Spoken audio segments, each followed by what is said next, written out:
the day the CEO's girlfriend went to a concert with her affair. I smashed the meticulously arranged anniversary celebration. I threw away the engagement ring I had prepared long ago. Then I blocked my girlfriend and left without a second thought. But the one who used to be indifferent to me was the aloof CEO who only yearned for his first love. Yet he suddenly knelt down, crying and begging me to come back. At that moment, I looked at the rain outside, my brows slightly furrowing. "Hello, the number you dialed is turned off." This was I don't know how many times I called my girlfriend Ruan, but I still couldn't reach her. Today is the second anniversary of my relationship with Ruan. I took a day off to come back early, prepared a feast of her favorite dishes, and got an engagement ring to propose to her. She must be too busy and forgot, I reassured myself. But the next moment, a photo of them embracing at the concert flashed before my eyes, captioned with the concert we once promised to attend together. I never expected that after all these years, he still remembered. The person who posted this on social media was Ruan, Ruan's past first love. I stared at the phone screen, feeling like a ridiculous clown. A month ago, I had invited Ruan to the concert,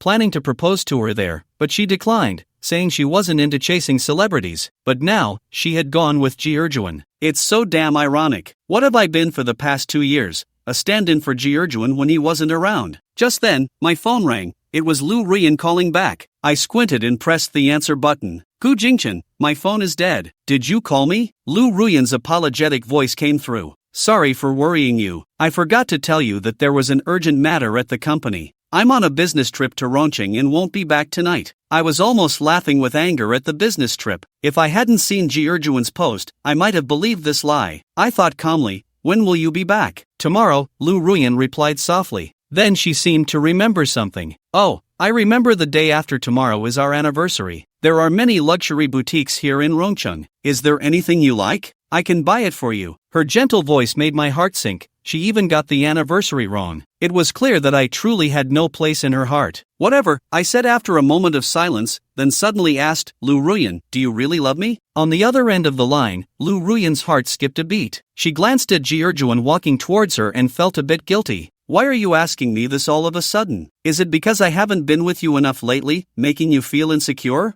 How about we go on a trip once I finish this project?" I looked at her with endless indifference and didn't reply. Seeing Ruan approaching, Ruan hurriedly said, "Let's settle on that. Get some rest early. I need to deal with a client now." She quickly hung up. I listened to the busy tone on the phone, turned, and began packing my things. "Ruan, since you still long for your first love, I'll let you have him." After packing up, I casually tossed the engagement ring away, placed the keys on the dining table, then took out my phone and dialed the old number. If it meant going back home, I agreed. On the other end of the line came an incredulous voice, filled with excitement. "Son, are you serious?" I rolled my eyes in annoyance. "Don't call me son randomly. I haven't acknowledged you as my father yet." "Oh, as long as you're willing to come back, you can call me Dad." What you just said was simply absurd. Enough with the nonsense, I rolled my eyes and said irritably, "Send a car to pick me up." After hanging up, I took one last look at the place I had lived for 2 years, opened the door, and walked out without looking back. Outside the community,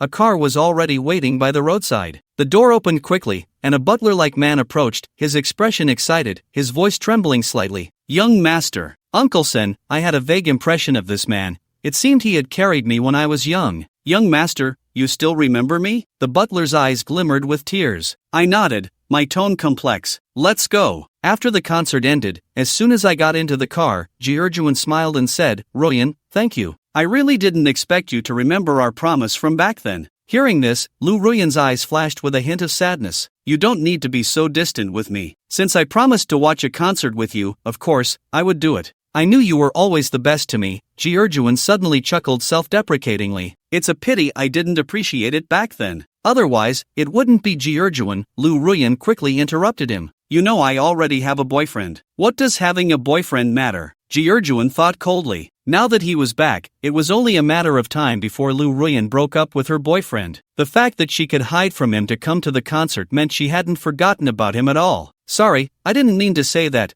Ruan shifted the topic. "Ruan, are you hungry? How about we grab some late-night snacks?" Ruan nodded. As Ruan started the car, she habitually took out her phone to browse social media. Suddenly, she froze, seeing the picture and text Ruan had posted, with my like glaring at her. "How are you and Gu Jingchen connected?" Ruan's mind went blank. She laughed at herself for thinking it was foolproof. not realizing Gu Jingchen already knew. Thinking about Gu Jingchen's calm tone on the phone, which not only didn't expose her lie but also inexplicably asked her if she really loved him, Ruan felt uneasy. She even found it hard to breathe. How could it be? Juan pretended to be surprised one moment, then looked annoyed the next. I just remembered. When I heard you had a boyfriend, I asked someone to get his WeChat. I just wanted him to take good care of you and not let you down. Ruan, I'm really sorry. I was so caught up in sharing my joy on social media that I forgot about this. Did Gu Jingchen see it? Whether this explanation was reasonable, Ruan couldn't care less. Her mind was in turmoil as she hurriedly called Gu Jingchen, only to hear, "Hello, the number you dialed is turned off." Ruan suddenly had a very bad premonition, which grew stronger. She bit her lip and said to Juan, "Let's go back to Jiangcheng." Right now? Juan was startled and quickly advised, "It'll take at least 4 hours to get back. We'll be home in the early morning. I know you're worried about Gu Jingsheng misunderstanding and want to explain things to him quickly, but I think after 2 years together, he should at least trust you on this basic level. He said driving at night isn't safe, so maybe it's better to talk about it tomorrow." That makes sense. Since I also need to buy a gift for Gu Jingchen, Ruan hesitated for a moment, then nodded in agreement. He kept reassuring himself that it was okay, Gu Jingchen loved him so much. Sure, he had made mistakes, but he really just wanted to say goodbye to the past. That's why he agreed to Juan's request to go to the concert together. He thought Gu Jingchen wasn't the kind of man to be petty. As long as he explained things clearly and soothed Jingchen, everything would be fine. Ruan thought this, completely unaware that she was gravely mistaken. Gu Jingchen no longer wanted him. He didn't even want to say goodbye because leaving was something one does alone, without needing to say farewell to anyone. During the late-night snack, even though Juan was full of witty remarks, Ruan remained distracted. He kept finding excuses to step away,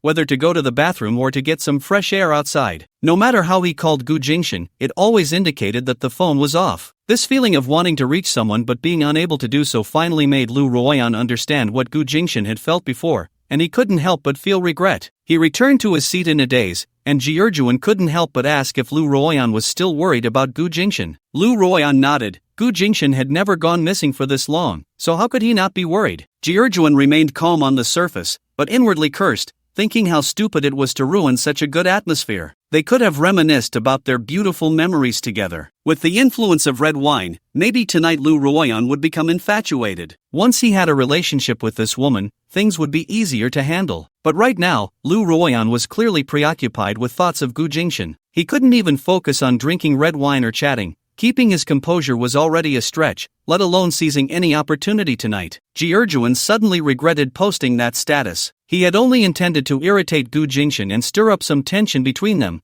not realizing he was shooting himself in the foot. Speaking of which, is Gu Jingchen out of his mind? His girlfriend is out with someone else, and he still has the nerve to like posts. Juan suppressed his irritation and feigned guilt, saying, "It's all my fault. If I hadn't dragged you to the concert, you wouldn't have. That's not your fault. It's mine. I shouldn't have kept it from him." Ruan sighed softly and then asked, "By the way, what do men like?" Seeing Juan look at him quizzically, he added, "The day after tomorrow is a very special occasion. I want to choose a gift for him, but I'm not sure what to get." Juan tentatively asked, "You've been together for 2 years. Don't you know what he likes?" Ruan was taken aback by the question. Upon reflection, over the past 2 years, Gu Jingchen had always cared for him, yet he had never paid attention to Gu Jingchen's preferences. Although he had bought gifts before, none were particularly thoughtful. He thought that as long as the gift was from him, Gu Jingchen would happily accept anything. But after today's incident, Ruan wanted to properly compensate Gu Jingchen and realized he had overlooked Gu Jingchen far too much before. Juan was just casually asking, but upon seeing Ruan's guilty expression, he became more interested and thought of a way to irritate Gu Jingchen. He suggested, "How about getting a watch? There's a popular Rolex this year called the Green Submariner. With every autumn rain comes a chill." As the car drove through the gates of the estate, Xiao realized he was mentally prepared yet still shocked by the view before him. Even though it was already late at night, the area was brightly lit. The architecture was not only grand but also featured a massive artificial lake, and in the distance, one could vaguely see a golf course and a helipad for private helicopters. "I knew this old wall lamp was wealthy, but I didn't expect him to be this rich. I thought to myself,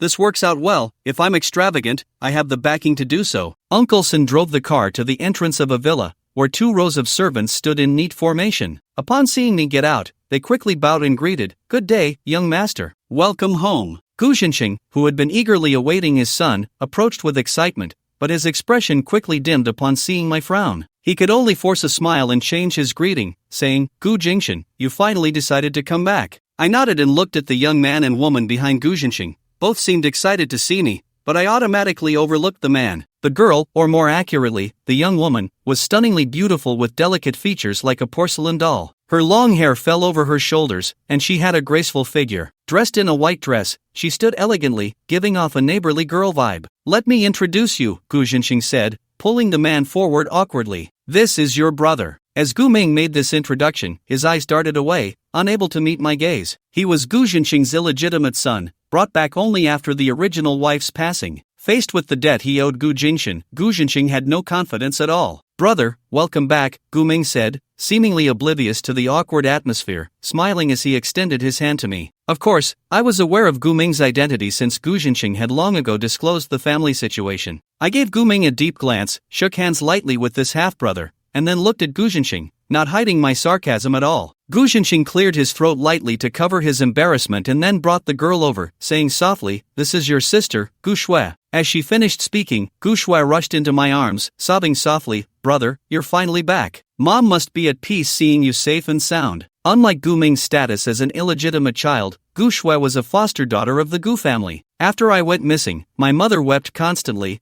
and her mental health deteriorated. Gu Jingshan couldn't bear to see this, so he adopted Gu Shui from an orphanage, providing a form of emotional solace for his late wife. Gu Shui was regarded by the couple as their own child. Now that her adoptive mother often mentioned her brother's return, all she felt was a sense of gratitude to the heavens, nothing more. With warmth and softness in my arms, I didn't know what to say. I simply patted Gu Shui's shoulder with a complex expression. To be fair, during the 20 years I was lost, this girl received the love that should have rightfully belonged to me from our parents. I couldn't tell whether I should be jealous or resentful, I just knew I couldn't find peace. However, Gu Ming, who stood silently nearby, thought differently. Watching Gu Shui and me embrace, a flicker of concealed jealousy crossed his eyes, though his expression remained unchanged. Gu Ming thought he was playing his role well, but when he turned his gaze, he found me looking at him with a smirk. Our eyes met, adding an unspoken tension between us, and ultimately, Gu Ming was the first to look away. All right. Gu Ming gently pulled Gu Shui from my embrace and said with a smile, "Shui, today is a day worth celebrating. You should be happy, so why are you still crying?" Shui was indeed an affectionate nickname.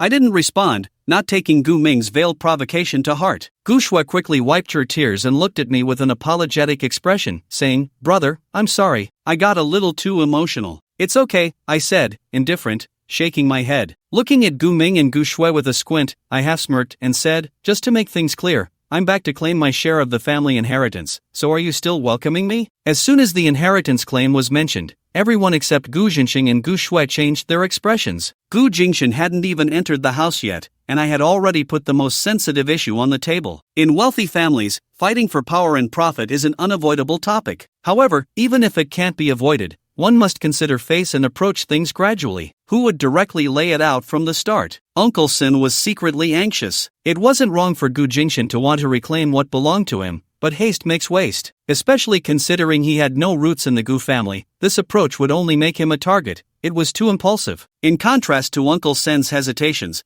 Gu Jingshan lowered his gaze as if he hadn't heard my words. But Gu Shui directly hugged my arm and said softly, "Brother, you don't need to fight for my share. I already have enough. You can just take what you want." Seeing her serious and apologetic expression, Uncle Sun couldn't help but nod. If Gu Shui really thought this way, she was undoubtedly a very wise woman. As a foster daughter of the Gu family, she shouldn't expect too much. By keeping her distance, she not only avoided a lot of trouble but also earned a reputation for being grateful. Gu Jingshan would surely take good care of Gu Shui, ensuring she would live a life of luxury. "Brother, what you said is a bit off," Gu Ming chimed in with a smile. "You have Gu family blood in you, so naturally, you have a share of the inheritance." I gave him a deep look. There was wisdom in his words. Although Gu Ming was an illegitimate child, he was still part of the Gu family bloodline, meaning it was reasonable for him to fight for his share of the inheritance. "I was just joking with you, no need to take it so seriously." I pretended not to hear the underlying meaning and waved my hand casually. Now that I had decided to return to the Gu family,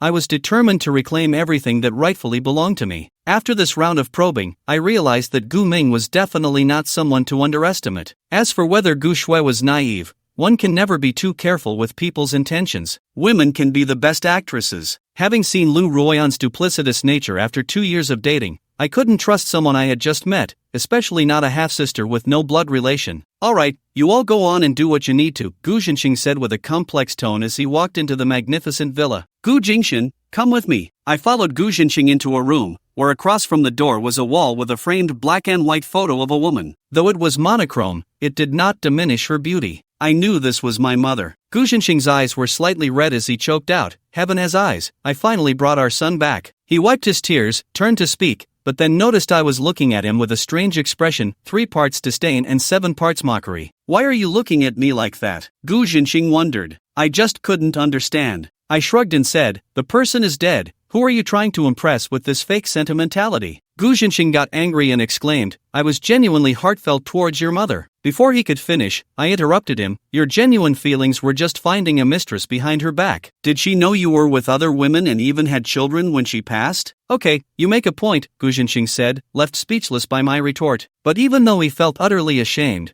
I had no intention of letting him off the hook. "If you can't control your urges, then don't make excuses," I sneered. "Gu Jinxing, what does it matter if you have money and power? Do you know why I don't want to acknowledge you now? You lost a child, couldn't find your wife for over 20 years, and died in despair, all the while unaware of your betrayal. How much do you think she would hate you if she knew? To be a man and end up like this is truly a disgrace. I feel embarrassed for you," I said bluntly, each word like a sharp knife stabbing at Gu Jinxing's heart. Gu Jinxing moved his lips a few times but couldn't utter a word. After a long pause, he sighed heavily, "All my faults, but your mother did nothing wrong. Gu Jinxing, can you please light a stick of incense for her?" Seeing the regret on Gu Jinxing's face, I finally decided to let him off the hook for now. Without needing his prompting, I walked to the incense altar, lit a stick, and gazed at the blurry yet familiar face in my memory, my eyes reddening as I said, "Mom, I'm back." I knelt down and bowed 3 times heavily, tears finally streaming down my face. Gu Jinxing watched this scene, feeling a mix of emotions. After finishing my bows, I remained kneeling, looking coldly at him and saying, "Uncle, I remember you said my mother died in an accident." Gu Jinxing nodded with a complex expression, saying, "It was a car accident. She didn't even make it to the hospital." Painful memories flashed through his mind, and he didn't continue. I asked blankly, "Are you sure it was an accident?" Gu Jinxing fell silent for a moment and said, "That's hard to say. Not being certain means it's possible." I shot him a glance and pressed,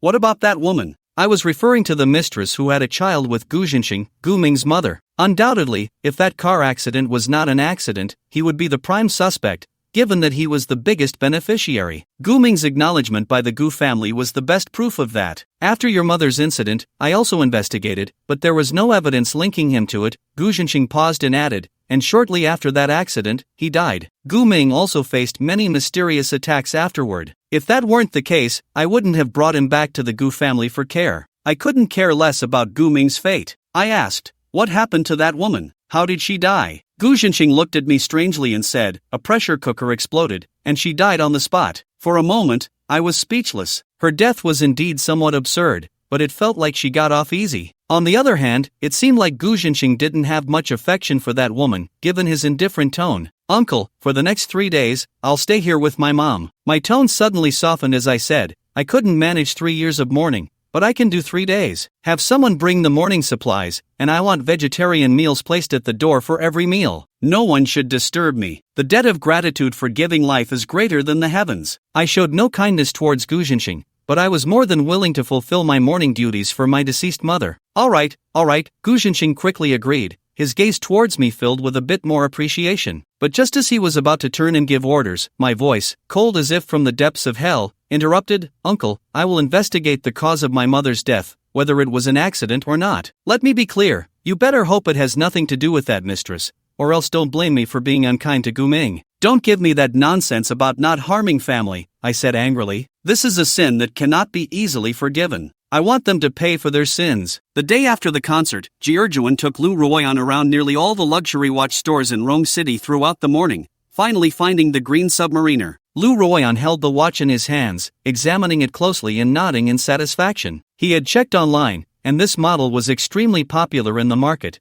truly a top-tier item. It was hard to come by, with second-hand prices often exceeding those of new ones. Gu Jinxing's wrists were fair and slender, and he would look great wearing this watch. Lu Ruan even envisioned how happy Gu Jingshan would be to receive this gift, yet he was completely oblivious to the awkwardness of the situation, coming home late after spending the night with another man and then gifting his boyfriend a green watch. What kind of situation was that? Thank you for your hard work, Jiurjuan, Lu Ruan said, looking at the sweaty man, completely unaware of his ulterior motives. What hardship is this? Jiurjuan smiled and implied, though I've lost the right to make you happy, I want you to be happy more than anyone else. Even if I can only be your friend now, I wouldn't want to see you and Gu Jingshan at odds, especially since this misunderstanding was caused by me. Lu Ruan understood what Jiurjuan meant and felt a bit complicated. He couldn't help but recall the painful times but was glad he had gotten through them and found happiness, thanks to Gu Jingshan. He had said it had nothing to do with him. Lu Ruan shook his head and said, "Wait here a moment while I go pay." He turned to walk away, unaware that the man behind him flashed a glint in his eyes. Jiurjuan took out his phone, snapped a picture of the watch he had helped Lu Ruan try on, and quickly posted it on WeChat, adding a caption, "Like it, but I can't accept such an expensive gift." He set the post to be visible only to Gu Jingshan and clicked to publish it. However, just as he was about to return to Jiangcheng, he quietly deleted the post and parked outside the villa community. Jiurjuan kindly said, "Ruan, you really don't need to. I'll go explain things to Gu Jingshan for you." "No need," Lu Ruan shook his head without a second thought. He felt guilty and thought having Jiurjuan explain would only make things worse. "That's fine. I don't think Gu Jingshan is the type to be petty about this," Jiurjuan said with a laugh, then shifted the topic. "By the way, some old friends heard I returned and want to get together in a few days. Do you want to join?" Lu Ruan hesitated, already having upset Gu Jingshan due to yesterday's events and unsure how to face him next, so subconsciously, he didn't want to go. "It's just a simple gathering, nothing more than catching up," Jiurjuan added. "If you're worried about Gu Jingshan getting jealous, you can bring him along." With him saying that, Lu Ruan felt embarrassed to refuse any longer. "Just call me in advance, and we'll talk about it then." After saying this, Jiurjuan got out of the car. By this time, the sky had turned dark. Lu Ruan nervously opened the door, only to find it pitch black inside. Was Gu Jingshan not home? As Lu Ruan turned on the light and was about to head to the kitchen,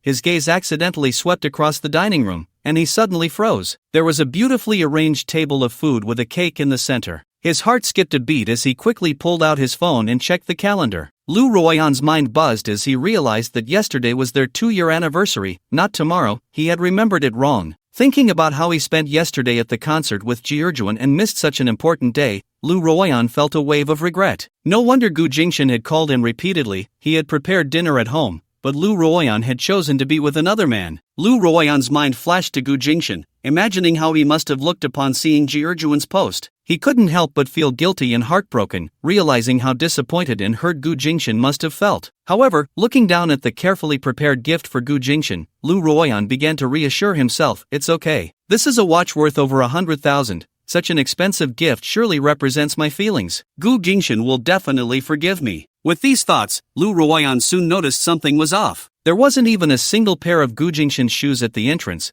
making him feel uneasy. He quickly ran into the bedroom, noticing one blanket was missing from the bed and that Gu Jingshan's clothes were gone from the wardrobe. In the bathroom, Gu Jingshan's toiletries were gone. The couple's toothbrush and cup set was left alone, while Lu Ruan finally panicked. After searching inside and out for a long time, he found not a single trace of Gu Jingshan having lived there. Finally, in the living room, he saw a fire pit he had overlooked in his panic, filled with ashes. At that moment, Lu Ruan finally understood that Gu Jingshan had burned all those things. Endless fear washed over him like a tide, causing him to collapse onto the floor. Gu Jingshan was gone, and Lu Ruan's mind went blank. After a long while, he stood up in a daze and walked to the dining table, where the food had sat for a day and night, losing all its appeal. Next to it lay Gu Jingshan's keys. Lu Ruan felt a lump in his throat and suddenly noticed a burned box in the fire pit, which he could vaguely recognize as belonging to Xingxing. "On the day we celebrate our 2-year anniversary, I will give you a surprise." A phrase Gu Jingshan once said flooded into Lu Ruan's mind. Usually a bit of a neat freak,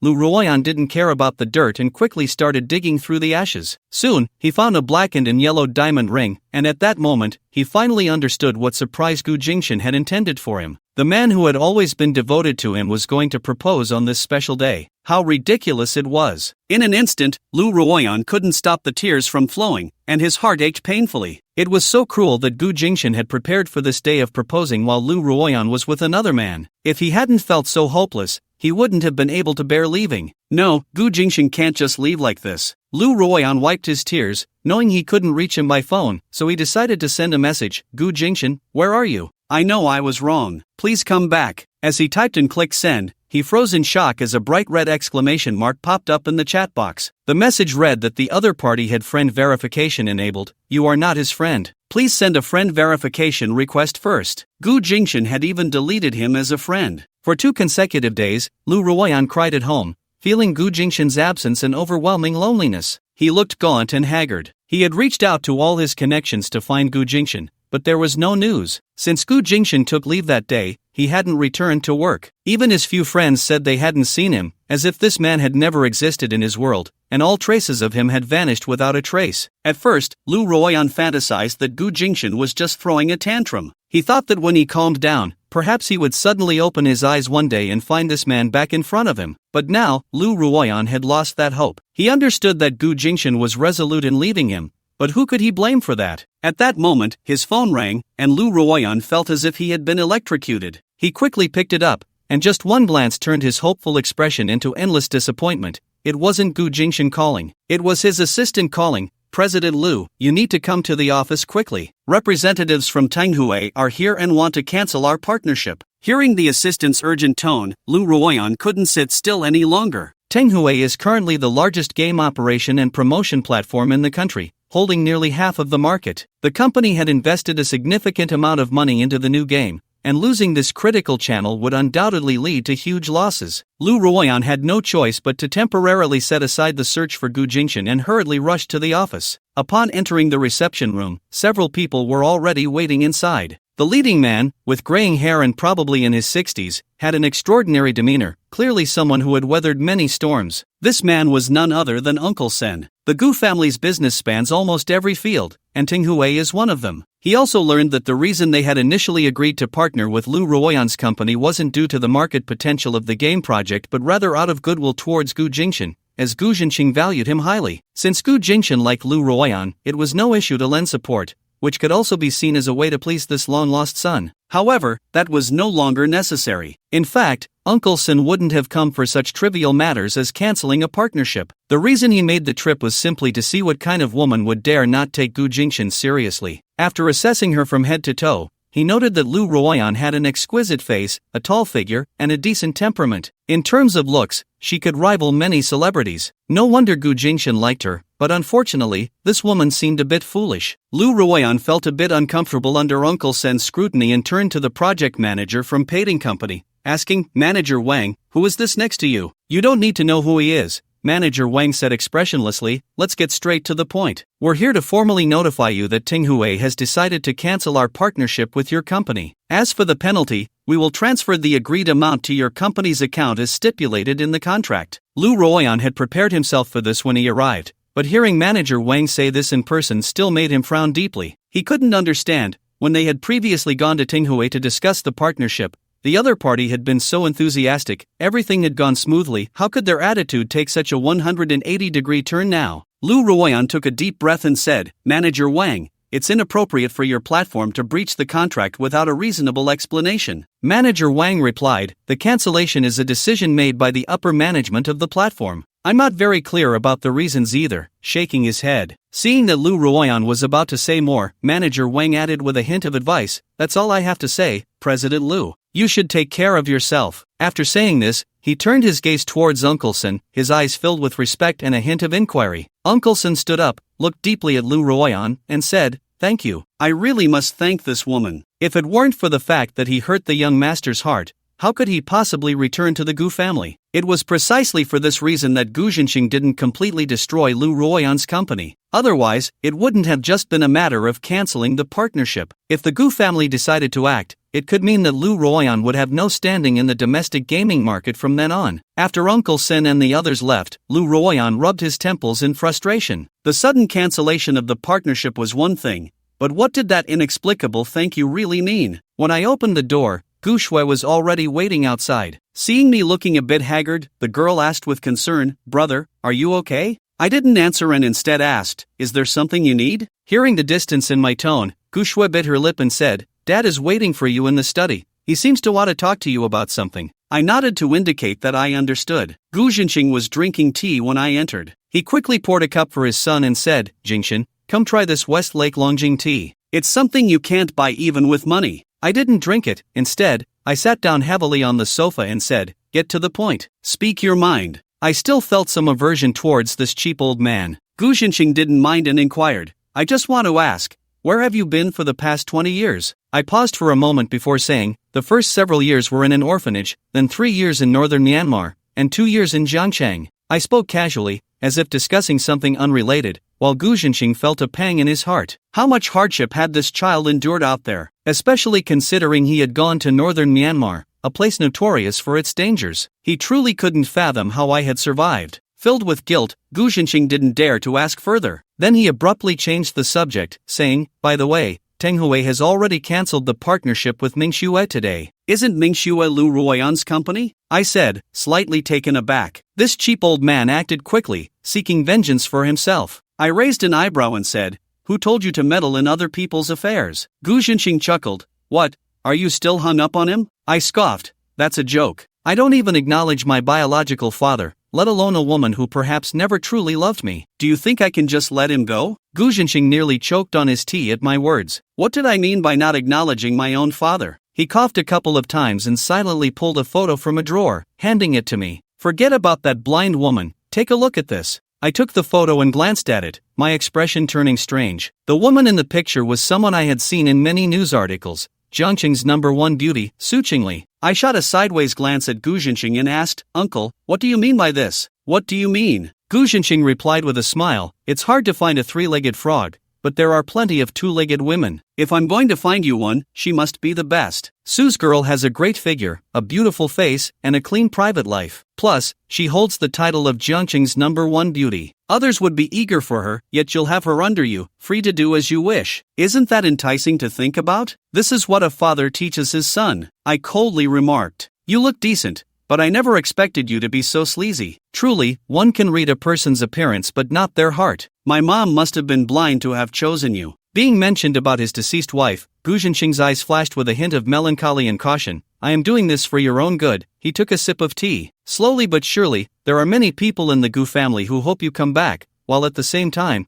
they do not want you to come back. You are currently weak and powerless. Even if I support you unconditionally, it won't be so easy for you to establish a foothold in the Gu family, so you need to rely on external forces. Although the Su family has declined a bit in recent years, they are still a prestigious family with deep roots. This marriage alliance is a good thing for you, so why not embrace it?" This statement does sound somewhat reasonable. Since I have chosen to return to the Gu family, I have mentally prepared myself for certain things, so I am not so opposed to the so-called family marriage. Moreover, after experiencing Lu Ruan, I now have an indifferent attitude towards feelings. To put it in online terms, the pure love warrior has already fallen, and after sealing my heart with cement, all that's left is to hell with love. I actually have no problems. I pondered for a moment and asked if the Su family is also willing. Whether willing or not, Gu Jinxing changed his previous unserious attitude. He discovered that the main business of the Su family is real estate, which is currently facing a broken capital chain and is on the brink of a crisis. Looking across the entire Jiangcheng, only I can save the Su family, and this is still considering Su Chao, as he is the face of my longtime close friend. Otherwise, why would I give his daughter the chance to become my daughter-in-law? My mouth twitched, forcing others to sell their daughters, and still having the face to say they are close friends, really damn shameless. Alright,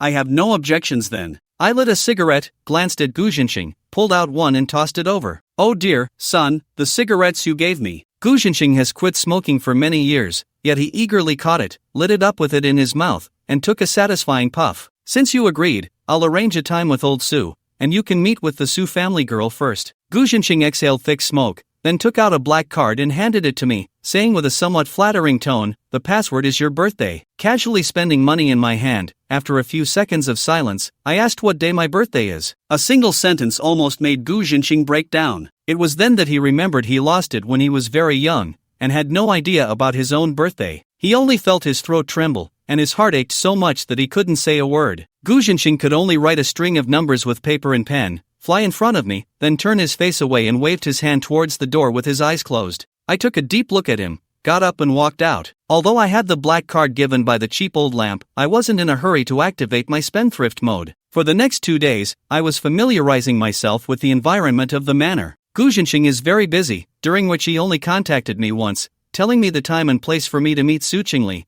which is Friday evening at the Sophia Western restaurant. Out of politeness, with half an hour left until the agreed time, I was already waiting at the door, smoking, and with an unintentional glance, I saw two people I least wanted to see. Ruan and Ruan. After a few days without seeing each other, Ruan looks a bit haggard, with worry etched on her brow. As for Ruan, this is the first time I've seen him in reality. Dressed neatly, he is indeed somewhat handsome. No wonder Ruan has been thinking about him all the time. My eyes turned cold. It has only been a few days since I left, and they couldn't wait to be together. Ruan also saw it. The man who had disappeared for several days suddenly appeared in front of her, and only then did he realize that he missed her even more than he had imagined. In an instant, tears welled up in Ruan's eyes. Gu Jinxing, however, as soon as he called out the name, following my icy gaze, sought his own deep side of the base, and Ruan's face suddenly turned a bit pale. He had previously promised Girdan to attend an old friends gathering, but he also knew that the reason I left was because of Girdan, so his true intention was not to come. However, Ruan also heard from somewhere about the cancellation of cooperation with the Tinghue platform. It was said that among the friends at the gathering, there was a young master whose father is a senior executive at the Tinghue platform, and he might be able to help,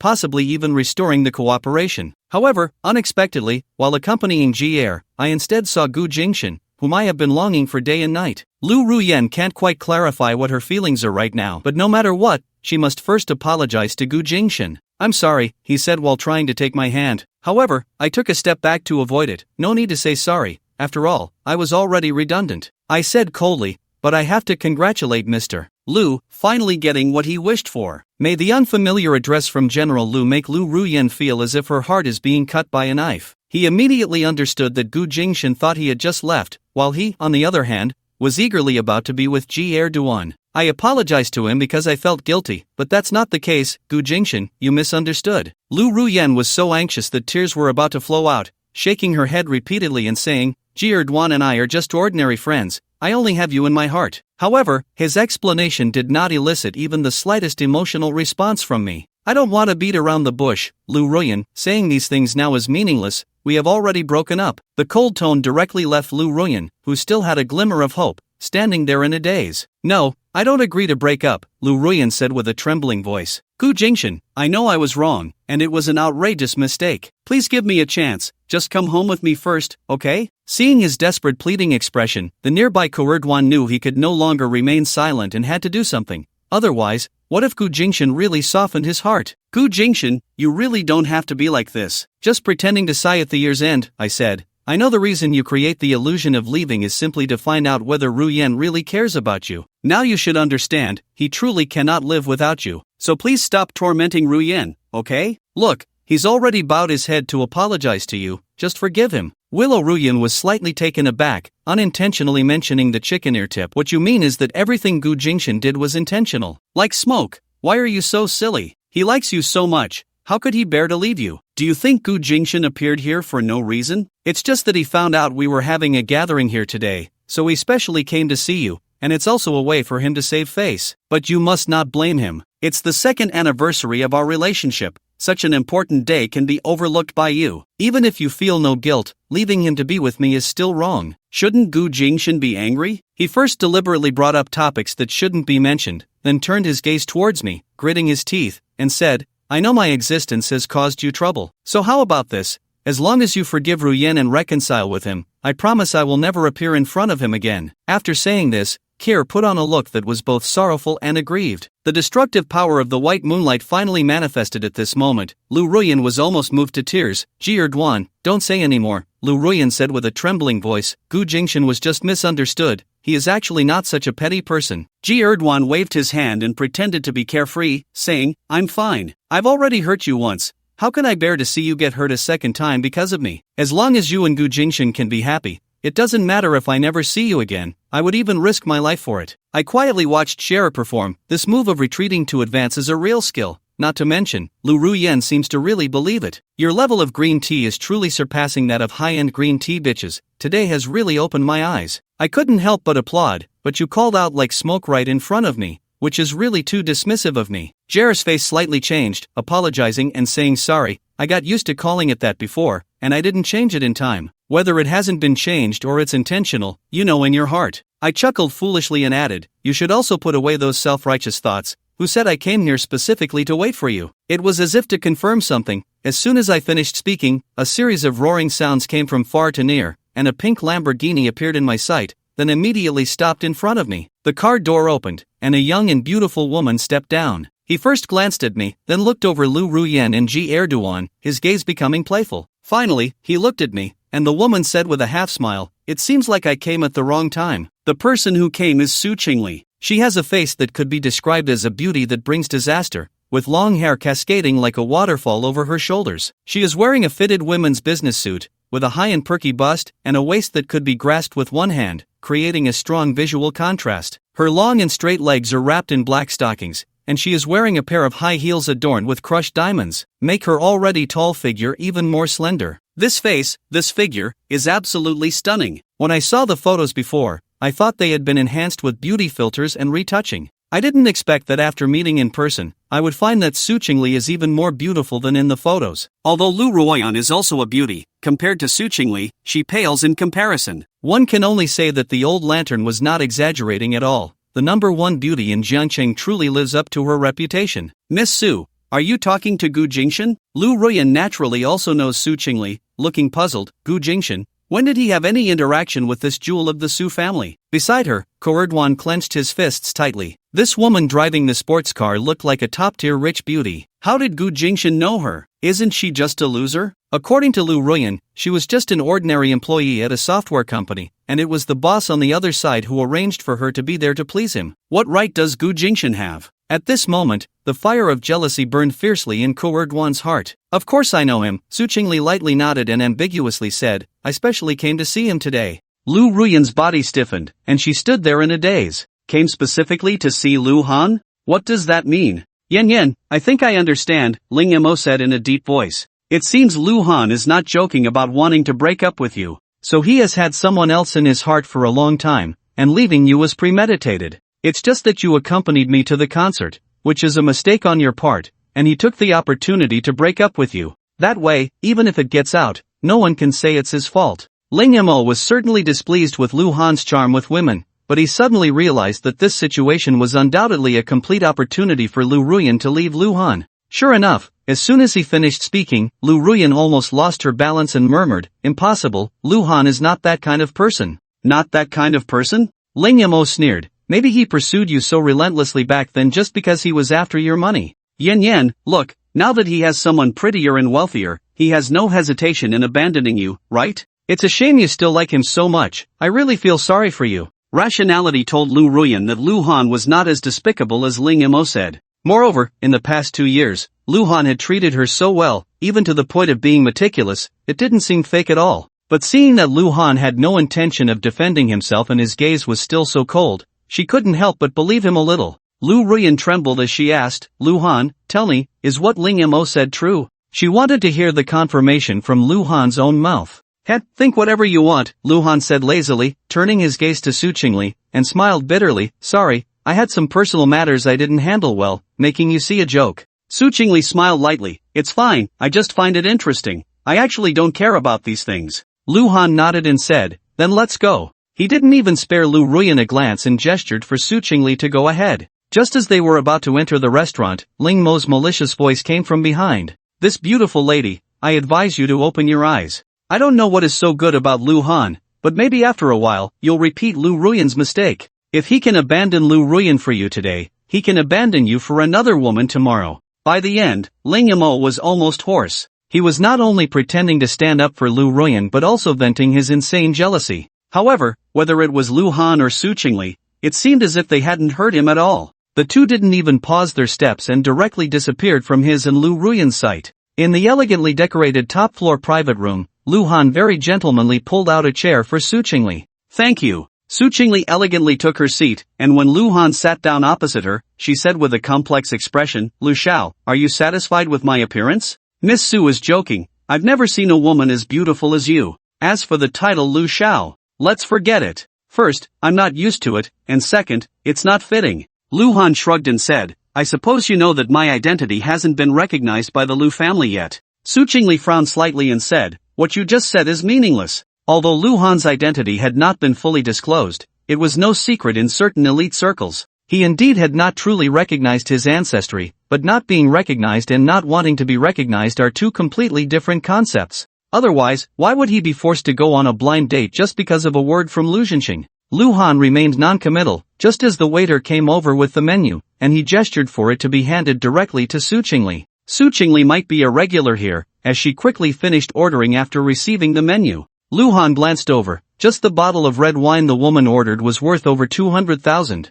He roughly calculated in his mind that tonight's dinner would cost around 300,000. Ha, is this the life of the upper class? Truly throwing money around like dirt. Then, since you insist, I'll just call you Lu Han, she said. After the waiter left, Su Chingle propped her chin on one hand and curiously asked, "That woman downstairs just now, she's your girlfriend, right?" "To be precise, she's my ex-girlfriend." Lu Han pulled out a cigarette from his pocket and shook it, asking, "Do you mind if I smoke?" Su Chingle found it a bit amusing. "If I say I mind, will you not smoke?" Lu Han lit it up directly, as if to answer with action. Su Chingle knew it would be like this and helplessly pushed the ashtray in front of Lu Han. Lu Han exhaled a puff of thick smoke and self-deprecatingly said, "Do you think that a scumbag like me, if I weren't the son of old Bai Deng, wouldn't be worthy of you at all?" Su Chingle's mouth twitched. Anyone who dared to call Lu Zhenxing old Bai Deng was at least unique in Jiangcheng. She didn't deny it and casually said, "Actually, you don't need to break up with her. Anyway, we'll each do our own thing later. I can't be bothered to care about you."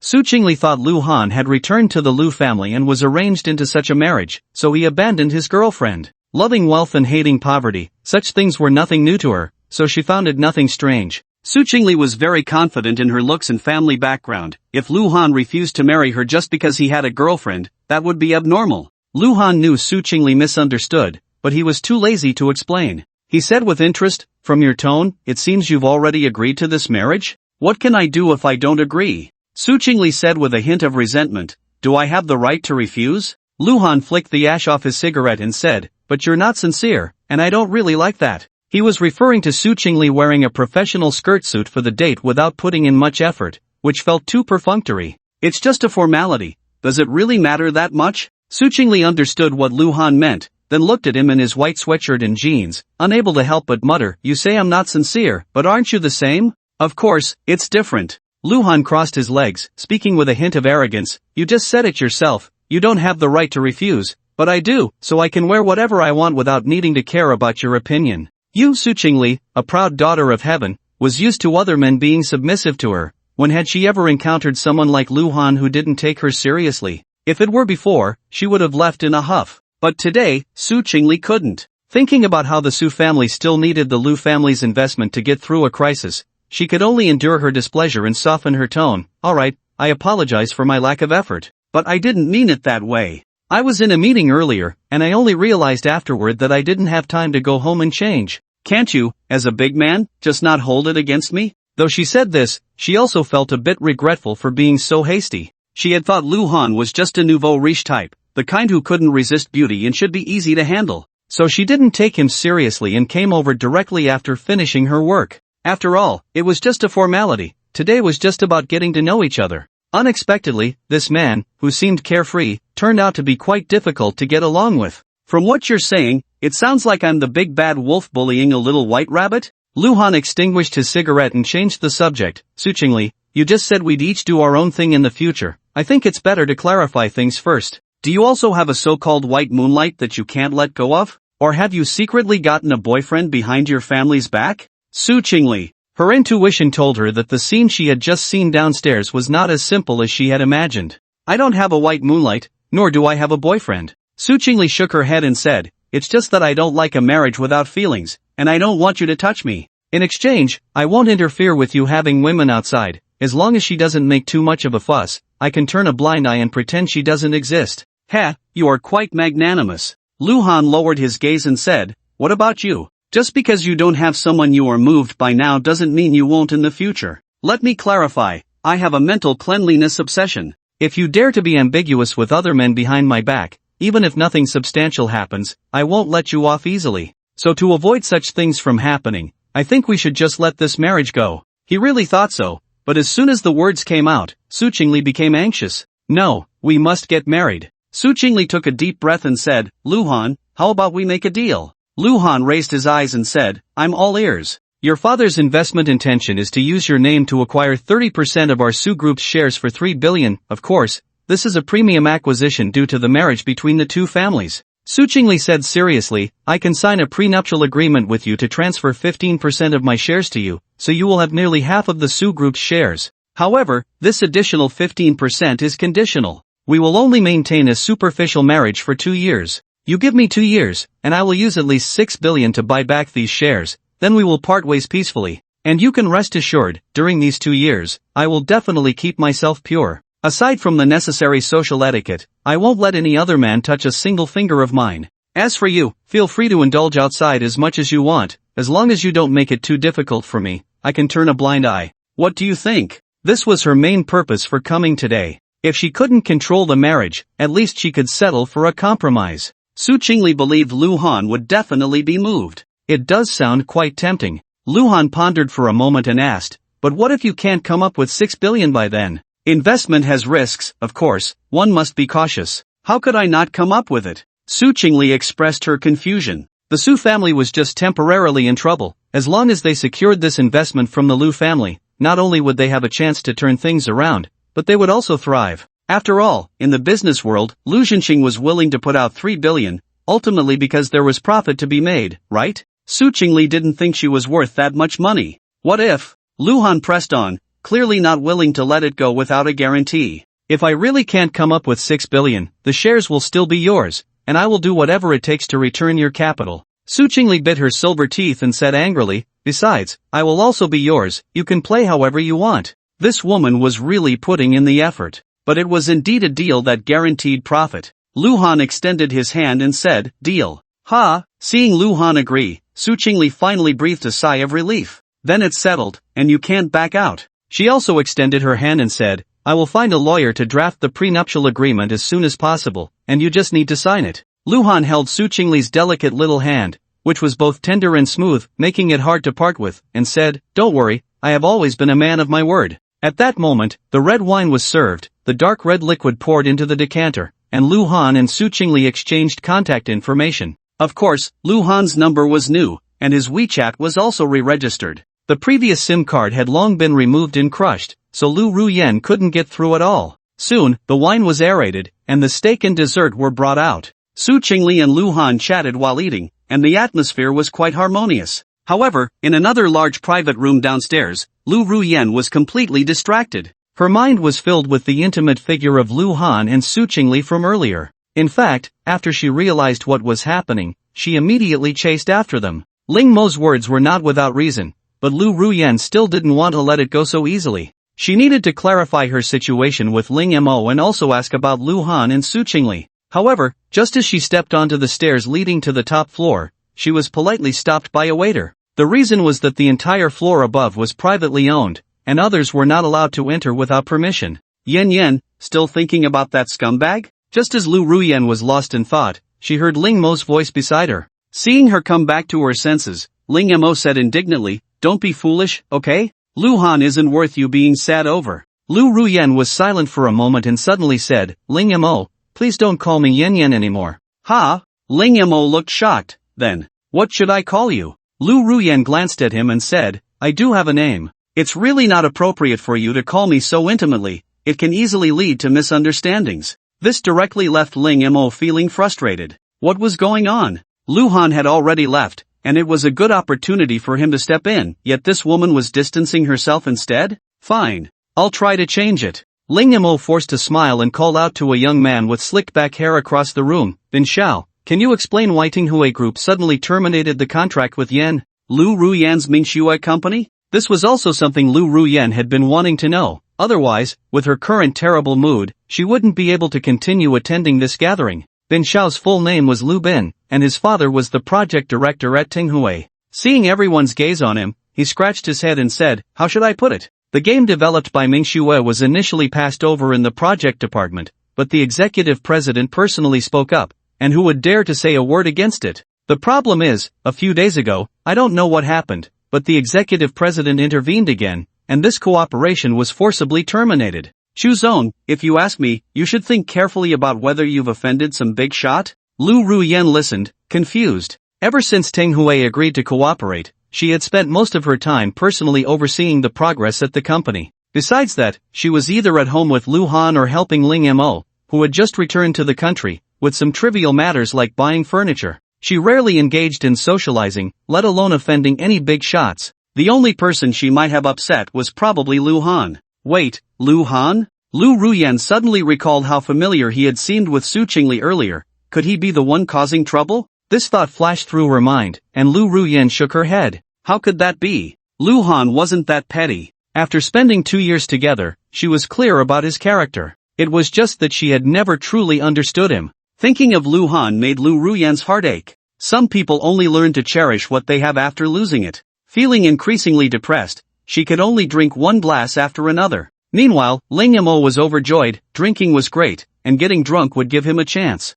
Lu Ruyan didn't know how long she had been drinking. Not only was her stomach churning with pain, but her consciousness was also becoming a bit hazy. Yen, let me take you home. Ling Mo felt the timing was right and was about to pick Lu Ruyan up. Who would have thought that this woman would push him away with one hand? Get lost. Only Lu Han can touch me. Lu Ruyan shouted unconsciously. Not only did the people around her look strange, but Ling Mo's face turned ashen. He had thought that this woman didn't have much feeling for Lu Han. And he had the advantage of the white moonlight filter. As long as he used a little trick, it wouldn't be difficult to break Lu Ruyan and Lu Han apart. In fact, it was true, he had only coaxed Lu Ruyan into going to a concert, and that had driven Lu Han away. It had gone smoothly, almost too smoothly. But what was Lu Ruyan's situation now? Lu Han didn't want her anymore, so why was she still so obsessed? Ling Mo suppressed the urge to explode and patiently said, Yen, it's me, I'm Ling Mo. Ling Mo? Lu Ruyan swayed as she stood up, dissatisfied. Didn't I say not to call me Yen anymore? After saying that, she called her female assistant. By the time her assistant hurried over, it was already more than 20 minutes later. Although Lu Ruyan was still somewhat drunk, her awareness had cleared up a bit. Ling Mo now knew that he had no chance tonight. Feeling unwilling, he could only say with concern, Yen. Lu Ruyan, then you should go back and rest well. Turning his head, he said to the female assistant, please take President Chu home and then make her a bowl of hangover soup. Ling Mo opened the door, and after the two women left, he continued drinking with his friends. Unbeknownst to him, Lu Ruyan was being supported by her assistant as they walked out, and by coincidence, they ran into Lu Han and Su Chingle coming down the stairs. Lu Han, let me explain. Lu Ruyan pushed away her assistant and blocked the two of them. What is there to explain? It was Su Chingle who spoke up. During dinner earlier, she had pried into the matter, and Lu Han had finally explained his relationship with Lu Ruyan. Now she finally understood why Lu Han had to ask her if she had a white moonlight or a boyfriend. It wasn't just because of some so-called mental cleanliness, it seemed to carry a hint of being bitten by a snake and fearing the rope for 10 years. Such a man was best handled with care. As long as she gave him enough sense of security, it would be fine. Su Chingle looked down at Lu Ruyan with a cold smile. So your name is Lu Ruyan, right? Lu Han has already fulfilled your wish with your white moonlight. What more do you want? What, do you want both men, playing the whore while setting up a memorial arch? Lu Han hadn't expected Su Chingle to stand up for him. He had been too lazy to deal with Lu Ruyan and was just enjoying the peace. Lu Ruyan looked at Su Chingle, her face dark. This is between me and Lu Han. It has nothing to do with you, Miss Su. Has nothing to do with me? Su Chingle suddenly laughed. She grabbed Lu Han's hand and wrapped it around her waist. Lu Han is my boyfriend now. And you are entangling with him. Do you think it has nothing to do with me? Su Chingle's declaration of ownership left Lu Ruyan stunned and made Lu Han unable to help but be surprised. But then he thought, this Miss Su must be afraid that he and Lu Ruyan would get back together, thus affecting the deal they had both agreed upon. Lu Han instinctively pulled the woman closer into his embrace. Why not take advantage of it, especially since it was the beauty of Jiangchang? Her waist was soft and slender, and the only downside was that it was through clothing. Otherwise, it would definitely feel even better. So you two really have been together for a long time. Coming back to her senses, Lu Ruyan swayed unsteadily. If it weren't for her assistant's quick reflexes to support her, she might not have been able to stand. Don't think everyone is as dirty as you, eating from one bowl while thinking of what's in the pot. Su Chingle said with 3 parts sarcasm and 7 parts glee. I'm not afraid to tell you, we just confirmed our boyfriend-girlfriend relationship during dinner. But speaking of which, I have to thank you. If it weren't for you breaking Lu Han's heart, how could I have had the chance to slip in? One could only say she knew how to deliver a blow. This remark was like pouring salt on Lu Ruyan's wounds. However, this young lady from the Su family overlooked one point. Luhan didn't care about being misunderstood, not even when Ling Mo smeared dirt on him. He couldn't be bothered to explain a single word. And precisely what Su Chingle referred to as just confirming their relationship gave Lu Ruan hope again. She gazed at Luhan with tear-filled eyes and said, "I'm sorry, it's all my fault. I took your kindness for granted and neglected you. Luhan, please give me another chance. Can we go home?" Luhan looked at Lu Ruan, who was heartbroken, and couldn't help but find it amusing. After 2 years together, she had apologized more today than all the times combined before. It was clear that this woman truly realized her mistake and regretted it. Unfortunately, his heart had already grown cold. It was meaningless to say anything. "Luhan, believe me, nothing happened between Ling Mo and me." In front of Su Chingle, Lu Ruan hadn't wanted to say such things. After all, it was embarrassing, and she should have explained it to Luhan privately. However, Luhan gave her no chance at all. Even when she pleaded desperately, he remained unmoved. It was hard to see Luhan again, and if she let him go this time, who knew when they would meet again? Lu Ruan thought this way. Embarrassment was better than losing Luhan. A man and a woman spent the night together outside. You still have lingering feelings for that Ling Mo. Isn't it strange if nothing happened? It was still Su Chingle who spoke, stabbing Lu Ruan's heart again. Lu Ruan took a deep breath and defended herself. "We booked 2 separate rooms. You can check if you don't believe me." "So what if you booked 2 rooms? Su Chingle scoffed. "Can't you go to his room in the middle of the night, or he to yours?" In her eyes, such things were perfectly normal. Several executives in the company did the same. They always booked separate rooms when on business trips with their secretaries, yet at night, they still ended up in the same bed. Lu Ruan was on the verge of tears. She had only accompanied Ling Mo to a concert, yet it felt like she couldn't wash herself clean even if she jumped into the Yellow River. "Lu Ruan, perhaps you and Ling Mo are truly innocent." Just when Lu Ruan was almost in despair, Luhan finally spoke. However, what he said next plunged Lu Ruan into deeper despair. "But in my heart, this is a thorn." Luhan said lightly, "From now on, when I'm with you, I will occasionally think of that night and repeatedly wonder if you betrayed me. For me, this is a torment, a kind of suffering. You tell me, what significance does such a you have for me? Since it has no meaning, why should I seek suffering?" This statement was like the last straw that broke the camel's back. Lu Ruan felt as if a bucket of cold water had been poured over her, instantly chilling her from head to toe. But who could she blame? Lu Ruan regretted it deeply. If she had another chance to choose, she would never have gotten so close to Ling Mo, nor would she have gone to a concert with him without any sense of boundaries. Su Chingle watched Lu Ruan, who was lost and dejected, and secretly glanced at Luhan. This man showed no trace of hatred, nor could one see even a hint of pleasure in taking revenge on Lu Ruan. All that was left was a chilling indifference that made one's heart race. Su Chingle couldn't help but feel a bit curious. What made him become like this? What had he gone through before? "Chingle, let's go." After Luhan finished speaking, he wrapped his arm around Su Chingle's slender waist and left. When passing by Lu Ruan, he didn't even glance at her. It was as if she were a stranger. Watching the intimate figures of the two, Lu Ruan suddenly smiled sadly and asked her assistant beside her, "Do you think this counts as self-inflicted misery?" The assistant dared not answer this question and cautiously said, "Shuzong, let me take you home." Luhan walked outside and, without waiting for Su Chingle to speak, actively released his hand. He softly said, "Thank you. No need to thank me. After all, you are still my fiancé. Shouldn't I care about my reputation when entangled with other women?" Su Chingle was surprised by Luhan's restraint, thinking he would take the opportunity to hold her a little longer. "And don't misunderstand. Just consider it as me being afraid you might regret it, so I'm trying to please you, giving you a little sweetness." Thinking of the intimate actions just now, which she had taken the initiative to offer, Su Chingle felt a bit embarrassed and thought it was better to clarify. "Don't worry, I still have this self-awareness." Luhan smiled and waved to the distance, and Uncle Sin drove the Cullinan to a stop in front of them. "Do you need me to take you home?" he asked Su Chingle. Both of them had just drunk, and if they encountered a DUI check, the traffic police wouldn't let her off just because she was the most beautiful woman in Jiangcheng. "No need, I have a designated driver." Su Chingle shook her head, and as her words fell, the female manager of the Western restaurant walked out, holding her Lamborghini car keys. "I forgot to tell you, this Western restaurant is mine." Su Chingle's lips curled into a smirk of triumph. "A meal costs over 300,000. Thank you, young Master Lu, for your support." She thought the man would at least be taken aback, but after several seconds of waiting, Luhan still looked unfazed. She couldn't help but ask, "Aren't you angry, or want to say something?" Luhan was silent for a moment and said, "I was thinking, does this count as not letting the good water flow to outsiders?" Su Chingle, She shouldn't have spoken. After Luhan got home, he went straight to his room. Not long after, there was a knock on the door. When he opened it, Lu Shui was standing there. This girl seemed to have a fondness for white. In any case, every time he saw her these days, she was wearing a white dress. Now even her pajamas were white. They had cartoon patterns on them, adding a touch of playfulness and cuteness.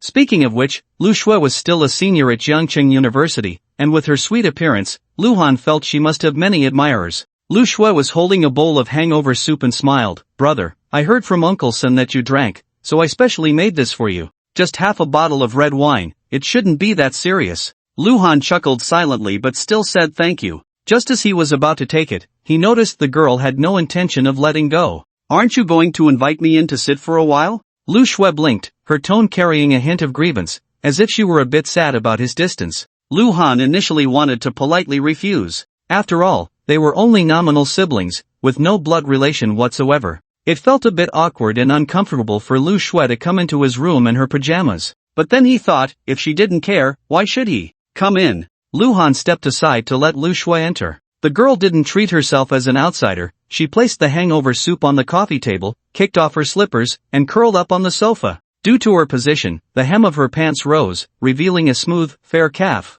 Luhan picked up the hangover soup, which was at just the right temperature, and drank it in a few gulps. Lu Shui pursed her lips and asked, "Brother, do you have time tomorrow?" Luhan inquired, "Is there something?" "There's nothing much, I just want to take you shopping and dress you up nicely." Lu Shui looked at Luhan, a hint of heartache flashing in her eyes. When Luhan returned, he only had a suitcase, and it wasn't packed with many things. She knew about her brother's marriage to Su Chingle. When they met today, Uncle Sun mentioned that Luhan seemed to not even have a decent piece of clothing. Lu Shui scolded herself for being careless and not taking good care of him. So that's what it was, Luhan thought. Lu Shui is quite thoughtful, and nodded, saying, "Alright, thank you." "What trouble? Don't be so distant with me, brother." Lu Shui grabbed Luhan's hand, pouting sadly, "Mom, my adoptive mother's biggest regret in life was you. As her adopted daughter, I couldn't do much for her. Now that you're back, I will definitely take good care of you for her." She changed her address to avoid upsetting Luhan, but she truly thought this way and had sworn in front of her adoptive mother's spirit.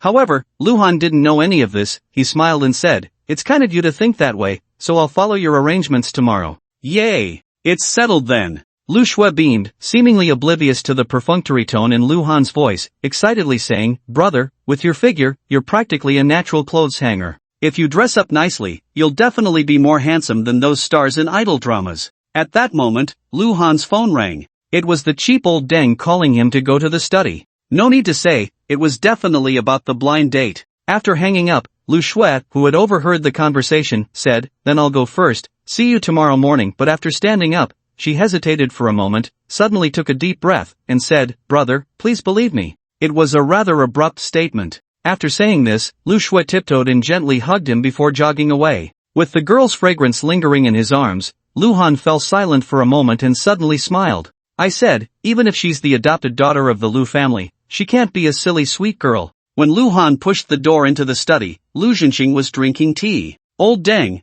what's the matter?" He plopped down in a chair, still thinking about what Lu Shui had just said, and suddenly noticed that cheap old Deng was looking at him with a strange expression. "What? Do I have something on my face?" Luhan couldn't help but ask. Lu Zhenxing grinned, "No, it's just that you didn't say anything, and I'm a bit unaccustomed to it." "Luhan, is he that cheap? Does he have to throw a jab at me as soon as we meet?" He shot Lu Zhenxing a glare and pulled out a cigarette from his pocket. Out of the corner of his eye, he saw cheap old Deng looking at him eagerly, so Luhan pulled one out and handed it over. The reason he handed it instead of tossing it was entirely because Lu Zhenxing had spent 3 billion to arrange for the most beautiful woman in Jiangqing for him, so he decided to be a bit polite. Lu Zhenxing happily lit it and took a puff, and amidst the swirling smoke, a look of nostalgia suddenly appeared on his face. "I used to have 2 hobbies, smoking and drinking tea. Now I've quit smoking, and only tea remains. If it weren't for your cigarettes, I would have almost forgotten what this thing tastes like." Lu Zhenxing's tone carried a hint of sentimentality, but Luhan scoffed.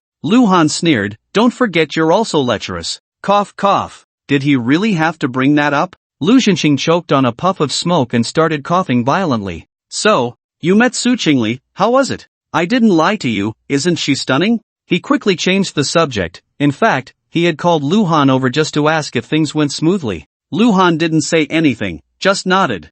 Not only was she stunning, but she was also quite scheming and bold. Earning 3 billion in 2 years, did Su Chingle know what that meant? It amounts to a net profit of over 4 million every day. Just thinking about it is overwhelming. Where does she get her confidence? Luhan inexplicably recalled a line from a domineering CEO's quote, "Woman, you have successfully caught my attention. What's wrong? Did she give you a hard time?" Lu Zhenxing, seeing Luhan's silence, thought it was because Su Chingle was ungrateful, and his tone darkened a few degrees. "Not really, she's just a rather interesting woman, and I get along quite well with her," Luhan said with a smile. "Old dang, I've agreed to this marriage." "What marriage?" At that moment, Lu Ming pushed the door open, first surprised, then suddenly enlightened. "I see, it seems you're quite satisfied with your future sister-in-law. Is a good thing coming soon?" Before Luhan could speak, Lu Zhenxing narrowed his eyes and said, "Lu Ming, didn't you not before coming in?" Lu Ming's expression stiffened, and he said softly, "Dad, I'll be sure to pay attention next time." Lu Zhenxing's expression softened slightly. "It's so late.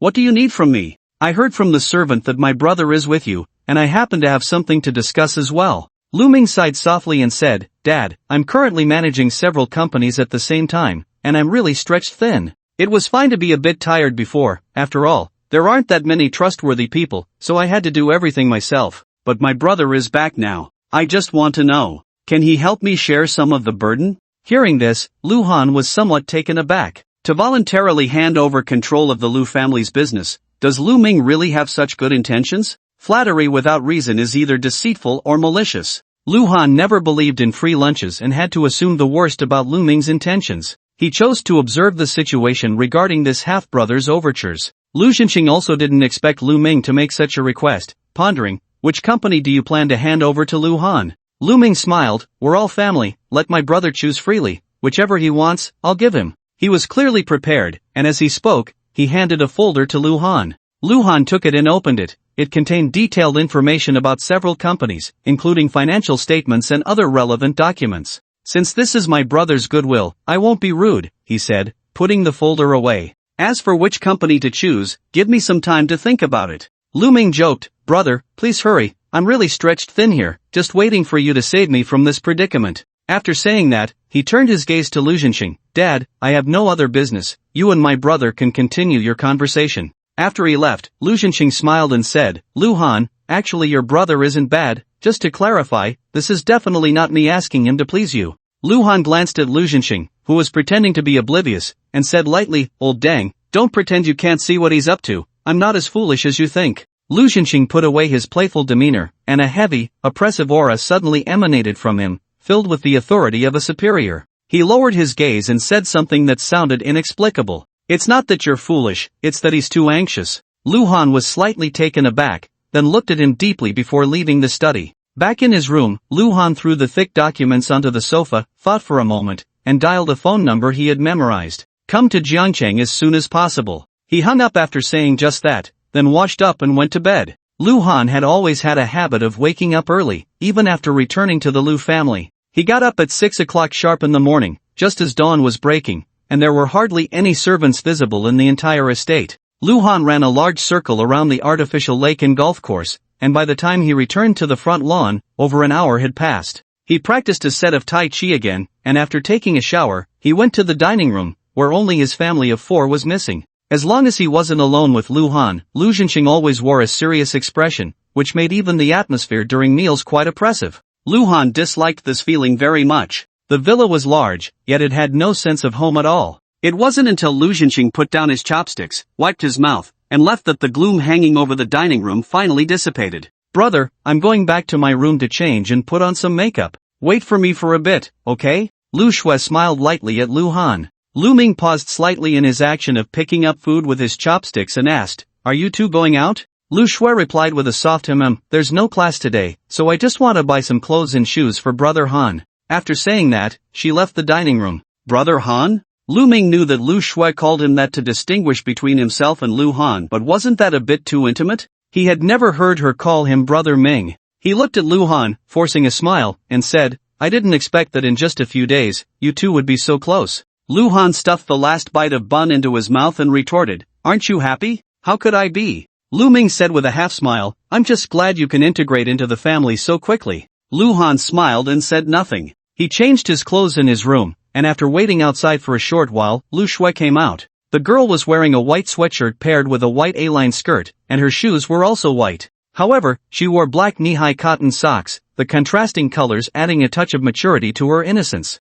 "Brother, let's go." Lu Shui jogged up to Lu Han and naturally linked her arm with his. Lu Han was still in the same white sweatshirt and jeans he wore when he met Su Chingle yesterday. Walking side by side, they did have a bit of a couple's vibe. Lu Shui drove away in a white Porsche Cayenne with Lu Han, unaware that Lu Ming was standing by the window upstairs. The man looked in the direction they left, his face dark as water, his fists clenched tightly. It was late autumn, and the air in Jiangcheng had turned a bit cooler. Lu Han habitually took out a cigarette, and as he smelled the faint fragrance in the car, he realized it wasn't appropriate to smoke in a girl's car and was about to put it back. Unexpectedly, Lu Shui actively pressed down the car window. "Brother, if you want to smoke, go ahead." The girl smiled at him, thinking she should buy an ashtray for the car later. Lu Shui didn't mind smoking in the car, and Lu Han wasn't pretentious. He lit up and took a puff, staring blankly out the window. "What are you thinking about?" Lu Shui, perceptive and sensitive, noticed he was preoccupied. Lu Han flicked the ash out of the window, seemingly indifferent, and said, "Lu Ming went to the study last night, saying he was overwhelmed and wanted to hand over 1 or 2 companies for me to help manage."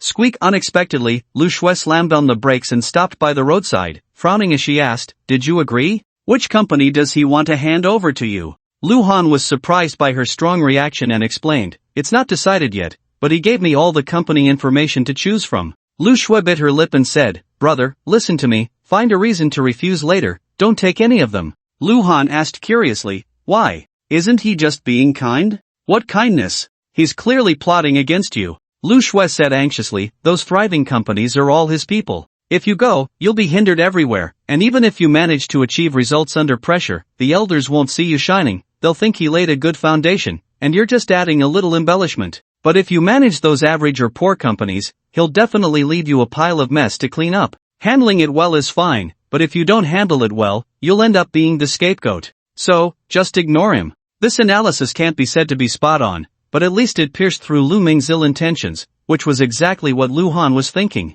He couldn't help but look Lu Shui up and down, setting aside the influence from the cheap old dang. This adopted daughter of the Lu family hadn't even graduated from college yet, and her insight was already so sharp. "Brother, why are you looking at me like that?" Lu Shui returned to her silly and sweet demeanor, her pretty face slightly flushed, feeling a bit shy. "It's nothing," Lu Han said softly, "I thought you had a good relationship with Lu Ming." "Oh, that's just on the surface." Lu Shui restarted the car, pouting, "If my godmother were still alive, she definitely wouldn't like him. Why should I have a good relationship with him?" From Lu Han's intuition, the possibility that Lu Shui hated Lu Ming was very high. Unfortunately, this was the Lu family. At least for now, Lu Han couldn't fully trust anyone. Well, the cheap old deng could barely count as half. As for Lu Shui, she could enter the observation period for now. The two chatted and laughed all the way, and before they knew it, the white Porsche Cayenne had driven into the mall parking lot. Lu Han noticed that the parking area had an extremely eye-catching VIP sign, indicating that this little rich girl Lu Shui had spent quite a bit here.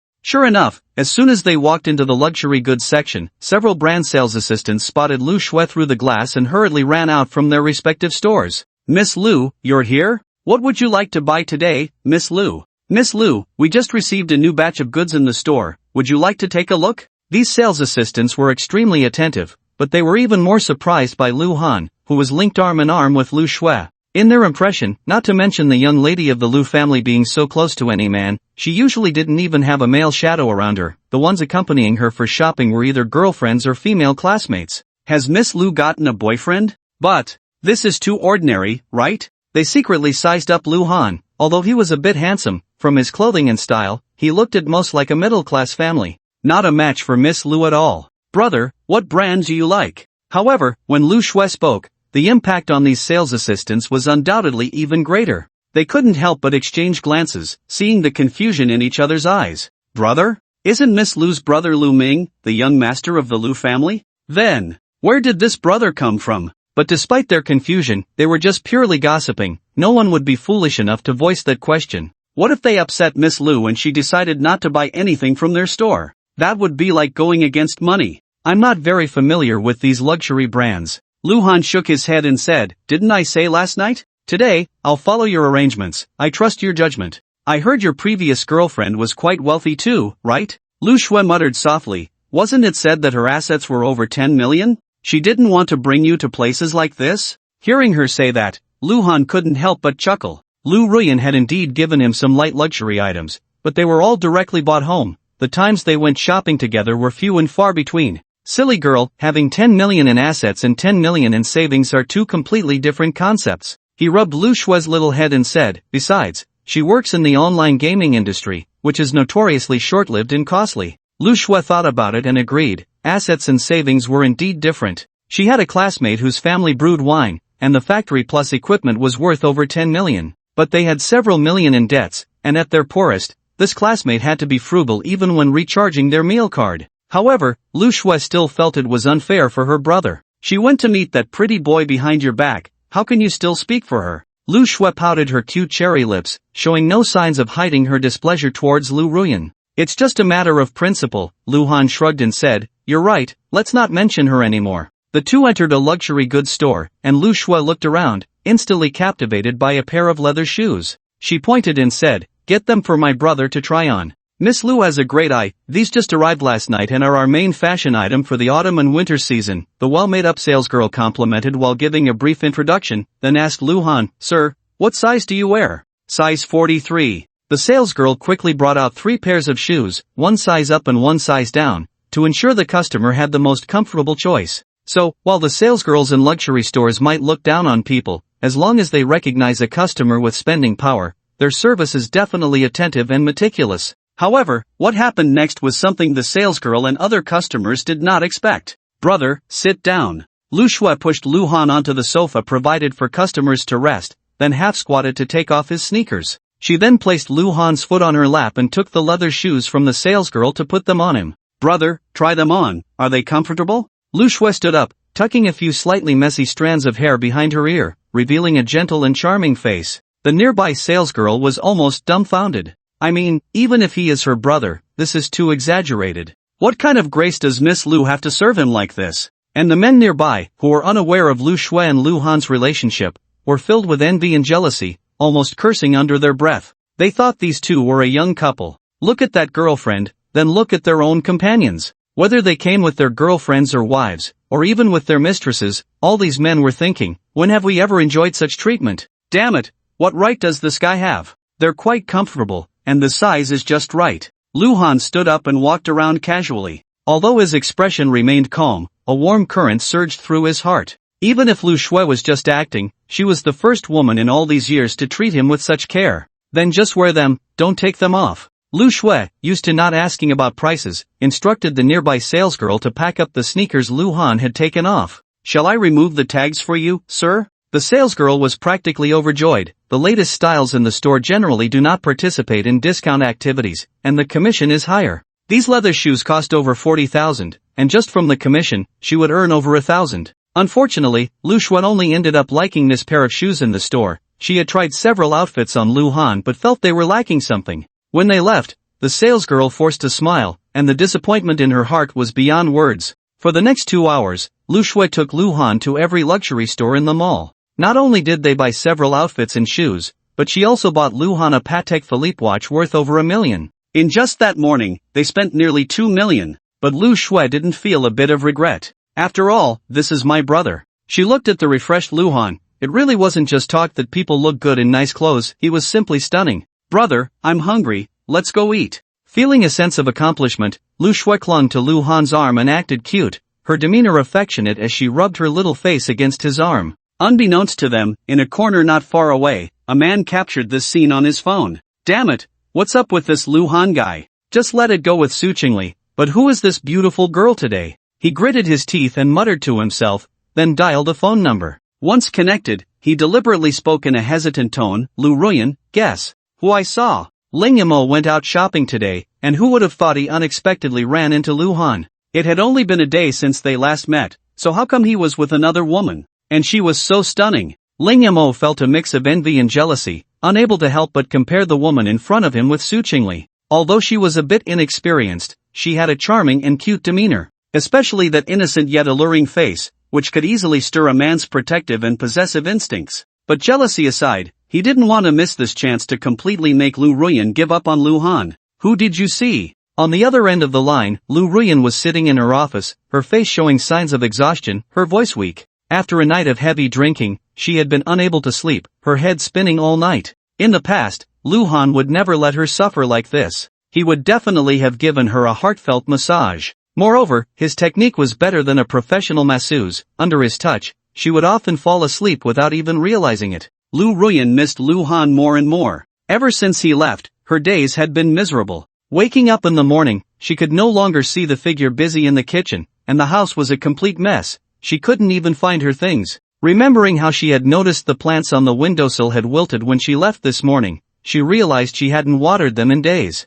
These trivial matters had always been taken care of by Han. Thinking about how he would occasionally check on her, Ruan felt even worse. Han had always taken good care of her, but what had she gotten in return? Ruan deeply regretted it. If she could turn back time to their second anniversary, she would definitely not have gone to the concert with Mo. Otherwise, the house would never be as cold and empty as it was now, devoid of any warmth. Ah, you're still pining for Han, but do you know he's been seeing more than one woman behind your back? Mo's long sigh came through, and Ruan suddenly sat up. Anything related to Han could now trigger her sensitive nerves. What do you mean by that? I secretly took a photo, you should see for yourself. After saying that, Mo sent a photo via WeChat. Ruan stared at the screen, where Han was beaming with a bright smile, and a pure and beautiful girl was intimately linked to his arm. They were both dressed in white, looking very much like a couple. Who was this girl? Ruan felt like she was going crazy. The scene from last night of Han holding Su Chingle's slim waist was still fresh in her mind, and now he was with another woman?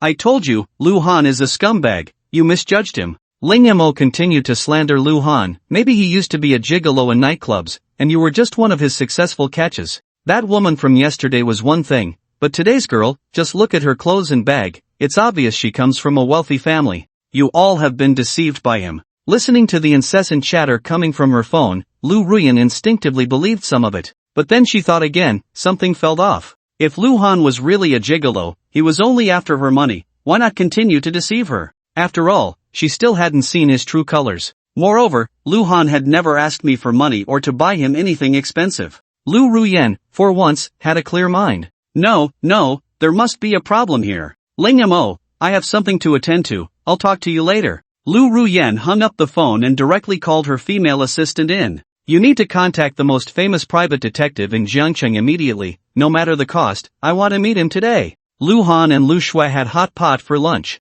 In the autumn and winter seasons, the steaming hot, spicy, and fragrant meat slices stuffed into their mouths were simply delightful. The two were chatting while eating when Han's phone rang. It was Su Chingle calling. Han, the agreement has been drafted, can you come take a look? The woman's pleasant voice came through. Han chuckled and said, so anxious, afraid I'll back out? The longer the night, the more dreams. Su Chingle's tone carried a hint of fatigue. I'll be waiting for you at Wutong Yaju in an hour. Han hung up the phone, and Shui, who had vaguely heard the conversation, curiously asked, brother, what agreement? What's going on?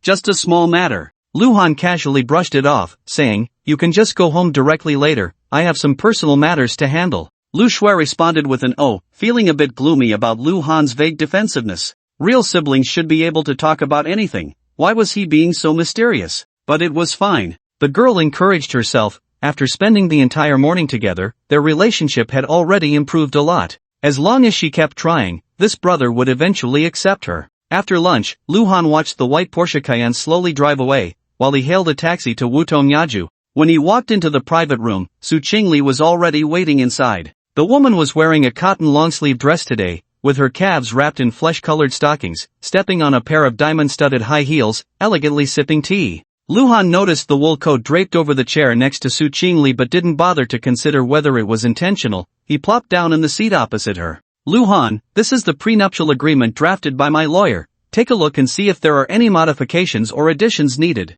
Su Chingle was surprised that Han looked even more handsome after changing clothes, but she quickly regained her focus. The matter at hand was important. She took the agreement from her bag and pushed it in front of Han, her expression becoming complex. It sounded nice to call it a prenuptial agreement, but what was the difference from a contract of servitude? Your lawyer is very professional. After flipping through the agreement for more than 10 minutes, Han put it down and said, I've reviewed all the terms in the contract, there's nothing wrong.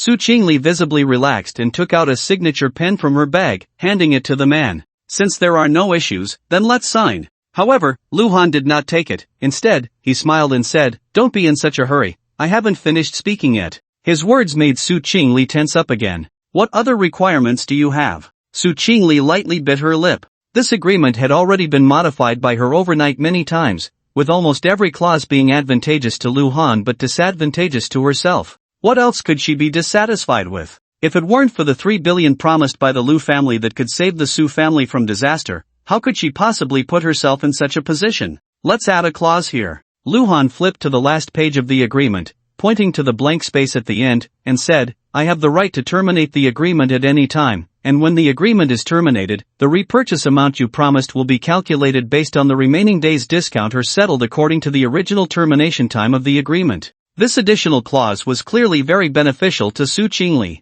The young lady of the Su family looked puzzled. Was Luhan really this kind-hearted? According to Luhan's additional terms, if he actively terminates the agreement after just 1 year, Su Chingle only needs to spend 4.5 billion to reclaim all the shares of the Su group in his hands. Moreover, this 4.5 billion is to be paid 2 years after the agreement takes effect, which means Su Chingle saves 1.5 billion directly. Even more exaggerated, if Luhan signs the agreement today and terminates it tomorrow, Su Chingle essentially receives a 3 billion interest-free loan from the Lu family for 2 years. Something unusual must be afoot. Su Chingle does not believe in free lunches and frowned slightly, saying, "Give me a reason." "Consider it a precaution," Luhan said, lowering his gaze. "If I meet someone I like within 2 years, there's no need to continue playing this boring marriage game with you. So I will terminate the agreement early. Rather than getting entangled over money later, it's better to write it in the agreement in advance. At that point, we can part ways without anyone owing anything to the other." Just because of this? Su Chingle was slightly taken aback, unsure if Luhan was speaking sincerely or playing a game of push and pull. But regardless, this supplementary clause was beneficial to her, and she had no reason to refuse. "Then I'll go back and revise it." "I hope you won't go back on your word then." Su Chingle put away the agreement and pen, repeatedly recalling Luhan's words in her mind. A boring marriage game? It really is quite boring. "But don't get too happy too soon," Luhan said. "In any case, within 2 years, the possibility of me falling in love with another woman is extremely slim." Hearing a hint of loneliness in his tone, Su Chingle couldn't help but ask, "Is that woman named Ruan the one who hurt you so deeply?" "Ha, just her?" Luhan scoffed. "Su Chingle, you underestimate me too much. I am someone who can let go and take things as they come. To hurt me, she is not worthy. Emotions can be mutually understood, but there are lines that cannot be crossed. Unfortunately, his bottom line is much lower than that of other men." Su Chingle fell silent for a moment and said, "You really are cold-blooded and heartless." Luhan did not respond, sitting down abruptly next to Su Chingle. His sudden movement startled her, and she instinctively shifted away, wary. "What are you doing? I'm so good to you, isn't it fair to collect some interest?" Luhan wrapped his arm around Su Chingle's slim waist and said, "Get used to this superficial intimacy. You wouldn't want outsiders to see any flaws, would you?" Just as Su Chingle was about to push Luhan away, she heard this and had to retract her hand that was about to shove him. "Relax, don't be tense." Luhan took advantage of the situation, stroking her waist and smiling. "Weren't you quite natural yesterday?" Su Chingle felt frustrated. Yesterday was yesterday, today is today, can they be the same? However, she admitted that Luhan was right, at least for the Lu family. Spending 3 billion on the Su family was not meant for Luhan to marry a woman with a hollow relationship. Once exposed, Lu Zhenxing would undoubtedly be furious. "You provide the money, I provide the person, it is indeed fair and reasonable." Su Chingle forced herself to relax her stiff body, trying to comfort herself with this reasoning. Given this man's current identity and status, even if he hasn't acknowledged his ancestry yet, there would surely be no shortage of women willing to pursue him. Why should he come here to suffer? Su Chingle took a deep breath. Forget it, let it be. Just treat it as being bitten by a dog. Lu family manor. Lu Shui parked the car and instructed the servants to carry the bags into Luhan's room. The girl was very satisfied with today's results. Thinking of how handsome Luhan would look in these clothes, she even felt a little happiness in her heart. However, while directing the servants out of Luhan's room, she ran into someone she genuinely disliked. "Second brother, why didn't you go to the company today?" Looking at Lu Ming, who was walking down the stairs, she greeted him as usual. She didn't like him, but being in the Lu family, she couldn't show it at all. The only difference was that she now called him second brother instead of big brother, which was clearly less intimate compared to calling Lu Han brother Han. "I'm not feeling well, so I took a day off," Lu Ming casually explained, then asked, "Why did you come back alone? Where's Lu Han?" "He said he had something to do," Lu Shui replied. Lu Ming nodded and said, "Shui, come here, I have something to discuss with you." The two went to the living room, and Lu Ming asked, "You're about to start your internship, right? Do you have any thoughts?" With the current higher education system, by the first half of their senior year, almost all courses were completed. College students were busy looking for jobs, and universities naturally encouraged them to find internships first, as a way to integrate into society early. Although Lu Shui didn't have to worry about finding a job like other students, her class advisor had approached her about it. After all, the employment rate of graduates was an important indicator for any university department. It not only related to reputation and prestige but also to the school's ability to implement teaching reforms and optimize resource allocation. Therefore, every graduation season, department leaders were like they had been injected with adrenaline, trying every means to get students internships or jobs. As long as a labor contract or agreement was signed, the student was considered employed. Lu Shui smiled and said, "Second brother, what thoughts could I have? I haven't had enough fun yet. You have so many companies under you, can't you just give me a job contract?" "Shui, it's not that I want to lecture you, but if Dad knew your thoughts, he would definitely be angry," Lu Ming frowned and said. "You are the distinguished young lady of the Lu family, how can you be idle?" Lu Shui pouted and said, "But I just want to be a pretty vase." You. Lu Ming was both amused and helpless, pondering, "How about this, you can just be my secretary. Not only would it be convenient for me to take care of you as your sister, but I could also teach you a lot. You can stand on your own sooner, and then I'll give you a company to manage, how about that?" This was a kind offer, at least on the surface. Lu Shui thought seriously for a moment and said, "Second brother, can you give me some time to think about it?" Lu Ming nodded, looking at Lu Shui with a complex expression before getting up and going upstairs. It wasn't until his figure disappeared around the corner of the stairs that Lu Shui let out a sigh. Does this Lu Ming really take me for a fool? What good intentions, taking care of me and teaching me to manage a company, clearly just wants to keep me busy so I won't have time to look for brother Han.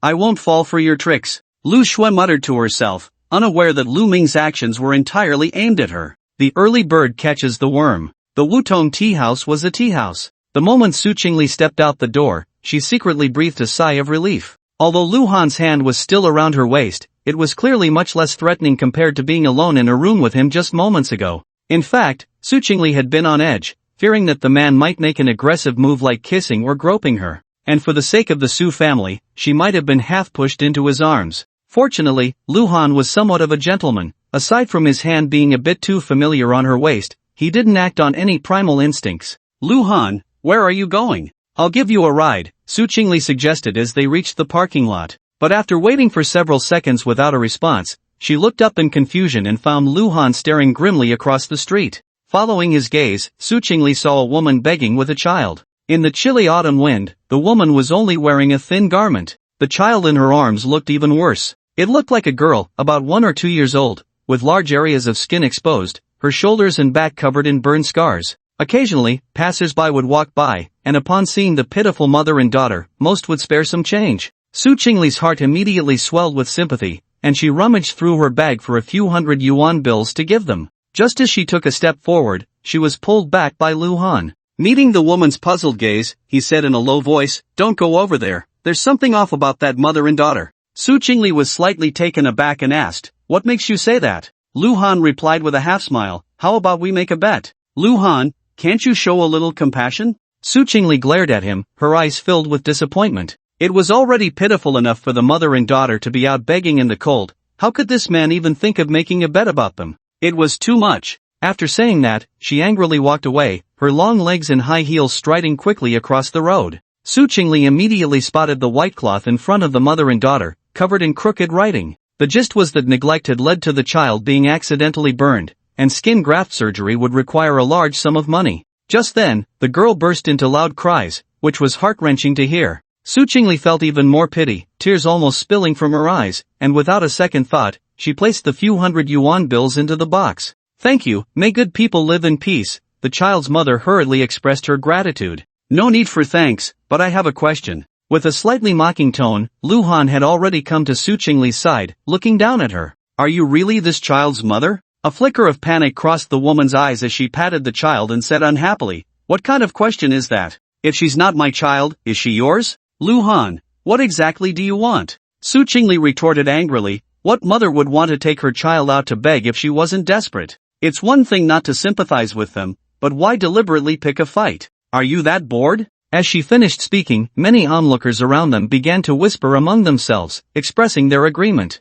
Exactly, how can this man be like this? The mother and daughter are already pitiful enough, and he says such things. Look at him, dressed well, he must be wealthy. I'm telling you, he's just a rich person with nothing better to do, making fun of the poor. Heartless, why doesn't he just die? Luhan listened to the unbearable comments around him but remained unmoved. He looked at the furious Su Chingle and calmly said, having compassion is a good thing, but if you can't tell right from wrong, it becomes aiding the wicked. After saying that, he turned his gaze back to the seemingly pitiful woman, his eyes cold. Luhan had been abducted in the past and had spent a considerable amount of time with human traffickers, so he was certain that this woman was definitely a trafficker. But unfortunately, this wasn't when he was still abroad. You couldn't just kill people in the country. Otherwise, she would have become a cold corpse tonight. At that moment, a police car stopped by the roadside. 2 police officers got out and hurriedly gathered the woman's things, picking up the child to leave, but were stopped by Luhan. The leading officer, in his 40s, looked around and asked, "Who called the police?"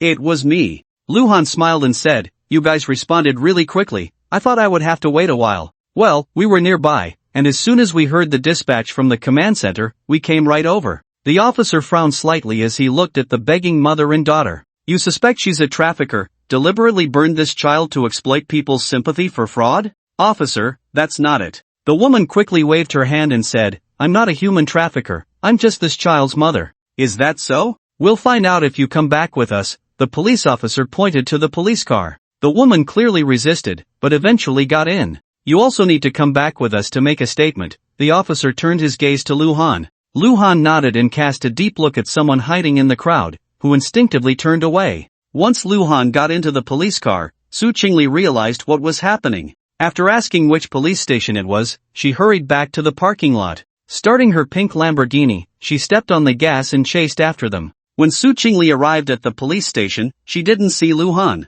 A female police officer in her 40s received her and said Luhan was inside making a statement. After about 10 minutes, the female officer came out for a moment, and when she returned, her face was filled with anger. Human traffickers these days really deserve to die. The female officer gritted her teeth and said, "Not only stealing children, but also burning them like that, how could anyone do such a thing? They're not human." Su Chingle was taken aback and asked, "That woman, is she really a trafficker?" "Of course, she exploits people's sympathy to scam money." The female officer sighed heavily and continued, "Fortunately, your boyfriend is sharp. He saw right through her that she wasn't the child's mother. Otherwise, who knows how many people would have been deceived by her. Sigh, I don't even know how many children have fallen victim to her. I heard from the colleague in charge of the interrogation that woman is likely a habitual offender." She rambled on, and Su Chingle could no longer take it in. So, Luhan was really wronged? After about half an hour, Luhan was personally escorted out by the police station chief. "I really have to thank you. If it weren't for your timely report, we wouldn't have obtained such important leads." The chief patted Luhan's shoulder heavily and said, "According to that woman's confession, this is clearly a large-scale human trafficking gang. I've reported it to the city bureau, and the leaders are taking it very seriously. A special task force will be established immediately. I've also applied for a reward for you. If it gets approved, I'll let you know when to come pick it up." "The reward doesn't matter," Luhan said seriously. "I just hope the police can quickly arrest everyone involved. Every day they remain at large could mean another child is stolen or harmed." Hearing him say this, the expressions of the surrounding officers became even more serious. If there is any type of criminal in the country that police would want to tear apart with their bare hands, it would probably be human traffickers. As Luhan walked out of the police station, he sighed lightly. In the past, he would have dealt with human traffickers swiftly, but now he felt restrained, only able to resolve issues through reporting. It was quite frustrating. At that moment, Su Chingle, who had been following behind, couldn't help but ask, "Luhan, how did you figure out she was a trafficker?" Luhan's gaze was somewhat dazed as he slowly spoke. "A real mother, even if she has only one piece of clothing, would give it to her child. She would never let her child be cold. And her eyes were too indifferent. Did you notice her movements? She occasionally tugged at the child's clothes, but it wasn't to protect the child from the wind, it was to deliberately expose the burned areas. Also, before you gave her money, that child was crying loudly because that woman secretly pinched him to hurt him. With that, Su Chingle carefully recalled, and it seemed to be just as he said. I'm really stupid, she said with frustration, just as Lu Han had mentioned before, that without understanding the truth, her rash charity was aiding the wicked. That money, the trafficker wouldn't spend a single cent on that child. Even if this child dies, perhaps another one will soon be burned or have their limbs cut off by them. Imagining those cruel scenes, Su Chingle felt an indescribable discomfort in her heart. I can't say you're foolish, after all, women are emotional creatures, especially when their sympathy overflows, there's no rationality to speak of. Lu Han glanced at Su Chingle and smiled, and to be fair, seeing you not listening to advice makes me a bit happy, at least you're a kind-hearted rich girl, aren't you? Su Chingle was at a loss whether to laugh or cry. Can I take that as a compliment? Of course it's a compliment, Lu Han said with a grin, but to Su Chingle, it felt like the man was insincere. Su Chingle hesitated for a moment, biting her lip. What was that bet about? Lu Han looked a bit confused. What bet? You said that mother and daughter had problems, I didn't believe you, and you suggested we bet. Su Chingle pretended to be casual. If I lose, you can say what you wanted to bet on. This time it was Lu Han's turn to be surprised. If Su Chingle hadn't brought it up, he would have forgotten about it. The problem was she hadn't agreed to the bet, so why was she so persistent? Lu Han thought for a moment, a playful smile on his face. Aren't you afraid I'll make some outrageous request, like asking you to sleep with me tonight? You rogue. Su Chingle's face turned red. She had thought losing would just mean treating him to a meal or buying a gift, but who knew this man was so shameless? Sleep with him? Dream on. Su Chingle was both embarrassed and angry, straightening her face and twisting her waist as she got into the car and drove off.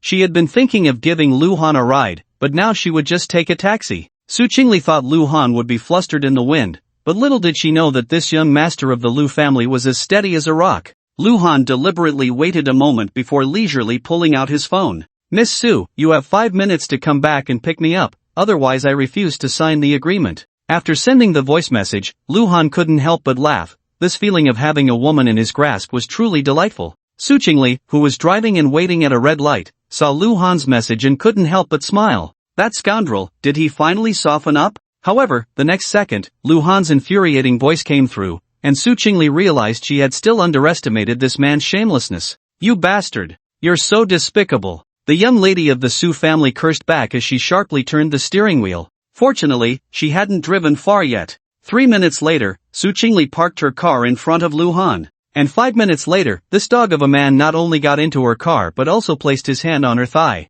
The reason was that if she didn't let him touch her thigh, he wouldn't get in the car. Su Chingle was almost in tears. They weren't even married yet, and she was being bullied like this. What would happen after they got married? A light sound in the car brought Su Chingle back to her senses. It turned out Lu Han was pinching her flesh-colored stockings, pulling them a bit and then letting go, the sound echoing against her soft skin. This dog of a man, was he playing with her? Su Chingle bit her rosy lips and shot a resentful glance at the man beside her. Unfortunately, it had no effect on Lu Han at all. But those legs were truly exceptional. Lu Han secretly marveled at how he had struck gold. Su Chingle's calves were noticeably longer than her thighs, probably a 3-to-2 ratio, almost a perfect golden proportion. So overall, the lines of her legs appeared more rounded and graceful, definitely the top-tier leg model. And only by touching them could one know how astonishingly smooth and tender the texture was. After just a few touches, he was already unable to let go. Unfortunately, for Lu Han, this was enjoyment, while for Su Chingle, it had become a form of torment. The man's rough hands roamed back and forth on her legs, a mix of shyness and annoyance coursing through her, sending goosebumps all over her body. After finally dropping Lu Han off at the entrance of the manor, as soon as that detestable man got out of the car, Su Chingle couldn't bear to linger for even a second longer. She slammed on the gas and fled in a hurry. Lu Han whistled with his hands in his pockets as he walked into the villa, looking as infuriating as ever. Yet, Lu Shui thought he looked so cool and handsome. Brother, you're back. The girl jogged to the door, bent down to place the slippers in front of the man, and asked, where did you go? You seem so happy? I took the opportunity to accompany your future sister-in-law, Lu Han casually explained. But he had to admit, today was quite exhausting. If he had gone to the mall alone to buy clothes, it would have taken at most an hour, but with a woman accompanying him, that time stretched infinitely. However, this was Lu Shui's good intention, and she was so patient and meticulous that Lu Han felt it would be rude to refuse. After that, he received a call from Su Chingle, which led him to Wutong Yaju, where he encountered human traffickers with abducted children begging, and after calling the police and taking statements, by the time everything was settled, it was almost dark. Fortunately, he had gained a little advantage from Su Chingle. which somewhat compensated for the hardships of the day. Oh, Lu Shui elongated her tone, suddenly realizing why her brother had been so mysterious. It turned out he had gone on a date. Seeing Lu Han stretch and look tired, Lu Shui took the initiative to say, "Brother, let me give you a massage." Lu Han naturally welcomed the offer, and the two entered the room. He comfortably lay on the bed, allowing Lu Shui to straddle his lower back, her delicate little hands kneading his shoulders. And be careful when steering a ship for 10,000 years, especially when it involves a massive investment of 3 billion. No matter how cautious one is, it is never too much. This agreement is in duplicate, and as Su Chingle looked at the signatures and handprints of both parties, she felt a surge of mixed emotions. Regardless of how difficult the next 2 years may be, at least her innocence is preserved. She tucked the agreement away and said with a complex tone, "Once the Lu family's funds are in place, I will transfer the additional shares to your name as agreed." Lu Han placed his hand back on the woman's long, slender leg wrapped in black silk, nodded, and said, "I'm not in a hurry. There's one more thing." Su Chingle bit her lip, trying to suppress her shyness, and said, "My dad asked me to ask you when you would come to our house as a guest." "A guest? Why not just say it's time to take the next step and meet the parents?" Lu Han chuckled, understanding the urgency of the Su family. It seemed they were truly at their wits' end. "I'm just a free man, any time is fine." He smiled and added, "For small matters like this, just let me know in advance, and I will definitely cooperate." What does he mean by definitely cooperate? Su Chingle couldn't help but feel frustrated. Other men would treat her like a goddess, but Lu Han, on the other hand, took every opportunity to bully her and didn't take her seriously at all. How unfair. Am I really that unappealing? For the first time in her life, Su Chingle doubted her own charm. As she walked out of the Wutong elegant residence, Lu Han casually asked, "What hobbies does Uncle Su have?" Su Chingle's brows relaxed slightly. This man finally showed a bit of conscience and knew how to cater to others' interests. She replied softly, "My dad has a fondness for antiques and calligraphy." Quite elegant, Lu Han nodded, indicating he understood. Su Chingle asked, "Where are you going? Do you want me to give you a ride?" Lu Han touched the black card in his pocket, thought for a moment, and said, "Then take me to Jiangcheng University. There are many 4S stores there," and Lu Han figured that since he was now a wealthy man, taking a taxi all the time wasn't quite right. Su Chingle didn't think much of it. She knew Lu Shui was studying at Jiangcheng University and assumed Lu Han was going to see his sister. After dropping Lu Han off at the university gate, Su Chingle stepped on the gas and left. She wasn't as leisurely as Lu Han. The Su group was currently in a precarious situation, and there were still a lot of matters waiting to be handled. Lu Han found a 4S store specializing in luxury cars. As soon as he walked in, he caught the attention of almost all the sales consultants. There was no way around it. The clothes Lu Shui had bought for him were all luxury brands, especially the brand new Patek Philippe on his wrist, which was clearly worth a fortune. "Sir, are you looking to buy a car?" The sales consultant closest to Lu Han, a pretty woman who looked to be in her late 20s, was the first to approach him. "Oh, I thought it was someone else. Isn't this the former sycophant of Yin Yin?" Just as Lu Han was about to nod, a mocking voice suddenly rang out. He turned to see Ling Mo walking over with his hands in his pockets, swaying his head. However, he didn't see Lu Ruan anywhere. Lu Han said lightly, "What, without Lu Ruan here, you can't even pretend anymore?" "That's hilarious. The person she likes has always been me. You're just a stand-in when I'm not around." "Do you really think you're something?" Ling Mo mocked. "And the one who's been pretending all along is you, right? Not to mention, those fake designer brands you're wearing actually look somewhat convincing. Where did you buy them?" "Ha!" Lu Han found it quite boring and replied, "You can't even tell the real from the fake. Your eyes must be blind." "Oh, still being stubborn?" Ling Mo laughed heartily and turned to the nearby sales consultant, saying, "Beauty, don't be fooled by his dog-like appearance. He's just a duck serving rich women in nightclubs. Today, coming here to buy a car is just a pretense. The real reason is to hunt for prey."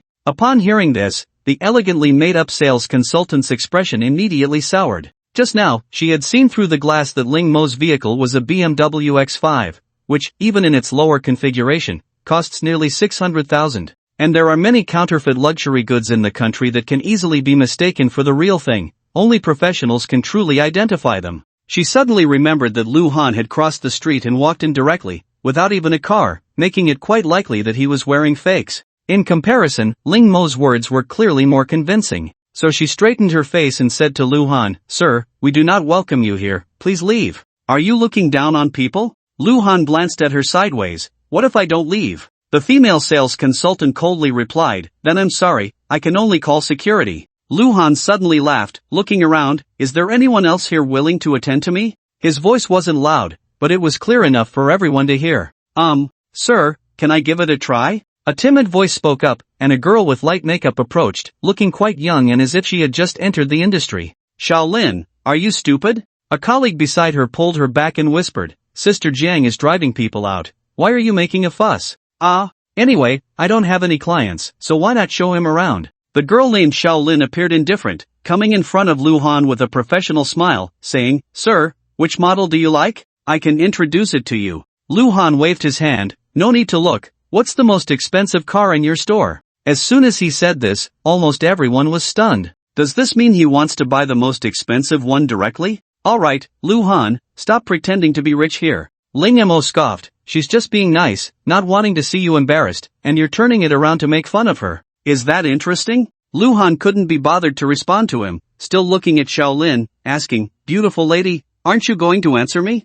Sir, please wait a moment, I'm just an intern, and I'm not very familiar with the business. Shaolin was a bit flustered, checking her phone for information as she spoke. Well, currently, the most expensive car we have is the Maybach S680 limited high-end version, with only 150 units worldwide, priced at 6.83 million, and the configuration is. Just as she was about to give a detailed introduction, Luhan calmly interrupted, That's enough, I want this one. Shaolin was slightly taken aback and instinctively asked, Then, sir, will you be paying in full or financing? Luhan smiled and said, I know financing will give you a bigger commission, but I don't like trouble, so I'll pay in full. You? Paying in full? Ling Mo laughed so hard he nearly fell over. Don't joke, selling you wouldn't even be worth the price of a tire for that car. What are you pretending for? Then he suddenly realized, oh, I get it. If your bank card doesn't go through later, are you going to say the payment system is down? Luhan smiled faintly, what if it does go through? What will you say then?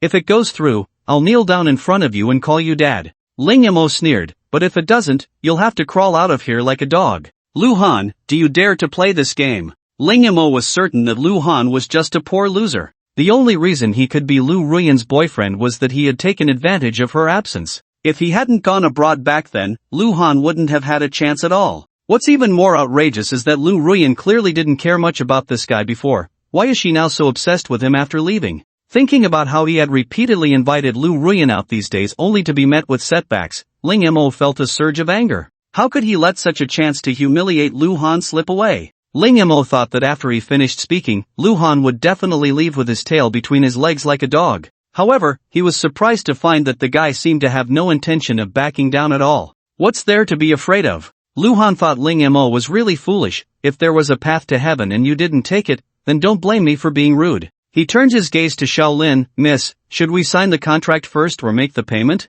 Sir, please wait here for a moment while I get the contract for you to review. If you find it satisfactory, you can sign and then make the payment, Shaolin said, pointing to the sofa nearby. After Luhan sat down, she poured him a steaming cup of coffee before quickly leaving. Ling Mo felt uncomfortable watching Luhan's calm demeanor and sneered, let's see how you handle it when you can't withdraw any money after signing the contract. He had already planned to record the moment Luhan crawled out like a dog with his phone. When the time came, he would send it to Lu Ruyan, and he imagined that woman would surely despise Luhan after seeing it. Just a few minutes later, Shaolin returned, not only with the contract but also with a POS machine ready. Shaolin didn't know why, but she had a vague feeling that this deal might actually go through. If she sold this car, her commission would be several tens of thousands. Thinking of this, her heart couldn't help but tremble. Luhan glanced over the car purchase contract. It was the standard stuff from the dealership.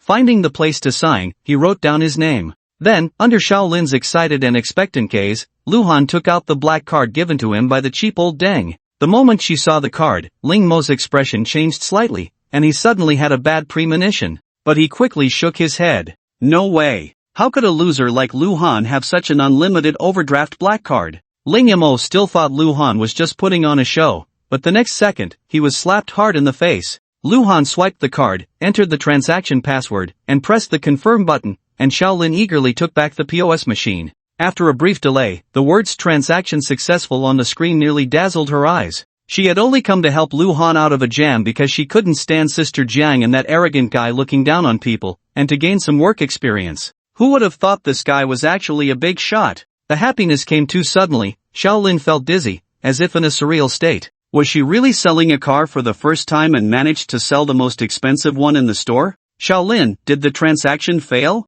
Sister Jiang, who had first attended to Lu Han, leaned over and patted her shoulder, saying, I'm not saying you, but as a newcomer, you shouldn't aim too high. What people say wait, it really went through. 1 second she was lecturing Shaolin as a senior, and the next second she was completely dumbfounded. Staring at the POS machine screen, she felt regret so deep it was almost unbearable. According to the rules, whenever a customer came in, unless a specific sales consultant was designated, whoever greeted them would be considered their consultant. Even if this time they didn't buy a car, as long as they returned next time, that wouldn't change. This deal was originally hers, and the several tens of thousands in commission were also hers. But now, the cooked duck had flown away. Moreover, clients like this who were generous with their spending were precious resources for sales consultants. Whether they came to buy a car themselves or referred others, it was simply exhilarating for performance. Thinking of this, Sister Jiang felt as if she could die. Especially with the surrounding colleagues' exclamations and discussions,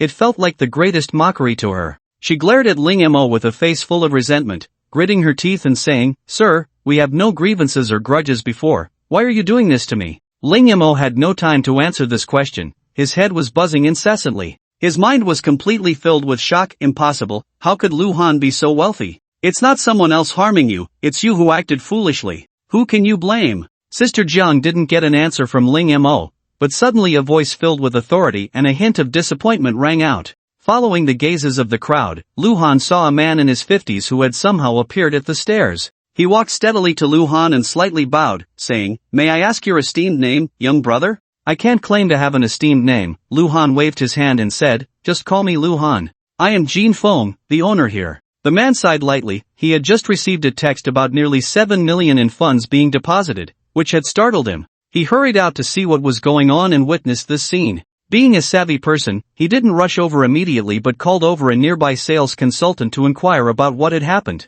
After learning the whole story, he was so angry he almost cursed. There were very few wealthy young men in Jiang City who could swipe a black card for several million to buy a car. How could he afford to neglect this? If he couldn't even see this clearly, what was he doing in sales? Young Master Lu, the people downstairs were not attentive enough. I hope you can forgive us for any offense. The more Jin Feng thought about it, the angrier he became, turning his gaze to Sister Jiang and coldly saying, You lowly thing with dog eyes, go settle your salary with the finance department and get out of here immediately. Sister Jiang's face turned pale, and she hurriedly said, Mr. Jin, I was wrong, please give me another chance. Give you a chance to offend my client again? Jin Feng sneered, I told you to get out, do you understand? Sister Jiang trembled at his cold gaze and quickly left in despair. Young Master Lu, for the car you bought, I'll give you a 95% discount. After a moment of contemplation, Jin Feng added, Also, if you have any requests regarding the interior or anything else, feel free to mention them, I will provide you with free service.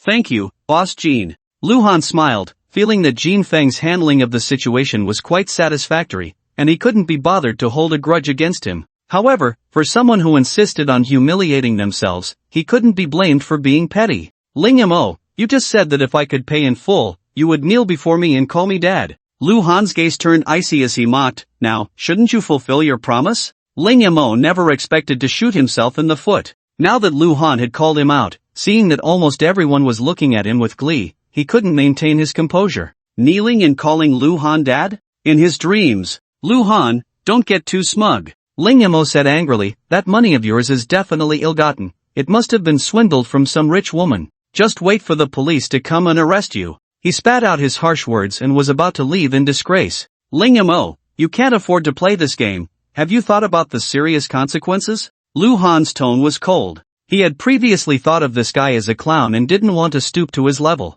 But now that he was getting too arrogant, there was no need to be polite. Lu Han had already made up his mind. If Ling Mo was willing to admit defeat and kneel to call him dad, he could let it slide, considering he was still somewhat of a man. However, if he dared to just walk away as if nothing had happened, then he would have to learn what it meant to bully others with power. Poor Ling Mo still didn't realize he was in big trouble. He shot Lu Han a fierce glance and left without looking back. Jin Feng looked at Ling Mo's disheveled back and couldn't help but shake his head, secretly cursing this guy named Ling Mo for being such a fool. Lu Xiao had clearly given him one last chance, how could he not see that? He was just suffering alone. Now, it was likely that his parents and the family business would also suffer because of him. Jin Feng turned his gaze to Lu Han and cautiously asked, Lu Xiao, now that the eyesore has left, shall I take you to see the car? Lu Han nodded and said to Shaolin, You come along too. Xiaolin was a bit flattered and hurriedly followed behind. The three of them chatted as they walked, exchanging contact information as well. It was then that Lu Han learned Xiaolin's full name was Feng Yalan. Like Lu Shui, she was also a senior at Jiangcheng University. However, Feng Yalan was studying marketing, and since graduation was approaching, she had conveniently found an internship at a nearby 4S dealership. You really are quite lucky, girl. Jin Feng couldn't help but sigh. I remember you just came here less than half a month ago, and you've already landed such a big deal. Not to mention others, even I feel a bit envious. I just stumbled into it by accident. Feng Yalan felt a bit shy, blushing as she glanced at Lu Han and said, "Thank you, Lu Xiao, for being so generous. I still can't believe it. I thought I was dreaming." They passed through a long corridor, leading to an even more luxurious showroom, but it was sparsely filled with only a dozen cars. The globally limited edition Maybach S680 was prominently displayed in the center. This car is equipped with a 6.0T twin-turbo V12 engine, with a maximum power of 450 kilowatts, and features a 4MATIC all-wheel drive system, accelerating from 0 to 100 km per hour in just 4.5 seconds. Jin Feng enthusiastically introduced the performance and specifications, then opened the car door and pointed to the center console, saying, "Lu Xiao, there's a limited exclusive nameplate here, a unique symbol of your distinguished status. I think you'll definitely like it." Lu Han followed Jin Feng's finger and saw the number 77 engraved on the nameplate. It meant this was the 77th car out of a global limit of 150. Anyway, this car was already his. Lu Han simply sat down inside, feeling the luxury around him, thinking that the feeling of being a spendthrift was really damn enjoyable. At that moment, Jin Feng leaned over again, smiling. "Lu Xiao, do you have any other needs? Just let me know." Lu Han was about to say no when suddenly a thought struck him, and he asked, "Boss Jin, do you have any connections in antiques and calligraphy?" He was about to meet his future father-in-law, and although it was just a pretense with Su Chingle, he still needed to observe the proper etiquette. Otherwise, how could he face the young lady of the Su family who worked so hard for him? That was over 4 million a day. How could he let the horse run without giving it hay? "I do have a few friends dealing in antiques and calligraphy," Jin Feng said, his tone a bit reluctant, "but they are all small-time players, dealing in items worth tens of thousands or hundreds of thousands. I'm afraid they won't catch Lu Xiao's eye." "Then forget it." Lu Han waved his hand, not wanting to trouble Uncle Sen, but it seemed he had no choice now. The newly bought car needed cleaning and inspection, and it would take about a week before it could be delivered for use. Lu Han wasn't in a hurry, and just as he was about to leave, Lu Shui called, "Brother, where are you?" The girl's charming voice came through. Lu Han pretended to be mysterious. "Guess?" Lu Shui asked softly, "You're not on a date with your future sister-in-law, are you?" "I was indeed on a date earlier." Lu Han emphasized the word date and continued, "But she had to return to the company for something, and I'm near your school now." Lu Shui asked curiously, "Oh, what are you doing over there?" "It's inconvenient without a car, so I came over to buy one myself." Lu Han said with a hint of revenge, "Spent nearly 7 million, I wonder if old Deng will feel heartbroken." Lu Shui responded with an "oh" and fell silent. She expressed that she was feeling quite unhappy. "Stinky brother. It's one thing to buy a car without me, but to come to our school without saying a word? Next, if I don't call you, will you just go home by yourself?" Lu Shui felt wronged and sad, and as for Lu Han calling Lu Zhenxing old Deng, she automatically skipped over that. That's how Lu Han referred to him at home. It had only been a few days, not just her, even the servants had gotten used to it. "Shui Shui, you seem a bit unhappy?" Lu Han stopped and asked softly. He could tell the girl's tone was a bit down, but he didn't realize it was his fault. "Shui Shui?" Hearing that affectionate nickname suddenly, Lu Shui covered her mouth in surprise and exclaimed, "Brother, are you calling me?" "Of course, if I'm not calling you, who else would I call?" Lu Han said, amused. "What, Lu Ming can call you Shui but I can't call you Shui Shui? Hee, stinky brother, can I take that to mean you're jealous?" Lu Shui giggled, and in that moment, all her negative emotions vanished. "Yes, I am jealous." Lu Han hadn't really thought that much, he just felt that he had been getting along well with Lu Shui these past few days, and it felt natural to call her that, even surprising himself a bit. He didn't expect Lu Shui to be so happy about it, so he just admitted it openly. "Don't worry, don't be jealous, I definitely treat you better than him." Lu Shui said proudly, "Brother, where are you?" "I just finished class, I'll come pick you up." Lu Han reported his location, and after hanging up, he thought for a moment and called Uncle Sen. "Young Master Lu Han, what can I do for you? Help me look into someone named Ling Mo, the more detailed, the better." In the following days, Lu Han felt quite bored. Besides going with Uncle Sen to select antiques and paintings, he basically spent all his time at the estate. Since signing the prenuptial agreement, Su Chingle had not shown up, only sending 2 WeChat messages saying she had too much to handle at work and wouldn't meet for now. It was unclear whether the woman was genuinely busy or just making excuses. Lu Shui had also been coming and going early and late these days. While she didn't have to worry about finding a job, she still had to write her graduation thesis. In fact, the reason Lu Shui returned to school the day Luhan went to buy the car was that her advisor had called her to assign her thesis topic. She was majoring in economics and had chosen a topic on market competition and industry structure, spending most of her time in the library researching. However, the day before picking up the car, just after Luhan hung up with Jean phone, Su Chingle called in. Luhan, tomorrow is the weekend, my dad and mom will be home, come over for lunch with us. Su Chingle's voice carried a hint of tiredness. Work was too busy, really exhausting. She thought Luhan would at least show some concern, but unexpectedly, the man just casually replied with one word, okay, and then there was nothing more. Ironically, neither of them hung up, and they could hear each other's breathing. In the end, it was Su Chingle who couldn't hold back, annoyed. If we were together right now, would we have nothing to say and just stare at each other? It's possible we might have nothing to say, but staring at each other is absolutely out of the question. Luhan chuckled, you can stare at me all you want, I have other things to do. Su Chingle asked irritably, what could you possibly have to do? Luhan replied nonchalantly, touch your leg. Su Chingle, this dog of a man is addicted to touching? Tomorrow at 10 a.m., come to my house, and don't be late. Su Chingle hung up the phone directly after speaking, clearly angry. Luhan didn't try to appease her and turned to take a shower. On the other side, Su Chingle waited for a long time, not to mention a call back from the man. There wasn't even a WeChat message. Dog man, stinky man, big rogue. Su Chingle stomped her feet in anger, cursing every insult she could think of. Luhan made a fuss, but the next day he still went to Jinfeng early. After picking up the car and attaching the temporary license plate provided by the Four Sons store, he drove the brand new Maybach to Emerald Garden. This is a famous wealthy area in Jiangcheng, with only 32 villas inside. The earlier the number, the larger the area and the better the layout. The Su family lives in Villa No. 6, which, including the yard and garage, covers an area of 3,000 square meters, but compared to the Lu family estate, it's only about the size of a golf course inside. So, there is indeed a gap among the wealthy. The Su family is not even close to the Lu family. After parking the car, Luhan called Su Chingle to say he had arrived. The woman quickly came out to greet him. Seeing Luhan dressed formally in a suit, with shiny leather shoes and meticulously styled hair, Su Chingle finally felt relieved. What she feared was that Luhan would dress as casually as he did on the blind date day, which would show a lack of respect for the Su family.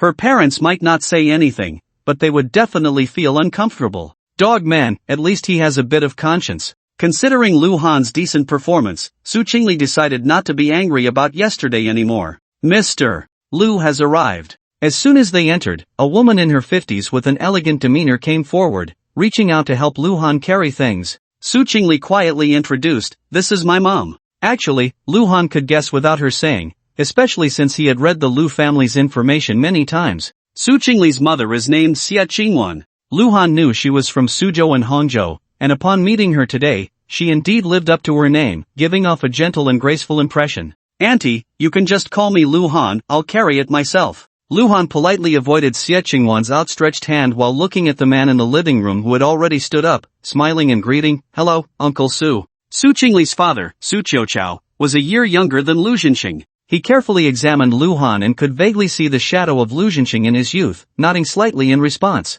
Luhan placed the gifts he brought aside, changed into slippers, and walked up to Su Qiuqiao. Uncle Su, my old man has mentioned you quite a bit, saying that just your stamp of a foot could influence the entire real estate market in Jiangcheng. I'm a bit nervous to meet you today. Luhan's flattery felt somewhat insincere, but what left Su Qiuqiao speechless was how he referred to Lu Zhenxing as my old man. He had heard that this kid still couldn't let go of being lost as a child, yet Lu Zhenxing had unblinkingly given him 3 billion. Was he still angry? Truly, quite stubborn. Su Qiuqiao was unaware that Su Chingle had signed a premarital agreement with Luhan behind his back, wondering whether marrying this kid would be a blessing or a curse. Ha, you don't need to flatter me. What old Lu said was in the past, and you know the current situation of the Su family. Sigh, let's not mention it. He waved his hand, his tone a bit bitter. Sometimes, the wealthy can be cold and ruthless, but unless absolutely necessary, which father would be willing to sacrifice his daughter? Luhan said seriously, Uncle Su, you're just temporarily facing difficulties. With your capabilities, I believe you'll make a comeback soon. Su Chingle liked hearing this and laughed heartily. Then I'll take your good words. In any case, the marriage between the Lu family and the Su family was practically a done deal. Su Chingle's only worry was that Su Chingle would be wronged in the Lu family, and thinking about his daughter getting married made him feel a bit uncomfortable. The girl he had raised in the palm of his hand would belong to someone else in the future? Su Chingle was filled with mixed emotions, but he had to admit that Lu Han, his future son-in-law, left a very good first impression. He was tall, handsome, and spoke eloquently. The two sat on the sofa, discussing everything from the macro control of the real estate industry to adjustments in current policies, even the general reasons behind the tightening of bank loans. Lu Han not only analyzed everything thoroughly but also occasionally offered unique insights. Truly, a tiger father does not raise a dog son. Su Chingle was secretly amazed, and Su Chingle, sitting beside him, was also surprised. The Lu Han she remembered was a shameless rogue, only thinking about how to take advantage of her, utterly useless in other respects. Especially, this man seemed particularly fond of extravagance. Su Chingle roughly calculated in her mind that just the watch on Lu Han's wrist and the new car parked outside were worth over 8 million. A typical nouveau riche. However, Lu Han's performance and conversation today indeed made people see him in a new light. This dog of a man had actually made something of himself. Just as Su Chingle was secretly grumbling, her father, Su Chingle, suddenly said, "Lu Han, after you and Chingle get married, why not come work at our Su group? I'll give you a vice president position, how about that?" Su Chingle? "No, Dad, I'm trying to avoid him, and you want to put him by my side? Is this not enough for you to feel that your daughter is being bullied?" Lu Han also didn't expect that while chatting, he would soon become the vice president of the Su group. Just as he found it amusing, the soft flesh at his waist was suddenly pinched, and without saying, it was Su Chingle's doing. Turning to take a look, the woman was staring straight ahead, clearly trying to hide her intentions. What the woman didn't know was that this very action made Lu Han change his mind. He had originally planned to directly refuse Su Chingle, but now the words at the tip of his tongue turned into, "Uncle Su, I'll listen to Chingle." This answer was quite clever, it neither agreed nor refused. In any case, this matter was left for the two of you to discuss. However, in Su Chingle's ears, Lu Han had agreed while also respecting his precious daughter. Quite articulate. Su Chingle's gaze turned to his daughter. Seeing her face flushed, he thought she was just shy. Little did he know that Su Chingle was actually angry. "Dog man, you're standing aside, deliberately trying to make me and Dad quarrel over this, right?" The young lady of the Su family was furious, and while her parents weren't paying attention, her small hand reached out again. But this time, she didn't succeed. Lu Han had anticipated it, seemingly shrugging his shoulders while his left hand was already waiting at his waist, directly catching Su Chingle's hand. Su Chingle pretended to be nonchalant, hurriedly trying to pull her hand back, but the dogman held on tightly. No matter how hard she tried, she couldn't move. At this moment, Su Chingle and Xie Changwan also noticed the little actions of the two, but they thought they were showing affection. Lu Han said he would listen to his daughter. The daughter was touched and happy, so she took the initiative to hold the man's hand. Quite reasonable. However, in front of her parents, this was not very appropriate, right? Xie Changwan stood up and smiled gently. I'll go check how the food is prepared in the kitchen." After saying that, she exchanged a glance with her husband. Su Chingle immediately reacted and said, "I'll go with you to take a look." As the two walked around the corner towards the kitchen, Su Chingle looked back and softly sighed. "I didn't expect that Chingle and Lu Han have known each other for such a short time, yet their relationship is quite good." Xie Changwan also smiled and said, "When this marriage was arranged, I thought it was unfair to Chingle, but now it seems I was overthinking it." Su Chingle sighed, "But no matter what, I still owe my daughter an apology." "Husband, don't say that." Xie Changwan quickly comforted her husband. "Our daughter has grown up. She can understand your difficulties, and didn't old Lu say that he wouldn't let our daughter suffer in the Lu family?" Su Chingle's expression was complicated as he said, "I hope so." In the living room, Lu Han had already released his hand. Su Chingle angrily said, "What are you doing in front of my parents?" Lu Han looked innocent and replied, "Who told you to pinch me?" Su Chingle shook her slightly reddened hand and retorted, "You're tough-skinned and thick-fleshed. What's wrong with me pinching you?" Lu Han smirked, "Then let me pinch you too." Saying this, he reached out his hand towards the woman, but his target was not her waist, but her chest. Su Chingle was so startled that she quickly dodged like a frightened bird and angrily exclaimed, "What are you doing? You have thicker skin and flesh in other places." Lu Han said seriously, "I want to see if it hurts." "Pervert." Su Chingle spat lightly, "What a dog of a man, who does he think he is insulting? Sure, her flesh might be a bit thicker there, but it's not rough at all, okay? It's soft and smooth. Too bad, you can't touch it." Su Chingle thought to herself, feeling a bit smug inside. However, she didn't dare to say this in front of Luhan. Through their time together, Su Chingle had come to understand that this dog of a man was the type who would do exactly what you told him not to do. If she provoked Luhan, who knew what he might do? Luhan was unaware that Su Chingle was comforting herself with mental victories. Seeing the woman suddenly fall silent, he couldn't be bothered to guess her thoughts. Su Chingle suddenly asked, "Hey, how do you know so much?" She was referring to how Luhan had chatted so confidently with her father earlier, which was truly puzzling. He seemed like an uneducated guy, yet what he said was so professional. "A couple of days ago, I happened to come across a blogger while scrolling through short videos, and I learned it on the spot," Luhan casually replied. Su Chingle looked at him in disbelief, knowing he was just making things up, and she didn't bother to ask further. Not long after, Su Qiuqiao and Xie Qingwan returned. After chatting for a while, it was time for lunch. Overall, the meal was enjoyable. However, for Su Chingle, it would have been better if Luhan hadn't been secretly touching her leg under the table from time to time. That feeling was really uncomfortable. She had to pretend to be nonchalant while being on edge, afraid her parents would notice. By the time they finally finished eating and stood up, her legs felt a bit weak. Su Qiuqiao didn't notice his daughter's unusual behavior and suddenly said, "Luhan, since you're quite satisfied with Chingle, why don't you ask old Lu if he has time tomorrow? Let Chingle visit your house." Luhan was slightly taken aback. This meant that since the man had already visited the woman's family during their courtship, it was now the woman's turn to visit the man's family. After that, the parents would meet to discuss engagement and marriage.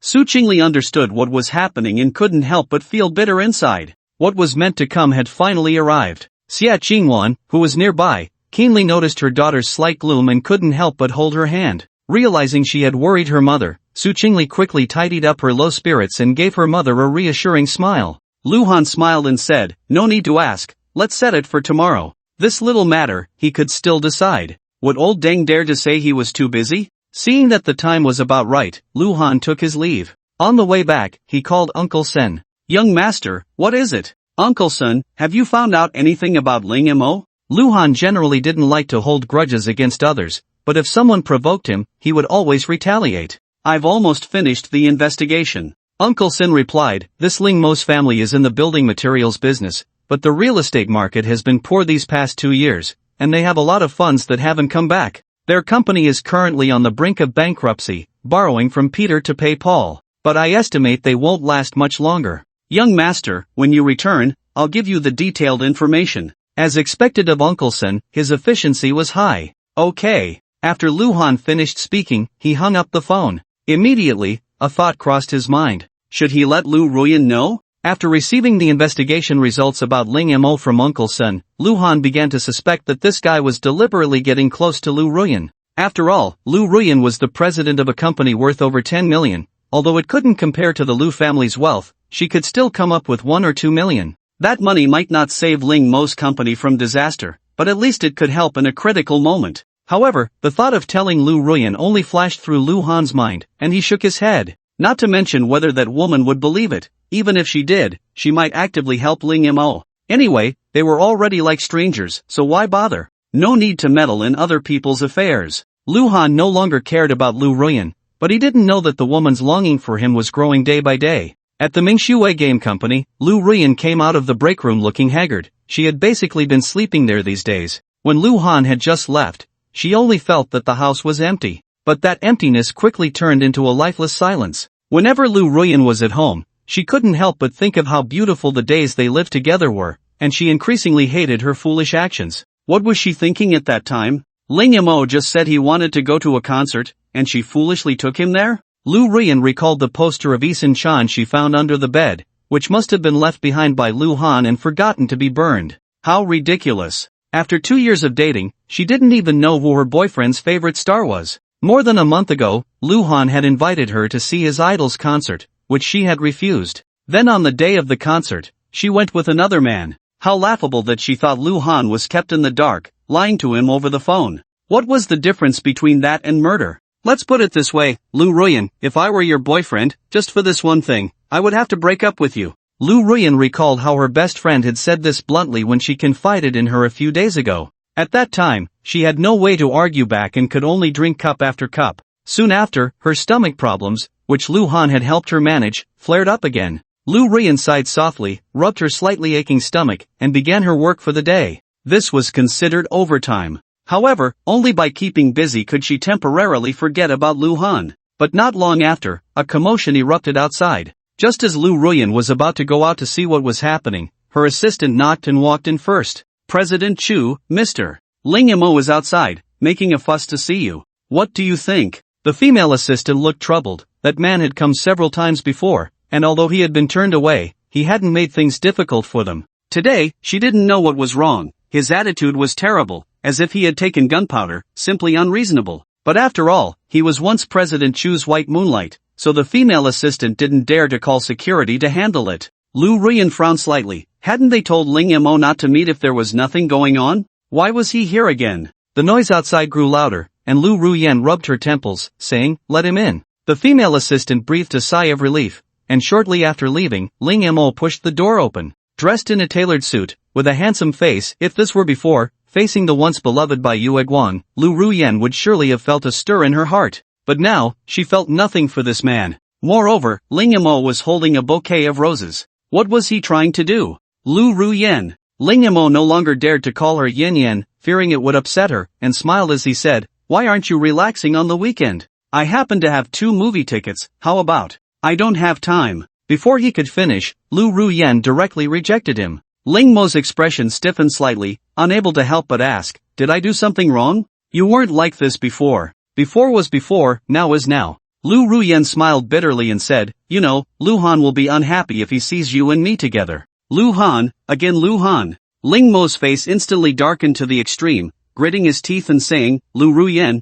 can you wake up a little? Lu Han doesn't want you anymore. You're talking nonsense." Even though the bloody truth was exposed, Lu Ruyan still deceived herself, saying, "I just made a mistake, he misunderstood me. Once I explain clearly, we can get back together." Last time she lost completely in front of Su Chingle, but Lu Ruyan also understood the problem. Lu Han said he couldn't get over that mental hurdle. Then she would find a way to help him get over it. Lu Ruyan had gone to Rong City again and learned that the hotel surveillance could store footage for 21 days. She had spent a lot of money to retrieve the recorded video. It clearly documented that she and Ling Mo returned to their respective rooms that night and didn't come out until the next morning. So, what Su Chingle said about someone going to someone else's room in the middle of the night was completely unfounded. This way, she could prove her innocence. Now she just needed to find Lu Han, show him the fast-forwarded footage, and the misunderstanding would be resolved, right? The problem was that she had already hired the best private detective in Jiang City, and several days had passed without any news about Lu Han. She really didn't know what he was up to. "Lu Ruyan, I don't understand why you can't forget about Lu Han." Ling Mo gritted his teeth. In her current state, he needed to drop some heavy news, so he spoke up. "The person you truly like, shouldn't it be me? Actually, I knew your feelings 3 years ago, and I can tell you that I liked you back then too. But because I had to go abroad, I could only bury that feeling deep in my heart. Do you know how hard it was for me when I got on the plane? Especially when I found out you had a girlfriend, it felt like my heart was being cut with a knife. I even thought about dying. I admit I regret it, regret being a coward and not having the courage to do long distance with you. But I think, as long as you can be happy, I really don't mind. But Lu Han doesn't deserve you. He not only looks for other women behind your back, but he also doesn't even have the most basic trust in you. Why can't you just forget about such a scumbag?" He was indignant, but Lu Ruyan felt a bit at a loss. Ling Mo's words were almost like a confession. If it were 3 years ago, or even shortly after she became Lu Han's girlfriend, hearing this would have made her overjoyed to tears. She would have unhesitatingly abandoned Lu Han and thrown herself into Ling Mo's arms. But now, the situation was different. "The person I like is Lu Han," Lu Ruyan told herself in her heart, confirming and affirming it. At that moment, Ling Mo held out the roses in front of her. "Yen Yen, give me a chance to make up for my mistakes. Be my girlfriend. Let me take care of you, love you, okay? Ling Mo, I'm sorry." Lu Ruyan did not take the rose. As her words fell, her pretty face turned away. The deeply affectionate Ling Mo was instantly stunned. This was nothing like the script he had imagined before coming. Lu Ruyan rejected him just like that, without any hesitation. "Why?" Ling Mo's eyes turned red as he said, "After I returned to the country, weren't you always concerned about me? You even neglected your work many times, always helping me out. And I just casually mentioned a past promise, and you took me to see Eason Chan's concert. This shows you have feelings for me. Why are you rejecting me now?" By the end, he was almost hysterical. "Ling Mo, I think you misunderstood." Lu Ruyan took a deep breath and explained, "I helped you because you just returned, and many things were still unfamiliar to you. I couldn't just ignore it. As for taking you to the concert, I didn't think too much about it at the time. It was just keeping a past promise, and also a way to say goodbye to the past. Before she could finish, she was interrupted. Ling Yamo sneered and said, Lu Ruyan, do you believe what you're saying? Having a boyfriend and still not knowing to avoid suspicion. Saying this now, isn't it just self-deception? Lu Ruyan fell silent instantly. After a moment, she bit her lip and said, in any case, I still like Lu Han. I'm sorry, Ling Yamo, you're a good person. So don't waste your time on me, you'll meet someone better than me in the future. Isn't this the usual line of a goddess rejecting a loser? Hearing Lu Ruyan's words, Ling Yamo was almost furious. Did he come to confess just to earn a good guy card? Yen. Call me Lu Ruyan. Alright, Lu Ruyan. Ling Yamo suppressed his anger, his gaze firm as he said, in any case, I won't give up. From now on, let me pursue you. Lu Ruyan admitted she was moved by Ling Yamo, but being moved doesn't fill the stomach. She shook her head and said, it's better not to, no matter how hard you try, in the end, it will only be in vain. If the previous rejection was still somewhat tactful, this was very straightforwardly telling Ling Yamo that there was no possibility between them. It's fine, if it's in vain, then it's in vain. Ling Yamo made it clear that he wouldn't easily give up, smiling bitterly as he said, who told me to hurt your heart back then? Let this be my punishment. You. Lu Ruyan didn't know what to say anymore. The office suddenly fell into an awkward silence. After a while, Ling Yamo smiled casually and said, then I won't disturb you today. But don't overwork yourself, take care to rest. If you need anything, I'm just a call away. Pursuing a woman requires patience, and Ling Yamo understood this. So he took the initiative to keep his distance, trying to avoid making Lu Ruyan feel uncomfortable. Ling Yamo placed the rose on the woman's desk, looked at her affectionately one last time, and then turned to leave. However, after stepping outside, he called the female assistant over to a corner. May I ask how to address you? Ling Yamo put on a smile. The woman in front of him was somewhat attractive, but not as much as Lu Ruyan. What do you want? The female assistant's tone was not very pleasant. Who told him to make such a scene outside? I'm sorry, I was wrong just now. I sincerely apologize to you. Ling Yamo knew very well why the assistant's attitude was poor, and he smiled wryly, but you should be able to see that I was just caught up in the moment. I'm really not like this usually. The female assistant's expression cleared slightly as she said, alright, my name is Yuan Xiaotong. What did you call me here for? Actually, you should be able to tell that I'm pursuing your President Chu. Ling Yamo went straight to the point. So, I want to ask you for help, to be my inside informant. Inside informant? Yuan Xiaotong found it very amusing and retorted, Sir, do you know what you're talking about? Don't be so quick to refuse, Ling Yamo said with a smile. In any case, I won't let you help me for nothing. I'll pay you 5,000 yuan a month, and if you help me win her over, I'll give you an extra 50,000. And rest assured, I won't use any despicable means to get her, like having you secretly drug her or anything illegal. I won't do that, nor will I let you. You just need to timely inform me about some things regarding her, like some unimportant schedule arrangements, or how her personal mental state is, whether she's in a good mood, or if she's feeling unwell. That's not too difficult for you, is it? This request wasn't too high, and there was money to be made. As a working person, Yuan Xiaotong admitted she was tempted. Her monthly salary was indeed considerable, around 10,000 yuan. But this was all hard-earned. For instance, today was the weekend, and just because President Chu had to work overtime, she had to accompany him. Although there was overtime pay, it still felt uncomfortable. Plus, every month she had to pay rent and utilities, along with some expenses for cosmetics and clothes, which barely balanced out with her salary. Earning an extra 5,000 a month would allow her to save up for that coveted designer handbag after a few months, right? Yuan Xiaotong licked her lips and asked, is what you said true? For example, if I tell you that our President Chu has been having stomach issues these days, would that count? She has stomach issues? That's important information. Ling Mo's eyes lit up. Indeed, money could make things happen, and the effect was immediate. After saying that, he took out his phone, opened WeChat, and gestured for Yuan Xiaotong to add him as a friend. Yuan Xiaotong was still a bit uneasy and asked, are you sure you won't make things difficult for me? I just need to provide some trivial information? Don't worry, I always keep my word. Ling Yamo put on a solemn expression. It must be said that his face was quite deceptive. Yuan Xiaotong hesitated slightly before taking out her phone. The two added each other on WeChat, and Ling Yamo directly transferred 5,000 yuan to Yuan Xiaotong. To show my sincerity, I will transfer the money at the beginning of each month. Ling Yamo successfully bought off Lu Ruyan's female assistant, and his previously gloomy mood finally lightened a bit. Yuan Xiaotong also accepted the money readily, unaware that Ling Mo's actions were far from as simple as he claimed. The greed of most people is insatiable. Ling Mo was playing the long game, like boiling a frog in warm water. By the time Yuan Xiaotong could no longer suppress her gradually swelling greed, she would actively become his accomplice. Ling Mo turned to leave, and at the moment his back was to Yuan Xiaotong, his expression was filled with resentment. Lu Ruan, you little wretch, you want to refuse my toast and drink punishment instead, huh? Just wait for me. On this Sunday, Su Chingle drove her beloved Maserati slowly into the Lu family manor. This wasn't her first time here, but today she felt a bit anxious. It felt like a ugly daughter-in-law meeting her in-laws. Actually, that wasn't quite right. Su Chingle recalled Lu Han's background. He had been lost since childhood, and his biological mother had passed away due to a car accident, leaving him in sorrow. The man was indeed worthy of sympathy, but Lu Zhenxing was also quite pitiful. After parking the car, she glanced at the gifts in the passenger seat and couldn't help but feel a bit sorry for her father. After Lu Han left yesterday, her parents had opened the things he brought.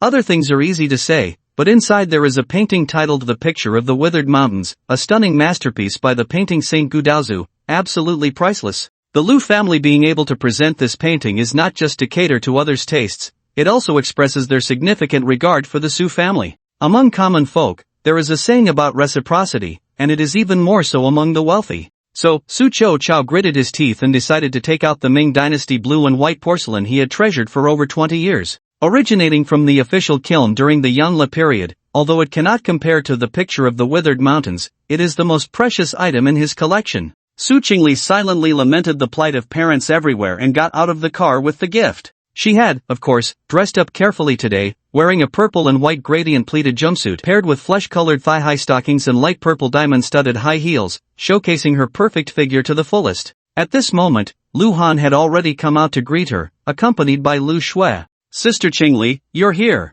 Lu Shui greeted with a smile, obediently helping Su Chingle carry her things. "Lu Shui, you look even more beautiful," Su Chingle complimented, and who wouldn't feel a sense of closeness to a girl as charming and lovely as Lu Shui? As for Lu Han, she glanced at the man with the roguish eyes darting around her legs and thought better of it. He was a lecher. "Sister Chingle is even more beautiful," Lu Shui said sincerely. Her brother was truly fortunate to marry such a woman. But why did she feel a bit disappointed? The girl couldn't quite articulate why this emotion had suddenly surfaced. The three of them entered the villa, and Lu Zhenxing and Lu Ming both stood up simultaneously. "Hello, Mr. Su Chingle, you're here." Compared to Lu Ming's formal address, Lu Zhenxing was clearly much more amiable. The old fox looked at Su Chingle with a smile, increasingly satisfied the more he looked. "Uncle Lu, I came to see you." Su Chingle felt a bit shy. Only by being in the business world did she realize how terrifying Lu Zhenxing was. Too many people had been ruined by him over the years, both overtly and covertly.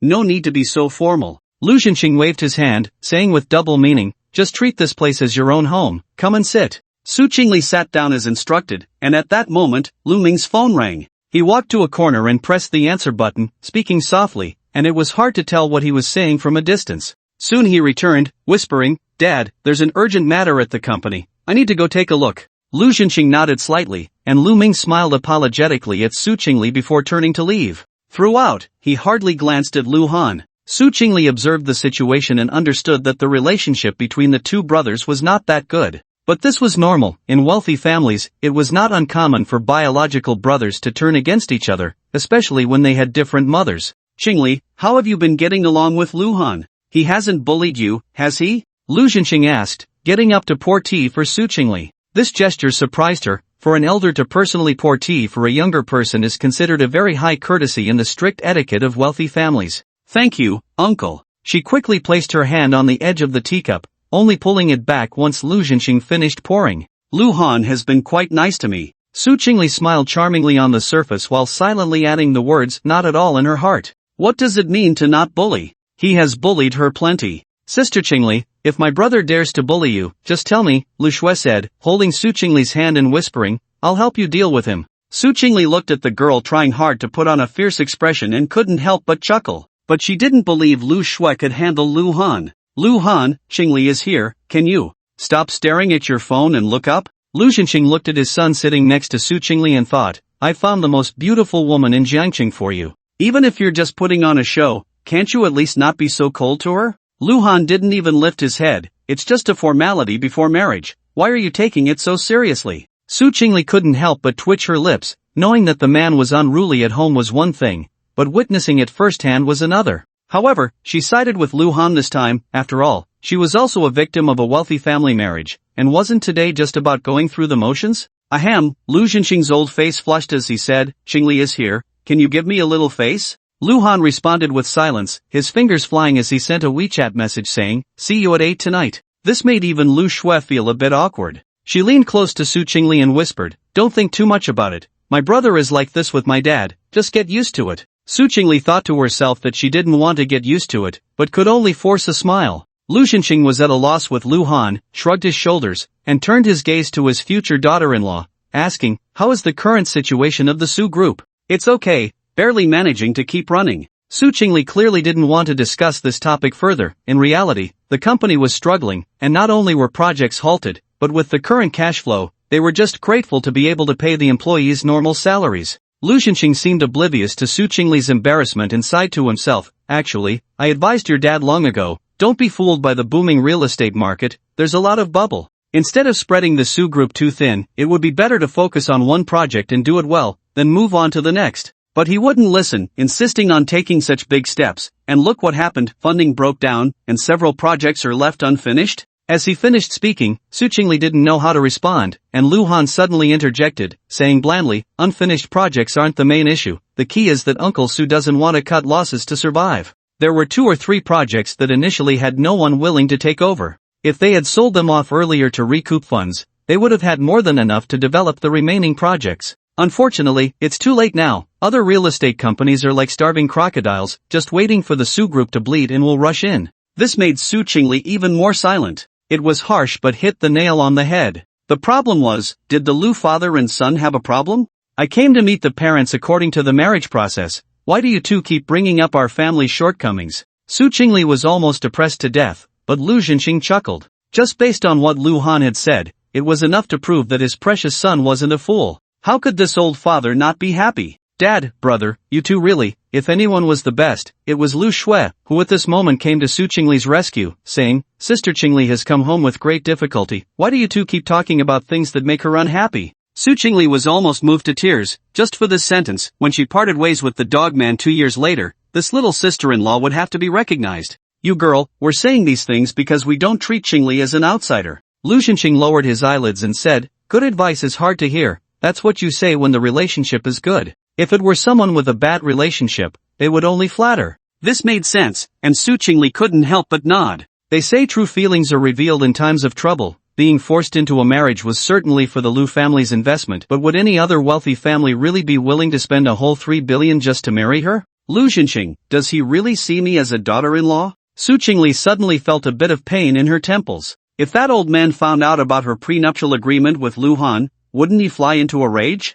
Even if good advice is hard to hear, today isn't the right day to bring this up. It's such a downer. Just as Su Chingle felt guilty, Lu Shui insisted on speaking up for her. Her delicate and cute face showed a teasing expression, as adorable as could be. Lu Zhenxing smiled indulgently and repeatedly said, alright, then let's not mention unhappy things. He indeed refrained from mentioning the Su group's matters and instead inquired about Su Qiu Chao and Xie Changwan's recent situation, while also asking Su Chingle to pass on some messages, like reminding them to pay attention to keeping warm as the weather turned cooler. These were all trivial matters, actually quite boring. By noon, Lu Ming still hadn't returned, and Lu Zhenxing didn't ask. With a wave of his hand, he instructed to start the meal. Let's consider this a family banquet. The dining table was filled with delicacies from mountains and seas. Lu Zhenxing raised his glass and said, come on, let's welcome Chingle to this big family. His tone carried a slight tremor. 20 years had passed in a flash, Lu Han had finally returned, and was about to start a family and career.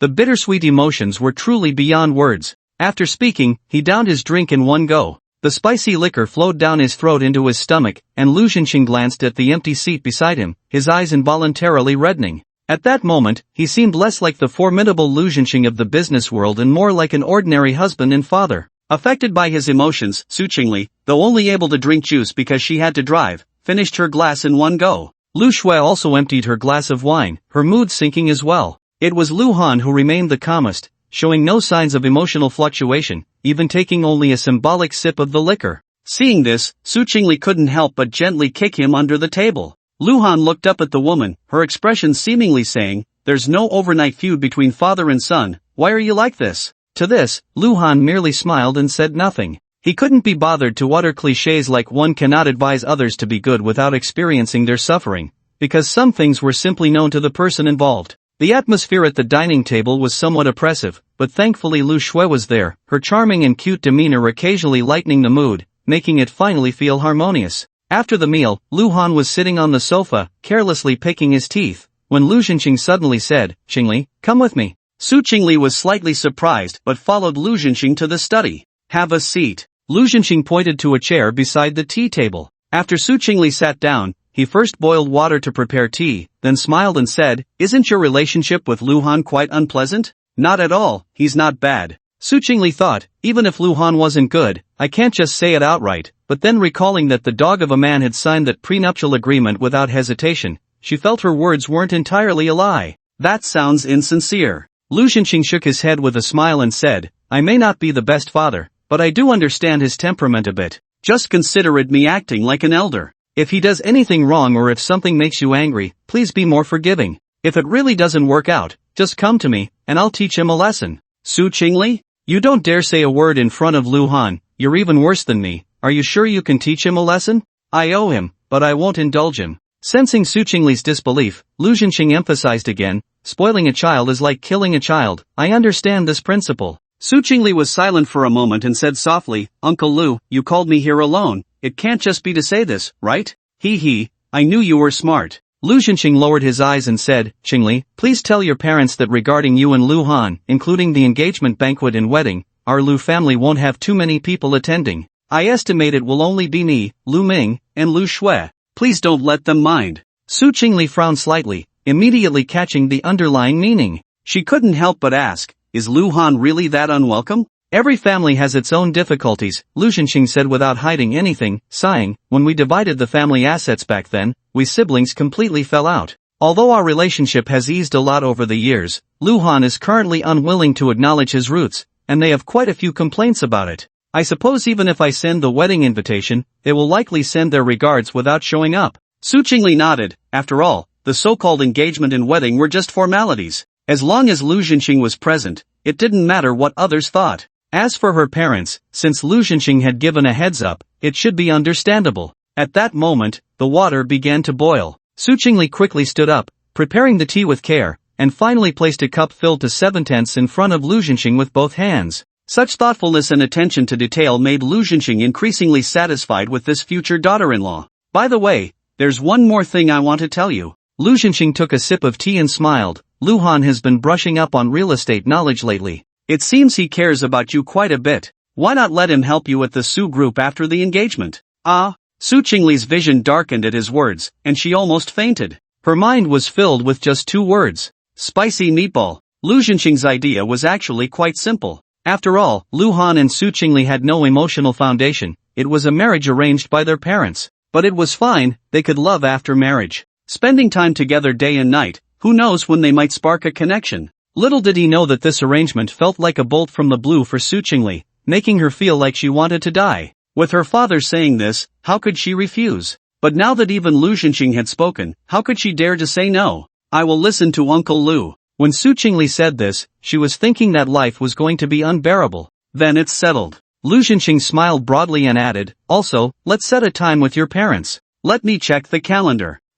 How about next Friday? Our two families can sit down and discuss the engagement and wedding properly." "Okay, I'll tell my dad and mom when I get back." Su Chingle agreed verbally, but felt a bit puzzled inside. For the Su family, to secure the investment sooner, the marriage should naturally be as quick as possible. But the Lu family had no reason to be in such a hurry, right? Su Chingle was baffled until she left the Lu family and walked out of the villa when suddenly something struck her. "Uncle Lu, Lu Shui, then I'll take my leave." She politely bid farewell and then pointed to her car, saying to Luhan, "Can you come here for a moment? I have something to ask you." Once they were in the car, Su Chingle asked straightforwardly, "Are you sick?" It was a rather nonsensical question, and Luhan was taken aback, frowning. "What's wrong with me?" Su Chingle realized her words sounded a bit like an insult and corrected herself. "What I mean is, do you have some kind of illness? Something serious and hard to treat?" If that were the case, it would explain why Lu Zhenxing was so eager for Luhan to marry early. do you really wish for me to die?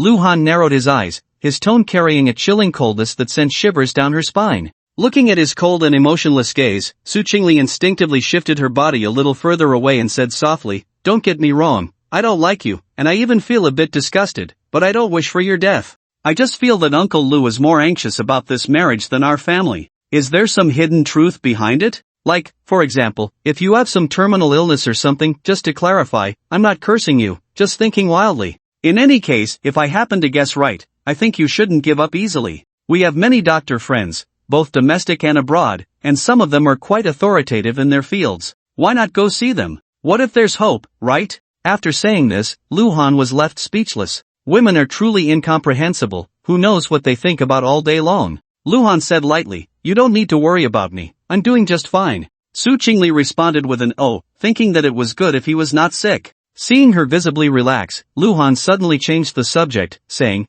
"But I might actually have a problem that needs your help." This statement made the woman tense up again, and Su Chingle hurriedly asked, "What problem? Just tell me, I'll help if I can." Luhan thought to himself, "You said it," and smirked. "During my last physical examination, the doctor suspected I might have infertility. Why don't you help me verify whether I have this problem?" "Su Chingle, I finally got nervous about you, you dog of a man, why don't you just die?" At 8 o'clock in the evening, at Nightshade Bar. In today's fast-paced society, with a lot of overtime, most 996 working people choose to indulge themselves on Sundays. When Luhan parked his car and walked in, the scene inside could only be described as a chaotic dance of demons. The pulsating music, bodies moving freely, filled the air with a sense of decadence. Luhan went to the second floor, pushed open a private room, and found a man already waiting inside. The man was about 30 years old, tall, and somewhat handsome. On the table was a dozen beers, 3 of which were empty bottles, clearly already consumed by him.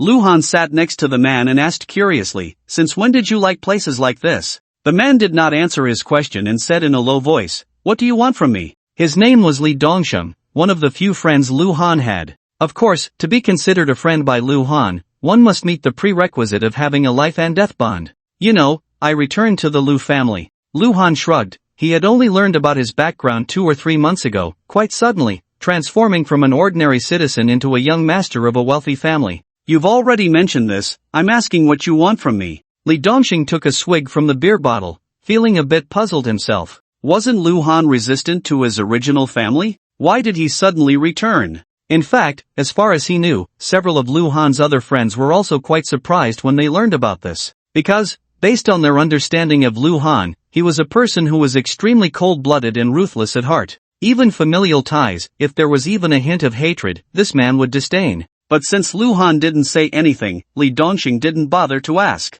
In any case, it was the same as before, whatever Luhan said, he would do. "I have a half-brother named Lu Ming, later, find a way to get close to him." Luhan also knew that Li Dongsheng disliked beating around the bush, so he continued, "Also, my mother might have been harmed by someone, help me investigate this matter." Li Dongsheng put down the beer bottle and nodded, "Okay." However, he paused for a moment and asked, "Should we call him as well?" "Not for now." Luhan shook his head and suddenly said, "By the way, I ran into a human trafficker a few days ago. She had a partner who looks a bit familiar, like someone you once showed me a photo of." As he spoke, he took out his phone and opened the album. He found one of the pictures, which was taken on the day he reported to the police. He handed the phone to Li Dongsheng and pointed to a seemingly indifferent man in the crowd, asking, "Is that the one who tricked you into going abroad?" Li Dongsheng squinted and looked carefully, shaking his head. "He looks a lot like him, but it's not." Luhan expressed his regret and put away his phone. "Send me the photo later, I'll confirm whether he's a trafficker or not."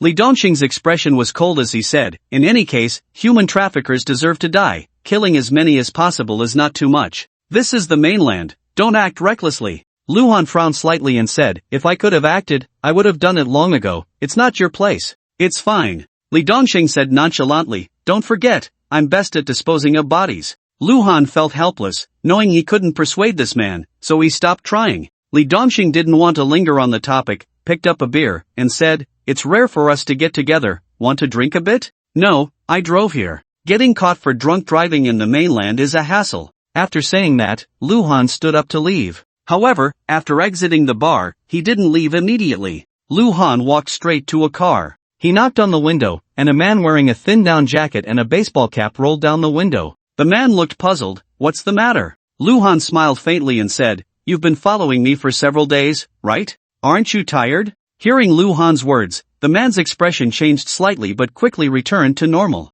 "Dude, are you sick? Who's following you? I'm just waiting for someone here," he said as he attempted to roll up the window. Luhan directly pressed his hand against it, sneering, "Do you really want to drink the fine wine instead of the good wine?" This was not a threat. If Lu Zhenxing knew that his son, whom he had finally found, was being followed, the consequences would be unimaginable. Luhan wasn't sure if this man already knew his identity, but if he could track his movements, he must have some sense of danger, right? Sure enough, the other party hesitated for a moment. Although he rolled up the window, he got out of the car. Luhan exhaled a puff of smoke and said slowly, "So, who are you? Why are you following me?" The man didn't speak, only pulled out a business card from his pocket. Luhan took it, and under the bright streetlight, he saw the name Wan Shixiang written on it, with the profession listed as a private detective. He had never heard of this name before. "Young Master Lu, I'm just doing my job for money, can you not make it difficult for me?" Wan Shixiang appeared calm on the surface, but inside, he was panicking.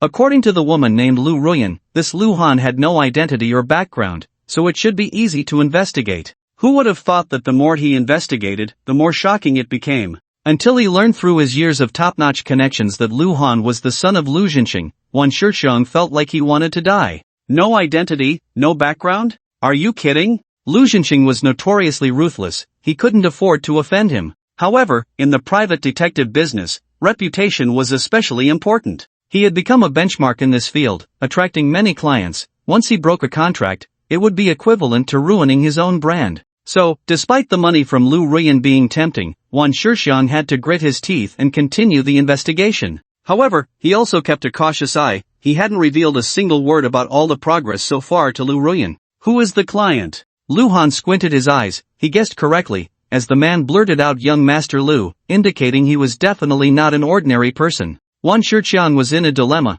but upon meeting Luhan's cold gaze, he gritted his teeth and said, "The general manager of Mingxue Games, Shu, asked me to investigate you." Lu Ruan? Luhan was a bit puzzled. What did this woman want? He had thought it was Lu Ming who wanted to harm him, or that some people had a deep-seated grudge against his cheap old man, which was why they were targeting him. Luhan frowned and asked, "Why is she investigating me?" Wan Shixiang chuckled awkwardly, "I really don't know." Glancing at him, it didn't seem like he was lying. After a moment of silence, Luhan said, "Call her and have her come see me." "Young Master Lu, isn't that inappropriate?" Wan Shixiang showed a bitter expression, revealing the employer's information was already a big taboo, and now to call her over? Luhan's expression remained unchanged. "You have 3 minutes. Wan Shixiang knew this was an ultimatum. Weighing the pros and cons in his heart, he gritted his teeth and took out his phone. Offending Lu Ruan, or if this matter got out today, he would at most suffer a loss of reputation. But if he angered Luhan, Wan Shixiang didn't think he would have a place in Jiangcheng anymore. At Mingxue Games, Lu Ruan had just brewed a cup of coffee when her phone on the table rang. Seeing it was Wan Shixiang calling, she suddenly stood up. After answering, before the other party could speak, Lu Ruan hurriedly asked, "Wan Shixiang, is there news about Luhan?" On the other end, Wan Shixiang glanced at Luhan and thought, not just news, but after nearly 20 years in this line of work, he couldn't even remember the last time he was caught while tailing someone. This man's counter-surveillance ability was simply outrageous. Wan Shixiang chuckled awkwardly, his tone a bit embarrassed. "Manager Chu, Young Master Lu wants to see you." "Young Master Lu?" Lu Ruyan was slightly taken aback. Was Wan Shixiang referring to Luhan? But why call in Young Master Lu? Despite her confusion, she still asked, "Where are you?" "At the Night Color Bar," Wan Shixiang replied. This bar was quite famous in Jiangcheng. Lu Ruyan had gone there with her good friend to drown her sorrows before. "I'll be there soon." Lu Ruyan hung up the phone, put on a coat, and hurried out of the office. "Manager Chu, where are you going?" Outside, Yuan Xiaotong saw Lu Ruyan in a rush and quickly stood up to ask. "It's nothing, Xiaotong, you can leave work now," Lu Ruyan casually said, her heart filled with joy at the thought of seeing Luhan soon. If she could reconcile with Luhan tonight, she wouldn't have to lie awake alone in the company anymore. Yuan Xiaotong watched Lu Ruyan enter the elevator, hesitated for a moment, and still sent a message to Ling Mo. Because half an hour ago, this man had asked if Manager Chu was still at the company, and Yuan Xiaotong sensed that he seemed to be coming over to deliver a late-night snack. After all, she had just received 5,000 yuan from Ling Mo today. Although Yuan Xiaotong couldn't figure out where Manager Chu was going, at least she could avoid the man coming for nothing. At this moment, Ling Yamo was already downstairs. He had just parked his car when he received the WeChat message from Yuan Xiaotong. Ling Yamo looked at the time, it was already 8:30. What was Lu Ruyan going out for at such a late hour? He replied with "I got it," then looked up and happened to see the woman's figure. She was clearly in a hurry, quickly getting into her car and speeding away. Ling Yamo tossed his phone onto the passenger seat and hurriedly followed her. The night in Jiangcheng was not congested, so even though the night color bar was a bit far, Lu Ruyan arrived in just over 20 minutes. She spotted Lu Han waiting by the roadside at a glance. As for Wan Shichang beside him, she ignored him completely. Lu Ruyan didn't even look for a parking space, she parked directly in a no parking zone without a care. A fine was just a fine, and points were just points. At that moment, Lu Ruyan didn't care at all. She opened the car door and jumped into Lu Han's arms without saying a word. "Lu Han, you finally agreed to see me." Lu Ruyan's voice was choked with emotion. Smelling the faint scent of tobacco on the man, something she had once found repulsive, now brought her an overwhelming sense of peace. She breathed deeply, holding Lu Han tightly, afraid that if she let go, the man she loved would disappear from her world again. At that moment, Wan Shichang's awkward voice interrupted, "Lu Xiao, General Chu, can I leave now?" Lu Ruyan then realized there were others present, but she didn't let go of Lu Han and turned to say, "This is none of your business, I still have something to discuss with you later." Before Lu Ruyan could finish her sentence, Lu Han interrupted her and forcefully pushed her away. But after several attempts, Lu Ruyan clung on tightly, refusing to let go. "General Chu, please have some self-respect." Lu Han was growing impatient, coldly stating, "We've already broken up. I won't let go." Lu Ruyan lifted her head, her pretty face already streaked with tears. Her pitiful appearance made Wan Shichang beside her unable to resist licking his lips. This was Lu Ruyan, a famous beauty in Jiangcheng. Who would have thought she would lower herself to this extent for a man? What's the point of putting on such a pitiful act? Lu Han's tone remained icy. He had sentenced Lu Ruyan to death the day he left, so no matter what this woman did, he remained unmoved. "Why is it meaningless?" Lu Ruyan choked out in response, "Lu Han, we've had 2 years of feelings between us.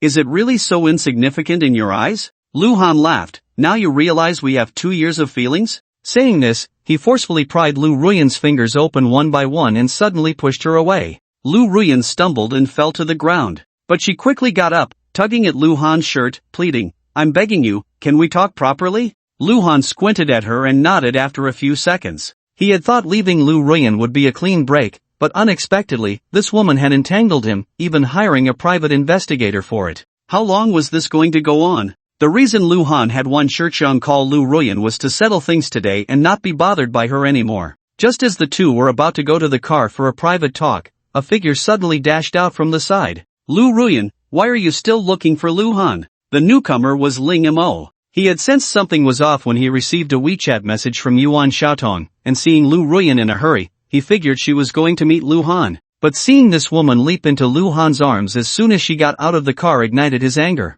He got out of the car in a fury, just in time to see Lu Han push Lu Ruyan away, but Lu Ruyan got up and shamelessly started pleading again. "Ling Mo, what are you doing here?" Lu Ruyan shouted angrily. After finally managing to talk calmly with Lu Han, how could Ling Mo suddenly show up? "I brought a few friends over to hang out." Ling Mo didn't dare to mention that he had bribed Lu Ruyan's assistant and had come along after being tipped off. "Then you should go have fun, they should be waiting for you inside." Lu Ruyan tried to remain calm, urging Ling Mo to leave quickly. But after saying that, she realized the man was standing still, glaring at Lu Han with hostility, and all her repressed negative emotions erupted. "Ling Mo, my affairs are none of your business." Lu Ruyan screamed hysterically, "Get lost. Do you hear me?" Wan Shichang looked at Ling Mo with a dumbfounded expression, as if to say, was he really trying to steal a woman from Lu Xiao? Ling Mo suddenly laughed. "Lu Han, just you wait." He threw down a harsh remark and turned to get into the car. Then he took out his phone and dialed a number.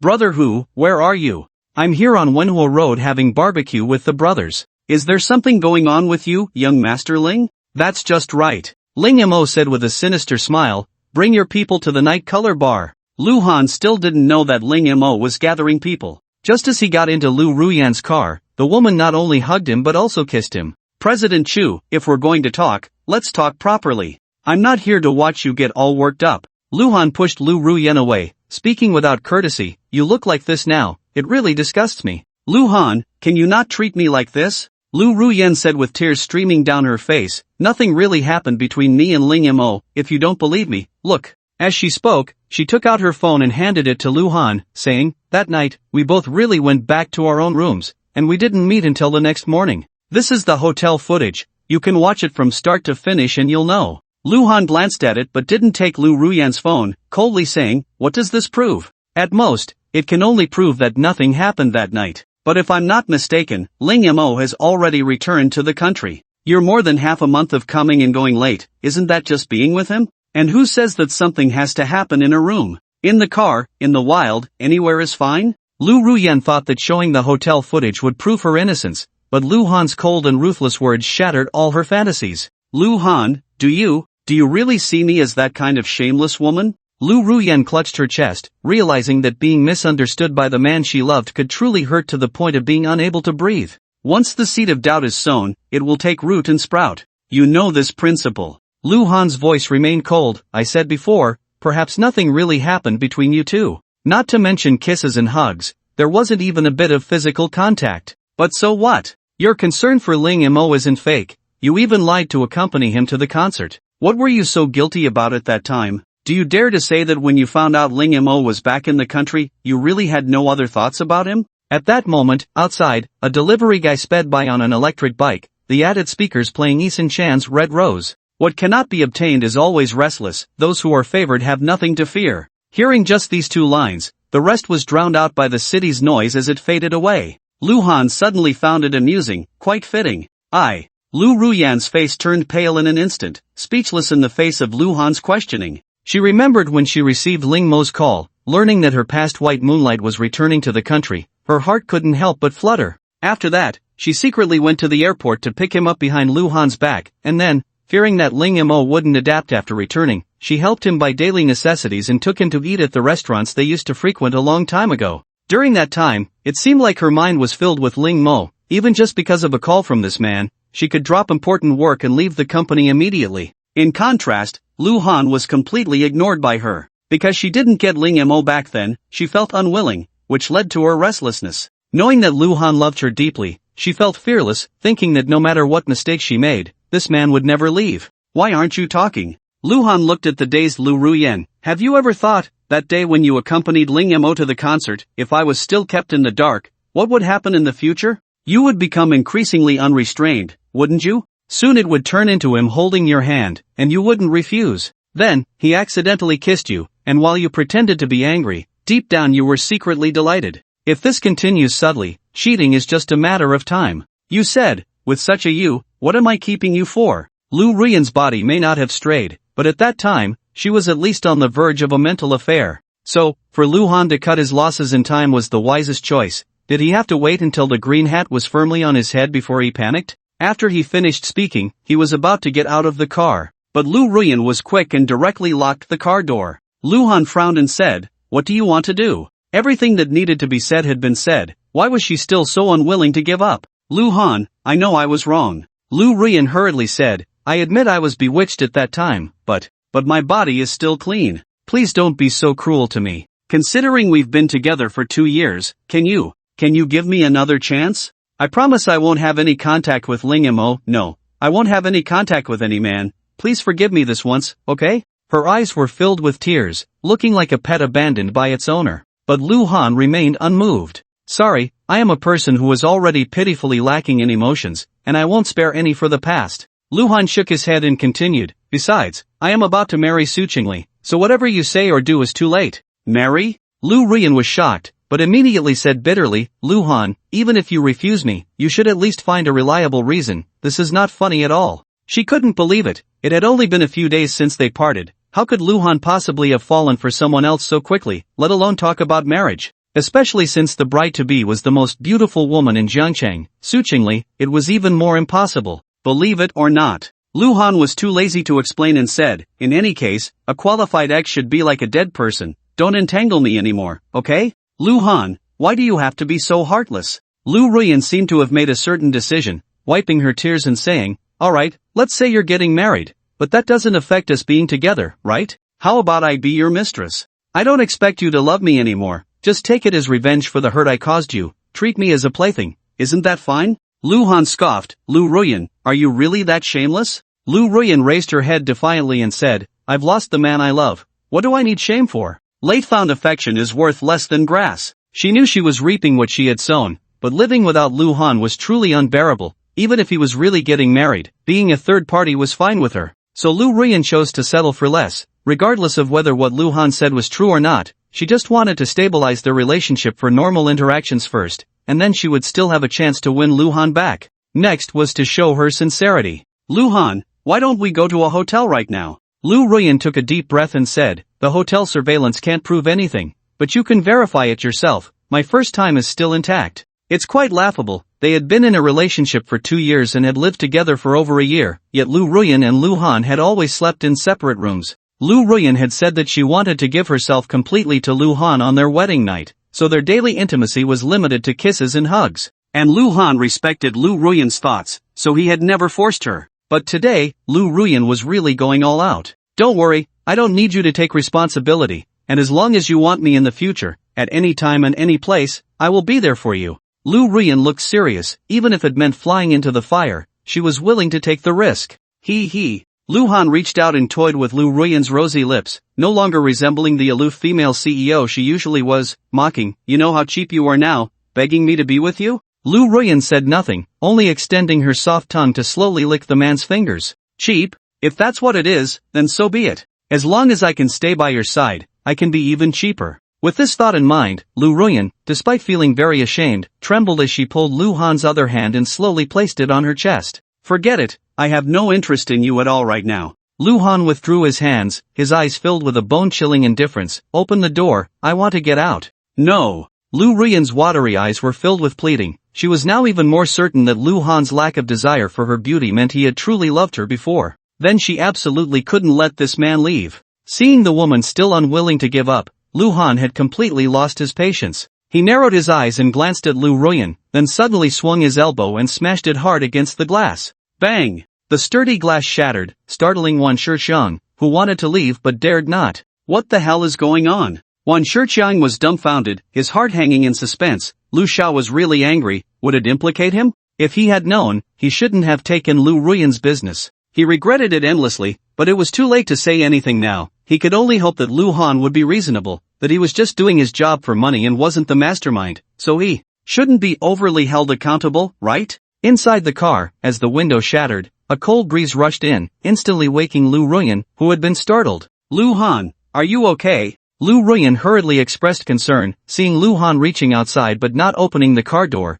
instead trying to climb out through the window. Afraid he would get cut by the glass shards hanging above, she quickly disabled the lock function. Then she followed Lu Han out of the car. Seeing that he had only torn a bit of his shirt on his arm and wasn't injured, she finally felt relieved. Lu Han. Lu Ruan's eyes were red and swollen, her voice trembling. If you want me to stop bothering you, I can do that. Then can we add each other on WeChat again? I promise not to disturb you. I just want to see you occasionally in my friend's circle, just to keep a memory of you. I'm begging you. These words nearly exhausted all her strength, her voice growing smaller, and by the end, her legs went weak, collapsing directly to the ground. Under the dim streetlight, Lu Ruan's delicate face looked pitiful and shattered. Lu Han was silent for a moment, then took out his phone from his pocket. Lu Ruan had even hired a private detective. If he didn't agree to something today, who knows what else she might do. Let me be clear, don't bother me for no reason, or I'll delete you. Lu Han found WeChat, displayed the QR code, and handed it to Lu Ruan. Lu Ruan nodded eagerly, scanned the code, and sent a friend request, staring at the phone screen until it was verified, finally revealing the first smile she had shown since meeting Lu Han today.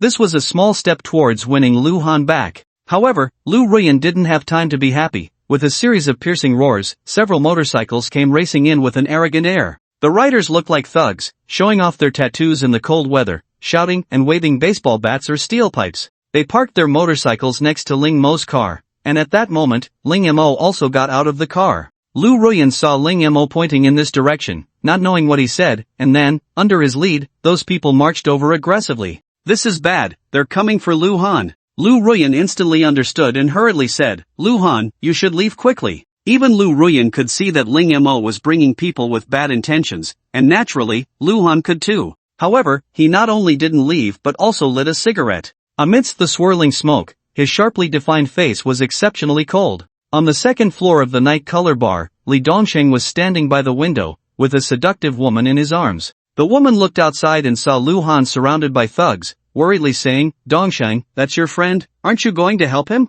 No need, Li Dongsheng replied, still expressionless. With this kind of trash, even if there were a dozen more, it wouldn't be enough for him to use as toothpicks. Ha! The woman was surprised. He can fight that much? Li Dongsheng was silent for a moment before saying, anyway, I can't beat him. The woman's expression changed from surprise to shock. She had seen just how capable Li Dongsheng was. 4 professional bodyguards had been sent to the hospital and lay there for 3 months, yet now he was saying that the person outside could fight better than him? At that moment, outside, Lu Ruyan had already shielded Lu Han behind her. She glared angrily and said, Ling Mo, what do you want? Lu Ruyan, I can't just stand by and watch Lu Han bully you. Today, I'm going to get justice for you. Ling Mo gritted his teeth. Although he didn't know what had happened between Lu Ruyan and Lu Han in the car, seeing Lu Ruyan so submissively trying to persuade Lu Han had already ignited his fury. Why should Lu Ruyan ignore him and turn so humble in front of Lu Han? Are you crazy? Lu Ruyan was almost driven mad by Ling Mo.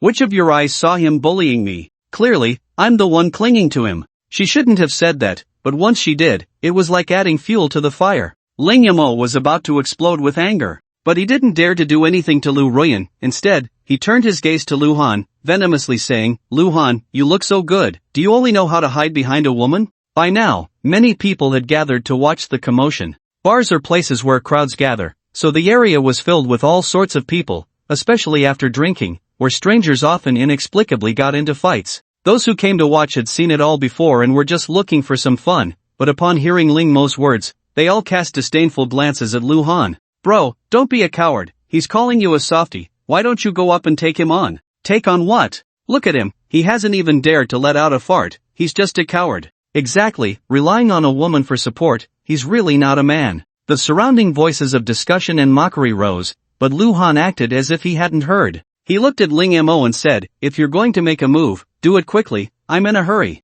Damn it, get him. Ling Mo yanked Lu Ruyan and waved his hand, signaling the thugs to charge at Lu Han. Damn, it's really happening. The onlookers instinctively took a few steps back, and many pulled out their phones to start recording. Ling Mo, you bastard. Let go of me, do you hear? Lu Ruyan was anxious, wanting to protect Lu Han, but Ling Mo held her wrist tightly. No matter how hard she struggled, she couldn't break free. Lu Ruyan, don't go over there, be careful not to get hurt. Ling Mo feigned concern, already planning that today he would not only beat Lu Han half to death but also make him kneel like a dog in front of him, begging for mercy. And all of this had to be witnessed by Lu Ruyan. Meanwhile, Lu Han had no idea what Ling Mo was thinking, and even if he did, he didn't have time to deal with him now. In street fights, especially when one is against a group, aside from the principle of capturing the leader first, there's also the idea that it's better to break one finger than to injure all 10. In the early years when Lu Han was abroad, he was well versed in this way. So from the very beginning, he set his sights on that little leader, and just now he vaguely heard Ling Mo call him Brother Hu. The cigarette in his hand had burned down to just the butt, and Lu Han flicked it, hitting Brother Hu squarely in the face. He then stepped forward, using his left hand to deflect the baseball bat that was being swung at him,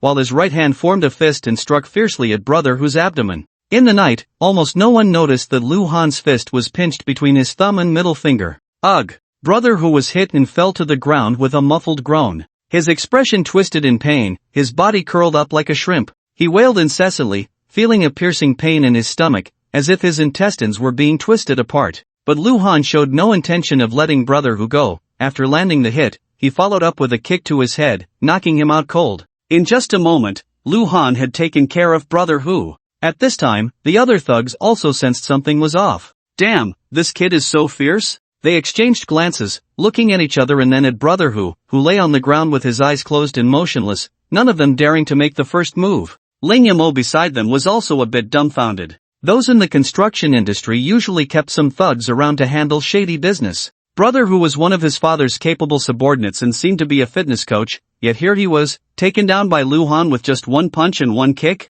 Damn it, why don't you guys go for it? Ling Mo shouted in frustration, whoever teaches him a lesson today, I'll give you 5,000. With such a generous reward, there would surely be brave men, especially since the thugs had little income, merely following their so-called big brother to eat meat while they drank soup. Now, to teach someone a lesson and get 5,000 for it, this kind of opportunity was hard to come by. The remaining thugs wasted no time and almost simultaneously charged at Lu Han. However, the man named Lu Han was like an eel, twisting and turning. No matter how they swung their iron rods and baseball bats, they couldn't even touch the hem of his clothes. Meanwhile, their own side was getting taken down almost every 4 or 5 seconds, each one falling unconscious like Brother Who. By this time, even the onlookers could see that Lu Han was a skilled fighter, and the originally worried Lu Ruyan also felt completely at ease. But then she felt a sense of sadness. Lu Han was so good at fighting, yet she knew nothing about it. In just about a minute, all the people Ling Mo brought were lying on the ground, silent. Ling Mo saw Lu Han slowly walking towards him and panicked completely.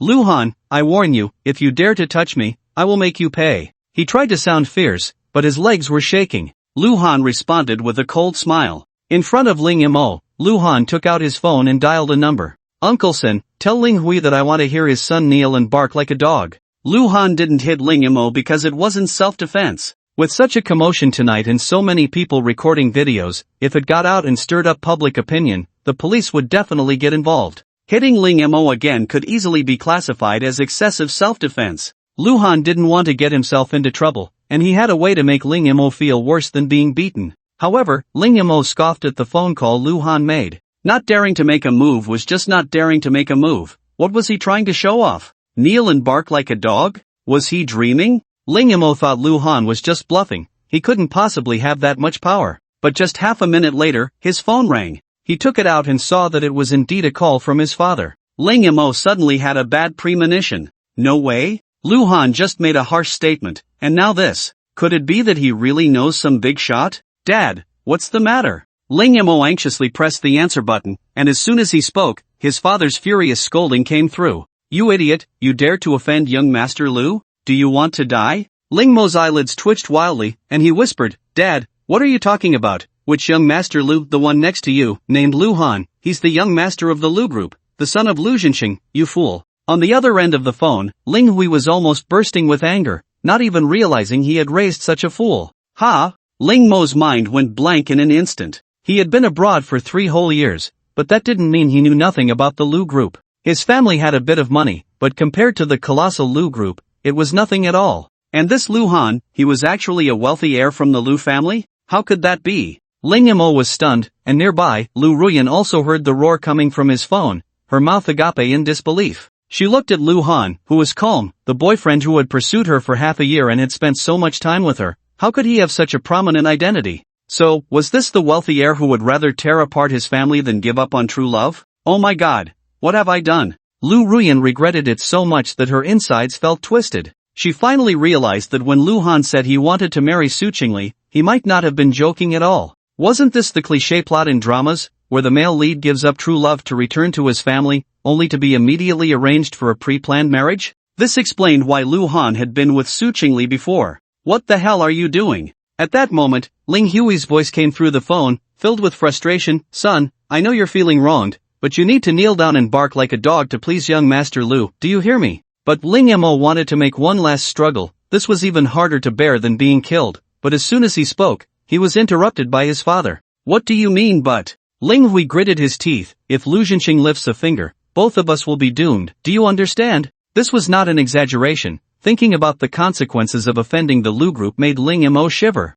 His face turned pale, and finally, he dejectedly said, Dad, I understand. After hanging up the phone, Ling Mo raised his head, and the look in his eyes when he looked at Lu Han was no longer arrogant and sinister, but filled with deep fear. Young Master Lu, it was my fault for not recognizing your greatness, please forgive me. Ling Mo gritted his teeth and suddenly knelt down in front of Lu Han. Woof woof woof. He quietly imitated a dog barking, having never experienced such a humiliating disgrace in his life, especially in front of so many people. He could only lower his head deeply, trying to avoid letting others see his face. Meanwhile, Lu Ruyan instinctively moved a little further away, not wanting the onlookers to misunderstand that she was close to him. She really couldn't afford to lose face. In fact, seeing Ling Mo in such a pathetic state made Lu Ruyan feel a bit of pity. But she wasn't foolish enough to go to Lu Han and plead for him. At least Ling Mo's actions tonight were self-inflicted. But wasn't she also guilty of self-inflicted suffering? Lu Ruyan's lips curled into a bitter smile as she recalled her past actions that had hurt Lu Han, regretting her choices. The surrounding crowd was in an uproar. The extreme reversal of the situation caught them off guard, and they were thoroughly entertained. Wait, wasn't he the one who brought people to teach others a lesson? Why is he kneeling down now? And barking like a dog? You silly, the other side took down more than 10 people in less than 2 minutes. If it were you, wouldn't you be scared? A real man doesn't suffer losses in front of him, understand? Hee hee, really funny. Does this count as trying to show off but ending up being humiliated? Damn, what a coward. If it were me, I'd rather take a beating than do this. It's too damn pathetic. Countless whispers and pointed fingers reached Ling Mo's ears, making him feel ashamed and furious, wishing he could find a crack in the ground to hide in. But Lu Han had no intention of letting Ling Mo off so easily. He looked down from above and said, "Your voice is too low, I can't hear you." Woof woof woof. Ling Mo could only raise his voice a little. "Still can't hear you." Woof, woof, woof. Ling Mo almost shouted, provoking bursts of laughter from those around him. Lu Han finally seemed satisfied and said, "Today's matter can be considered over, but don't forget, when you bet with me before, you were still a step away from kneeling and calling me dad." At this point, Ling Mo had already become somewhat numb. The humiliation had become a fact, and whether he accepted it or not, it had happened. He could only swallow his broken teeth. So when he heard Lu Han bring up the previous matter, he had no hesitation. Having already barked like a dog, did it matter if he called him dad? But before he could shout it out, Lu Han waved his hand and said, "One thing at a time. I did not give you a chance before, so it's too late for you to call me dad now." Ling Mo sensed that Lu Han was unwilling to let it go and was startled, pleading, "Lu Xiao, I was wrong, really wrong. Just treat me like a fart and let me go, okay?" Lu Han shook his head and said, "No." Ling Mo, furious and ashamed, shouted, "Lu Han, don't go too far." Lu Han laughed, "I'm just going too far. What can you do about it?" This was clearly a show of power. Ling Mo's face turned ashen, and he turned to the woman beside him, crying, "Lu Ruan, can't you help me plead for mercy?" Lu Ruan was so frightened that she took a few steps back. She looked at Ling Mo with disgust. It was one thing to bring this upon himself, but why drag her into it? In fact, when she heard Lu Han mention the bet earlier, although she didn't know the specifics, she could roughly guess that it was definitely Ling Mo shooting himself in the foot again. Moreover, she had just managed to ease her relationship with Lu Han a little. How could she possibly be foolish enough to help Ling Mo at this moment? That would be throwing away all her efforts. "Ling Mo, I'm sorry," Lu Ruan said without hesitation. "You know, Lu Han is no longer my boyfriend. I can't help you with this." And Lu Han had already lost interest in Ling Mo, waving his hand as if shooing away a fly, saying, "Alright, you can scram now." Then he walked over to the trembling Wan Shiqiang. "Alright, now it's time to talk about our business." Wan Shiqiang was seeing things clearly today. He thought that with Lu Han surrounded by more than 10 ruffians, this young master of the Lu family would definitely suffer a big loss, but unexpectedly, he displayed great power, resolving the situation without a scratch, and the whole thing took less than 2 minutes.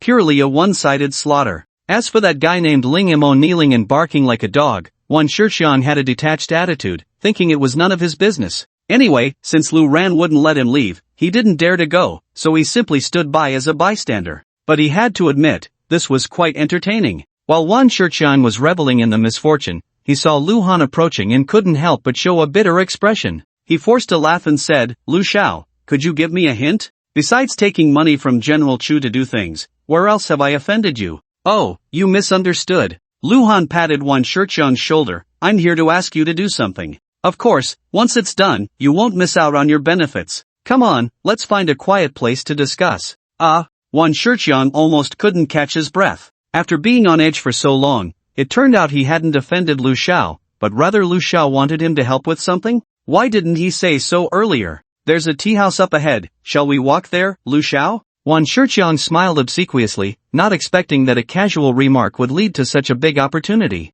This was a super big client, and it wouldn't be an exaggeration to describe him as immensely wealthy. Next, it was a matter of whether he could seize this fortune. Although he still didn't know what exactly Lu Han wanted from him, Wan Shiqiang was already rubbing his hands together, eager to try. At this point, there was hardly any excitement left outside the night bar. When Ling Mo realized that Lu Han would never let him off easily, it was almost the moment Lu Han walked towards Wan Shiqiang that he scrambled into his car. He didn't even care about Hu Gu and the others, who were lying unconscious on the ground, and fled in a panic. Ling Mo was now in a state of utter confusion, just wanting to find his father to ask what to do. "Lu Han." Just as Lu Han and Wan Shiqiang were about to leave, Lu Ruan spoke softly. When she saw the man turn around, she cautiously said, "If the police come looking for you, I'm willing to testify for you. We'll talk about it later." Lu Han replied indifferently and stopped looking at her. Lu Ruan gazed longingly at Lu Han's departing figure, her heart filled with mixed emotions. It was impossible for her to give up on this man.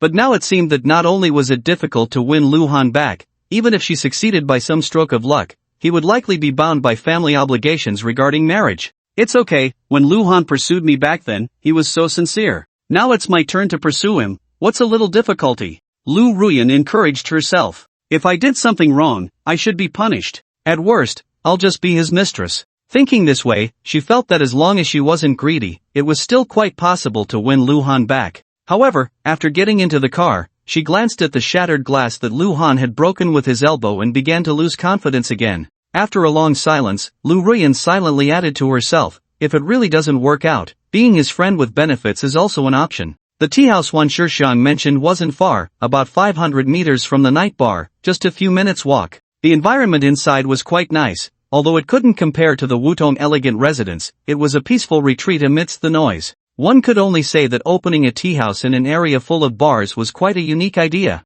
Wan Shixiang found a private room, and after the waiter brought the tea, he put on a smiling face and said, Lu Xiao, just tell me what you need me to do. Luhan answered without addressing the question, how much did Lu Ruyan pay you to investigate me? The deposit was 50,000, and if the investigation results satisfy her, there's another 50,000. Wan Shixiang answered honestly, feeling a bit regretful. He had first been caught by Luhan and then betrayed his employer, so the remaining 50,000 was out of the question. However, out of professional ethics, he decided to tell Lu Ruyan everything he had learned so far. Is she generous, or is your price just high? Luhan casually asked, purely out of curiosity. Wan Shixiang stopped joking around and said seriously, Lu Xiao, among all the private detectives in Jiangcheng, I can say without modesty that there's no one better than me. The words were rough, but the logic was sound. Because he was so good, his fees were naturally high. I believe that. Luhan nodded. The fact that he could find out about the identity of the young master of the Lu family in just a few days was enough to explain a lot.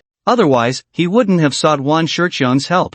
You help me investigate someone. Luhan found a photo on his phone and showed it to Wan Shixiang, saying, this person is called Chen Liqiang, who died in a car accident over a decade ago. I want to know who he was in contact with during his life, especially regarding money. Did anyone suddenly give him a large sum of money? He had already begun investigating the cause of his mother's death back then. This Chen Liqiang was the driver of the large truck at the time, and according to the findings from the traffic police department, he was primarily responsible for the accident. Unfortunately, this man also died in that car crash, and whether it was truly an accident or a deliberate act instigated by someone else remains unknown. Over a decade ago, huh? Wan Shixiang grinned, the time was too long, and back then there weren't as many surveillance cameras on the streets as there are now. Coupled with various uncertain unknown factors, this matter was indeed difficult to handle. Luhan glanced at him sideways and asked, stop beating around the bush, just say if you can take it or not. Of course I can take it. Wan Shixiang chuckled awkwardly, but about the price, is 1 million enough?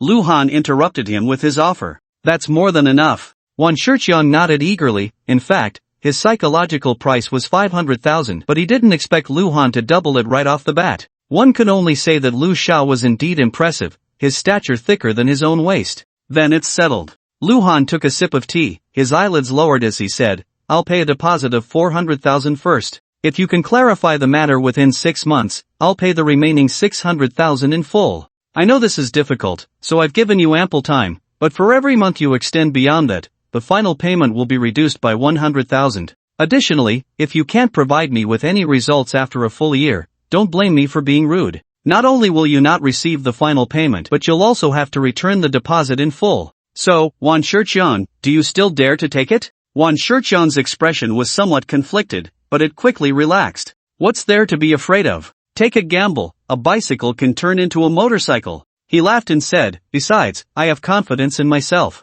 I believe I won't let Lu Xiao down. Then I'll wait for your good news. Luhan's tone was calm, but it carried a chilling undertone. However, regarding this matter, if you dare to reveal even a word to anyone, I'll make you understand what it means to wish you were dead. Wan Shixiang immediately fell silent. As Luhan walked out of the tea house, he stared blankly at Wan Shixiang's back. If this man were to suddenly be silenced or go missing without a trace, would it prove that there were hidden truths behind his mother's death? The bait had been cast, now it was up to those in the shadows to take the hook. When Luhan returned to the car outside the Nightshade bar, the thugs he had taken down had vanished without a trace. It seemed they either woke up and left or a kind-hearted person called for an ambulance, and they were taken away. Lu Han leaned towards the latter. After all, he had been quite heavy-handed. Especially that guy nicknamed Tiger, who had received Lu Han's focused attention, was definitely suffering from internal injuries. As soon as Lu Han got home, Ruan, who had just added him back as a friend, sent a WeChat message. "Lu Han, are you home?"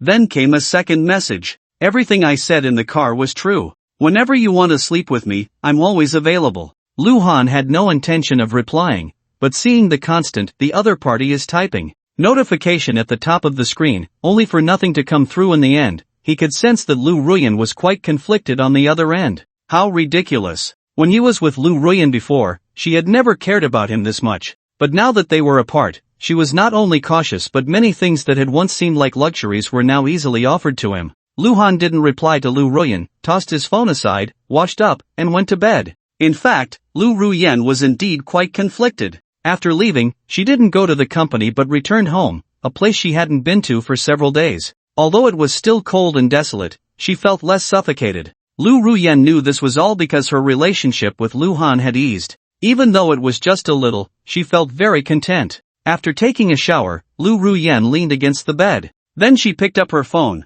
wanting to send a WeChat message to Lu Han, but what should she say? Ruan wanted to express her feelings but was afraid that saying too much would annoy Lu Han. In the end, she could only tentatively ask if Lu Han had returned home, as a not too abrupt opening line. Then, she tried to be bolder and more straightforward, shamelessly suggesting sharing a bed, but Lu Han still didn't reply. After that, Ruan really didn't know what to say. Her slender, fair fingers kept editing the message, feeling it was inappropriate and deleting it, repeating this cycle countless times until she finally sighed softly. Forget it, she decided not to disturb Lu Han. Ruan's pretty face was filled with sorrow. It turned out that pursuing someone felt like this, full of anxiety and uncertainty. Even waiting for a WeChat reply was so torturous. Ding dong, suddenly, her phone rang with a WeChat notification, and Ruan perked up, thinking it was Lu Han's reply, but after just a glance, her expression changed from joy to disappointment. It was her good friend inviting her to go shopping together tomorrow. "Baby, I have something to do tomorrow, so I can't accompany you," Ruan replied hastily, lacking enthusiasm. That night, she couldn't sleep again. Meanwhile, Lu Han slept very well and woke up feeling refreshed. Just after changing his clothes, there was a knock on the door. When he opened it, it was Lu Shui. The girl looked anxious and asked, "Brother, are you hurt?" It was a rather abrupt question, and then Lu Shui wanted to lift Lu Han's shirt to check. "What are you doing?" Lu Han calmly dodged and asked, "What happened? Didn't you get into a fight with someone?" The girl pulled out her phone, found a video, and handed it to Lu Han. "Look, it's trending." Lu Han took it and saw, as expected, a clip of himself fighting from last night, especially the part where Ling Mo knelt down and barked like a dog, which was highlighted. Hashtag a man in Jiangqing brutally beats up a group of attackers. A thrilling scene comes to life. Hashtag the title was quite explosive and very eye-catching, but the image was a bit blurry, making it hard to see the faces. Lu Han thought Lu Shui was quite impressive. How could she recognize him? The video was posted around 3 in the morning, and in just a few hours, it had over 700,000 likes and tens of thousands of comments. There really are a lot of night owls. Lu Han curiously opened the comments section and found that most were on his side, believing he should be recognized as acting in self-defense, even tagging the official account of the Jiangqing police. However, there was also a small portion of extreme and radical opinions. They maliciously speculated that Lu Han's fighting skills were likely due to a criminal record. Some even guessed he was a veteran or an active duty police officer. Regardless, they insisted that fighting was wrong and suggested serious consequences. This was a sign of antisocial personality, venting dissatisfaction with the government online. The remaining comments were varied, some discussing the matter at hand, others analyzing legal principles, and even some humorously wanting to find Lu Han to learn from him. Lu Han felt bored and returned the phone to Lu Shui, laughing. "So, how about it? Your brother took down a group all by himself, isn't that impressive?" This was tantamount to indirectly admitting that the one dominating in the video was indeed him, and he even ruffled the girl's hair. Feeling a bit touched, the girl's first reaction upon seeing the video was to worry about whether he was hurt. If it were Lu Ming, he would probably be eager for trouble. "Impressive? What are you talking about?" Lu Shui pouted and said, "Brother, you can't be so impulsive in the future. If you encounter something like this again, you mustn't try to be brave. Protecting yourself is the most important thing. In any case, run as far as you can. If it really doesn't work, just admit defeat. Don't worry, I definitely won't look down on you just because you admit defeat. This is the principle of avoidance for the happy. and the girl earnestly tried to persuade Luhan. Luhan smiled, okay, I promise I won't be impulsive next time I encounter something similar. The girl seemed not to notice his insincerity, nodded with satisfaction, and then pulled him to have breakfast. The two arrived at the dining hall, where Lu Zhenxing and Lu Ming were present. Lu Zhenxing had actually finished eating and was about to get up, but upon seeing Luhan arrive, he suddenly sat back down. He picked up a fried egg and took a bite, pretending to be casual as he asked, Luhan, why did you get into a fight last night? In fact, Lu Zhenxing had also seen the video, and his first reaction was, damn it, who has the guts to mess with my son?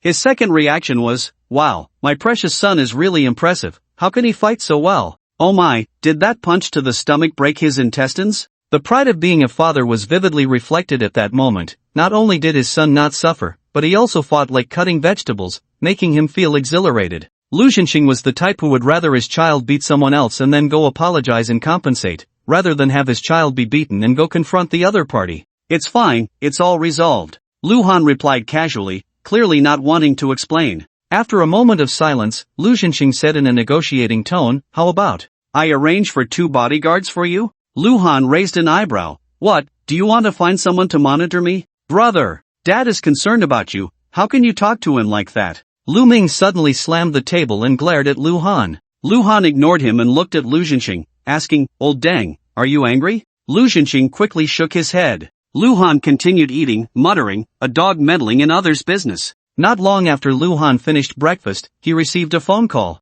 Hello, is this Mr. Luhan? After receiving a positive response, the other party spoke in a formal tone, we are the police from the Huayuan Road police station. You are suspected of being involved in a fight, and we are now legally summoning you to cooperate with the investigation. Please come to our station immediately. The police did not come to summon him, they just made a phone call, indicating that the matter was not serious. However, being able to pinpoint him so quickly showed that the police were under considerable public pressure. Luhan roughly estimated the travel time and said, if there's no traffic, I can get there in about 40 minutes. Okay, thank you for your cooperation. The other party was quite polite. Luhan didn't tell anyone, changed his clothes, and went out. Upon arriving at the police station and reporting his name, a police officer named Chen Gang quickly took him to make a statement. So, why did you get into a fight? After verifying his identity, Chen Gang got straight to the point. At the same time, he was secretly observing, thinking that one really shouldn't judge a book by its cover.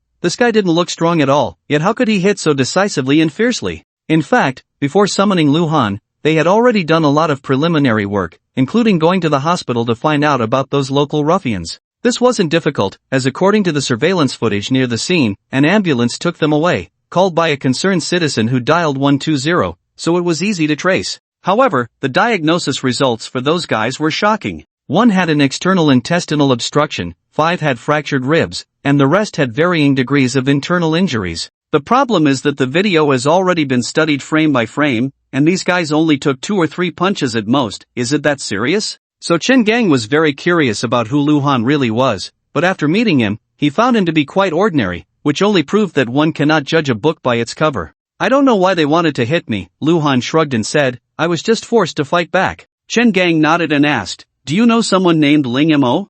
I know him, but I've only met him a few times, I'm not familiar with him. Then why did he have people hit you? I don't know about that, you should ask him. Let me rephrase, do you have any conflicts with him? Maybe he thinks the woman he likes me, so he doesn't like me, Luhan replied. Chen Gang? Wait, this is a bit convoluted, I need to sort this out. A few seconds later, Chen Gang clarified the relationships and asked, the woman you're talking about is Lu Ruyan? Luhan nodded and said, yes, she is my ex-girlfriend. May I ask who initiated the breakup? What does this have to do with your investigation?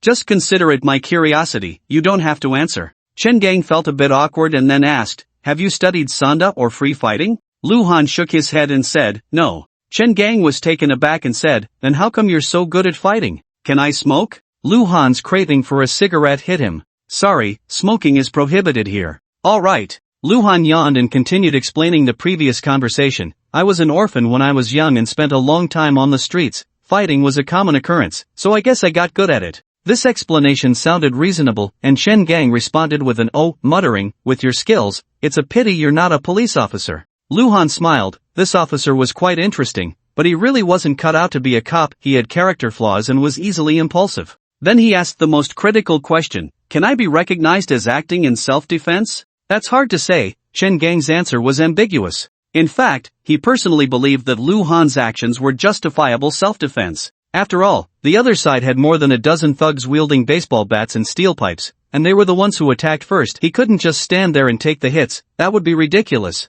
It was true that Lu Han had severely injured them, but out of instinct, he was forced to fight back, who had time to consider the severity of his strikes. Moreover, he didn't continue to pursue them after they fell, nor did he attack Ling Mo, who was the mastermind. By rights, that shouldn't constitute excessive self-defense. However, Chen Gang was just an ordinary police officer. He couldn't easily draw conclusions in his personal capacity, especially in front of the parties involved. He had to leave room for interpretation. What if the situation turned around? It wouldn't matter if he embarrassed himself, but wearing this uniform, sometimes what he said could carry legal responsibility. In short, being cautious was the right approach. The record was completed at this point, and after confirming with Lu Han, Chen Gang had him sign and fingerprint, saying, "You wait here for a moment." After saying that, he walked out and happened to run into two other colleagues in the hallway. Surprised, he asked, "You guys finished too?" One of the officers nodded and said, "We were just going over the record." That woman named Lu Ruan spoke entirely in Lu Han's favor,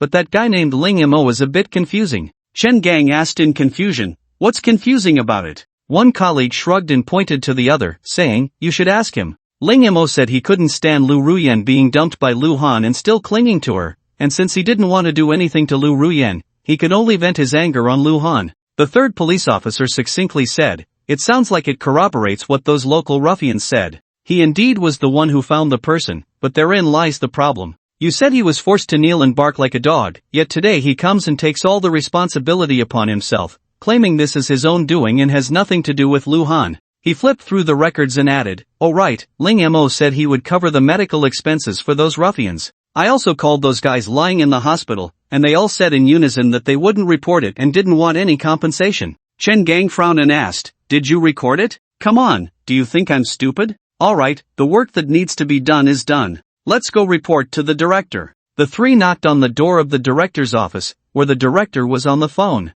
"Don't worry, Director Wang, I understand." He had actually finished discussing the main matter and was just wrapping up the call, otherwise, he couldn't let the three of them in. "You came at the right time." The director put his phone down on the table and said seriously, "The bureau chief just called personally. This Lu Han has a special identity. You know the anti-trafficking task force that was established by the city bureau these days, right? He provided the clues, and they are planning to reward him." Director Wang's meaning is very simple: if conditions allow, try to recognize Lu Han's actions as justifiable self-defense, and then issue a notice to quell the public opinion online. As soon as he finished speaking, the three exchanged glances. They were already inclined to see Lu Han's actions as justifiable self-defense, and it seemed that the party at a disadvantage wouldn't have any objections. Now that the higher-ups had spoken, it would be even easier to handle. 2 hours later, Lu Han walked out of the police station, where two men and a woman were waiting for him. The woman was naturally Lu Ruyan, and one of the men was Ling Mo. The other man, looking to be in his 50s, approached with a sheepish smile and said, "Young Master Lu, I am Ling Hui. My son is blind to your greatness, and I came specifically to apologize to you." Ling Hui bowed deeply to Lu Han. Lu Han exhaled a puff of smoke and said indifferently, "You are still an elder. I can't accept an apology from you for this young brat." Ling Hui gritted his teeth, kicked Ling Mo beside him, and scolded, "You useless thing, what are you standing there for? Hurry up and apologize to young Master Lu." Ling Mo trembled, knelt down with a thud, and lowered his head, saying, "Young Master Lu, I was wrong. I beg you to show mercy and let me go." It was a weekday, and there were many people coming and going at the entrance of the Huayuan Road police station, with quite a few handling business. His kneeling attracted a lot of attention. However, no one seemed to take photos, probably thinking he was seeking reconciliation. Such things were actually quite common. Lu Han squinted and asked, "You say you were wrong. What were you wrong about?" Ling Mo instinctively glanced at Lu Ruyan and said in a mosquito-like voice, "I overestimated myself and tried to compete with you for a woman." Lu Ruyan's lips curled in bitterness. While Ling Mo was indeed at fault, she also had her share of blame. If she hadn't been unwilling to accept it, Ling Mo wouldn't have misunderstood that there was still a chance, and the subsequent events wouldn't have happened. But she was very certain in her heart that the person she loved deeply was Lu Han. He. Lu Han smiled sarcastically, "Your liking for Lu Ruyan is your business, but you absolutely shouldn't have caused trouble for me after I no longer wanted her. The outcome you face today is entirely your own doing." After a pause, he added, And don't talk about competing for women, the woman who truly loves me cannot be taken away by you. His words made tears well up in Lu Ruyan's eyes, and she trembled as she said, Luhan, I beg you, can you please stop saying such things? Luhan retorted, am I wrong in what I said? Lu Ruyan dared not argue further, filled with regret. She knew that appearing in front of Luhan was purely seeking punishment, but she just couldn't help it. In fact, if Luhan scolded her a few times, it would make her feel a bit better. Unfortunately, now even the hope of being scolded by Luhan had become a luxury. Luhan no longer looked at Lu Ruyan, his gaze shifted to Ling Hui, and he sneered, I heard your company is in trouble? Ling Hui awkwardly nodded and said, we did encounter difficulties before, but we were barely holding on. However, if you intervene, I really won't have any way out. So having money and power is really a good thing. Luhan self-mockingly said, if I didn't have the surname Lu, if I wasn't Lu Zhenxing's son, would you come here begging for mercy? Ha, I still don't know how badly your good son would mess things up. Reluctantly admitting it, there was no way around it, this was the bloody truth. Seeing that Luhan still refused to relent, Ling Hui gritted his teeth and knelt down. Young Master Lu, I beg you to be merciful. Your great kindness is beyond words. If you ever need my help in the future, just give the order. He had completely thrown away his dignity, not just for his company, but more so for his son. Ling Yamo was still young, with a long road ahead, but if Luhan was determined to take revenge, his life would be completely ruined. Luhan was silent for a moment, looking down at Ling Mo, and mocked, you should really thank yourself for having a good father. Ling Mo's face turned pale and flushed, speechless. Meanwhile, Ling Hui secretly breathed a sigh of relief. Luhan's words meant he had forgiven the father and son. He clasped his hands together and said, thank you, young Master Lu, for your magnanimity. Luhan gave Ling Hui a deep look and turned to leave. Lu Ruyan wanted to follow, but after hesitating for a moment, she sighed helplessly. Luhan was currently annoyed with her, and being clingy had its limits. She didn't want to risk getting her WeChat blocked or deleted after finally getting it back. Ruyan, I apologize for making you laugh. At that moment, Ling Hui stood up, brushed off the dust from his clothes, looking a bit awkward. The two families weren't exactly close, but their relationship was decent. Kneeling and begging for mercy in front of the younger generation was truly embarrassing. Uncle Ling, is Luhan really Lu Zhenxing's son? Lu Ruyan's lips curled in bitterness. She still couldn't comprehend the impact this had on her. When she was with others, mentioning Luhan,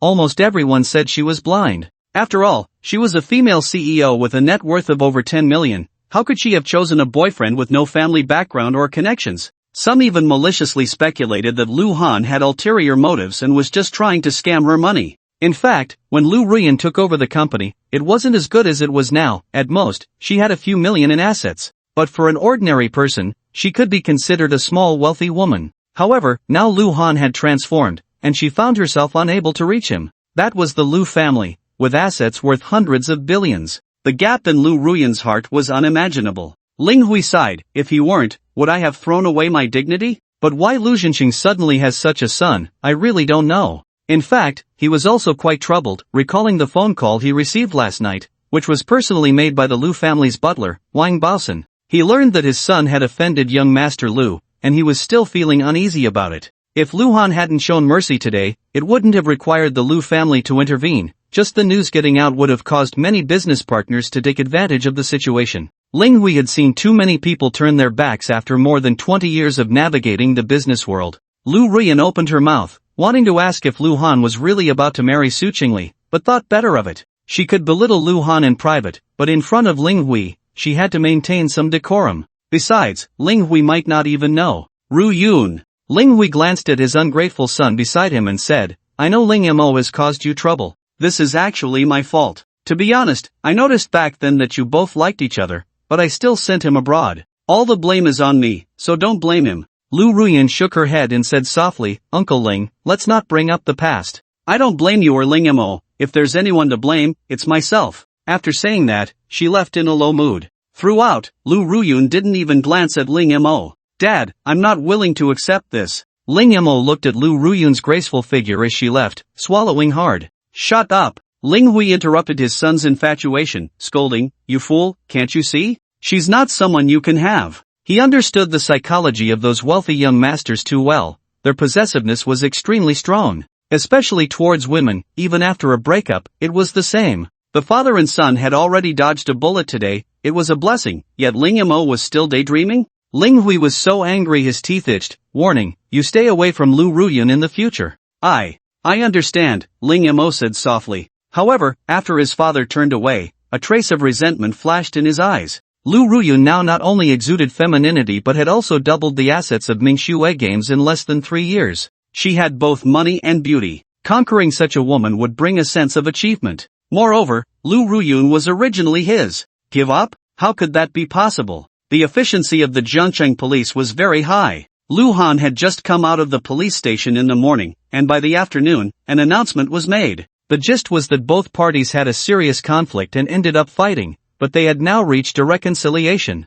With a few new trending events suddenly emerging, public attention quickly shifted. Lu Han had guessed that those trending topics were likely instigated by the cheap old Deng behind the scenes. However, since the situation had calmed down, it was a good thing for him. Before he knew it, Friday had arrived. As evening approached, 2 flashy luxury cars stopped at the entrance of the Shangsong Hotel. Lu Han jumped out of his newly bought Maybach, dressed in a tailored suit, his handsome appearance immediately attracting a lot of attention. Lu Shui followed him out. The girl had specially dressed up today, wearing a white gown and crystal high heels, her slender figure on full display. Lu Han sniffed, a bit helplessly saying, "You had to sit in my car, now you smell like smoke, right? It doesn't matter, anyway, I'm not the main character today." The girl didn't care at all, naturally linking her arm with Lu Han's and saying, "Dad is so serious," and Lu Ming as Lu Han thought it was quite childish for the girl to have put an ashtray in her own car just for her convenience to smoke. It was somewhat touching, though, compared to his own insincerity, she seemed more genuine.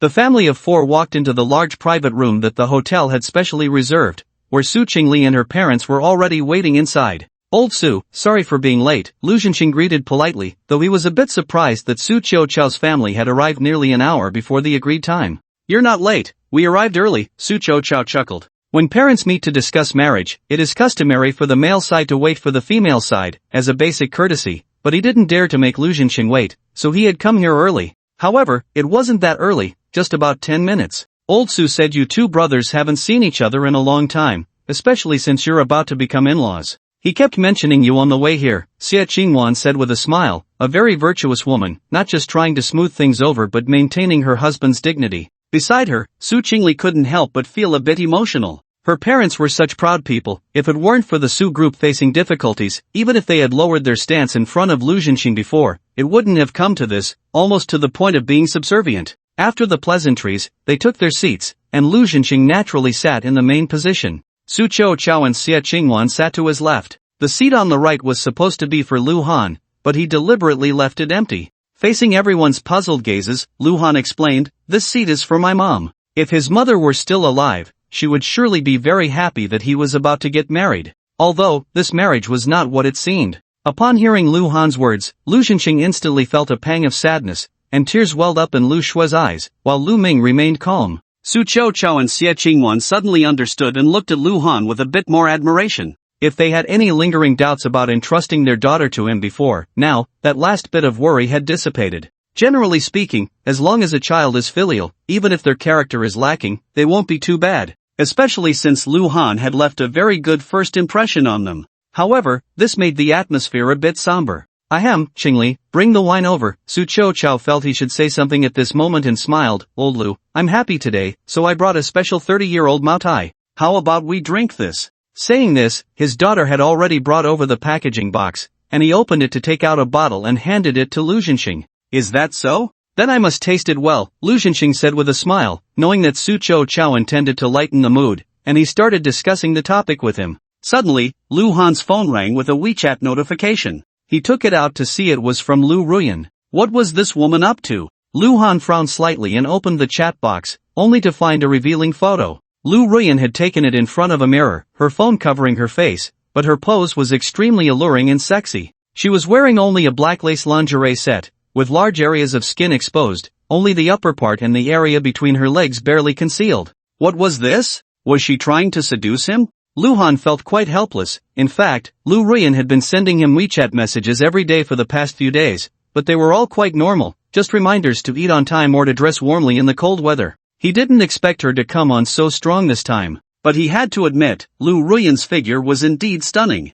Her chest was full and ample, and because she had deliberately worn high heels, her legs appeared exceptionally long. "What are you looking at?" At this moment, Su Chingle returned to her seat. Even if she wanted to keep her distance from Luhan, she had to sit next to him on a day like today, when they were discussing their marriage. Asking this, Su Chingle glanced over and immediately felt a surge of anger. That dog of a man, today is the day we're discussing our marriage, and you're flirting with another woman? Even if we signed a prenuptial agreement, this is too disrespectful. What does he take me for? It's from Ruan. Luhan put away his phone and explained, then chuckled softly, but if you wore what she's wearing, you'd definitely be sexier than her. Why don't you go die? Su Chingle said, both shy and angry, I would never wear that in front of you, no way. Ruan wouldn't have done that before either. Luhan said self-deprecatingly, placing his hand on Su Chingle's thigh. Su Chingle jumped in shock, quickly removing the man's hand, nervously looking around to see if anyone noticed her, and finally sighed in relief when she saw no one was paying attention. She's flirting with you, why are you touching me? Su Chingle shot Luhan a glare, feeling very uncomfortable, as if she had been insulted. Can I take that as you being jealous? Luhan smiled and said, does that mean if no other woman is flirting with me, I can touch you freely? Su Chingle was also dressed up today, wearing a black dress that barely reached her knees. Due to her sitting position, her straight and slender calves were exposed. Although she wore thick tights, it didn't affect the feel at all. After Luhan finished speaking, he placed his hand back where Su Chingle had just removed it. Don't start, who would be jealous? Su Chingle knew Luhan was a lecher, and a shameless one at that. If she didn't let him touch her leg, who knows what he might do? After all, it wasn't the first time he had touched her, and with the tablecloth covering them, as long as they weren't discovered, she couldn't be bothered to care. My legs are worth 3 billion. Su Chingle comforted herself, and thinking this made her feel much better. However, when she looked up, she found that everyone had stopped talking at some point, and except for Lu Ming, who looked as usual, everyone else was looking over with ambiguous expressions. Su Chingle immediately realized that they had misunderstood, thinking she and Luhan were flirting. I thought a forced relationship wouldn't be sweet, but it seems this couple is doing quite well. Lu Zhenxing's words made Su Chingle's face flush red, but everyone present thought the same way and didn't find it strange at all. After all, these two not only matched in looks but also came from similar backgrounds, so it was normal for them to have feelings for each other. Of course, Sister Chingle is so beautiful, even I, as a woman, like her, let alone my brother. Lu Shui teased playfully. The nominal father and daughter sang in harmony, and Su Chingle had nothing to say, only able to respond with a smile. At this point, the waiter had already started serving the dishes, so the topic naturally shifted to Luhan and Su Chingle's marriage. If you ask me, since the two kids have feelings for each other, why not settle the marriage early? Lu Zhenxing knew the Su group was in urgent need of money and didn't want to make Su Qiuqiao too uncomfortable, so he brought it up directly. Moreover, they had gathered today precisely for this matter, and everyone was well aware of it. Lu Zhenxing felt that Su Qiuqiao should understand that he was already giving him a lot of face by saying this. Old Lu, you're right. Su Qiuqiao was actually quite grateful to Lu Zhenxing. The Su group was facing a crisis, and while others were waiting to see it fall, only the Lu family was willing to help, which was truly commendable. As for the idea of selling his daughter, he still felt a bit uneasy about it, but seeing that Su Chingle and Luhan seemed to have a decent relationship, he didn't feel as bad anymore. In summary, it can be said that Lu Zhenxing was forced into this marriage, but it cannot be said that he was taking advantage of the situation. In less than half a month, it will be the 10th day of the 10th month. Lu Zhenxing was clearly well prepared, having even checked the auspicious dates, and smiled. Why not set the engagement for that day? As for the wedding date, I have a bit of a superstitious side. We can find a master to choose a good date based on Chingle and Luhan's birth dates. Su Qiuqiao nodded. The 10th day of the 10th month is indeed a good day. It not only symbolizes double happiness but also implies perfection. I think that day is quite good. Since you agree, then it's settled. Lu Zhenxing said cheerfully, but before the engagement, shouldn't the two kids get their marriage certificate first? Of course. Su Qiuqiao's smile was a bit forced. If the Lu family investing in the Su group required a contract, then the marriage certificate between their daughter and Luhan was another form of contract, wasn't it? While the Lu and Su families were discussing the marriage at the dining table, on the other side, Lu Ruan was lying in bed on the phone. On the other end was her good friend Liang Silu. Liang Silu had also met Luhan, and after Luhan left without a word, it was she who pointed out all the mistakes Lu Ruan had made, especially regarding Lu Ruan accompanying Ling Mo to a concert behind Luhan's back. She was even more frustrated with her friend for being so unassertive. A good horse doesn't turn back to eat the grass it has already grazed. For 3 years while Ling Mo was abroad, Lu Ruan had initially waited desperately, but now that she had accepted Luhan's pursuit, why was she feeling conflicted again as soon as Ling Mo returned? What was the difference from betrayal? Therefore, in Liang Silu's view, Lu Ruyan losing Lu Han was entirely her own fault. But since she was a good friend, when Lu Ruyan sought her help, Liang Silu still played the role of a strategist. Especially in the past few days, she had been offering advice. Lulu, your methods aren't working, Lu Han still won't pay attention to me. Lu Ruyan lay on the bed, her tone full of melancholy. She was still wearing the sexy lingerie she had sent to Lu Han in a photo earlier. It was her good friend's idea, claiming that men were naturally lustful. Saying they were willing to sleep with Lu Han was one thing, but expressing it through action was another. Lu Ruyan thought about it. Since Lu Han had been ignoring her, did he think her sincerity wasn't enough? To this end, she had specifically bought a set of what she considered seductive lingerie and even forced herself to pose in front of the mirror in what she thought was a flirtatious manner. However, the photo had been sent to Lu Han for almost half an hour, and there was still no reply. No way? Her good friend on the other end of the line also expressed surprise. He can even resist this? Is he still a man? Lu Ruyan sighed softly. Lulu, do you think he looks down on me? My silly Ruyan, oh, you even said it yourself. Even if you were just a fling for Lu Han, why would you care if he looks down on you? Liang Silu said in a tone of exasperation, and I really can't believe you. What were you thinking when Lu Han was around? Why regret it now, playing the drama of chasing a husband to the grave? Lu Ruyan fell silent. Recently, the word regret had been tormenting her almost constantly, driving her to the brink of collapse. In fact, today was supposed to be a day worth celebrating. The mobile game developed by Manhwa was launched as scheduled, and within just a few hours, the number of online players exceeded 2 million, with total player recharge amounting to about 1,700,000 or 800,000. This was still the result after the Tinghua platform breached the contract. If this channel had been operating normally, the number of players and recharge amounts could have nearly doubled. The hard work had paid off with a successful start, and the company was in high spirits, but Lu Ruyan couldn't feel any happiness at all. Even the celebration banquet tonight, she found an excuse not to attend. With her beloved man lost, what was there to celebrate? Lu Ruyan remained silent for a long time, and Liang Silu knew that her words had upset her, so she awkwardly said, alright,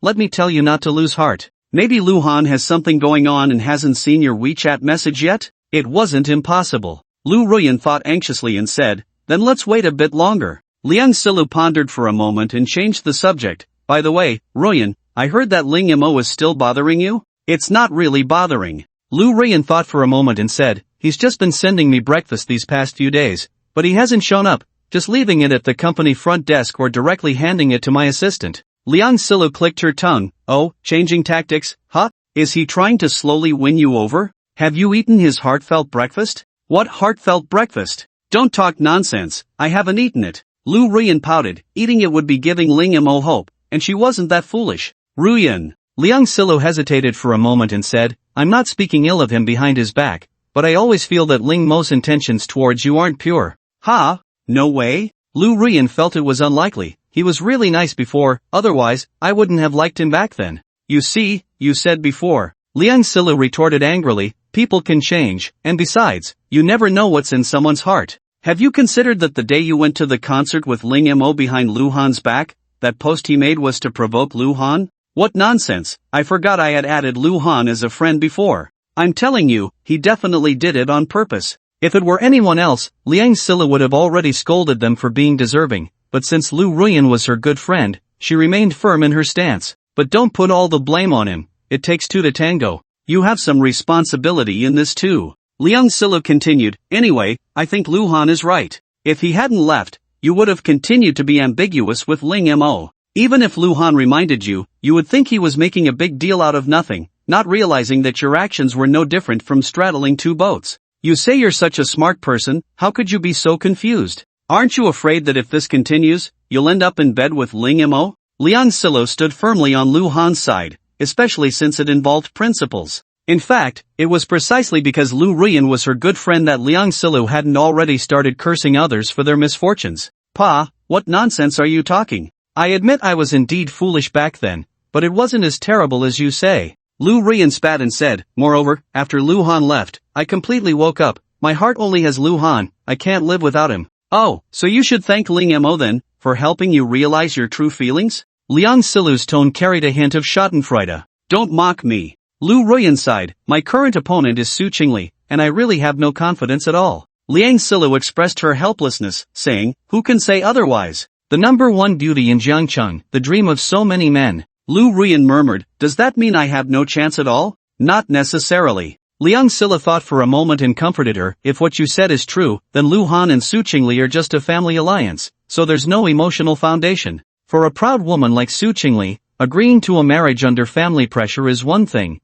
but whether she can compromise herself is another. Lu Han can look but not touch, sooner or later, he'll lose patience. Moreover, a homegrown flower is not as fragrant as a wildflower. Since you're willing to be a wildflower, I feel there's still a chance. In fact, there was something else she hadn't said. If Lu Han really reconciled with Su Chingle and Lu Ruan behind her back, then one of these women would be a name without substance, and the other would be substance without a name. They were both quite pitiful. However, Lu Ruan didn't think that much. Hearing that she still had a chance lifted her spirits. Sometimes, people are like that. What they believe may not inspire confidence, but once they hear others think the same, their confidence returns. Lu Ruan quickly consulted her good friend and strategist on what to do next. Liang Silu had seen Lu Han before, and Lu Ruan had naturally seen Liang Silu's boyfriend, a senior executive at a foreign company, who was firmly under Liang Silu's control. A ready-made mentor, she needed to learn well. The two didn't know how long they had been chatting on the phone until Lu Ruan reluctantly hung up,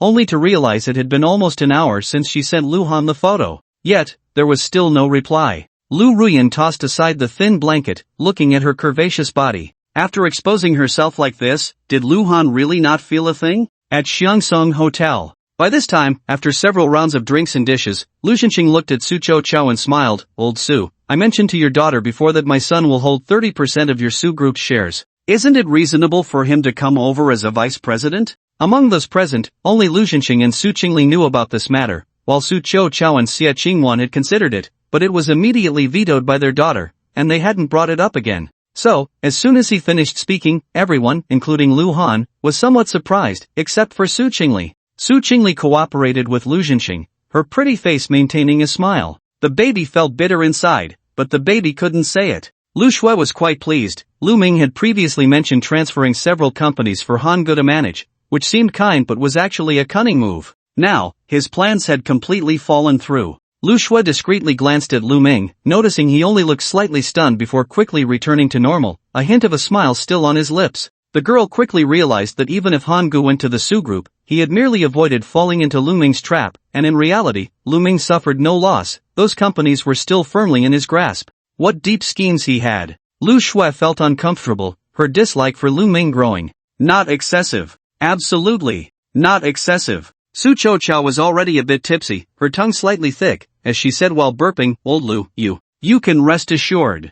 I'll have Qingli call a board meeting right away. Once the couple is engaged, Lu Han can start working at our Su Group anytime. This matter was finally settled, and Su Qingli's anxious heart was finally at ease. Of course, Lu Han didn't oppose it. Talking about being a spendthrift was one thing, but living off others was another. To fight for inheritance, one had to at least be convincing. Moreover, considering the shares Su Chingle would privately transfer to him according to their premarital agreement, his shareholding would be nearly half of the Su Group, which would give him considerable influence even in the board meetings. Just a vice president, really not excessive. Sorry, I need to use the restroom. Su Chao swayed as she stood up, and Lu Han quickly followed. The two walked into the corridor outside, and Lu Han suddenly said, Uncle Su, I have an unreasonable request, I wonder if I can say it. Su Chao was slightly taken aback and asked curiously, we're about to be family, what can't you say? Lu Han said softly, I want to call you Uncle Su after I get married, and Auntie will be Auntie Xia. Of course, this is just temporary.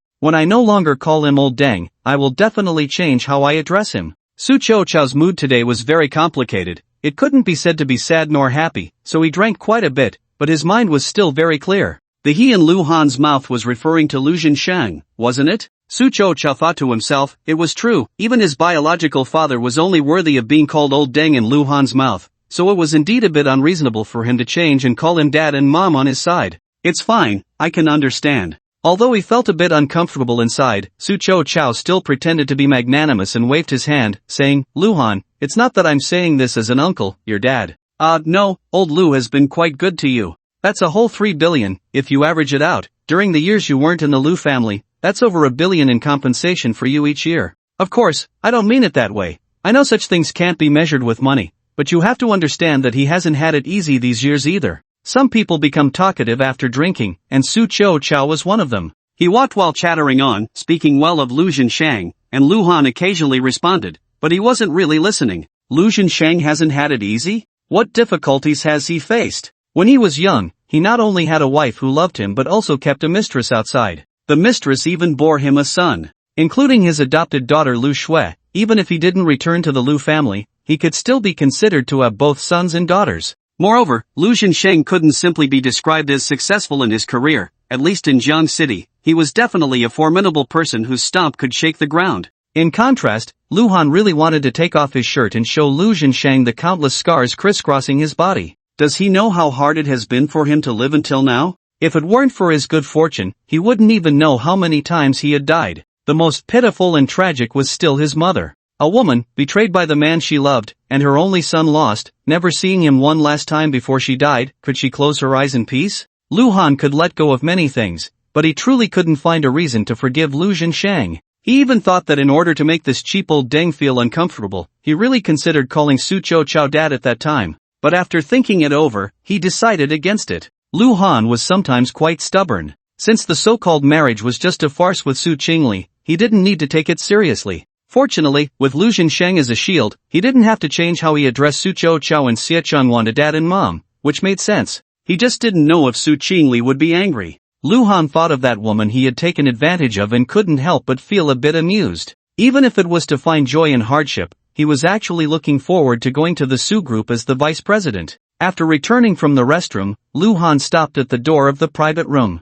"I'm going to smoke." Saying this, he took out a pack of Jinling 12 Beauties from his pocket. Ever since Lu Shui found out he smoked, she bought him dozens of cartons of good cigarettes like Dazhong Jiu and Jiu Wu Jizun, but Lu Han still had a fondness for the cigarettes he was used to. Su Chao nodded and didn't say anything like young people should smoke less, and he walked inside. However, just about half a minute later, while Lu Han was puffing away, Lu Zhensheng pushed the door open and came out. Lu Zhensheng had also drunk quite a bit, but he didn't have a red face at all. He looked like someone who was completely fine. "Want one?" Lu Han raised an eyebrow, and seeing the cheap old deng nod, he pulled one out and lit it for him. "Want to accompany me to the restroom?" Lu Zhensheng exhaled a puff of thick smoke, his tone inquiring, but the subtext was that he wanted Lu Han to accompany him to chat. This meant he had something to say. After Lu Han heard Lu Zhensheng finish speaking, he stepped forward, expressionless, and followed behind. The corridor was almost empty. Occasionally a few beautiful waitresses could be seen coming in and out of the private rooms,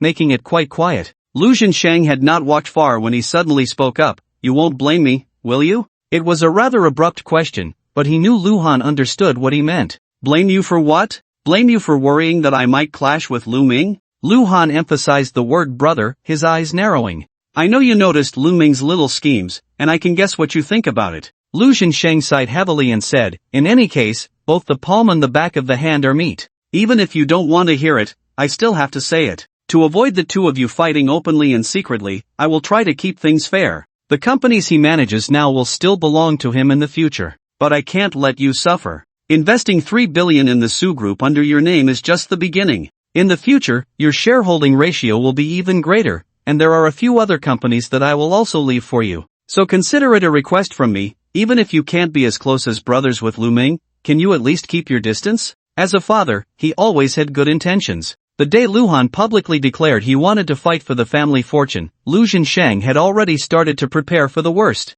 He just didn't expect that Lu Han and Lu Ming would soon show signs of conflict. Lu Ming made the first move. Although it was just a test, it was almost unresolvable. Just as Lu Shui analyzed, it didn't matter whether Lu Han chose well or poorly, either way, they were all Lu Ming's people, or he would be left with a mess to clean up. But if he chose none, it would play right into Lu Ming's hands. You didn't want it back then, so why come to take it now? By the time Lu Han wanted to fight back, Lu Ming only needed to say this one sentence to gain the upper hand. Lu Ming's calculations were good, but Lu Han was definitely not the type to sit back and wait. This was evident from his decisive departure from Lu Ruan. Who knows what he might do? Therefore, Lu Zhensheng was very relieved that he had taken the step of marrying into the Su family in advance, making it only natural for Lu Han to go to the Su group. However, after thinking it over, he felt that some things were better made clear, which led to their earlier conversation. "Old Deng, you should say this to Lu Ming." Lu Han sneered, "Anyway, I used to have nothing. I would be content with just a little, but Lu Ming might not feel the same. Without me, everything in the Lu family belongs to him, and now that I'm taking a lot of it, will he be willing? Does he dare? Lu Zhensheng's eyes were sharp as he coldly said, if he dares to be ungrateful, I won't let him have a single cent from the Lu family. Lu Han scoffed, do you believe that yourself? Lu Zhensheng was instantly at a loss for words. Lu Han shrugged, if you just wanted to tell me this, I already know. If there's nothing else, I'm going back. After saying that, he couldn't be bothered to look at Lu Zhensheng again and turned to leave. Lu Zhensheng watched Lu Han's back, his not-so-old face filled with complex emotions. After a moment, he bitterly smiled and muttered to himself, who can I blame? Both sons are innocent. Aren't they all my doing? The dinner party was enjoyable for both hosts and guests, at least on the surface. As Lu Zhensheng walked out of the hotel, the more he looked at Su Chingle, the more satisfied he became. He turned to Su Chao and asked, Old Su, if I remember correctly, there's an auction in a couple of days, and it seems to be a special session for jewelry? Now that you mention it,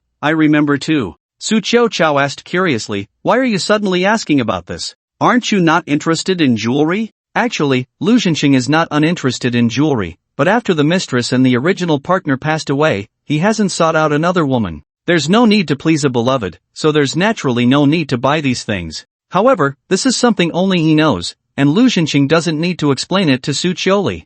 I'm not really interested, but young people are, Lu Zhensheng said with a smile. Chingle, you should go with Lu Han. If you see something you like, just bid for it and let him pay. Ah, how can I do that? I'd rather not, and besides, I've been really busy lately, so I might not have the time. Su Chingle quickly waved her hand. The Su family had also received an invitation, and she knew this auction was said to be of very high standards, with all items starting at least in the millions. Before the Su group faced difficulties, she used to frequent such auctions and spent quite a bit there. But now it's different. Su Chingle wanted to save wherever she could, and moreover, such unnecessary large expenses were not something she planned to indulge in. Now hearing that she would have to go with Lu Han made her instinctively refuse even more. That scoundrel was too despicable, always taking advantage of her whenever he had the chance. Just thinking about how Lu Han would start working at the Su group after their engagement sent a chill down her spine. That Letcher would definitely make moves on her at the company. She could even imagine him walking into her office and locking the door behind him. The scoundrel would approach her with a lewd smile, while she would feel like a lamb to the slaughter. So before that, Su Chingle thought that if she could avoid him for a day, it would be a win, just like the past few days, trying to minimize encounters with Lu Han. And to have Lu Han pay for something she liked? What kind of situation was that? They weren't a real couple, nor were they really getting married. Su Chingle still had some modesty. Besides, if she accepted his money, it would only give that scoundrel more excuses to bully her in the future. There's nothing to be embarrassed about, Lu Zhensheng, unaware of Su Chingle's thoughts, said with a smile. After all, he's spending my money, so consider it my wedding gift to you. Su Chingle wanted to politely refuse again, but before she could say anything, Lu Han spoke up first. Just right, I haven't attended an auction before. I imagine all the prominent figures in Jiangcheng will be there. It must feel great to raise a paddle in front of them. As he said this, he winked at Su Chingle with a meaningful look. Su Chingle instantly realized that if she went to the auction with Lu Han, with her reputation as Jiangcheng's #1 beauty, plus her usual good conduct, others would surely be curious about the man who was so close to her. Lu Han was right, those qualified to attend this auction were not just ordinary rich people. These people had extensive connections, and it wouldn't be hard to find out Lu Han's identity. This way, the news of her being with the young master of the Lu family would spread, equivalent to telling those lurking in the shadows to weigh their options carefully and consider whether they dared to offend the Lu family, who was backing the Su group. I thought you weren't interested. You should have said so earlier. If you're going, I'll definitely accompany you. Su Chingle took the initiative to link her arm with Lu Han's. Thanks to the scoundrel's kind reminder, she decided to give him a little sweetness, and after all, it was just a performance. They had to show some affection to prove their relationship was still good. Then she smiled sweetly at Lu Zhensheng. Thank you, Uncle Lu. However, after returning home, Su Chingle thought it over and decided to send Lu Han a WeChat message. Thank you for today, I almost didn't get Uncle Lu's good intentions. She realized that Lu Zhensheng was clearly supporting his future daughter-in-law, but if she repeatedly refused, he probably wouldn't insist. The scoundrel replied almost instantly. Finally, you still have a bit of conscience, knowing to thank me, but it's too perfunctory, there's no sincerity at all. Su Chingle was furious when she saw this WeChat message. You've touched my legs so many times, and you still say I have no sincerity? You're the one without a conscience, okay? Su Chingle gritted her teeth and replied, then tell me, what should I do to show sincerity? At this moment, Lu Han had just finished showering and was lying on the bed. Through the phone screen, he could even see Su Chingle's embarrassed and angry expression. He really couldn't help but tease her. "Didn't you see the photo Ruan sent me today? You don't need to match it exactly, just something similar will do. How about sending me one?" After thinking for a moment, Luhan sent another mischievous smile emoji, as shameless as he could be. It made Su Chingle blush even more. Ugh. Shameless. How could she possibly do something so embarrassing? Su Chingle angrily replied, "Go die, dream on." Luhan chuckled, "Alright, I'm not teasing you anymore. Actually, you don't need to thank me. Don't forget that we are in a cooperative relationship now. Helping your Su group get out of trouble and back on track as soon as possible is in my interest too, so my shares won't devalue or go to waste. In short, just focus on working for me, and leave the thinking to me." If the previous teasing only made Su Chingle blush, this WeChat message almost broke her defenses. "Are you implying that I'm big-chested and brainless?" Su Chingle was almost furious, but subconsciously, she still somewhat agreed with the idea of working for Luhan. She only held 15% of the Su group's shares, and once they were all transferred to Luhan, she would just be a figurehead president, essentially a high-level worker, right? Luhan couldn't help but laugh when he saw this WeChat message. "It's true that you're brainless. As for whether your chest is big or not, how would I know if I haven't touched it? How about letting me measure it next time?" "Measure what, you big-headed ghost?" Su Chingle angrily threw her phone aside. She clearly wanted to have a serious chat with Luhan, but that dogman couldn't say anything decent. "Forget it, I won't bother with him anymore." However, after calming down, Su Chingle didn't know what got into her, but she actually found a set of sexy black lingerie that was quite similar to what Ruan had sent to Luhan. After changing, she stood in front of the mirror, looking at her perfect figure with curves in all the right places, her skin as smooth as jade, thinking to herself that she was no worse than Ruan, right? 2 days later, in the evening, around 5:30, Luhan parked his car outside the Emerald Garden. After waiting for a short while, Su Chingle came out. The woman was wearing a red sheer evening gown, and because the weather was getting colder, she had a black woolen coat over it. Her makeup was exquisite, but her pretty face showed some reluctance. Su Chingle opened the car door and sat in the passenger seat, and a faint scent of perfume wafted over. As he started the car, he asked, "Have you eaten?" "No." Su Chingle replied gloomily, wanting to eat at home to reduce the time spent with that dogman, but her parents wouldn't allow it. Her parents had long known that their daughter was going to the auction with Luhan tonight, so they didn't even let the chef prepare her dinner. "Then let's go eat Western food." Luhan didn't bother to ask for Su Chingle's opinion. In fact, he had wanted to eat hot pot, but he was afraid of smelling like it, especially since the evening event was a gathering of celebrities, so he had to be a bit more careful. After saying that, he naturally placed his hand on Su Chingle's thigh. He even felt uncomfortable through the fabric, so he lifted the slit on the side of her skirt, letting her beautiful legs wrapped in black stockings show, and then he touched them with satisfaction. Driving a luxury car and touching beautiful legs, it was like this when he was with Ruan, one of the few benefits that woman gave him. And now the car is his own, and the passenger seat has been replaced by Jiangqing's most beautiful woman, who is even more attractive. Life can be so boring sometimes. Luhan suddenly felt a bit sentimental, but Su Chingle remained calm about his abrupt actions, showing no intention to stop him. Because stopping him would be useless. That dog of a man was shameless, and there was nothing she could do about it. Rather than struggle meaninglessly, it was better to get used to it. Su Chingle had already given up, treating it as if she had been bitten by a dog. However, when Luhan parked the car outside the Sophia Western restaurant, Su Chingle finally couldn't hold back. "Why did you come here?" She expressed her anger. Although this was her own property, it held many bad memories. It was here that she had dated Luhan, not only selling herself to that dog of a man but also having a fight with Ruan. Since then, Su Chingle had never returned, even considering selling the Sophia Western restaurant. "The good water doesn't flow to outsiders' fields, where else is there to eat?" Luhan said with a smile. "What, afraid I won't pay?" It wasn't about the money at all. Su Chingle helplessly followed him inside. It was still the same private area, and the food ordered was similar, except that the most expensive bottle of red wine was missing. "I have 2 things I want to discuss with you." Luhan skillfully cut his steak. "The first thing is to get a marriage certificate. You already know this, I think it's best to do it before the engagement. Do you have time tomorrow or the day after to take the photos first?" Su Chingle asked in confusion. "What photos?" Luhan looked at Su Chingle strangely. "What other photos could it be?" "Of course, it's the one that goes on the marriage certificate." Su Chingle was even more puzzled. "Isn't that taken by the staff when registering for marriage at the Civil Affairs Bureau?" Luhan pushed the cut steak in front of Su Chingle and said, "As long as it meets the size and requirements, taking the photos and bringing them over is the same." The staff at the marriage registration office are generally not skilled and don't retouch photos. We might as well spend some money to find a good place to take them. Oh, I see. Su Chingle glanced at Luhan and muttered, "You've never been married, how do you know so much?" Luhan fell silent, not wanting to mention that he had searched for this information online before proposing to Ruan.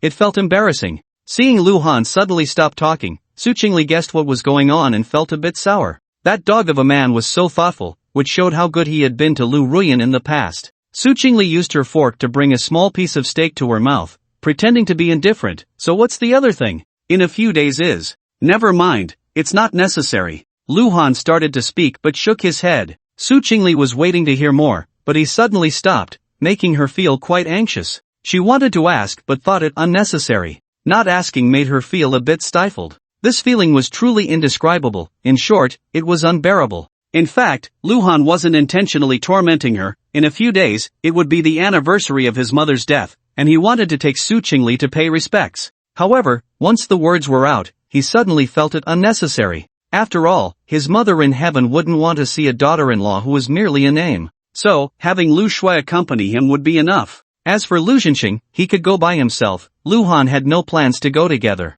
After dinner, the two drove to the Conqian building on Changjiang Road, which was also the venue for this auction. The venue was on the 18th floor, and the meaning of to be sent was quite good, likely a deliberate choice by the organizers. "Yo, isn't this our Jiangqing's #1 beauty? The Su group is on the verge of bankruptcy, yet you still have the leisure to come here and put on a brave face?" A voice full of frivolity and disdain came from behind as Luhan and Su Chingle were waiting for the elevator. They turned to see a young rich man, pale-faced and unsteady on his feet, clearly drained by excessive indulgence in wine and women. He had his arm around a heavily made-up woman, and his gaze towards Su Chingle was not only filled with jealousy but also a hint of gloating. However, when his eyes shifted to Luhan, he suddenly felt that this man looked somewhat familiar, though he couldn't quite place where he had seen him before. Seeing Luhan looking at her with a questioning expression, Su Chingle whispered, "The second young master of Shanghai Industries, Lin Wei." Luhan responded with an "oh," realizing that he was the young master of the Su group's #1 competitor, which made their encounter quite ironic. Lin Wei stepped in front of Su Chingle, pointed at Luhan, and with a smirk said, "Who is he? Your kept boy?" Before Su Chingle could respond, he burst into laughter. Exactly. To his surprise, Su Chingle not only admitted it boldly but also nestled into Luhan's embrace, smiling as she said, "Don't you think he's handsome? And his figure is so good." Luhan smiled in agreement, casually wrapping his arm around Su Chingle's slender waist. But Lin Wei's smile faded. He had pursued Su Chingle for a long time, not just for the potential merger of Shanghai Industries and the Su Group but because he genuinely liked her. If successful, it would have been a perfect story. Unfortunately, after being rejected countless times, he had given up in despair. Now Su Chingle was saying she was keeping a pretty boy? He, the second young master of Shanghai Industries, was being overshadowed by a pretty boy? Lin Wei felt his pride trampled and darkly said, "Since you're just a filthy whore, I'll give you a chance. If you serve me well in bed, I might persuade my dad to spare your Su group." This was a blatant insult. Not only did Su Chingle's expression change, but Luhan also narrowed his long eyes. Those who knew him understood this was an extremely dangerous signal. If Li Dongxing were here, he would surely cast a sympathetic glance at Lin Wei. However, before Luhan could speak, the woman in Lin Wei's arms pointed at him and exclaimed, "No wonder you look familiar. I remember now, you were the one who made the headlines for beating someone up a few days ago, the one who made the culprit kneel and bark like a dog? Lin Wei? What is going on?" The woman in Lin Wei's arms was a local internet celebrity in Zhangcheng. On the day Luhan had a brawl outside the Nightshade bar, she happened to be at a nearby venue for a gathering and had seen the commotion up close. She had thought the man looked familiar, and now it finally clicked, unable to contain her excitement. "You are the Nightshade war god?" Lin Wei looked at Luhan, not only retracting his earlier disdain but also feeling a bit parched. He had seen that video and even discussed it with his friends, marveling at how this man had taken down a dozen thugs armed with steel pipes and baseball bats with just a few punches and kicks. Since the incident happened at the Nightshade bar, they had privately given him the nickname Nightshade War God, which quickly spread through their circle. He never expected to meet the real person today. Lin Wei felt a twinge of regret for his earlier impulsiveness. Fearing a beating was one thing, but he was also worried about provoking someone he couldn't afford to mess with. There were rumors that the instigator was Ling Mo, a name he recognized as a well-known rich second generation in Jiangcheng. Although he couldn't compare to someone like me, a true rich second generation, the fact that he could make Ling Im O'Neill and bark like a dog, and afterwards, I heard that the kid was so scared he didn't even dare to retaliate, probably means that this night god of war identity is not simple. What night god of war? Lin Wei was feeling anxious, and Su Chingle looked up at Lu Han in surprise, saying, the one who was fighting outside the night bar earlier, it wouldn't be you, would it? I thought you knew, but I just heard this nickname myself. Lu Han shrugged, his tone carrying a hint of self-mockery. It seems Su Chingle had seen the video but didn't recognize him at all.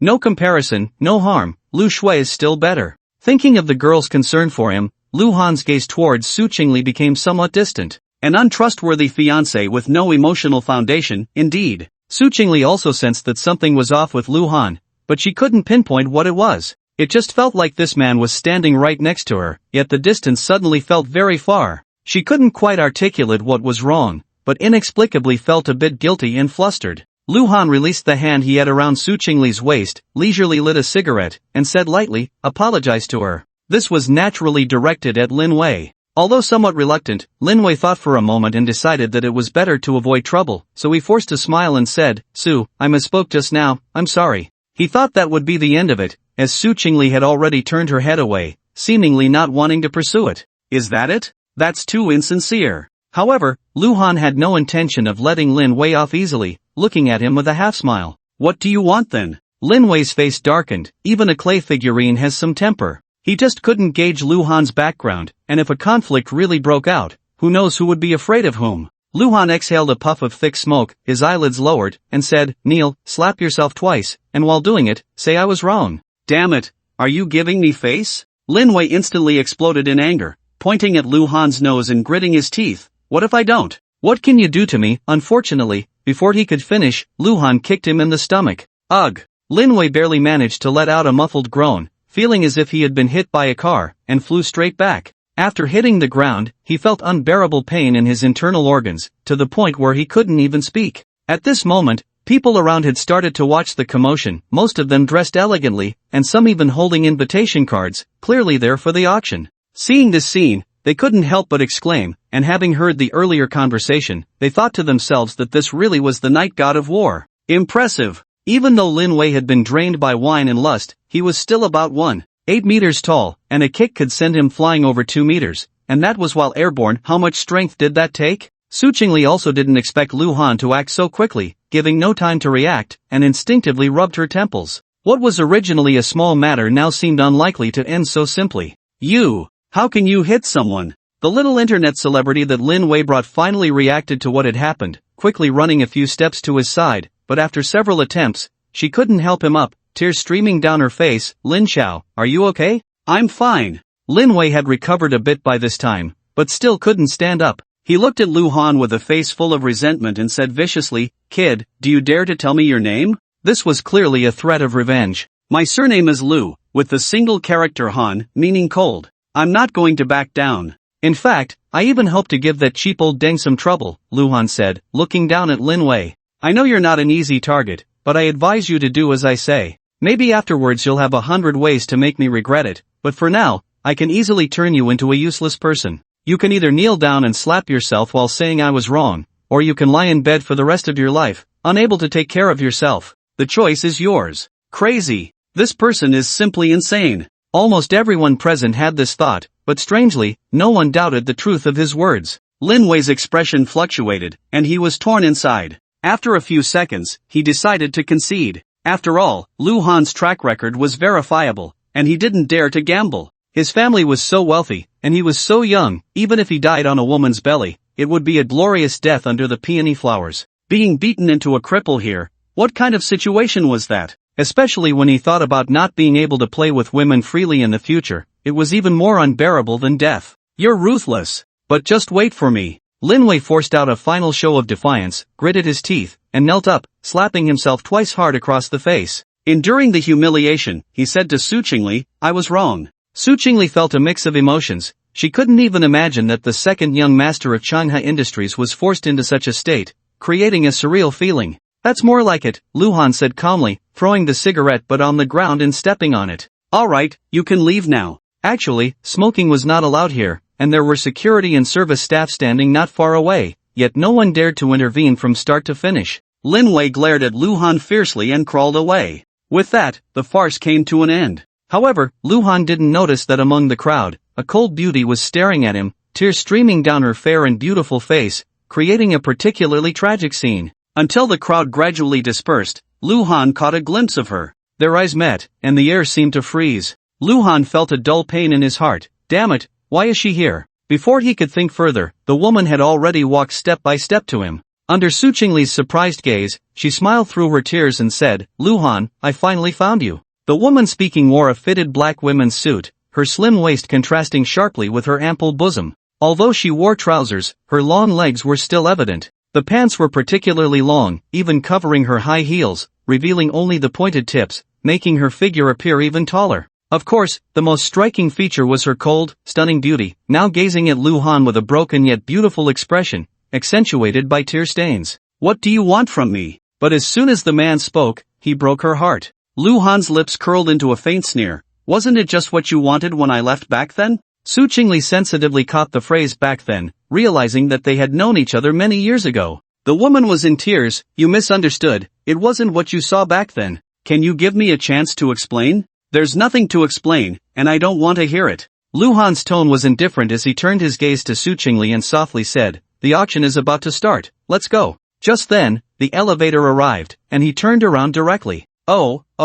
Su Chingle hurriedly followed but couldn't help glancing back at the woman, unable to resist her curiosity about the story between her and Luhan. Luhan, the woman looked at Luhan's departing figure and gently called out, but received not even a glance in return, leaving her heart filled with bitterness. However, thinking about the fact that she would see the man again soon, her gaze became resolute. Luhan, I finally found you, and I will not give up no matter what. The elevator slowly ascended, and Su Chingle stood beside Luhan, hesitating for a long time before cautiously asking, who was that woman just now? Just an old friend, Luhan explained casually, as if she were truly inconsequential to him. Su Chingle responded with an "oh," thinking to herself that the way that woman looked at him was almost obsessive, and calling her a friend was a joke. But since Luhan had said so, she didn't press further and instead said, Thank you for what you did just now. Su Chingle was referring to Luhan standing up for her. It felt so satisfying, like a heroine being rescued by a hero, and she was a bit touched, even finding the man a little more pleasing to the eye. No need to thank me, Luhan shook his head and said, Don't forget this deal was proposed by you. You make money for me, and I help you solve your troubles. It's fair and reasonable. His words made Su Chingle retract her earlier thoughts, and her impression of Luhan changed slightly, but who knew he wouldn't appreciate it at all? Yet she didn't understand why, compared to Luhan's current aloofness, she actually preferred his previous shameless demeanor. What's wrong with me? Su Chingle felt inexplicably lost, unable to figure it out. After a moment of silence, she asked, If Lin Wei doesn't kneel and apologize as you said, would you really cripple him? I would, Luhan nodded, showing no hesitation. Although Su Chingle was merely his nominal woman, she had been bullied, and if he didn't dare to make a move, could he still call himself a man? Su Chingle felt warmth in her heart but couldn't help but ask, Aren't you afraid he'll call the police? He wouldn't dare, Luhan sneered. If he really sent me to prison, Shanghai Industries would go bankrupt too. He can't weigh the consequences. His father isn't stupid. Su Chingle suddenly understood, recalling Lu Zhenxing's methods. It wouldn't be too difficult for him to bring down Shanghai Industries. The two exited the elevator and quickly found their way to the auction venue as directed. The most beautiful woman in Jiangcheng truly lived up to her reputation. Su Chingle's appearance attracted the attention of nearly all the men present. Admiration, appreciation, and greed were palpable in their gazes, and one could even clearly sense what they were thinking at that moment. However, when they looked at Luhan, all their gazes turned to curiosity and naked jealousy, collectively wondering who this guy was to have won Su Chingle's favor. Luhan also knew he had become the center of attention, but he didn't care. On the contrary, he wrapped his arm around Su Chingle's slender waist, asserting his ownership of her. The two verified their invitation, but only Luhan received the bidding number from the staff. Su Chingle hadn't planned to bid on anything tonight, so there was no need for her to go through the motions. Lu Zhenxing had indeed said that whatever she fancied tonight would be paid for by Luhan, but it felt unjust, and Su Chingle didn't want to spend the man's money. She had even thought that even if Luhan did win something for her, it would only be temporarily held in her care, and after the contract ended, she would return it all to him. Luhan held Su Chingle and easily found their seats. There were 3 seats in total, clearly meant to accommodate bidders bringing family members, showing that the organizers had thought it through. Hey, who is that woman? I've never seen her before. Where? Wow, she's a real gem, TSK, that face, that figure, not inferior to Su Chingle at all. It's a pity she's covered up so much. Attending such a high-end auction without even showing her arms and legs is truly a waste. Sigh, it's a shame for the eyes. Just as they took their seats, a low murmur of surprise spread from around them. The two turned to look and saw the woman they had encountered earlier walking towards them. She had also received a number card, and coincidentally, her seat was right next to Luhan and Su Chingle. Luhan, we meet again, the woman said gracefully as she sat down, smiling lightly at Luhan. Su Chingle felt uncomfortable all over. Even though there was a seat and an aisle to her right, she felt as if she was sandwiched between the two. She must like Luhan, but it seemed she had also hurt his feelings. Su Chingle thought to herself, as she vaguely saw the shadow of Ruan in this woman. For some inexplicable reason, Su Chingle took off her wool coat and placed it on the seat beside her, revealing her impressive figure while also leaning a little closer to Luhan. When the woman greeted him, Luhan nodded in response and picked up the small brochure placed on the table by the organizers, slowly flipping through it. Seeing his indifferent attitude, the woman's expression dimmed a bit, but she quickly extended her hand to Su Chingle, introducing herself. Hello, my name is Shen Luoyan, and I grew up with Luhan. Shen Luoyan. That name sounded familiar. Su Chingle suddenly felt a jolt in her heart and exclaimed, You can't be Shen from Qinghan Entertainment, can you? Sharing the same name might just be a coincidence, but she couldn't help but connect the two. The name Qinghan, combined with Shen Luoyan's attitude towards Luhan. Wasn't it obvious enough? The woman didn't speak, just smiled and nodded. Really? Su Chingle didn't know what to say anymore. She politely extended her hand and shook with the other woman, saying, Hello, I'm Su Chingle. After a pause, she added, I'm Luhan's fiancé. Two delicate, fair hands clasped together, almost separating at the touch. Su Chingle couldn't understand why she emphasized her status as Luhan's fiancé. She clearly shouldn't care about that dog of a man flirting with other women, but upon hearing that Shen Luoyan was his childhood friend, she couldn't help but say it. Was this jealousy? Just as Su Chingle had that thought, she immediately denied it. How could that be? That dog of a man was just a lecher. Apart from being rich, he was practically worthless. Su Chingle ultimately attributed her unusual behavior to wanting to help Luhan. He clearly didn't want to be entangled with Shen Luoyan, and considering how he had just taught Lin Wei a lesson for her, being a shield for him this once wouldn't hurt. You two really are a match, Shen Luoyan said with a forced smile. When she saw Su Chingle and Luhan together downstairs, and Luhan standing up for this woman, she had already guessed they were in a romantic relationship, but she never expected that Su Chingle was actually Luhan's fiancé. Had they really reached the point of discussing marriage? Shen Luoyan felt bitter inside, but then thought that several years had passed. It was only natural for Luhan to fall in love with another woman. Time is a healing balm for pain, but just because Luhan could move on didn't mean Shen Luoyan could. Her gaze passed over Su Chingle, looking at the man with unwavering determination. After finally reuniting with Luhan, she wasn't going to back down after just one meeting. They weren't even married yet, right? And even if they were, what would it matter? They could still get a divorce. Two women, equally beautiful and well-proportioned, each with their own thoughts, when the host finally appeared. First, he welcomed the guests and briefly explained the auction rules before announcing the official start of the auction. The first item up for bid is a sapphire necklace handcrafted by the renowned Italian jeweler Logan. The auctioneer pointed to the big screen and gave a brief introduction, saying, The starting price for this necklace is 1 million. The bidding starts now. As soon as he finished speaking, people began to raise their paddles continuously. Luhan also raised his bid once, but it was just for fun, as it was his first time in such a place, and he found it quite novel. As for the necklace, it was clearly just a warm-up item for the auction, and seeing Su Chingle's lack of interest, he knew it was rather ordinary. However, this ordinariness was relative. Even if ordinary people had money, they were still busy chasing after houses and cars. Before long, the necklace was raised to 3 million, already 3 times the starting price. The last paddle raised was by a wealthy lady, and unless something unexpected happened, it would likely be hers.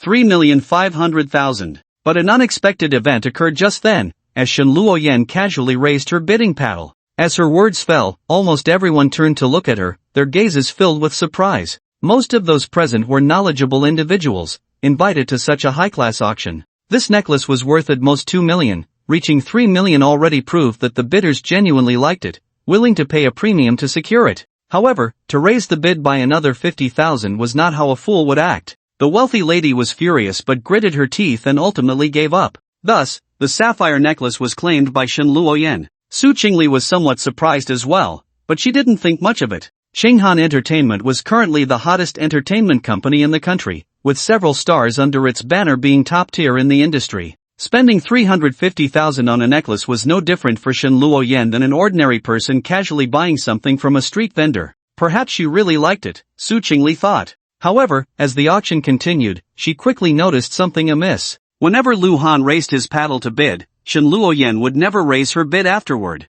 But if someone else raised the bid and Lu Han gave up, that woman would definitely follow through. Unless Lu Han had never raised a paddle for that item, Shen Luoyan wouldn't even bother to glance at it. Su Chingle quickly figured out the reason behind this. She nudged Lu Han with her shoulder and whispered, "Don't tell me you didn't notice. This little green plum thinks you like those things, and since she feels you might not have that much money, she's bidding for you." "That's just fine," Lu Han said lightly. "If she really gets them for me, I'll just give them to you right away, saving me some money." Su Chingle rolled her eyes at Lu Han and said irritably, "I don't want them." "Suit yourself," Lu Han shrugged and said, "but you've been watching for half a day, don't you have anything you like?" "No." Su Chingle shook her head. Lu Han was silent for a moment and said, "Then I'll just buy something randomly, don't say you don't like it later." Soon, a set of jade jewelry was displayed on the big screen, genuine imperial green, instantly capturing Su Chingle's attention. She had a special fondness for jade and even had a dedicated safe at home to store her collection. But despite her strong desire, Su Chingle reluctantly withdrew her gaze and turned around, only to find Lu Han looking at her with a half-smile. "What are you looking at me for?" Su Chingle felt both guilty and sad. If the Su group hadn't faced a crisis, she would have made sure to acquire that set of jade jewelry no matter what. But now, he had to pretend as if nothing had happened, and was even seen through by Lu Han, which made him feel a bit embarrassed. "I just think you're good-looking." Lu Han withdrew his gaze. At this moment, the auction had already begun, and the price quickly rose to 10 million. 12 million. He felt that was about right and directly added 2 million. But immediately, someone followed suit. 15 million. This person raised the bid even more aggressively, increasing it by 3 million. Lu Han looked in the direction of the voice and saw a middle-aged man with a plump figure, sitting next to a charming and alluring woman. The man also turned around, looking at Lu Han provocatively. "Godfather, you're so good, I love you to death." It wasn't far away, and Lu Han heard the woman say in a sultry voice, loud enough for everyone to hear, clearly being kept but seemingly taking pride in it. "Don't worry, baby, with your godfather here today, no one can take away what you like," the plump man said arrogantly, and while speaking, he groped the woman's chest. Lu Han ignored the provocation and was about to raise his paddle again when Su Chingle grabbed his arm. "Forget it, this set of jade jewelry isn't worth that much." Su Chingle shook her head, signaling Lu Han not to raise the bid anymore, knowing he had money, but that wasn't how to spend it. However, Lu Han remained unmoved and just patted Su Chingle's small hand. Then he calmly said, 20 million. Offering this price was definitely the biggest fool among fools. However, beside him, Shen Luoyan was smiling. She had previously worried that Lu Han's life was not going well, but now it seemed that worry was unnecessary. But was it really unnecessary? Lu Han directly raised the bid by 5 million, and the entire auction house was almost in an uproar. They had seen extravagant bidders, but never one this extravagant. It was truly beyond reason, and today was an eye-opener. The plump middle-aged man also gave up immediately. Damn, he's really a madman. He looked furious but didn't forget to comfort the woman in his arms. Baby, why don't you look at something else? Your godfather will definitely not let you go home empty-handed today. What could the woman say? She was just a pampered canary, only able to nod unhappily. Overall, in this sickly society, sometimes it's about laughing at the poor rather than the courtesans. She was ridiculed for being shameless, yet she took advantage of her youth to earn enough capital. Even if she was dumped later, she would likely still find an honest man to take over. So, who did the honest man offend? With the auctioneer's hammer falling, a complete set of imperial green jewelry was finally acquired by Lu Han. Got it. Lu Han tossed the number plate aside. Su Chingle had her wedding gift, and he also made quite a splash. It was likely that by tomorrow morning, the news of the young master of the Lu family spending millions at the auction for the Su family's daughter would spread. This was undoubtedly good news for the currently precarious Su group. However, turning his gaze to Su Chingle, he found her looking at him with a complex expression. What are you looking at me for? This time it was Lu Han who asked, the same words, and his tone was exactly like Su Chingle's earlier. Nothing. Su Chingle turned her head away, clearly knowing it was all fake, yet feeling a bit touched. But to be fair, even if it was intentional to show off, this was too extravagant. Su Chingle sighed lightly. Lu Zhenxing was also quite pitiful. Lu Han had only been back for more than half a month and had already spent about 30 million, right? I'm going out for a smoke. Lu Han's craving for cigarettes hit, and he stood up to leave. Almost at the same time, Shen Luoyan also stood up. Lu Han glanced at her but said nothing. Su Chingle noticed the two of them walking out one after the other and found herself feeling a bit restless. Clearly, she had said before that she didn't care about that dogman flirting outside, so why was she suddenly feeling insecure? There was a designated smoking area outside. Lu Han took out a cigarette and put it in his mouth, but just as he pulled out a lighter, it was snatched away by Shen Luoyan. I'll light it for you. The woman pressed the lighter, bringing the flame to Lu Han's lips to help him light it. When did you start smoking? Shen Luoyan asked softly, wanting to say that smoking was bad for health but fearing it would annoy the man, so she decided against it. Several years ago, Lu Han replied indifferently. Time really flies, 5 years have passed in the blink of an eye. Shen Luoyan's voice trembled as she said, Lu Han, do you know that I've been looking for you for 5 whole years? I've already said I don't want to hear this. Lu Han's voice was cold. And you should be married by now, sneaking around with other men behind your husband's back, do you have no shame? I'm not married. Shen Luoyan quickly said. I've already told you, it wasn't what you saw back then. I was forced into an engagement with someone else, but I never let him touch me, and shortly after that, I broke it off. She wanted to continue explaining, but suddenly saw Su Chingle walking over and had to swallow the rest of her words. It's too stuffy inside, I came out for some fresh air. Su Chingle walked to Lu Han's side, naturally linking her arm with his, her gaze flitting between the two, curious. What were you talking about?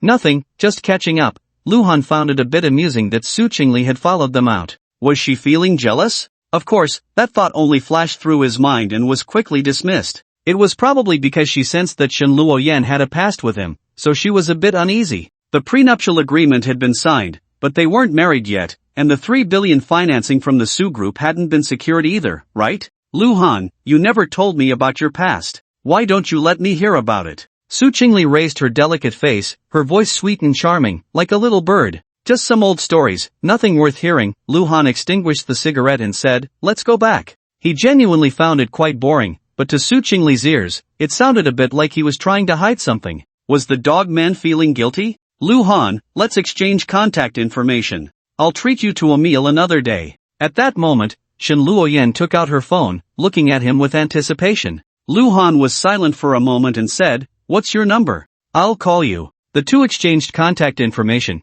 and after thinking for a moment, Shen Luoyan turned her gaze to Su Chingle and said, sorry, I just checked and found out your family is in real estate. I heard that your Su Group has a nice property. Coincidentally, our Qinghan Entertainment is preparing a TV drama. If it's convenient, could we use one of your locations for filming? As she said this, she waved her phone, making her intentions clear. She also wanted Su Chingle's contact information. Sure, since you're Lu Han's friend, you're my friend too. I'll give you a discount on the location fee. Su Chingle's eyes lit up. The dramas invested by Qinghan Entertainment usually became hits, and promoting their own properties at that time would be a great gimmick. However, she emphasized the friend status to remind Shen Luoyan to keep her distance from Lu Han. Shen Luoyan certainly picked up on it and just smiled it off. Back at the auction venue, there weren't many items left for bidding. Although the later items were more significant, especially the grand finale, none of the three made any bids. After the auction ended, a dedicated staff member led Lu Han and Su Chingle to a separate small room to make the payment.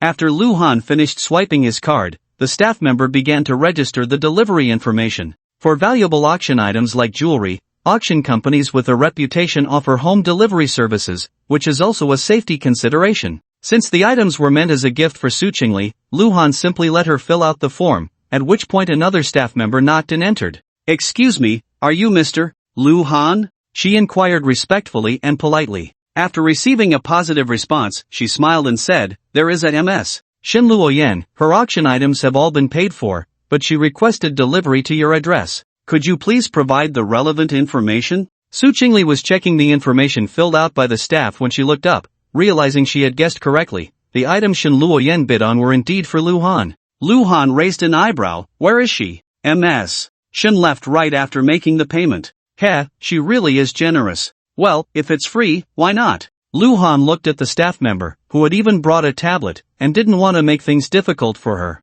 However, this meant that the big spender of the entire auction had gone from 2 to 1. With Shen Luoyan's contribution, Lu Han not only didn't lose out but actually made a profit. After dropping Su Chingle off at home, Lu Han asked as he was getting out of the car, about the photoshoot. Is it tomorrow or the day after? Su Chingle thought for a moment and replied, the day after tomorrow in the morning. Luhan nodded, okay, then at 10 o'clock, I'll come pick you up. Alright. Su Chingle opened the car door and got out, watching Luhan's newly bought Maybach disappear into the night, her delicate face showing a complex expression. That dog of a man always liked to take advantage of her, especially since her legs were practically his armrests. But since she saw Shen Luoyen today, he hadn't touched her at all. Especially while driving just now, his hands had remained obediently on the steering wheel. This showed that Luhan's heart was in turmoil. But why was her heart also in disarray? The headquarters of Qinghan Entertainment was in Hu City, about 300 kilometers from Jiang City. After leaving the auction venue, even though it was already past 9 in the evening, Shen Luoyen decided to head back. Xiaoli, cancel the hotel reservation for me, and inform the board that there will be a meeting at the company tomorrow morning at 9 o'clock. She spoke on the phone as she got into the car, leaving her assistant confused. President Shen, are you rushing back overnight? Xiaoli asked, surprised. If she remembered correctly, President Shen left the company around 3 in the afternoon, and by the time she arrived in Jiang City, the auction would have just begun. This meant that the auction had just ended, and President Shen was going to rush back without stopping? After receiving a positive response, Xiaoli didn't dare to delay, hanging up and immediately starting to make calls to notify others. Shen Luoyen put on her Bluetooth headset, and once she got on the highway, she calculated the time and used the voice assistant to call Luhan. Every second waiting for the call to be answered was a torment for her. What if Luhan didn't answer the phone? Shen Luoyen felt a bit anxious, fearing that even if she had the man's phone number, he would still brush her off. Hello. Fortunately, after a few seconds, Luhan's voice finally came through. Although it sounded emotionless, Shen Luoyen's beautiful brows instantly relaxed. The fact that Luhan was willing to answer her call proved there was still hope. Shen Luoyen adjusted her breathing and said softly, Luhan, are you asleep? Not yet. Luhan replied calmly, is there something? Actually, it's nothing much. Shen Luoyen said cautiously, I just wanted to ask if you have time tomorrow night. Could we have dinner together? Emotions are something that should be acted upon while they're still hot. She wanted to quickly clarify the misunderstandings from before with Luhan. Tomorrow won't work. Luhan rejected her almost without thinking. Lu Shui had a classmate gathering tomorrow night, and he had already promised to accompany the girl. Shen Luoyen bit her lip and said, what about the day after tomorrow? The day after tomorrow probably won't work either. In fact, Luhan originally had timed the day after tomorrow, as there was only the matter of taking the marriage certificate photo that day. Little did he know, he received a call from Su Chingle while still on the road home. That woman actually took the initiative to invite him to watch a movie that night. This was unprecedented. Luhan even felt a bit flattered.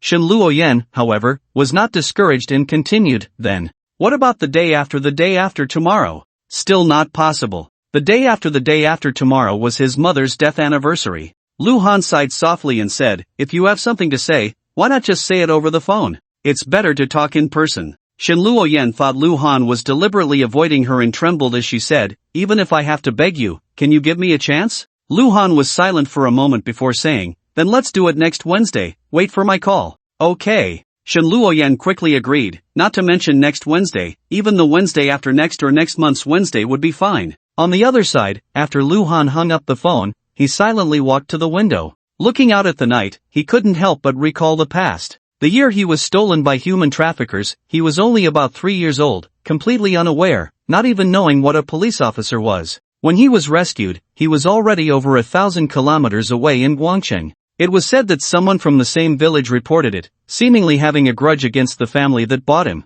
He only remembered that his name was Luhan. As for what his parents did or where they lived, he knew nothing. The police searched multiple times without success and could only send him to the local social welfare institution. It was there that Luhan met Shen Luoyen. They grew up together, and as the woman said, they were indeed childhood sweethearts. It was a rather cliché plot. He and Shen Luoyen developed feelings over time. But later, when they both became adults, one day, a couple claiming to be her biological parents appeared before them. Fortunately, although Shen Luoyen left with them, she made a solemn promise that she would marry no one but him. Luhan believed it wholeheartedly, but one day, unable to resist, he secretly went to see Shen Luoyen, wanting to surprise her, only to learn from a servant that she was holding an engagement ceremony at a hotel. So he hurriedly found out the location and rushed over, only to see a pair of beautiful people on stage. Luhan remembered that it was raining heavily that day. He ran wildly in the rain like a madman, laughing heartily, feeling like a complete fool. The next day, he didn't return to the welfare institution. Instead, he closed his eyes and randomly pointed to a location on the map,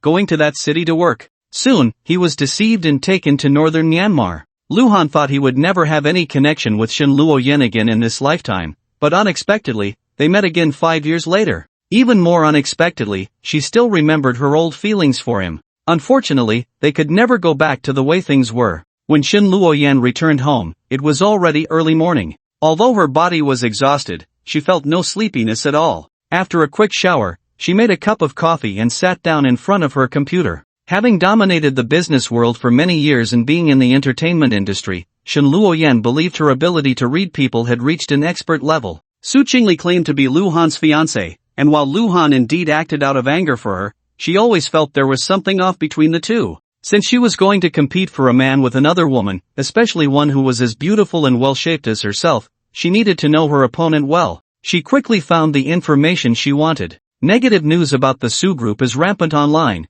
enough to prove that it has fallen into a financial crisis.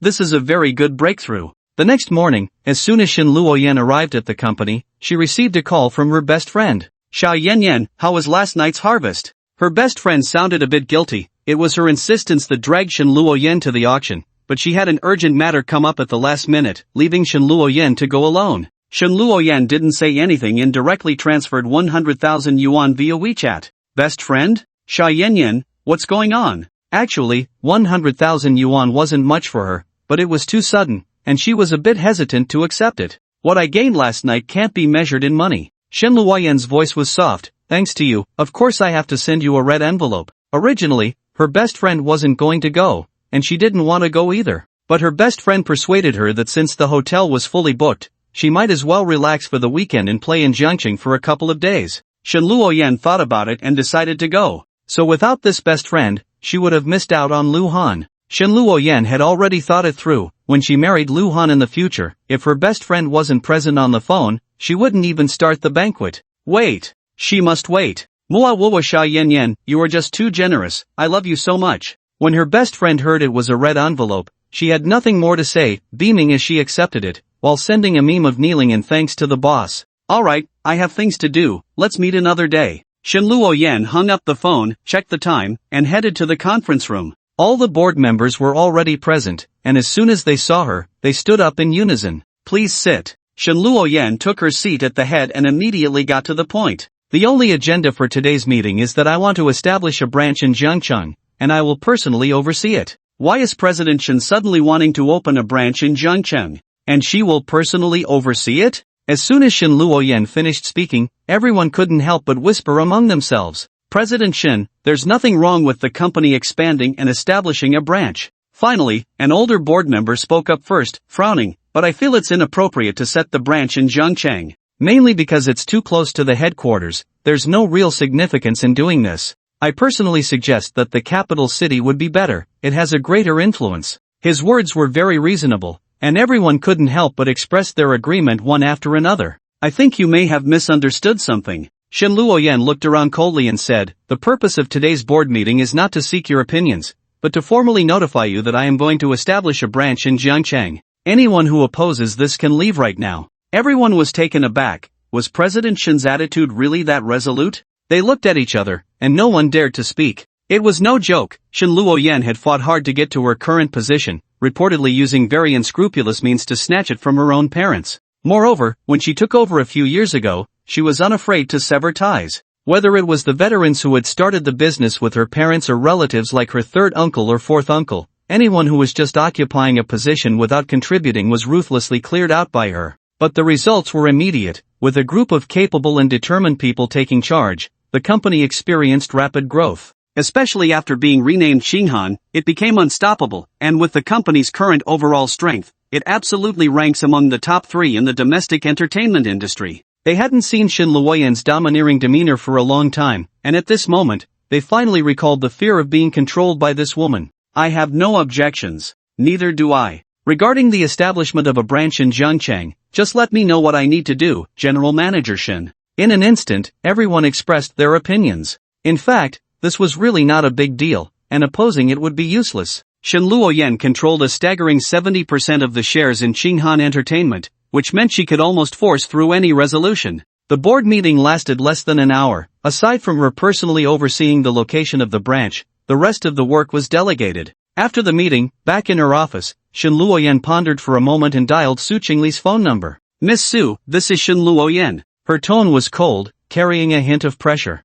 She could be polite to her rival in front of Lu Han, but that didn't mean she would be in private. "Is there something you need, Miss Shen?" Su Chingle seemed unsurprised by the call, and her voice was equally cold. Shen Luoyan didn't bother with small talk and said directly, "When are you free? We need to have a good chat. If you want to discuss business matters, like filming or renting a venue, I've already said that, considering Lu Han's face, I can give you a discount." Su Chingle replied calmly, "But if you want to talk about Lu Han, I'm sorry, there's nothing for us to discuss." Shen Luoyan chuckled lightly. "Are you scared?" Su Chingle laughed in return and countered, "Do you know what you're saying?" "Of course." Shen Luoyan said lightly, "Your reluctance to meet me shows you lack confidence." "Miss Shen, reverse psychology doesn't work on me, and it's not that I lack confidence, I just think it's unnecessary. After all, I'm the one about to marry Lu Han." Su Chingle retorted sharply, "Moreover, I must say, you might not know Lu Han very well, or more precisely, you don't understand the current Lu Han at all, otherwise, you wouldn't be making this call."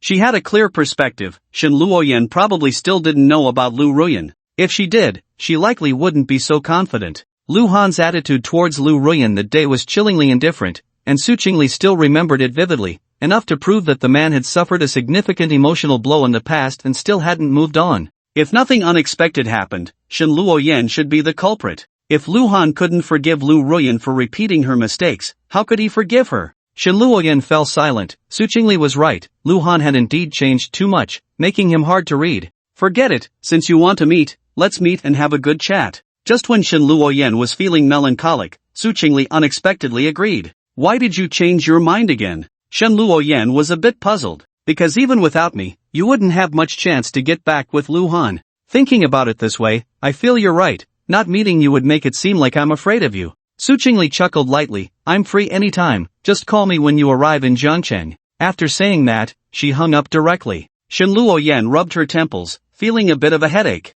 Although she was reluctant to admit it, she had indeed fallen slightly at a disadvantage in the exchange with her rival just now. She's really not an easy opponent. However, Shen Luoyan quickly regrouped and murmured, "Su Chingle, we'll see." Lu Family Manor. Lu Han was directing the auction company staff to move things into his bedroom. I have to say, their speed was impressive, they delivered it so quickly. "Brother, what are you doing?" Lu Shui came in upon hearing the noise, and upon seeing the many pieces of jewelry, her eyes instantly lit up, exclaiming, "Wow! So beautiful. Did you buy all of this?" "Girls are naturally defenseless against these things," Lu Han said with a smile, looking up from checking the list. "If you like it, take it." "Huh? Aren't these for my future sister-in-law?" Lu Shui picked up a sapphire necklace and absent-mindedly thought about what outfit would look good with it. "No, I bought her something else separately. It should be arriving around now," Lu Han replied, having checked the last item. All 7 pieces were fine, and after signing, he had the maid send them off. "Ah brother, you're so nice." Lu Shui thought these were all specially bought by Lu Han for her, nearly moved to tears, and without hesitation, she jumped onto her brother. Lu Han instinctively caught her, then felt a wetness by the corner of his mouth. It turned out the girl had kissed him on the cheek. However, he didn't think much of it. Lu Shui had always regarded him as her real brother, and now she was just happy and excited, so a kiss was normal. Lu Han felt indifferent, but Lu Ming, who happened to pass by the door, thought differently. Seeing Lu Shui hanging on Lu Han like a koala, her pretty face flushed with shyness, Lu Ming clenched his fists tightly. "Lu Han, it's one thing to come back and fight for the family fortune. Does Lu Shui have to compete with me too?" At 5:30 in the evening, Lu Han parked the car at the villa entrance. It wasn't long before Lu Shui came out. "Shui Shui, why aren't you wearing the jewelry I gave you?" Seeing the girl in a white dress, white socks, and white shoes, simply tied back in a ponytail, Lu Han couldn't help but ask. "The things you gave me, how can I wear them easily? Besides, they don't match," the pure and alluring girl said as she got into the passenger seat, looking a bit downcast. "And I was just trying to fit in. If I hadn't felt too embarrassed to refuse, I wouldn't want to go." Lu Han didn't rush to drive, frowning slightly. "Is your relationship with your classmates not good?" It didn't seem right. Shui Shui had such a good personality, was wealthy and generous, so many people should like her. Hee, there are 4 of us in the dorm, and I know of 3 small groups already, and that's with me in them. I bet those 3 have their own little group too, probably scheming about me, Lu Shui pouted. "If it's like this in one dorm, How much worse could it be in the whole class? There was a big event before, and I kindly invited everyone to dinner at Seongsong, and guess what? There were still people talking behind my back. Some said I was just showing off my wealth, while others said I was pretending. If it weren't for my lucky break becoming a Lu family adopted daughter, I might still be begging somewhere. They think I don't know, but I actually do. Since that time, I've been too lazy to be the good person. Lu Han nodded.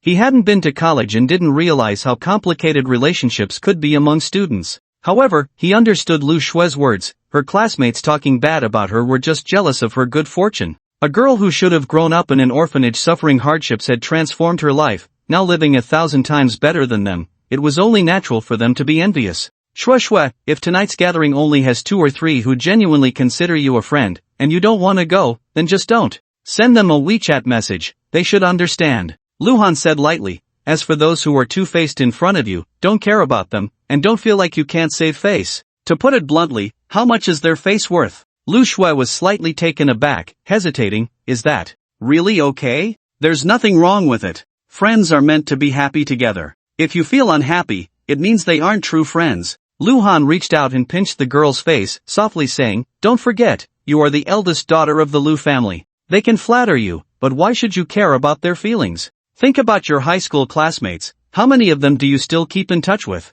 So your college classmates will be the same. After graduation, in a couple of years, if you run into someone on the street, you might not even remember their name. Why care so much? Lu Shui fell silent. Brother Han's words were too blunt in their analysis of human nature, but they really made sense. You're right, then I won't go. Lu Shui finally made her decision. Just thinking about not having to face those insincere classmates immediately lifted her spirits. However, she still followed Lu Han's advice and sent a WeChat message to 2 of her closer friends, not explaining much, just saying she had something come up and wouldn't be going. Putting away her phone, Lu Shui then noticed that Lu Han had already started the car and was driving out of the estate. Brother, where are we going? Lu Shui was a bit surprised. Since she didn't have to attend the class reunion, what else was there to do? I feel like you seem a bit repressed usually, so I'm taking you to do something exciting. Lu Han smiled. He suddenly realized that this sister, who was not related by blood, seemed to have a bit of a people-pleasing personality.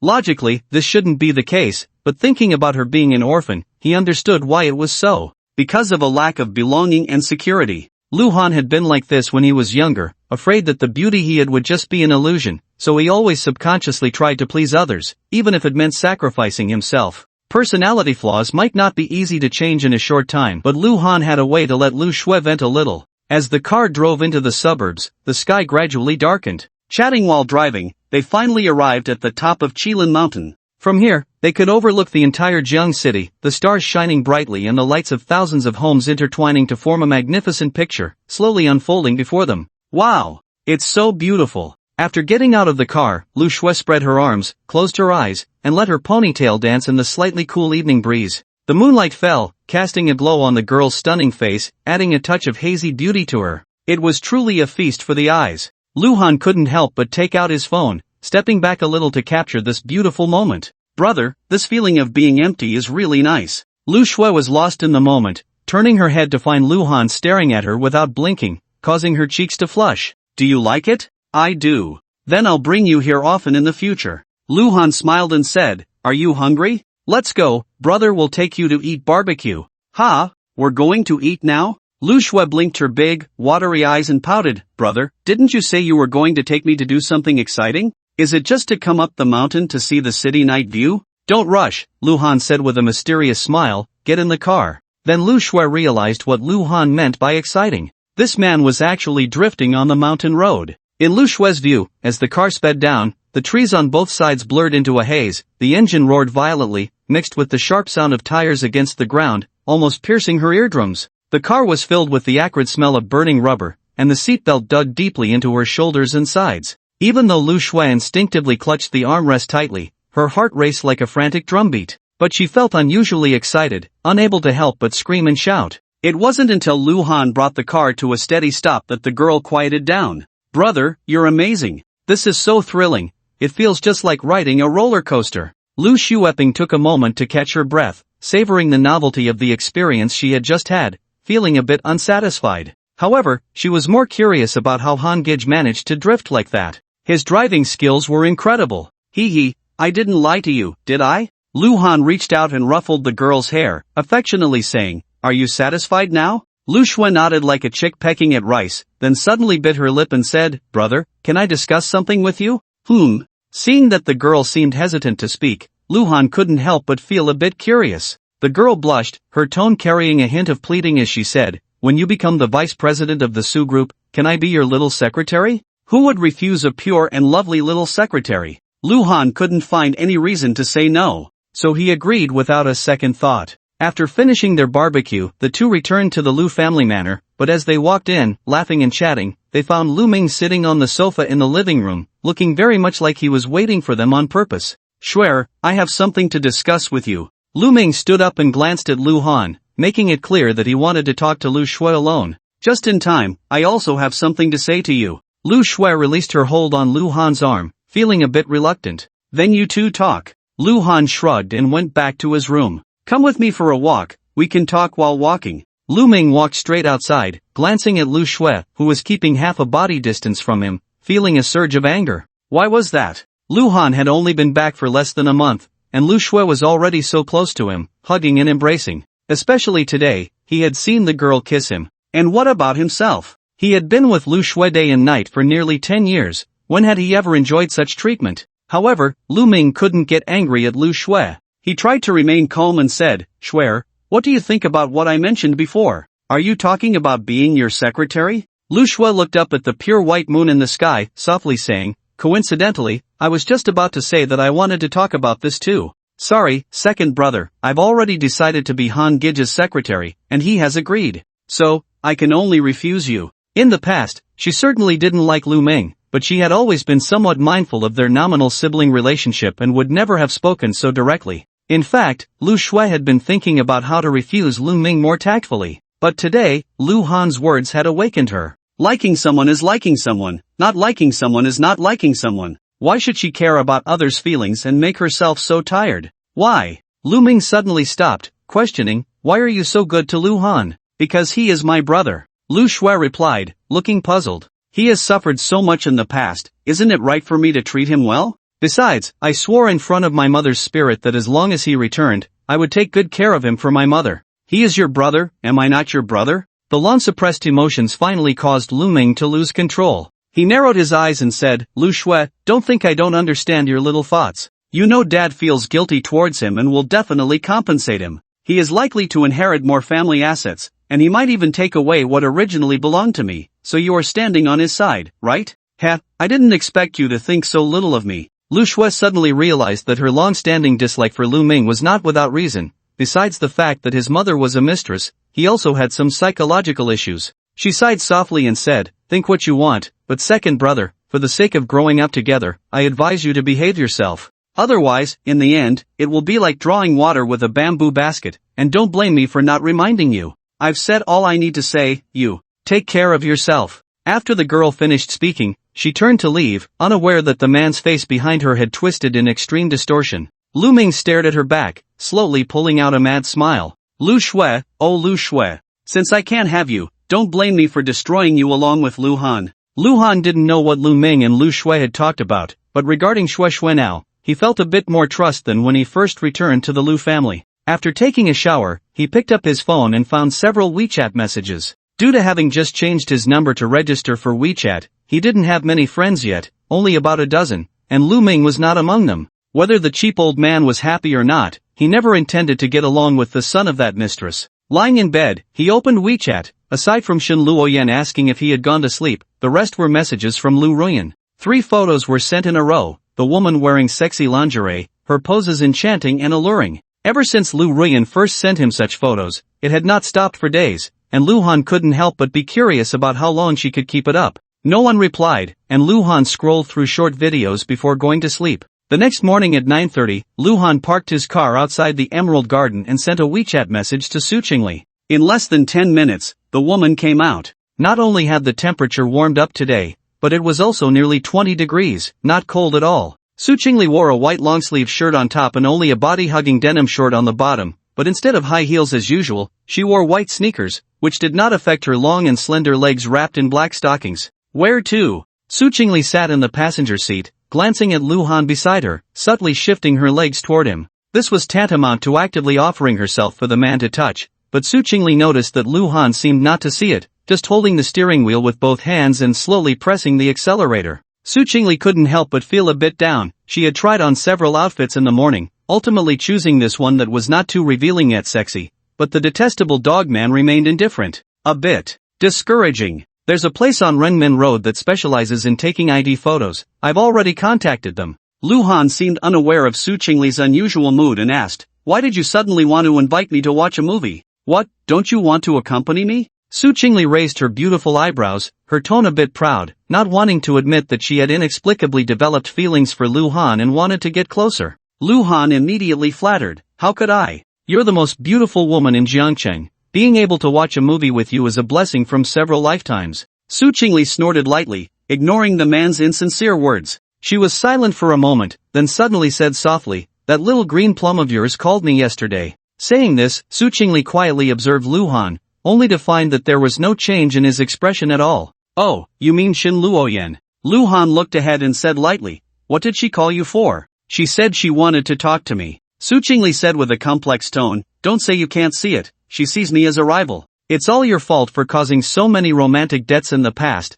bringing me trouble." "What kind of trouble is that?" Luhan said nonchalantly, "Just ignore her, and that's it." Su Chingle bit her lip lightly and tentatively asked, "You really don't have any feelings for her at all?" Luhan smiled faintly and asked, "What, do you really hope I develop feelings for her?" "I said I don't hope at all that you and her get back together. Do you believe me?" Su Chingle's tone carried a hint of seriousness, but she still had to thank Shin Luoyan. If it weren't for her appearance, she might not have realized she liked Luhan. Otherwise, she would never have been able to let a man touch her leg. However, Su Chingle was also quite conflicted. It seemed Luhan had no feelings for her at all. Even though this man had previously shamelessly taken advantage of her, it was probably just for the fun of teasing her. Why? Luhan was a bit curious. Su Chingle didn't seem to be lying. She really seemed to want him to stay away from Shin Luoyan. "The two families just discussed the marriage, and you want to abandon me. Don't I have any pride?" Su Chingle snorted lightly, recalling the tone Shin Luoyan had when she called, as if she was completely confident that Luhan would change his mind.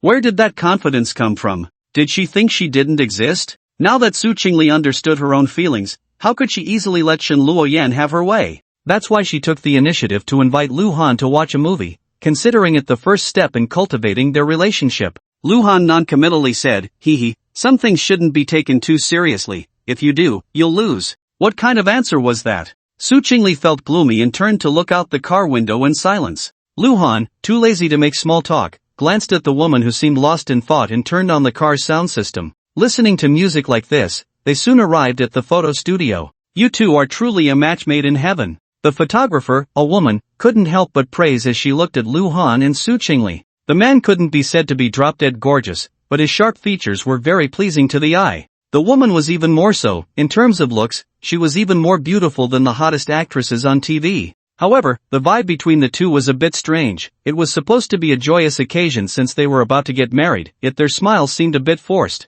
The female photographer, though suspicious, maintained her professional demeanor and patiently guided them. "Sir, lean a bit closer to the lady. Yes, that's right, stand up a little straighter. Lady, raise your left shoulder a bit. Yes, just like that, try not to look so stiff." After more than 20 minutes of busy work, they finally finished taking the photos. Next was selecting the pictures. Luhan looked at the dozens of images on the screen and instantly lost interest. "This glorious yet arduous task is yours," he said, pushing it onto Su Chingle, then ignoring her resentful gaze as he went outside to smoke. A few minutes later, he returned to find Su Chingle had already made her selections, and the staff was printing them. "What movie are we watching tonight?" Luhan casually asked. "A horror film," Su Chingle replied softly, a bit distracted. She hadn't felt much during the photo shoot, but while selecting the pictures, her immediate impression was that they looked good together but felt distant. Luhan was smiling, and she was smiling too. They looked quite happy, yet there was no intimacy at all. Su Chingle didn't deny that her smile was a bit forced, but it wasn't intentional. Just thinking about how the man didn't really like her filled her heart with bitterness. Was she really that unworthy? Did Luhan not feel even a little bit moved? "I didn't expect you to like this kind of thing," Luhan said, a bit surprised. He thought she would prefer sci-fi or action films. As for romance, he hadn't even considered it. Yet, Su Chingle wanted to watch a horror film? TSK, she had quite the courage. I just like watching horror movies, what's wrong with that? Just say whether you'll accompany me or not. Su Chingle raised her chin slightly, her tone carrying a hint of a pout. She had already tidied up her messy mood and had thought it through. A woman chasing a man is like a layer of gauze. Once she makes Lu Han's heart flutter, everything else will be easy. The beginning is always the hardest, so take it slow. Accompany. Lu Han smiled, but I have to say in advance, don't come running into my arms just because you're scared, or else don't blame me for taking advantage of you. You wish. Su Chingle shot him a glare, but inwardly felt a bit guilty, because that was exactly her plan. Is there anything more natural than seeking comfort in someone's arms when scared? Soon, the photos were printed, and as they sat in the car, Su Chingle glanced at Lu Han. She remembered that this man loved hot pot, so she suggested, let's go to Yuxiangju for lunch, my treat. No rush. Lu Han said mysteriously, we need to go somewhere first, I have a little surprise for you. A little surprise? Su Chingle felt a sweet sensation in her heart. This dog of a man still cared about her a bit, but she couldn't help but ask curiously, what surprise? Lu Han smiled without answering. He drove to a secluded alley and told Su Chingle, wait in the car for a bit, I'll be right back. Su Chingle nodded but couldn't help feeling suspicious. The area looked deserted and dilapidated, quite frightening. What kind of surprise could possibly come from such a ghostly place? She watched as Lu Han pushed open a slightly ajar door and waited idly for over 10 minutes until he came out holding a paper bag. Lu Han got into the car and handed the bag to Su Chingle, chuckling, open it and take a look. Su Chingle hurriedly opened it, but after just one glance, she froze. In her hands were 2 red books, the words marriage certificate glaringly bright. This is a fake certificate? Realizing this, Su Chingle felt a pang in her heart, her delicate hands trembling as she flipped it open. The photos they had just taken were already pasted inside. The 2 of them were posing with fake smiles, seemingly a silent mockery of this sham marriage. Lu Han, is this the surprise you wanted to give me? Su Chingle looked up, her eyes unknowingly reddening, her voice trembling. What do you mean by this? What else could it mean? Lu Han seemed puzzled. If the marriage is fake, why would we need a real marriage certificate? At this moment, he was also a bit confused. Wasn't Su Chingle against such a hollow marriage? Logically, she should be happy to see a fake marriage certificate, so why did she look a bit sad instead? But what if our parents find out? Su Chingle tightly gripped the 2 fake marriage certificates in her hands, wanting to tear them to shreds, but what would that accomplish? Should she confess to Lu Han directly? But she was the one who turned this marriage into a transaction. On what grounds could she say she liked him now? Don't worry. Lu Han said nonchalantly, they're not that bored. Do you think they'd go to the Civil Affairs Bureau to check the marriage certificate? Su Chingle was at a loss for words, and after a moment of silence, she asked, Lu Han, when did you come up with the idea of getting a fake marriage certificate? Was it before he met Shen Luoyan? Or after? I guess I thought of it before going to meet your uncle and aunt. Lu Han pondered for a moment and said, anyway, even if we got the marriage certificate, we'd have to change it to a divorce certificate at the latest in 2 years, so it's better not to get it at all. You wouldn't want divorced added to your personal information, right? Su Chingle sighed in relief. It turned out Lu Han never intended to get a real certificate in the first place, and he didn't change his mind after meeting Shen Luoyan. That was a relief. At least now she could be sure that Shen Luoyan wasn't that important in Lu Han's heart. You might be a bit too pessimistic. Su Chingle lightly bit her lip, half seriously and half jokingly said, have you never thought, what if I really fall in love with you in these 2 years? Lu Han found it somewhat amusing. Do you even believe that yourself? Su Chingle thought, why wouldn't I believe it? I already like you now, but she said, well, you never know. I'm not a stone, maybe if you keep holding me, I'll warm up to you? This hint was already quite obvious, just to make Lu Han take the initiative a bit. She wasn't that hard to pursue.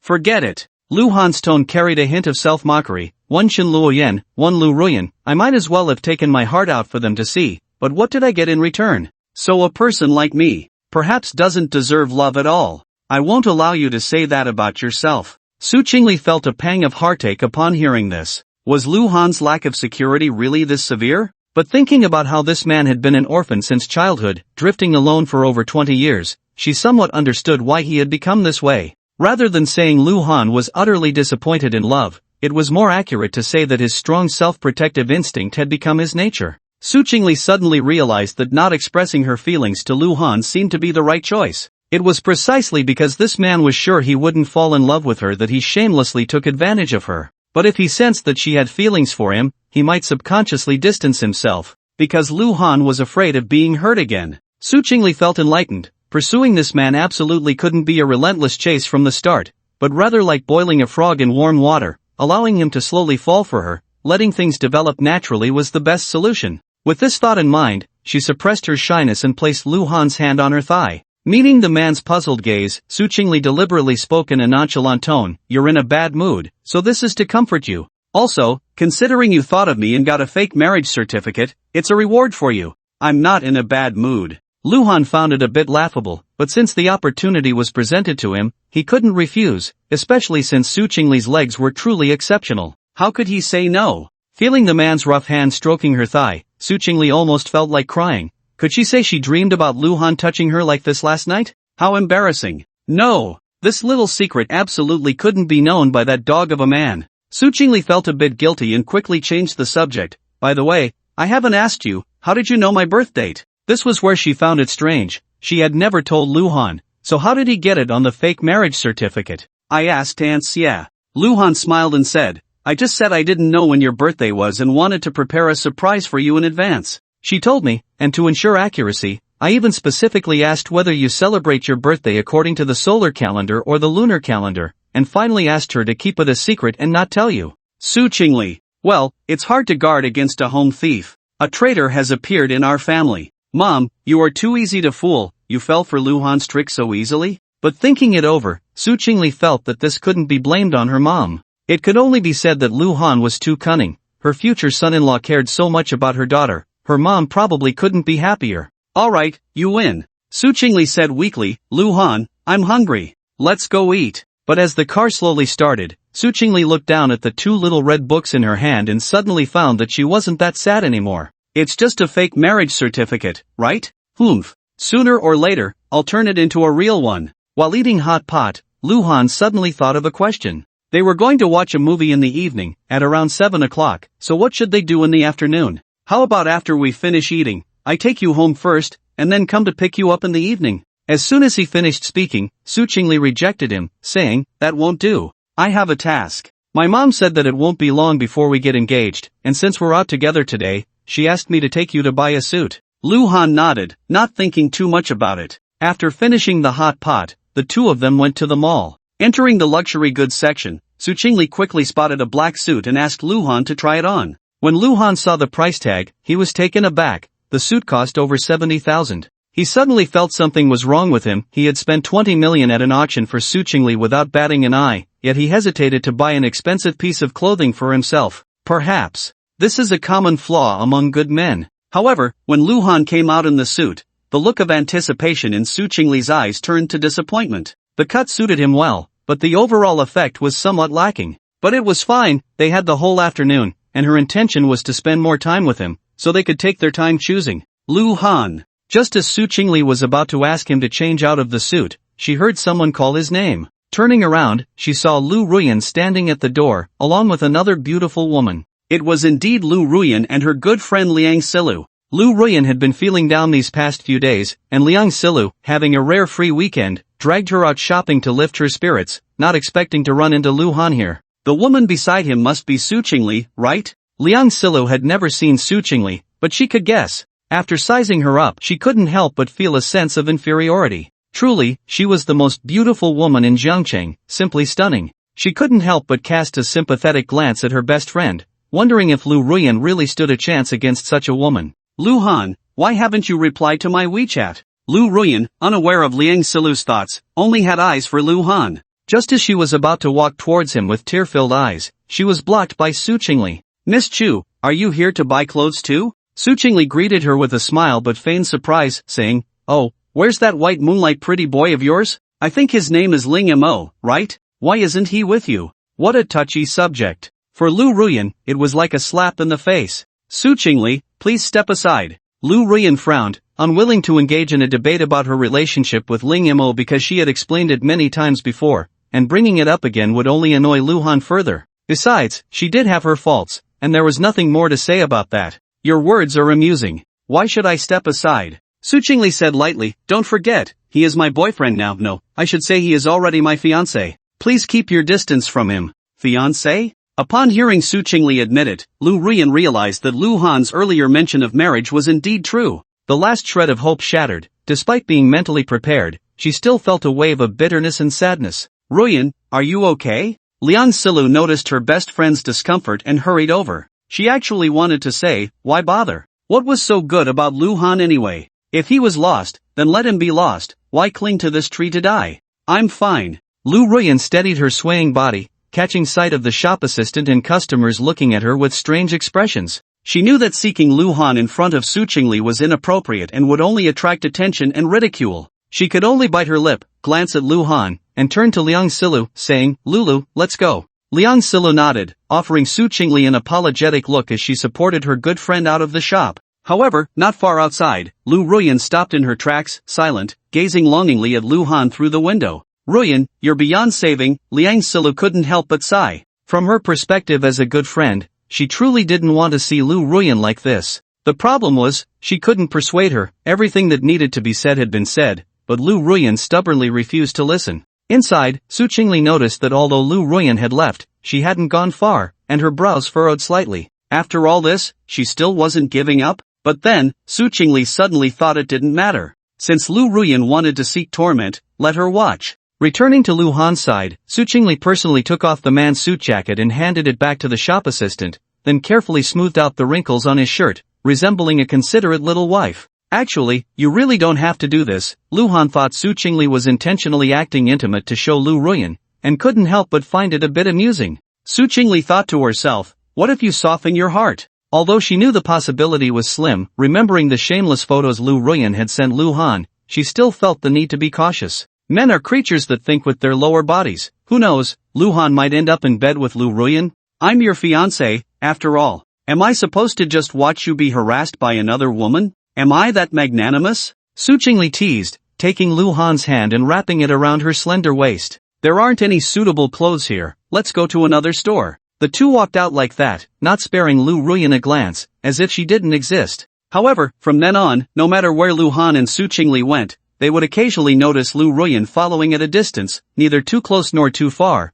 leaving them wondering what she was thinking. It was tough for Liang Silu, who was caught in an awkward position, unable to leave or stay, just accompanying her good friend. Su Chingle took Luhan to several luxury stores, finally finding a suit that satisfied her. The man looked tall and upright in it, and the more they looked, the more comfortable it felt. "This one, please wrap it up for me." Su Chingle handed the clothes to the shop assistant and smiled sweetly at Luhan, saying, "For the engagement, we'll make do with this set. When it's closer to the wedding, I'll have someone tailor it for you." "Whatever you say," Luhan replied dismissively. Shopping with a woman was a hassle, it was just a suit, yet they had been shopping for over 3 hours. His legs were sore, feeling more exhausted than when he had fled through the mountains in northern Myanmar. Fortunately, this ordeal was finally over. After packing up the clothes, Su Chingle suggested they go for milk tea, as they were indeed thirsty after such a long time. As they entered the milk tea shop, Lu Ruyan and Liang Silu followed them in. However, they didn't come over to disturb them but sat down at a table 2 away. "She really is a persistent ghost," Su Chingle muttered under her breath. Looking at the avocado milkshake in front of Luhan, she suddenly asked, "How does your drink taste? Is it good?" As soon as she finished speaking, she naturally took it, her lips, painted with bright lipstick, slightly parted. Not caring that the straw still had Luhan's saliva on it, she took a couple of sips. This could be considered an indirect kiss with Luhan. Su Chingle's expression remained nonchalant, but her heart raced like a deer, not feeling the slightest bit of disgust, and even sensing a hint of sweetness. After drinking a cup of milk tea he had, Su Chingle fantasized about kissing Luhan and couldn't help but wonder if she would faint from happiness. Is this what love feels like? Su Chingle truly didn't expect to be so infatuated with Luhan after such a short time of knowing him, and to be so willingly lost in it. Damn, do you have to show off your love even while drinking milk tea? Liang Silu squinted her eyes. In fact, such intimate gestures were perfectly normal for couples, but when it involved Lu Ruyan, as her good friend, she felt uncomfortable.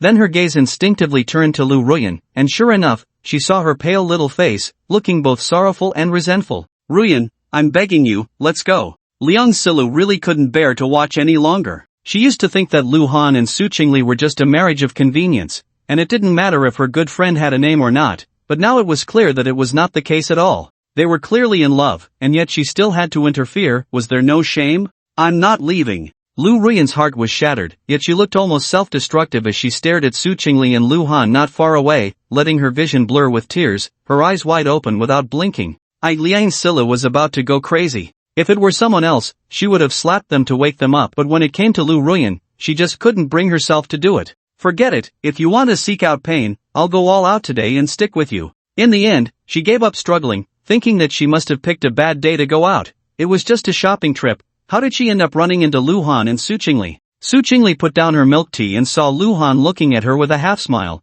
causing her cheeks to flush. However, she didn't stop there. Instead, she had bolder ideas. Luhan, my feet are a bit sore, could you help me massage them? Su Chingle showed no signs of hiding her flirtation, and as she spoke, she kicked off her sneakers, placing her long, slender legs wrapped in black stockings on the man's knee. Her delicate little feet swayed, not only yearning for Luhan's touch but also silently provoking Lu Ruyan. Su Chingle was undoubtedly a rare gem among women, not only stunningly beautiful with a devilish figure, but even her little feet were exquisite. The arch of her foot was graceful, like a crescent moon, paired with the seductive black stockings, making her the absolute favorite of foot enthusiasts. You've given quite a lot of benefits today. Luhan caught the little foot that the woman had offered and gently massaged it. The pressure was just right, especially the focus on a few key points, making Su Chingle feel a tingling sensation all over her body, almost moaning in comfort. This scene undoubtedly stimulated Lu Ruyan again. After 2 years with Luhan, she knew very well how good this man's massage technique was. But now, the tenderness that was once exclusively hers was replaced by another woman, and Lu Ruyan felt her heart bleeding. You performed well today. I can't stand Lu Ruyan's pitiful look. Who is she trying to play the victim for? You got lucky. Su Chingle's starry eyes were half closed as she watched Luhan, who was seriously massaging her feet, and the more she looked, the more she liked him, her gaze unknowingly becoming sticky. Luhan was silent for a moment, then suddenly said half-jokingly, I thought you were trying to make this a real act. He didn't know Su Chingle's true thoughts, he just felt that this woman was acting a bit strange today. In the past, when he would touch her legs and wrap his arms around her waist, Su Chingle would avoid him, so why was she suddenly being so proactive? He was puzzled, but Luhan really didn't think it was because she had developed feelings for him. How long had they been together? She hated him, how could that be possible? So Luhan simply thought that Su Chingle was deliberately targeting Lu Ruyan, thinking that women's inexplicable possessiveness and competitive spirit were truly frightening. However, he was also pleased to see it happen. Normally, bullying Su Chingle was certainly amusing, but now, regardless of her true intentions in offering herself to him, the feeling of enjoyment being presented to him was quite interesting. On the other hand, Lu Ruyan left Luhan at a loss for words. He had never realized how obsessive she was before, to the point of being somewhat unreasonable. Maybe if you treat me a little better, I might really turn this act into reality? Su Chingle deliberately used a half-serious tone to test him, completely ignoring Lu Ruyan not far away, eager to know how Luhan would respond. Give me your other foot. After Luhan waited for the woman to switch feet, he asked, so tell me, what would count as treating you well? Your massage technique is really good. Su Chingle raised her chin and said, why not start by giving me more massages? Luhan chuckled lightly, be careful of the sheep entering the tiger's den. If things get out of hand, don't say I didn't abide by that premarital agreement. If you really have that ability, this young lady would willingly comply. Su Chingle's tone was proud, but her mood was very pleasant. This was the effect she wanted. Only by making Luhan feel a desire to conquer her would she have a chance to truly enter his heart. But then again, she had to thank Lu Ruyan. If it weren't for her appearance creating the opportunity, she wouldn't have known how to play hard to get while appearing so natural. About half an hour later, as Luhan finished the massage, they looked at the time and decided it was time for dinner. On the way to the restaurant, Su Chingle felt light as a feather while walking. Besides the joy, the effect of Luhan's foot massage was also immediate. When they were ordering, unsurprisingly, Lu Ruyan and Liang Silo came in again. This made Su Chingle even more spirited, occasionally feeding Luhan, not minding using the spoon and chopsticks he had used, which even made Lu Ruyan feel a bit ashamed. After dinner, it was time for the final movie segment. Just as the screening was about to start, Su Chingle looked around and, not seeing Lu Ruyan, felt inexplicably disappointed. Is this it? Her tolerance was too low. After waiting a short while, the light suddenly went out, and the big screen began to play a Korean horror film. At first, Su Chingle was fine, feeling it wasn't that scary, even discussing the plot quietly with Luhan while munching on popcorn. But soon, she tugged at Luhan's shirt, her voice trembling as she said, Luhan, can you hold me? This was not a pretense, she was genuinely scared. The chilling music, combined with the eerie atmosphere, made it feel like a ghost would appear at any moment, which was truly terrifying. Luhan turned his head, and through the reflection on the screen, he could clearly see Su Chingle's pale face, which made him chuckle. With such a small heart, you still insist on watching horror movies," he said helplessly, reaching out to press down on her shoulder and pulling her into his embrace. "How was I supposed to know it would be this scary?" Su Chingle tightened her grip around Lu Han's waist, her mind still lingering on the terrifying images she had just seen, but the corners of her mouth lifted slightly. Success. She knew she would probably have nightmares tonight, but the opportunity to naturally lean into Lu Han's arms felt too worthwhile. However, she was not satisfied with just this level of intimacy. Can you hold me a little tighter?" Su Chingle wiggled her body, still looking quite scared, and simply sat on Lu Han's lap, snuggling into his embrace. Her pretty face pressed against the man's chest, a faint scent of tobacco wafting over. She instinctively sniffed, feeling not the slightest bit of disgust, but rather found it somewhat pleasant. This must be what they mean by beauty in the eyes of the beholder. As Su Chingle was lost in thought, Lu Han patted her leg. "If you're really scared, why not stop watching? Let's go back." "No." Su Chingle was happily enjoying Lu Han's warm and safe embrace. How could she bear to leave? She shook her head and said, "You watch yours, I'll just take a moment." Lu Han fell silent for a moment, then said in a low voice, "Do you remember what I said before? I can accompany you to watch a horror movie, but if you get scared and dive into my arms, don't blame me for taking advantage." "I remember." Before Su Chingle could finish her sentence, Lu Han leaned down and kissed her. The suddenness of it all caught her off guard, and by the time she reacted, she had instinctively parted her cherry lips, allowing the man's tongue to chase and ravage inside. "Am I being forcefully kissed?" Su Chingle felt like crying without tears. This was her first kiss, and it was taken so hastily. She hesitated, unsure whether to push Lu Han away or respond to him, completely unaware that the people around them were on the verge of breaking down. "Kissing during a horror movie? Are you two out of your minds? High-end hunters often appear in the guise of prey." Su Chingle thought she had everything under control, but as Lu Han's lips tangled with hers, she couldn't tell if she was the hunter or the prey. However, being kissed by Lu Han felt really good. Su Chingle was almost ready to sink into it, but her rationality told her that this couldn't continue. For men, the more unattainable a woman is, the more they crave her. Besides, she had already given Lu Han enough sweet hints today. If she didn't resist after being forcefully kissed, would he think she was an easy woman?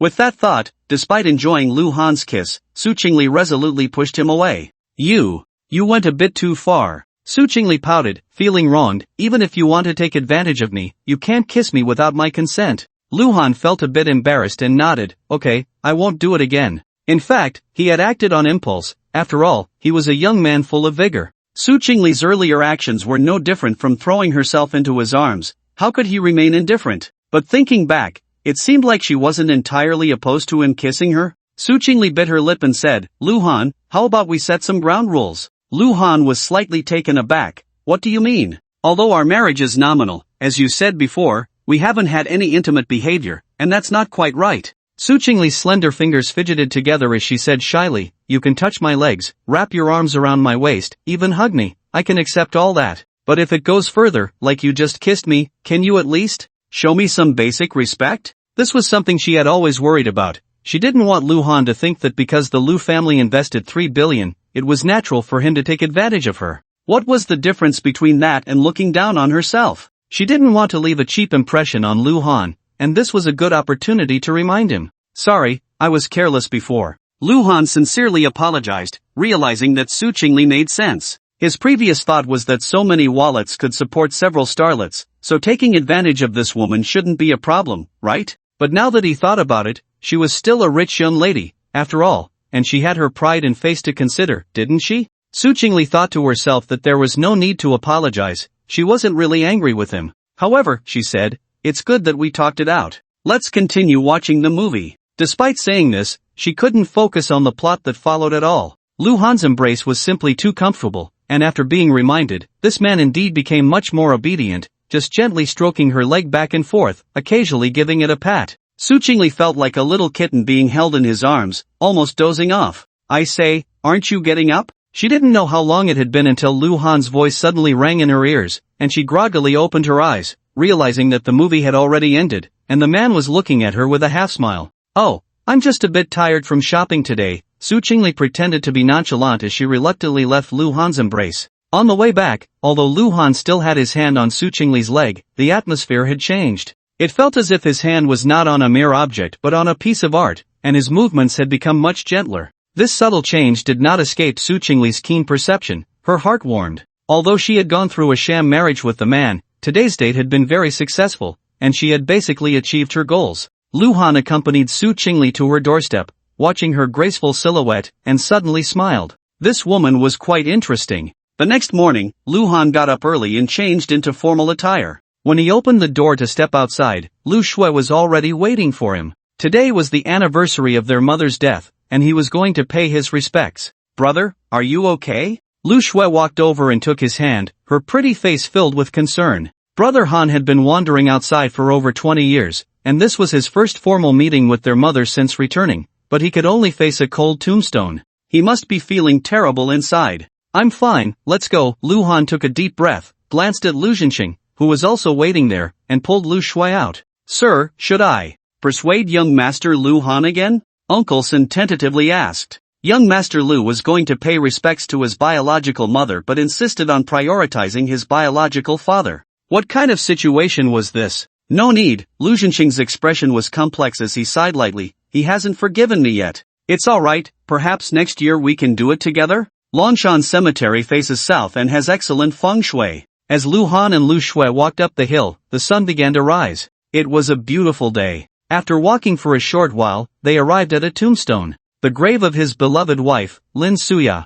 This was clearly set up by Lu Zhenxing, and it contained Lu Han's biological mother. "Mom, your unfilial son has come to see you." Lu Han knelt before the tombstone and knocked his head 3 times heavily, then squatted down, carefully pulling out the weeds around it and gently brushing the dust off the tombstone. "Honestly, I never expected that when I returned, I would already be separated from you by life and death. Father, he treats me quite well. He gave me a lot of money to spend and even found you a beautiful daughter-in-law. After we get married, I'll bring her to see you." He lowered his head and mumbled, while Lu Shui, watching from the side, was already in tears. Brother Han had suffered too much. Why was heaven so cruel to him? "Brother, I want to say a few words to Mom alone." When Lu Han stood up, Lu Shui's voice was very soft, as if afraid of waking the person sleeping inside. Lu Han nodded and silently walked a short distance away. "Mom, my brother is back. You must be very happy, right?" "Don't worry, I promise to take good care of him." Lu Shui's tear-streaked face was fierce as she gritted her teeth and said, "If anyone dares to harm him in the future, I will fight them to the death."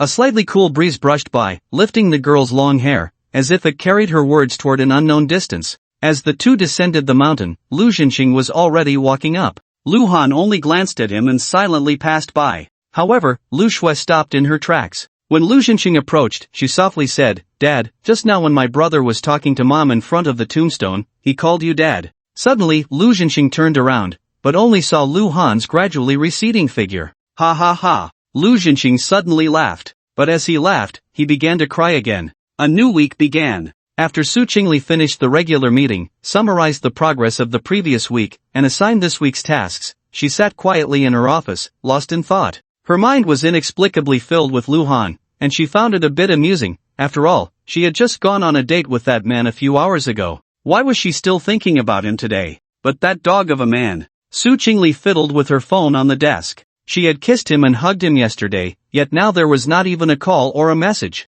Even a simple inquiry about whether she had eaten breakfast would suffice. It's heart-fluttering. Oh no, can't hide the gaze, the inexplicable heartbeat for you. Just as she was complaining about the heartless man, her newly changed ringtone rang at that moment. Su Chingle instinctively thought it was Lu Han calling, but after glancing at the screen, the anticipation on her pretty face turned to indifference. It was actually Shen Luoyan. She pressed the answer button. "President Shen, what's the matter?" Shen Luoyan's cold voice came through. "President Su, you really are a forgetful person. Didn't we say we would meet and have a good chat?" Su Chingle frowned slightly. "You came to Jiancheng?" "Just entered the city." Shen Luoyan said lightly. "I wonder if President Su is free now." Su Chingle looked at the time and succinctly replied, "In an hour, at Wutong Yaju." After hanging up, she tapped her fingers on the table, feeling a bit of a headache as she rubbed her temples. She could choose not to care about Lu Ruan, but she had to take Shen Luoyan seriously. In terms of looks and figure, this woman was not inferior to her. In terms of family background, Xinghan Entertainment was not much less than the peak period of the Su Group, especially since she had grown up as a childhood friend with Lu Han. Su Chingle didn't want to admit it, but she had to. Shen Luoyan was definitely a huge threat to her. However, she still had to face it. At least the advantage was still on her side, and she couldn't lose momentum. Out of politeness, Su Chingle arrived at Wutong Yaju first. After waiting for a short while, Shen Luoyan knocked and entered. President Su looks very beautiful today. Shen Luoyan elegantly sat across from her. This was not an insincere compliment. Facing a rival like Su Chingle, she also felt it was tricky. President Shen is also very beautiful. Su Chingle poured half a cup of tea for the woman in front of her. I don't like beating around the bush. Why don't you just say what you want? Then I'll get straight to the point. Shen Luoyan took out a document from her bag and pushed it across the table to Su Chingle. I saw that your group has an office building for sale in Songjiang district, and I'm quite interested. I want to acquire it for 500 million. I wonder if President Su is satisfied with this price. 500 million? That's quite a hefty sum. Su Chingle was well aware of her own company's assets and didn't need to look at the information Shen Luoyan provided. She knew about the office building in Songjiang district. It had a construction area of over 10,000 square meters, was recently completed, and was still in its raw state, estimated at around 450 million. Originally, the Su Group intended to develop it for commercial use, as it was close to the city center, a prime location where rental and sale prices were not cheap. Unfortunately, before the renovation even began, the internal funding chain of the group was cut off, and a financial crisis erupted. In order to quickly recover and save themselves, they had no choice but to put this office building up for sale. The problem is that powerful companies, especially competitors, want to take advantage of the situation, driving the price down to an extremely low point. The Su Group is not yet at the point of being forced into a corner, so they are not thinking of easily cutting their losses. May I ask,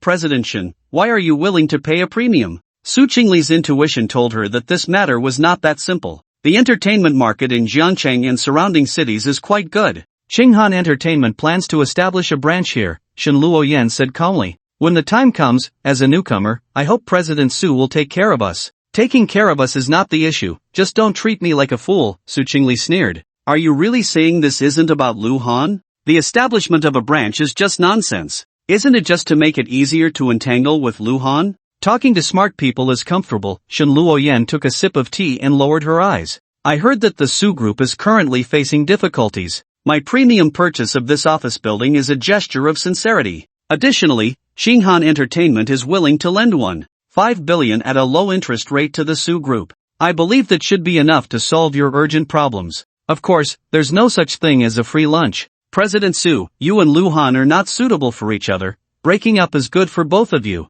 After talking for so long, the fox's tail finally showed. Su Chingle narrowed her eyes and said, whether I am suitable for Luhan or not is not for you to decide, right? Shen Luoyan replied calmly, I believe President Su is a rational person and should not let emotions cloud her judgment. That may not be the case. Su Chingle suddenly smiled. If someone had offered such tempting conditions before that auction, I definitely would not have refused. Unfortunately, I met you, which made me realize that I truly like Luhan. Now, even if you offered me 2 billion, or even 20 billion, I would not give him up. That's how wonderful life is. Shen Luoyan, suppose you were the one with Luhan now, and Qinghan Entertainment was facing the same difficulties as our Su Group. If I offered you 2 billion, would you leave him? Her counterattack was equally sharp. Shen Luoyan fell silent. Her feelings for Luhan could not be measured by money. If giving up everything she had now could bring her back together with Luhan, she would not hesitate for a moment. Why bother? Shen Luoyan sighed softly, my situation is different from yours.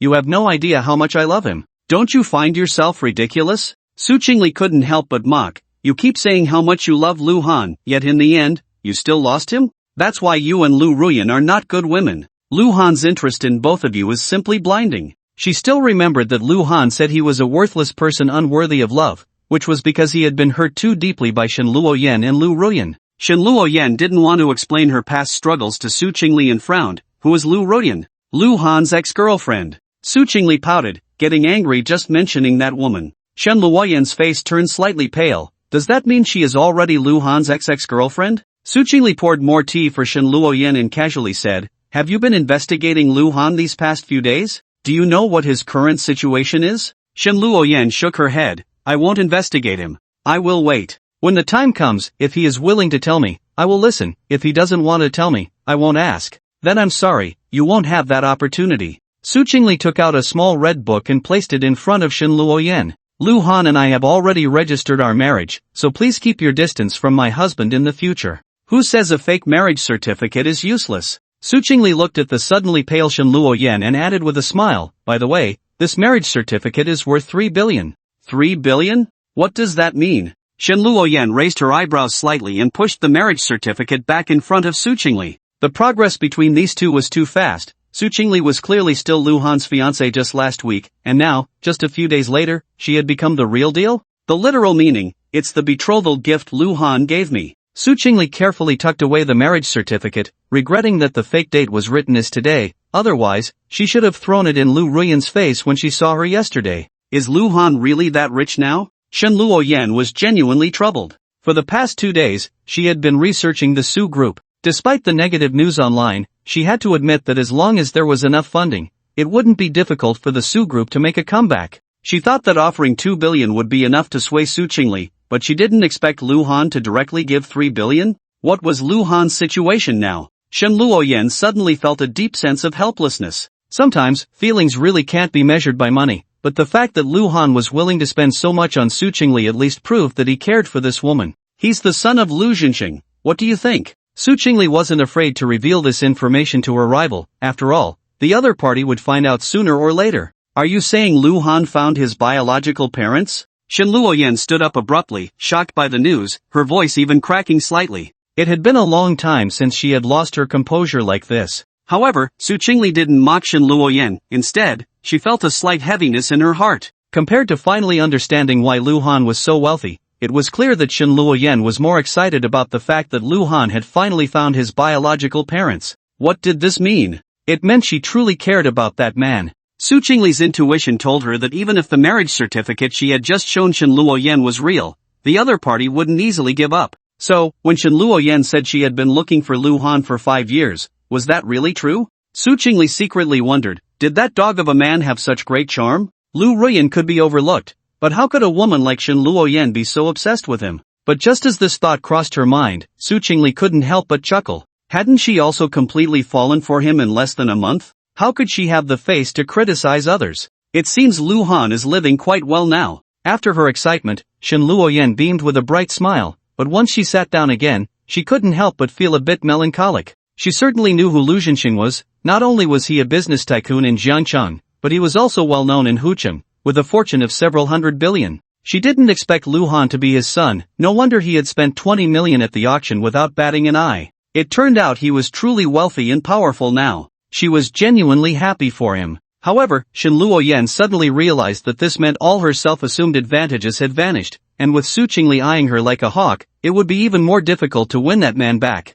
But she wouldn't back down. Shen Luoyan adjusted her mood and said, alright, let's not talk about Lu Han anymore. Business is business. Has President Su seriously considered the 500 million for the office building? No need to think about it. I'll have the legal department draft the contract today. A deal that was a sure profit was right in front of her, and since the Su group urgently needed to recoup funds, Su Chingle certainly wouldn't refuse. As for Shen Luoyan, did she think that not selling the office building to her would make her obediently return to Hucheng? Su Chingle wasn't that naive. So, this money, if it could be earned, why not? Since President Su has no problem, then please take me to see the building this afternoon. Shen Luoyan glanced at the time. It was almost noon. She said, I wonder if President Su still has time. Would you do me the honor of letting me treat you to a meal? President Shen, you say that, but you've come all the way to Jiangcheng. I should be the one to show you hospitality. How could I let you treat me? Su Chingle asked with a smile. I wonder what President Shen likes to eat? Shen Luoyan ignored the double entendre and softly said, then let's have hot pot.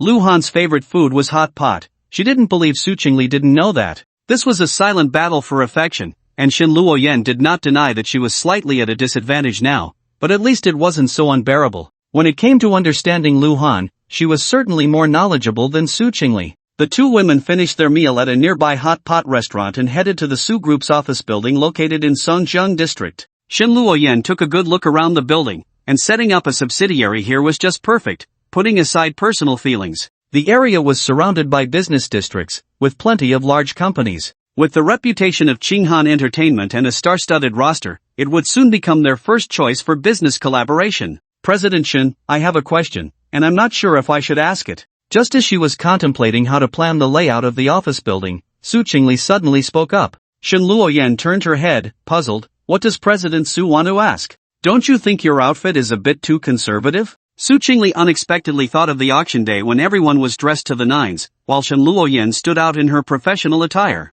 She initially thought Shen Luoyan might not have had time to change, but when she went online to check information about Qinghan Entertainment, she found that there weren't many photos of Shen Luoyan, but in every instance, she was dressed very conservatively. Today was no different. Su Chingle looked at the woman in front of her. Although her professional outfit couldn't hide her cool and elegant demeanor, it still felt like a waste of her figure and face, simply a squandering of beauty. Shen Luoyan's lips curled into a playful arc as she countered, "Do you want to hear the truth?" Su Chingle nodded, thinking it was a given. "Because my body belongs to Lu Han, now and forever, only he can see it." Shen Luoyan's tone carried a hint of sadness, "So during these 5 years he's been gone, no matter the weather, even if it's hot, I only expose my hands and feet. I feel like that's the only way to be fair to him." Su Chingle did not expect such an answer from Shen Luoyan, and she felt a bit uncomfortable. What was this? A provocation? Wait a moment, I'll step out for a bit. Su Chingle went downstairs for just about 10 minutes and returned with a pair of black stockings from a nearby mall.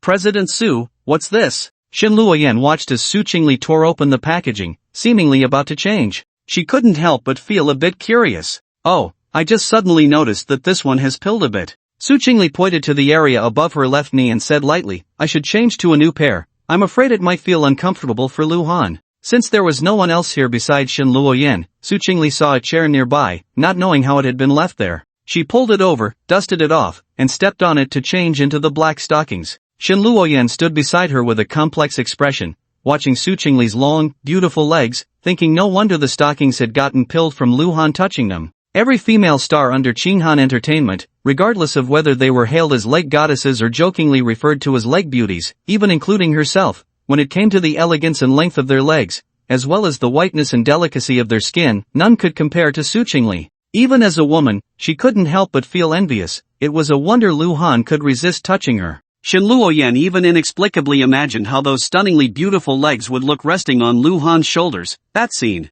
She felt that Lu Han and Su Chingle must have already gotten their marriage certificate, and it seemed that such things must have happened as well. "President Shen, what are you thinking? Why are you lost in thought?" Just as Shen Luoyan was lost in her thoughts and feeling a bit melancholic, she suddenly heard Su Chingle's voice. It turned out the woman had already changed out of her black stockings and was putting the old ones into a bag. "Oh, I just suddenly remembered I have some other matters to attend to." Shen Luoyan casually replied, "President Su, let's call it a day. Thank you for your hard work." After the two women went downstairs, they waved goodbye to each other. Shen Luoyan sat in her car, watching Su Chingle's pink Lamborghini gradually fade into the distance, feeling a bit downcast. The plan seemed great at first, spending 2 billion to make this woman leave Lu Han, but in the end, it felt somewhat self-deprecating. Does this count as the greater the expectation, the greater the disappointment? Shen Luoyan muttered to herself as she started the car. What she said about having other matters was not just a polite excuse for Su Chingle. She was preparing to open a subsidiary, and how could she manage without a place of her own? Unlike the already confirmed office building that still needed overall design and renovation, she was about to live in Jiangchang, so she preferred a place that was ready to move in immediately. Thus, almost the entire afternoon, Shen Luoyan was looking at houses with a pre-booked agent. It wasn't until the lights began to twinkle that she finally found a house she liked. The 2-bedroom, 1 living room space wasn't large, but the decoration was very cozy and to her taste. Moreover, the location was excellent, with all the necessary facilities nearby. It was said to have been intended as a wedding house, but it hadn't been occupied yet, as the owner had to go abroad due to work changes. Fortunately, the owner had arranged for a notarized power of attorney before leaving the country, and their parents lived in the city, so transferring ownership wasn't a difficult task. Ding dong! Just as Shen Luoyan checked into the hotel she had pre-booked, her WeChat pinged. Upon opening it, she saw that Su Chingle had sent over the electronic contract. Shen Luoyan replied with an OK and directly forwarded it to her assistant, Xiaoli.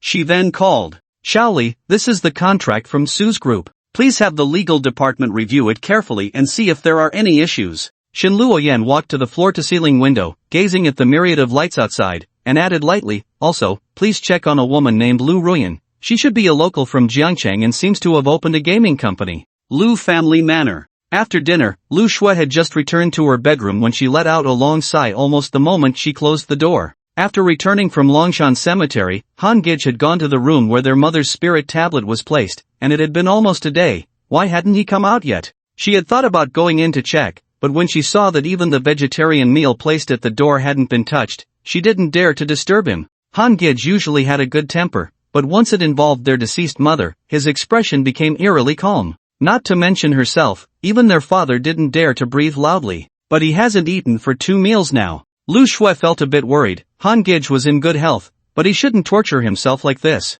Knock, knock, knock. Just then, there was a knock at the door. When she opened it, it was the maid she had specifically instructed, who respectfully said, "Miss, young Master Lu Han just came out, he should be back in his room now." Got it. Lu Shui went to Lu Han's room, but when she knocked on the door, there was no response. Han Gij, I'm coming in? She softly asked, turning the doorknob, and to her surprise, it opened with a twist. Lu Shui walked in and heard the sound of running water coming from the bathroom. It turns out he was taking a shower. Lu Shui closed the door and sat on the sofa waiting. After a short while, the man came out, drying his hair with a towel. "Brother, Lu Shui was about to ask if he was hungry when she suddenly covered her mouth in terror. She saw that Lu Han's upper body was completely bare, and his chest was covered in hideous and terrifying scars, with hardly a patch of unblemished skin. Oh my god, how could this be? Tears surged out of Lu Shui's eyes, and she felt as if her heart had been torn into countless pieces, the intense pain crashing over her like a tide,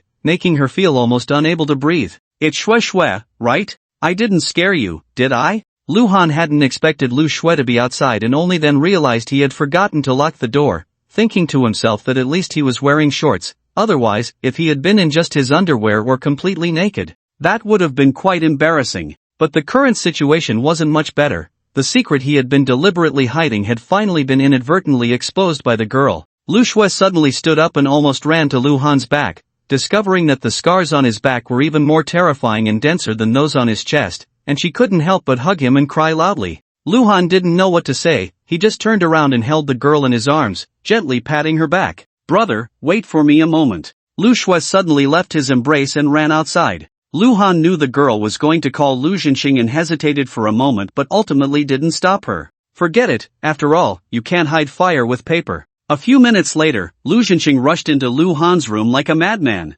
Seeing the dense scars on his son's body, the veins on his forehead bulged, and he shouted, "Lu Han, who did this to you? I will kill them." "Ha, no need for you to worry, they are all dead." Lu Han's tone was calm, as if he were talking about something unrelated to himself. "Brother, Dad really cares about you." After I told him, he fell down the stairs. Lu Shui closed the door and gently hugged Lu Han, her eyes filled with tears. "Just pretend you're saying this for me to hear. Tell me why this happened to you, okay?" The girl trembled as she gently touched the crisscrossing scars, afraid that even a little pressure would hurt him. Just thinking about how long Brother Han had spent in darkness made her heart ache even more. "Actually, it's nothing much." Lu Han wrapped his arm around the girl's shoulder and said calmly, "I was foolish and got tricked into northern Myanmar, where I suffered a lot. These scars are from that time. Later, I was lucky enough to escape." He spoke lightly, but thinking back to the unbearable past, even though a long time had passed, Lu Han couldn't help but feel a bit of resentment. At first, he was like many others who had been deceived, engaging in online fraud in the so-called park.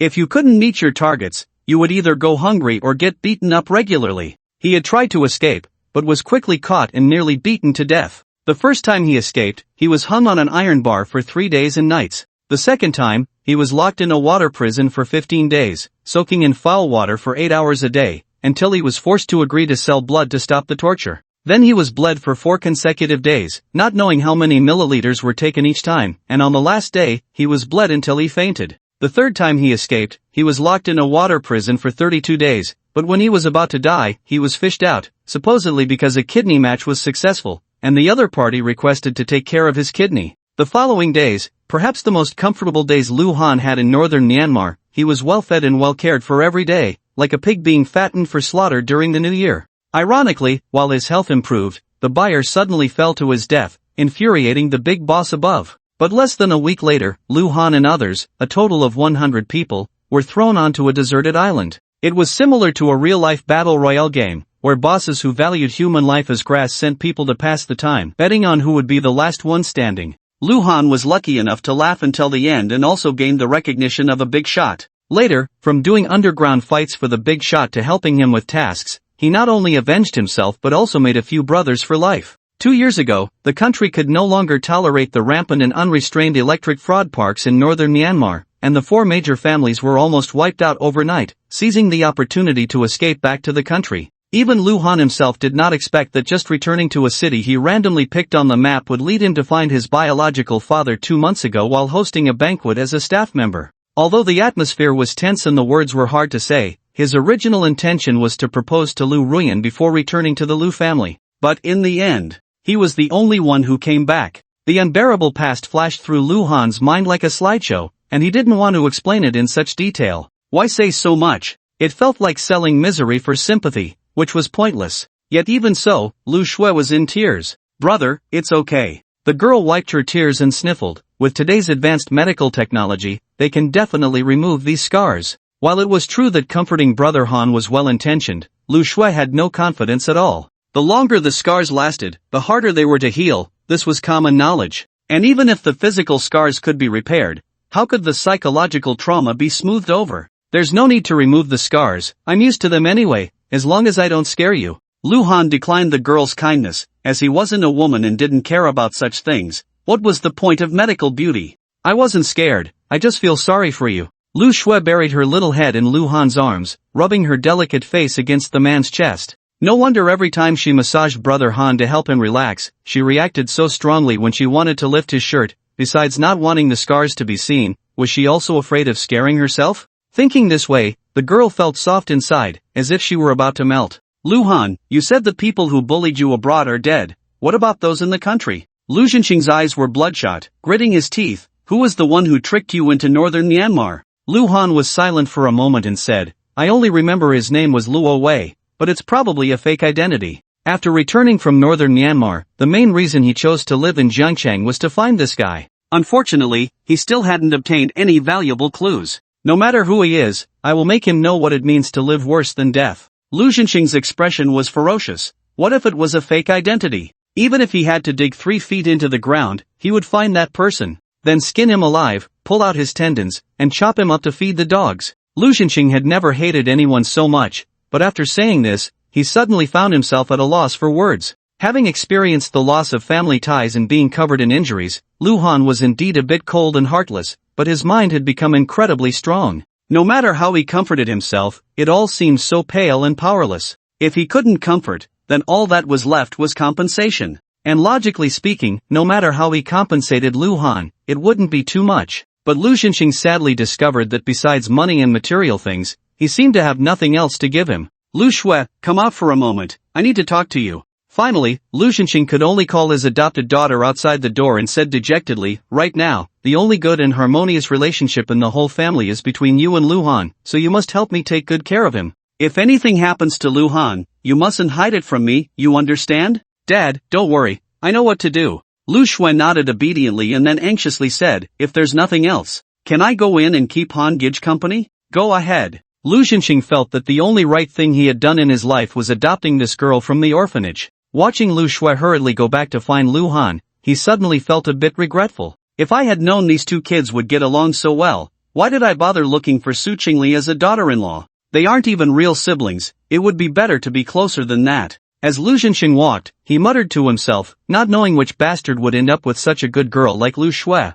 Lu Han was sitting in the room when his nose suddenly felt a bit itchy for no reason. Achoo! He sneezed, and Lu Shui quickly pulled out a tissue to help wipe it, scolding, Guh, you can't come out without drying off after a shower, did you catch a cold? Before Lu Han could respond, his phone rang. It was a call from Shin Luoyan. Lu Han suddenly remembered that the day after tomorrow was Wednesday, the day he had promised to meet this woman. Lu Han didn't answer Shin Luoyan's call, he just glanced at it and hung up. Guh, who was that? Lu Shui, with her keen eyes, saw the name displayed on the screen and knew it was a woman, feeling a bit curious about what kind of relationship she had with Han Gij. But no matter what the relationship was, she wouldn't reveal a word to Su Chingle. Oh, just an old friend. Lu Han put on his pajamas and casually replied. Lu Shui, being smart, understood that Han Gij didn't want to discuss some matters in front of her, so she stopped asking and cheerfully said, Guh, you haven't eaten all day, let me make you some egg fried rice. The family did have a chef, but the girl wanted to make something for Lu Han herself.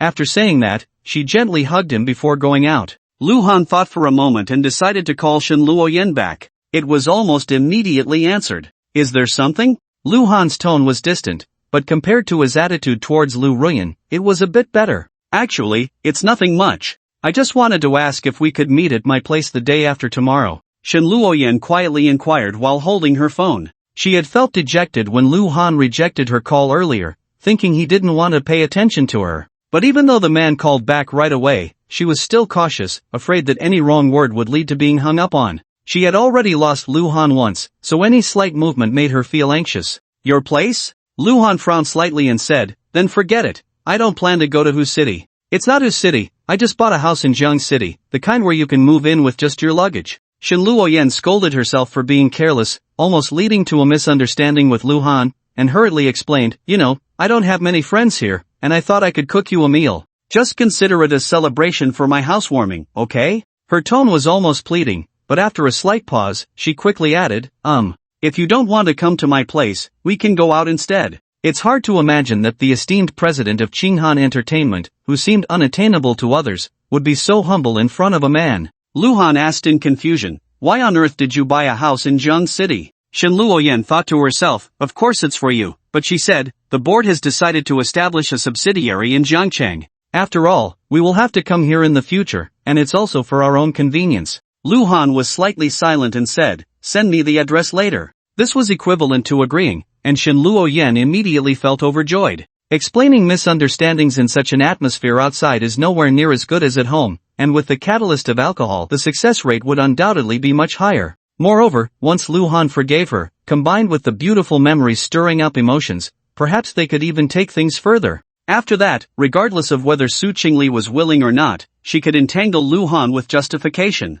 If they were dining out, even if both were burning with desire, there would still be the step of booking a room in between. What if he changed his mind before they even got there? Shen Luoyan certainly did not want that to happen. The next day, after completing the transfer procedures, she immediately found a professional cleaning company to deep clean the house. It wasn't until Wednesday morning that she was finally satisfied with the results. Next came the purchase of daily necessities and groceries. Shen Luoyan prepared everything and dressed herself up carefully, waiting with great anticipation for Luhan's arrival. At 6 in the evening, Luhan knocked on the door in front of him according to the address Shen Luoyan had sent. A few seconds later, as the door was quickly opened, a stunning woman stood before him. Dressed in a black spaghetti strap short dress, matching stockings, and high heels, her slender figure was showcased perfectly. Especially her skin, which had not seen sunlight for years, shone under the light, even appearing whiter than cold white skin, creating a strong visual contrast with her outfit. In private, facing the man she loved, Shen Luoyan finally revealed her most beautiful side.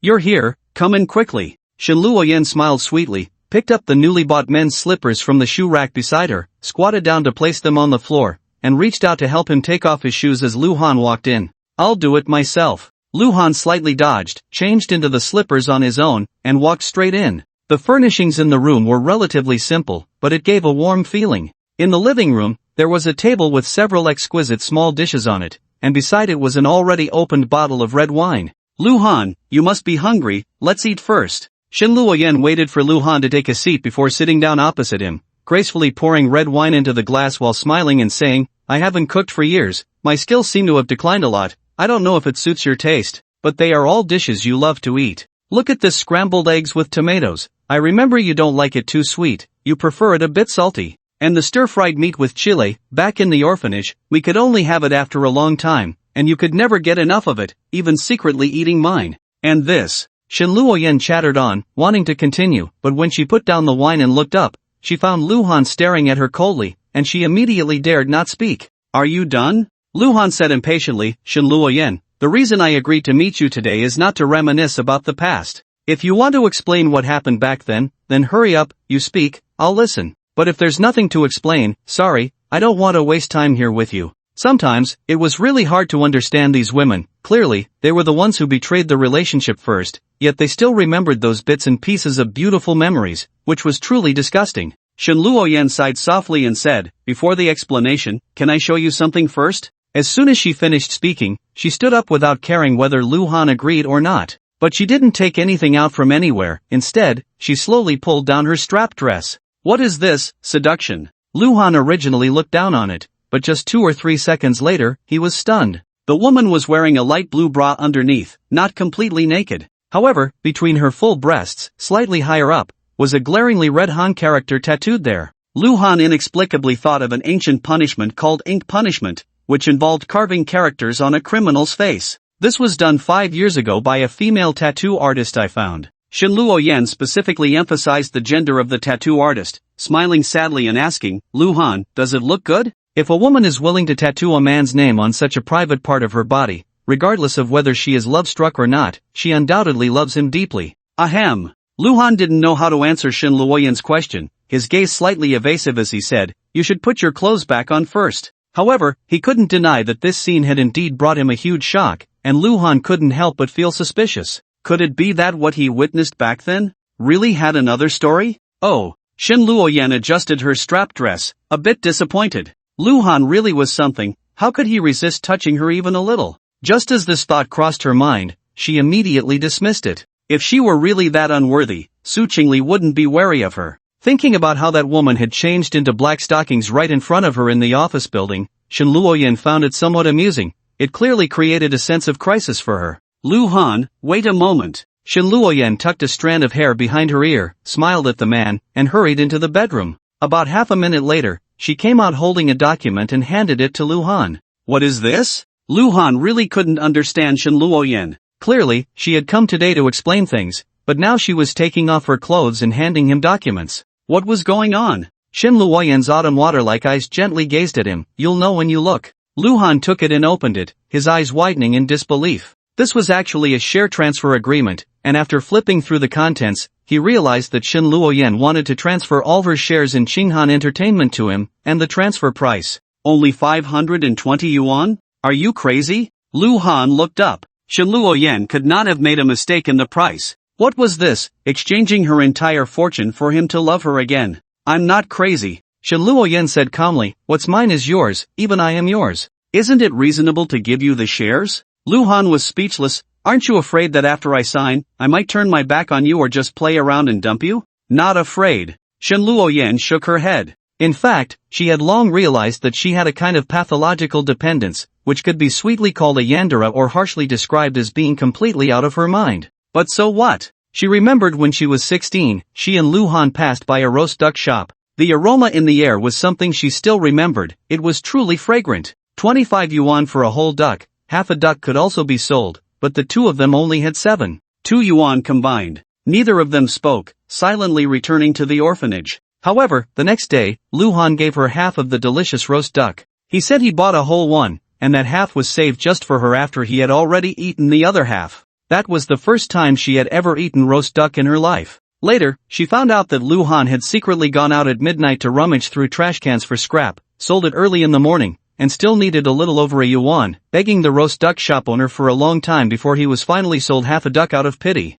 In fact, that day I was enjoying the roast duck while Luhan could only watch and smell it from the side. For 5 years, almost everyone knew that whenever President Shin was present, roast duck could never be served during meals, but no one knew why it couldn't be served. Only Shin Luoyan understood in her heart that she was afraid she would cry while eating roast duck. So ever since Luhan disappeared, she felt that her heart was shrouded in darkness. Even though she had taken the company from her parents out of revenge and made a lot of money, it couldn't fill the emptiness in her heart. The Joker in Gotham City cannot be without the Joker. Shin Luoyan also could not be without Luhan. In the past, she could barely survive without news of Luhan, but now that she had found this man, she was willing to burn herself to ashes like a moth to a flame. If Luhan really didn't want her anymore, Shin Luoyan couldn't find a reason to continue living. Of course, she couldn't say any of this to the man, otherwise, what would be the difference from threatening to die? I never realized you were so stubborn before. Luhan muttered softly, not even noticing that his attitude toward Shin Luoyan had softened a bit.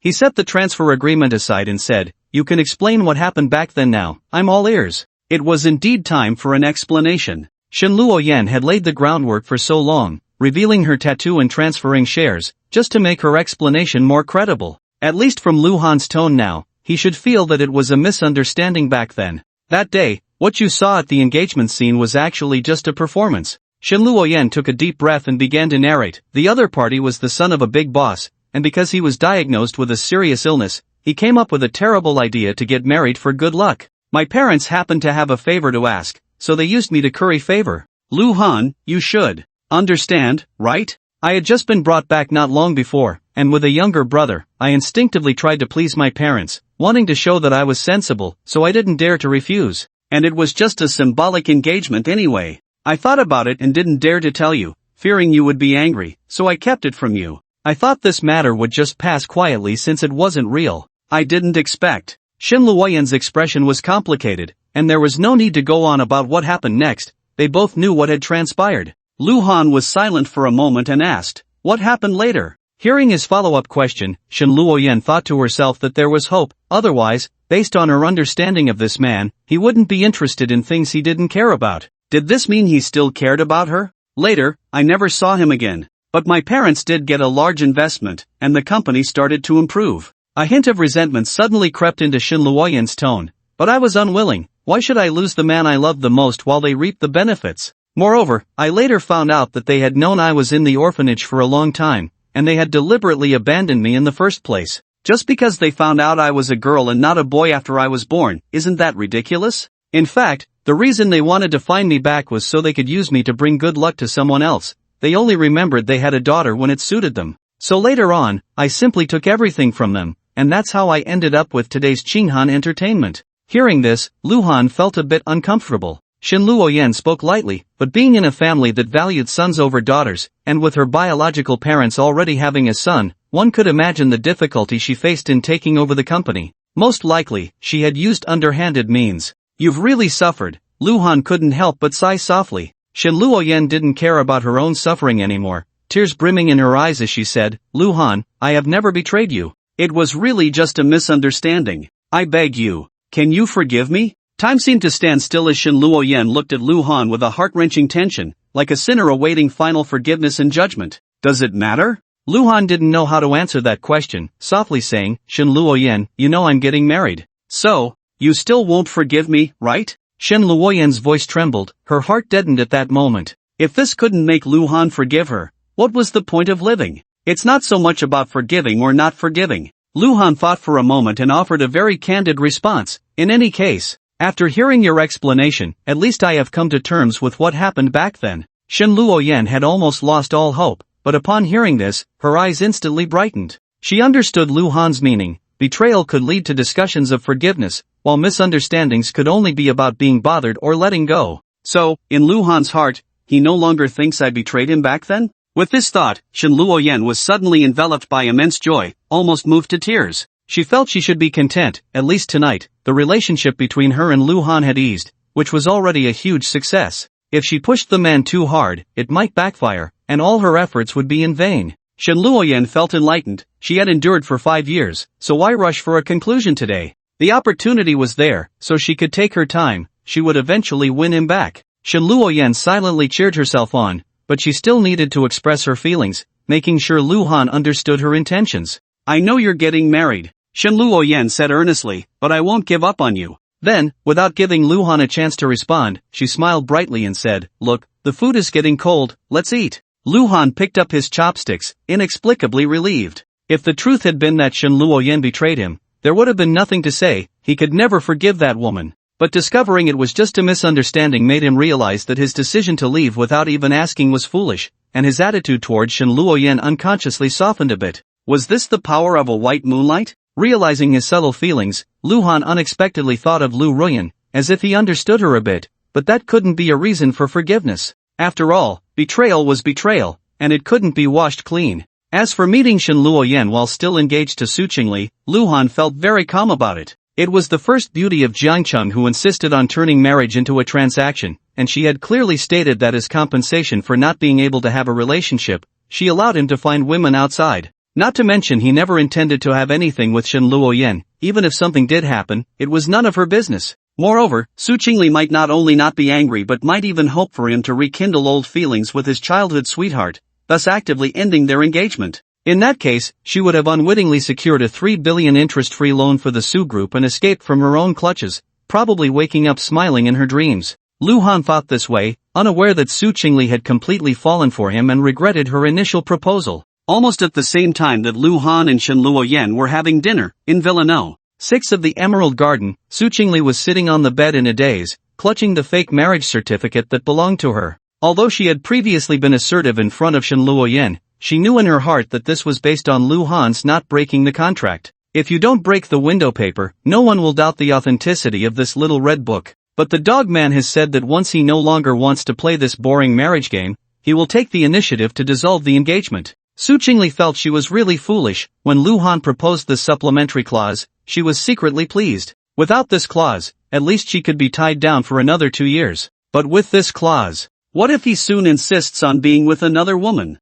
Su Chingle couldn't imagine such a scenario. It didn't matter if she couldn't stand on the moral high ground to blame anyone, being made a laughingstock was also fine, but could she really watch Luhan leave her? The answer was no. It was simply a mistake after another. Su Chingle felt uncomfortable and then counted on her fingers. Since watching the movie on Sunday, the dogman hadn't acknowledged her for 3 consecutive days. Not to mention calling, he hadn't even sent a WeChat message. Alright, you win. If you don't contact me, then I can at least call you, right? Su Chingle muttered to herself, feeling hopeless. Then she found the dogman, who was specially marked in her contacts, and dialed directly. At the same time, she felt a little anticipation. How would Luhan punish and bully her if he found out she had been secretly calling him that? A few seconds later, the call connected, and Su Chingle gently asked, Luhan, what are you doing? I'm having dinner with Shin Luoyen. Luhan answered without guilt, feeling there was nothing wrong, but the way it fell on Su Chingle and Shin Luoyen's ears, the two women's thoughts were completely different. Su Chingle thought, good for you, Shin Luoyen, you're really a vixen. You clearly know Luhan is getting married, yet you still have the audacity, right? As a female CEO worth billions, what man do you not have? Are you really so shameless to seduce a married man? While Shin Luoyen thought, Luhan is with me and doesn't feel guilty at all. Isn't he afraid of making Su Chingle angry? Is their relationship so good that they trust each other without reservation? It seems I need to put in more effort. At least I can't let Luhan be solely enjoyed by Su Chingle. Oh, where are you eating? Su Chingle quickly followed up, getting out of bed to find clothes in the wardrobe. At her place. Luhan paused and added, Shin Luoyen bought a house in Jiangcheng and just moved in today. I came to take a look. Su Chingle almost laughed out of anger upon hearing this. Good. Not only has he opened a subsidiary here, but he also bought a house. He's determined to fight a protracted battle, right? Have you been drinking? Su Chingle felt it was pointless to ask. Shin Luoyen was clearly up to no good with the dogman. Would she let such a good opportunity with a man alone slip by? Had a bit of red wine. Then how are you getting home later? Uncle Sin brought me here. I'll have him pick me up later. Hearing this, Su Chingle finally felt a bit relieved. At least Luhan had no intention of staying overnight at Shin Luoyen's place. But she still had to be cautious. What if these two rekindled old flames? Where would she go to cry? Then don't let Uncle Sin pick you up. I happen to have something I want to discuss with you in person. Su Chingle huffed lightly. Give me the address. I'm coming over now. Luhan hung up the phone, a bit confused. What could Su Chingle possibly need to say to him in person at this late hour? Are you leaving? Shin Luoyen slightly parted her lips, her tone revealing her reluctance. Yeah, Su Chingle said she would come to pick me up. Luhan sent a location. They had been eating for almost an hour, so it was about time. Shin Luoyen sighed softly. Su Chingle's call really came at the wrong time, otherwise, Luhan might have stayed overnight. Then, what about this agreement? She hesitated, feeling uneasy without Luhan signing above. Let's just forget it, Luhan said as he picked it up and tore it apart with a rip. You worked hard to get this, I can't accept it. Besides, you're not a commodity, what's with sending it to me along with the shares? If you really feel guilty towards me, then keep it well, just think of it as you managing the company for me. Alright, I'll listen to you. Shin Luoyen no longer insisted. Indeed, having Tinhang Entertainment in her hands was no different from having it in Luhan's. Whenever he wanted it, he could take it back anytime. After chatting for a while, Luhan received a call from Su Chingle. In less than 20 minutes, the woman was already downstairs, moving quite fast. Seeing Luhan stand up to leave, Shin Luoyen bit her lip lightly and stepped forward to gently hug him from behind. Luhan's body stiffened slightly as he said softly, Shin Luoyen, what's missed is missed. It can never go back to the way it was. I don't wish to go back, Shin Luoyen murmured as if in a dream. Actually, I'm really easy to satisfy now. As long as you have a little place for me in your heart and occasionally keep me company, that's enough. Luhan chuckled. What's that? You want me to be a scumbag? It didn't seem impossible, Luhan thought. After all, his marriage with Su Chingle was a contractual one. Why should she remain chaste while he had to live like a monk? Moreover, just the thought of Shin Luoyen in another man's arms made Luhan uncomfortable, as if something that originally belonged to him was taken away by someone else. He wasn't that generous. Ultimately, Shin Luoyen was fundamentally different from Lu Ruan, which was the root reason Luhan subconsciously was willing to accept her again. Better to benefit himself than let someone else have her. Luhan thought this way, especially since Shin Luoyen had been looking for him for 5 whole years and had his name tattooed on her chest. It would be a lie to say he wasn't moved. What's wrong with that? Hearing the softening in Lu Han's tone, Shen Luoyan hurriedly said, just be a scumbag for me once? I promise I'll be obedient and good.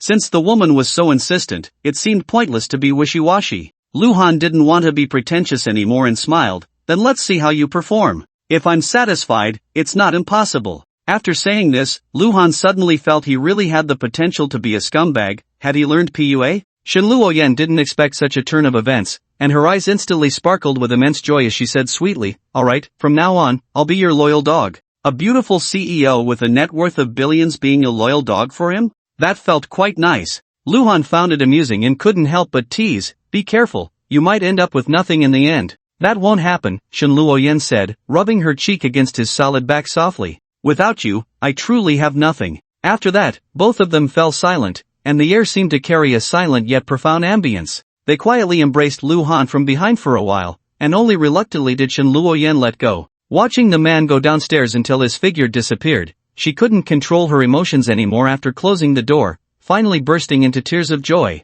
5 years of persistence and torment finally bore fruit. Shen Luoyan felt that everything was worth it. As Lu Han stepped out of the building, he immediately saw Su Chingle leaning against the car door, waiting. He walked over and asked, what's the matter? Why the rush? Get in the car and we'll talk, Su Chingle said as she opened the car door for Lu Han, wrinkling her nose as she caught a whiff of a faint perfume. It was definitely a sign of physical contact with Shen Luoyan. He just didn't know how intimate it had been. Su Chingle felt a pang of jealousy but couldn't blame Lu Han. After all, her position was not legitimate, and blaming him would only push him away. Isn't this how it always goes in romance dramas? The jealous women never end well, all being outsmarted by the bad women. After starting the car, Su Chingle finally spoke up, I just wanted to discuss whether we could not live in your Lu family's estate after getting married. It feels too oppressive there, and I'm really afraid I won't be able to adapt, plus I'm worried about being found out. She had only thought of this on the way while driving. Before that, she had been too focused on stopping Lu Han from being with Shen Luoyan.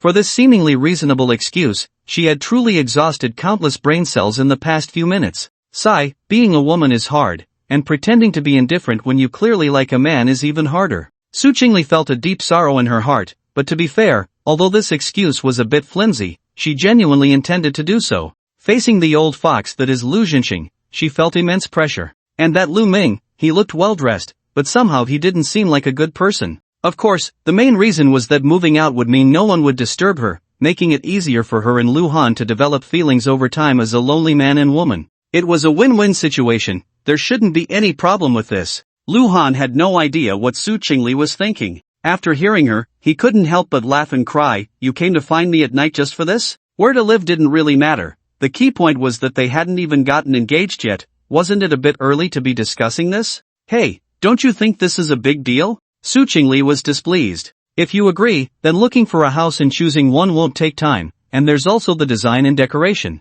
You'd be at ease, but wouldn't I be the one suffering? Alright, since you want to move out, then go ahead. Lu Han shrugged, but there's really no need to say this face to face, you could just make a phone call. Besides, your Su group is in real estate, getting a place shouldn't be that simple, right? As for design and decoration, you don't need to ask for my opinion, do it however you like, I won't complain. Hearing that Lu Han wanted to wash his hands of the matter, Su Chingle felt even more frustrated and subconsciously muttered, Dogman, pushing everything onto me. Only after saying it did she realize she had let slip her nickname for Lu Han, and her face instantly turned red. Dare to call me a dog? Lu Han pinched Su Chingle's delicate face, half-jokingly, aren't you afraid of making me angry and turning you into a dog? You rogue! Su Chingle was so angry she could cry. She wasn't stupid, how could she not understand what dogman meant? But her good upbringing and the modesty of being a woman prevented her from acting like a shrew. Otherwise, she would have cursed Lu Han until he bled.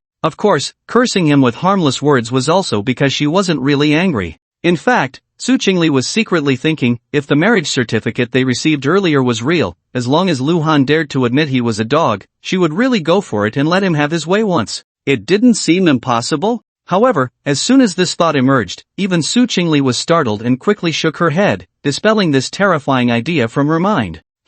I've always been a rogue, you're not hearing this for the first time. Lu Han took pride in it, and as his hand left her youthful, collagen-filled face, it landed on her thigh. Su Chingle, feeling bullied, had no temper left. She originally didn't want to pay attention to Lu Han, but thinking about how he was with Shen Luoyan tonight, a strong sense of crisis arose within her. No, she absolutely couldn't let that woman take advantage of the situation, at least for the next few days. She had to find a reason to cling to Luhan. With this thought in mind, Su Chingle spoke in a tone that was almost coquettish. Luhan, you can't just leave all the house viewing and design renovation to me. Can you at least keep me company? Her soft plea indeed had an effect. Luhan thought for a moment that he was just a free man anyway, and nodded. Alright, but you have to treat me to a meal, and if I get tired, you have to give me a leg massage and back rub. Deal. Su Chingle replied, puffing up in annoyance. That dog of a man was too much, and she really wanted to bite him hard. However, when she dropped Luhan off at home, Su Chingle still felt a bit uneasy and reminded him,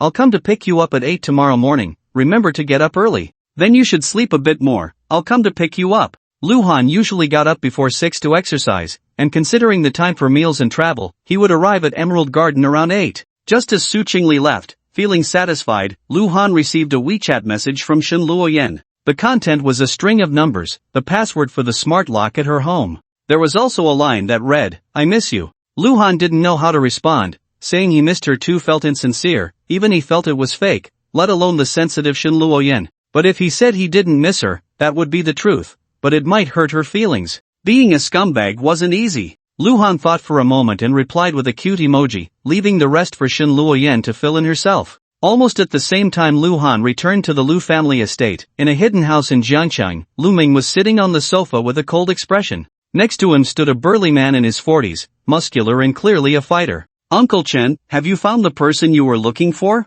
Lu Ming's tone was icy, a stark contrast to the gentle demeanor Lu Shui usually encountered. I found him, but... Uncle Chen hesitated. Forgive me for saying this, but don't you think you're overreacting a bit? You mustn't underestimate Lu Han. Lu Ming shook his head and said, someone like him, who grew up in an orphanage, usually has an extreme personality, especially since my existence to him is like a crow occupying a magpie's nest. He won't let it go easily. You saw the video of him beating people outside the night bar, right? TSK, taking down over a dozen by himself without a scratch, quite impressive. So, it's better to be cautious, who knows if he'll act out of desperation. In any case, I have no intention of going down with him. Uncle Chen nodded. In his view, Lu Han's display of strength was nothing to worry about, but Lu Ming was right, being careful was never a bad thing. Lu Ming fell silent for a moment and then said, Uncle Chen, do you think I'm cold-blooded? No. Uncle Chen shook his head without a second thought, saying, those who achieve great things don't sweat the small stuff. Your thinking is not wrong.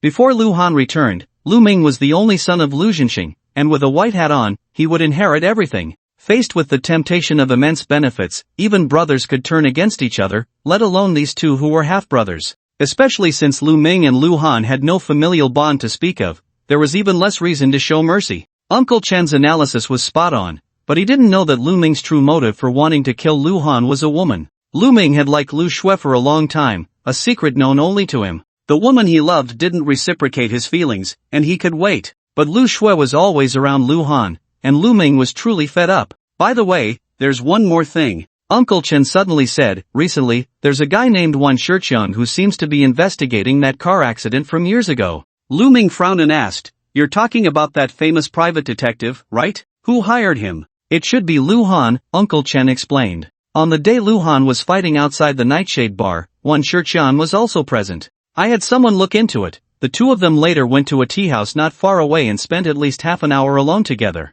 Lu Ming narrowed his eyes and said, have someone keep an eye on this Wan Shiqiang. Let me know immediately if anything happens. Are we not going to take him out? Uncle Chen couldn't help but be a bit curious. Letting a potential threat go was not Lu Ming's style. Why the change today? Lu Ming cursed under his breath, calling him a fool, and said, taking him out would be like stirring up the grass to scare the snake. What's the difference from directly telling Lu Han that the car accident back then wasn't an accident? Uncle Chen suddenly understood and said in a low voice, so we just let Wan Shiqiang investigate? What if he finds something? It's been over 10 years, how easy could it be to investigate? Lu Ming sneered. If he really finds something, we can act then. Anyway, whether we kill him or not at that point will raise Lu Han's suspicions. I want this Wan Shiqiang to have a life to earn money but no life to spend it. Uncle Chen wanted to say more, but at that moment, there was a knock at the door. Knock, knock, knock. As Uncle Chen opened the door, a man with a blank expression walked in. He looked to be around 30, tall and somewhat handsome.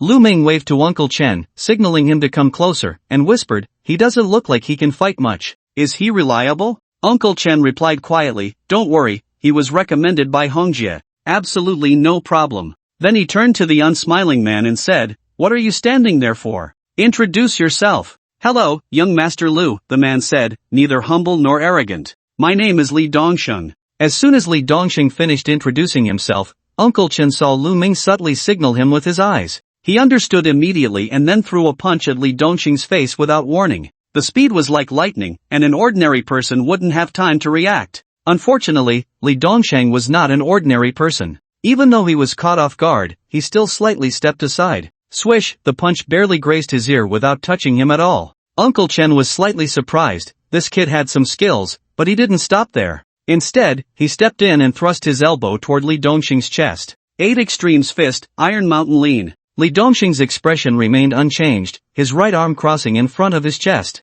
Just as Uncle Chen's elbow made contact, he instantly exerted force upward, lifting it. At that moment, Uncle Chen's chest was wide open. To not reciprocate would be impolite. Li Dongsheng's body tensed, and his left hand formed a fist, suddenly striking out. Interesting. Uncle Chen's right fist and the Iron Mountain Lean technique were already old. He couldn't withdraw in time, but his left hand quickly turned into a palm, awkwardly grabbing Li Dongsheng's fist firmly. Li Dongsheng gripped back, not advancing but retreating, creating distance and leaping into the air, his knee crashing heavily into Uncle Chen's chin. Uncle Chen pivoted on his left foot to dodge, and before Li Dongsheng landed, his right arm whipped out like a taut whip. Li Dongsheng ducked his head to evade, and the two passed each other, continuing to exchange blows in the cramped space, each strike sharp and fierce. Enough! It was unclear how long they had been fighting until Lu Ming casually said this, prompting both Uncle Chen and Li Dongsheng to stop simultaneously. Seeing that Li Dongsheng's face was still calm and expressionless, Lu Ming nodded in satisfaction.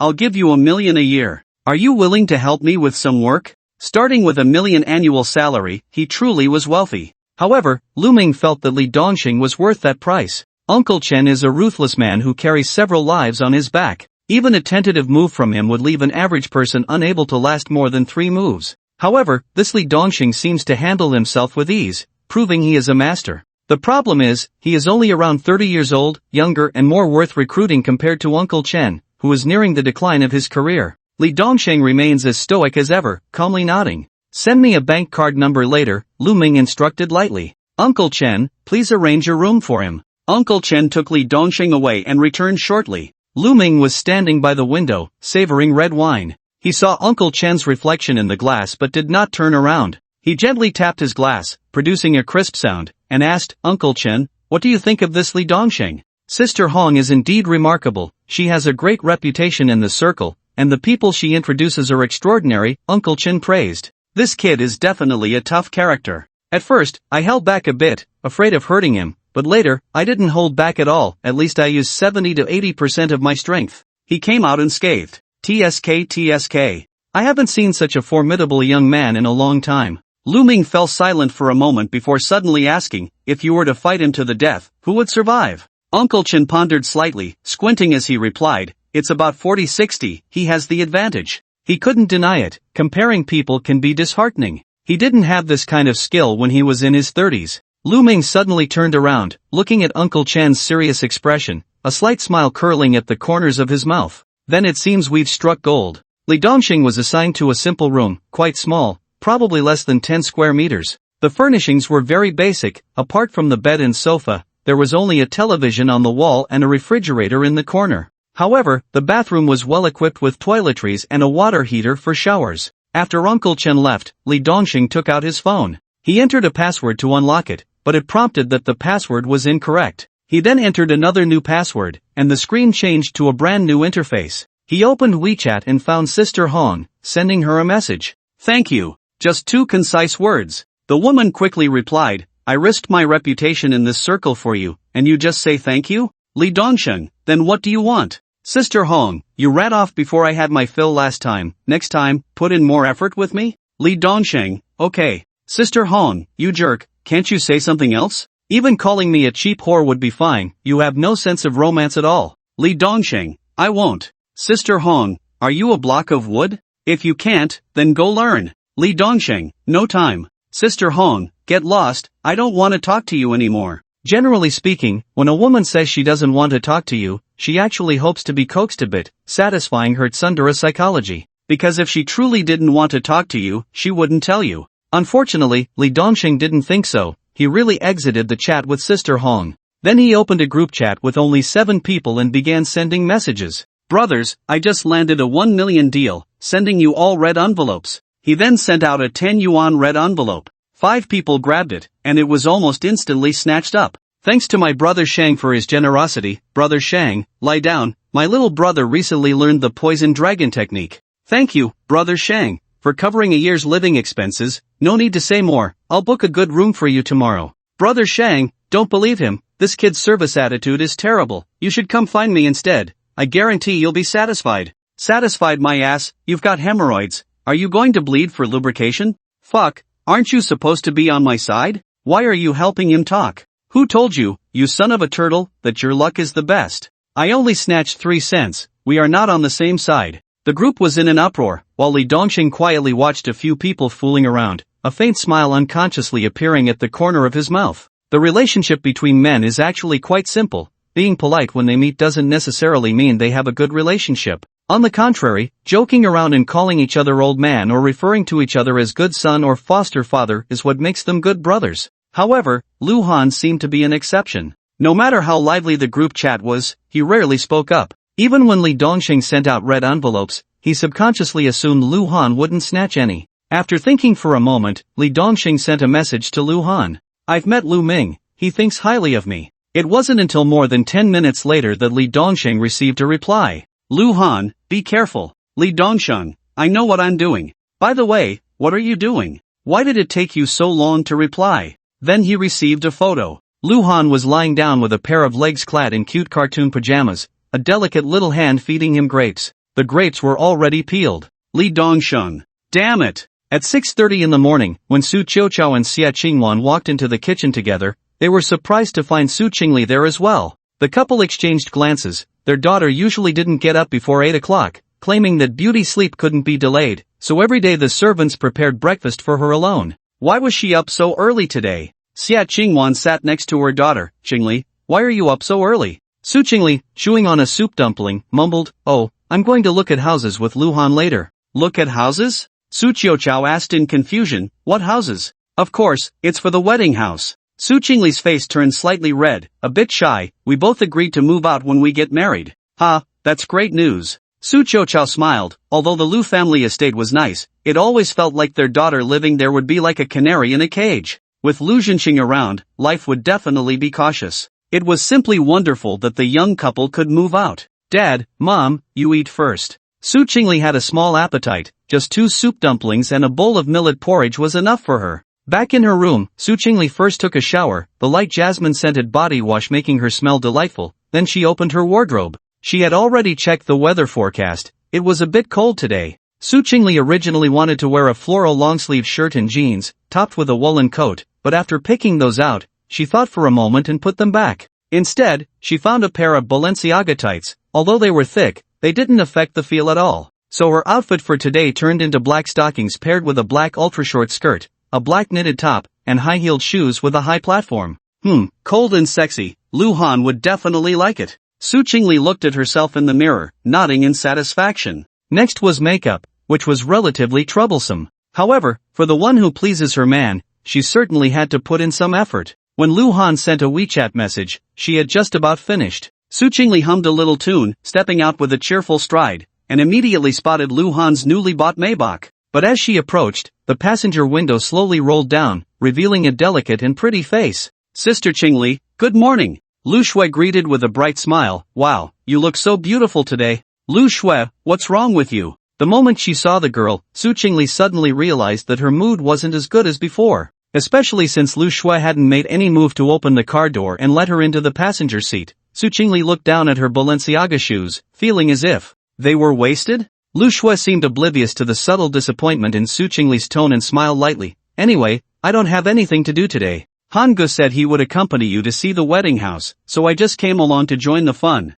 Su Chingle nodded. She couldn't just drag Lu Shui out, so she could only suppress her gloom and sat in the back of the Maybach. Luhan started the car and glanced at Su Chingle in the rearview mirror, asking, where to first? Let's go to Iha Courtyard. Su Chingle answered absent-mindedly. The back seat was quite spacious, and the seats were soft, but no matter how she sat, it felt uncomfortable. Brother, how about I move out too, and buy a place right next to your new house? Lu Shui said playfully, it would be convenient for me to be your little secretary, commuting to work and everything. Before Lu Han could respond, Su Chingle was taken aback and asked, Lu Shui, are you going to join our Su group? To be your brother's secretary? Yes, I'm graduating in June next year, so I'll have to work sooner or later. I might as well intern with my brother in advance. Lu Shui turned around and joked, Sister Chingle, you wouldn't not welcome me, would you? Of course not, it's just right. I wouldn't feel at ease with anyone else taking care of your brother. Su Chingle smiled, thinking about the ridiculous idea that had suddenly popped into her mind earlier,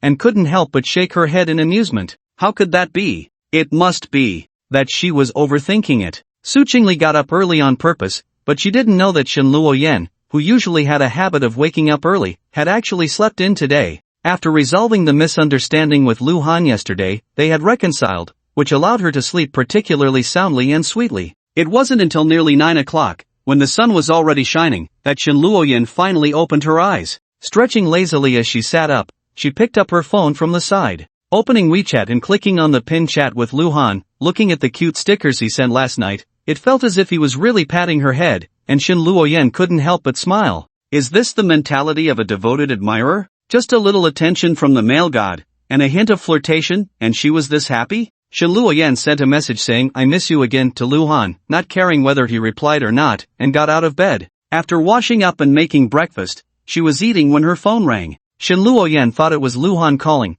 but when she jogged back to the bedroom to check, she found it was her assistant, Xiaoli. Feeling slightly disappointed, she pressed the answer button. President Shen, you asked me to look into a woman named Lu Ruan, and I have found her. Xiaoli quickly reported, she is the female president of a game company called Ningxue. The scale isn't large, just around 10 to 20 million, but the new game they developed recently is very popular. At this rate, she'll make a fortune. Do you have her photo? Shen Luoyan wasn't interested in anything else, she just wanted to know what Lu Ruan looked like. Yes, just a moment. Almost as soon as the female assistant finished speaking, Shen Luoyan's phone vibrated slightly. She kept the call active and switched to WeChat, where she saw Xiaoli had sent a photo. Shen Luoyan deliberately opened it to enlarge it. In terms of looks and figure, this woman named Lu Ruan, while not as good as Su Chingle, was still a rare beauty. Quite pretty, Lu Han had a good eye. President Shen, I went through the records, and about 2 or 3 months ago, this Ningxue game contacted our marketing department. Xiaoli's voice came through again. They wanted to invite a celebrity to endorse their newly developed game, but regarding the price, the marketing department did provide a few minor celebrities for their reference, but in the end, they were all rejected without exception. Is that so? But that's just right. Shen Luoyan lightly parted her red lips and said, Xiaoli, contact Lu Ruan and tell her I want to meet her in person. The Yiha Courtyard is a luxury community that the Su Group is focusing on developing, nestled by the mountains and water, with an elegant environment. The initial promotion of this property was very effective, and its location and quality are indeed good. So even though the Su Group is in crisis, the sales office here still has many visitors, and the recent transaction volume is quite considerable, making it one of the few properties that can bring revenue back to the group. With the group president personally present, the sales office manager dared not be the slightest bit negligent, leading the way himself, while also feeling a bit suspicious. The notice received early in the morning was that President Su was coming to inspect the work, but seeing this situation without anyone following closely, it didn't seem like it. However, President Su occasionally asked the man beside her about the environment here and whether the layout was reasonable, making it seem more like she was showing someone around a house. So the question arose. The sales office manager couldn't help but glance at Lu Han a couple more times, wondering who this person was to have the president of the Su Group personally attend to him. He was suspicious, but he knew what to ask and what not to, so he didn't dare say a word more. There were still about 1/3 of the houses in Yiha Courtyard unsold, and the remaining villas were even fewer, only about 7 or 8 left. After about an hour and a half of viewing, the 3 of them arrived at a well-heated VIP room. Su Chingle had just instructed the sales office manager on what to do when she linked her arm with Lu Han and asked, "How do you feel? Did you find anything you liked?" Earlier, there were subordinates present, and since the Lu and Su families had not publicly announced their marriage news, they naturally had to maintain the cool image of the group president, so they could only keep a distance from each other. Now that there were no outsiders, why not be a bit more intimate? But seeing Lu Shui, who was also linking her arm with Lu Han on the other side, Su Chingle felt a bit unhappy.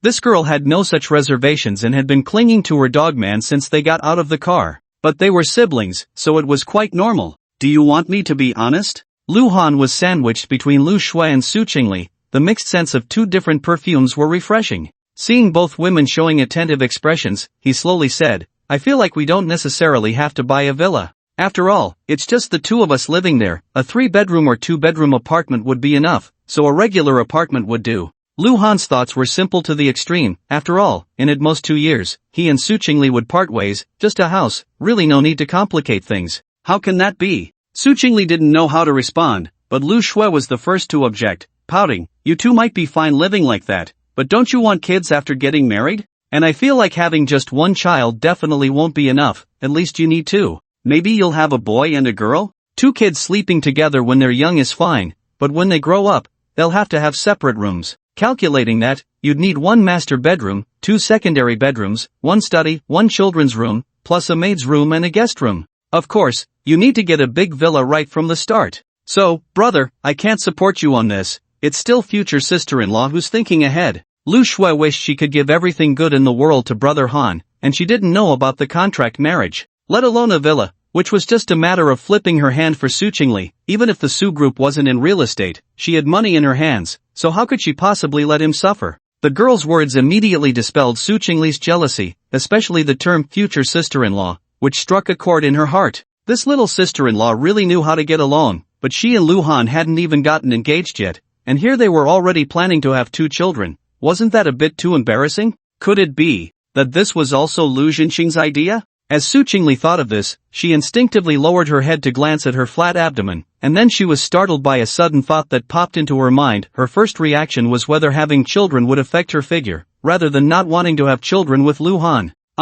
Let's buy the villa then. Su Chingle's cheeks flushed, and she stammered a bit while speaking. You said yesterday that you would listen to me on this? Then, without giving Lu Han a chance to notice her shyness, she quickly added, you all chat first, I'll go to the bathroom. Su Chingle fled as if in a panic, but a few minutes later, she returned with a calm expression. However, when sitting next to Lu Han, she couldn't help but bend down to press her ankle, a hint of pain appearing on her pretty face. Su Chingle knew that the dog man had a particular fondness for her flawless long legs, so whenever she was with him, she mostly wore high heels to make her legs look slimmer and longer, but walking in them was definitely uncomfortable. Especially in today's situation, Lu Shui wore sneakers, but after walking around with her, going up and down stairs, her feet were now sore and painful. Lu Han, help me massage my feet, I've been walking for ages and it's killing me. Su Chingle suddenly remembered that day at the movies. She didn't deny that there was a bit of intention to provoke Ruan, but it was also because she wanted to be pampered by Lu Han that she had him massage her feet.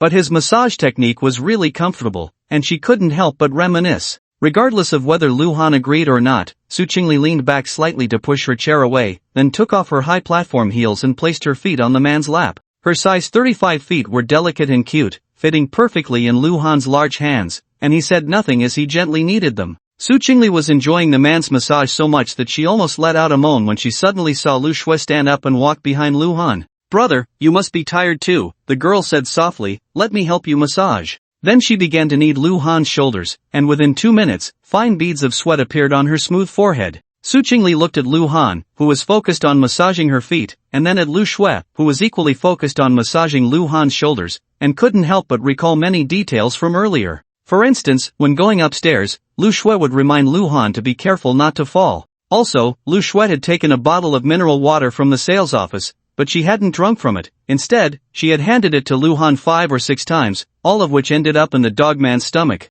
And now, as she massaged Lu Han, she was so attentive and serious. In terms of caring for the dogman, compared to Lu Shui, Su Chingle felt truly inferior. But at the same time, she felt a bit relieved. From the girl's earlier words, whether talking about Lu Han marrying her or having 2 children, her tone was so natural, indicating that she truly regarded Lu Han as an older brother. Thankfully, she wasn't a rival. When leaving the Iha courtyard, Su Chingle instructed to keep Villa No. 6 unsold for now, as it was the best one here, and they would compare it with other properties after looking at them. It was almost noon, and Lu Han suggested they have lunch first. Accompanying women to look at houses was indeed a bit easier than shopping, but it was still quite tiring, and he was feeling a bit hungry. As soon as he asked, Su Chingle and Lu Shui both insisted on having hot pot. It was suitable for the cold weather, but mainly because Lu Han loved it. However, it was true that hot pot restaurants were generally bustling during this season, especially the widely recognized Yuxiangju, where there wasn't even a parking space at the entrance.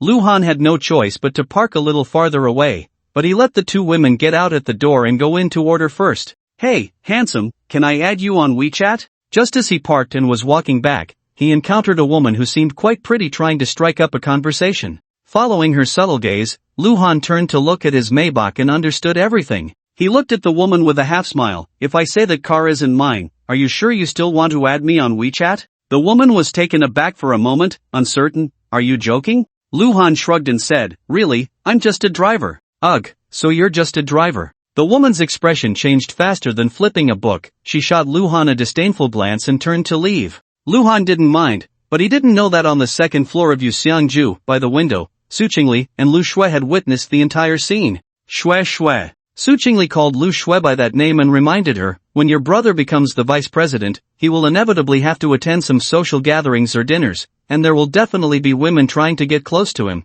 just like that woman just now. I can't always be by his side, and if something like this happens, he probably won't tell me. But you're different, you're his secretary, so you definitely know more than I do. So, I can only ask you to help me drive away those vixens who have their eyes on him." When she said this, the first person Su Chingle thought of was Shen Luoyan, but she couldn't really hate that woman because it was clear she truly loved Lu Han to the core. It had nothing to do with wealth or status. Even if Lu Han were a mentally unstable beggar now, Shen Luoyan would probably still take care of him for a lifetime without marrying anyone else. "Don't worry, Sister Chingle, I promise to keep an eye on my brother." Lu Shui clenched her small fist and shook it vigorously. On this point, she was in complete agreement with Su Chingle, determined not to let Brother Han fall into the hands of bad women. The two exchanged smiles, and it seemed they had developed a deeper understanding of each other. Not long after, Lu Han returned. He saw Su Chingle and Lu Shui sitting across from each other, thought for a moment, and still chose to sit next to his nominal fiancée. At the same time, his left hand quietly rested on Su Chingle's leg under the table. Feeling the man's movement, Su Chingle instinctively glanced at Lu Shui across from her and saw that the girl hadn't noticed, finally feeling relieved. However, she was quite happy. Being touched by Lu Han meant that the Balenciaga she had specially prepared for today wasn't worn in vain. After finishing lunch, it was still not even 1 in the afternoon, and the three of them headed to the next property. However, none of them knew that Shen Luoyan had also left home at that time. Xiaoli was very efficient. He quickly contacted Lu Ruyan and got straight to the point, saying that their Shen general wanted to meet her. This startled Lu Ruyan. What kind of luck was this to be approached by the legendary Shen Luoyan for a meeting? She remembered that when she previously went to Qinghan Entertainment to seek a spokesperson, it was a struggle just to meet the head of the marketing department. In the end, she was received by a small supervisor, and even the stars they provided were extremely perfunctory. Some of them she hadn't even heard of and had to search online to find out which minor supporting role they had played in which drama. So Lu Ruyan was really curious sometimes about how those shoddy legendary games operated, with their frequent endorsements from movie stars or celebrities, especially that saying about Zazawi which had become widely circulated. Where did those connections come from? However, Lu Ruyan didn't dare to keep President Shen waiting. She hung up the phone and hurried to the cafe where they had agreed to meet. By the time Shen Luoyan arrived, Lu Ruyan had already been waiting for more than half an hour. "President Shen, you're here." Lu Ruyan quickly stood up to greet her. They were both presidents, but she wasn't naive enough to think she could stand on equal footing with the woman in front of her. They were simply not on the same level. Shen Luoyan glanced at Lu Ruyan's outstretched hand and shook it almost immediately, as if to avoid lingering. Once seated, she discreetly assessed Lu Ruyan, who was indeed slightly better looking than the photos sent by Xiaoli, and her demeanor was quite good. However, as for her complexion, Shen Luoyan asked casually, "I heard that the latest game launched by Mingxue Games is extremely popular. By rights, Miss Chu should be happy, but why do you look a bit haggard?" "Hee, don't laugh at me, President Shen. I recently broke up with my boyfriend." I can't really say broke up, we're just having a quarrel," Lu Ruyan explained with a bitter smile. Just thinking about Lu Han made her heart ache. She truly didn't know what to do to earn his forgiveness. Recently broken up? Shen Luoyan's heart stirred slightly, and she asked directly, "The boyfriend you mentioned, is it Lu Han? President Shen knows Lu Han too?" Lu Ruyan was surprised, but then thought about the man's current status as the young master of the Lu family. It wasn't strange that he and Shen Luoyan were acquainted. Shen Luoyan didn't expect to get the information she wanted from Lu Ruyan so easily. So, whether they had just broken up or were in a quarrel, it was enough to prove that Lu Han and Su Chingle hadn't been together for long. She recalled what that woman had said, that Lu Han was supposed to give a dowry of 3 billion, and combined with the fact that the Su group was on the brink of collapse, piecing these together revealed a certain truth. Su Chingle and Luhan were in a marriage of convenience? He. Shen Luoyan couldn't help but chuckle, thinking to herself, oh, Su Chingle,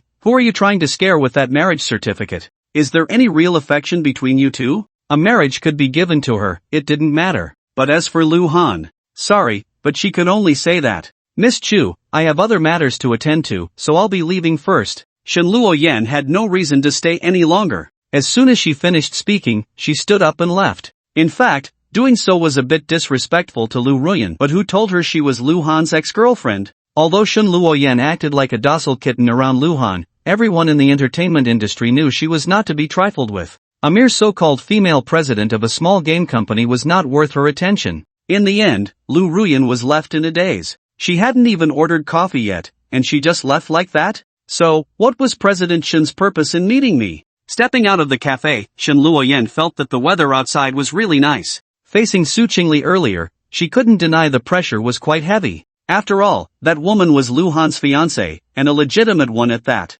Especially when the marriage certificate was practically slapped in her face, there was a moment when it felt like the sky was falling. But now, the dark clouds that had loomed over her heart had almost dissipated. Shen Luoyan felt particularly happy. Luhan and Su Chingle were merely in a marriage of convenience. In wealthy families, couples often played their own games. Wasn't that common? What if I think of Luhan again? Shen Luoyan took out her phone. The WeChat message she sent to Luhan in the morning still hadn't been replied to. Would sending another one annoy him? It's really hard to imagine that Shen Luoyan, who is known for her strong personality in the entertainment industry, would be so anxious and hesitant because of a man, even being cautious about sending a WeChat message. If people who know her found out, they would surely be shocked. Forget it, I shouldn't disturb Luhan. After hesitating for a long time, Shen Luoyan put away her phone. Since she had decided to establish a subsidiary in Jiangcheng, she needed to handle everything well, at least not give her rival a chance to laugh at her. In the following days, when the legal department sent back the revised contract, Shen Luoyan forwarded it to Su Chingle without any objections, and the contract between Qinghan Entertainment and the Su Group was officially signed.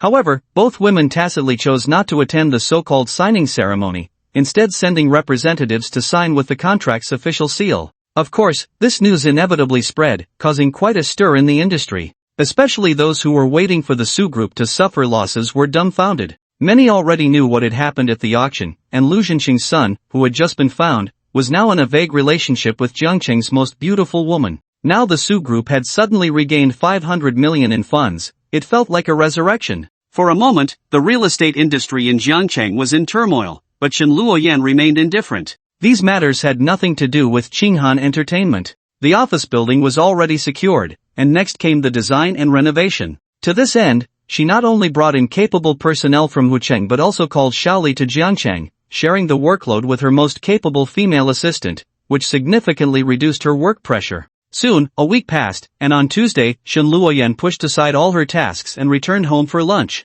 The only thing that could pull her out of her workaholic state was that Luhan was coming over for dinner tonight. When she saw this WeChat message, Shen Luoyan was almost overjoyed. For these days, she had sent Luhan 1 or 2 messages almost every day, but they had all gone unanswered. She never expected to suddenly receive such a huge surprise. She was almost overwhelmed with excitement. After tidying up the house and estimating the time, feeling that Luhan would arrive soon, Shen Luoyan prepared a simple yet exquisite meal of 4 dishes and a soup. Then she walked into the bathroom to freshen up, putting on a set of pajamas that were not too revealing but still sexy. She sat quietly on the sofa, waiting. With every passing second, Shen Luoyan felt more and more anxious, fearing that Luhan might have something come up and not show up, leaving her with nothing but disappointment. Fortunately, it wasn't long before there was a knock at the door. Shen Luoyan jogged over, and through the peephole, she saw it was Luhan. She quickly opened the door, half teasingly, and half happily saying, "I already told you the password, you could just come in." As she spoke, she bent down to pick up the only pair of men's slippers on the shoe rack, squatting down to help the man take off his shoes. This time, Luhan did not refuse, allowing Shen Luoyan to put the slippers on him. However, just as he was about to step into the living room, he was gently embraced by the woman. "Luhan, I miss you so much." Shen Luoyan rubbed her pretty face against Luhan's chest. Last time, she felt regretful for hugging him from behind, so this time she was a bit bolder and greedier. The long-lost warmth almost made her want to cry. Luhan let Shen Luoyan hold him, unable to resist teasing her, half-seriously saying, "But what if I don't miss you that much?" Who would have thought the woman wouldn't even lift her head, murmuring, "It's okay, as long as I miss you. Lu Han was silent for a few seconds before suddenly saying, Shen Luoyan, I want to ask you a question. If 5 years ago, your parents forced you to marry someone else, would you just accept it? No, absolutely not. Shen Luoyan hurriedly raised her head, her voice trembling. If that really happened, I would rather lose that family again. I would never agree, even if it meant death. This is not a lie. Back then, agreeing to a fake engagement to bring someone joy was already the last resort. Yet, I was still too naive, waking up every midnight, regretting it every single time. Then I'll be straightforward. Lu Han gently patted the woman's back and said directly, in short, I can't say I like you much right now.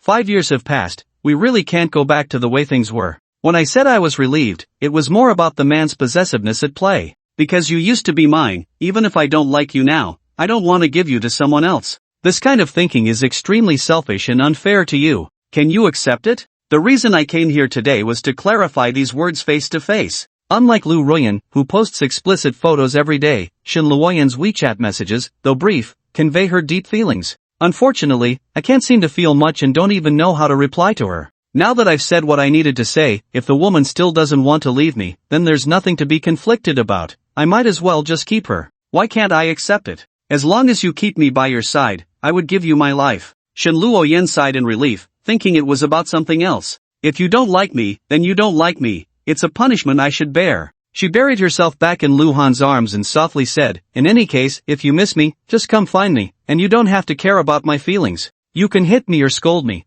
I can satisfy any of your needs. But one thing, I am yours and only yours. You can't give me to someone else, otherwise, I will die. This society is absurd. Some people appear glamorous on the surface but are actually filthy. Shen Luoyan has seen men who, for power and profit, would send their girlfriends or even wives to other men's beds. Just thinking about it makes her feel sick. Of course, Lu Han is definitely not that kind of person. Shen Luoyan's subsequent addition was actually a bit clever, thoroughly satisfying the man's possessiveness. This is what you asked for. Lu Han picked the woman up, biting her delicate earlobe, and said in a low voice, don't regret it in the future. Regret? Shen Luoyan held onto Lu Han tightly, as if she wanted to merge into his body. At that moment, it felt like being in heaven. Don't mess around, I will never regret it. The earlobe is Shen Luoyan's sensitive spot. The warm breath Lu Han exhaled on it felt like a weak electric current passing through, making her feel ticklish yet comfortable. Especially since the man's actions indicated he had officially accepted her. In response,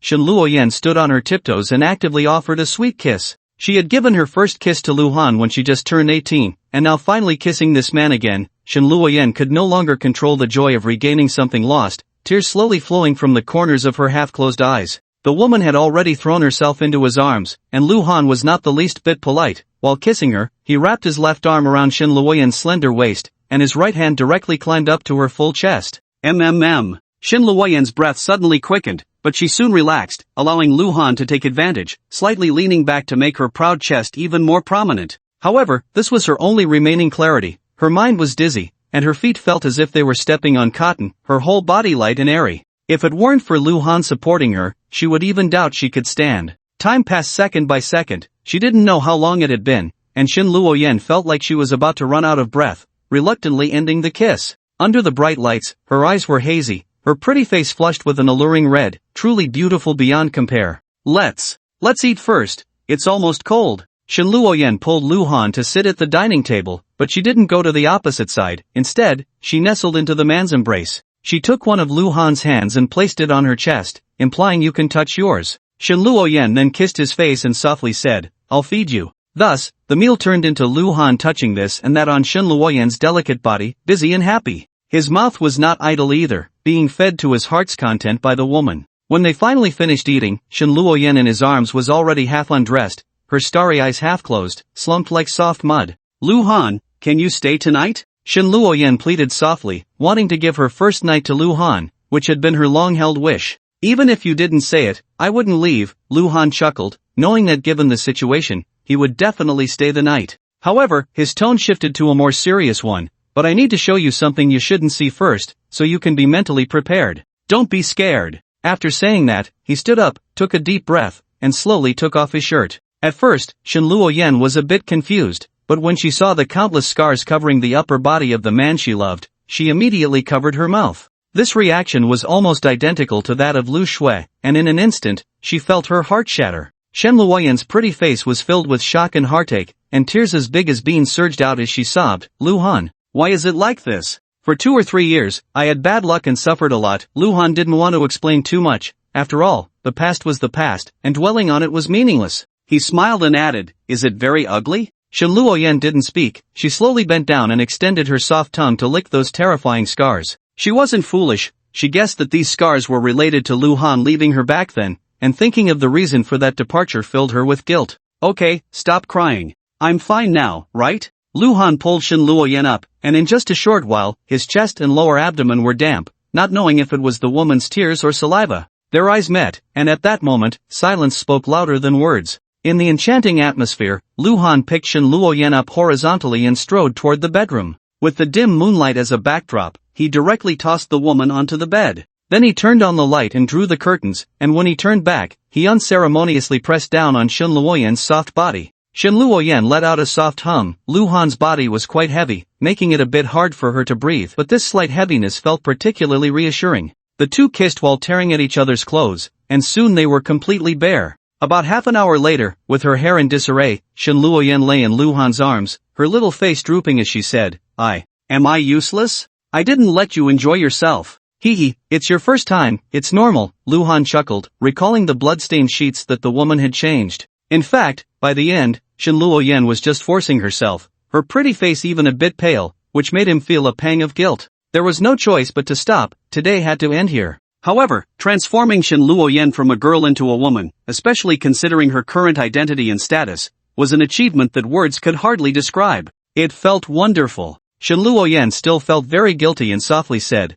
then I'll rest for a night and make it up to you properly tomorrow. Though she said that, she couldn't bear to see Luhan holding back his discomfort. Tilting her head and thinking for a moment, she took a pillow and placed it behind him to lean against the headboard. There are many ways to please a man. She may not have eaten pork, but she has seen pigs run. Although she is very shy, for Luhan, she is willing to endure it all. Shen Luoyan elegantly tucked her slightly messy long hair behind her ear and smiled sweetly at the man she loved. At that moment, Luhan's phone rang. The pants were right next to him, and he reached out to take it out, only to find it was Su Chingle. Without a second thought, Luhan pressed the decline button, but that woman persistently called again. There was no choice but to press the answer button and put it to his ear. Luhan, what are you doing? Why didn't you answer my call just now? Su Chingle's tone was a bit displeased. She had just been playing Honor of Kings, and was dominating all 3 lanes and the jungle, with several team fights going perfectly. Just as she was about to win, the opponent's Gong suddenly stole a crystal, and she was almost dying of frustration.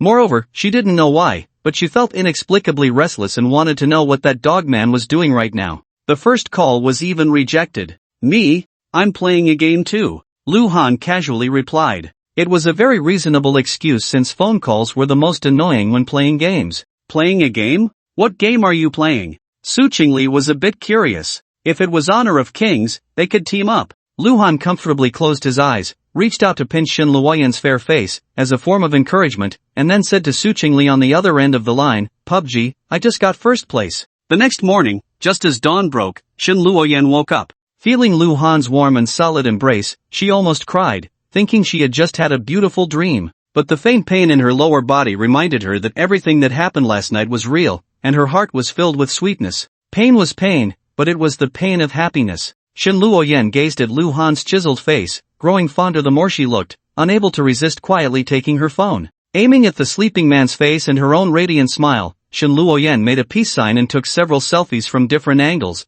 then happily began to review them. She really should send one to Su Chingle. Just as this thought crossed her mind, she decided against it. After all, she was the main wife, so she should give her some face. But then again, could this be considered making a fortune in silence? Shen Luoyan secretly kissed Luhan and snuggled closer into his embrace. You're teasing me so early in the morning? Shen Luoyan thought her movements were gentle, but she still woke Luhan up. He lifted his head and saw the man looking at her with a half-smile. Shen Luoyan's cheeks flushed, and with dreamy eyes, she said, Luhan, I really like you so much. Does it still hurt? Luhan reached out to gently stroke her, his gaze falling on Shen Luoyan's snow-white skin exposed outside the blanket. He had never thought a woman could be so tender. A little pressure would leave faint pink marks. Of course, this was related to how Shen Luoyan usually wrapped herself up tightly. Except for her face and hands, the rest of her body rarely saw sunlight, and with the careful maintenance of skincare products and regular milk baths, she was almost delicate enough to break. Ah, do you want it? However, Shen Luoyan misunderstood, shyly saying, I can do it. In fact, she was a bit addicted. Last night was indeed painful, but the feeling of being possessed by Lu Han was simply too wonderful, almost addictive. I didn't realize you were such a little vixen. Lu Han chuckled, giving her a light slap on her perky bottom, causing her to squeal in pain. Shen Luoyan lingered with Lu Han for a while, then wearing only form-fitting clothes, she stepped into the kitchen with her long, smooth legs. Since being found by her biological parents, especially after taking over the company, she has not lifted a finger to do any housework. But cooking for the man she loves brings a happiness that words cannot describe. Breakfast was ready in no time, and Shen Luoyan sat on Lu Han's lap, feeding him bites and showering him with kisses. The intimacy was undeniable. After finishing their meal and watching TV, she comfortably nestled in his arms, being kissed and caressed, purring like a little cat. Even the usual mindless soap operas felt particularly interesting. Luoyan. Lu Han's hand was mischievously wandering under her nightgown. Having already been intimate, their terms of address naturally returned to the closeness of the past. He whispered, from now on, when there are outsiders around, you need to act very cold towards me. Try not to let anyone see how close we are. He then briefly explained how he returned to the Lu family and the current situation, sneering, in short, my half-brother is not that magnanimous. He's not targeting me now because I'm outside his control, with almost no opportunity for him to act. But once I really go to the Su group, I expect he won't be able to hold back. After all, it was a 3 billion investment, and the so-called marriage alliance was just a side note. If it all went south, certain powerful elders would surely have their grievances. There was no denying that Lu Ming had some skills, especially in business, where he was exceptionally talented, managing several companies at a young age and generating considerable profits each year. Lu Han intended to set Shen Luoyan up as a pawn for future needs. Shen Luoyan had long since changed. She instantly understood his intentions and nodded, saying, I understand what to do. But when I went to the auction, someone already saw me entangled with you. Will that reach the ears of someone named Lu Ming? Having climbed to her current high position, she naturally knew how brutal the power struggles within wealthy families could be, where a single misstep could lead to ruin. Considering the issue from Lu Han's perspective, and with a woman's unique sensitivity, Shen Luoyan thought more about the details. However, she admired Lu Zhenxing. The old fox knew how to separate Lu Han and Lu Ming. Although it couldn't fundamentally avoid trouble from within, at least on the surface, he had expressed a desire for fairness. This way, no one dared to act rashly, otherwise, if Lu Zhenxing found out, it would be like slapping his face. Take Lu Han's mention of Lu Ming wanting to hand over the company to him for management. That illegitimate son was digging traps, but it also had a hint of testing Lu Zhenxing's resolve. Shen Luoyan guessed that Lu Zhenxing had already warned Lu Ming about this. While it felt good, it wasn't necessarily a good thing. Lu Ming had learned his lesson and would surely be more cautious in the future. If he acted, it would be with a fierce strike. This is easy to handle. Lu Han chuckled, don't forget that Su Chingle and I are about to get married.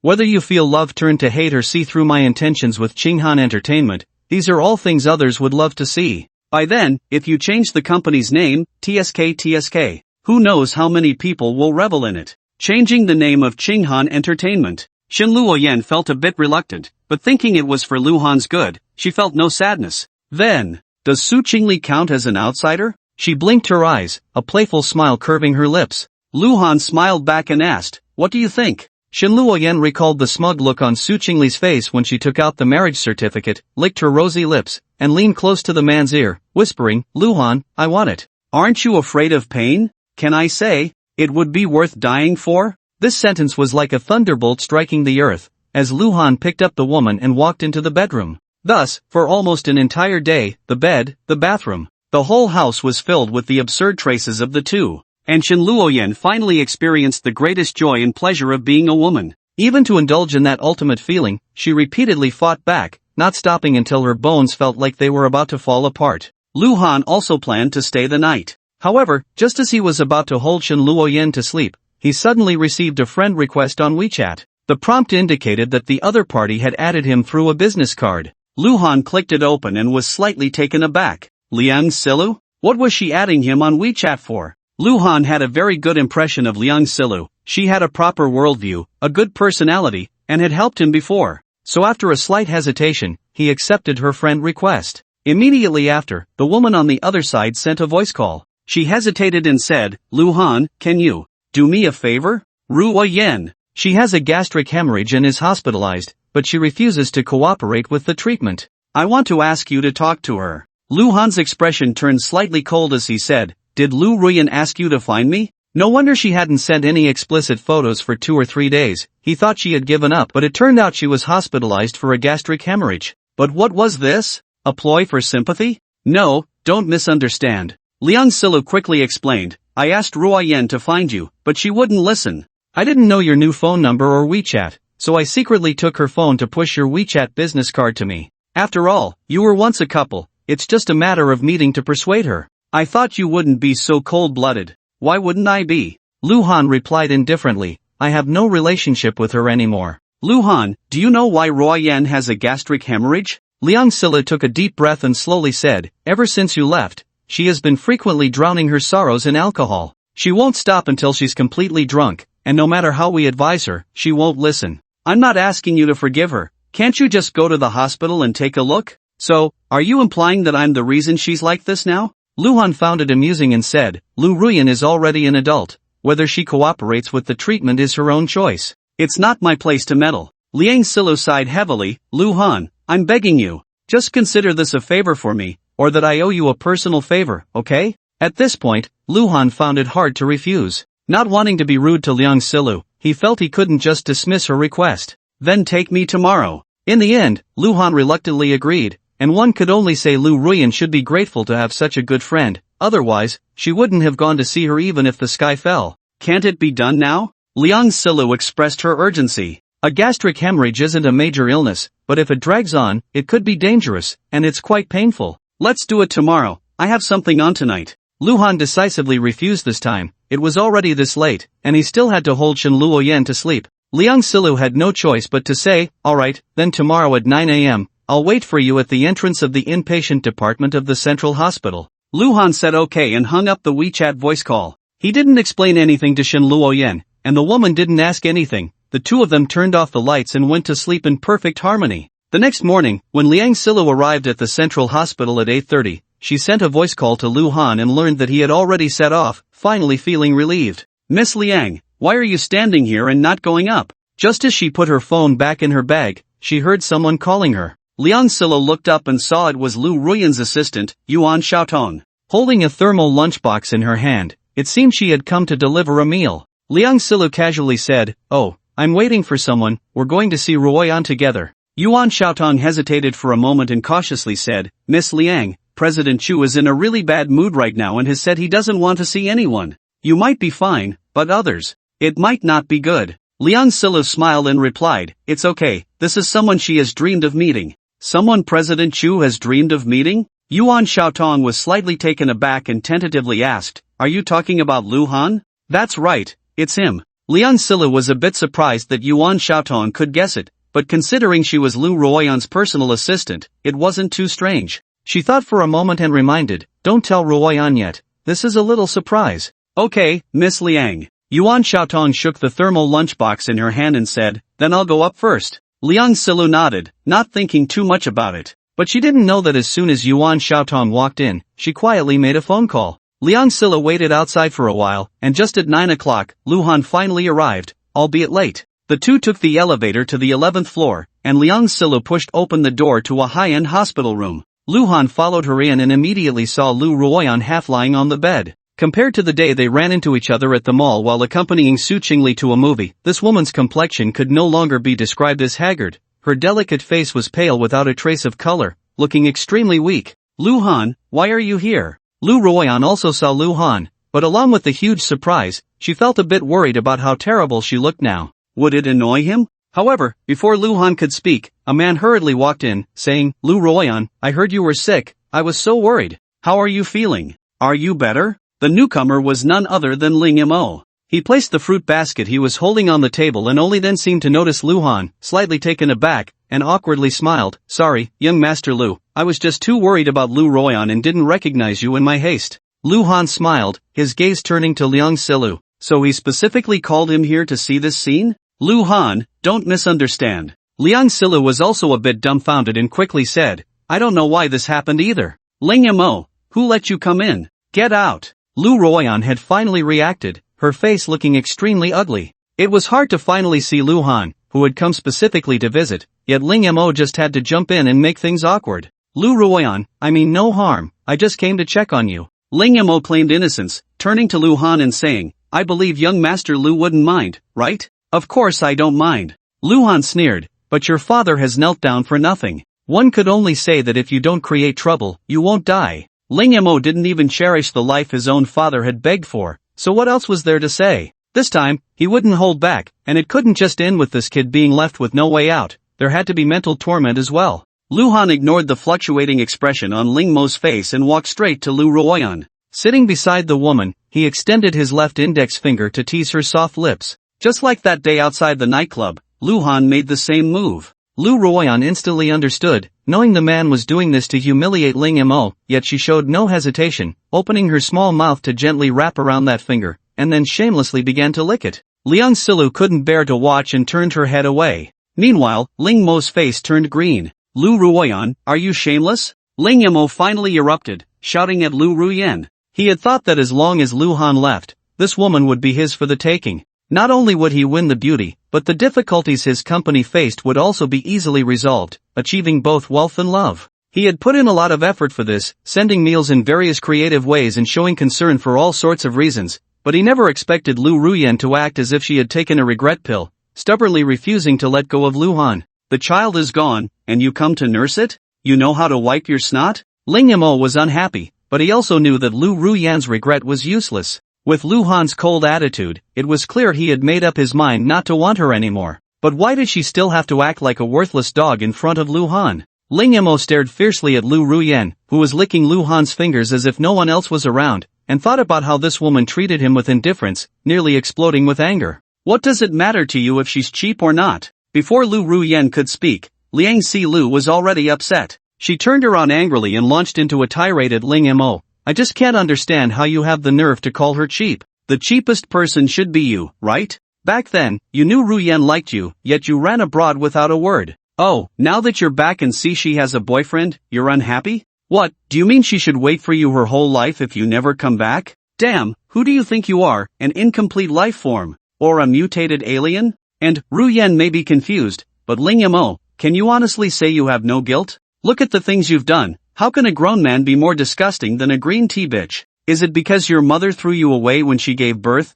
and you were raised by the placenta? Liang Silu had long been displeased with Ling Mo, and after scolding him, she felt refreshed. It was so satisfying. You filthy bitch, you dare to insult me. Ling Mo's anger surged, and he swung his hand towards Liang Silu's pretty face. Damn it, he couldn't take on Luhan, but could he not handle Liang Silu? Liang Silu realized she couldn't dodge and wasn't a pushover either, so she reached out to grab Ling Mo's face in return. However, Ling Mo's slap did not land on Liang Silu's face. Luhan had grabbed his arm first. Liang Silu retracted her hand, staring blankly at the bloody flesh under her nails, quickly pulling out a wet wipe from her bag to disgustedly clean it off. Luhan, thank you. That was a close call. If it weren't for this man intervening, her face would have been red and swollen, and she would have likely ended up with a few fingerprints. If her boyfriend saw this, he would definitely go crazy, asking who hit her and then go fight. Hearing Liang Silu's thanks, Luhan nodded lightly and said to Ling Mo, get lost. Although it was just one word, it made Ling Mo fall silent, even lacking the courage to make eye contact.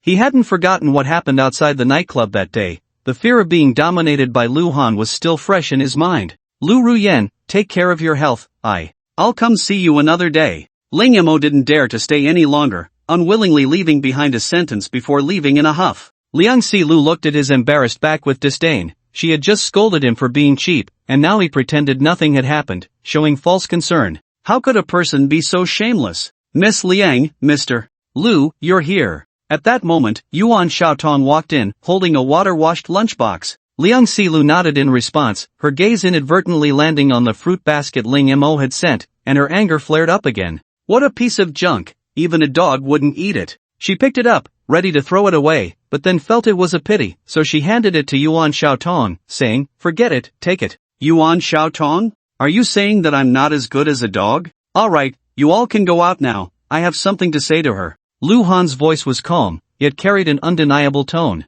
Liang Sila followed Yuan Xiaotong out, but she still felt a bit uneasy and turned back to Lu Ruyan, reminding her, keep your wits about you, you know what to say and what not to say, right? Don't be like two pigs. Lu Ruyan was taken aback. What do you mean by two pigs? Liang Silo looked at her with disappointment, because one pig is not enough to describe your foolishness. Lu Ruyan was left speechless, having completely squandered a good opportunity. She indeed felt quite foolish. Just as Liang Silo and Yuan Xiaotong were leaving, before Lu Han could say anything, Lu Ruyan took his hand and repeated her previous action. This was a gesture of appeasement. Since Lu Han liked it this way, she naturally had to take the initiative. You did one thing right today. Lu Han's tone was laced with mild mockery. Just now, in front of Ling Mo, if this woman had even the slightest hesitation about extending her fingers, he would have turned and left without a second thought. So, do I get a reward? Lu Ruyan's expression was pitiful, yet she felt fortunate that she hadn't made a mistake earlier, which had earned her the chance to be alone with Lu Han.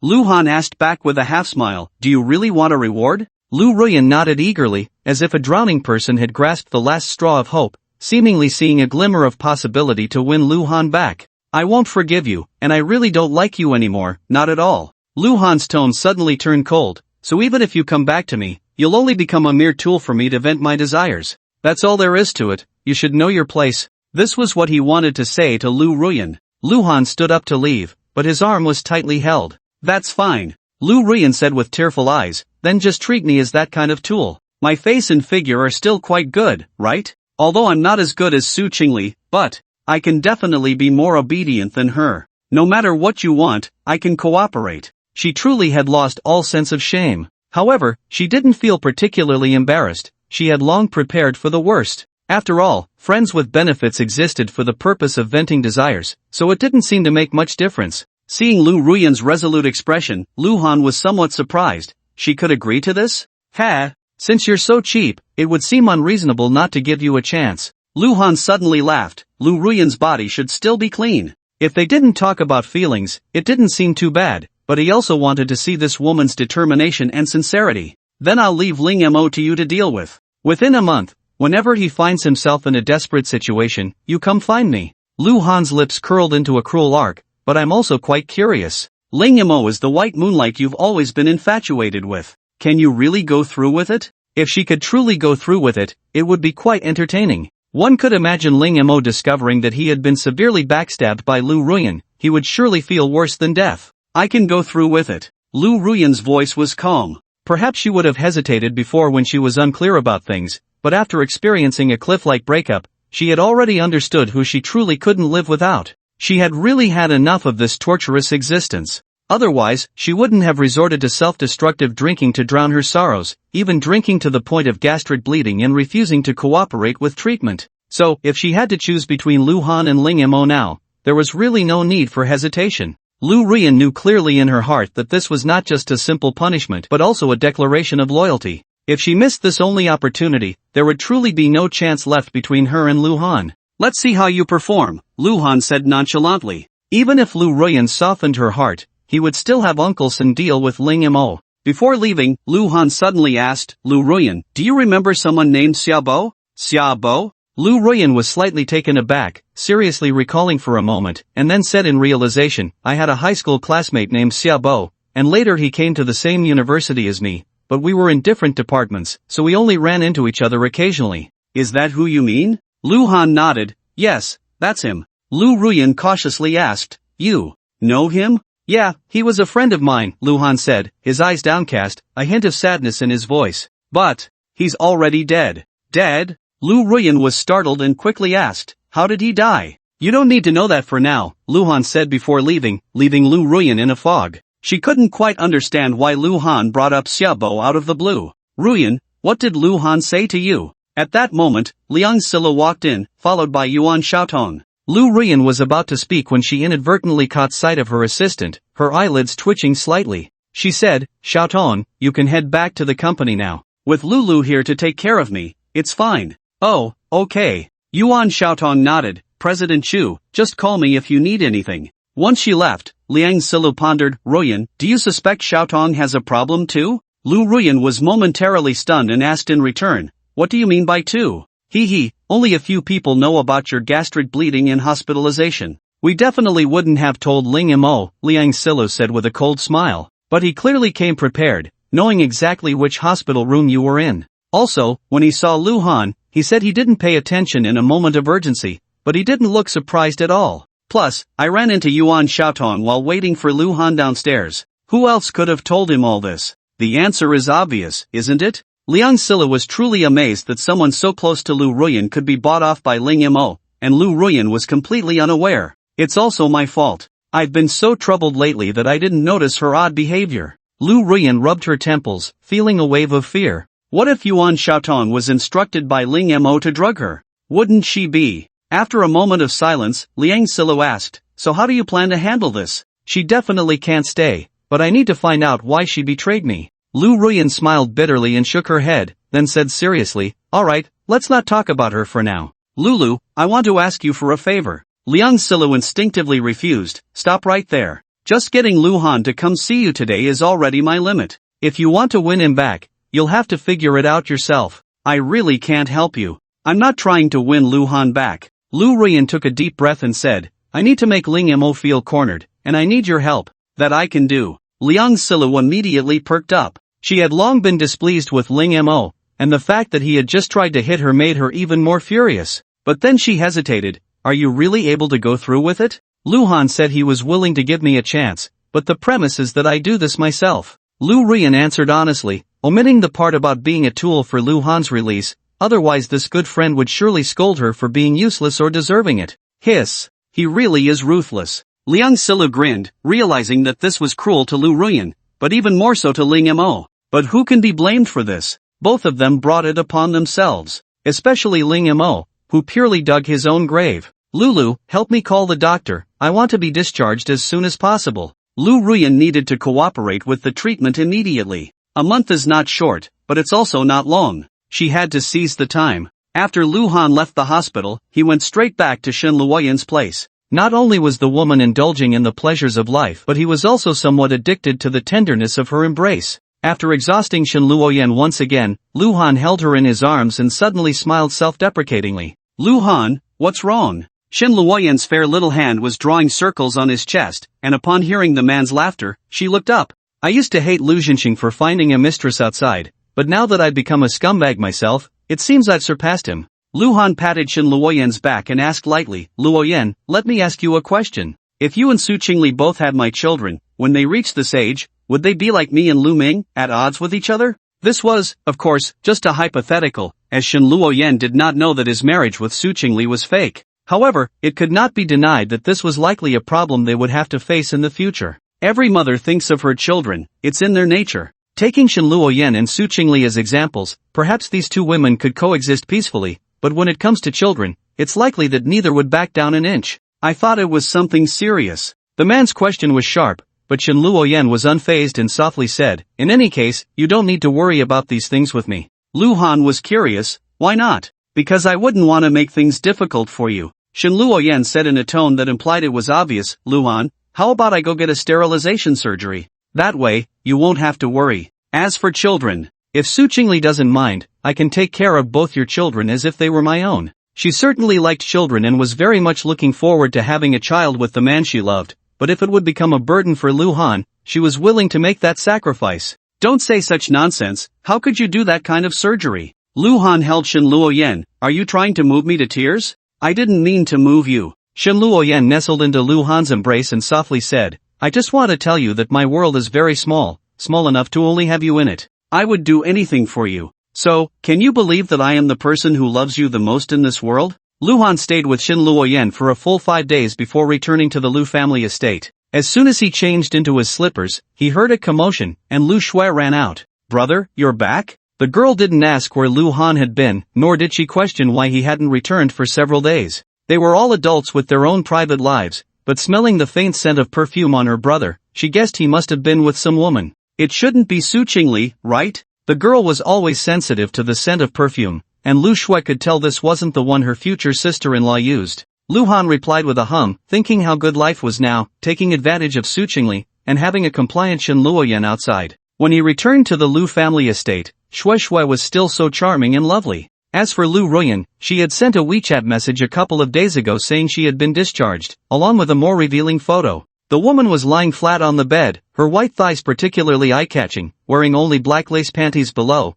while above she wore nothing, one hand covering her chest, both revealing and concealing, truly tempting. She was determined to carry out the flirty route to the end. It was hard to tell what she was thinking, having been so aloof before the breakup, and now seemingly not caring at all. Is this the legendary husband-chasing crematorium? Luhan still can't figure out what Lu Ruyan is up to. Late love is cheaper than grass, and forgiveness is impossible. However, if she moves ahead, she wouldn't mind giving a push from behind. It seems like a pretty good feeling. Lu Ruyan, oh Lu Ruyan, if you truly regret it, then use your lifetime of humility to atone. What was that saying? Good women shouldn't be missed, and bad women shouldn't be wasted. Of course, the premise is that the body is clean. Luhan doesn't want to pick up someone else's used rags. The lively Lu Shui was wearing a cartoon pajama set and a pair of fluffy bunny slippers, exuding youthful charm. She linked her arm with Luhan and said, "Let's go to my room for a bit." Luhan instinctively felt something was off. After all, they had no blood relation, but thinking that the girl didn't mind, he thought, why be so pretentious? This was his first time stepping into Lu Shui's room, which was mainly in soft pink and white tones. It was clear she loved cleanliness. Everything was neat and tidy, exuding a unique fragrance that only a girl living there for a long time could have. On the bed lay several evening gowns, and Lu Shui pouted in distress, saying, "Brother, which one do you think I should wear on the day of my engagement?" Hearing this, Luhan suddenly remembered that in 4 days it would be the 10th day of the 10th month, the day he and Su Chingle would hold their engagement banquet. He looked at the several colored gowns on the bed, but there was no white one, and he couldn't help but ask, "Aren't you the most fond of white? Why didn't you take it out?" "Idiot brother, Sister Chingle will definitely wear white, and if I wear white too, what would that be?" The girl complained, thinking that Brother Han really didn't consider this at all. He was taking Sister Chingle too lightly. Luhan thought about it and pointed to one of the gowns, saying, "Then let's choose this moon yellow one. It seems quite suitable for you." "Wait a moment, I'll try it on." After saying this, Lu Shui shyly glanced at Luhan, picked it up, and walked into the bathroom. However, when she was about to take off her pajamas, she felt a bit shy, thinking that Brother Han was just a wall away. The sliding door design couldn't be locked from the inside. What if he came in? But she quickly dismissed this ridiculous thought. Brother Han was a gentleman. How could he do such a thing? Luhan had no idea that the girl was lost in thought in the bathroom. He sat down on the bed, and his gaze inadvertently swept across the desk, where he saw a photo frame. It was a woman in her 30s holding a girl of about 7 or 8. Without a doubt, this was their mother when she was young and Lu Shui when she was little. Luhan reached out to take it. The girl was smiling brightly, and their mother looked very kind, but a faint sadness could still be felt in her brows. There was a rustling sound from the bathroom, and the girl walked out. Seeing Luhan staring blankly at the photo, Lu Shui felt a bit flustered and guilty. Brother Han had been wandering for over 20 years, and the maternal love that originally belonged to him had been occupied by her. Would it become a knot in his heart? "Brother, do you think I look good?" The girl secretly blamed herself for being careless. She hadn't put away the photo before calling Brother Han to her room. It didn't matter if he was sentimental about it. She was just afraid of creating a distance. Seeing Luhan put down the photo frame and turn his head, Lu Shui took out a pair of lotus pink high heels, slipped her delicate feet into them, and then twirled around. "Looks good." Luhan nodded, his eyes filled with appreciation. This outfit really suited Lu Shui, striking a balance between youthful innocence and mature femininity, the kind that could make a man restless. If the main character of the engagement banquet wasn't Jiang Cheng's #1 beauty, Su Chingle,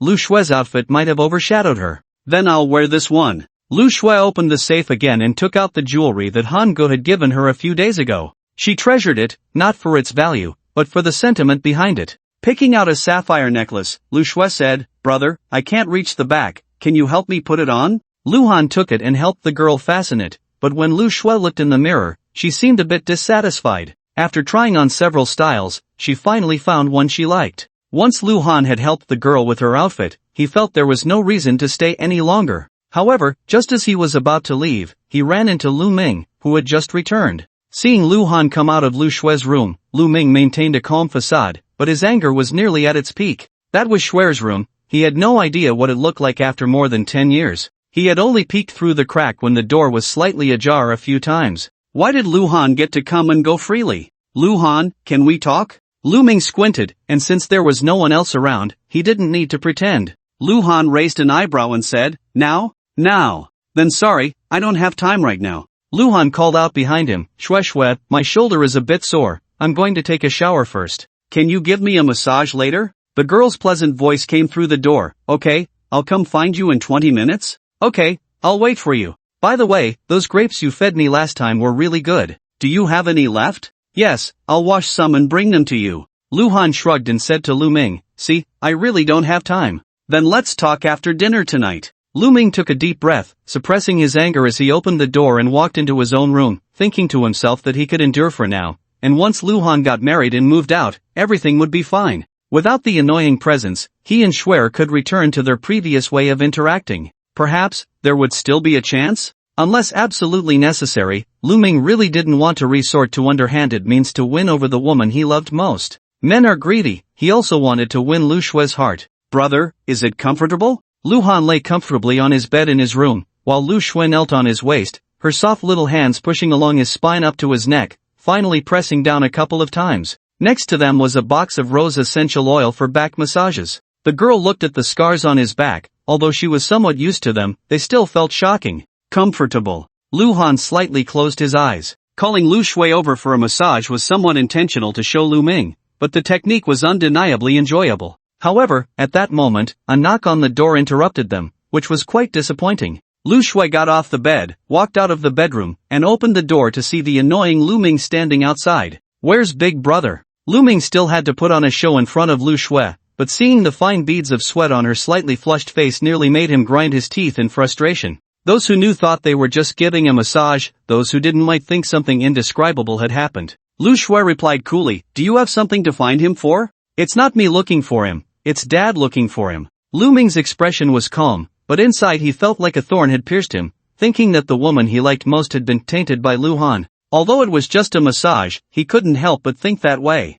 Oh, got it. Lu Shui said and then closed the door, clearly indicating she didn't want to say another word. Lu Ming was furious but could only leave helplessly. A few minutes later, Lu Han arrived in the study. Old dang, what's the matter? Actually, it's nothing serious. Lu Zhenxing was drinking tea and quickly poured a cup for his son, slightly considering his words before saying, some relatives are coming tomorrow, from your mother's side. Just a reminder not to take them too seriously. Lu Han raised an eyebrow slightly, can you elaborate? This is a long story. Lu Zhenxing lowered his gaze and said, our family's rise to wealth isn't very glorious. It started with your grandfather making a living in the dark alleys. Later, when we had a bit of money, I met your mother. When it came to discussing marriage, your mother's family didn't agree, and it caused quite a bit of unpleasantness. I won't go into details, but in the end, it was almost like severing ties. Later, our family caught the wave of economic prosperity, and our foreign trade business flourished, so they came knocking on our door. I took care of them quite a bit for your mother's sake, and I still do.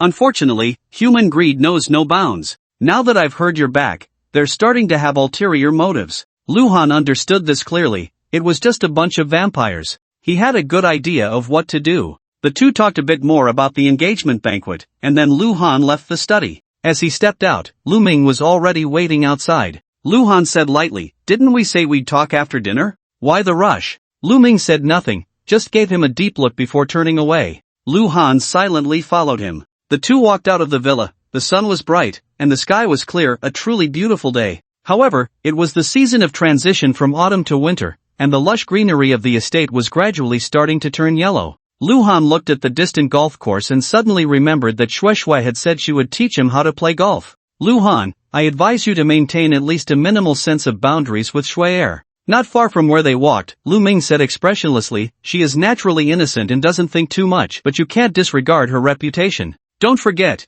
you have no blood relation to her. What will others say if it gets out? Lu Han sneered, are you saying this as a brother, or from some other perspective? He had sensed that Lu Ming's gaze towards Shui Shui was off, and out of a man's intuition, there seemed to be a hidden greed in it. But speculation was just speculation. One could eat recklessly, but words should not be spoken carelessly. Until today, Lu Ming had exposed his improper thoughts about Lu Shui. Lu Ming was silent for a moment before asking, how did you figure it out? This was tantamount to an admission. Since he had been guessed, Lu Ming didn't want to hide it anymore, especially not in front of Lu Han. He didn't want to be looked down upon. Because under normal circumstances, there's only one possibility for you to seek me out. With the Lu family's wealth, you wouldn't want to share a piece of the pie with anyone else, especially since you know my appetite can't be satisfied just by splitting it with you. Lu Han mocked, but you didn't mention this at all at first. Instead, you warned me to stay away from Shui Shui. This shows that her importance in your heart even surpasses the family fortune.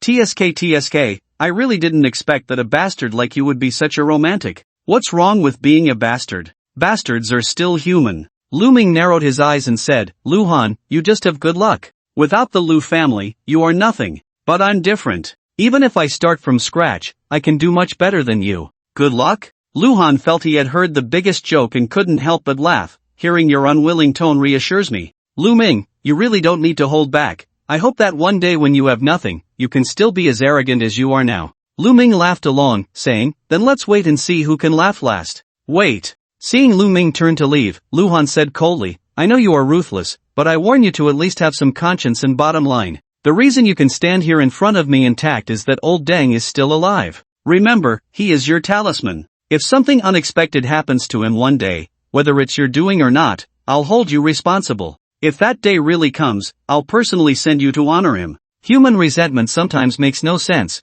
Luhan has seen too many dark sides of human nature. For someone as extremely arrogant as Lu Ming, if he truly lost everything, he would never admit his failure. He would blame all these mistakes on others, especially Lu Zhenxing. If it weren't for Lu Zhenxing finding his long-lost son, nothing would have happened. Even Lu Zhenxing's so-called fairness would seem biased in Lu Ming's eyes. Who knows what kind of outrageous things this kid might do? Or, more extremely, when Lu Ming is truly cornered, would he produce a fake will, leaving no evidence behind? Don't be fooled by Lu Han's casual references to old Deng or cheap old Deng. Deep down, he craves family ties more than anyone. Losing his mother at a young age, Lu Han doesn't want to lose his father again. That night, the siblings gathered again. Now even the servants in the villa knew that the young lady was most attached to the young master, who had just returned to the Lu family. As long as Lu Han was home, the two siblings would basically be together except when sleeping. But this was nothing strange. The young lady was raised by the madam, and Lu Han was the madam's only son, so their close relationship was perfectly normal.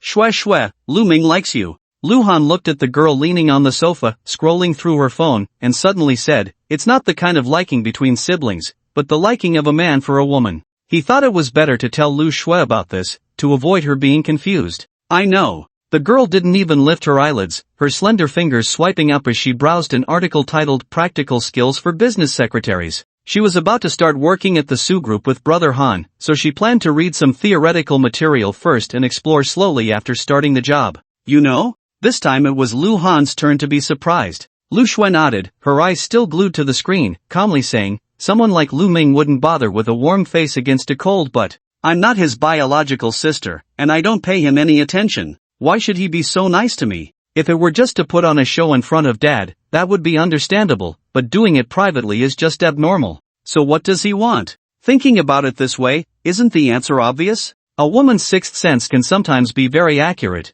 especially since Lu Shue always felt that her status in the Lu family was not legitimate. While she could be a bit willful enjoying the love of her adoptive parents, she still had to be cautious. However, Lu Shue really couldn't understand what was so special about her that made Lu Ming take notice. Was it because he was cheap? The more unattainable it was, the more he wanted it? Alright, as long as you know in your heart. Lu Han's intention was just to give Shue Shue a reminder, saying, I thought you would find him disgusting. Lu Shue continued to scroll through workplace motivational quotes, not answering the question. Is it really disgusting? There's no blood relation, so what's so disgusting about it? Lu Shue suddenly felt a bit thirsty, picked up the cup on the coffee table, and drank from it, not caring that it was used by Lu Han. The next morning, a group of relatives with their families arrived at the Lu family estate. They were all from Lu Han's mother's side, and after some simple pleasantries, they began to complain in unison. One moment it was about the poor market environment, the next it was about the company's poor operation, and there were even two distant relatives lamenting that their children were having a hard time finding jobs after graduation.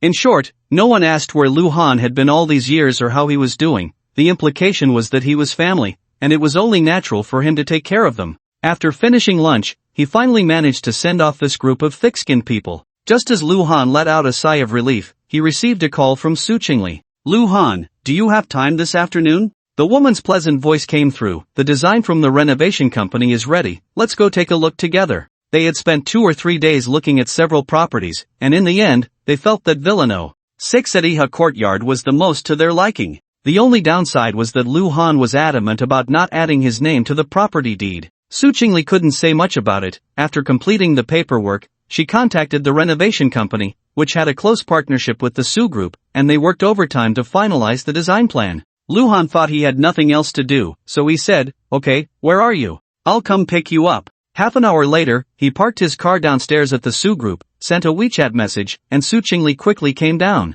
Dressed in a fitted suit skirt and black patent leather high heels, her slender figure combined with her stunning looks immediately attracted the attention of almost all passers-by. Luhan, what have you been up to these days? Su Chingle sat in the passenger seat, naturally turning her legs toward him. In fact, she had worn trousers to work today but had specifically changed into thicker leggings and a skirt in the lounge before coming down. Sure enough, as soon as she adjusted her sitting position, the man cooperatively placed his hand on her leg.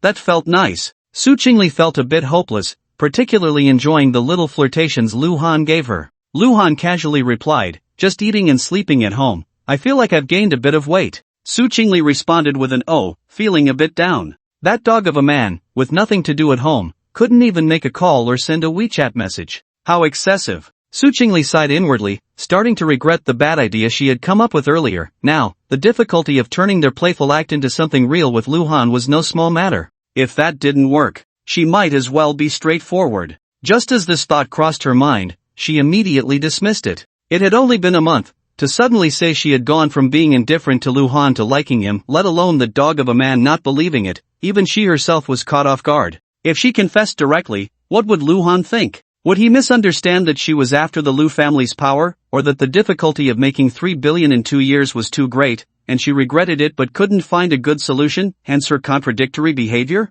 Women in unrequited love often feel anxious, and while Su Chingle was known as the most beautiful woman in Jiangcheng, she was no exception in this regard. Especially since Luhan was her first love in the truest sense. What are you thinking about, lost in thought? Luhan started the car and noticed the woman was silent, her pretty face showing a bit of conflict, so he couldn't help but ask. Oh, it's nothing. Su Chingle put on a nonchalant expression and said, I just suddenly feel a bit emotional. I've never really been in a serious relationship, and now I'm about to get engaged and married. It just feels like something's missing. How about you chase after me? Even if it's just for show, it would satisfy my little vanity, right? How many heartfelt truths are spoken through jokes? Su Chingle used to find it amusing when she heard about April Fool's Day confessions, but what was the difference for her now? This feeling was truly indescribable. But, well, this could be considered a makeshift solution. What if that dog of a man actually fell for her while chasing? You're going too far. You brought up the deal, and you also set up the prenuptial agreement, but it didn't include this boring game. Luhan, however, remained unmoved and said, moreover, this is quite a challenge for me. I really don't know how to pursue women. Su Chingle actually wanted to say that she was easy to pursue here, but the words were swallowed back down. Sigh. This damned reserve. By the way, there's something I want to tell you. Luhan glanced at Su Chingle and softly said, I might need to send out one more invitation for the engagement banquet. To whom? Su Chingle asked curiously. Invitations are usually sent out by both families, so who is he sending one to separately? Why is this dog of a man informing her about it? Luhan was silent for a moment and softly said, Shen Luoyan wants to come too. What does she want to come for? Su Chingle's expression turned unfriendly. What does Shen Luoyan want? Is she trying to steal the groom? Isn't there a plot like this in romance dramas, where the male lead and female lead are in the middle of their engagement or wedding ceremony, and then the male lead's childhood friend or ex-girlfriend shows up, leading to a flood of memories and heartfelt confessions,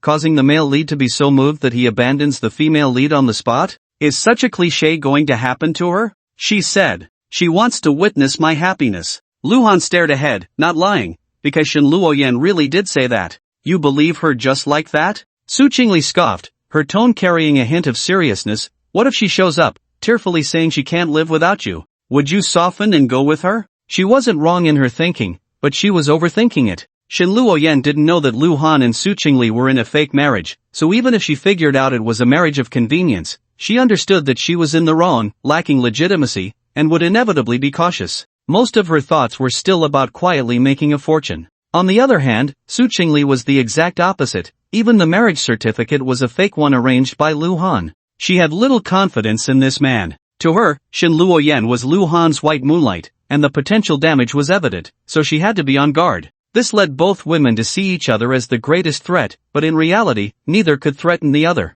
Stop it. What you're talking about is simply impossible. Luhan patted Su Chingle's leg and said, she said she would only watch from a distance. If you're worried, we can arrange for 2 bodyguards to stand by. If she tries to approach, you can have her removed at any time. Is that so? Then just give her an invitation. Su Chingle snorted coldly. This wasn't a compromise, but since Shen Luoyan had already said it, if she didn't let her come, Wouldn't that mean she was afraid of her? For a woman, showing weakness in front of a rival is a huge disgrace. Su Chingle didn't want to be looked down upon by Shen Luoyan. However, bodyguards still needed to be arranged. Moreover, just to be safe, she had to instruct them to keep a close watch. Just as Lu Han and Su Chingle were heading to the Iha courtyard, in the Mingshui Game Company, Lu Ruyan called Yuan Xiaotong into her office. Xiaotong, sit down, let's have a chat. Lu Ruyan pointed to the chair in front of her desk. After the female assistant sat down, she said lightly, if I remember correctly, you've been with me for almost 3 years, right?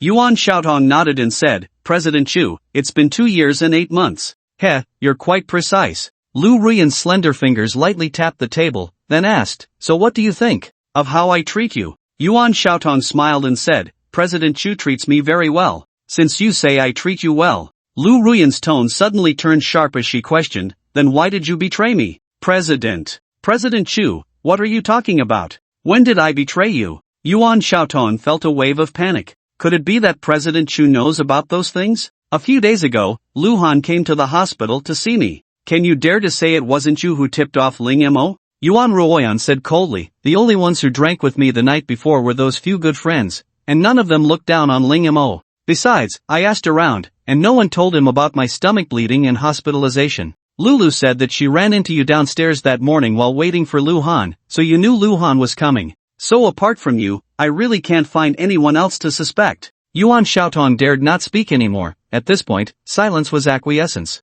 In fact, she regretted it quite a bit. She didn't know what had gotten into her that day. She clearly knew the risk of being suspected was high, yet she still inexplicably called Ling Mo. Later, after President Chu finished his porridge, she went out to wash the lunchbox. Although she didn't know what had happened during that time, when she returned and saw Ling Mo leaving in a disheveled state, she vaguely felt that something was wrong. Yuan Xiaotong had been feeling uneasy these past few days, and the thing she was worried about finally happened. Tell me, what exactly is going on? Lu Ruyan's expression was icy, and her heart ached faintly. Yuan Xiaotong was just an assistant, yet the feeling of betrayal was so painful. What about Lu Han? On the day he accompanied Ling Mo to the concert, wouldn't he feel 1,000 times worse? Lu Ruyan, awakened by Liang Silu, had long realized that her actions that day were no different from betrayal, so no matter how Lu Han treated her now, she felt she deserved it. Moreover, she had received the punishment she deserved. Fortunately, Lu Han still gave her a chance to return to his side.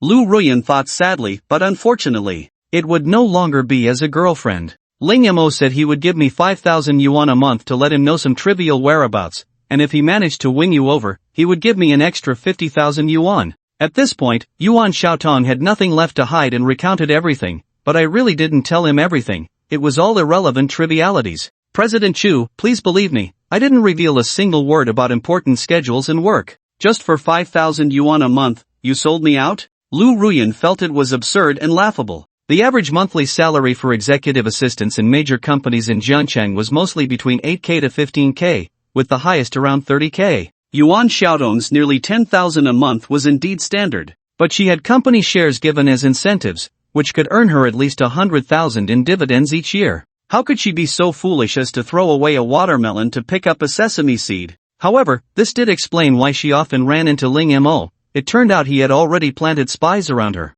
I didn't know what was wrong with me at the time. I was just so obsessed with money. Yuan Xiaotong was already crying, truly regretting her past actions, and quickly pleaded, President Chu, I know I was wrong. Can you give me another chance? As she said this, she took out her phone and showed Lu Ruyan her WeChat chat history with Ling Mo. Lu Ruyan flipped through it and found that, indeed, as Yuan Xiaotong said, it was all trivial matters. Even when Ling Mo offered 50,000 to secretly drug someone, she had firmly refused. But even so, Lu Ruyan had no intention of forgiving Yuan Xiaotong. You are fired. She returned the phone to Yuan Xiaotong, her tone complex. Not putting you on the industry blacklist is my greatest mercy. You should take care of yourself in the future. Yuan Xiaotong knew she was in the wrong and didn't dare to say anything more, leaving in a daze. A few minutes later, Lu Ruyan's phone rang. It was Liang Silu calling. Ruan, I learned some things about Ling Mo through a friend. Do you know what my first reaction was? The voice on the phone was filled with disappointment. Still thinking about such a man, I really want to slap you.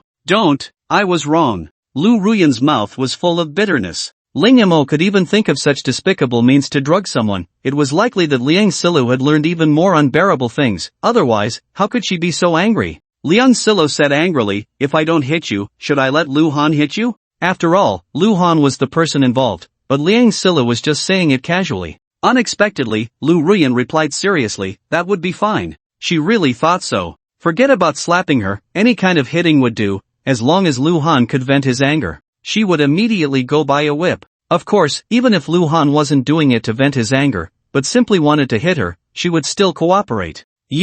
Liang Silo was left speechless. Lu Ruan was quite talented in business, but when it came to personal feelings, how should one put it, her thought process was a bit peculiar. Especially after Lu Han no longer wanted her, it seemed like her mental state had also gone a bit awry. Liang Silo was angry at her lack of self-respect and had no idea how many times she had cursed Lu Ruan in her heart, thinking she deserved it, but what could she do? She had known her good friend for over 10 years, she couldn't just stand by and watch. Lulu, you should talk about what happened with Ling Mo. Lu Ruan's voice carried a hint of urgency, as if she had given up on herself, wanting to know just how blind and foolish she truly was. It's not something that can be explained in a few words. How about this, I'll go to your company in an hour and tell you in person. Just as Liang Silo was about to hang up, Lu Ruan's apologetic voice came through. Thank you. In fact, Lu Ruan was very clear in her heart that Lulu had definitely sacrificed a lot of face to invite Lu Han to the hospital to see her. Originally, this face could accomplish many things. After all, Lu Han was no longer the same as before.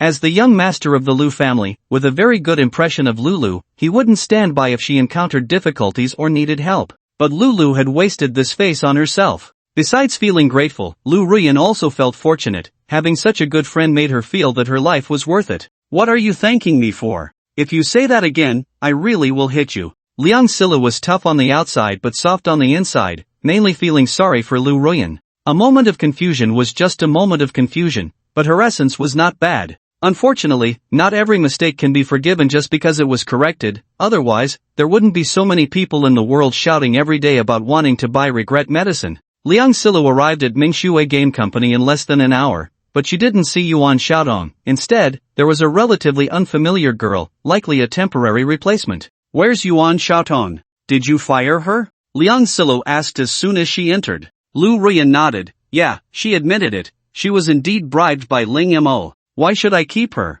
However, Lu Ruan didn't dare to say how she was bribed. A mere 5,000 yuan, plus 50,000 after the job was done, and she was betrayed by her closely cultivated personal assistant. It was simply too embarrassing. Liang Silo didn't ask for details. As long as that troublemaker was fired, that was enough. Her gaze fell on a recently opened delivery box on the table, and then she looked at the cup in Lu Ruan's hand, which was clearly not suitable for a woman to use, and couldn't help but say, this is too ugly. When did your taste become so poor? It's not for me. Lu Ruan shook her head, lightly biting her lip as she said, when Lu Han left before, he threw away or burned everything that belonged to him. I just thought about restoring the house to its original appearance. This cup is the style he used before. I searched for a long time before I found an identical one online. Do you think if he comes back someday and sees how much effort I've put in, he might be a little happy? As she spoke, she even seemed a bit shy, as if she was fantasizing about something. Liang Silo sneered, so you're going to give that green submariner watch to Lu Han? It was just a 2-year anniversary of their relationship, and there was nothing wrong with giving a watch. But it was picked out by Ling Mo, and he specifically chose this color. Plus, Lu Ruan hadn't come home all night. Wasn't this just pure malice? The most critical part was that Lu Ruan had even remembered the date wrong. Liang Silo couldn't understand, was the allure of the white moonlight that powerful? Didn't she notice his sinister intentions at all? When she found out about this, she was almost furious, wanting to crack open her best friend's head to see if it was filled with a pile of crap. Oh, can you not bring this up? Being reminded of her blunder by her best friend, Lu Ruan regretted it deeply. She hadn't thought much of it before, subconsciously feeling innocent, but after Liang Silu's reminder and scolding, she realized how absurdly wrong she was. Unfortunately, it was too late for anything. Fortunately, the watch hadn't been given to Lu Han yet, otherwise, the misunderstanding would have been even deeper. Lu Ruan had already sold the green submariner and replaced it with a more expensive one, planning to flatter Lu Han when the opportunity arose.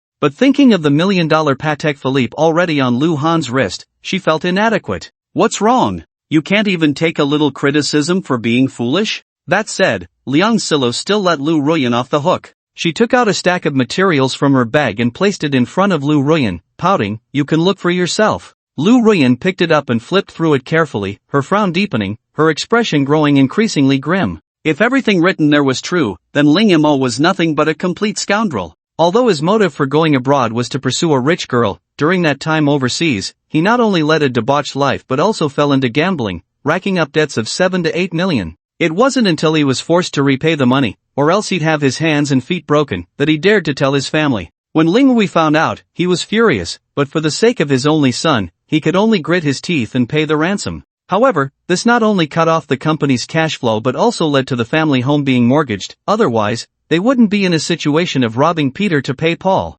Looking at it now, Ling Mo approaching you clearly has ill intentions. Seeing Lu Ruan silent, Liang Silu said, he first drives Lu Han away, then comes to you for both money and affection. TSK, what a clever scheme, no wonder he dares to cling to you even knowing he can't provoke Lu Han anymore. Sai, do you think this counts as seeking fortune in danger? Lulu, stop mocking me. The filter of the white moonlight had completely shattered. Lu Ruan felt no trace of old feelings, but rather a heart full of resentment. Gritting her teeth, she said, I originally just wanted to leave Ling Mo with no way out, but now, I've changed my mind. I want him to wish he were dead. Liang Silu immediately became interested. Ruan, what are you going to do? Lu Ruan narrowed her eyes and said, he likes to gamble, right? Then let's let him gamble to his heart's content. When Lu Han and Su Chingle arrived at the Yiha villa, the design company staff were already waiting there. After a brief exchange of pleasantries, they headed to Villa No. 6. As soon as they entered, the other party began to introduce the design plan, pointing out various areas for the clients to understand more intuitively.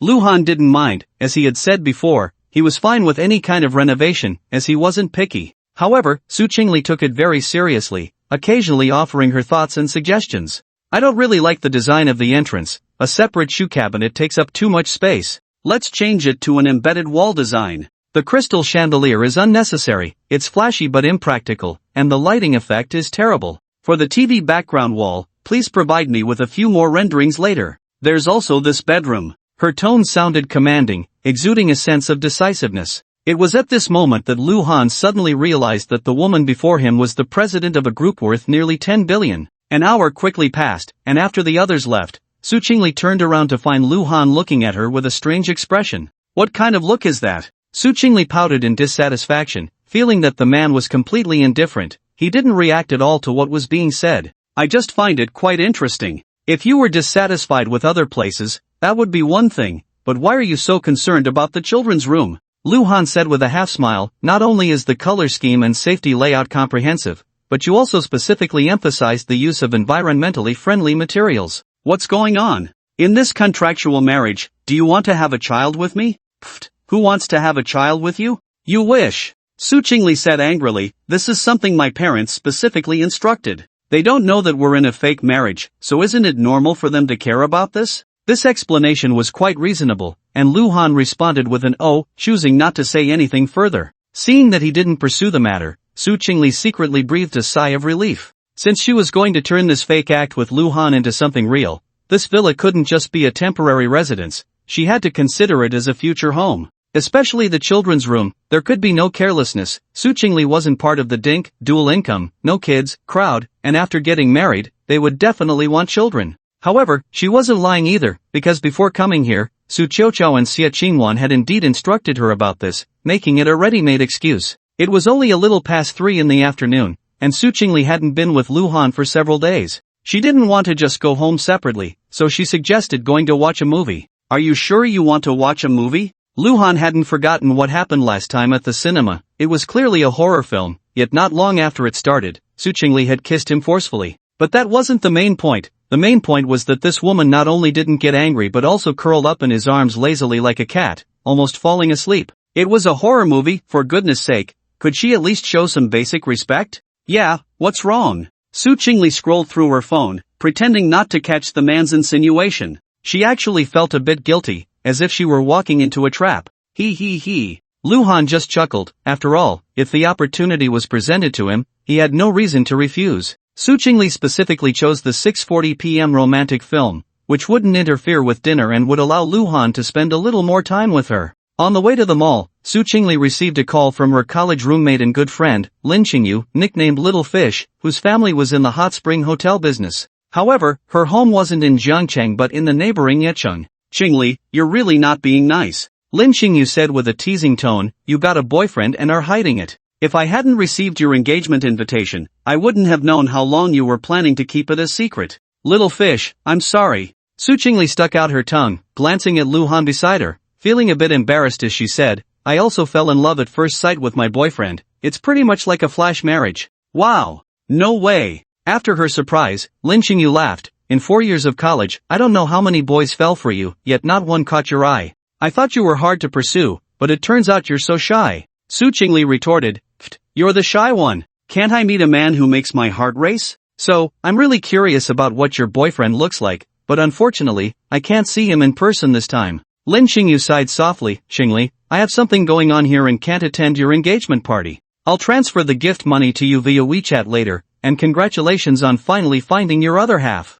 By the way, my family just opened a hot spring hotel in Jingshui County, which is quite close to you. Whenever you have time, you can bring your boyfriend along to have some fun. Hot spring hotel? Su Chingli's eyes lit up instantly. Jingshui County in Yi City borders Jiang City, and it's only about 100 kilometers away, roughly an hour and a half drive. Just right for a little vacation after the engagement. This call from Little Fish was incredibly timely, giving her another reason to invite Lu Han out. After hanging up, Su Chingle received the 100,000 yuan gift money transferred by Lin Xingyu and turned to Lu Han, saying, I haven't soaked in a hot spring for a long time. Can you accompany me in a few days? Hee, a man and a woman alone in a room, aren't you afraid I'll take advantage of you? Lu Han teased, looking at her with a smirk. Su Chingli's courage was growing. Didn't she fear getting burned? Pfft, what's there to be afraid of? Su Chingle shrugged nonchalantly. After all, we'll have to live together sooner or later, so it's just getting used to it in advance. Alright then, whenever you want to go, I'll accompany you. Since she wasn't afraid, Lu Han had nothing to fear either, and besides, Su Chingle was the most beautiful girl in Jiang City. She must look stunning in a swimsuit. The two arrived at the mall, first spending time playing claw machines. After finishing dinner, it was almost time for the movie to start. However, as soon as they entered the screening room and the lights went out, Su Chingle not only squeezed into Lu Han's arms but also sat on his lap. The darkness certainly gave the woman immense courage, but she couldn't help feeling a bit shy. Su Chingle leaned close to Lu Han's ear and whispered, I got my period, that chair is too cold, so just hold me. Lu Han didn't say anything, he simply wrapped his arm around Su Chingle's slim waist, his hands instinctively moving to her long, slender legs, even though they were covered in thick tights. Perhaps because he had just experienced Chen Luoyan, combined with the warm atmosphere of the romantic movie's beginning, Lu Han felt a bit restless less than 10 minutes into the film. But he didn't forget the 3 rules Su Chingle had proposed. So he leaned closer to her ear and said in a low voice, I want to kiss you, what should I do? Su Chingle came to watch the movie with a hidden agenda, otherwise, she wouldn't have taken the initiative to sit in Lu Han's lap. So when Lu Han expressed his desire to kiss her, Su Chingle felt not only joy but also a little touched. He actually remembered the so-called 3 rules? This showed he still respected her. Su Chingle shifted her gaze from the big screen, slightly raised her delicate face, and gently closed her eyes. This was her silent agreement. Under the flickering lights, her petite mouth naturally curled up, and her lips, coated with lip gloss, sparkled enticingly. Lu Han's Adam's apple bobbed as he leaned down to kiss her. The moment their lips met, Su Chingle couldn't help but let out a soft, almost inaudible moan. Ever since Lu Han had kissed her last time, that delightful feeling lingered for a long time, and today she finally tasted that sweet, tingling sensation again. It was indescribably comfortable. Just as she was feeling dizzy, Su Chingle sensed Lu Han's tongue brushing against her lips, and almost instinctively, she opened her mouth to welcome him, only to be fiercely invaded by the man. Kissing was quite interesting. After the initial awkwardness, Su Chingle had become quite adept at it. Although she spent most of the time in a passive role, she would occasionally playfully retaliate, like teasingly licking Lu Han's lips with her little tongue, which was a small form of seduction. Lost in the long kiss, Su Chingle suddenly trembled. It turned out that Lu Han was no longer satisfied with just kissing. One large hand slipped under the hem of her clothes. The woman's flat abdomen had no excess flesh, feeling tender and smooth to the touch. Lu Han's heart raced, sensing a momentary stiffness in Su Chingle's body, but she quickly relaxed, and he no longer held back, directly reaching for her chest. Although separated by her bra, the elasticity was astonishing, and the sensation was excellent when he needed it. However, just as he wanted to push further, Su Chingle firmly pressed down on his mischievous hand. You're bad. Su Chingle was forced to end the kiss, burying her face in Lu Han's neck, breathing softly, feeling as if the air in her lungs was about to be completely drawn out by him. A man who isn't bad is not loved by a woman, Luhan didn't care why Su Chingle was willing to play these ambiguous games, and whispered, "Be good, let me touch a little." His voice was slightly deep and hoarse, filled with an inexplicable allure. Su Chingle knew what Luhan wanted, her face flushed with shame as she said, "No. I'm shy." She truly didn't mind letting the man she admired take a little advantage, but this was already the limit she could accept. At least for now, Su Chingle silently added in her heart. After all, their current relationship was unclear. She didn't deny being a bit addicted to it, but still hoped Luhan would know when to stop. "All right." Luhan no longer pressed, withdrawing his hand and honestly holding the woman without moving. Su Chingle secretly breathed a sigh of relief but soon worried that her disinterest might anger Luhan. After a slight hesitation, she suddenly kissed him on the cheek, a trivial compensation. Luhan understood her thoughts and, in response, gently pinched her face full of collagen. Su Chingle smiled, particularly enjoying this silent yet expressive moment. However, this time, despite Luhan's warm and comfortable embrace, she didn't drift off to sleep like she had during the horror movie.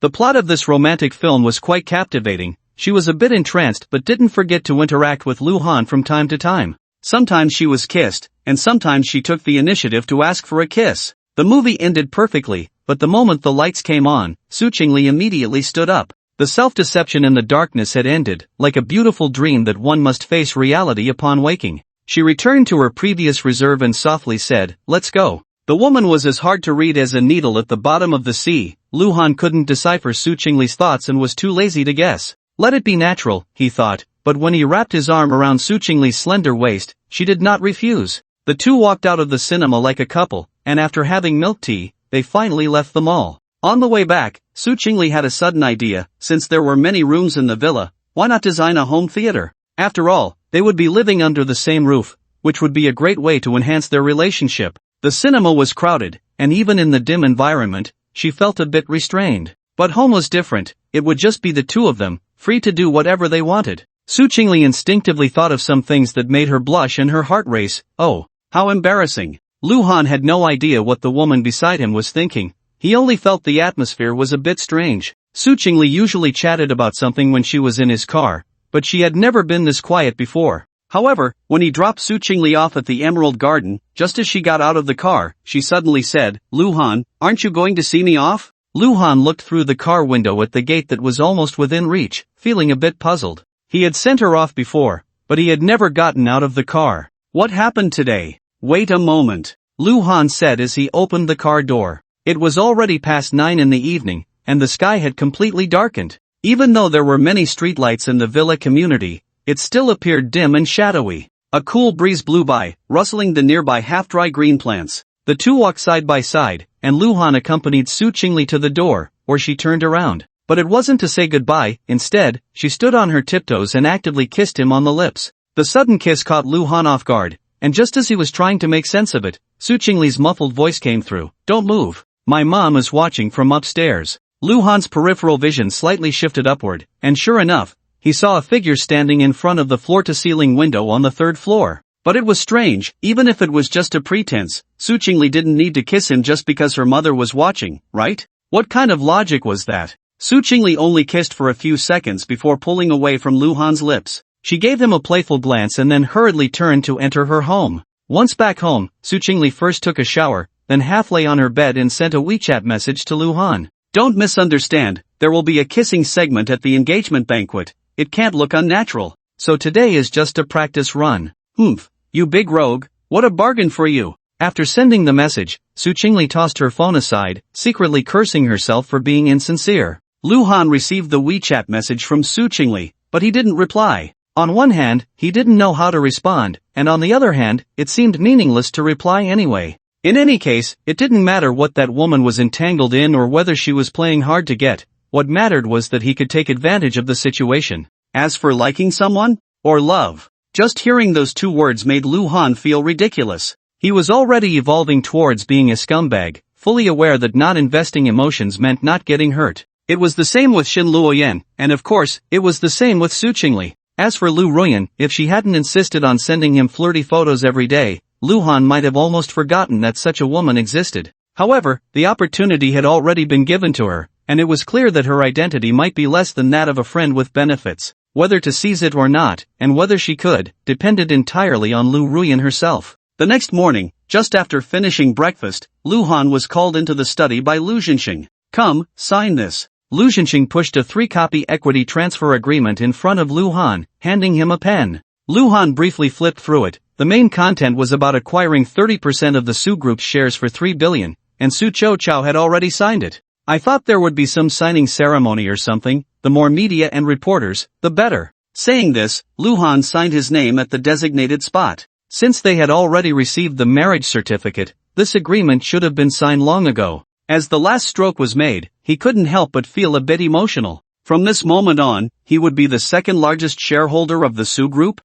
Now is the era of new media, there's no need for those flashy scenes. Lu Zhenxing said with a smile, "The Su Group will soon announce the statement about obtaining 3 billion financing from the Lu Group, and the online army is already prepared, let the bullets fly for a while. When this news has stirred up enough commotion, the official website of the Lu Group will then confirm it. I don't know how effective this will be, why bother with unnecessary fuss when it can be done online?" His words were rough but made sense. This was a clear understanding of new media. Luhan remained silent, giving a thumbs up to the old man. Lu Zhenxing chuckled and asked, "When do you plan to start working at the Su Group?" "After the engagement is finalized." Luhan shrugged and said, "Originally, I just wanted to be a hands-off manager, lying at home waiting for the year-end bonus. But since you want me to go to work and specifically asked me to be the vice president, I know this isn't going to be that simple. Anyway, today it's just the two of us, so tell me, what's going on?" Lu Zhenxing didn't answer immediately. Instead, his nose felt a bit sour because Luhan casually mentioned, "the two of us."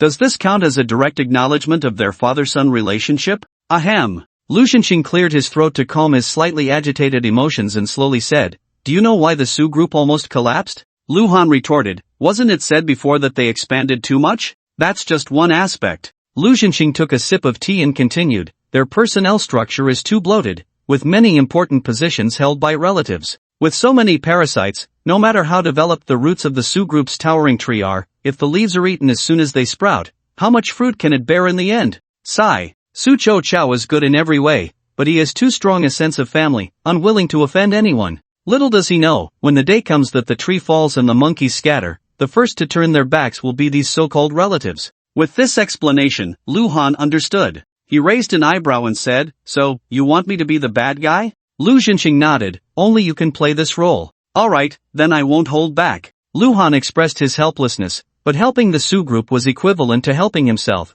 so he might as well clear some obstacles for the 30 small goals promised to Su Chingle. However, he couldn't help for free. He would talk to Su Chingle later and ask for more money. Lu Zhenxing was right. When the news of the Su Group securing 3 billion in financing broke, it stirred up quite a commotion. At least in Jiangcheng, gossip was flying everywhere, with all sorts of rumors, which inadvertently brought a wave of attention to both the Su Group and the Lu Group. However, at the beginning, no matter how anyone contacted the Lu Group, the unified response was that they were unaware of the situation. This only made the topic more lively, with the Su Group being thrust into the spotlight, accused of deceiving investors and partners, and even some dark history being dug up. It wasn't until the timing was right that the Lu Group issued a statement confirming the financing was indeed true. Immediately after, self-media bloggers and internet trolls joined forces, and public opinion flipped in an instant, with reports saying that people seeking cooperation with the Su Group were almost breaking down the door. Of course, Luhan didn't pay much attention to this. The day before the engagement banquet, he went to Shin Luoyan's small home.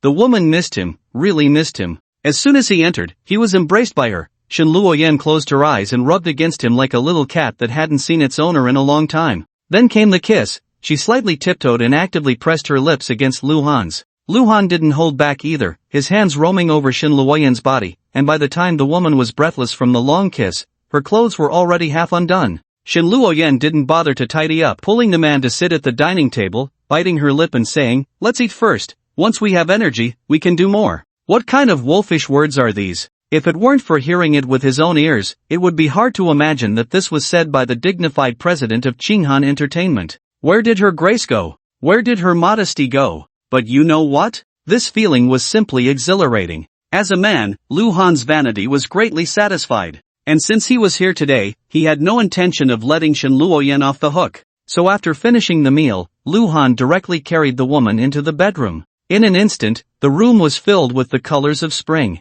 About 40 minutes later, Shin Luoyan curled up in Luhan's arms, so comfortable that she didn't even want to move a finger. With her eyes slightly closed, she quietly listened to the man's strong heartbeat and murmured, "Luhan, can you stay tonight?" Luhan also wanted to stay overnight, but there was the engagement banquet tomorrow. After a moment of silence, he hesitated and said, "You know, tomorrow." "I know." Shin Luoyan raised her charming face, gazing at him dreamily. "It's precisely because you will belong to her starting tomorrow that I want to keep you here. At least tonight, you can be mine. Is that okay?" The hardest to bear is the favor of a beauty. Seeing Shin Luoyan's infatuated look, Luhan finally softened his heart and decided to stay with her. However, he still had to get up at 4 in the morning. With the faint morning light, he looked at the sleeping Shin Luoyan, unable to resist planting a light kiss on her lovely face before quietly leaving. As the door closed, Shin Luoyan opened her eyes. She had already woken up, she was just pretending to be asleep. Getting up and walking to the mirror, Shin Luoyan looked at the pink marks left on her delicate body by Luhan and couldn't help but blush.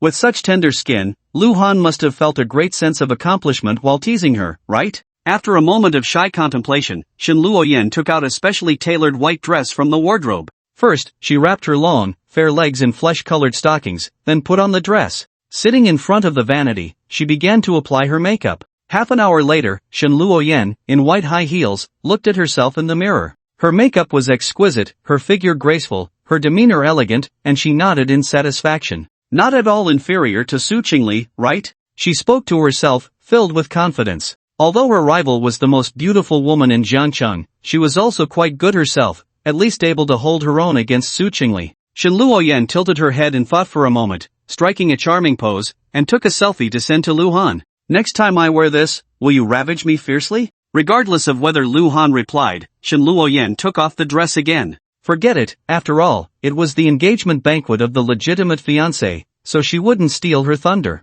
Shin Luoyan wasn't afraid of embarrassing Su Chingle, but for the man she loved, she was willing to compromise. Moreover, compared to Luhan's numerous scars, her little grievances were truly insignificant. Shin Luoyan carefully hung the dress back in the wardrobe and took out her neatly ironed professional outfit, placing it on the bed before striding into the kitchen. First, she needed to fill her stomach. The food at the engagement banquet would surely not be good. The engagement banquet was held at noon at the Xiangsan Hotel. Luhan returned to the manor just in time for breakfast. However, regarding his night out, Lu Zhenxing couldn't be bothered, Lu Shui didn't ask, and Lu Ming was indifferent. In any case, he was back, and it didn't delay anything important. "Brother, I'm here to help you." Just as Luhan returned to his room to change into a suit, the obedient Xue knocked and entered. She carefully smoothed out the wrinkles on his clothes and thoughtfully tied his tie. Looking at her handsome brother, Lu Shui giggled, "Are you nervous for your first engagement? What do I have to be nervous about?" Luhan smiled, knowing that today was not just a simple engagement with Su Chingle. All the prominent figures in Jiangcheng were coming, and it was also his first appearance in the public eye as the young master of the Lu family, indeed a very important day. However, it was just that, his emotions were quite calm. Luhan had a good mindset, but Lu Shui was a bit worried and said softly, "I was thinking, Lu Ming won't cause any trouble today, will he?" He wouldn't dare, at least not today. Luhan sneered. The person most looking forward to this engagement banquet was undoubtedly Lu Zhenxing. In fact, many matters were personally overseen by him, so one could imagine the level of importance he placed on it. Even Lu Ming, no matter how foolish, wouldn't dare to pull any tricks, otherwise, if he provoked Lu Zhenxing's wrath and was pursued relentlessly, he wouldn't be able to escape the consequences. After everything was tidied up, the family of four headed to Xiangsong Hotel. Today, it was not open to the public, with staff and security guarding it in layers. Without an invitation, one simply couldn't enter. They arrived around 9:30, and the Su family was already there. Su Chao was dressed in a suit with a tie, while Xie Changwan wore an elegant qipao. Of course, the most eye-catching was undoubtedly Su Chingle. The woman wore a white gown with a flared design that showcased her curvaceous figure to perfection. Her delicate jade-like feet were adorned with a pair of hollow-designed, diamond-studded high heels, accentuating her already flawless legs, making them appear even longer. She looked like a white rose blooming under the sun, exuding an elegant and charming aura. "Sister Changli is really beautiful, no wonder she's the most beautiful woman in Jiangcheng," Lu Shui said, gazing at that stunningly beautiful face, feeling envious even as a woman herself. She couldn't help but nudge Lu Han with her elbow, pouting, "Brother, you're so lucky. Why don't you say she's lucky too?" Lu Han teased, walking over to greet Su Chao and Xie Chingwan, then standing beside Su Chingle, leaning close to her ear and whispering, "You look really beautiful today." "When am I not beautiful?" Su Chingle replied with a hint of playful arrogance. However, being praised by the man she liked made her genuinely happy, and she took the initiative to hold Lu Han's big hand. The two families stood at the entrance of the banquet hall to welcome guests, and not long after, a pair of men who looked like father and son appeared in their line of sight. The younger one, Lu Han recognized, it was Lin Wei, whom he had encountered at the auction, who had teased Su Chingle and received a harsh lesson from him. The one next to Lin Wei is his father, Lin Gui, the chairman of Shanghai Industry, Su Chingle explained softly, adding,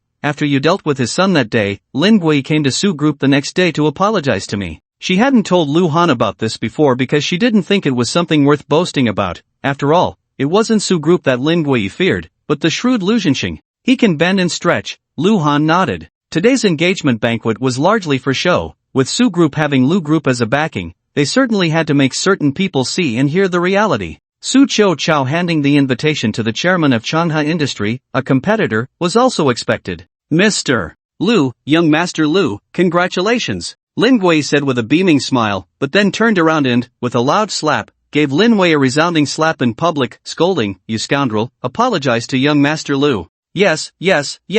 Lin Wei quickly nodded, covering his face and saying to Lu Han, young Master Lu, I was blind before and offended you with my words. I hope you can forgive me and just let it go. After being humiliated in public that day, he indeed wanted revenge. But just as he had gathered people and was preparing to wait for an opportunity after the auction, his father Lin Gui called directly. Lin Wei was scolded harshly and realized he had provoked someone he shouldn't have. In the end, his father personally came to clean up his mess, which was quite a loss of face for him, and it took a lot of effort to calm the situation. So Lin Wei was genuinely here to apologize today. A guest is a guest, Lu Han said, not hitting someone who was smiling at him. Besides, he had heard from Lu Zhenxing that Shanghai Industry had paid a considerable price for this, seemingly making concessions on a certain project with Su Group, so he didn't bother to hold it against Lin Wei. This little episode didn't affect his mood. However, as time passed, when Shen Luoyan appeared, Lu Han's mood was not as calm as it seemed on the surface. Because at that moment, his hand was suddenly gripped tightly by Su Chingle.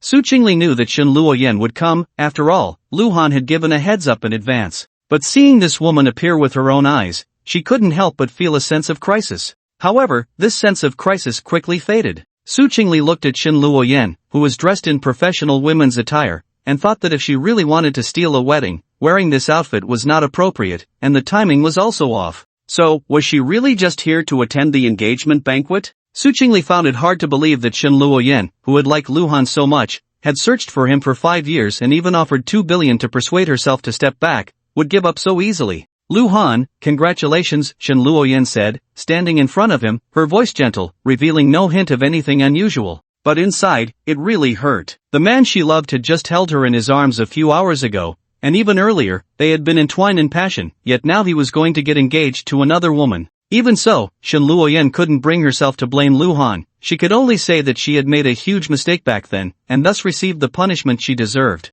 After all, when she found Lu Han, Su Chingle was already his fiancé. Shen Luoyan thought to herself, perhaps this was her fate. Lu Han did not respond with a thank you like he would to others' congratulations, but merely nodded expressionlessly at Shen Luoyan. This made Lu Shui, who was nearby, unable to suppress her doubts. She didn't know who this woman, who was almost as beautiful as her future sister-in-law, was, but she could tell that the relationship between her brother and this woman seemed complicated. Miss Su, you look really beautiful today, Shen Luoyan smiled at Su Chingle, her tone not only perfunctory but also deliberately omitting the word congratulations. Su Chingle didn't care much, but felt a bit unhappy. Why was Shen Luoyan just like Lu Han, saying the same thing to her upon meeting? This couldn't be considered a meeting of minds, it must just be a coincidence. Just as this thought crossed her mind, Su Chingle secretly laughed at herself for being too sensitive, even getting jealous over such trivial matters. She would surely be sour in the future. You look beautiful too, she replied, her response also perfunctory, while the corners of her mouth curled into a slightly proud arc.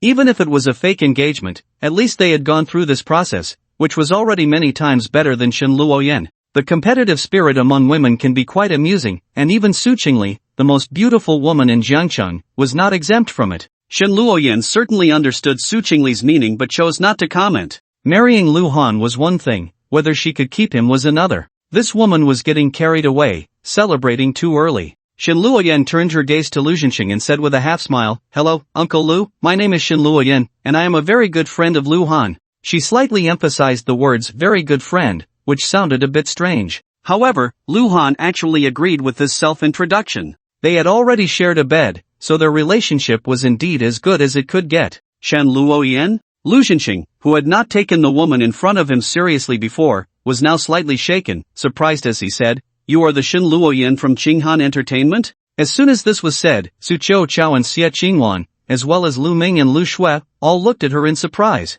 They finally realized that the female president of that entertainment company was indeed named this. Could it be the same person? Shan Luoyan said nothing, only smiled and nodded. It really was her? Su Chao and Xie Qingwan exchanged glances, while Lu Ming seemed to be deep in thought. Lu Shui, however, was very natural, smiling sweetly as she said, "Hello, Sister Shan, I am Lu Han's younger sister, my name is Lu Shui." "You are Lu Shui, right? Lu Han has mentioned you to me. I didn't expect you to be so pure and lovely." Shan Luoyan had already guessed the girl's identity, and at this moment, she noticed that the jewelry Lu Shui was wearing was all given to Lu Han on the day of her auction, and she couldn't help but breathe a sigh of relief. At least she didn't let Su Chingle take advantage, otherwise, how could she feel comfortable knowing that her feelings were being passed on to someone else by the man she loved? Of course, this someone else did not include Lu Shui, as it was only natural for an older brother to give his sister anything. Besides, what would Lu Han do with women's jewelry? "I didn't expect Lu Han to have such a good friend like you."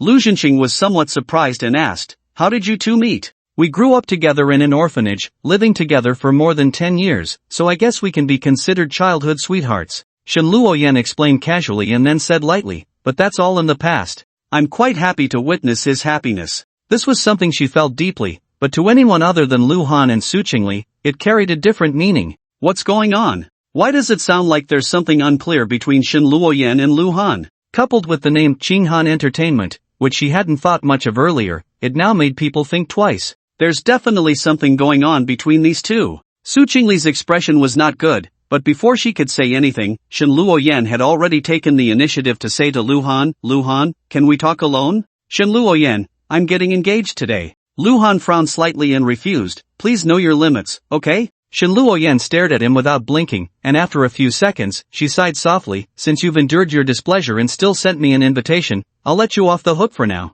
She let Lu Han off, but Su Chingle had no intention of letting her go. "Shan Luoyan, Lu Han doesn't want to talk to you, but I'm quite interested." Su Chingle pointed to the nearby changing room, "Are you coming or not?" Without waiting for Shan Luoyan's response, she directly walked in. "Your fiancé seems a bit impatient." Shan Luoyan gave Lu Han a deep look, her tone laced with subtle sarcasm. She walked into the changing room, looking at the frost-faced Su Chingle, and calmly said, "What do you want to talk about?" Su Chingle countered, "What did you mean by what you just said?" "What else could it mean? I don't want to continue entangling with Lu Han anymore. Today is a proper farewell to the past." Shan Luoyan said softly, "Su Chingle, you won. Aren't you happy?" Su Chingle was silent for a moment and said, "We are both women. That line might fool others, but it won't fool me. I want to hear the truth. Being too smart isn't a good thing for a woman. I advise you to pretend to be confused while knowing the truth." Shan Luoyan said coldly, "In any case, today you have your engagement, and I have my act.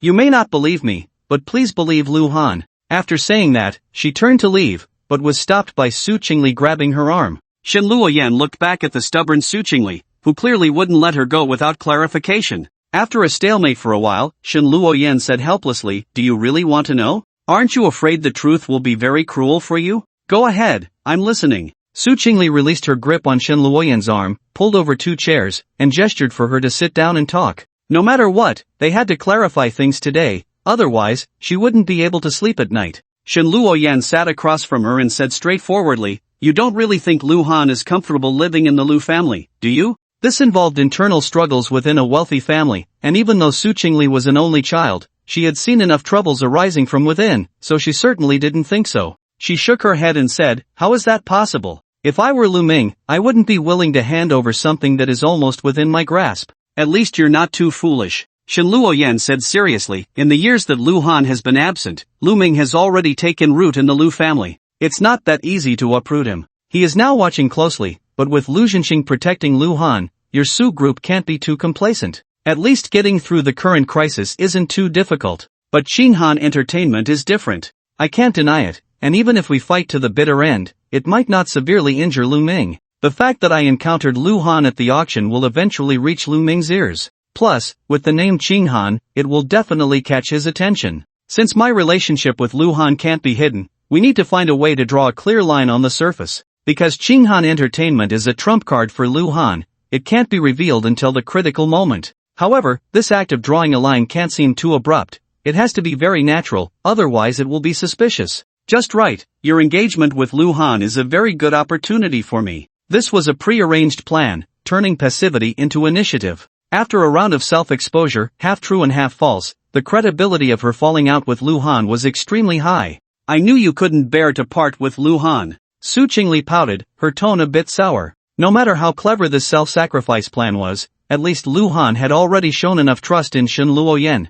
I can give up the whole world, but I can't bear to part with Lu Han. Shen Luoyan smiled, as if stating something completely natural. Su Chingle was silent for a few seconds and asked, aren't you afraid I'll tell Lu Ming about this? Not afraid. Shen Luoyan shook her head and said, because I know you really like Lu Han, you wouldn't harm him. Su Chingle expressed curiosity and asked, almost everyone thinks our relationship is a marriage of convenience. What makes you so sure I like him? You just said it, we are both women, and I trust my intuition. Shen Luoyan sneered, of course, if my intuition is wrong, it doesn't matter. You admitted it's a marriage of convenience, which means you know better than anyone that you and Lu Han are in the same boat. One prospers, all prosper, one suffers, all suffer. What benefit do you get from telling Lu Ming this? To her surprise, the one who understood her best was her rival. Su Chingle was at a loss for words, she couldn't deny it, and today, facing Shen Luoyan, she was completely at a disadvantage. The key point was that Lu Han had previously ignored Shen Luoyan. It had only been a few days. How could things have improved to this extent? Feeling like an outsider in front of these two, Su Chingle was filled with bitterness. Why should I trust you? However, Su Chingle was unwilling to concede defeat so easily. She changed her tone and said, if I'm not mistaken, you once betrayed Lu Han. If such a thing can happen once, it can happen a second time or even more. Who knows if you're pretending to help Lu Han on the surface while harboring ill intentions behind his back. Just based on that. Shen Luoyan unbuttoned her suit jacket and pulled open her white shirt. So, you're going to rub salt in the wound, huh? Fine, since we've made things clear today, some things no longer need to be hidden. Su Chingle was initially puzzled by what Shen Luoyan was doing, wondering why she was taking off her clothes while talking, but the next second, she witnessed a shocking scene. Shen Luoyan had a character Han tattooed on her chest, contrasting sharply with her surrounding snow-white skin. The visual impact of this contrast was indescribable. It was obvious what this represented, and Su Chingle instinctively covered her mouth, her mind buzzing.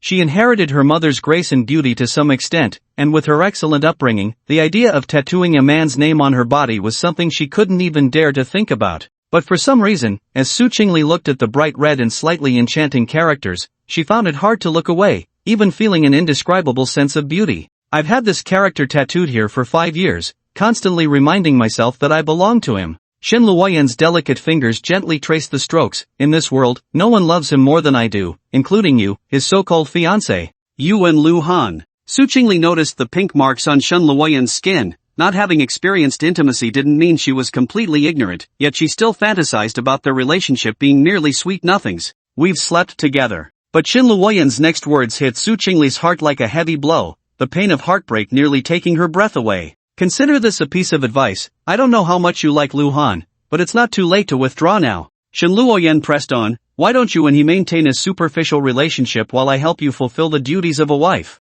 That way, we both get what we need, and I actually feel quite good about it. Of course, it would be best if you directly called off the engagement to minimize your losses. I would welcome that. Shen Luoyan tidied her white shirt and fastened her suit buttons before standing up. Su Chingle, I'm waiting for Lu Han to get a divorce. What are you waiting for? After questioning her, she gave the dazed Su Chingle a deep look and turned to leave. The sound of the door closing echoed, and Su Chingle bitterly smiled to herself, murmuring, I haven't even gotten married yet. The marriage certificate is fake, so how can I get a divorce? A few minutes later, she composed herself and stepped out of the changing room, but Shen Luoyan's figure was already gone. Just as she was about to return to Lu Han's side, Xia Qingwan pulled her into a corner. Chingle, what's wrong? No one understood her daughter like her mother. While others didn't notice Su Chingle's odd behavior, Xia Qingwan sensed something was off. Mom, you've always educated me well. Su Chingle's voice trembled slightly. If I were to get a tattoo, would you be very disappointed and scold me for not being a good woman?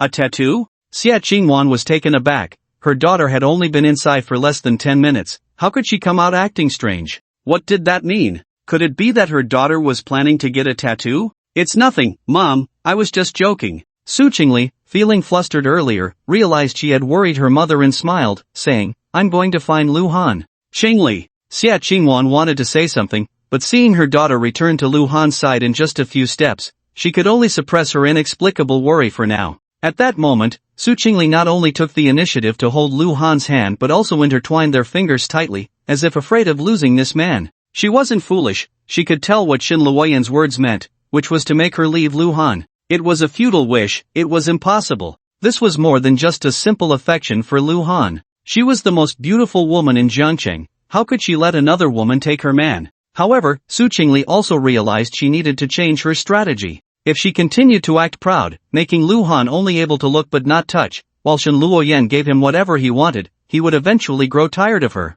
After all, the initiative was in Lu Han's hands. Just thinking about how she had felt pleased when the dog man proposed additional terms made her realize how foolish she had been. "What did Xin Luoyan say to you?" Lu Han asked softly, purely curious. Although it wasn't part of the plan for the two women to chat alone, Xin Luoyan was so clever that she probably wouldn't cause any trouble. "It's nothing much, she just said quite a few bad things about you." Su Chingle glanced at Lu Ming without leaving a trace, and coldly snorted, "Lu Han, I feel that Xin Luoyan has quite a deep grudge against you. It seems like she wants to destroy what she can't have, so be careful around her in the future." This could be seen as providing cover for Lu Han and Xin Luoyan's plan. Su Chingle didn't deny feeling a bit wronged, but she knew what to do. Destroy what one can't have? Lu Ming heard this and looked at Lu Shui beside him. If Xin Luoyan really thought that way, it was quite similar to himself. As it approached 11:30, both families entered the banquet hall. The engagement party was about to begin, and they needed to prepare backstage. However, Uncle Sin stayed outside. With so many guests, there would surely be latecomers, and they couldn't let anyone go unattended just because they arrived late. Today was an extremely important day for the Lu family, and as a subsidiary of the Lu Group, Shangsong Hotel had naturally prepared the most luxurious banquet hall. Dozens of tables were filled, and the sounds of laughter and chatter were incessant, truly a lively scene. When the music signaling the start of the banquet played, the originally noisy hall suddenly quieted down, and everyone turned their attention to the stage. It didn't matter if they didn't look, but once they did, everyone was shocked. Because Lu Zhenxing took the microphone and went on stage, clearly intending to personally host today's event, whispers began to circulate. They knew Lu Zhenxing valued Lu Han greatly, but they didn't expect him to value him this much. However, thinking about how he had found him after more than 20 years of separation, one could somewhat understand his feelings. It was only natural to care so much. "Dear friends and guests, good afternoon. Welcome to the engagement banquet of my son Lu Han and Su Chingle." Lu Zhenxing stood at the golden ratio point of the stage and slightly bowed to the guests, then turned his gaze to Lu Han, who was waiting on the left side of the stage. "Son, on this special day, I have something to say to you." His voice choked slightly. "More than 20 years ago, you came into this world, and that was my first time being a father. At that moment, I thought I would spend my life protecting and loving you. But I lost you, and that loss lasted for more than 20 years. I know you have suffered a lot outside, and I know you resent me, but no matter what, I will spend the rest of my life making it up to you and taking care of you." Lu Zhenxing spoke with deep emotion, as this was all his genuine feelings. Most of the people in the banquet hall were parents, so when he spoke, they could all empathize. Many with shallow tear ducts were even moved to tears. "Brother, Dad really loves you." Lu Shui stood beside Lu Han, holding his large hand. Su Chingle next to him also looked at him, tightening her grip on his hand for comfort. Only Lu Ming remained expressionless, not knowing what he was thinking. At this moment, Lu Zhenxing on stage withdrew his gaze, and after looking around, his tone suddenly changed. "Everyone present today is a prominent figure in Jiangcheng,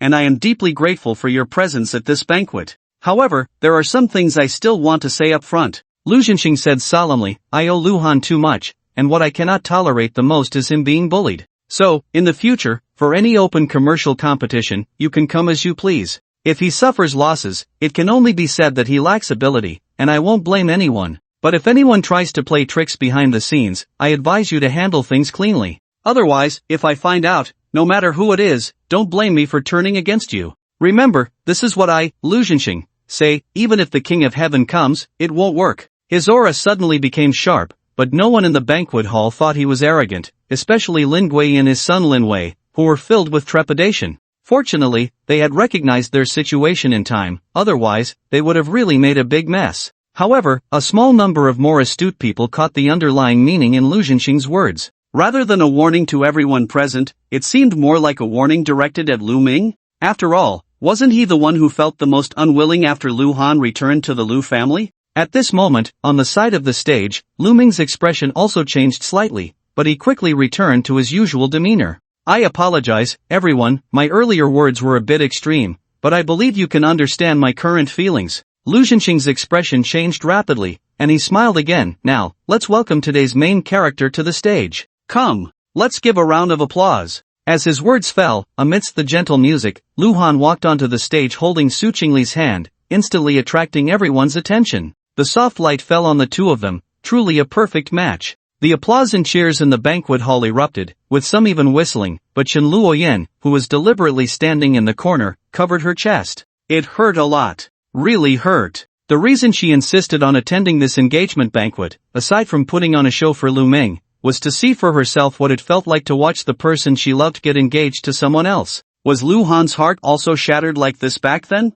Shen Luoyan left before the banquet even started. The act was over, and having tasted the pain Lu Han felt back then, there was no need to stay here and seek more suffering. Despite having bested Su Chingle in their earlier confrontation, she actually envied her rival for being able to stand openly beside Lu Han. Unlike herself, from now on, she would completely be in the role of a secret lover, and even in public encounters with Lu Han, she would have to act indifferent. It was a grievance, but Shen Luoyan was willing. Besides, compared to Su Chingle, who might not even have had a taste of the soup, she had already gotten a piece of the meat, hadn't she? Moreover, the meat was plump and really cute, and quite delicious too. As Shen Luoyan walked out of the Shangsong Hotel, she suddenly saw a woman who was unexpected yet somewhat expected. Lu Ruan. This ex-girlfriend of Lu Han was standing on the steps, looking inside with a complex expression, while the security guard beside her watched her warily. Shen. President Shen? Lu Ruan was a bit surprised to see Shen Luoyan. Their previous encounter had been inexplicably unpleasant, and she didn't expect to see her here again today. She vaguely sensed that the relationship between Shen Luoyan and Lu Han was not simple, but that was no longer her concern, because she had no right to worry. Lu Ruan was very clear about her current position. As long as Lu Han could accept her again, she truly did not desire anything else. Shen Luoyan looked at the elegantly dressed Lu Ruan, with seaweed-like wavy long hair, a silver fishtail gown, and matching diamond-embellished high heels, without stockings, revealing her smooth calves. She was indeed quite beautiful, but compared to Su Chingle, she was clearly a notch lower. It seemed she was also unwilling to accept this. Shen Luoyan asked lightly, "What are you doing standing here? Why not go inside?" This was a question she already knew the answer to. Lu Ruan replied bitterly, "I don't have an invitation." In fact, she knew that even if she came today, she wouldn't be able to get in, but she still came without much hesitation. It was a self-punishment of sorts, and somehow it made her feel a little better inside. The weather today was quite nice, but because it was officially winter, the temperature outside was very low.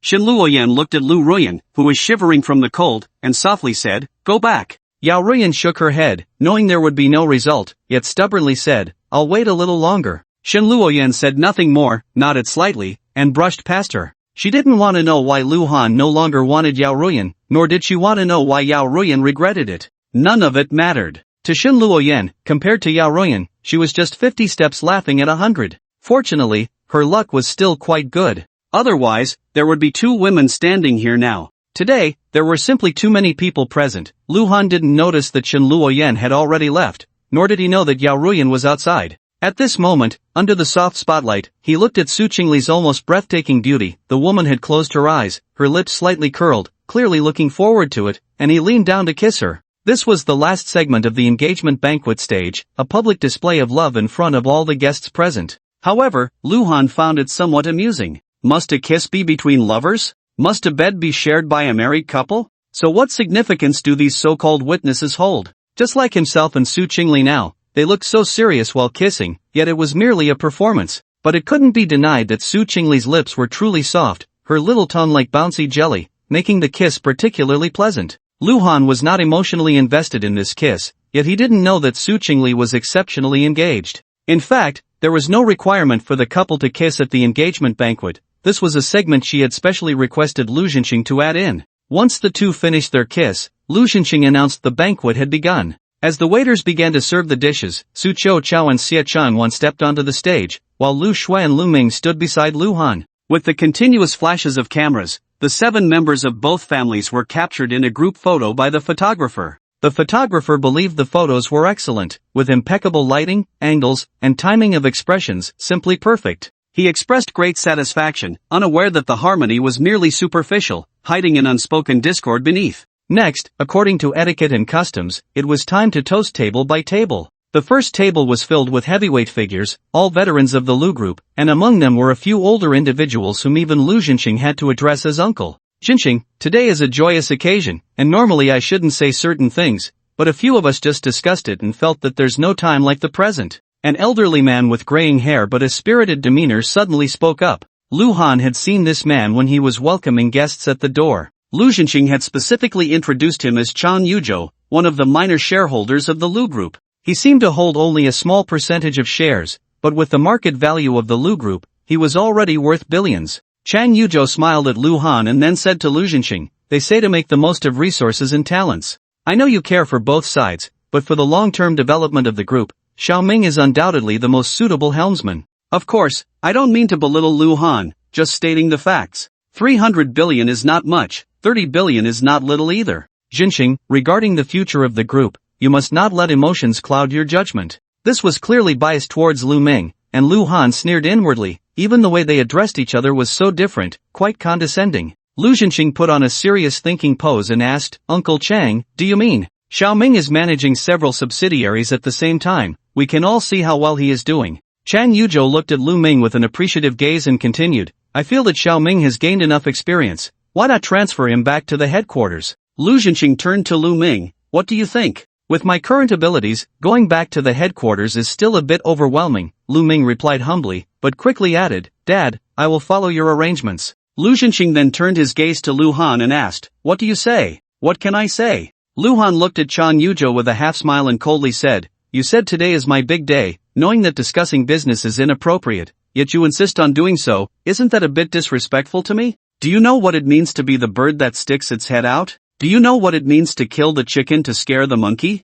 You say you're old enough, yet you act like both a bird and a chicken, which puts me in a difficult position." "Impudent!" Chan Yuzhou was furious and scolded, "You uncultured thing, I am at least from your grandfather's generation, do you dare?" Before he could finish, he suddenly felt that the atmosphere was off. The people around were exchanging glances, and following their gaze, he realized that Lu Jinxing's face was already dark with anger. Lu Ming secretly cursed the fool. Scolding Lu Han for being uncultured was no different from pointing at his father's nose and cursing. However, Lu Han was indeed quite something. Lu Ming felt he needed to reassess this half-brother of his, who refused to suffer in silence and retaliated so fiercely. So, one couldn't really blame Grandpa Chang for losing his composure. Being mocked by a younger generation would certainly be embarrassing, and how could he care about what could or couldn't be said? Lu Ming sighed inwardly. He originally wanted to test his father's bottom line through the group's elders and give Lu Han a hard time, but now it was all messed up. "Uncle Chang, I call you uncle out of respect for your years of service beside my father," Lu Jinxing said coldly,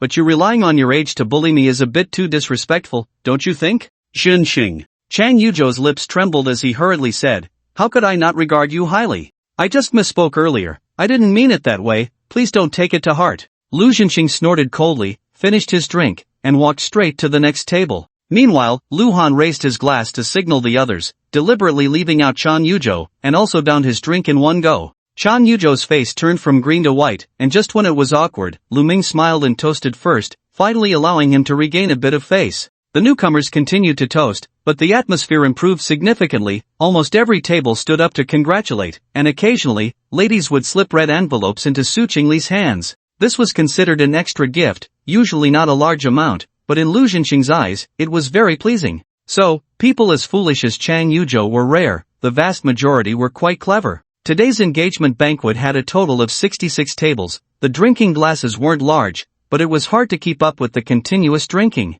Lu Han was prepared to drink 2 jin of baijiu, but halfway through, Su Chingle, feeling sorry for him, proactively told the guests, "Lu Han has already drunk a lot, let me take this cup for him." She had been drinking red wine before, and now she took Lu Han's cup and drank it in one go. This action immediately won applause, and Lu Jinxing's face lit up with pride. Looking at Su Chingle with admiration, she was so considerate. Lu Han was indeed fortunate. However, when would the young couple have a child? Lu Jinxing, in his early 50s, suddenly felt it was time for him to become a grandfather. As for whether it would be a boy or a girl, he really didn't mind. Besides, they could have a second or even a third child. It wasn't like they couldn't afford it, and who knows, they might have both a grandson and a granddaughter. Lu Xinqing happily thought to himself, even starting to fantasize about doting on grandchildren. Su Chingle's alcohol tolerance was actually quite good. After all, she often had to socialize and drink. However, after several consecutive cups, she was starting to struggle. Her pretty face was flushed, her starry eyes half closed, and she was stunningly beautiful. This time, it was Su Chao and Su Chingle who felt sorry for their daughter, but the occasion today made it difficult to say anything. Su Chingle was swaying as she walked, relying on leaning against Lu Han to maintain her balance, but her feet felt like they were stepping on cotton, and she was also feeling quite dizzy. Lu Han knew he couldn't let Su Chingle keep drinking, but Lu Shui, with her charming smile, came over to take over for her future sister-in-law and shield Lu Han from more alcohol. Shui. Just as Lu Shui handed the cup back to Lu Han, Lu Ming pulled her to his side, frowning slightly. It's understandable for your sister-in-law to drink for my brother, but why are you joining in? I want to, and you have no say in it. That one sentence nearly drove Lu Ming mad, but Lu Shui ignored him and continued to drink several cups for Lu Han, surprisingly without any issues. Brother, don't worry, I can handle it. Lu Shui felt warm inside as she caught Lu Han's concerned gaze. This wasn't just bravado or comforting Lu Han, she really could drink a lot. How did Lu Shui discover her extraordinary alcohol tolerance? It stemmed from an unexpected incident. She had always been a key member of the student council at Jiangcheng University, and once, after a successful campus event, everyone went out to celebrate. During the meal, a boy with ulterior motives kept trying to persuade her to drink. Lu Shui didn't want to, but the boy was relentless, even saying that if she had one drink, he would have two. This infuriated Lu Shui, and after confirming that the boy was serious, she stood up and downed an entire bottle of white liquor, leaving everyone stunned. The boy was left dumbfounded, but since he had boasted, what could he do? Amidst the cheers, he forced down 2 bottles of white liquor without eating much, and was soon taken away by an ambulance. The aftermath was a hospitalization due to gastric bleeding. Meanwhile, Lu Shui was completely fine, and this incident spread, so from then on, no one dared to foolishly urge her to drink in similar situations. So, when a woman dares to raise a glass, some men should be a bit cautious. Her alcohol tolerance might just be limitless. When the banquet ended, Lu Xinqing couldn't handle his liquor and left first. However, Lu Han called out to Lu Ming, who was about to leave. Come, let's talk privately. After saying that, he walked straight out, and Lu Ming shrugged and followed him. The two arrived at an outdoor platform, where the cold wind felt refreshing to the intoxicated Lu Han. He turned around, grabbed Lu Ming by the collar, and sneered, "Today is my big day, my mom is watching from above. You little brat stirring up trouble, do you really think I have a good temper?" With no one else around, Lu Ming decided to drop the pretense and mocked, "I am indeed stirring up trouble for you.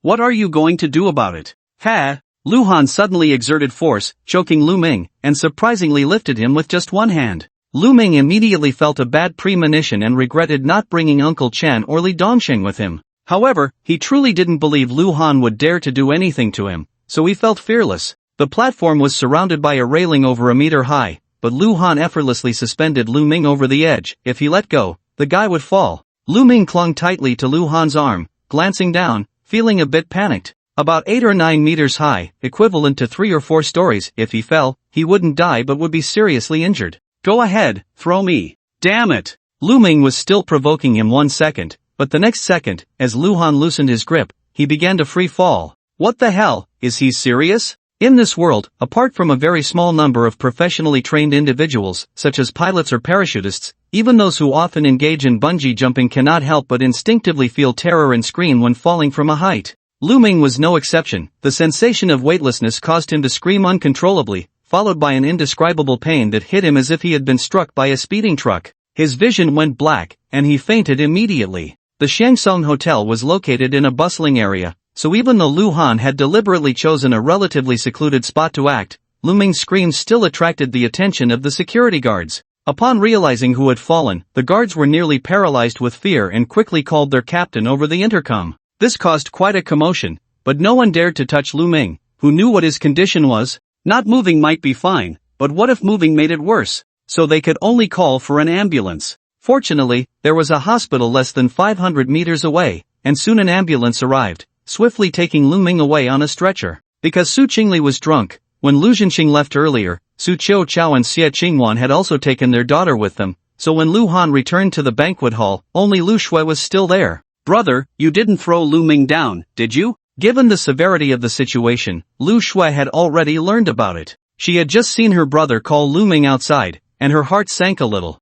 "It's fine, he won't die." Since there was no one else around, Lu Han's words were tantamount to an admission. He said casually, "When I threw him down, he was feet first, and I specifically observed that below was sand. Lu Ming will at most just have a fracture, or some internal injuries." He did think about killing Lu Ming directly, but he still had to consider Lu Zhenxing's feelings. So before he had solid evidence to prove that the mistress was related to his mother's death, he didn't want to act rashly. Moreover, even if he did act, he couldn't leave such obvious evidence behind. However, not being able to kill Lu Ming didn't mean he would let him take advantage of the situation. Today was a lesson, one must reciprocate. Lu Ming dared to cause trouble at the engagement banquet, and he had to pay the price. "Brother, if Dad asks, or if Lu Ming wakes up and calls the police, I'll say I did it." Lu Shui gritted her teeth, her eyes resolute. "I have enough motive. He tried to assault me, and when I resisted, I accidentally pushed him." The motive she spoke of was Lu Ming's infatuation with her, and being rude while drunk was a good excuse.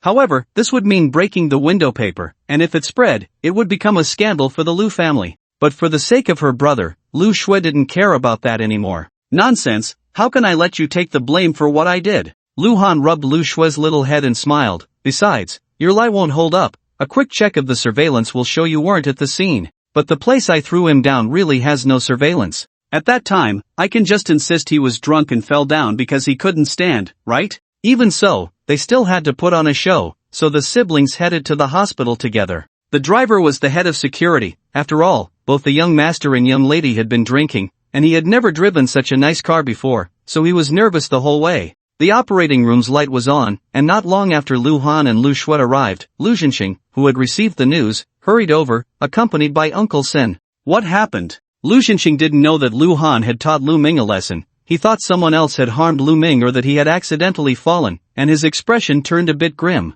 "Let Lu Ming tell you himself." Lu Han's face was expressionless. From the perspective of the old man, both the palm and the back of the hand were flesh, but seeing him care about Lu Ming, how could he feel comfortable? Lu Zhenxing was slightly taken aback, his intuition telling him it seemed related to Lu Han, and he fell silent. But this wait lasted for more than 4 hours. It wasn't until it was almost dark that the lights in the operating room went out, and as the doctor came out, Lu Zhenxing hurried over. "Doctor, how is my son?" The surgery was very successful. The doctor in the white coat removed his mask. After such a long and intense surgery, he was inevitably weak, but still professionally said, "The left foot has multiple fractures in the metatarsals, a crack in the left ankle, varying degrees of fractures in the left calf and thigh, and a crack in the left knee with a torn periosteum. The right foot has one fracture in the metatarsals, a broken tibia in the right calf, and a fracture in the thigh. These are very serious. Additionally, 7 ribs are broken, 4 on the left side and 3 on the right, with slight bleeding in the spleen. Oh, I almost forgot, there's also a mild concussion, but those issues aren't too serious." He had been a doctor for 20 to 30 years and had seen many similar conditions, even more severe ones, so his tone was very calm. However, apart from Lu Han, both Lu Shui and Uncle Sen, upon hearing this, couldn't help but gasp. The person survived, but what about those 2 legs? Would they be useless? Lu Zhenxing quickly asked, "Doctor, will he be left with a disability?" "It's highly likely." The doctor didn't dare to be definitive, scratching his head and continuing, "But if he does proper rehabilitation training, there should still be hope." Lu Zhenxing remained silent for a long time before asking, "Can I see him now?" "He needs to be observed for a while longer. He will be transferred to a regular ward later." After the doctor finished speaking, he left directly. Around 7 in the evening, Lu Ming woke up in the ward. At this time, the effects of the anesthesia hadn't completely worn off, but even the slightest movement caused him severe pain. He saw Lu Han leaning against the wall and was terrified. Who throws someone down the stairs over a disagreement? What a madman! "Don't be nervous, this is a hospital, I won't do anything to you," Lu Han said calmly, "but if you talk nonsense, I can't guarantee what I might do." Lu Ming's expression changed unpredictably, at least in this ward. With Uncle Chen and Li Dongxing not present, he was no different from a fish on a chopping board, unable to swallow his anger. "Lu Han, you are ruthless." Lu Ming didn't deny that he was scared. That feeling of being close to death made him shudder just thinking about it. "Lu Ming, how are you feeling?" At that moment, Lu Zhenxing pushed the door open, having just gone to ask the doctor about rehabilitation treatment and contacted several well-known experts through his connections. He returned to see Lu Ming awake and quickly sat by his bedside. "I'm fine, Dad, sorry to worry you." Lu Ming forced a smile, having been in a coma and unaware of his current situation, thinking it was no big deal. Lu Zhenqing took a deep breath and asked solemnly, "What exactly happened? How did you fall from upstairs?" I drank too much and lost my balance. I fell down myself." Lu Ming ultimately decided to back down, though he was already gritting his teeth inside. "Lu Han, we shall see." Hearing Lu Ming say it was his own fall, Lu Zhenqing still didn't quite believe it but didn't press further. Soon the doctor came to check on him and informed Lu Ming of the relevant situation. Upon hearing that his legs had so many fractures and cracks, and that even the tibia was broken, with a high possibility of disability, Lu Ming's mind went blank. No way, would he have to rely on a wheelchair and crutches in the future? Wouldn't that make him useless? "Lu Ming, don't worry." Lu Zhenqing comforted him. "I've already informed several well-known experts about your situation, and I've sent over the CT scans and diagnoses. They said they would create a detailed rehabilitation plan for you. As long as you train strictly according to the plan, you will definitely be able to walk normally in the future." Hearing his father say this, Lu Ming felt a little relieved. However, he still harbored resentment towards Lu Han, especially knowing that the so-called rehabilitation training would surely be long and painful, and he didn't know if he could endure it. "Second brother, you're awake." At this moment, Lu Shui pushed the door open, carrying a bag of boxed meals. After all, it was already quite late, and everyone was still hungry. "You guys eat." When Lu Zhensheng saw the words Xiang Song Hotel printed on the meal box, he was filled with anger. The railing on the platform was over a meter high. What was the hotel management doing about such a significant safety hazard? "Lu Ming, take care of your injury. I'll come back to see you later." After saying this, Lu Zhensheng left in a huff, filled with pent-up anger, heading to Xiang Song Hotel to demand an explanation. "Second brother, then you eat by yourself, we are going back." After Lu Zhensheng left, Lu Shui placed the meal box on the small cabinet beside the hospital bed. Lu Ming glanced at Lu Han and said with a bitter smile, "Shuer, I've been injured so badly, even if you don't stay to take care of me, can't you at least feed me some food? Your leg is injured, your arms and hands are fine. Don't be so melodramatic." Lu Shui's tone was distant. Feed him? What was she, a dreamer? Just bringing back dinner was already more than enough kindness. Moreover, she only brought back extra because of their father and Lu Han not having eaten, otherwise, she wouldn't have bothered to get food for Lu Ming. Lu Shui ignored Lu Ming and walked straight to Lu Han, linking her arm with his, and said with concern, "Brother Han, let's go. You drank so much today, I'll make you some hangover soup when we get back." Lu Han deliberately pushed further, smiling as he said, "Then you have to feed me." Lu Shui readily agreed, beaming, "Sure, then let's buy some fruit and yogurt on the way, and I'll make you a fruit salad." Lu Ming, alright, so you want to kill me with heartache, huh? Seeing Lu Shui completely ignore him while being so close to Lu Han made Lu Ming's face turn ashen. Once the two left, he angrily swept the meal box to the ground, but it pulled at his injury, causing cold sweat to pour down. However, that wasn't the worst pain. The effect of the anesthetic wore off quickly, and the piercing pain was almost unbearable for Lu Ming. Around 8 o'clock, Uncle Chen and Li Dongxing arrived. Finally, his safety was somewhat guaranteed, and Lu Ming's slightly anxious heart finally settled down. After hearing his description, Uncle Chen was immediately furious. "Young Master Lu, I know you can't swallow this anger. Don't worry, I'll help you teach him a lesson." Uncle Chen's face was grim. Creating accidents wasn't the first time he had done such a thing. Setting aside the fact that young Master Lu had taken a big fall this time, Lu Han was a significant threat, so it would be better to just eliminate him. Lu Ming's face darkened as he turned his gaze to the expressionless Li Dongxing and asked, "What do you think?" Lu Han is definitely on guard. It's not wise to act rashly in the short term. Li Dongxing replied succinctly, "I'm just afraid that if you retaliate and fail, he might trace it back to you, and then you'll be passive." This hit the nail on the head. Lu Ming nodded secretly. He had noticed that Li Dongxing was very clever, unlike Uncle Chen, who was all about brute force but only knew how to fight and kill. The reason he claimed in front of his father that he had fallen was partly because he was conceding, but more importantly, there was no evidence to prove that Lu Han was behind it. Both sides had their own stories, and with Shuer standing on Lu Han's side, it was very unfavorable for him. It was possible that in the end, he would clearly be the one thrown down the stairs by Lu Han, but it would turn into a ploy to frame Lu Han.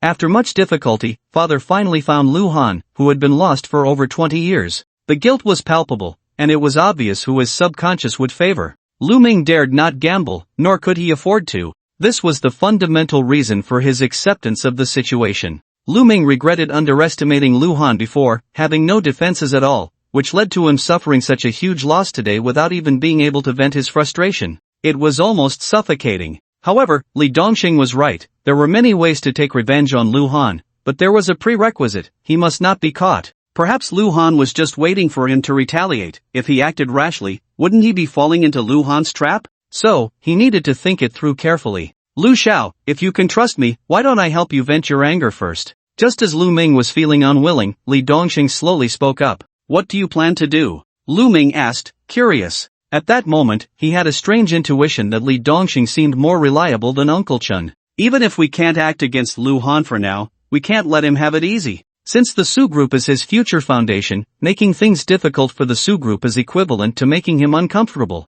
Li Dongxing stood up and said calmly, I may not have great abilities, but I understand the principle of taking money to resolve troubles. What I'm about to do next, consider it your token of loyalty. It has to be worth your 1 million, otherwise, I wouldn't feel at ease holding it. After saying this, he got up and left. Uncle Chen was confused and said, what is this guy planning to do? I don't know, but I'm quite looking forward to it. Lu Ming gritted his teeth and propped himself up. What used to be a simple action was now incredibly difficult. Uncle Chen quickly helped him up and adjusted the bed to a comfortable angle. By the way, find out about someone for me. Lu Ming squinted and said, the president of Qinghan Entertainment is named Shen Luoyan. You should have heard of her. I want all the detailed information about this woman within a week, especially her relationship with Lu Han. Make sure to investigate it thoroughly. He hadn't forgotten the look Shen Luoyan had given Lu Han today. It was filled with disappointment and a hint of love turned to hate. The enemy of my enemy is my friend. Moreover, once a woman goes crazy, she is often more terrifying than a man.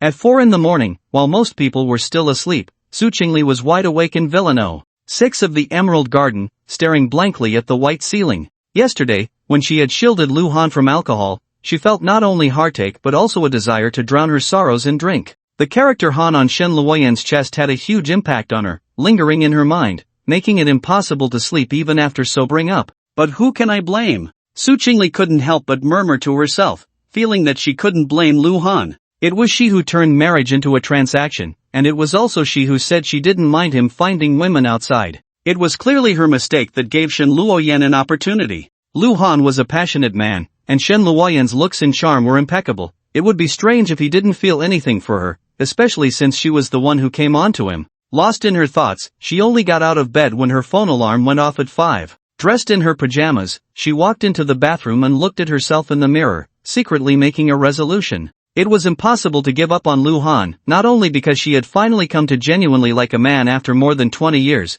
but also because she was unwilling to lose to Shen Luoyan. After washing up, Su Chingle began to pack her things. Due to her engagement, she had taken 3 days off and had already made plans with Lu Han to relax at the new hot spring hotel opened by Lin Xingyu. It was rare for Su Chingle to have such a long time alone with the dog man, and she had been looking forward to it for several days. After having breakfast and carefully dressing herself, she received a WeChat message from Lu Han just before 8 o'clock. Carrying her suitcase, she stepped outside, where the man was already waiting. After drinking so much yesterday, are you okay? Lu Han stepped forward to take the suitcase, finding it wasn't as heavy as he had imagined. You actually care about me? Su Chingle pouted, feeling unhappy at the thought that he should have called to check on her last night. Even a WeChat message would have sufficed. I thought you would sleep until dawn, Lu Han said, scratching his nose, giving himself a rather perfunctory excuse. In fact, he had just slept after drinking Shue's hangover soup last night and hadn't thought much about it. Su Chingle huffed but wasn't really upset as she got into the car.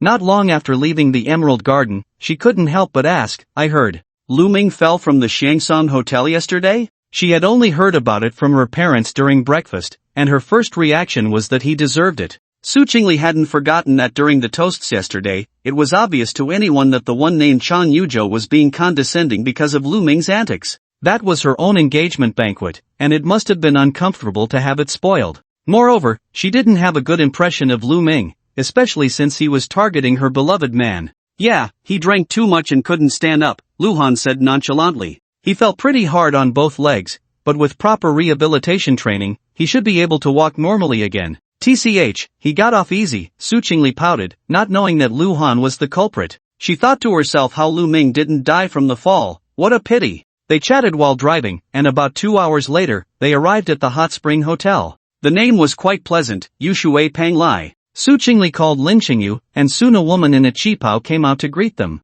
She was quite attractive, especially when she walked, revealing glimpses of her white thighs through the side slit. Luhan was a normal man and couldn't help but glance a couple of times. However, this didn't escape Su Chingle's notice, and she couldn't help but huff. Those legs were far inferior to hers, so what was there to look at? The woman in the cheapao introduced herself as the hotel manager and personally led them to check in. Luhan initially wanted to book 2 rooms, but Su Chingle quickly interjected, 1 room with a big bed, the best one. There was no need for politeness among close friends, especially since it was Lin Xingyu's own family. However, Su Chingle was shy. Even though she was more than willing to share a room with Luhan, she leaned closer to his ear and whispered, "Don't forget we're already engaged. If my best friend knows we booked 2 rooms, she'll laugh at me to death." Luhan thought about it and agreed, but he felt that Su Chingle was being overly concerned about appearances. He couldn't help but wonder, he wasn't Lu Xiaohui, what if he couldn't hold back? Actually, without Su Chingle needing to explain, Lin Xingyu had already made arrangements and specifically booked them a presidential suite.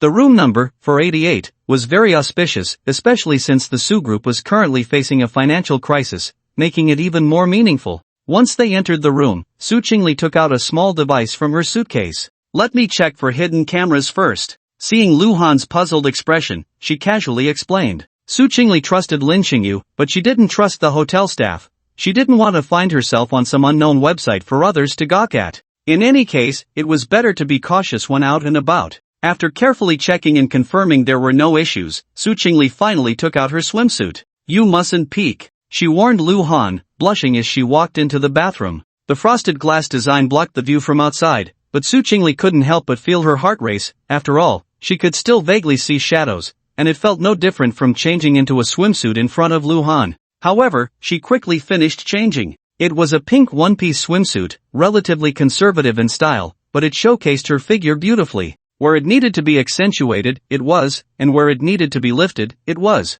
Especially the very short skirt of the safety shorts design. Su Chingle looked down at her long, snow-white legs. It was the first time in front of Luhan without stockings or pants covering them. She thought he would surely be even more captivated, right? Of course, Su Chingle had also prepared a set of 3-piece swimwear, something she had never worn before. But that couldn't be worn out for other men to see. The suite had a private hot spring, and she planned to surprise Luhan later that night. Su Chingle didn't deny that she was stimulated by Shen Luoyan. The dog man was only proactive in touching her legs, while the rest was just him eating whatever she fed him. Being so reserved wasn't a good strategy. So, she decided to tempt him. Su Chingle was mentally prepared. As long as Luhan dared to unleash his beastly nature, she would be ready to give. However, the process would definitely be a mix of pushing and pulling, a dance of reluctance and invitation. But once the deed was done, that prenuptial agreement would be irrelevant, and she would have a reason to entangle Luhan. He wouldn't be able to deny her even if he wanted to. Su Chingle took a deep breath and pushed open the bathroom door.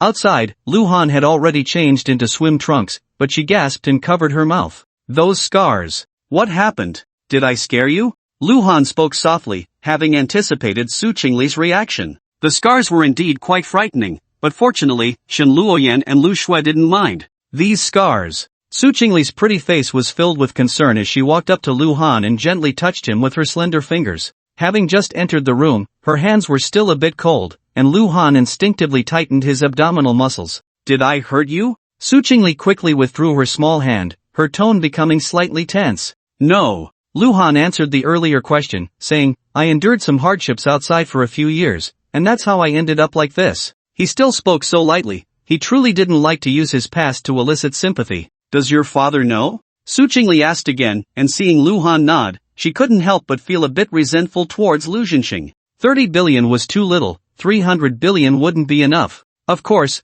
this wasn't something to be measured in money. Su Chingle said softly, "It's okay, I don't mind you." As she said this, as if to prove she wasn't lying, she leaned in and kissed the circular scar on Luhan's chest near his shoulder. It was a round scar, much darker than the others, likely left from a serious injury. Luhan thought Su Chingle was comforting him and didn't think much of it. "Alright, we're here to have fun, so let's not talk about unhappy things." Su Chingle knew the reality wasn't as simple as Luhan said, and she didn't plan to press further. She bent down and took out sunscreen from her suitcase. "Help me apply it." She handed the sunscreen to Luhan and then sat on the bed, her long legs resting on his knees. At the same time, she supported herself with her hands behind her, leaning back slightly, which made her chest appear even more prominent. This move was undoubtedly bold, and Su Chingle's face flushed. If Luhan took the opportunity to touch her, should she cooperate or not? However, to her disappointment, that didn't happen. Luhan chuckled. Do you need sunscreen for soaking in a hot spring? It wasn't like they were going to the beach for sunbathing.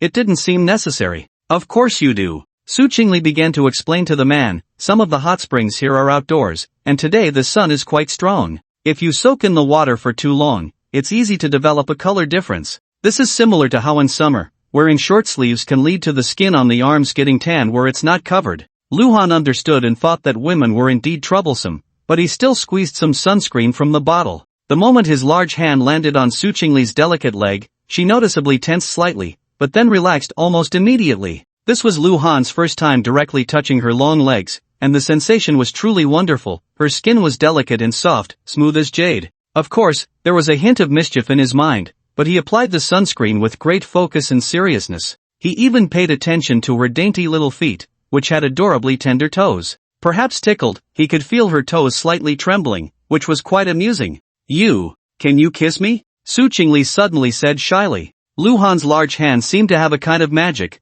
Watching him caress her leg as if he were handling a work of art, his movements gentle and a bit cautious, made Su Chingle feel as if her heart was melting. She was willing for her legs to be admired by Luhan, but she felt that this level of intimacy was not enough and wanted closer contact. What? Luhan looked up, doubting whether he had heard correctly. Kiss my leg. Su Chingle bit her lip, feeling her face heat up. She had thought he meant to kiss her feet, but it turned out he meant her legs. For this request, Luhan found no reason to refuse. You're giving me benefits again, so I won't be polite. He lowered his head and slowly began to kiss from her ankle upwards, along her calf and thigh, stopping only at the edge of her swimsuit. Su Chingle's skin wasn't as exaggeratedly delicate as Shin Luoyan's, and it didn't leave faint pink kiss marks, but the taste was indeed delightful.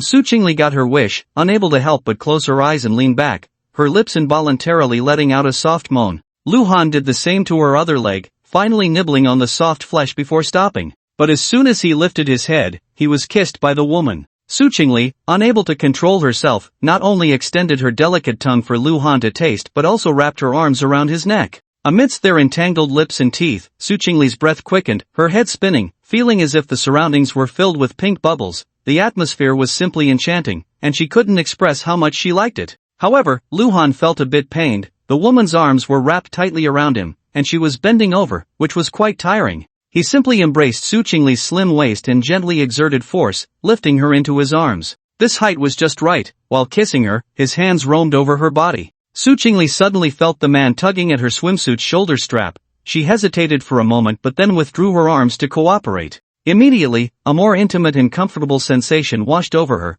allowing Luhan to take liberties. They didn't know how long they were entangled, but Su Chingle felt her mouth getting sore before reluctantly pushing Luhan away. She quickly pulled up her shoulder strap and lightly scolded, "You big rogue, always bullying me. You've already let me touch, so why be afraid of looking?" Luhan said with a half-smile, "Besides, I didn't force you, you willingly walked into the tiger's den." Saying this, he even brought his hand to his nose to smell, the unique scent of a woman truly refreshing. "You're annoying." Su Chingle's face turned red, and she lightly punched Luhan's chest a couple of times. At that moment, she realized how ambiguous their position was, and there was a slight discomfort beneath her. Being an adult woman, Su Chingle had seen enough to understand what was happening. A little flustered, she hurriedly got off Luhan. But as soon as her delicate foot touched the ground, she felt her legs go weak, lacking any strength, and she stumbled slightly, almost falling. Fortunately, Luhan was quick to catch her, otherwise, it would have been quite embarrassing. "You bad guy, you haven't even finished applying the sunscreen,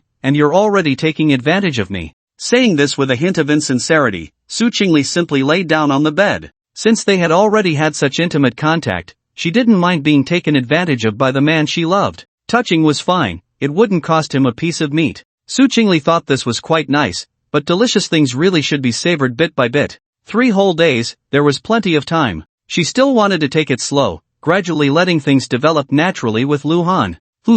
No need to rush. After Luhan finished applying sunscreen on Su Chingle, of course, he took full advantage during the process, and only then did they leave the room. "You don't know, Lin Xingyu was so low-key when she was in school. We were so close, but I only found out after graduation that her family was in the hot spring hotel business. But her looks were just average. She had a crush on a senior for a long time, and when she finally mustered the courage to confess, she got rejected. I heard that the senior regretted it deeply when he found out how wealthy her family was. Su Chingle let Luhan wrap his arm around her waist, feeling much lighter as they walked. Talking about the past felt a bit boring, but subconsciously, she wanted to share it with Luhan. Then she should be grateful for her low profile back then. Luhan said lightly, otherwise, even if that guy ended up with her, he would only like her family's money, not her as a person. Superficial, Su Chingle disagreed, glancing at him and saying, as long as you can be with the person you like, why care about whether you're liked? Hearing this, Luhan inexplicably thought of Shen Luoyen. She probably had the same mindset.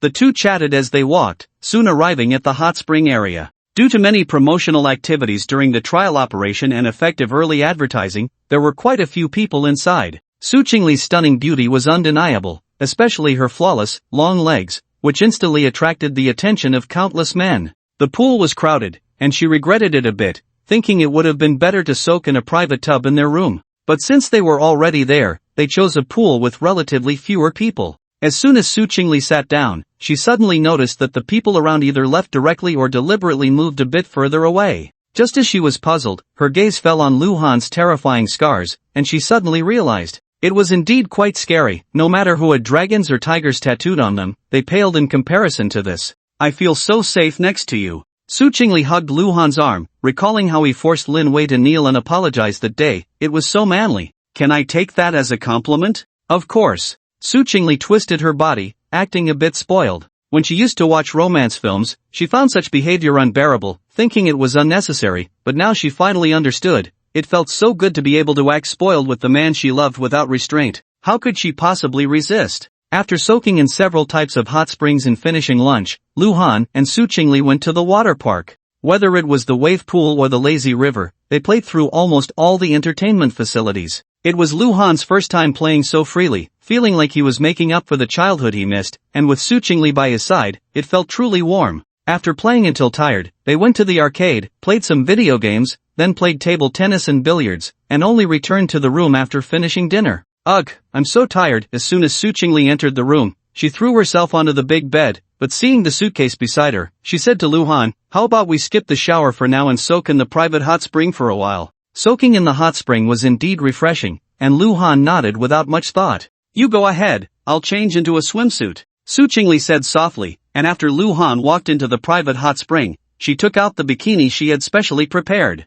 After changing in the bathroom, she looked at herself in the mirror and couldn't help but blush. It feels like I'm not wearing anything at all. He won't laugh at me, will he? Su Chingle muttered to herself, feeling a bit anxious, wanting to tempt Luhan but also afraid of being misunderstood as a loose woman. But thinking about how Shen Luoyen knew that Luhan was already married yet still threw herself at him, Su Chingle couldn't care less. If that woman could do it, why couldn't she? Luhan was still unaware that Su Chingle had made up her mind and was currently resting with a towel behind his head, eyes closed. With his shoulders submerged in the hot spring water and the design being natural flowing water, it was truly relaxing and pleasant. Suddenly, he heard a soft sound from the door. Just as he opened his eyes, he was stunned. Su Chingle stood before him in a light blue bikini, her devilish figure on full display. The thin fabric only covered the key areas, and the top and bottom were both tied, just a gentle pull away from coming off. Are you really this trusting of me? Luhan thought to himself, wondering if Su Chingle had gone mad to wear such a thing, truly thinking of him as an upright gentleman? You don't think too much. I just feel more comfortable this way. Su Chingle's face was burning as she stepped into the hot spring with her long, delicate legs. However, as soon as she reached Luhan's side, he gently pulled her, causing her to lose her balance. Su Chingle instinctively let out a soft cry and fell directly into Luhan's arms. Just as she raised her head to scold him, she was kissed on the lips by the man. Having been kissed by Luhan many times, Su Chingle was no longer the novice who had her first kiss. She immediately opened her cherry lips, allowing the man to explore her mouth. Unlike before, Luhan's kiss this time was very aggressive. Of course, his hands were not idle either. The woman's back was only held by a thin string, smooth as jade and completely in his grasp. One hand roamed over her back while the other pinched Su Chingle's pert little backside through her swimsuit. The incredible elasticity and feel were simply delightful. Who could withstand this? But just as Luhan was about to quietly pull off the bothersome string, the woman seemed to have sensed it and quickly grabbed his hand.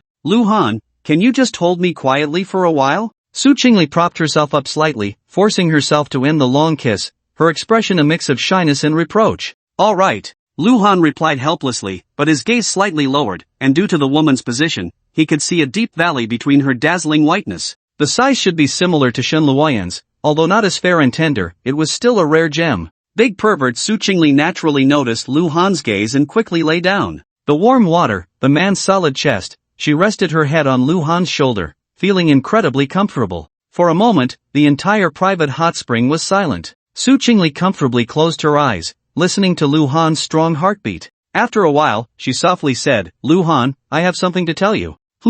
I like you." "What?" Luhan doubted that he had heard wrong. Su Chingle said she liked him? What was going on? "I said, I like you." Su Chingle softly repeated, confirming and affirming. Luhan was silent for a moment and asked, "Why?" "I want to know why too." Su Chingle said with a bitter expression, "Anyway, I don't know when it started, but when you touch my leg, I'm not angry at all. Instead, I'm very happy inside. Don't you, you big fool, realize that every time I see you, I deliberately don't wear long pants, just to make it easier for you to touch? And also, I'm really not some casual woman. Why should I let you hug and kiss me? In fact, many times, it's me who takes the initiative, isn't it just because I like you?" Su Chingle suddenly felt she should thank Shen Luoyan. If it weren't for her appearance, she might not have realized this. Luhan took a deep breath and said, "Su Chingle, I think there's something I should tell you. Are you going to say that you've slept with Shen Luoyan?" Su Chingle interrupted him, blinking her eyes and saying, "I know, she told me yesterday and even showed me the kiss marks you left on her. And that Han character, I saw it too. She can tattoo your name there, she really loves you to the bone. A rival is a rival, admiration is admiration." Su Chingle did not deny that she was jealous, but for a woman who dares to love and hate, she really couldn't bring herself to hate. Luhan also remembered that yesterday Shen Luoyan had followed Su Chingle to the changing room. It turned out to be a battlefield, with two women competing for affection, and they just said everything? "So, are you still?" He hesitated, since Su Chingle knew everything, why was she still confessing to him? I was really angry at that time, but the thought that unconsciously came to my mind was actually not to give up on you. Su Chingle bit her lip, tears shimmering in her eyes, yet bravely gazing into Luhan's eyes, and after thinking carefully, "I can't really blame you. It's my own mistake. If I hadn't turned marriage into a transaction, if I hadn't said you could casually find women outside, would this have happened? So, I can only force myself not to mind." That said, she couldn't help but punch Luhan's chest lightly, pouting, "You big bad guy, secretly stole my heart, are you satisfied now?" Luhan was at a loss whether to laugh or cry. He clearly hadn't done anything. So how did this woman fall for him? He pinched Su Chingle's chin and said softly, "Are you saying the contract is void, and we're really together?" "No." Su Chingle shook her head and said, "I don't want you to misunderstand that I'm after something else, which is why I'm with you against my will, so the contract remains valid. The prenuptial agreement states that you can't force me, but now I'm doing it willingly. In that case, you won't be in breach of contract." Nothing expresses sincerity better than actual actions. After she finished speaking, she looked at Luhan with affectionate eyes and actively offered a kiss. As their lips and teeth intertwined, Su Chingle was deeply moved, rubbing against Luhan in his embrace, using her curves to brush against his chest. This was pure temptation. Perhaps because she had already opened her heart, she felt that this kiss was more comfortable than any previous one. A sweet feeling rose from her heart, and when she noticed Luhan trying to untie her bodice, Su Chingle not only did not refuse but also slightly arched her body. As the moon-white fabric floated on the water's surface, the two finally pressed against each other without any barriers. However, neither Luhan nor Su Chingle felt satisfied because of it. After kissing for a while, Luhan suddenly got up, picked up the woman, and walked out. Su Chingle had already realized what was about to happen next. Besides feeling shy, she found herself inexplicably anticipating it. Once outside, Luhan saw that not only had the curtains been drawn, but the lights were also set to a very soft glow. "You planned this all along, didn't you?" He looked at the woman in his arms and couldn't help but tease her.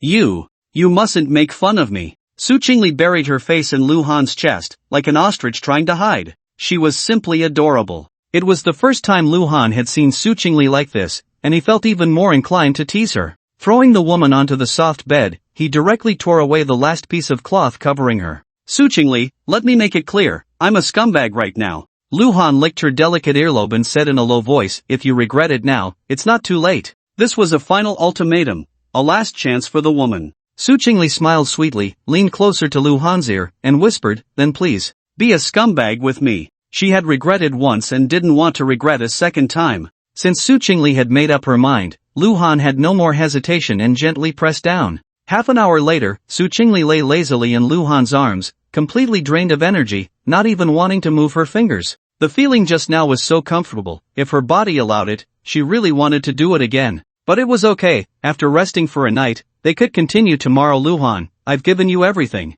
Su Chingle murmured with her eyes closed, so you have to be responsible for me, or I'll die for you. Luhan responded with a hum, but his gaze was somewhat distracted, not expecting to have become the very person he despised the most. Hubby? Su Chingle suddenly called out. She was actually a very traditional woman at heart, especially influenced by her mother, Su Chingle, with a belief in loyalty. Since she had given everything to Luhan, then this man was her husband. Ha! Luhan was caught off guard by her directness. Hubby, Su Chingle called out again, her soft and sweet voice filled with affection. Luhan didn't speak, only stroking her soft long hair. Not receiving the response she wanted from the man, Su Chingle felt a bit disappointed. But then she thought, if Luhan really called her wife like a scumbag, would she truly be happy? This meant she was still important to him, so she didn't want to deceive him. Su Chingle found a very appropriate reason for Luhan and picked up the phone beside her. Opening her rival's profile, she sent a WeChat message. Shin Luoyan, we're even. Just a few seconds later, the other party replied.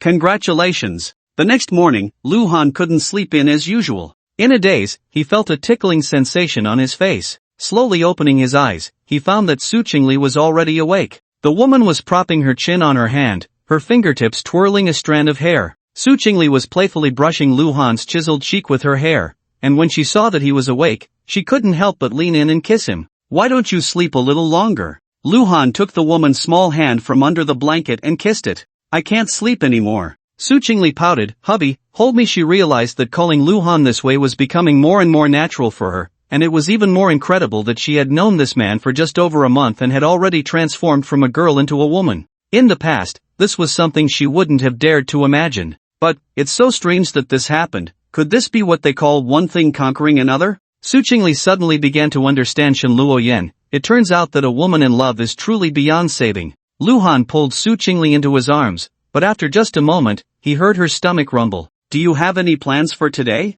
Luhan asked first. Su Chingle thought for a moment and said, I have no plans, I just want to be close to you all day long. Okay, then I'll order breakfast. What do you want to eat? Luhan took the menu from the bedside table, looked it over, and as expected from a top-notch hot spring hotel, there were quite a few breakfast options. I want a bowl of century egg and lean meat porridge, and a fried egg. Su Chingle had a small appetite, but that wasn't the reason she was hungry now. If she had to blame someone, it would be Luhan. All her energy had been spent on him. Luhan also ordered a bowl of century egg and lean meat porridge, along with 2 pork pies and a steamer of soup dumplings, before hanging up the internal phone. The two got out of bed to wash up. Luhan easily put on his shorts, but Su Chingle had a bit of a hard time. Normally, getting dressed was a simple task, but now even the slightest movement caused her pain. Hiss as soon as her feet touched the ground. Before she even took a step, Su Chingle couldn't help but let out a soft cry. Hubby, carry me. It was a perfect opportunity to act cute,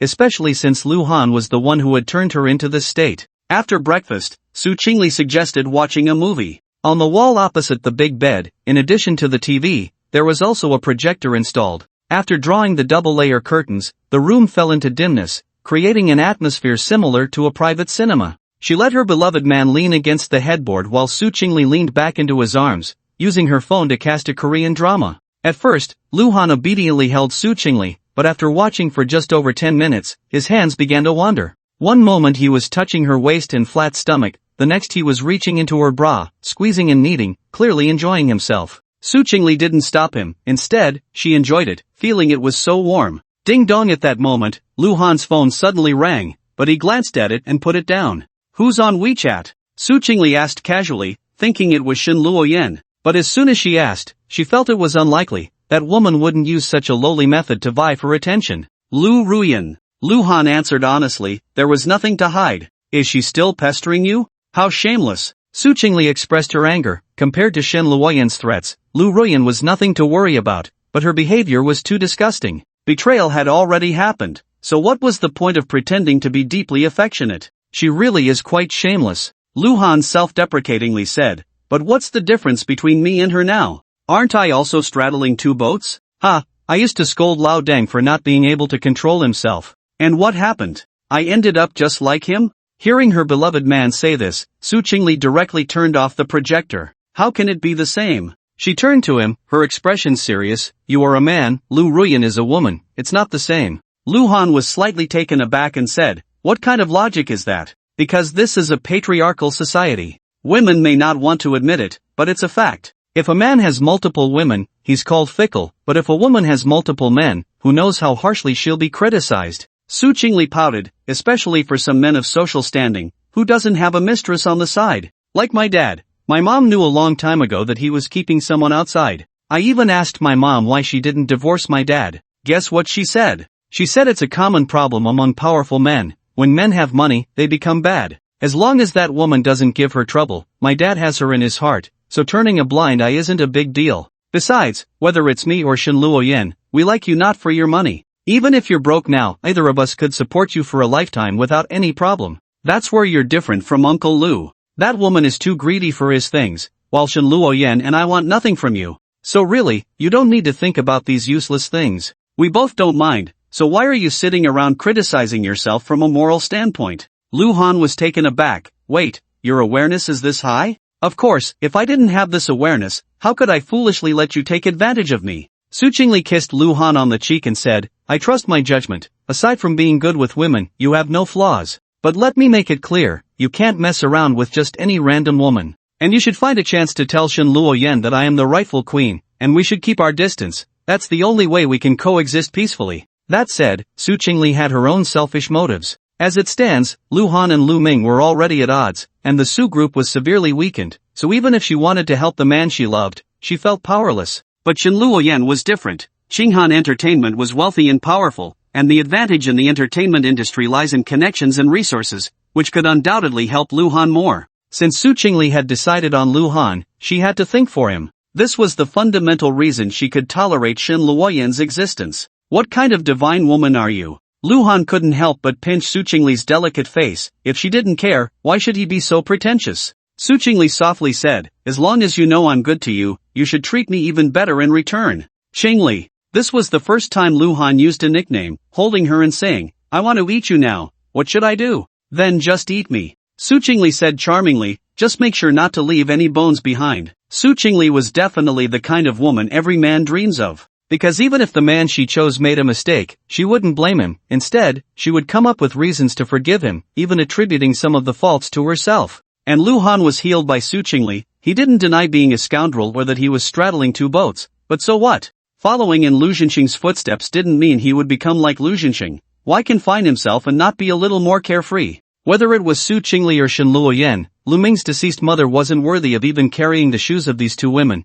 so how could they be lumped together? With that, Lu Han completely let go of his psychological burdens, and he suddenly felt enlightened about certain matters that had troubled him. In the next 2 days, Su Chingle was like water, gentle and compliant with him. However, among men, some were happy while others were troubled. The troubled one was Ling Mo. After Yuan Xiaotong was dismissed, she immediately caused a scene with him, but that wasn't a big deal, a little money settled it. The key issue was that Lu Ruyan completely ignored him. She blocked him on all calls and WeChat, and didn't reply to his texts. Even when he went to Mingshui Games to find her, the security wouldn't let him in. Once, because of his loud commotion, someone even called the police. Ling Mo had no choice but to wait downstairs at the company, hoping to catch her. But for several days, he couldn't find her, and he was about to explode with anger. That night, just as he was about to head home in frustration, Ling Mo received a call from a friend. Ling Xiao, come over and play a few rounds of cards, we're one short here. Ling Mo originally didn't want to go because he had sworn to his father when he returned home that he would never gamble again.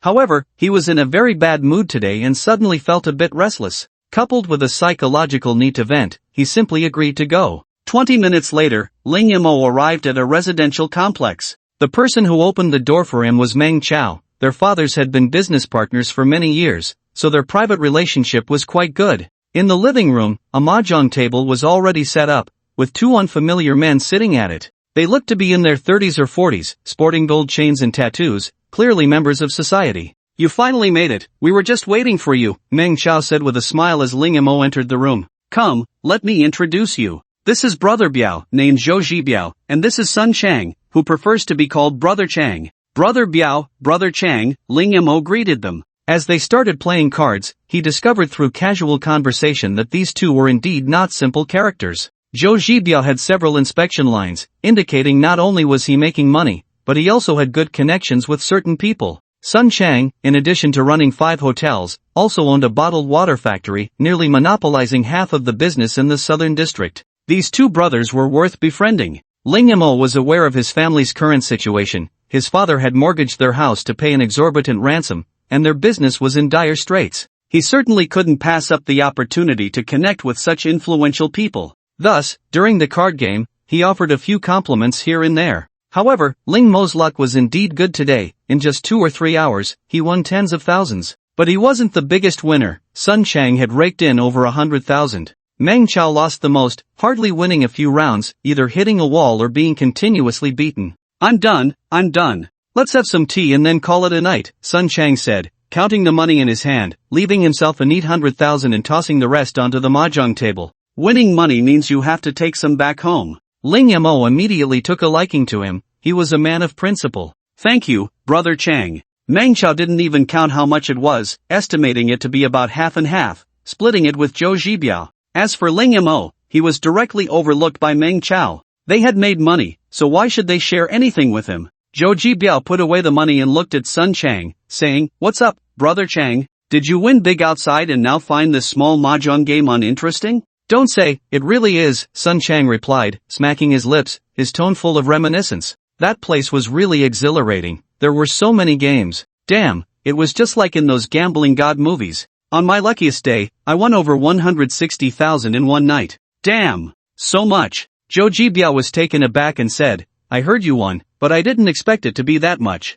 "That was just my luckiest day. I lost a bit afterward, but I still brought back over 100,000, Sun Chang said proudly. "I plan to go back in a few days. Brother Biao, are you coming?" "Of course, why wouldn't I go?" Zhou Zhibiao immediately became interested. "Damn, over 100,000. That's enough for my inspection line's pure profit for half a year. Just thinking about it makes me envious." "Brother Biao, Brother Chang," Meng Chao asked curiously, "what are you talking about? If there's a chance to make money, take me along too." He seemed to genuinely not understand the conversation between Sun Chang and Zhou Zhibiao, but Ling Yamo had a vague idea of what was going on. "Brother Chang went to Laos a while ago to discuss business and won quite a bit of money at the casino there." Zhou Zhibiao glanced at Meng Chao and said dismissively, "To Chao, you better not tag along, that place is deep water, not somewhere you can go." "Don't!" Meng Chao was anxious and quickly said, "Anyway, I have nothing to do all day, so it's just right for me to go see the world with you." After saying that, he patted Ling Mo's shoulder again. "Ling Xiao, are you going?"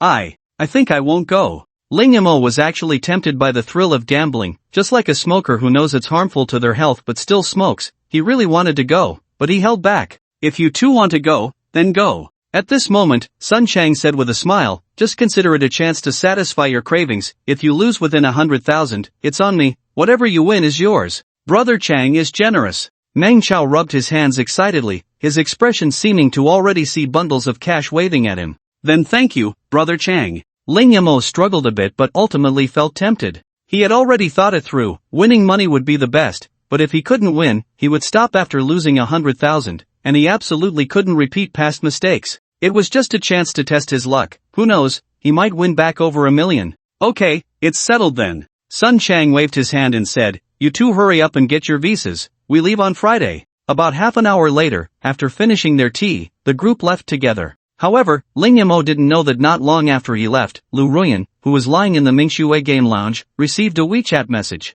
"President Chu, the fish is hooked." Su Chingle said she was giving herself a 3-day vacation, but she ended up staying an extra day at the Hot Spring Hotel. The reason was newlywed bliss, as she was particularly clingy to Lu Han. That afternoon at 3 o'clock, the two checked out and drove back to Jiangcheng. "Honey, don't forget tomorrow, the board meeting is at 10 o'clock. Not far out," Su Chingle reminded him carefully. Appointing a vice president was a significant personnel adjustment. Even if there were no objections within the Su group, the necessary procedures still had to be followed. Of course, this way, she could spend more time with the man she loved, which made Su Chingle very happy. She was also thinking that if she frequently ran to Lu Han's office or if he often came to hers, it shouldn't stir up any gossip, right? "Don't worry, I won't be late." Lu Han nodded, his tone carrying a bit more seriousness. Starting tomorrow, he wouldn't be as leisurely as before, especially since he was in charge of the company's personnel decisions. He had to clean out those so-called royal relatives right after taking office, which seemed quite thrilling to think about. While chatting with Su Chingle along the way, he dropped her off outside Villa No. 6 in Emerald Garden, and it was still not yet 5 o'clock. We're home so soon. Su Chingle pouted her cherry lips. She and Luhan hadn't had enough of each other yet. What's wrong? Do you not want to part with me? Seeing Su Chingle's adorable expression, Luhan couldn't help but pinch her cute face. Yes, I really don't want to. Su Chingle openly admitted, hugging Luhan's arm and lightly biting her lip. Honey, why don't you book a long-term room at the Shangsong Hotel? The meaning of her words was obvious. The newly bought villa was still under renovation, and even if all the materials were environmentally friendly, it would take at least half a year before they could move in. She and the man she loved had already been intimate, and it was the perfect time to enjoy it, so of course, she hoped for a fixed place to facilitate their world together. Little greedy cat, this is at least the 10th time in these few days. Aren't you satisfied? Luhan teased. Aren't you afraid of overindulging? Stop it, you can't make fun of me. Su Chingle kissed Luhan on the cheek. The feeling of being cherished by him was so wonderful, how could she ever get enough? Alright, I'll talk to the hotel later, and tomorrow I'll take you to check in. Luhan also kissed Su Chingle, and only then did they get out of the car. At the door, watching the reluctant woman walk into the villa, Luhan drove away. As Su Chingle entered, she found her parents in the living room. Chingle, you're back. Xia Qingwan stood up and asked, how was it? Did you have fun with Luhan? I had fun, really fun. Su Chingle's smile was a bit unnatural. After going out, she had transformed from a girl into a woman, feeling somewhat guilty in front of her parents. She quickly changed the subject. Mom, is dinner ready? I'm starving. It's been ready for a while, just waiting for you, her mother replied. Then I'll change my clothes, you guys go ahead, Su Chingle said and walked up the stairs. Xia Qingwan watched her daughter's figure disappear around the corner, pondering, old Su, our cabbage is probably being pushed by a pig. What do you mean by pushed by a pig? Su Chiocha was taken aback but quickly understood the meaning, helplessly saying, look at what you're saying, the young couple has already gotten their marriage certificate and got engaged, isn't that normal? Also, how can you say your son-in-law is a pig? Though he said that, he felt a pang of bitterness in his heart. After nurturing this little cotton-padded jacket for over 20 years, now she belonged to another man? Su Chingle was unaware that her mother had seen through her, and the first thing she did upon returning to her room was to lock the door. Then, she took out a neatly folded piece of white cloth from her suitcase. This was cut from the bedsheet while Luhan wasn't paying attention. Su Chingle carefully unfolded it, looking at the dark red stains that had formed, the corners of her mouth gently curling up. Treasuring it, she sealed it in a transparent vacuum bag, changed into her loungewear, and then walked out. Li Dongxing was unaware that Luhan had returned to Jiangcheng. Around 8 in the evening, he took advantage of the night to arrive at an abandoned factory on the outskirts. He used a key to open a thick iron door, revealing a man tightly bound to a load-bearing column inside. With his mouth taped shut, the man could only make muffled sounds of fear upon seeing Li Dongxing enter. This man was none other than the accomplice of the woman who had hidden in the crowd the day Luhan reported the human traffickers. If you dare to shout, I won't mind killing you directly, Li Dongxing said expressionlessly, then tore off the tape from his mouth. The man pleaded, Big brother, I beg you to let me go. I know I was wrong. Just tell me how much you want, I'll give you anything. Being in a dark place for days without knowing the time, facing unknown fears, he felt he was going crazy. I don't need money. Li Dongxing pulled out a photo from his pocket and showed it to him, saying, I can't understand, you have such a lovely daughter, and your wife is beautiful too. How could you bear to steal someone else's child and shatter another family? What have you done to them? The man struggled violently after just one glance at the photo, angrily shouting, Bastard, come at me if you want, don't hurt my wife and child. Slap. Li Dongxing gave him a hard slap, coldly saying, They're fine for now, but I can't guarantee they'll be safe in the future. This made the man breathe a sigh of relief, but he quickly asked, What do you mean? Li Dongxing countered, Do you want them to live? The man nodded frantically, pleading, I beg you, as long as they can live, I'll do anything you want. Anything? Li Dongxing sneered, What if I tell you to die? The man hesitated but gritted his teeth and said, You can kill me now. I didn't expect you to be a man after all. Li Dongxing put away the photo and said, Tomorrow night, I will let you go. You have half an hour to jump off the building in the CG Yunding community and commit suicide. Remember, your wife and daughter are in my hands, this is your only chance to save them. If you live, they die. If you die, they live. Li Dongxing felt that this method of dying was truly too lenient for him. Human traffickers should be subjected to 1,000 cuts and suffer endless torture. However, thinking that this scoundrel still had some use, he could only endure it. The man bit his lip tightly, What if I die and you don't let them go? Do you have any other choice? Li Dongxing reattached the tape to him and said, "Don't worry, I'm not a good person, but at least I'm not a beast." "Brother, you're back." As soon as Lu Han entered the door, Lu Shui ran over to greet him. This was because she had called her brother in advance and knew approximately what time he would return, so she had been waiting in the living room for quite a while. The girl was wearing a new Hello Kitty cartoon loungewear, and as she jumped up to hang on him from half a meter away, it was clear it was recently bought. Lu Han quickly hugged her. There was a faint jasmine scent on Shui Shui, which was particularly pleasant. After hugging her for a moment, he set the girl down, and Lu Shui blinked and asked, "Did you have fun with sister-in-law?" The two families were already engaged, so the term future sister-in-law naturally needed to be simplified, especially since she highly recognized Su Chingle. "Pretty happy." Lu Han smiled, his tone a bit awkward. He couldn't exactly say that he had been shamelessly with Su Chingle these past few days, but it was undeniable that having won over the most recognized beauty in Jiangcheng, the image of her blushing and complying with him in every position filled his mind, and as a man, Lu Han's sense of achievement was truly beyond words. Especially since Su Chingle had clearly stated that she could tolerate the existence of Shen Luoyan, and given that Shen Luoyan had no desires outside of him, the tricky issue of two women competing didn't need to be a headache, they could coexist peacefully, which felt like a dream. It was still not yet 6 in the evening when Lu Han changed into his pajamas in his room, and the siblings went to the dining room for dinner. "Dad hasn't been home these past few days, it seems he's gone somewhere to inspect a project, and I don't know when he'll be back," Lu Shui explained casually as she served her brother a piece of braised pork. The girl didn't mention Lu Ming, the nominal second brother, who would have to stay in the hospital for a long time. She was too lazy to visit. However, these past few days without Lu Han at home, Lu Shui felt quite bored. Fortunately, there were workplace motivational quotes to pass the time, otherwise, she wouldn't know what to do. Lu Han responded with an "oh," and asked, "Shui Shui, you're going to the Su group tomorrow, how's your preparation?" "I've read a ton of theoretical stuff, but it's okay." Lu Shui playfully stuck out her tongue. "Anyway, my boss is you, if I mess something up, you won't scold me, right?" Of course, she was just saying this casually, she had no intention of slacking off at work, as that would be embarrassing for her brother. Moreover, she genuinely wanted to learn something. Although she wanted to be her brother's little secretary for life, she also understood that only by growing into a woman like Su Chingle could she better help him. "How could I? You're so cute, and you're my most beloved sister, how could I bear to scold you?" Lu Han said this sincerely, the nonsense of keeping public and private matters separate didn't apply here. Shui Shui treated him so well, so no matter what mistakes she made, he would take the blame. "Hee, I knew brother treats me the best." Lu Shui expressed her happiness.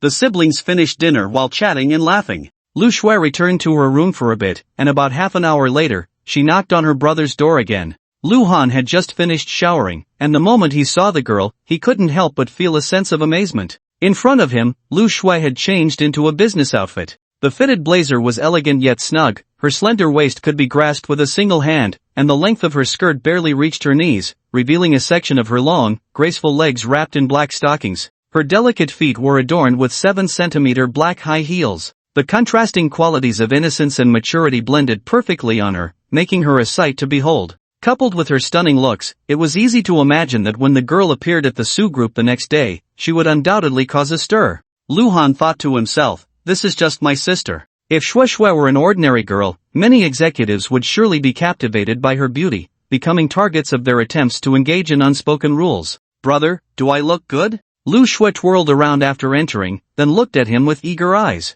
"If you don't look good, then there are no pretty girls in this world," Lu Han said, pinching the girl's cute face, his expression full of affection. Lu Shui giggled and teased, "Then please take good care of me in the future, President Lu." The next morning at 9 o'clock, the siblings arrived at the Su group. Just as he had imagined, Lu Shui's appearance immediately attracted everyone's attention. However, because Su Chingle personally came down to greet them, aside from a few who knew the inside story, everyone was more curious about who Lu Han really was. "Lu Han, this will be your office from now on. Do you like it?" After going upstairs, Su Chingle opened a door, and her female assistant was nearby, so she felt shy about calling him husband. Of course, this office had been prepared for Lu Han long ago, and her office was right next door. She had even specially arranged for the original vice president to switch offices to be closer to him. Lu Han walked in and looked around. It was about 20 square meters, with a brand new desk and sofa, and there was even a small lounge area. The conditions were quite good. "I couldn't be more satisfied."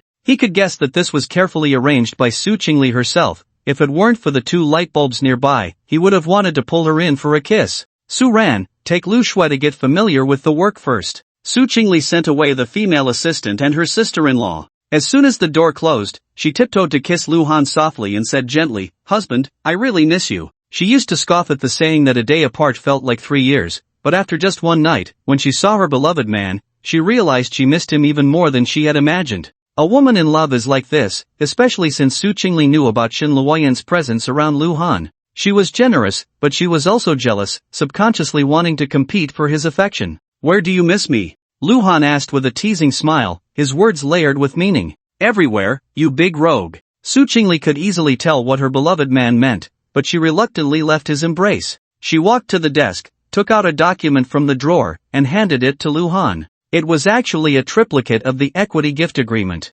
Luhan glanced at the cover and immediately knew it was the 15% stake in the Su Group that Su Chingle had promised him. He frowned slightly and said, "There's no need for this. She was already his woman. Why should they still adhere to that prenuptial agreement? How can you say there's no need?" Su Chingle said seriously, "I told you, I like you, and it has nothing to do with anything else. If you don't accept it, I'll feel like these shares, which I exchanged with my own body after spending 4 whole days with you, are not worth it, and I won't feel comfortable at all. Luhan, just sign it, okay?" In the end, Luhan still signed his name on the equity gift agreement. The beauty's deep feelings cannot be let down, and in his view, these shares are no different whether they are in his hands or in Su Chingle's hands. Su Chingle, because of her position in the company, had to pay attention to her influence, so she didn't dare to stay too long in Luhan's office. After giving her beloved man a kiss, she left. As it approached 10 o'clock, Lu Shui knocked and entered, notifying that the meeting was about to start. As Luhan walked into the conference room, apart from Su Chao and Su Chingle, almost everyone's gaze fell on him.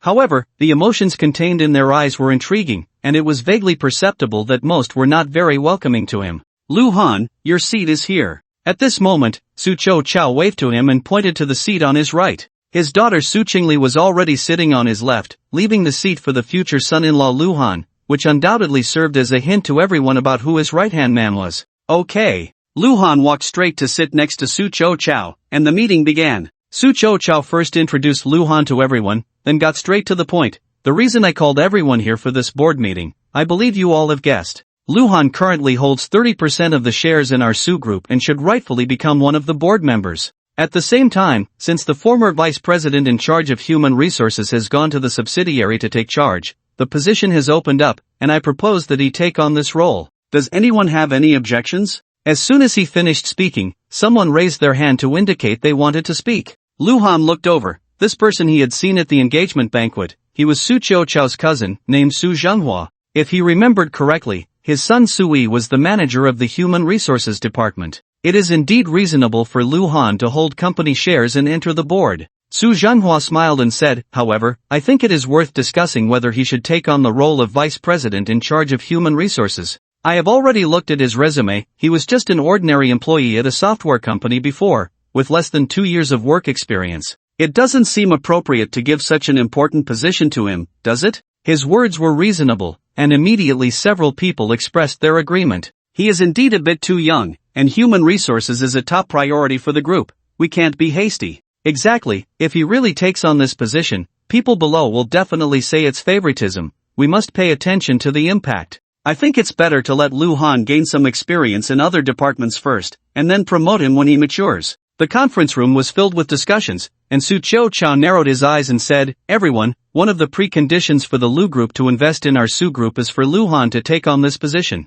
I have personally promised Lu Zhenxing. Are you implying that I should go back on my word?" With Su Chao saying this, and given that Lu Zhenxing was known for being ruthless, those led by Su Zhenghua immediately fell silent. Since no one opposes, then it's settled. Su Chao made a decisive statement and turned his gaze to the future son-in-law. "Luhan, would you like to say a few words?" "Actually, there's not much to say. As a newcomer, I hope everyone will take care of me." Luhan smiled, then shifted the topic. "However, I will soon start optimizing the group's human resource allocation, so I hope everyone is mentally prepared." This statement startled everyone. What did it mean? Was he planning to make a big move as a new official? After the meeting, Su Zhenghua called his son Sui to his office. "Dad, what's going on? Is that guy named Luhan really climbing over me?" Sui wore a displeased expression. He had thought that with the departure of the vice president in charge of human resources, it would be a natural progression for him, the HR manager, to take over. Unexpectedly, a wild card had appeared. and it felt like a cooked duck had flown away. I know you're unwilling, but there's nothing we can do about it, Su Chingle said, fully aware that his actions in the board meeting earlier were akin to a mantis trying to stop a chariot. However, for the sake of his own face, he had to protest symbolically. But he was also unwilling, sneering, "Son, the HR department is your territory, giving him a warning shouldn't be too difficult, right?" "It's not difficult," Sui frowned. "But after all, he is Lu Zhenxing's son and the chairman's son-in-law. If I do this, will it? What are you afraid of?" Su Zhenghua scoffed. "Lu Han is just an unappreciated son. If Lu Zhenxing truly cared, how could he possibly throw him into our already half-dead company? As for Su Chao, being forced to marry his daughter to Lu Han, do you think he has no resentment? If you put that kid in his place, you might even help him vent his anger." Su Zhenghua truly did not take Lu Han seriously, it was merely Lu Zhenxing compensating him out of guilt. With that unimpressive resume, what waves could he possibly make? Sui understood this reasoning and grinned maliciously. "Dad, just wait and see the show." Lu Han was unaware that someone was secretly trying to make him, the vice president in charge of human resources, a figurehead. After returning to the office, he asked Lu Shui for the personnel list from the HR department. There were a total of 23 people, which was not many compared to the over 600 employees at the Su Group headquarters. Shui, go notify everyone that tonight at 6:30, I'm treating everyone to dinner at Xiangsong Hotel. It's better to keep the benefits within the family. Lu Han felt he should first show a friendly side, but many people were not giving him face. That night, he waited until 7:30, but not a single person showed up. "Brother, they are being too much," Lu Shui said, sitting beside him, looking at the empty private room with a very ugly expression. "Ha, if they don't come, they don't come," Lu Han said nonchalantly. "Since they don't give me face, I don't need to be polite. Let them have a good night's sleep tonight. I hope they can still smile when they come to work tomorrow." Lu Han's plan was to fire all these people, which would serve as a warning to others. After eating a little, he sent Lu Shui back to the Lu family manor. But he returned to the Su Group and met up with Su Chingle, who had made an excuse to work overtime, and the two went to Xiangsong Hotel again. They had agreed to book a room for the night. However, just as they entered the room and eagerly kissed each other, a few kilometers away, someone was secretly climbing to the rooftop of the 23-story building under construction at the Four Seasons Cloudtop community. He stood there for a long time before finally leaping down. "Hubby, you're amazing." After the rain had stopped, Su Chingle comfortably nestled in Lu Han's arms, her pretty face flushed with an enticing hue. Covered in fragrant sweat, she had no strength left, her legs feeling weak. She felt inexplicably curious about whether Shen Luoyan could handle Lu Han's affection. "Are you full?" Lu Han reached down to take off Su Chingle's high heels, causing her to curl up slightly, her long, slender legs wrapped in black stockings now within his grasp. "I'm stuffed." Su Chingle gently closed her eyes, enjoying the warmth of her beloved man. She loved this quiet, gentle atmosphere, but at that moment, her phone rang abruptly. Su Chingle initially didn't want to answer, but when she saw Lu Han helpfully retrieve the phone, and the name Su Ran appeared on the screen, she ultimately pressed the answer button and held it to her ear.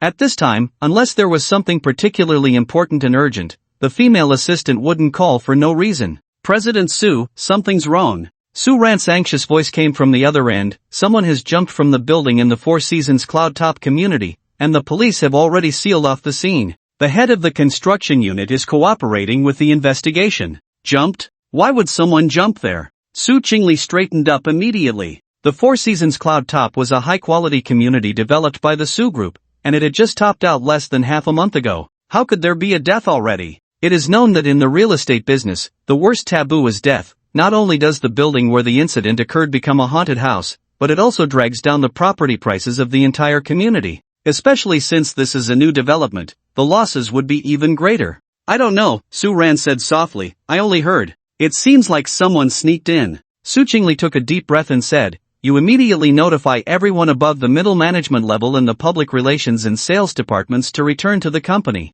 We will have a meeting in half an hour." After a slight pause, she added sternly, "Tell them not to take leave." After hanging up the phone, Su Chingle began to get dressed. Lu Han also heard the conversation and said, "I'll go back with you." The two returned to the Su Group office building in just over 20 minutes. Not long after sitting in Su Chingle's office, Su Ran knocked on the door and said everyone was present. In the conference room, Su Chingle first introduced Lu Han, as many people still didn't know him, then looked around and said seriously, "You should all know what happened at Four Seasons Cloudtop, right? Now do as I say. The public relations department should not try to cover it up, at least until the police investigation results come out. We must remain silent." but silence doesn't mean doing nothing. We can find some online influencers or key opinion leaders to divert public attention through other trending topics, trying to minimize the impact of public opinion on the property. Additionally, we must maintain communication with the police and report to me immediately after obtaining first-hand information. As for the sales department, I remember the pre-sale number of houses in Four Seasons Cloud Top has already reached 30%, which definitely includes the building where the jump occurred.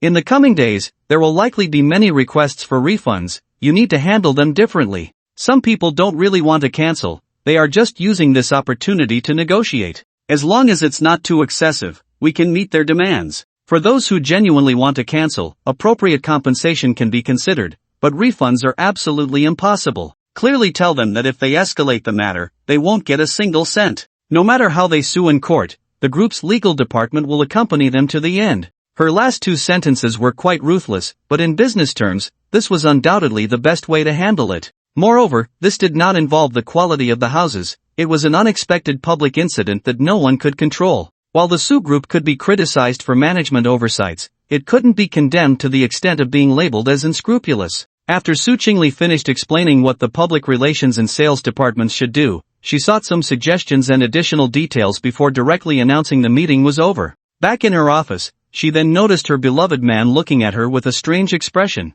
Su Chingle blinked and asked curiously, "What's wrong? Why are you looking at me like that?" Luhan smiled and said, "It's the first time I've seen you giving orders like that, the aura feels so cool." Su Chingle nestled into his embrace and murmured, "No matter how cool, I'm still someone who gets bullied by you. Good news doesn't leave the house, but bad news travels 1,000 miles. The news of someone jumping from Four Seasons Cloud Top quickly reached Lu Ming. TSK, this Li Dongxing is really impressive. Lu Ming was lying on the hospital bed, scrolling through his phone. Whether it was the Moments or various local channels of short video apps, the screen was filled with news about this incident. Uncle Chen, sitting beside him, chuckled and said, "Young Master Lu, this time it counts as venting your anger, right?" Of course, Lu Ming sneered. The Four Seasons Cloud Top project has seen a significant investment from the Su Group. With something like this happening, no matter how they tackle it, the property prices will definitely be affected. I estimate at least $1 billion in losses. Uncle Chen, I remember Luhan officially started work today, right? Perfect timing for you to stir the pot a bit. He just returned to the Lu family for a little over a month. First, his brother, fell from the upper floor, and now someone from the boutique community under the Su Group he invested in has jumped off. Don't you think he's a harbinger of misfortune? After saying this, Lu Ming burst into laughter, but was immediately stopped by the pain from his wound, gasping in discomfort. After a moment, he asked, "By the way, where's Li Dongsheng?" He said he would come back after the police have classified the case so as not to trouble you, young Master Lu. Uncle Chen was also bored, scrolling through short videos, not even lifting his head when he said this. However, as his finger slid slightly, he caught sight of the next video and couldn't help but widen his eyes. "Young Master Lu, take a look at this." Uncle Chen suddenly stood up and directly handed the phone to Lu Ming. Lu Ming was initially curious about what content could provoke such a reaction from Uncle Chen, but as soon as he received the phone, he was stunned. The filming crew of Qinghan Entertainment has been treated unfairly, and the venue provider is actually the Su Group, not only unilaterally terminating the contract, but also declaring they will no longer cooperate with the Su Group and are suing for damages? Damn, the Su Group is really facing a storm right now. Lu Ming wore a look of schadenfreude. Li Dongxing was right, when the Su Group was in trouble, it was equivalent to Lu Han being in trouble. He felt incredibly pleased. However, the explosive news of the night didn't stop there. At midnight, Qinghan Entertainment released a major statement, officially changing its name to Qingyan Entertainment. With such a big incident happening at the Su Group, the president, Su Chingle, didn't even return home, choosing to stay in her lounge. Luhan stayed behind to accompany her, but since the public relations and sales departments were working overtime, he didn't sleep beside her. When he woke up, there was a knock on the door. Luhan thought it was Xue and opened the door, only to find Su Chingle standing outside. She looked a bit haggard, clearly not having rested well. "Have you seen the statement released by Shen Luoyan?" As soon as Su Chingle closed the door, she got straight to the point. Seeing Luhan nod, she frowned slightly and asked, "Did you instruct her?" "Not at all," Luhan shook his head and said, "This was indeed part of the plan, but I let her choose the timing. I only found out when I saw the statement." Su Chingle fell silent for a moment and softly said, "Thank her for me." Shin Luoyan's release of a major statement at this time, regarding Qinghan Entertainment, oh no, it should be called Qingyan Entertainment now, was significant in the entertainment industry, instantly causing a stir and climbing to the top of the trending searches, undoubtedly helping the Su group divert a lot of public pressure. This favor was neither too big nor too small, Su Chingle remembered it. As for the filming crew's conflicts needing to be resolved in court, she didn't care much about that. This was just a setup, otherwise, how could Shen Luoyan find an excuse to kick them when they were down? However, from Lu Ming's perspective, since this woman had already taken a stand against Lu Han, it made sense for her to go all out and directly release a statement that signified a complete break. Not long after Su Chingle left, Lu Shui knocked on the door and entered, holding breakfast in her hands. "Brother, is sister-in-law okay?" The girl placed the century egg and lean meat porridge along with the soup dumplings in front of Lu Han, her tone filled with concern. She had learned the news last night but had ultimately held back from calling to inquire. There was no point in doing so. Brother Han and sister-in-law were surely overwhelmed with this matter, and it was unnecessary to add to the chaos at such a critical time. The losses are definitely unavoidable, it just depends on how much we can minimize them. Lu Han appeared calm on the surface, but he actually felt quite guilty towards Su Chingle. However, there was no other way. Although Li Dongsheng had successfully infiltrated Lu Ming's side, he still couldn't gain true trust. Whenever there were important matters to discuss, Lu Ming and Uncle Chen would always send Li Dongsheng away, and this couldn't continue. After thinking it over, Lu Han decided to employ a strategy of self-harm. First, he would throw Lu Ming downstairs, giving Li Dongsheng the opportunity to present his letter of allegiance, and there was also a human trafficker that needed to be dealt with, which would be killing two birds with one stone. However, the key point was that to satisfy Lu Ming, the losses of the Su group had to be significant enough. Thus, choosing the Four Seasons Cloud Top community was a last resort. As for keeping Su Chingle in the dark, it wasn't due to distrust, but rather because she would appear more natural if she was completely unaware. Otherwise, if it raised Lu Ming's suspicions, all efforts would be in vain. Of course, once the storm passed, Lu Han would definitely reveal everything to Su Chingle. Surprisingly, Shen Luoyan also seized this opportunity, making the rift between the two of them seem quite natural. Connecting all these together felt like a chain scheme, and the effect was surprisingly good. The only downside was the losses suffered by the Su group as a result. But it was fine. Lu Han noted this debt against Lu Ming, and sooner or later, he would collect it tenfold, 100-fold, or even 1,000-fold. Just as he took a bite of the soup dumpling, he suddenly asked, "Shui, did you bring breakfast for Su Chingle too?" "I did, and I had Su Ran deliver it to sister-in-law." Lu Shui smiled and added, "It's the same as yours." A couple set. Lu Han asked again, "Have you eaten?" "Yes, I ate before coming." Lu Shui felt very happy that Brother Han thought of her, even though it was just a trivial matter. Lu Han quickly finished his breakfast, wiped his mouth with a tissue, and said, Shui, go call the deputy manager of the sales department, Yao Jing, and tell her I need to see her." Lu Shui nodded, tidied up the remaining trash, and left. Not long after, there was a knock on the door. "Come in." As soon as Lu Han's voice fell, a woman in her 30s or 40s pushed the door open and entered. She wore a pair of black-framed glasses, and beneath her uniform skirt, she had on thick black stockings, her calves not appearing too thick. With a professional smile, she said, "President Lu, you called for me." "Sister Yao, please have a seat." Lu Han pointed to the seat opposite him and casually said, "I heard you used to work in the HR department?" As soon as Yao Jing sat down and heard this, her expression became a bit unnatural, and she nodded, saying, "I couldn't stand Su Yi's nepotism, which made the HR department a mess, so I was ostracized and went to the sales department." This was said lightly, but she had her own struggles. The sales department was a place where performance spoke, but she truly lacked talent in sales, so her days there were not easy. If it weren't for President Su's orders, allowing her to hold the title of deputy manager with a decent base salary, she would have left long ago. "Sister Yao, what if I wanted to invite you back to the HR department as a manager?" Lu Han spoke calmly. On the way to the hotel to check in with Su Chingle yesterday, he had mentioned how Sui had disrespected him and expressed his intention to dismiss the entire HR department. Su Chingle was naturally furious. Her beloved man was being bullied on her own turf. It didn't matter that he held 45% of the group's shares, even if he had none, there was no reason for him to be treated like that. She was certainly supportive of Lu Han and also recommended Yao Jing.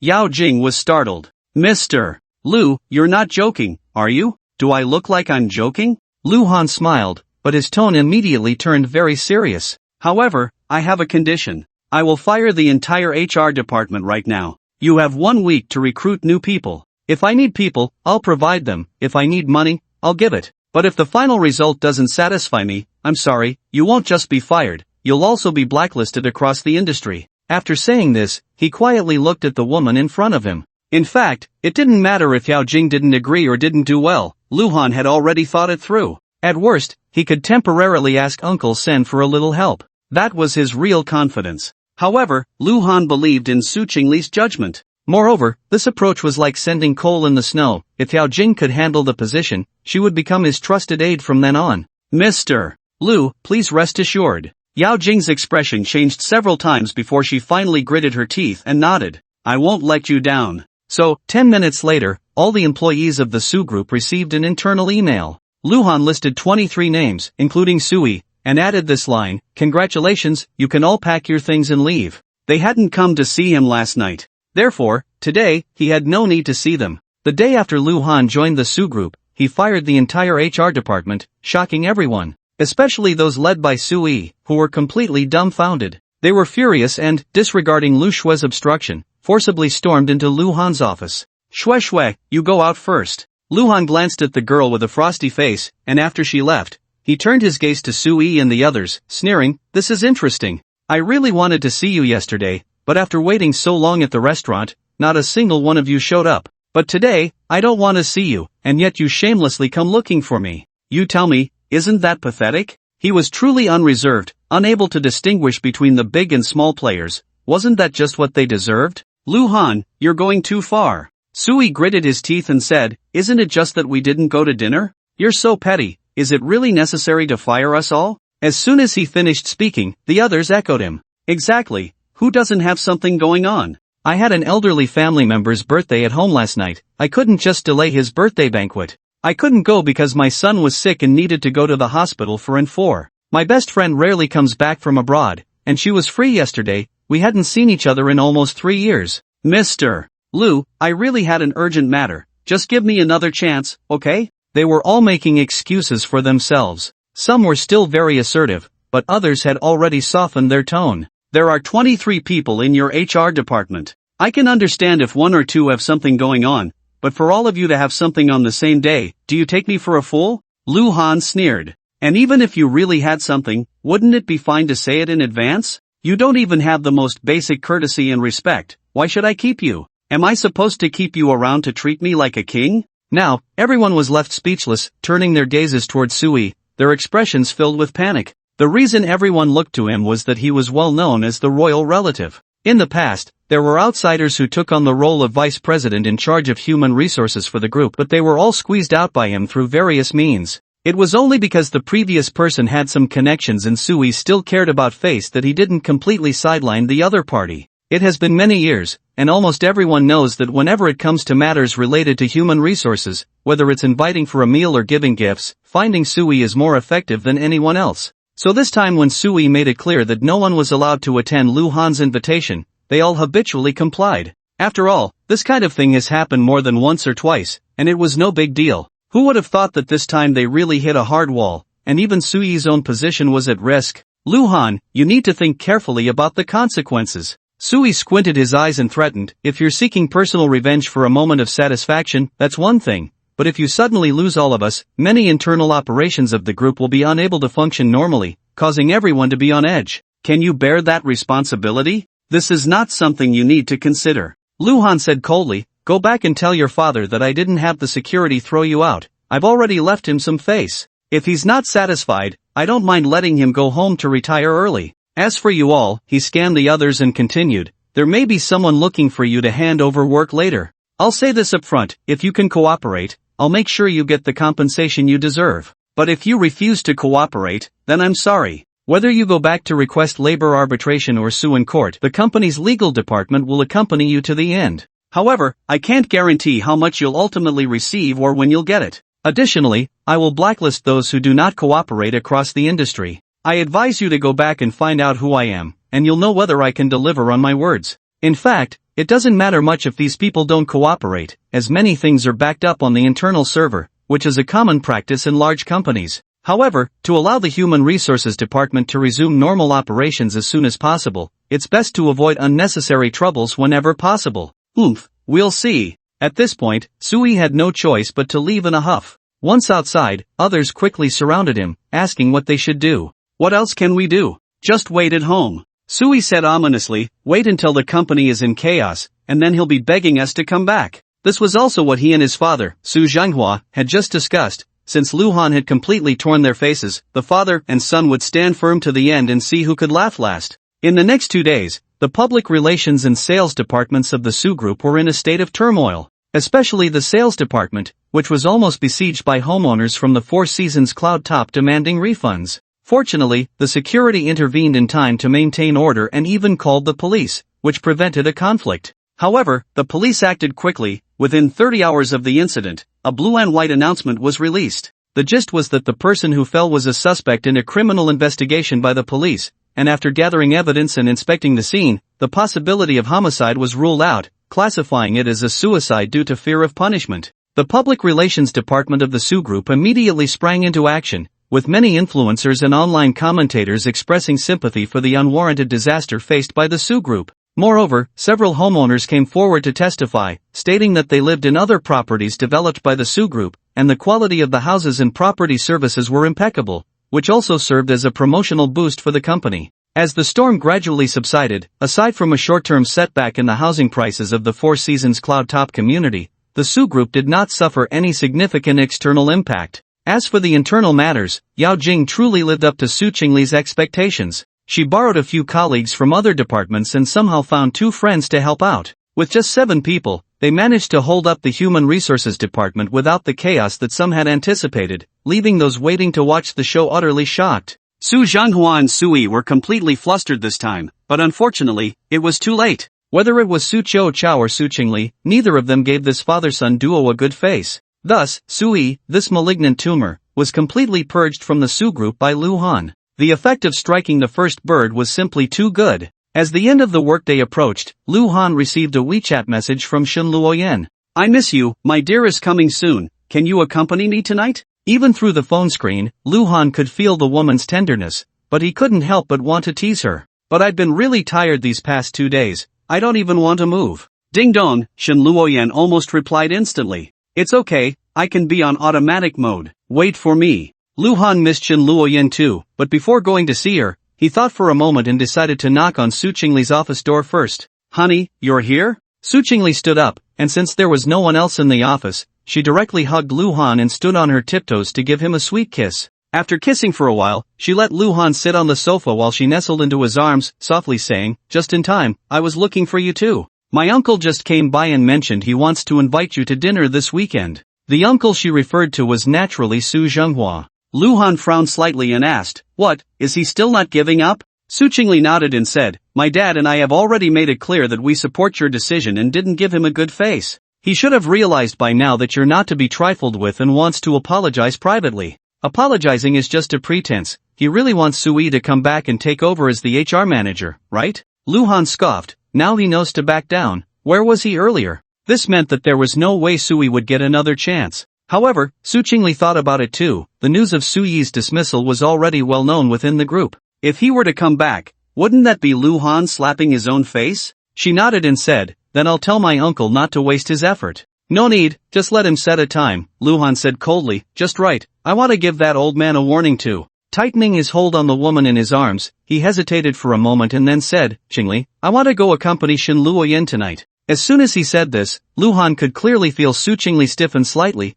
already prepared for her to be angry. However, unexpectedly, that situation did not occur. Su Chingle was silent for a few seconds and softly asked, if I don't let you go, will you not go? Luhan replied with an saying, but next time, I won't tell you and will sneak out by myself. Hearing this, Su Chingle didn't know how to feel. It was a mix of emotions, but she was quite happy that the man didn't hide anything from her. Alright, since you have me in your heart, I agree to let you go. Su Chingle pouted, suddenly tugging at Luhan's collar and kissing him fiercely on the chest until a red mark was left behind. You big rogue, you got off easy. She punched him a couple of times to vent her frustration and suddenly said, honey, do you know what I thought when I saw Shen Luoyan tattoo your name on her chest? Luhan didn't say anything, just held Su Chingle's hand, their fingers intertwined. At that moment, I really wanted to get one on myself too, right here. Su Chingle pointed to the area near her left thigh. Because I know you like my legs the most, and this is the part you touch the most often. Doing this must make you very happy. At this point, she changed her tone slightly, adding a hint of pride, and continued, but then I thought, maybe it's better to forget it. She is she, and I am I. Why should I learn from her, making it seem like I'm using her way to love you? I don't want that. But you must believe me, not having this tattoo doesn't mean I love you any less than she does, otherwise, I would be very sad. Luhan could never think that way. At this moment, anything he said would be superfluous. He quickly embraced Su Chingle and kissed her, responding to his beloved's deep feelings with action. Su Chingle let Luhan turn her into a soft mass before reluctantly pushing him away. Alright, you can go now. She stood up to tidy her disheveled clothes and huffed, by the way, don't forget to bring what I said earlier. No problem, my rightful queen. Luhan smiled as he pinched Su Chingle's pretty face, then told Lu Shui he wouldn't be going home before leaving the company. However, he didn't go to find Shen Luoyan right away. Instead, he drove around for over an hour, ensuring no one was following him before arriving at a bustling shopping mall. Better safe than sorry, after all, the two of them were in a completely broken relationship on the surface. If they were exposed, not only would all this careful planning go to waste, but it would also put Shen Luoyan in a very dangerous position. Exiting through the side door of the mall, he scanned a shared bike and, sneaking like a thief, arrived at Shen Luoyan's home, where the woman had been waiting for a long time. Luhan, I miss you so much. Shen Luoyan, dressed in a sexy white nightgown and wearing white stockings, nuzzled into her beloved man's arms like a little cat, then tiptoed to kiss him on the lips. Luhan instinctively wrapped his arms around her, gently caressing her soft waist through the thin gauzy dress. After a while, Shen Luoyan squatted down to help Luhan change into slippers, and when she stood up, she said, "Go wash your hands, let's eat first." With that, she darted into the kitchen and soon brought out 4 dishes and a soup. In fact, Luhan really enjoyed eating here because he didn't have to lift a finger. The woman in his arms would feed him until he was full, and he could also touch her. This feeling was simply delightful. They quickly finished their meal, and Shen Luoyan softly said, "You must be exhausted these past few days. Should I give you a massage?" "Sure." Luhan walked into the bedroom, just about to lie down on the bed when Shen Luoyan blushed and stopped him. "Just sit here." Shen Luoyan gestured for Luhan to sit cross-legged, while she knelt behind him. Letting her beloved man's head rest on her soft chest, her delicate and soft little hands gently pressed on his temples, her eyes filled with affection as she asked, "Is it comfortable?" Luhan didn't answer the question. He simply closed his eyes in enjoyment. Shen Luoyan smiled sweetly and couldn't help but lean down to kiss his forehead. At first, Shen Luoyan was indeed giving a proper massage. But after about 10 minutes, her breathing became rapid. Not only did her fragrant kisses linger on Luhan's face, but her small hands also roamed over his scarred chest. "What's wrong? Can't you hold back?" Luhan opened his eyes and cupped the woman's delicate face with his hands. It was truly a pity for Shen Luoyan. Any man who had her would probably treat her like a goddess, yet she chose to follow him without even wanting a title. He felt a pang of heartache thinking about it. With that in mind, his movements became even gentler. Shen Luoyan seemed to sense Luhan's tenderness towards her. Her already glistening eyes became even more adhesive. Although she was on the verge of losing control, she still bit her lip and asked, "Is it okay?" Luhan lay back on the bed and laughed. "From now on, I'll leave it to you to handle." As soon as he finished speaking, Shen Luoyan clung to him. However, just a little over 10 minutes later, the woman said pitifully, "Luhan, I don't have any strength left." Luhan remained unmoved and teased, "Well, I can't help that. You were the one who said you wanted to charge for love." Shen Luoyan blushed deeply and said in a sultry voice, "Please." Luhan couldn't bear to tease her any longer and took the initiative. "Luhan, have you slept with Su Chingle too?" The rain had stopped, and Shen Luoyan lay lazily in Luhan's arms, her fingers tracing circles on his chest. Her gaze fell on the deep purple hickey, clearly fresh and very noticeable, which she had seen when she took off her beloved man's clothes earlier. What was this, a show of force? Shen Luoyan found it somewhat amusing, feeling that her rival's behavior was a bit childish, yet also quite cute. At first, she did have the thought of snatching Luhan away from Su Chingle, but now that idea had long vanished. She didn't want much, and because of that dark history, it seemed she really wasn't worthy of being Luhan's wife.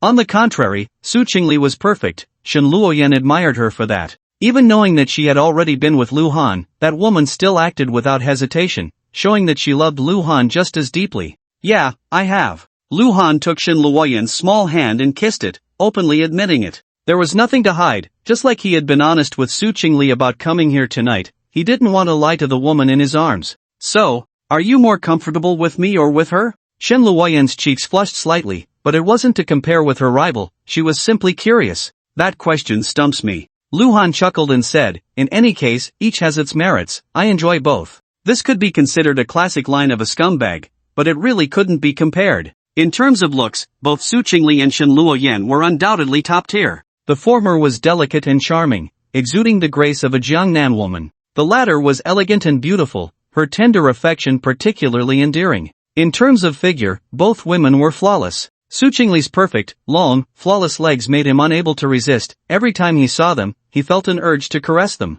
But Shen Luoyan was no slouch either. Aside from her slender frame making her appear fragile, her skin was as tender and white as tofu. Every time he saw the light pink marks he left on her, he felt a sense of accomplishment and satisfaction. Luhan felt that being able to have one of them was a blessing he had earned over several lifetimes, and now he had both. Moreover, it seemed that Su Chingle and Shen Luoyan had reached some kind of tacit understanding, both acknowledging each other's existence, making him feel like he could wake up smiling from a dream. However, there were still things that needed to be said. Luhan slightly turned to caress the woman's delicate face and softly said, "Luoyan, Su Chingle means that she is the rightful queen. Do you feel wronged?" Shen Luoyan smiled sweetly, not answering the question, but instead reached for her phone on the bedside table. She then turned around, leaning back against Luhan so that her beloved man could also see the screen. She opened WeChat, found Su Chingle's avatar, and sent a message. "Thank you." Just 2 short words, but they both understood the meaning behind them. Su Chingle quickly replied, "You're welcome." Shen Luoyan's fingers flew over the screen. "Next time, I'll serve you tea and water." This was tantamount to her personally acknowledging her rival's status as the rightful queen, and she was willing to humble herself. A few seconds later, Su Chingle's WeChat replied, "Humph, you really know how to read the room." A few short words exuded a hint of tsundere, perfectly matching her personality. However, Lu Han was a bit dumbfounded. Having witnessed the process of the two women reaching an agreement, he felt like his brain was a bit overwhelmed. Was it really that easy? Shen Luoyan tossed her phone aside and turned to face her beloved man. Seeing his dazed expression, she couldn't help but chuckle softly. She kissed Lu Han's cheek and playfully asked, "Darling, what are you thinking about?" "I was thinking that other scumbags need to be smooth talkers to navigate between different women, but for me, it seems like I just need to stay silent." Lu Han slipped his hand under the blanket, gliding over the woman's smooth, jade-like back, and suddenly said seriously, "But I'm thinking about another issue. What about your safety?"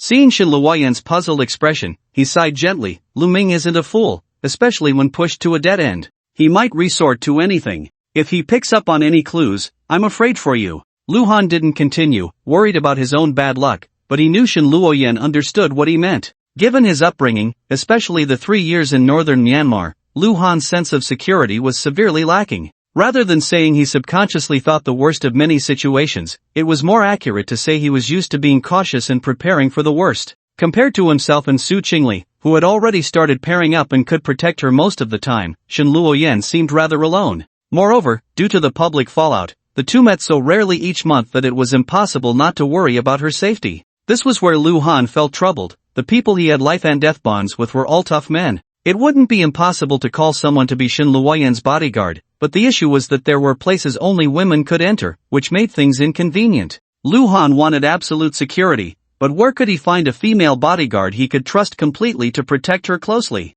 "Don't worry, I can take care of myself." Shen Luoyan closed her eyes, burying her head in Lu Han's embrace, murmuring, "I'm so happy that you're so worried about me." This meant that her beloved man cared for her too, and the ever-anxious Shen Luoyan no longer had to deceive herself. Faced with this sudden, immense surprise, she almost cried tears of joy. She rubbed against Lu Han's chest and continued, "I have someone I can trust completely, a retired female special police officer, and another is the national women's fighting champion. They're both amazing. If you want to meet them, I can call them over right now." Lu Han was surprised. "Right now?" "Yeah." Shen Luoyan lifted her head and blinked. "One lives across the street, and the other lives downstairs." "Still, no need." Lu Han shook his head, suddenly finding it a bit amusing. With this woman's current identity and status, not having a bodyguard would actually be more abnormal. Being a scumbag around Shen Luoyan was truly worry-free. But even so, he still felt a bit uneasy. Just as Lu Han was pondering who would be more suitable to call, Shen Luoyan coiled around him like a seductive serpent. "Darling, I want more." The thought of not being able to see her beloved man for a long time made Shen Luoyan unable to contain herself. "Are you rested? Then I'm coming." As soon as the words left his mouth, Lu Han flipped over and pinned the woman beneath him. Shen Luoyan fought and lost but kept coming back for more, entangling Lu Han 4 or 5 times before finally falling into a deep sleep in his arms. Lu Han was also very tired but woke up at 4:30 in the morning. However, the moment he got out of bed, he found himself feeling a bit sore in the back. This discovery made Lu Han smile wryly and shake his head. While enjoying the blessings of having both sides, energy are always limited. If it weren't for his youth and good physique, he really wouldn't be able to handle it. Taking advantage of the fact that it was still dark, he planned to leave quietly. The night was an excellent cover. When it came to Shin Luoyan's safety, no amount of caution was too much. However, just as he closed the door, Luhan could feel someone behind the door across from him, likely observing him through the peephole. He had learned from Shin Luoyan that someone was protecting her, so he paid special attention, otherwise, he really wouldn't have noticed. Luhan casually went downstairs, grabbed his shared bike, and returned to the mall parking lot. Once he got into the car, he sent a WeChat message to Su Chingle. "Little lazy cat, are you awake?" He didn't expect the woman to reply immediately, knowing she had a habit of sleeping in. However, just as he started the car, Su Chingle sent a video request. Luhan quickly accepted, looking at her drowsy face on the screen, and apologized. "Did I wake you?" "Not really, I haven't been sleeping well anyway." Knowing that her beloved man had spent the night with another woman, she couldn't possibly sleep soundly. Su Chingle yawned and then noticed that Luhan was in the car, pouting. "I knew it, you wouldn't video call me in front of Shin Luoyan." "Not necessarily," Luhan teased. "I was right next to Shin Luoyan when she was messaging you yesterday, and I saw everything clearly." "Oomph, that's not the same, is it?" Su Chingle pouted and couldn't help but ask, "Why did you leave so early?" "I was afraid you'd get jealous." "Come on, I do get jealous, but not just any jealousy, okay?" She thought to herself that she had already agreed to let Luhan accompany Shin Luoyan, and since her rival had already softened, what did a few hours matter? Luhan fell silent for a moment and said, "If I don't leave now, it will be dawn." Su Chingle, being sharp-witted, instantly understood what he meant. A few seconds later, she said with a complex tone, "Shin Luoyan is quite pitiful." Clearly, she liked someone openly, yet had to do it secretly. That feeling. She imagined that when she woke up and found Luhan not by her side, she must be very sad. Being a woman herself and liking the same man, Su Chingle empathized a bit just by putting herself in Shin Luoyan's shoes. Luhan didn't want to dwell on this depressing topic any longer and gently asked, "Are you having breakfast at home, or are you eating with me?" Of course, together Su Chingle instantly lost all sleepiness, got up from bed, and said, "I'm going to wash up now, come pick me up." When Luhan parked outside Villa No. 6 in Emerald Garden, it was just past 5 o'clock, and the sky was beginning to lighten. After waiting for about half an hour, Su Chingle finally pushed the door open. The woman was wearing a black trench coat, with her legs wrapped in tights. Although they were thick, they still looked slender and long. She wore black high heels and seemed to be afraid he would get anxious, so she jogged over, her long, smooth hair flying in disarray. Luhan quickly got out of the car to greet her, and soon Su Chingle rushed into his arms. "Big Rogue, remember to take a shower next time, and keep some odor-neutralizing spray in the car. I don't want to smell another woman's scent on you." Su Chingle wrinkled her delicate nose and sniffed, but despite her words, she didn't leave Luhan's embrace and even stood on tiptoe to peck him on the lips. "Aren't you cold dressed like that?" Once in the car, Luhan instinctively placed his hand on Su Chingle's leg. It had been less than 2 minutes since she came out, and her skin felt icy cold. "Not cold at all, it's really warm." Su Chingle lightly bit her lip and said, "I don't believe you can reach in and touch it right now." Luhan chuckled silently and replied, "Can I take that to mean you're trying to seduce me?" "That's exactly what it is," Su Chingle admitted generously. "You already spent time with Shin Luoyan yesterday, so today it's time for you to make it up to me. I'll send her a WeChat message later to ask how many times you two actually came." "Oomph, you can't miss even one time tonight." Luhan stopped laughing this time. He was thinking that after breakfast, on the way to the Su group, should he buy some goji berries and a thermos? And what about Luwei Dihuangwan and Shunbaopian? Should he also buy a few bottles at the pharmacy? At the same time Luhan drove out of the Emerald Garden, on the other side of the city, Ling Mo also got into Zhou Zibiao's car. "Did you bring your passports?" The co-driver, Sun Chang, turned around to confirm again. Seeing Ling Mo and Meng Chao nodding, he waved his big hand grandly, "Then let's set off." "Yay yay yay!" Meng Chao immediately cheered, clearly looking forward to this trip to Laos, excitedly saying, "Brother Chang, tell us more about the situation over there. Is there anything we need to pay special attention to?" "Actually, there's not much, it's just a casino." Sun Chang smiled and said, "The place we're going to is called Modern Golden City, about 2 kilometers from the border. Russian roulette, blackjack, paigao, dodiju, and Texas Hold'em, anything you can see in the movies, they have it there. And since it's your first time, the casino will give you 100,000 in chips for free, plus the 100,000 I'm backing you with. You'll have 200,000 as your capital. Remember, even if you're lucky and keep winning, don't be greedy when it's time to stop. Also, if you lose money, remember that this 200,000 is your bottom line. Don't think you can borrow high-interest loans from the casino to turn things around. That's a trap waiting for you to fall into. Lastly, I want to remind you of one thing. There's a rule there that you can't leave right after winning. You have to stay in the hotel for at least 7 days. Meng Chao was taken aback and asked, "What kind of rule is that?" These kinds of casinos aren't afraid of you winning, they're afraid you won't play. Before Sun Chang could speak, Ling Mo suddenly explained, even if you win money, in that kind of environment, you can't help but feel restless. As long as you return to the gambling table, they can win the money back. Oh, listening to you, you must have been there before? Sun Chang asked in confusion, have you ever been to a casino? Ling Mo thought to himself that he had not only been there but had suffered a huge loss because of it. However, this time would be different. Ling Mo felt that as long as he won money, he could hold back and would never repeat the same mistake. After a long journey with stops, by evening, Ling Mo and the others finally crossed the border.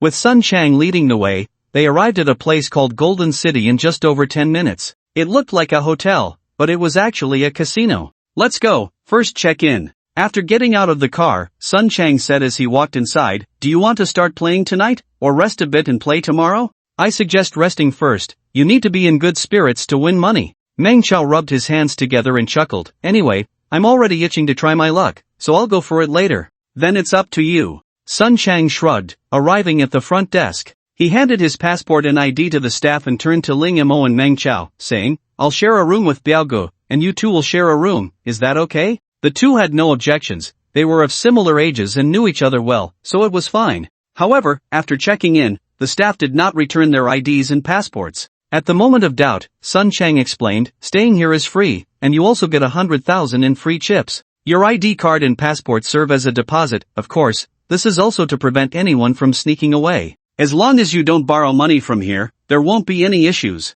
The three nodded in understanding and followed Sun Chang into the elevator. The room numbers were quite auspicious, 588 and 586, right next to each other. Unlike the cooling weather in Jiangcheng, this place was in the tropical south, and the room felt stuffy with a faint musty smell that wasn't pleasant. Meng Chao turned on the air conditioning, and it quickly became much more comfortable. Just as the two changed into the shorts and shirts they had prepared, there was a knock at the door. Ling Mo looked through the peephole and saw it was Sun Chang, so he hurriedly opened the door. Here, these are the chips I promised you. Sun Chang placed 2 bags on the table and reminded them, remember what I said, don't borrow money, or you'll regret it. After saying that, he left. Brother Chang is really generous. Meng Chao picked up a bag and poured out the chips, checking them and mixing them with the ones he had just received from the front desk, grinning from ear to ear.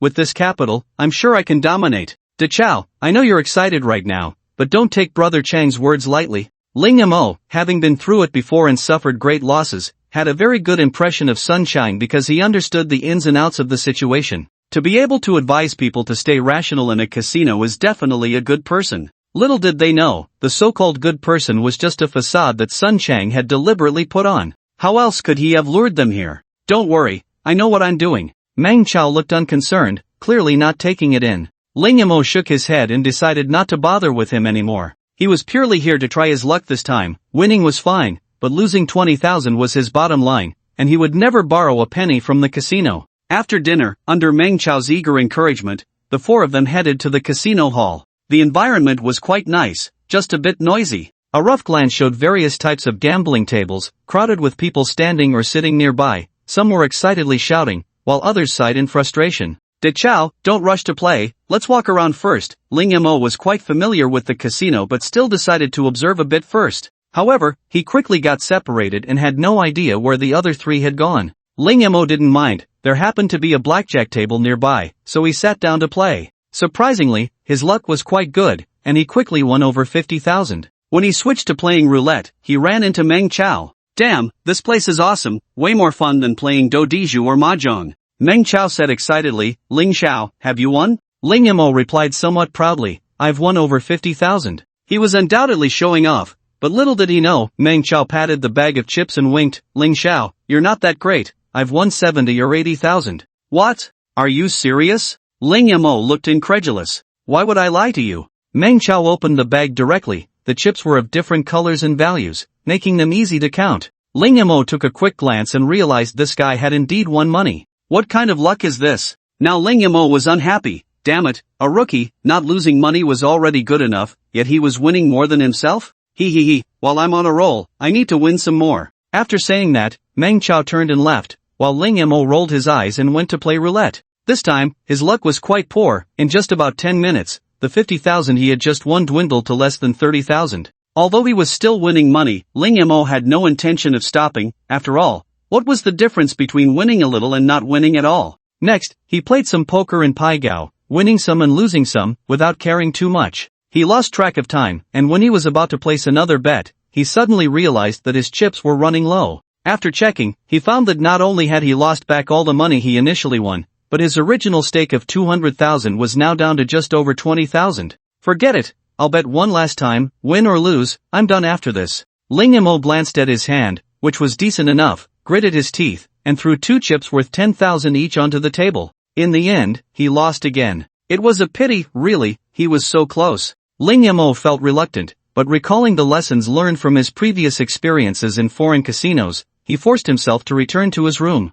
To his surprise, Meng Chao was there too. Seeing Ling Mo's gloomy expression, he asked, "What's wrong? Did you lose everything too?" "You bet," Meng Chao replied in a muffled voice. "At one point, I won almost 200,000, but then I couldn't stop and lost everything, even my original stake." Hearing this, Ling Mo felt a bit more balanced. Well, it was all just luck anyway. If I lost, then I lost. Rather than comforting Meng Chao, he was really comforting himself. He decided that before leaving, he wouldn't step out of the room except for meals. No way, it's rare for me to come here, and I haven't had my fill of playing yet. Meng Chao put on his clothes and headed out, clearly intending to borrow money from the casino. Ling Mo hesitated for a moment but ultimately didn't stop him. He suddenly felt a sense of schadenfreude. Why should he be the only one to have such a painful experience? Meng Chao didn't listen to advice, and if something went wrong, it was his own fault. Ling Mo thought Meng Chao would come back empty-handed, but unexpectedly, around 11 p.m., the guy returned, beaming.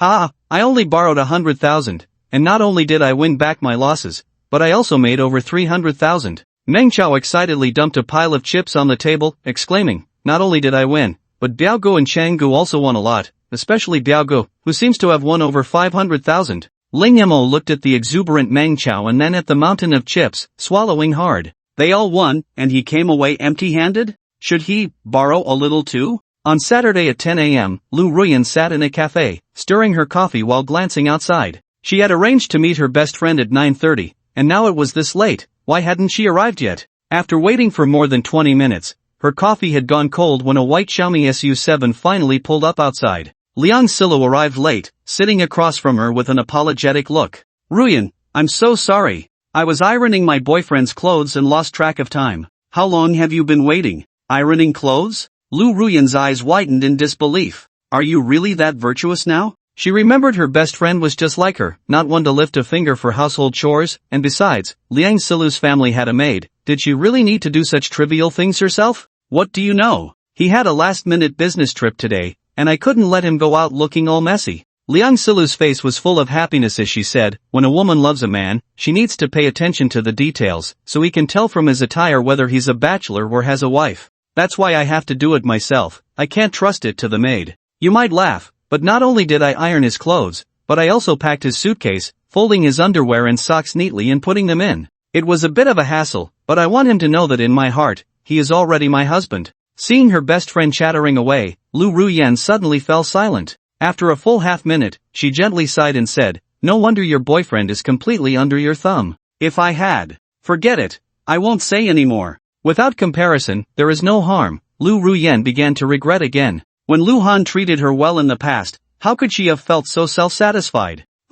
It's good that you're not saying anything, otherwise I might not be able to help but scold you." Liang Silu said this and surprisingly took out a baked sweet potato from her expensive LV handbag. Seeing Ruan's astonished face, she smiled and explained, "My boyfriend bought this for me downstairs. He said it's cold, and when he was driving, his hands were chilly, so he could hold it to warm his hands. Now the temperature is just right, so I can eat it." Liang Silu said as she broke the sweet potato in half, taking a bite while offering the other half to Ruan. "It's very sweet, soft and sticky. Do you want some?" I think I'll pass." Ruan quickly waved her hand. This was not just a sweet potato, it was clearly dog food. "If you don't want to eat it, then forget it. I wouldn't want to give it to you anyway." Liang Silu took out her phone, held up the sweet potato for a selfie, sent it to her boyfriend, and sweetly sent a voice message. The baked sweet potato was warm and delicious. Love you. Lu Ruyan couldn't help but make a gagging gesture, but it was undeniable that a woman like Liang Silu, who could be caring and also act cute, had a significant impact on men. It seemed she needed to learn more from her in the future. Alright, stop ing. Liang Silu put down her phone and said seriously, you asked me out today, not just to have a cup of coffee, right? Is there progress with Ling Mo? He arrived in Laos last night. Lu Ruyan's tone was mixed with a hint of resentment as she said, I just received news this morning that he has borrowed 100,000 in high-interest loans from the casino. Ding dong. At that moment, her phone rang with a WeChat notification. Lu Ruyan took a look and sneered. Now it's 300,000. Compared to Sunday, Saturday was clearly more suitable for couples dates. Because there was no need to work the next day, staying out late was fine. Su Chingle was also looking forward to the whole day of dating, starting with shopping at the mall. Honey, let's buy a couple's outfit. As soon as they entered the mall, she clung to Lu Han's arm and acted cute. The reason was that she happened to see a couple wearing matching outfits. Other couples had them, so of course, she and Lu Han needed them too. Sure, Lu Han was willing to indulge Su Chingle's little request, but he couldn't help but rub his waist while speaking. Last night, Su Chingle was particularly clingy, constantly asking for more, and even later, she provoked him with words like are you up for it? How could a man say no? So he gritted his teeth and took care of Su Chingle thoroughly, only letting her go after she begged for mercy. However, Lu Han also knew that this was because he had gone to accompany Shen Luoyan the day before, so Su Chingle was a bit jealous. But this couldn't go on. There were no fields that were ruined, only exhausted oxen. It seemed he really needed to arrange for a thermos and goji berries after returning home. While Lu Han was considering whether to get some Chinese medicine or something, Su Chingle suddenly stumbled and almost fell. He quickly supported the slender waist of the woman and asked, what's wrong? Nothing, my high heels slipped. Su Chingle's pretty face turned slightly red. Although she had tormented Lu Han quite a bit last night, it was also a case of killing 800 enemies while losing 1,000 herself. Now she could barely walk. The two arrived at the luxury goods section, and after browsing a few stores, Su Chingle spotted a couple's sweatshirt, with the men's version in black and the women's in pink. Honey, you go try it on first. After Su Chingle waited for Lu Han to walk into the fitting room, she turned to the sales assistant and whispered, I'll give you a size and an address. That pink one, please send it over right away. The sales assistant was taken aback for a moment but quickly nodded, saying, okay, Miss Su, I'll arrange it right away. In fact, this couple's style was not sold separately, but for a high-profile client like Su Chingle, even the store manager wouldn't dare to refuse. As for why the most beautiful woman in Jiancheng wanted to buy a women's outfit separately, and clearly didn't want her husband to know, luxury stores prioritize protecting customer privacy.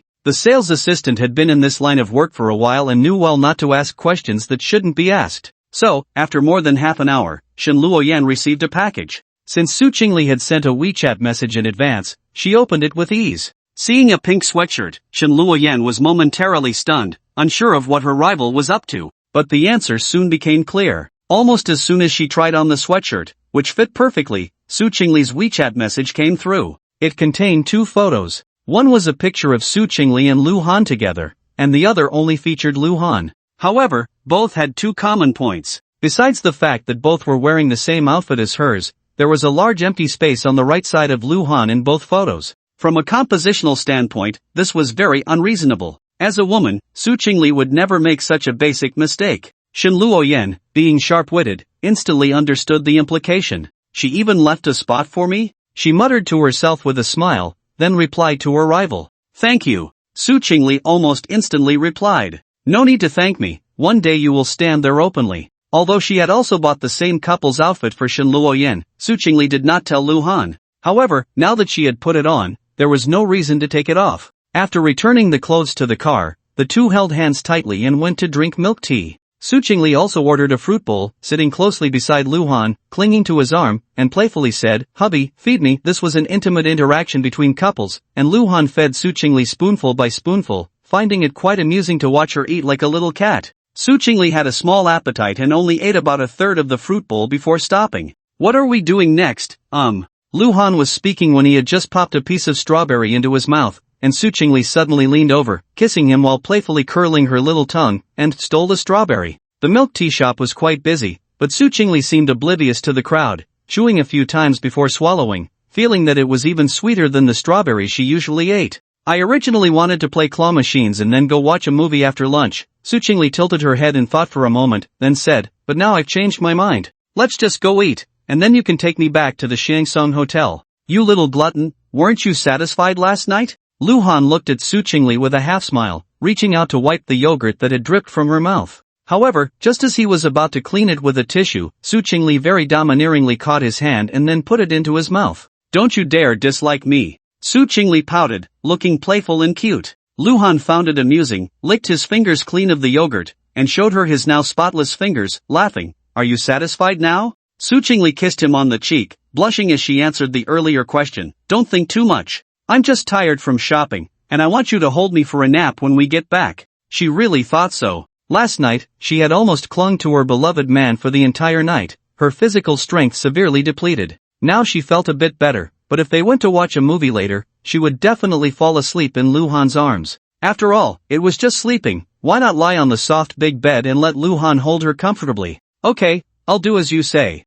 They had boiled fish for lunch, and as soon as they returned to the hotel, Su Chingle didn't even take off her high heels and threw herself onto the soft big bed. I'm so tired. She casually grabbed a pillow and lay on it, unaware of how enticing that position was from Luhan's perspective. Luhan glanced at her long, beautiful legs clad in pantyhose and couldn't help but give her perky little bottom a light slap through her fitted skirt. Ouch! Su Chingle turned over, kicking off her high heels with a shy and resentful expression, and playfully wiggled her little feet, saying, hubby, my little butt is sore and painful. Can you rub it for me, please? Luhan didn't say anything. He gently picked Su Chingle up, letting her lean against the headboard, and tucked a pillow behind her before placing her flawless jade-like legs on his knees. He reached out to hold her delicate little feet, and even through the pantyhose, he could feel their warmth and beauty, like a finely carved piece of art. Luhan began to knead her feet gently, focused and serious, his technique quite good, even attending to the spaces between her toes. Su Chingle watched him without blinking, feeling her heart nearly melt.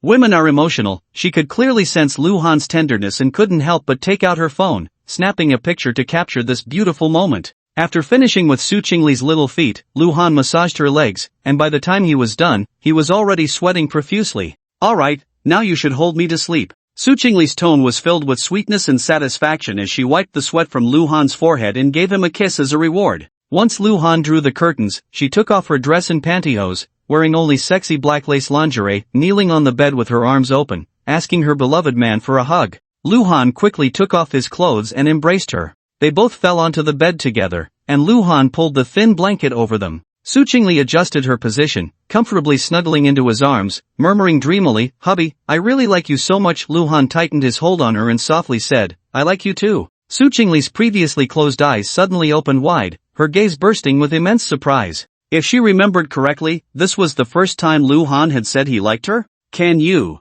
say it again? Su Chingle's voice trembled. Luhan's personality was such that he didn't express his feelings too often, so if he said he liked her, it was genuine. Suddenly receiving a response from her beloved man made her so excited she wanted to cry. Luhan lowered his head and gently bit her delicate little earlobe, affirming, I said, I like you. This time, Su Chingle heard it clearly. She closed her eyes again and softly said, hubby whom? It's nothing, I just wanted to call you that. Oh, hubby whom? Hubby. After calling him a few times, Su Chingle couldn't help but lift one jade-like leg and gently rub it against Luhan. Didn't you say to hold you to sleep? Luhan said with a mix of amusement and exasperation. Why are you teasing me again? I just suddenly thought of it. Su Chingle lifted her head, her pretty face already flushed with an enticing blush. But just then, her phone rang. Who is it? Such a mood killer. Su Chingle angrily picked up her phone, but the next second, she panicked. Shoo, it's my mom. She made a shushing gesture to Luhan and took a deep breath before pressing the answer button. Mom, what's up? It's nothing much. Xia Qingwan's voice came from the phone. I just wanted to ask if you're coming back tonight? Su Chingle bit her lip and said, I'm not coming back. Xia Qingwan suddenly asked cautiously, Chingle, is Luhan next to you? Su Chingle glanced at Luhan and casually replied, no, why? Xia Qingwan was silent for several seconds before asking, you and Mom, tell the truth, have you two already been intimate? This. Su Chingle wanted to cry without tears. If she had known her mom would ask this question, she really shouldn't have tried to cover it up. Her face flushed with embarrassment, and in the end, she softly replied, Sigh, I knew it. Xia Qingwan sighed lightly, but she didn't blame her. Instead, she reminded her, the reason I called is just to say that you two still have 6 months until the wedding, so make sure to take precautions. You don't want to be showing up to the wedding with a big belly. This heartfelt advice was fine to say privately between mother and daughter, but the key was that Luhan was listening nearby. Su Chingle was so embarrassed she felt like crying. After living for over 20 years, she was experiencing what it meant to be mortified to death for the first time. The romantic atmosphere was completely shattered by a sudden phone call. After hanging up, Su Chingle looked at Luhan, who was trying hard not to laugh, feeling both shy and angry. You mustn't laugh at me. Su Chingle hit Luhan lightly with her small fists, then buried her face in his arms like an ostrich, her face burning hot. This time, they really went to sleep, but later that night, she clung to her beloved man twice before she was willing to let it go. The next day at noon, around 11 o'clock, the two of them arrived hand in hand at a high-end private dining restaurant. Pushing open an ancient-looking door, Su Zhanghua and his son Sui were already waiting inside. Luhan, Chingle, you're here. Compared to Su Zhenghua's cheerful greeting, Sui's expression seemed very unnatural. Luhan had just been fired from the Su group after only one day. As a rich second generation, he had already become a laughingstock in this circle, especially after he had sought solace in alcohol with a group of friends yesterday and heard about Lin Wei's situation. The second young master of China Industries was much more impressive than him, yet he still got beaten up and didn't dare to make a sound. Sui regretted listening to his father's words, but as a son, he couldn't blame his dad. He just hoped to seek Luhan's forgiveness today. Maybe he could have a chance to return to the Su group. Luhan looked at Su Zhanghua, who was pointing to the main seat, and smiled lightly. Uncle Su, you're the elder. This isn't appropriate, is it? There's nothing inappropriate about it. Su Zhanghua waved his hand and said, I was unclear before, and today I'm here to apologize, so naturally, I should have the attitude of making amends. His tone was very sincere, so Luhan no longer declined, nodded, and sat in the main seat. Su Chingle sat next to Luhan and, seeing the teapot on the table, took the initiative to pour tea. Su Zhanghua glanced at his son, who was still sitting there foolishly, and felt a surge of anger. How could he have such a foolish child without even this little bit of awareness? He couldn't help but kick him under the table and gave him a look, and only then did Sui react. Cousin, let me do it. Sui quickly got up to take the teapot and bent down to pour tea for Luhan. Seeing that the time was about right, Su Zhanghua called the waiter to order food. They chatted about some trivial matters, and soon everything was served. However, when Sui poured wine, Luhan directly refused, saying, I drove here, so I won't drink. Sui looked awkward, holding the wine bottle, unsure whether to pour or not. Chingle, do you want to drink a little? Su Zhanghua could only turn his gaze to Su Chingle. Uncle, I think I won't drink anymore. I might have something to do tonight, and I might need to drive. Su Chingle smiled as she found an excuse. Even if she didn't stand on Luhan's side, she had long found her uncle's family displeasing. Then, let's just drink between us two, and you young couple can have tea instead of wine, Su Zhanghua said as he placed the wine cup in front of Sui, waiting for his son to fill it up. He then stood up and said, Luhan, before this, it was our father-son duo who were blind to the situation. I hope you can be magnanimous and forgive us for the sake of being family. As soon as he finished speaking, he downed the drink in one go. Sui did the same, forcing a smile as he said, Young Master Lu, if you're still angry, you can hit me. Luhan took a sip of tea and ignored him. Su Zhanghua frowned and scolded, Fool, is this how you apologize? Sui gritted his teeth, pulled out a chair, and knelt before Luhan. Then, with a loud slap, he gave himself a hard hit on the face, instantly reddening half of it.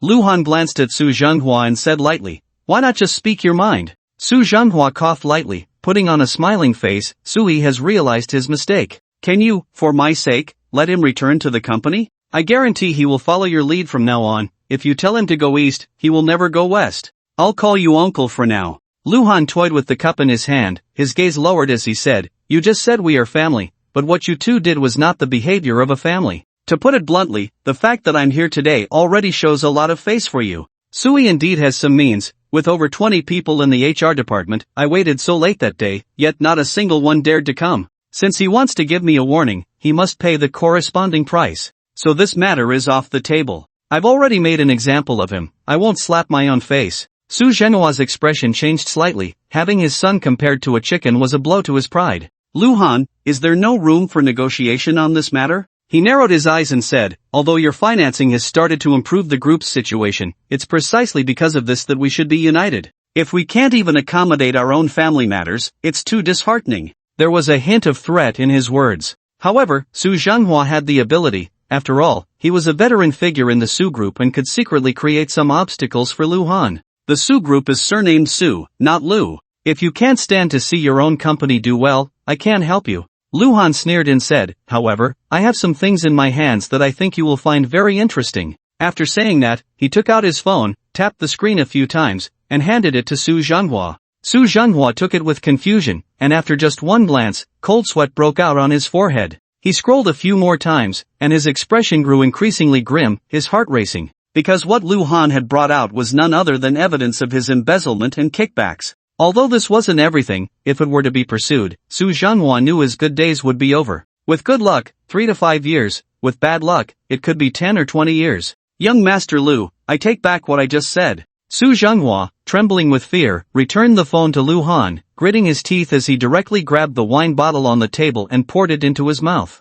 Sui was still kneeling on the ground, startled by his father's sudden action, and quickly got up to stop him. Su Chingle pushed him away and drank until the bottle was empty before looking at Luhan. Stimulated by the alcohol, his throat had become hoarse, and with red eyes, he said, I wonder if young Master Lu is satisfied now? Some things didn't need to be explicitly stated. Su Chingle believed Luhan understood what this meant. At least you're a smart man. Luhan stood up and said, this meal counts as me having eaten. You know what to do next. After the two left, Sui looked at the table full of dishes that hadn't even been touched and cautiously said, Dad, are we just going to let them leave like this? What else can we do? Su Chingle slumped in his chair, his eyes vacant as he said, I was wrong from the start. I shouldn't have let you do such a foolish thing. Now it's too late. Don't say you can't go back to the group. I have to write my resignation too. After leaving the private dining room, Luhan and Su Chingle went to eat hot pot. As they were finishing up, he teased, Are you going home today? Or are you coming back to the hotel with me?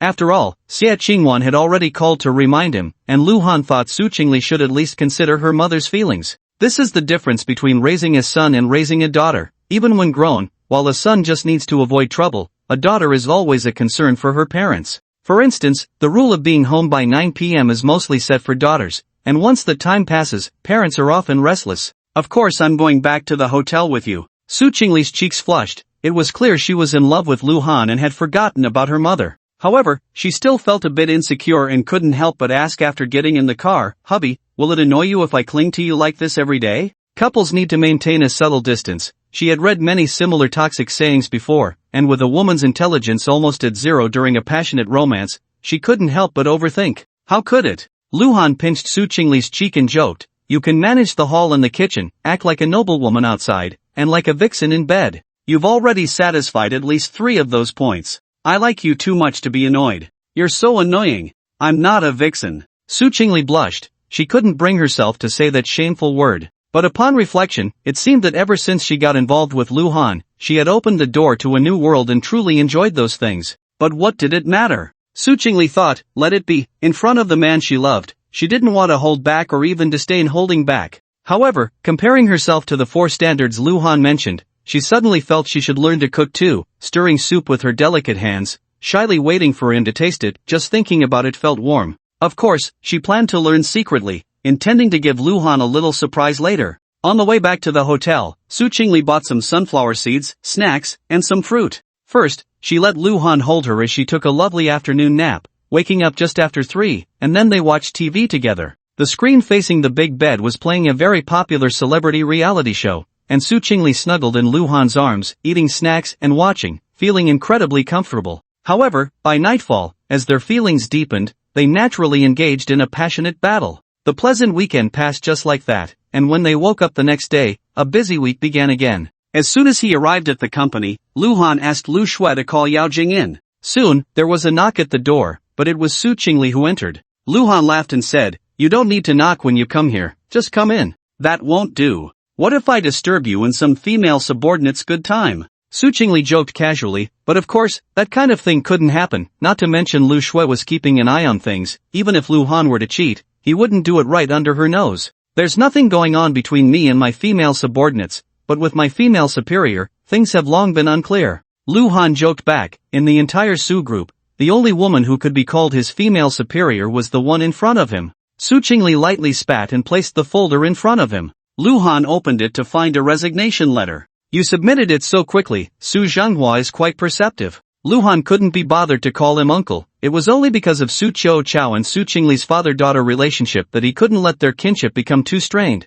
or else he would definitely send Su Chingle to prison. Unlike now, Although this guy had submitted his resignation, he still held shares in the company. Even if it was less than 3%, once the Su Group turned a profit, it would be enough for him to live off for the rest of his life. A new official takes office with 3 fires. Your first fire has burned quite successfully. How do you plan to ignite the second? Su Chingle took back the resignation letter Luhan handed her. The downside of a family business is that there are too many royal relatives. Su Chingue's sudden resignation would surely trigger a series of chain reactions. What else can I do? Of course, I'll cut through the chaos decisively. Luhan shrugged, looking indifferent. After all, he had no ties to those people. As long as Su Chao and Su Chingle didn't soften their hearts when it came to pleading, everything would be easy for him. After Su Chingle left, Yao Jing knocked and entered. She had come immediately after receiving a notification from Lu Shui, but upon learning that the president was also inside, she had been waiting outside. Sister Jing, how are you adapting to this new position?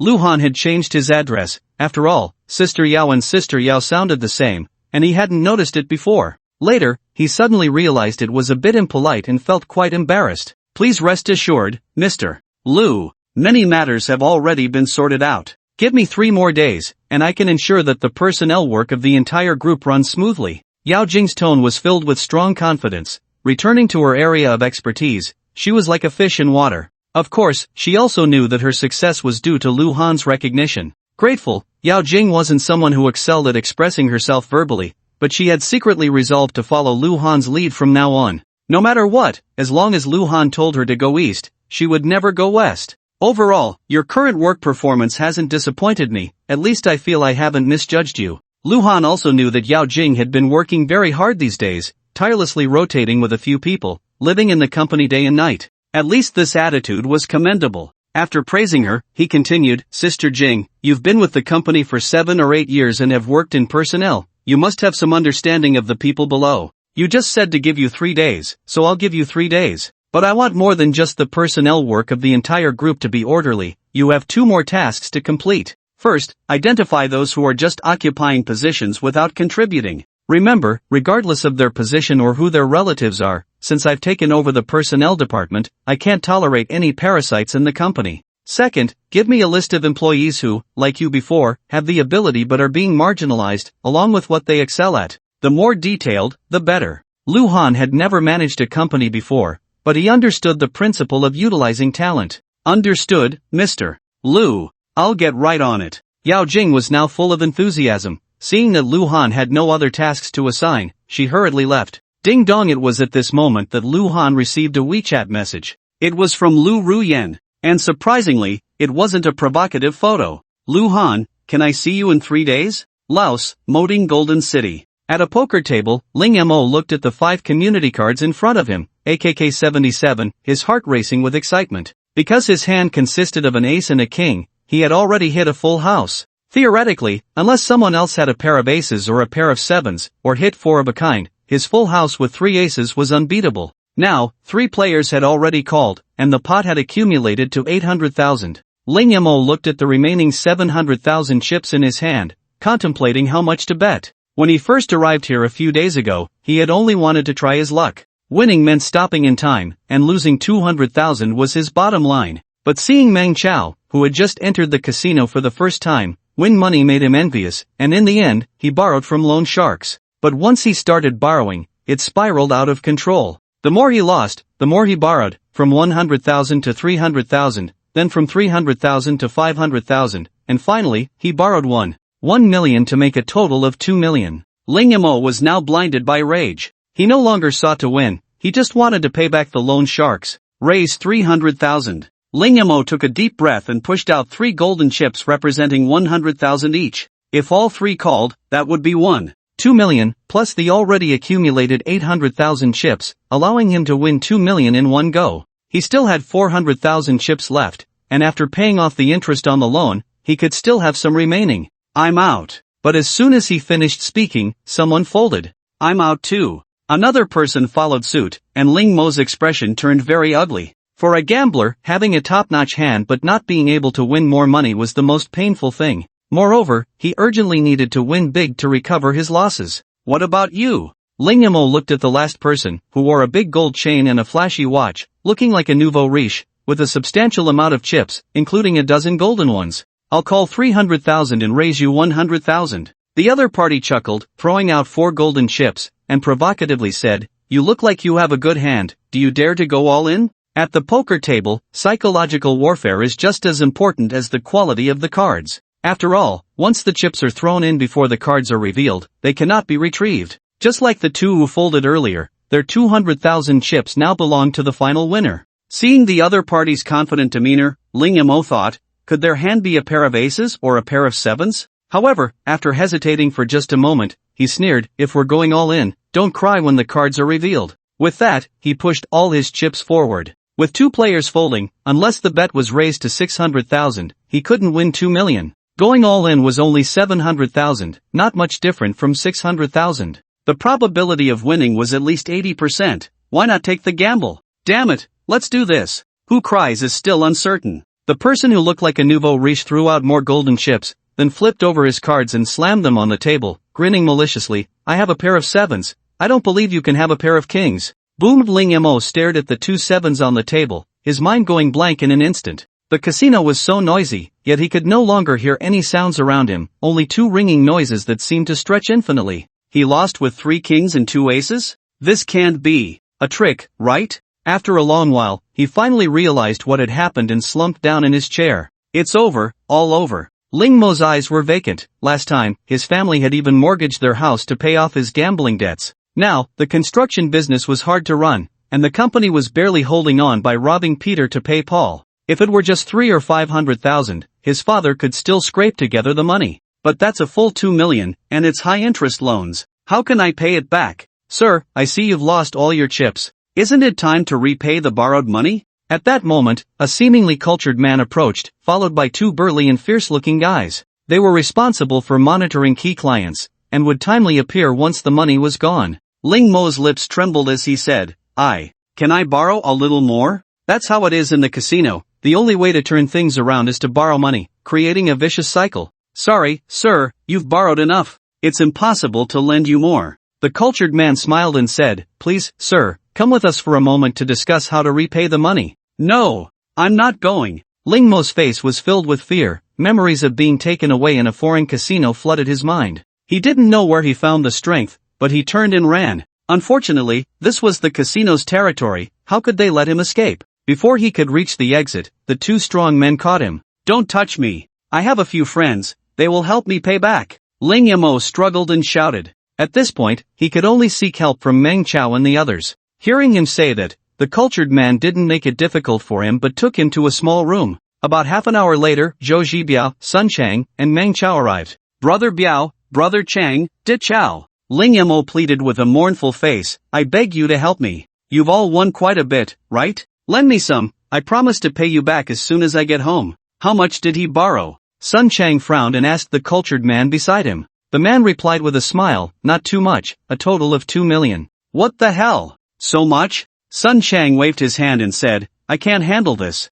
Zhou Zhibiao shrugged, I can't handle it either. Meng Chao didn't say anything, just shook his head. You can't just watch me die. Ling Mo shouted hysterically, you brought me here. I'm like this because of you. Shut the hell up. Did I beg you to come? Sun Chang scoffed, and didn't I repeatedly tell you not to borrow money? You didn't listen, so it's none of our business. Zhou Zhibiao was more direct, saying flatly, Ling Mo, I'm not familiar with you. Ling Xiao, it's not that I don't want to lend you money. Meng Chao said with a smile, if it were 100,000 or 200,000, I wouldn't mind, but this is too much. I can't fill this hole for you. You guys. Ling Mo looked at the 3 of them, who suddenly seemed to take pleasure in his misfortune, his expression changing drastically. Are you colluding to harm me?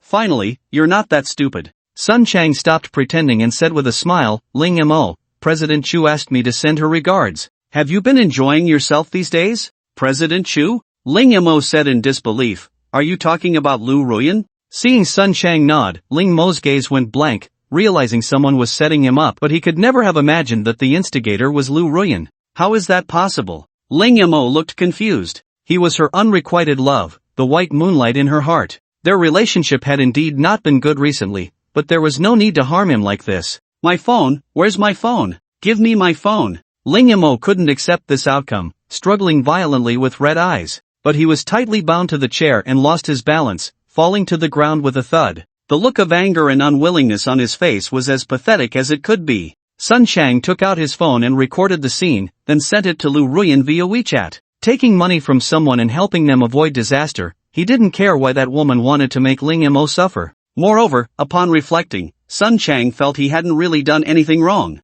As he had just said, Ling Mo's legs were his own, no one forced him to come, nor did anyone compel him to borrow money at high interest. Therefore, Ling Mo's current predicament was entirely of his own making. The phone will be given to you. At that moment, the cultured man spoke up, saying, but you need to think carefully about who to call. For now, you have 3 chances. If we don't get the money you owe, haha. He didn't finish his sentence, but the implication of the threat was clear. De Chao. Why? Ling Mo suddenly turned his gaze to Meng Chao, staring at him fiercely. Compared to Lu Ruyan's setup, Sun Chang and Zhou Zhibiao hadn't known him for long, and being backstabbed by an acquaintance was clearly harder to accept. How dare you ask me why? Meng Chao's face twisted in anger. You keep saying we're good brothers, but when have you ever truly respected me? When your family was still doing well, have you forgotten how you bossed me around like I was your lackey?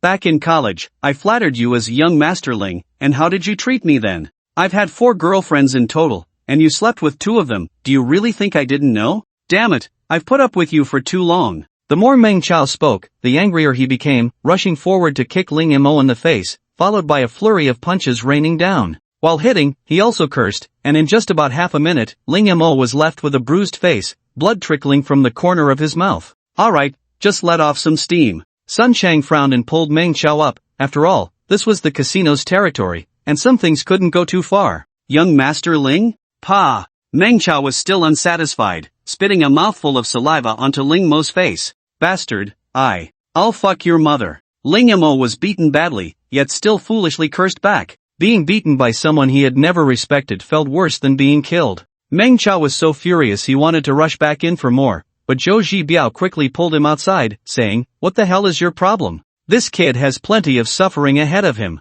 If you really want to vent, there will be plenty of opportunities later. Come on, let's go outside for a smoke. I'm about to suffocate. Once the two left, Sun Chang took out a stack of cash from his pocket and handed it to the cultured man in front of Ling Mo, saying, the rest is up to you. Don't forget to send me the video. Words alone wouldn't suffice. President Chu had instructed to make Ling Mo suffer, and she needed to see it to believe it. After the other party accepted the money, Sun Chang also walked out. With no one else in the cramped room, the cultured man took out the phone he had snatched from Ling Mo earlier, kicked him, and smiled. What's the password? Ling Mo knew struggling was pointless, he could only endure the physical pain. After a moment's hesitation, he revealed it. The man unlocked the phone, scrolling through the contacts while asking, who do you want to call first? Ling Mo gritted his teeth and said, there's a woman named Lu Ruyan in there, call her. The man chuckled and dialed according to his request, putting it on speaker. The ringtone played. It was Gong Shirjia's once again. After you left, you took away the smile. Only loneliness remains. I forgot what happiness is. The nights without you are especially dark. With each line of the lyrics, Ling Mo's expression grew darker. Bitch, even Lu Han doesn't want you anymore. Who the hell are you regretting for? After a few seconds, the call connected. Lu Ruyan, why the hell are you treating me like this? Ling Mo roared, his tone filled with rage. Lu Ruyan fell silent for a moment before saying, how can you even ask me why? If it weren't for your despicable methods, how could Lu Han possibly leave? And you bribed my assistant to drug me, why should I let you go? Just thinking about it made her shudder. If she had really fallen into the hands of this scum, she would definitely be threatened with photos and videos afterward. With Ling Mo's insatiable greed, no matter how much money he was given, it would be a bottomless pit. The key point was that her body would be tainted, and Lu Han would definitely not even want to touch her. This was the only thing that could still interest him. How could Lu Ruyan not hate Ling Mo? Ha ha ha. Ling Mo suddenly burst into laughter. Lu Ruyan, you are nothing but a downright slut. Did I beg you to go to the concert? Did I ask you to secretly take care of me? You forgot when our 2-year anniversary was. You took Lu Han's efforts for granted. And you are eating from the bowl while thinking of what's in the pot. Do you dare say you weren't moved when you found out I was back in the country? Do you dare say you had no other thoughts about me? You clearly acted like a whore while putting on a facade. I merely went with the flow. Lu Han not wanting you is your own doing. It has nothing to do with me. Every word he spoke was like a sharp knife, stabbing Lu Ruyan's heart again and again. You are right, I am a slut, and everything is my own doing, Lu Ruyan said with a bitter smile. But putting the facts aside, are you not at fault? You know very well that I want to get Luhan back, and I have clearly rejected you. Why do you always jump out to cause trouble at critical moments? And those despicable schemes of yours, I haven't wronged you, have I? You say I brought this upon myself, aren't you doing the same? Since it's very likely that I will never be happy again in this life, why should I let you have it easy? So, Ling Mo, this time don't come back, just die there, okay? Her tone was clearly gentle, yet it sent chills down Ling Mo's spine. Immediately afterward, Lu Ruyen hung up the phone. Slut. Whore. Ling Mo could only scream in impotent rage. The cultured man had already lost his patience and slapped him hard across the face. You've already wasted one opportunity. If you waste a second one, I won't mind letting you suffer a bit first. Failing to steal a chicken and losing the rice, Ling Mo was unwilling to accept how badly Lu Ruyen had harmed him. But what could he do about his unwillingness? Ling Mo averted his gaze from the man looking down at him, who was smiling politely, yet his eyes held a chilling malice. He knew very well that if he continued to waste time, the one who would suffer would only be himself. So for the next call, he chose to call his father. Son, what's the matter? As soon as the call connected, a deep yet kind voice came through. Dad. Ling Mo finally felt a twinge of conscience, especially thinking about how his father had knelt before Luhan because of his troubles. Now he was repeating the same mistake of gambling, and it felt terrible.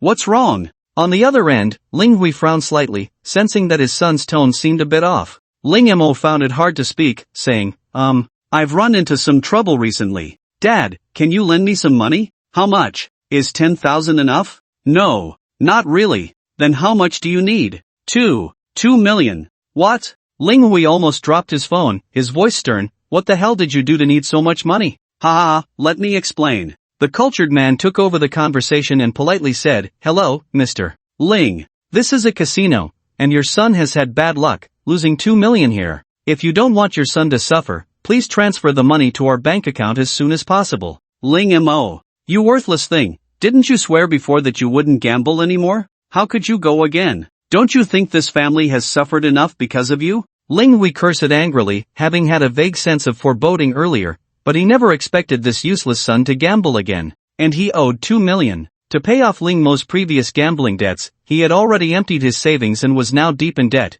Where could he possibly find this money again? It was like asking for his life. Ling Hui was so furious that he felt dizzy, his vision darkened, and he fainted. The sound of him falling came through the phone, and Ling Mo panicked, shouting, Dad, don't be angry, just say something. Don't scare me. But no matter how much he yelled, there was no response from the other end. It seems your father's health isn't too good, the cultured man shrugged, found Ling Mo's mother's number in the contacts, waved it in front of him, and said slowly, I'm actually quite soft-hearted. In situations like this, one cannot just stand by and watch, so I'll make this call on your behalf. He stepped on Ling Mo's mouth to silence him, and once the call connected, he got straight to the point. Hello, ma'am, it seems your husband is in a bit of trouble. If he isn't taken to the hospital in time, there could be a risk to his life. This call is made out of good intentions, but you will have to pay a price. Your son owes us 2 million, and if it isn't paid back in time, you might lose both your husband and your son. After saying this, he hung up and sent a text with a bank account number he was already familiar with.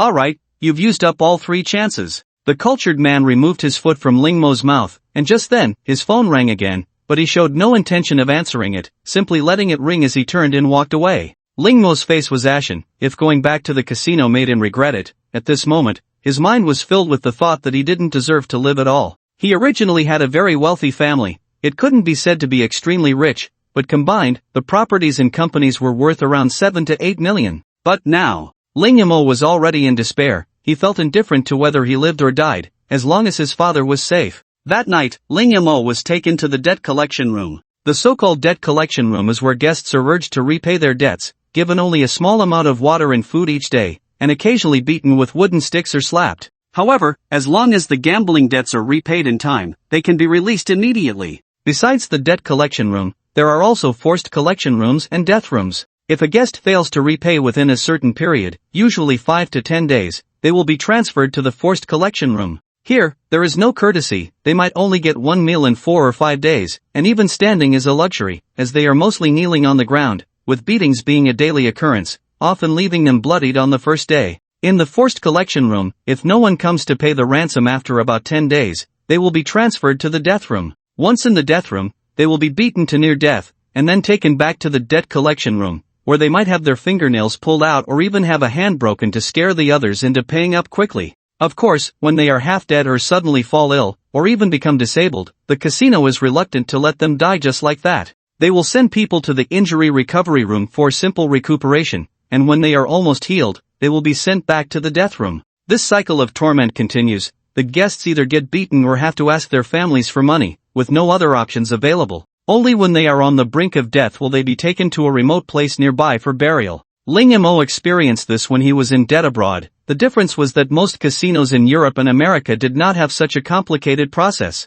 They would force repayment right away, or else they would deal with you directly. The fact that he was sent to the urging room quickly reached Lu Ruan, who was far away in Jiangchang. She also learned that Ling Hui had suffered a cerebral hemorrhage and had been rushed to the hospital for emergency treatment. Lu Ruan inquired about the situation and was told that it was not optimistic. He might not be able to take care of himself in the future. Instead of feeling any sympathy, she spread the news about Ling Mo's gambling debts. A stone stirred up 1,000 waves. Creditors came knocking, demanding whatever they could get back, pushing the Ling family to the brink of despair. Ling Mo's mother wept bitterly, feeling as if the sky had fallen. But aside from calling the police, she could do nothing. On the third day after Ling Mo was sent to the urging room, at 5 o'clock in the evening, Lu Ruan, who had deliberately dressed up, arrived at the Jiangling Hotel. She had agreed to meet Lu Han at 5:30, but after waiting until 6:30, the man still had not arrived. Lu Ruan did not dare to urge Lu Han, so she could only wait anxiously. She had already decided that if Lu Han did not come, she would not leave today.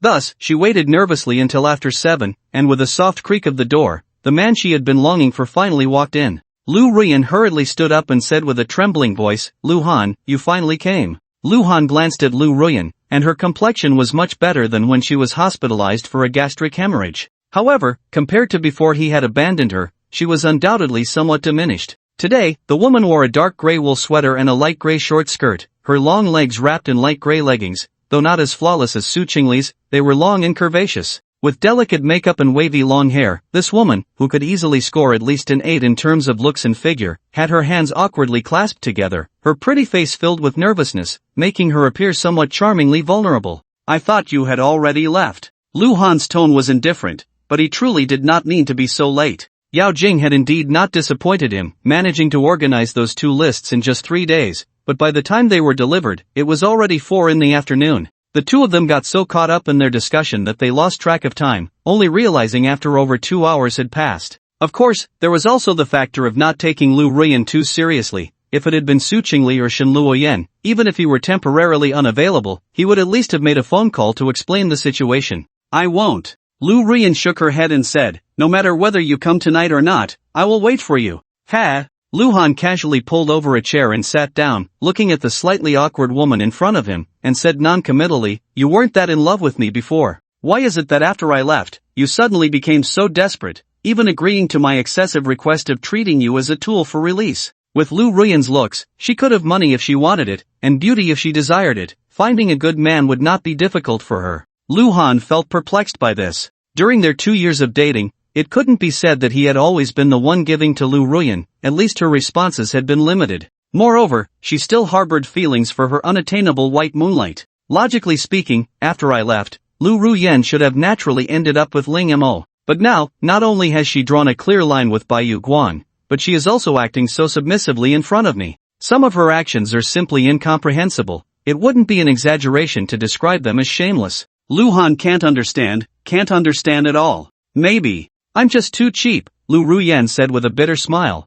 "Clearly, you treated me so well, yet I didn't know how to cherish it. It wasn't until you suddenly disappeared that I realized my heart was missing a huge piece. I was living in comfort without knowing it, so I ended up in this situation. It's my own fault. You were right before. When I found out Ling Mo was back, my heart was indeed in turmoil, filled with reluctance and nostalgia.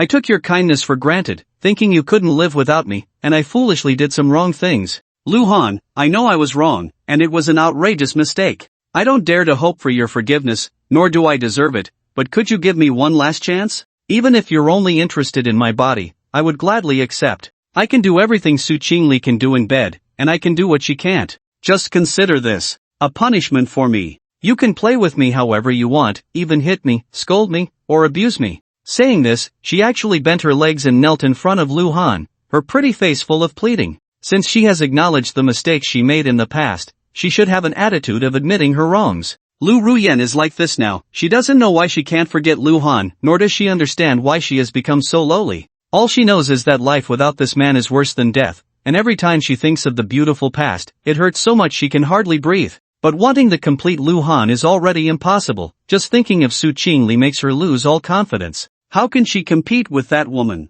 There should be limits to overestimating oneself. So her current thought is just a little bit will do. Moreover, for that little bit, Lu Ruyan is willing to give her all, leaving herself no way out. At this moment, a male waiter walked over. Because Lu Han hadn't closed the door, he just came in. But as soon as he stepped into the room and saw a woman he could never aspire to kneeling in front of another man, he felt shocked, a bit heartbroken, and jealous, quickly retreating. Lu Ruyan also knew her disgraceful state had been seen by others, feeling embarrassed and ashamed, but she had no time to care about that anymore. Lu Han was silent for a moment, not allowing the woman in front of him to stand up, and slowly spoke, "You've dealt with Ling Mo?" Being in the construction industry, he had heard about Ling Wei being hospitalized due to anger. It seemed Ling Mo had incurred a huge gambling debt and was still missing. "Yes, I had someone take him to Laos." Lu Ruyan recounted the process, including how Ling Mo had owed several million abroad due to gambling, and how Ling Wei had nearly emptied his family's savings to pay off his son's debts, detailing everything.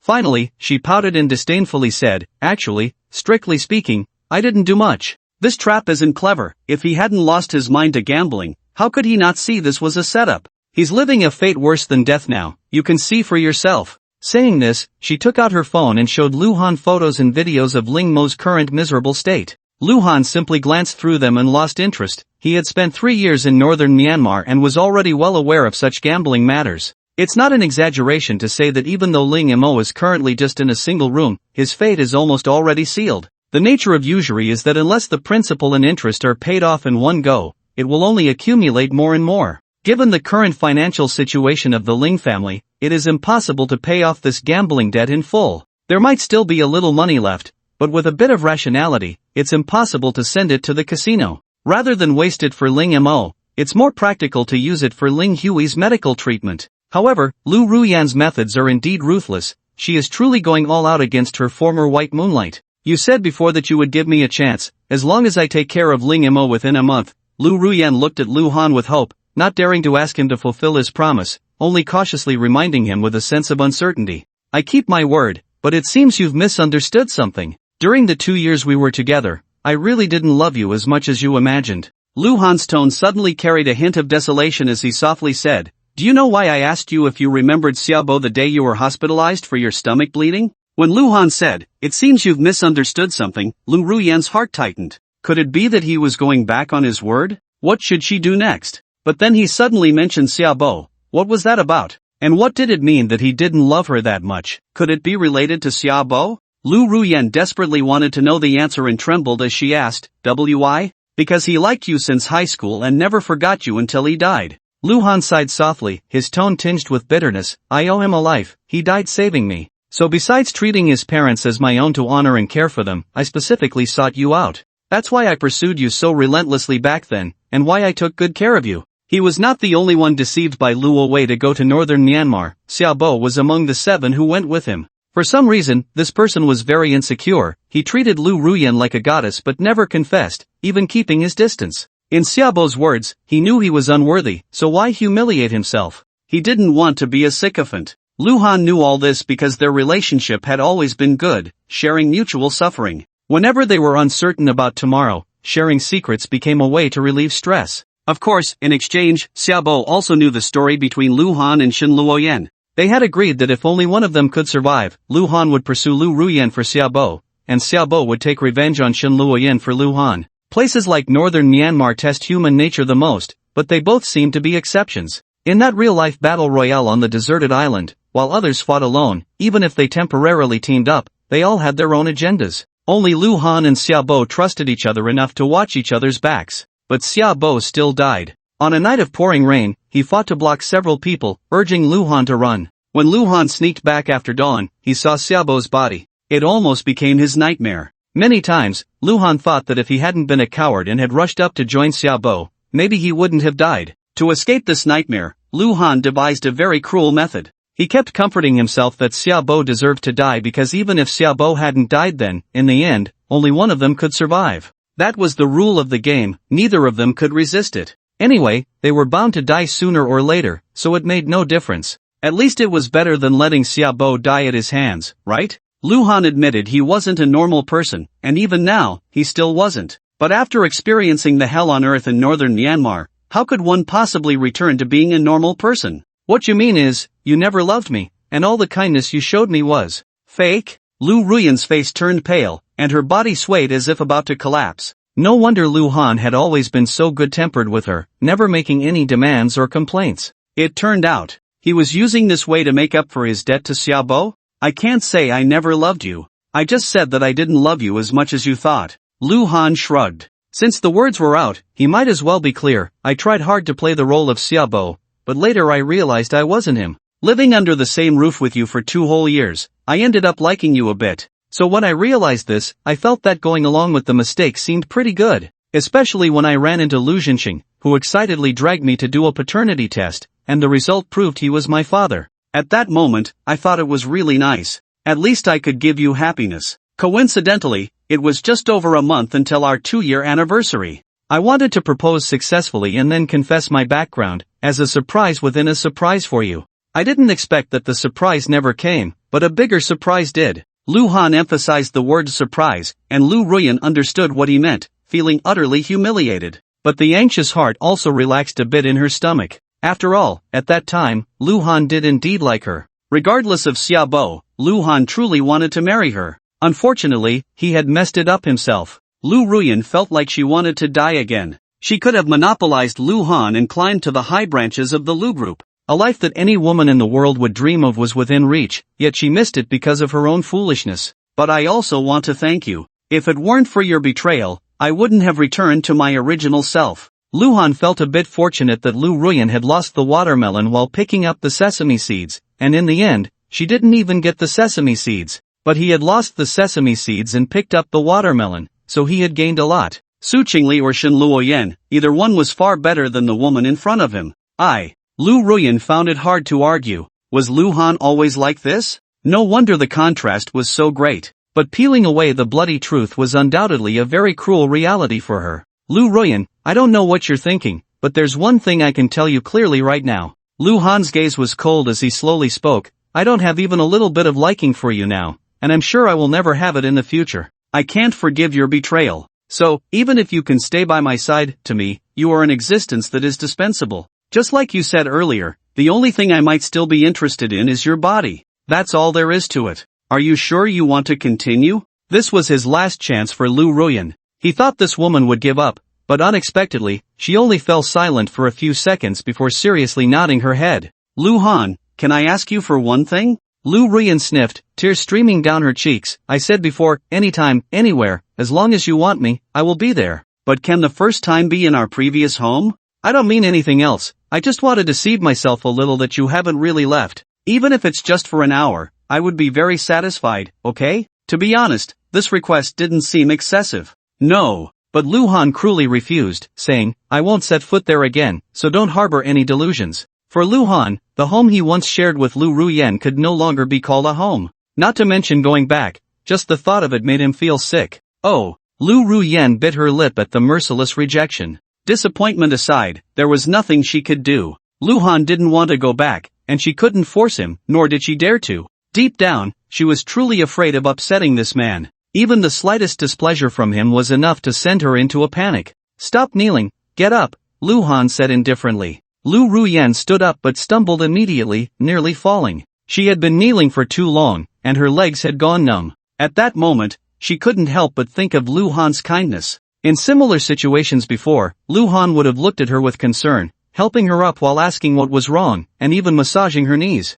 But now, Luhan merely glanced at her, remaining unmoved. Lu Ruyan felt a dull pain in her heart. The happiness that was once within reach had been buried by her own hands, and she regretted her past decisions. Yet, out of a sense of self-inflicted suffering, she found herself feeling that she deserved to be treated this way by Luhan. Luhan, you haven't eaten yet, have you? Lu Ruyan asked when she saw the man nod. What do you want to eat? Luhan replied noncommittally, anything is fine. Lu Ruyan recalled a few dishes he liked and called the waiter in to order. Soon, the food was served, and she carefully placed a piece of braised pork in front of Luhan, trying to please him. This is the hotel's signature dish, you should try it. Luhan glanced at her, ate, but offered no comments. Thus, the meal was consumed in a strange atmosphere. The two hardly exchanged any words. Lu Ruyan served Luhan like a maid, hardly eating anything herself. When Luhan finished, Lu Ruyan quickly pulled out a tissue and handed it to him, stammering, "There are guest rooms here, should I book one at the front desk?" She had prepared herself mentally before coming tonight. Unfortunately, Luhan was unwilling to return to that home, not even giving her a chance to deceive herself. But booking a room was the same, after all, she was the one taking the initiative, and there was no essential difference. "No need," Luhan shook his head and said, "Go close the door." Here? Realizing what was about to happen, Lu Ruyan was startled, feeling both nervous and wronged. Women often have beautiful fantasies about their first night, like a bed covered in flowers, soft music, and a romantic, warm atmosphere. She had thought the same. But now, thinking about her identity, Lu Ruyan felt she wasn't worthy of such demands. After a slight hesitation, she stood up to close the door, double-checking to ensure it was locked before returning to Luhan's side. Luhan patted his lap, waiting for her to straddle him, and said in a low voice, "Take it off yourself." It was a command. Lu Ruyan held back her tears and shame, trembling as she removed her wool sweater. Then, without needing Luhan to say anything, she unfastened her bra. At that moment, Lu Ruyan felt truly cheap. But why was there an inexplicable sense of anticipation in her heart? Unfortunately, Luhan ultimately did not fulfill her wishes. After about 20 minutes, Lu Ruyan staggered to her feet, pulling a tissue from the table to cover her mouth. Luhan adjusted his clothes, looking at the woman who had just endured humiliation, and said indifferently, "That's enough for today. I'll find you again when I need you next time." He didn't completely take Lu Ruyan, because he wanted to give Su Chingle at least a modicum of respect. Without Su Chingle's permission, he wouldn't cross Lu Ruyan's final line. Luhan did not deny that he was now a thorough scumbag, but he didn't want to follow Lu Zhenxing's old path. Even if he was going to be a scumbag, he wanted to be a different kind of scumbag. However, Lu Ruyan did not immediately tidy up her clothes. Instead, she picked up her phone with her delicate hand and took a picture of her current disheveled appearance. With a ding-dong, Luhan's phone rang. He looked at it and was surprised to see that Lu Ruyan had actively sent him the selfie she had just taken. This is leverage. Lu Ruyan tilted her head back, looking at Luhan, who was already high above in her world, her pretty face full of sorrow. The photos she had sent Luhan before were indeed explicit, but they didn't show anything revealing or her face. This one was different. Lu Ruyan was using her actions to show that she would absolutely not betray Luhan a second time. Otherwise, she could leak the photo and ruin her reputation. Luhan put away his phone and waited for Lu Ruyan to get dressed before leaving together. It was officially winter now, and as they stepped outside, a cold breeze hit them. Lu Ruyan tightened her coat and, gathering her courage, said to the man beside her, "Luhan, can you give me your new phone number?" She only had Luhan's WeChat, which she had managed to get last time after much persistence. Luhan looked at Lu Ruyan's lips, which were smudged with lipstick, and considering how hard she had just worked, he softly replied, "I'll send it to you on WeChat later." After saying that, he got into the car and drove away. Lu Ruyan watched him leave until she could no longer see the taillights, reluctantly pulling her gaze back. When Luhan returned to the Lu family estate, it was already 9 o'clock in the evening, but as soon as he walked in, he saw Lu Shui running down the stairs. "Brother, why are you back so late tonight?" Lu Shui was a bit surprised. Her brother had come out once before she finished work, telling her she could leave early. This had become the norm in recent days. The Shangsong Hotel was a property of the Lu family, and although the entire management had been replaced after Lu Ming's fall, the news of Luhan renting a long-term room had still reached her ears. Since the engagement banquet, Luhan and Su Chingle had been inseparable, so Lu Shui thought the two had gone out to have fun again. Unexpectedly, she had just heard the familiar sound of a Maybach engine, and she hurried to the window, where she indeed saw her brother had returned. "You make it sound like I'm an outsider." Luhan chuckled. "This is my home too, why can't I come back?" "Humph, now that you have a woman, you've forgotten about your sister." Lu Shui pouted and acted cute, and when Luhan changed into his slippers, she habitually linked her arm with his. But it was at that moment that Lu Shui caught a faint scent of perfume. In the past, she could smell 3 types of perfume on Luhan, besides her own. There was one that belonged to Su Chingle, and another she didn't know at first, but after seeing Shen Luoyan at the engagement banquet, she knew whose it was. But today was obviously different. Lu Shui secretly suspected, which fox spirit was this? Lu Shui really missed Lu Han. Although the siblings could meet at the company, it felt different. At the very least, she couldn't be as intimate as she was now, holding onto her brother's arm. But once they got upstairs, she let go. "Brother, I'm going to wash some fruit for you." After saying that, she ran off. She went to the kitchen to wash strawberries and grapes, and after estimating the time, Lu Shui thought her brother should have changed into his pajamas or taken a shower by now, so she came to his room and knocked on the door. "Is it Shui Shui? Come in." A slightly deep yet magnetic voice came from inside, and Lu Shui turned the doorknob and walked in. Seeing the man leaning on the sofa with a phone in hand, she placed the fruit plate on the coffee table and curiously asked, "Brother, what are you doing?" "Oh, just studying the list that Sister Jing gave me." Lu Han's gaze didn't leave the screen, but he wasn't looking at the list of personnel about to be dismissed. It was clear that Yao Jing was a woman very skilled at reading the room, connecting the dots with Su Yi's immediate dismissal and hearing about Su Zhenhua's resignation. She roughly understood his intentions. Most of the people on that list were related to the Su family, and Lu Han had also inquired about their basic situations from Su Chingle. They were indeed a bunch of lazy good-for-nothings, so there was no need to verify each one. Therefore, he was now looking at those who had been suppressed by Su Yi but actually had very good work abilities. Yao Jing had attached very detailed information for each person, clearly marking not only their areas of expertise but also their personality traits, strengths and weaknesses, and suggestions for suitable jobs, along with corresponding notes. Seeing Lu Han so focused, Lu Shui didn't disturb him further. Instead, she sat beside him playfully, occasionally feeding him a strawberry or grape. Of course, the strawberries had their stems twisted off, and the grapes were peeled. Lu Han unconsciously ate, not knowing how much time had passed before he finally put down his phone. "Shui Shui, how's it going at the company lately? Do you feel like you've adapted?" Lu Han smiled, just as Lu Shui brought a strawberry to his mouth. He took it with his hand but didn't eat it. Instead, he fed it to the girl's cherry-like mouth. "Stinky brother, you still know how to care about me." Lu Shui pouted in dissatisfaction but still said, "Don't worry, my cold brother is so bold, how could I embarrass you? Some people are naturally smart and learn quickly." She belonged to this category. Although she had no prior internship experience, she quickly became familiar with the role of a little secretary. So far, all related tasks had been carried out in an orderly manner. Even Su Ran, who was mentoring her, was secretly amazed, having never seen someone adapt so well. It could only be said that she was indeed the adopted daughter of Lu Zhenxing,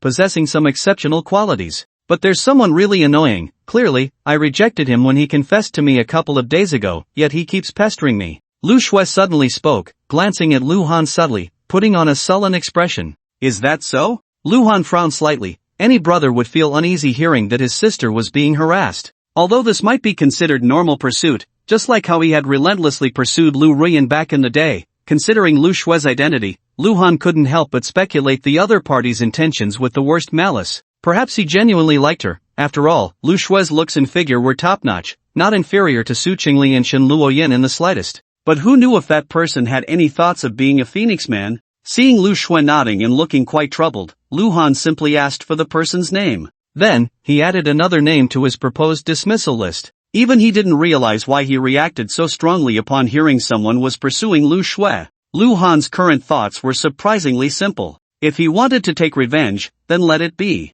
After all, Shui didn't like him, so why not be a bit ruthless? "Shui, give me a massage." Lu Han stood up and rubbed his shoulders. While Lu Shui was working hard to adapt to her role as a little secretary, he too was struggling in his current position. He had sat in an office before, but he had never been this exhausted. Moreover, Shui's massage technique is really good. He hasn't enjoyed it for several days. "Sure." Lu Shui stood up directly. The length of the sofa was just right for Brother Han to lie on it, and she climbed on top. The girl's body was very light. She first massaged Lu Han's temples, then followed along his shoulders, applying just the right amount of pressure that made him unable to help but grunt softly. After a while, Lu Shui suddenly asked, "Brother, do you have time this weekend?"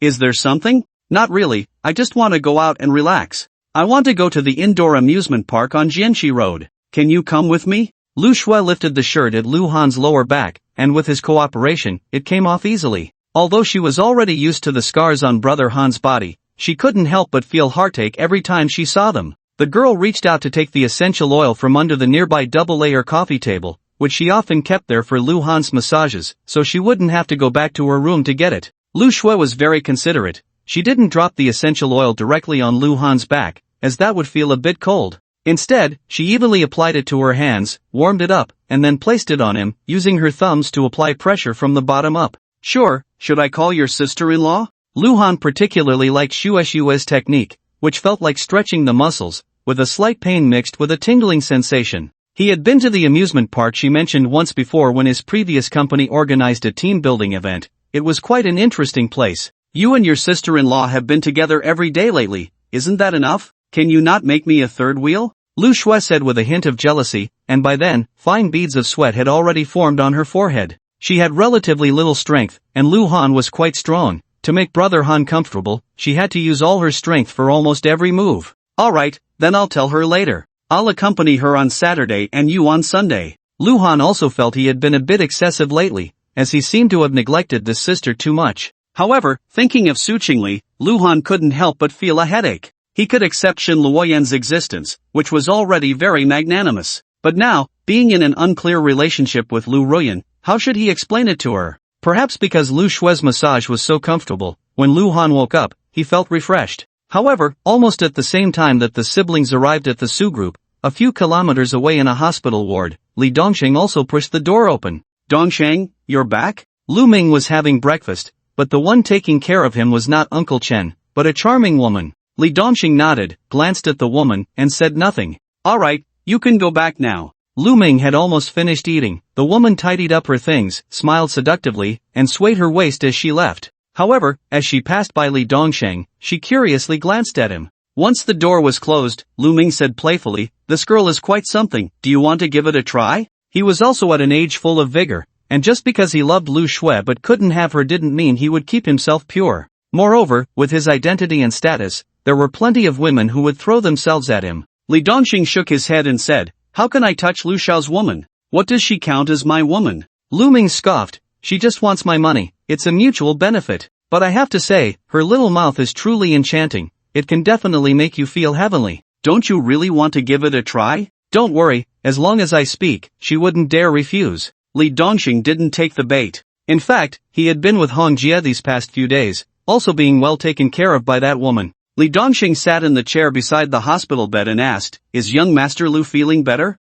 It takes 100 days to heal from a serious injury, this is just the beginning." Lu Ming pouted, his legs occasionally experiencing excruciating pain, a sensation that was beyond description. Li Dongsheng was silent for a few seconds. "I meant, are you feeling better emotionally? You vented my anger for me, how could I possibly be in a bad mood?" Lu Ming squinted and said, "Dongsheng, you did a great job this time, I can't let you go unrewarded."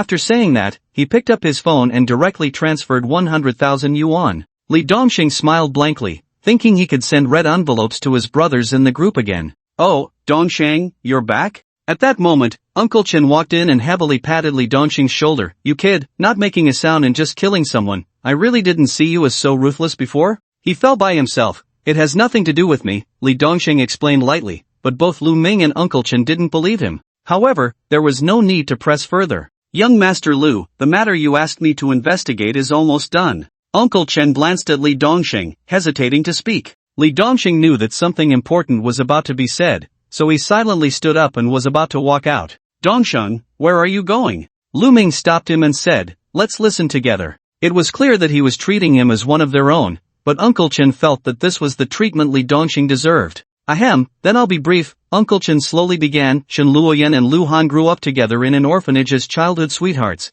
and they were once in a romantic relationship. However, Shen Luoyan was later found by her biological parents, and it seems her family arranged a marriage for her. After Lu Han learned about this, he left in anger and has been out of touch ever since. But Shen Luoyan didn't end up getting married. Shortly after the engagement, the fiancé died. She searched for Lu Han for 5 years and even changed the name of her family's company to Qinghan Entertainment after taking it over. The meaning of that name was self-evident. "I didn't expect Shen Luoyan to be so infatuated." Lu Ming scoffed and then asked, "What happened next? How did she find Lu Han?" At the auction held last month, Shen Luoyan also attended, and they ran into each other there. It seems she even asked to get back together, but Lu Han rejected her. Uncle Chen continued, "After that, Shen Luoyan approached Su Chingle, first getting her filming crew to collaborate with Su's group, and then overpaying to buy an office building from Su's group. Additionally, Qinghan Entertainment seems to have a 2 billion investment plan, also directed at Su's group. But not long after, it was forcibly terminated, and the company's name changed to the current Qingyan Entertainment. That was all the information he had gathered. Do you think it's possible that Lu Han and Su Chingle are working together, with Su Chingle taking the lead? As long as Shen Luoyan agrees to her conditions, she would leave Lu Han? Lu Ming pondered, if that's the case, my brother's sense of revenge is quite terrifying. Shen Luoyan must have sensed something, which is why she stopped the losses in time. Tisk Tsk, Qinghan Entertainment becoming Qingyan Entertainment means she will live for herself from now on and love herself well? No wonder she showed up at the engagement party without bothering to dress up and spoke in a sarcastic tone. So she had seen through Lu Han's true nature? Lu Ming contemplated for a moment and asked, Uncle Chen, where is Shen Luoyan living now? Uncle Chen immediately replied, Building 52, Unit 3, Room 401, Dongdu Garden. If you calculate the time, she bought it shortly after that auction ended. Lu Ming turned his gaze to Li Dongxing and instructed, Dongsheng, keep a close eye on that woman and see if she has any substantial contact with Lu Han.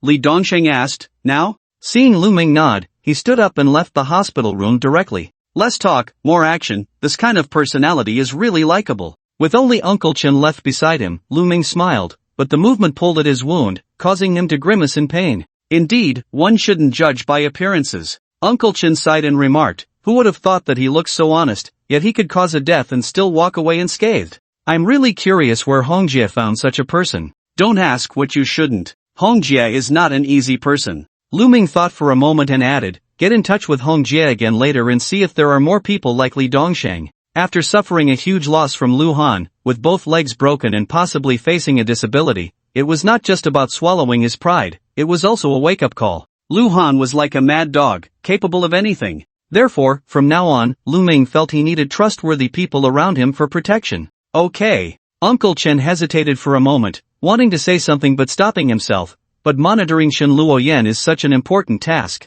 Are you sure about letting Li Dongxing do it? It wasn't a doubt about the person's ability, just a lingering mistrust. It's fine. Lu Ming waved his hand and said, can't you see? Li Dongxing may not be loyal to anyone, but he has a strong sense of contract. He believes in taking money to resolve troubles, that's his way of dealing with the world. So you can treat him as one of your own now. The first thing Li Dongxing did after leaving the hospital was to take out his phone and switch systems. He sent a 10 yuan red envelope in a WeChat group, and as expected, it was snatched up instantly. Then he sent a WeChat message and quickly switched back to the original system. Caution is the mother of safety, he had long since become accustomed to being careful. It was just as he was driving to the Dongdu community that, in the office of the vice president of the Su group, Lu Han stared at his phone screen with a strange expression. Letting my brother monitor my woman? Lu Han couldn't help but laugh. Sometimes, Lu Ming was truly a talent, always bringing unexpected surprises. Knock, knock, knock. At that moment, there was a knock on the door, and it was Yao Jing. Perhaps due to the recent overtime, she looked a bit haggard, but her spirits were still quite good. Mr. Lu, you called for me. Sister Jing, have a seat. Lu Han pointed to the chair opposite him, and once the woman was seated, he said directly, Mr. Su and Director Su have already signed the layoff list. You can start negotiations now. They need to pack up and leave by the end of this week at the latest. Ha? Are we laying off everyone at once, not in batches? Yao Jing was startled. According to past practices, large-scale layoffs usually had a gradual process, especially since this time involved over 100 people. Setting aside the workload, if these people banded together to block the company's entrance demanding explanations, it would be a hassle. Although the HR department executed the higher-ups' intentions, who would patiently listen to explanations from those being laid off. And even if they could explain, they couldn't say it out loud. As a subordinate, the more critical the moment, the less one should push the blame onto the leaders, or else it would leave a rigid impression that they couldn't handle even this small matter. But being caught in the middle was also difficult, so Yao Jing's original thought was to lay off in batches, to be a bit more gentle and reduce the trouble. Of course, the most critical point was that layoffs were not just talk. Dismissing so many people in a short time would be a significant test for the company's cash flow in terms of compensation, unlike the pressure of doing it in batches, which would be much lighter. Yao Jing had already considered everything comprehensively, but Lu Han couldn't care less about that. The 3 billion yuan investment in his name was already in place, giving him the capital to be arrogant. Yes, just cut them all at once, a quick knife to cut through the chaos. Lu Han said fearlessly, all compensations will be given according to legal regulations, not a penny less. They've been parasites for so many years, I've already been more than generous. In fact, there was another benefit to doing this, it could avoid the anxiety caused by layoffs in batches. Right now was the time for the Su group to get back on track, and he didn't want to complicate things further. Let the useless people go, and reassure the useful ones. This way, no matter how many people were dissatisfied or whether anyone caused trouble, at least those who remained could keep their minds on their work, unaffected by the chaos. But Luhan didn't need to explain too much to Yao Jing. Whether she would act or could act was entirely two different matters. It's no wonder that in both the workplace and the political arena, everyone wants to be a leader. Many things can be resolved just by talking, the dirty and tiring work is left to others, and that feeling is simply too enjoyable. After discussing the layoffs, Luhan changed the subject. I've also looked over that talent list. You should spread the word that the vast majority of management positions will be prioritized for internal promotion. This was not only a very effective incentive but also guided healthy competition. Later, letting Su Chingle and Su Qiuqiao speak based on performance could also silence certain people. Mr. Lu, I understand. Yao Jing grasped the meaning, and seeing that Lu Han had no other instructions, she stood up and left. The new HR manager was very efficient. By 2 o'clock in the afternoon, the layoff list was published on the company intranet. It stirred up a storm, just as Yao Jing had imagined, with people crowding the HR office demanding explanations. Some even boasted about their royal connections, but she firmly pushed back against them. In fact, it wasn't just Yao Jing who was overwhelmed. Su Chingle had also been busy all afternoon. The difference was that those looking for her were elders from the family, and they were all high-ranking. Faced with these non-direct relatives pleading, Su Chingle gave them a bunch of soft refusals and even directly brought up Lu Han, saying he was the real culprit. Surprisingly, this method was quite effective. After all, with the lessons learned from Su Zhenghua and Su Yi, these people dared not confront Lu Han, because no one knew if he had evidence of their corruption or kickbacks. Around 4 o'clock, a weary-looking Su Chingle knocked on Lu Han's office door. Seeing Lu Han comfortably leaning back in his chair while Lu Shui was behind him giving him a shoulder massage, she felt both amused and exasperated. Sister-in-law, you're here? Lu Shui greeted sweetly and said to Lu Han, brother, I'll head out first. Call me if you need anything. After Shui left, Su Chingle pouted and complained, you big bad guy, leaving the mess for others while you enjoy yourself here. You can't just look at me enjoying myself. Why didn't you say anything when I was tired? Lu Han protested innocently, saying it wasn't easy being the villain. Su Chingle gently sat in his lap and sighed, you have no idea how harshly they spoke when they came to me, directly questioning whether the company is under the Su name or the Lu name. They only bully me because I'm younger, why don't they dare say that in front of my dad? The Su group, of course, has the Su name. Lu Han caressed Su Chingle's flawless long legs and comforted her, there's no need to pay them any mind. In fact, they know very well that the layoffs have already been decided. The reason they called you in to stir things up is not just to see if they can keep 1 or 2 people, but also to show some of their subordinates that at least they tried to reach out to you, so they have an explanation. This was indeed the truth. The power struggles within the company were quite similar to gang wars over territory. No matter who the big boss was, if the little brothers were bullied and didn't dare to say a word, who would still follow him loyally in the future? But they really made me tired this afternoon, Su Chingle pouted, I don't care, this is trouble you brought me, so you have to compensate me. Lu Han chuckled, how should I compensate you? Su Chingle's eyes twinkled as she teased, you should give me a massage, just like Lu Shui did earlier. That's a small matter. Lu Han stood up, letting Su Chingle sit in his chair, and began to knead her shoulders. However, after just a few minutes, his hands started to wander. You're so annoying, Su Chingle's cheeks flushed slightly as she lightly scolded, I asked you to massage me, not to grope. Honey, please, take your hand out. Su Chingle's face was bright red as she shyly said, this is the company, what if someone sees us? She really had no choice, Lu Han was such a rogue. She had only lightly scolded him, who would have thought that the dog man would take advantage of the situation? But in reality, she didn't mind being taken advantage of by Lu Han, and she felt quite pleased about it. In fact, because they were in the office, she even felt a hint of an unusual thrill. Who could possibly see us? Even you, the president, have to knock on the door. I don't believe anyone would be bold enough to barge in. That said, since the beauty was pleading softly, and Su Chingle was genuinely shy, Lu Han decided not to tease her anymore. This time, he obediently massaged Su Chingle's shoulders, but after a few minutes, he softly said, by the way, Shui Shui wants to go to the indoor amusement park on Sunday. I won't be able to accompany you that day. The two had been inseparable lately, and Su Chingle would definitely be looking forward to their weekend together, so it was better to give her a heads up. So does that mean you'll accompany me on Mondays, Wednesdays, and Fridays, and accompany Shin Luoyan on Tuesdays, Thursdays, and Saturdays, and then Shui Shui on Sundays? Su Chingle said sourly, I really have bad luck. How did I end up with you, a master of time management? Come on, I can understand you being jealous of Shen Luoyan, but why are you jealous of Xue Xue too? Luhan said, both amused and helpless, kissing Su Chingle's delicate earlobe. How about I stay with you until Saturday? That's more like it. Su Chingle expressed her satisfaction, but after a moment of silence, she added, you should also spare a night or two to accompany Shen Luoyan, she's quite pitiful too. Luhan was a bit surprised. You're being so generous? What else can I do? Shen Luoyan is a good woman. I can't deny it even if I wanted to. If we were to compare who loves you more, it seems I really can't compete with her. Su Chingle said softly, why should women make things difficult for each other? Besides, she doesn't want anything from you and has been humble in front of me, how can I not be considerate? Of course, the most crucial point was that Shen Luoyan was not the kind of woman who would act inappropriately. To put it simply, Su Chingle felt that if she were to ask Shen Luoyan for 10 billion now, the other party might not even ask what it was for. Even if there wasn't that much cash, she would definitely find a way to gather it. This kind of relationship was very delicate, even biological sisters might not be able to reach such a level. Because of this, Su Chingle really couldn't bring herself to hate Shen Luoyan, on the contrary, she felt a bit of sympathy and pity for her. Luhan leaned down and kissed her cheek, saying, I've put you through a lot. As long as you know how good I am. Su Chingle obviously didn't want to continue entangling herself in this unhappy topic and said, husband, let's go on a business trip together next week. I have a senior from university who was very close to me. Her mother is an executive at Howda Times. I heard that Howda Times is planning to expand its production capacity, and currently, the most promising locations are Jiangchang and Yecheng. I want to see if I can get a piece of this big cake. Howda Times is currently a manufacturing giant in high-end batteries, widely used in fields like new energy vehicles.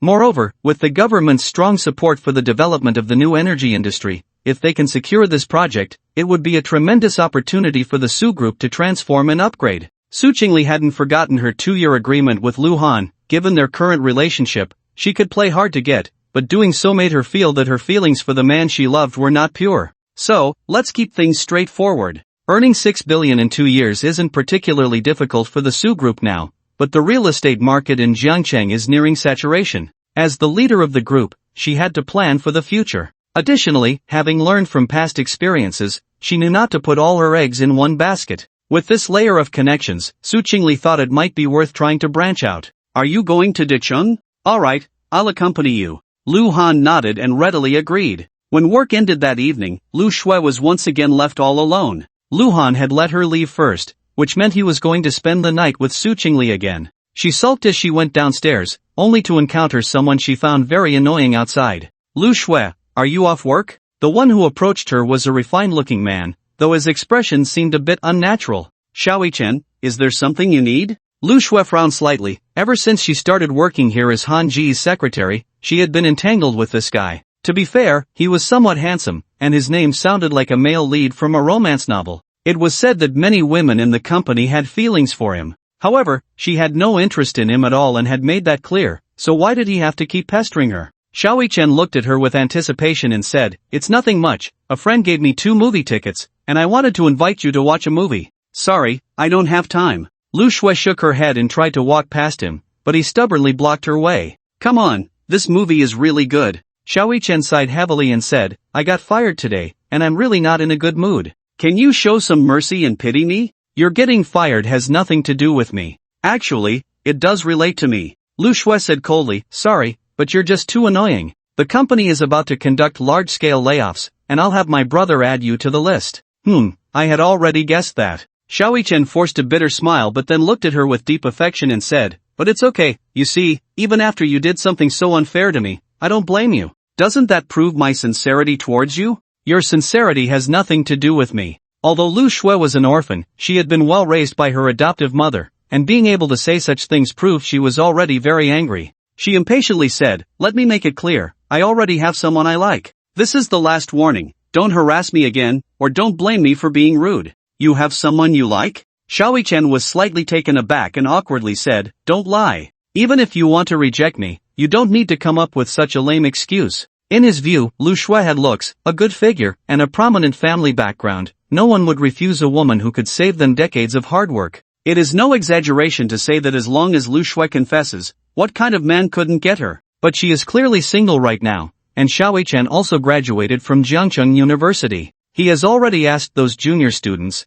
and Lu Xue simply does not have a boyfriend. Are you using my feelings for him as an excuse? Lu Shui suddenly laughed and said, Xiaoyi-chen, you are so reckless, I will help you. The news of large-scale layoffs at the Su Group caused a huge stir in the industry, but it did not have much impact on those who remained in the company. In fact, when many people saw that list on the intranet, they felt a sense of relief in their hearts. After all, everyone is a colleague, and everyone knows who is serious about their work and who is just taking up space. There is an unspoken scale in everyone's heart. Why should some people do nothing, either not come to work or just slack off at work, yet receive the same high or even higher salary? In the past, this kind of resentment was helpless, but now it is finally a great relief, and this feeling is simply too satisfying. For a moment, almost all the employees praised the new General Lu. However, as the absolute protagonist of this incident, Lu Han had not yet realized that he had inadvertently established his own prestige within the company. On Thursday, with about an hour left until the end of work, Su Chingle knocked on his office door.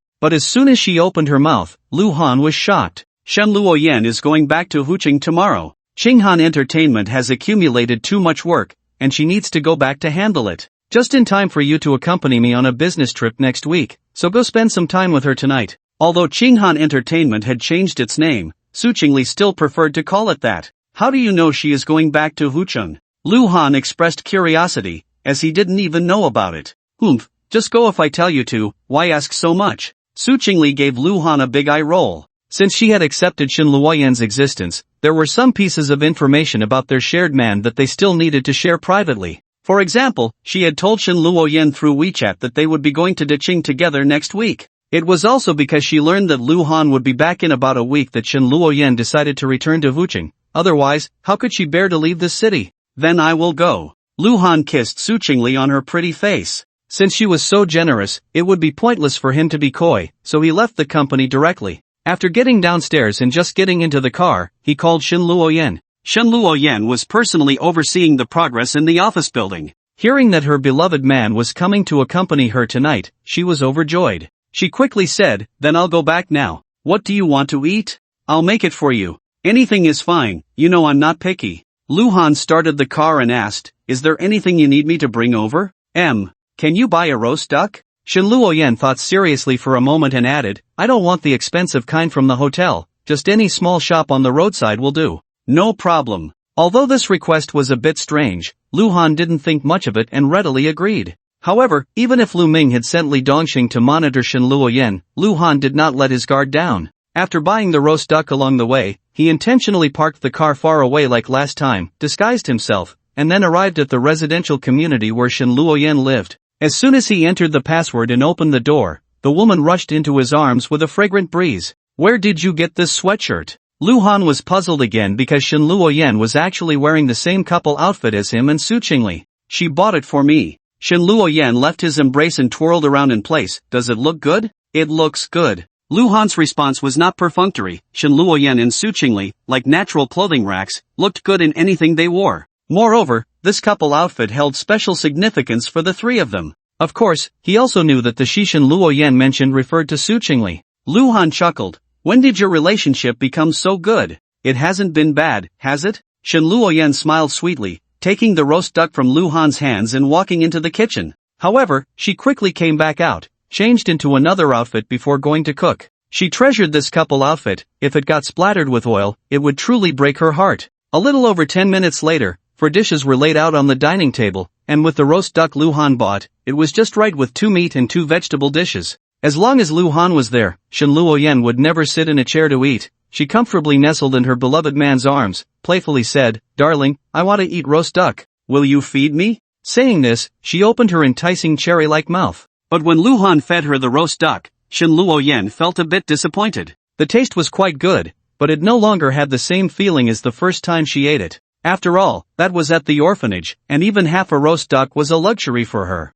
Moreover, Lu Han had rummaged through countless trash bins just to gather enough scrap to sell for money so she could eat roast duck. After they finished their meal, they naturally began to indulge in sweet nothings. Perhaps because they wouldn't be able to see each other for a long time, Shen Luoyan was particularly clingy tonight. Only when she was exhausted did she contentedly lie in his arms. The room was quiet, and the air seemed to linger with the lingering romantic atmosphere from earlier. Shen Luoyan particularly loved this feeling, silently counting Lu Han's heartbeat. When she counted to exactly 100, She lifted her head and saw her beloved man staring blankly at the ceiling, unable to help but ask, "Darling, what are you thinking about?" "I'm thinking about how that day I threw Lu Ming down the stairs. He didn't die." Luhan lowered his head, looking at her radiant face, and gently stroked her cheek. "If that had happened, we wouldn't have to be so secretive, and I wouldn't feel like a thief every time I come here." Of course, he was just speaking casually. With Lu Jinxing's cunning and depth, how could he not guess that Lu Ming's fall was related to him?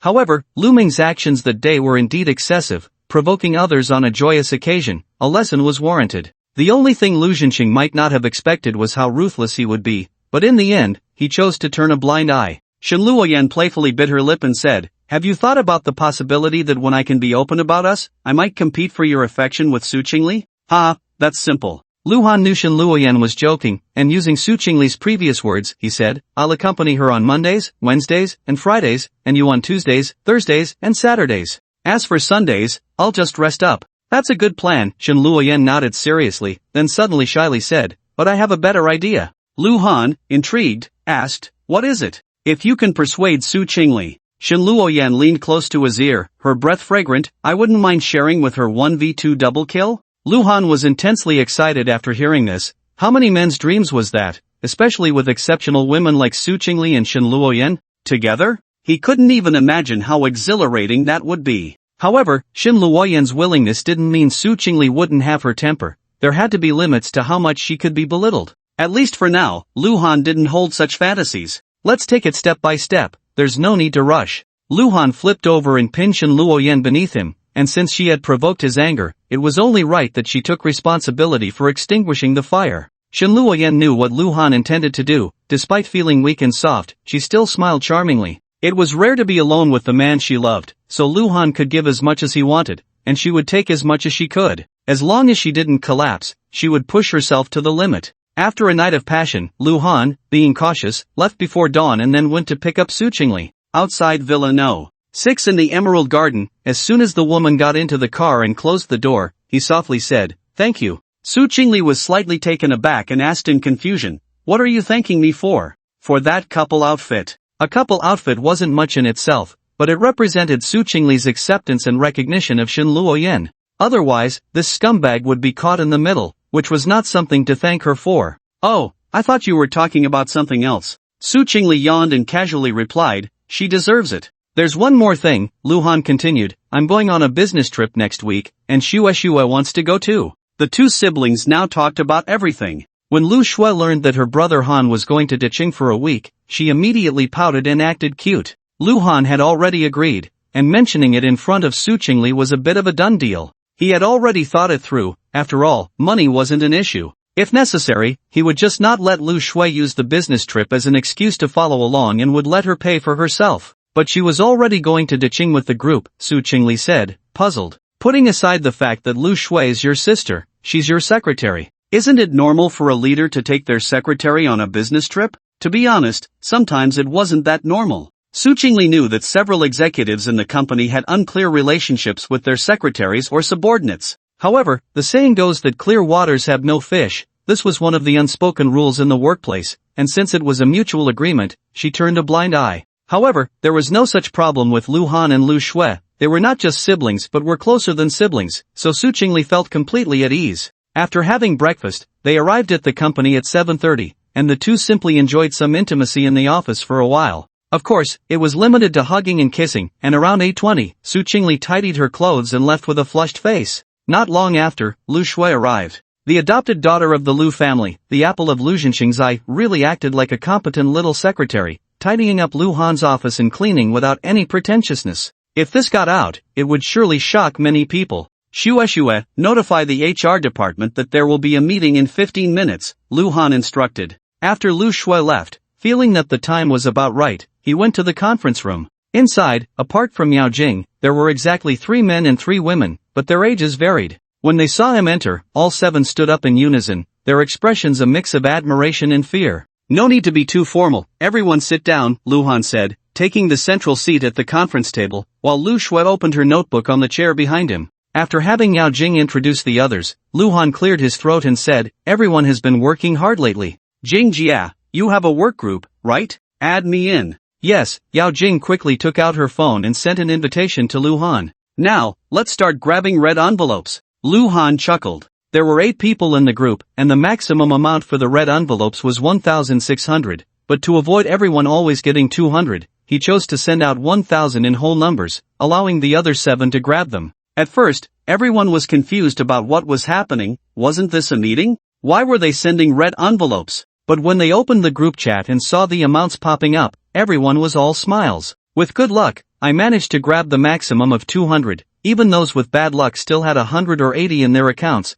which is no small amount in the world of red envelopes. Just as everyone was celebrating, a series of red envelopes popped up on the screen. This time, it was chaos. Everyone rushed to grab them, some even double-checking to make sure they didn't miss out. Luhan sent out 30 red envelopes before stopping, and everyone's faces were flushed with excitement. The more fortunate grabbed 5 or 6,000, while the least fortunate still got 3 or 4,000. Even for the highest paid Yao Jing, this was still half a month's salary. You've all worked hard lately. This is my personal reward for you. Also, since today is Friday, we'll have a half day off this afternoon, and with the weekend coming up, you all should take some time to rest and relax. Luhan privately transferred an additional 10,000 yuan to Yao Jing, emphasizing the words "my personal" to signify that this was his heartfelt gesture. In fact, with his current wealth, he could have directly given money to everyone, but that wouldn't have the same effect. It was precisely because of the unique sense of participation that it could foster cohesion and loyalty. Luhan's message was clear: as long as they followed him wholeheartedly, they would never be treated poorly.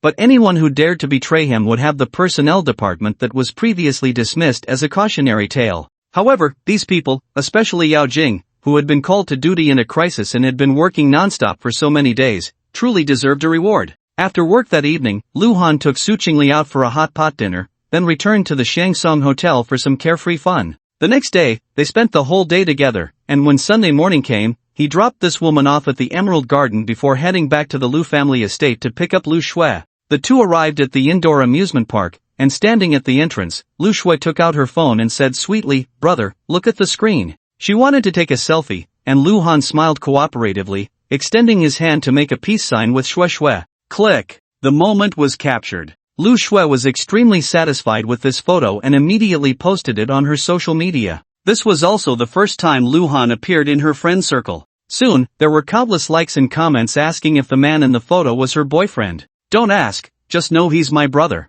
Lu Shui replied uniformly. However, not everyone was curious about their relationship. At least Lu Ming felt quite hurt. He was lying in the hospital, bored and scrolling through his phone when he saw Lu Shui's post, and he felt like his lungs were about to explode. He couldn't take care of himself, and might even be left with a disability, yet the woman he loved was out having fun at an indoor amusement park with the very person who had caused his current state? Damn! Lu Ming's face twisted in anger. At first, he was furious, but then it turned into a pain that tugged at his wounds. It hurt even more. The indoor amusement park, covering a total area of 15,000 square meters, had 5 levels, divided into extreme sports, technology sports, electric competition, virtual fantasy world, and comprehensive entertainment. Lu Shui seemed to prefer thrilling rides. As soon as they entered, she dragged Luhan straight to the top level, the extreme sports area, which included bungee jumping and high-altitude swings. After a round of fun, Shui Shui sighed lightly. "I used to go to outdoor amusement parks, riding roller coasters, giant swings, and drop towers. The more thrilling, the better.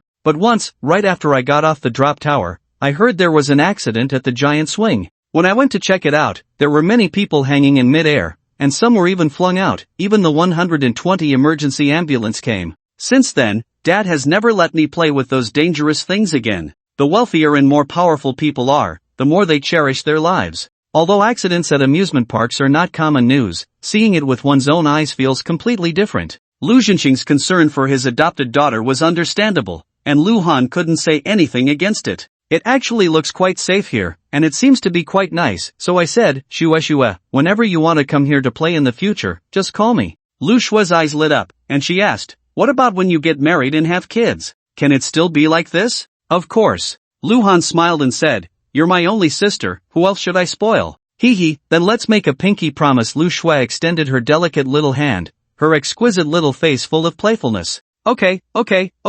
Luhan also found it amusing and linked his pinky with Shui's. "Pinky promise, 100 years without changing." Lu Shui said seriously, "Whoever changes is a little dog." After they made the promise, it seemed they both felt a bit childish, and Lu Shui couldn't help but cover her mouth and giggle, while Luhan laughed along. Next was the electronic sports hall, which mostly featured motion sensing games, and most of the people playing there were couples. Lu Xue quickly lost interest after a while, put down the golf club in her hand, and linked her arm with Lu Han's, saying, "Brother, when spring comes next year and the grass is all maintained, I'll teach you how to play golf, okay?" Sure. Lu Han actually wasn't very interested in this sport for the wealthy, but then he thought, since he was already part of this social class, it wouldn't hurt to learn. What if one day he needed to go to a golf course for business or socializing and didn't know how to play? That would be quite embarrassing. But to be fair, Lu Xue's swinging looked very professional, and since the Lu family estate had a golf course, it must be that Lu Zhenxing had specially hired someone to teach her.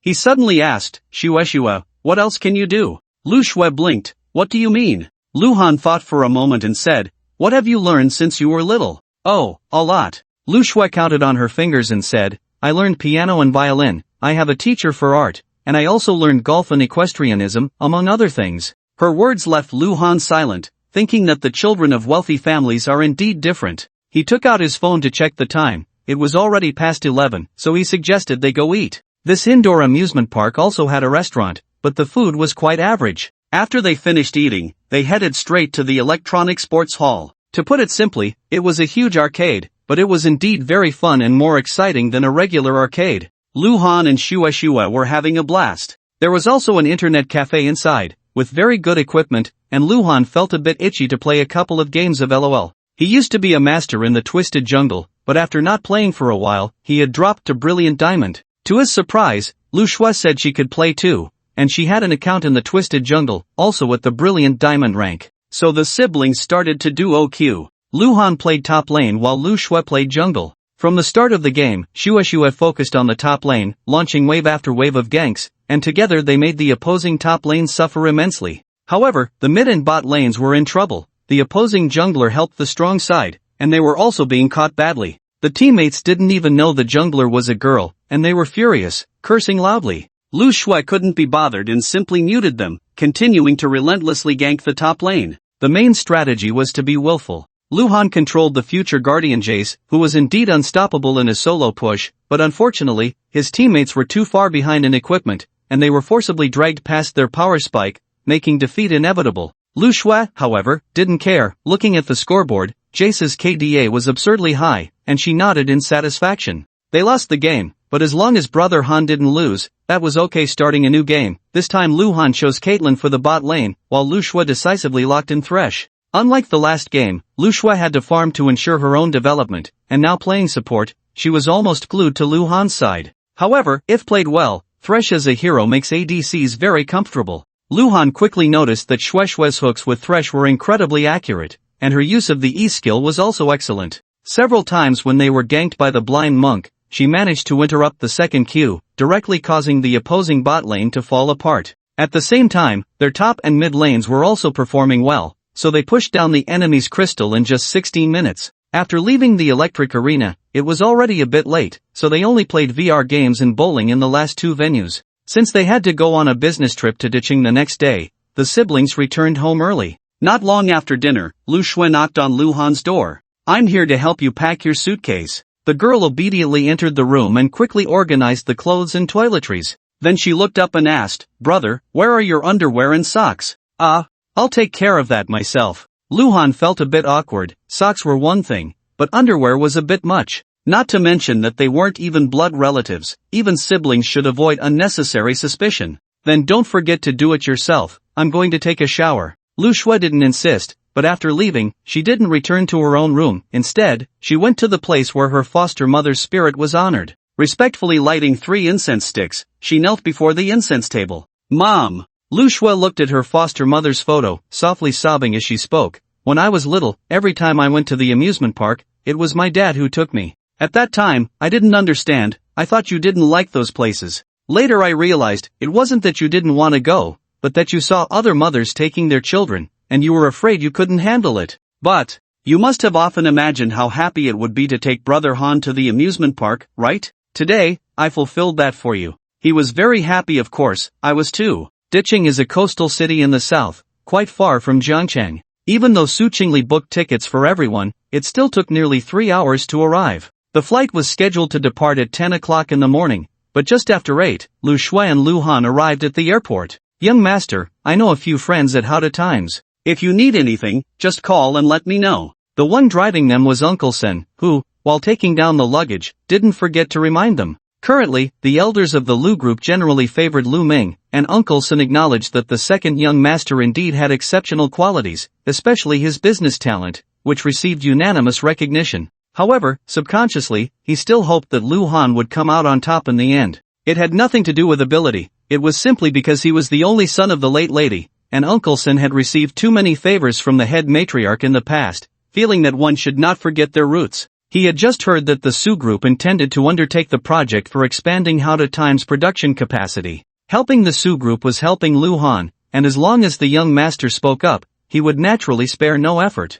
Uncle Sen, thank you. Lu Han took the luggage for himself and Xue Xue. Uncle Sen was the most loyal and trusted aide of old Deng, without exception. Over the years, he had traveled far and wide, accumulating a terrifying network of contacts. So the few friends Uncle Sen mentioned were definitely not simple characters, at least executives with significant decision-making power. Young master, don't be so polite with me. Uncle Sen said with a smile, when are you coming back? Just give me a call in advance, and I'll come to pick you and Miss up. Lu Han nodded, and after Uncle Sen left, the siblings headed to the VIP lounge since Su Chingle had specifically bought them first-class tickets. However, others did not have such good treatment, including the president's assistant Su Ran. The other 5 were either in business class or economy class. When Lu Han and Lu Xue walked into the VIP lounge, they found Su Chingle already there, sipping coffee and looking down at the materials in her hands. Without even looking, it was clear that it was about the capacity expansion project of Howda Times. The beautiful woman's delicate willow brows were slightly furrowed, indicating that she wasn't very confident about securing this collaboration. Don't put too much pressure on yourself. Lu Han walked over and sat beside Su Chingle, holding her small hand as he said, if we gain it, it's our fortune, if we lose it, it's our fate. Just think of it as a trip to relax. In a different field, the Su group didn't have much of an advantage over a high-tech company like Howda Times. After all, they only had the land to build a factory. However, Howda Times held the core technology, which was unique, and their production line model didn't require much labor. The other party deliberately released information, not only to attract willing participants but also to compare options. Since we're going, we should certainly do our best. Su Chingle grasped Lu Han's large hand in return, believing that if there was an opportunity, they should seize it. It might just work out. Lu Han hesitated slightly but decided not to mention Uncle Sen's advice. Su Chingle clearly had her own ideas and strategies, so he would go along with her for now. If it really came down to it, he could always step in and try himself.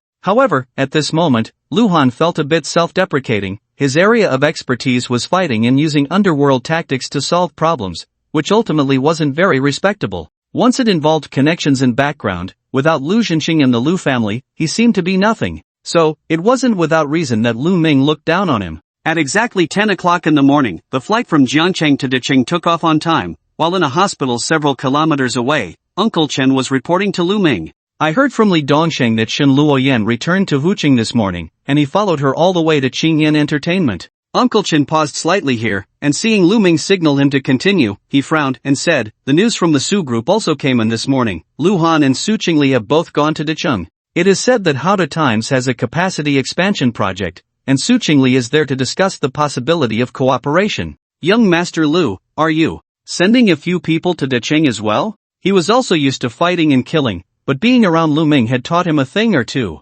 Howda Times was on the rise, and the projects they led were definitely hot commodities. If the Su group really secured it, not only would they make a fortune, but their status in Jiangqing's business community would also rise accordingly. Everyone knew that Lu Han and the Su group were inextricably linked. If one prospered, they all prospered, and if one suffered, they all suffered. Lu Ming viewed Lu Han as a thorn in his side, so how could he allow such a situation to occur? Moreover, Lu Ming controlled several companies, some of which could undertake this project. Setting aside grievances, with such a large cake available, why should they let others have it when they had the capability to take it themselves? Sending people is a must, but it will be to create some chaos. As for this project of Howda Times, unless Lu Han and Su Chingle return empty-handed, I won't intervene forcefully. Lu Ming glanced sideways at Uncle Chen and said slowly, do you know why? Uncle Chen shook his head. He had exhausted all his brain cells just thinking of the current situation, so how could he know why? Father is a man who values face. Lu Han and Su Chingle are his son and daughter-in-law, and in a sense, they represent the Lu family.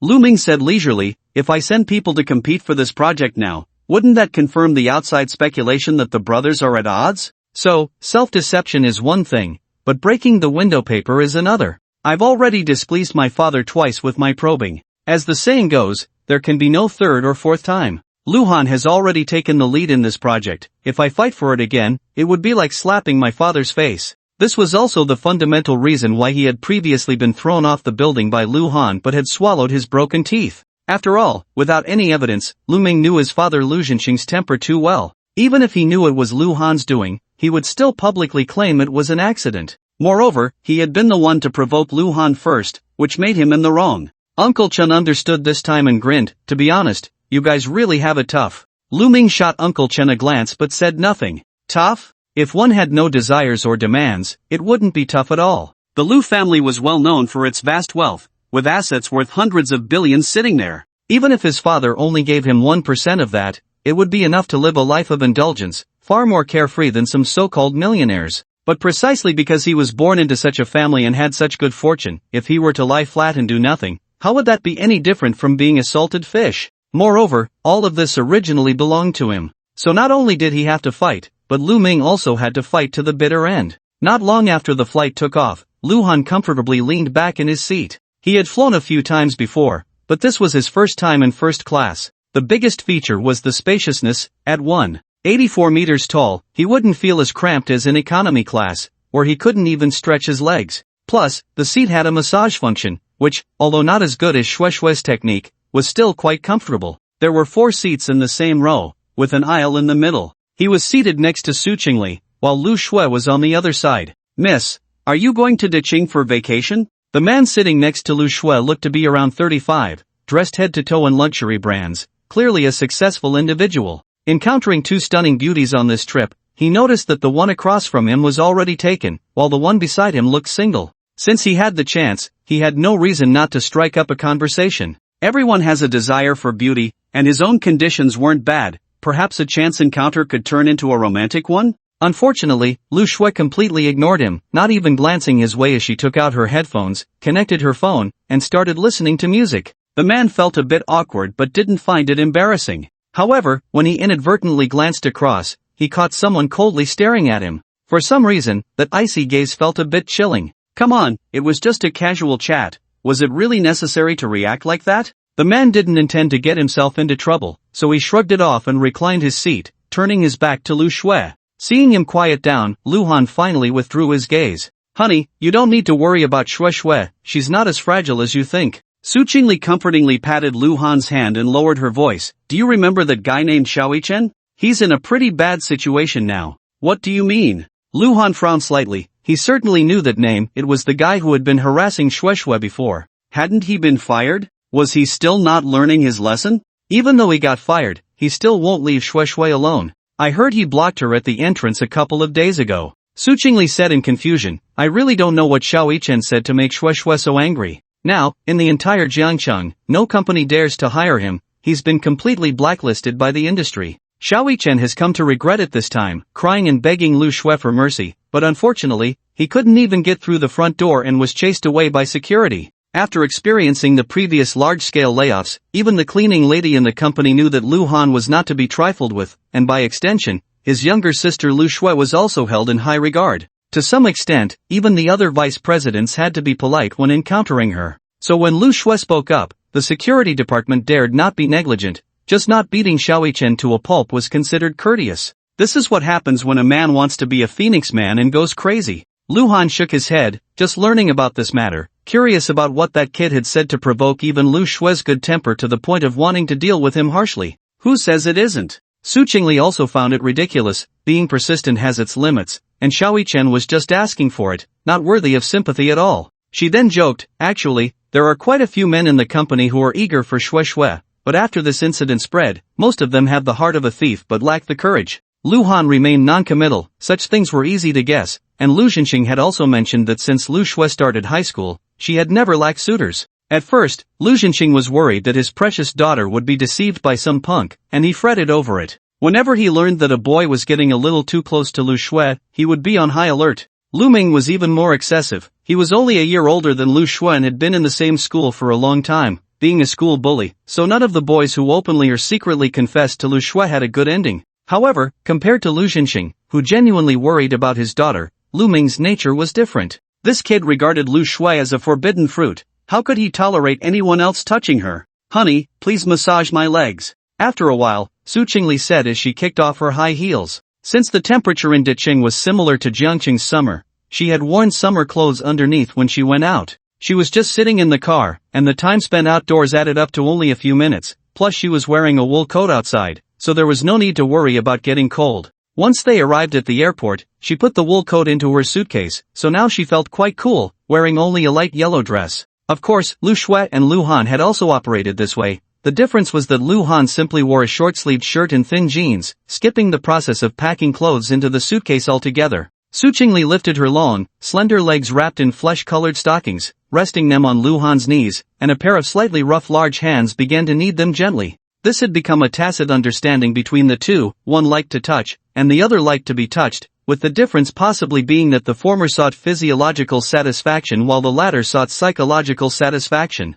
Thus, for the next 2 hours of the journey, apart from having the in-flight meal and occasionally going to the restroom, Su Chingle's legs never left her beloved man's knees. Just before 1 p.m., the plane finally began to descend slowly at Diqing Airport. "Shengli, I'm over here." As a group of 8 people just walked out of the airport, they heard someone calling Su Chingle's name, and the tone was very excited. Everyone turned to look and saw a youthful and beautiful woman waving not far away, who then jogged over. "Sister Jiang, long time no see." Su Chingle hugged her, then turned to introduce her to the others, saying, "This is my senior from university. Her name is Jiang Wei. Back then, she was the president of our student council and took good care of me." She then introduced Lu Han and the others to Jiang Wei. Upon learning that Su Chingle was already engaged, Jiang Wei was greatly surprised. She scrutinized Lu Han carefully and then lowered her voice to whisper in Su Chingle's ear, "You little brat, how could you not inform me about such a big thing as your engagement? But I have to say, your taste in men is really good. I can see the outline of his abs through his clothes. His waist must be great, right?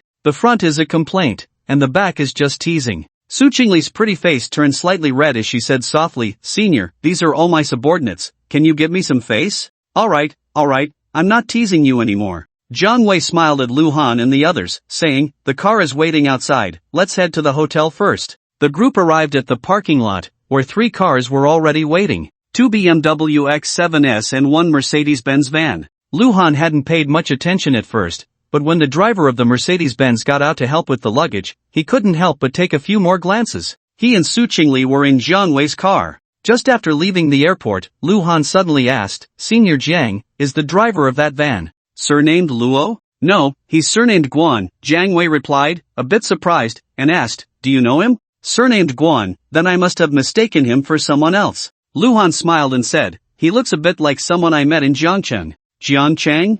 Jiang Wei pondered, "Your words remind me, I heard he seemed to have stayed in Jiangcheng for a few years before. That's quite a coincidence." Lu Han squinted, they looked very similar, and the timing seemed to match up. Could this surnamed Guan really be Luo Wei? If so, it would be a case of finding something effortlessly after searching high and low. He had searched for so long in Jiangcheng and didn't realize he had come all the way to Dicheng. "Lu Han, what's wrong?" With an outsider present, Su Chingle felt embarrassed to call him husband. She still didn't know that Lu Han had once been deceived to northern Myanmar, so she was a bit curious why he was inquiring about someone seemingly unrelated. "It's nothing, just someone I met once, I thought it was him," Lu Han casually replied. Su Chingle said oh, and her intuition told her it wasn't that simple, but now wasn't the time to dig deeper, so she turned to chat with Jiang Wei. When they arrived at the hotel, Su Chingle still felt a bit unsatisfied and said to Jiang Wei, "We arrived so quickly, I haven't chatted enough with you yet." Lu Han was speechless, thinking that it was quick. Over an hour had passed. However, conversations between women always seemed to ignore time, which was normal, and listening to their stories from university was quite interesting. Lu Han opened the car door and got out, then proactively went to the Mercedes-Benz van to help everyone with their luggage, surprising the accompanying people. However, after moving the suitcases, he didn't leave immediately. "You guys go in first, I'll have a smoke." Lu Han took out a pack of Jinling 12 beauties from his pocket, glanced at the driver beside him, and handed him one, saying, "Master, do you smoke?" "Thank you," the driver politely replied, taking it while looking him up and down, puzzled, and said, "I feel like you look quite familiar, have we met somewhere before?" "Ha, you must have mistaken me for someone else." Luhan smiled at him and asked in return, from your accent, you're from Jiangcheng, right? No, the driver shook his head, exhaling a puff of thick smoke, but I worked there for a few years, didn't earn much money, but my accent got influenced, I still have a bit of it now. I thought so. Luhan didn't ask too much, not wanting to raise any suspicions, and after finishing his smoke, he walked straight into the hotel. At the front desk, only Su Chingle, Lu Shui, and Jiang Wei were still waiting for him. The others had probably completed their check-in and gone upstairs. Luhan, give me your ID card. Su Chingle extended her hand, planning to share a room with Luhan. Since they weren't on the same floor as the others, there was no need to worry about anything. Moreover, even if it gets out, so what? The two of them are originally in a boyfriend-girlfriend relationship, and they have gotten engaged in front of both their parents and relatives. Staying together on a business trip is perfectly justified. But she didn't expect Luhan to shake his head and say, Chingle, you and Shui Shui can stay together. Just get me a separate room next to yours. After all, this time we are not here for a vacation, we should be mindful of the impact. Jiang Wei didn't catch the underlying meaning of his words and thought Luhan really meant it. However, Su Chingle and Lu Shui exchanged glances and sensed something was off. Luhan was not the type to care about others' opinions. Why was he acting this way today? Doubtful as she was, Su Chingle obediently complied, thinking it didn't matter. Staying separately didn't mean she couldn't go to Luhan's room for the night. After completing the check-in procedures, Jiang Wei reminded, Chingle, I'll come to pick you up at 5 in the evening. My mom said she wants to treat you to a welcome dinner. Okay. Su Chingle nodded, and once Jiang Wei left, she linked her arm with Luhan's and asked with concern, Honey, what's wrong with you today? The driver of that business car is very likely Luo Wei. Luhan said this to Lu Shui, stroking Su Chingle's long hair. Shui Shui, please help me explain it well later. I need to step out for a bit and will be back before dinner. With that, he turned and left. Su Chingle looked at Lu Shui, whose face was as cold as frost. It was the first time she had seen her look so grim, as if she wanted to swallow someone whole. Unable to help herself, she asked, Who exactly is this Luo Wei? I'll explain it to you in detail later. Lu Shui took a deep breath to calm herself, took the elevator upstairs, and as soon as she closed the door, she quietly asked, Sister-in-law, you've seen all the scars on my brother, right? Su Chingle's face flushed slightly. She and Luhan had been open with each other countless times. Not only had she seen them, but she could also tell where some of the scars were even with her eyes closed. Seeing her shy demeanor, Lu Shui realized her question might have been unnecessary and added, If I'm not mistaken, he must have downplayed it, saying he faced some hardships outside, without explaining how these scars came about in detail. Su Chingle nodded and asked, Shui Shui, do you know? Lu Shui's eyes turned red as she said, he was tricked into northern Myanmar before, and it took him 3 years to escape. These scars were left during that time. Ah! Su Chingle gasped, instinctively covering her mouth. Upon learning the truth, she was shocked and filled with heartache. Northern Myanmar? 3 years? These two keywords spoke volumes. Luhan had not just faced some hardships. It was no exaggeration to say that it was a miracle he had survived to come back. Su Chingle, being sharp-witted, quickly connected Luhan's unusual behavior today with the truth Lu Shui revealed and asked, So that Luo Wei is? Exactly. Lu Shui gritted her teeth and said, He was the one who tricked my brother into going to northern Myanmar back then. I'm calling Jiang Wei right now to have her investigate this driver thoroughly. Su Chingle suddenly stood up, her expression chillingly fierce. For the first time in her life, she felt a desire to kill someone would not be enough to quell her anger. Sister-in-law, calm down. Lu Shui stopped her and said calmly, Don't you know my brother? If he needed you to do this, he wouldn't hide it. So he must have other plans. If you inquire recklessly, it might backfire. What if you alert the snake in the grass? Reminded by her, Su Chingle calmed down. As Lu Shui said, this was to city, not Jiang City, and it was possible that the driver had connections with Jiang Wei. Reckless inquiries might indeed have the opposite effect. But what was Luhan planning to do? And if it was confirmed that the driver named Guan was Luo Wei, what would Luhan do then? Thinking of the beloved man renting a room alone, not knowing whether he would go out at night these days, Su Chingle couldn't help but feel anxious. Luhan, could it be that he wants to kill that person? The Su Group is engaged in the real estate industry, which is well known for its not-so-glorious rise. Su Chingle knew that her father, Su Qiuqiao, had done many shady dealings, even forcing someone to death. Fortunately, that was technically a suicide, and at that time, social media was nowhere near as developed as it is now. Even if something happened, the spread of information was limited, making it relatively easy to handle. But now times have changed, there are high-definition cameras everywhere, and the police's case-solving rate has greatly increased for any crime. Especially in the last 2 or 3 years, the clearance rate for homicides has exceeded 99%. Others can remain indifferent, but when it comes to Luhan, Su Chingle truly becomes anxious. After all, murder is against the law, and the police won't show any mercy when it comes to arresting someone, regardless of whether it's a crime of passion. The case of Yao Jiasen is a living example. After hitting someone, he killed them, and despite his parents' strong background in hiring the most famous lawyer in the country, he was still sentenced to death in the end. Therefore, Su Chingle preferred to gather evidence and report it to the police to resolve the issue. That person surnamed Guan should at least be sentenced to a few years, and then she could spend money to bribe some prison bullies to slowly torment him until he wished he were dead. Su Chingle knew that this wouldn't satisfy Luhan, but as a woman, she wanted to be with her beloved man for a lifetime, so any possibility of ruining their happiness had to be nipped in the bud. When Luhan returns, she would have a good talk with him. Su Chingle sighed softly. Perhaps Luhan really had a way to do things without anyone knowing, but she didn't dare to gamble or want to. The saying, "a virtuous wife prevents disasters," referred to women like her. In fact, it wasn't just Su Chingle. Lu Shui also didn't want Luhan to act impulsively. However, Lu Shui's thoughts were even more extreme. Wasn't it just hiring someone to kill? She happened to have a lot of money. If something really happened, the police would just arrest her, and it wouldn't have anything to do with Brother Han, right? Luhan was still unaware that he had worried Su Chingle and Lu Shui. After leaving the hotel, he made a phone call and took a taxi to a billiard hall several kilometers away. Although there was a sign saying it was closed for the day, he still pushed the door open and entered. "Xiao Lu, did you come specifically to indulge me?" As soon as he walked in, a man in a floral shirt rushed over, his expression so lewd it couldn't be more so, speaking in a flirtatious tone. "My hemorrhoids are all better now. I guarantee you'll be satisfied today." Luhan was speechless and kicked the man away, saying irritably, "Stop being flirtatious, I have serious business to discuss with you."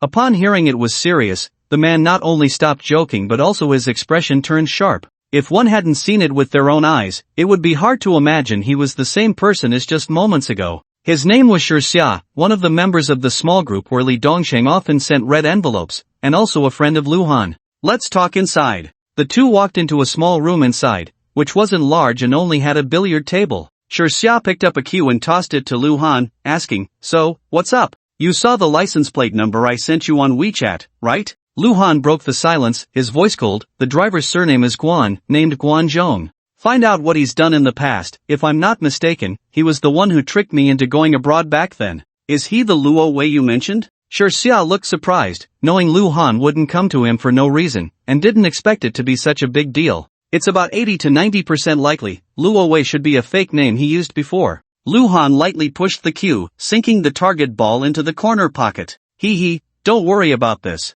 Give me half a month, and I guarantee I'll strip him down to his underwear." Xia scoffed and then asked, "If it really is him, should we call Shanggu over?" When they were abroad, everyone had blood on their hands, but when it came to disposing of bodies, Shanggu was undoubtedly the real expert. "Shanggu won't do," Luhan shook his head and said, "he has more important things to handle." "TCH, I really hate your mysterious demeanor," Xia muttered, narrowing his eyes and asking, "So what's your plan?" "Use his own methods against him," Luhan said with a cold smile. "Later, you go find Wu Gu.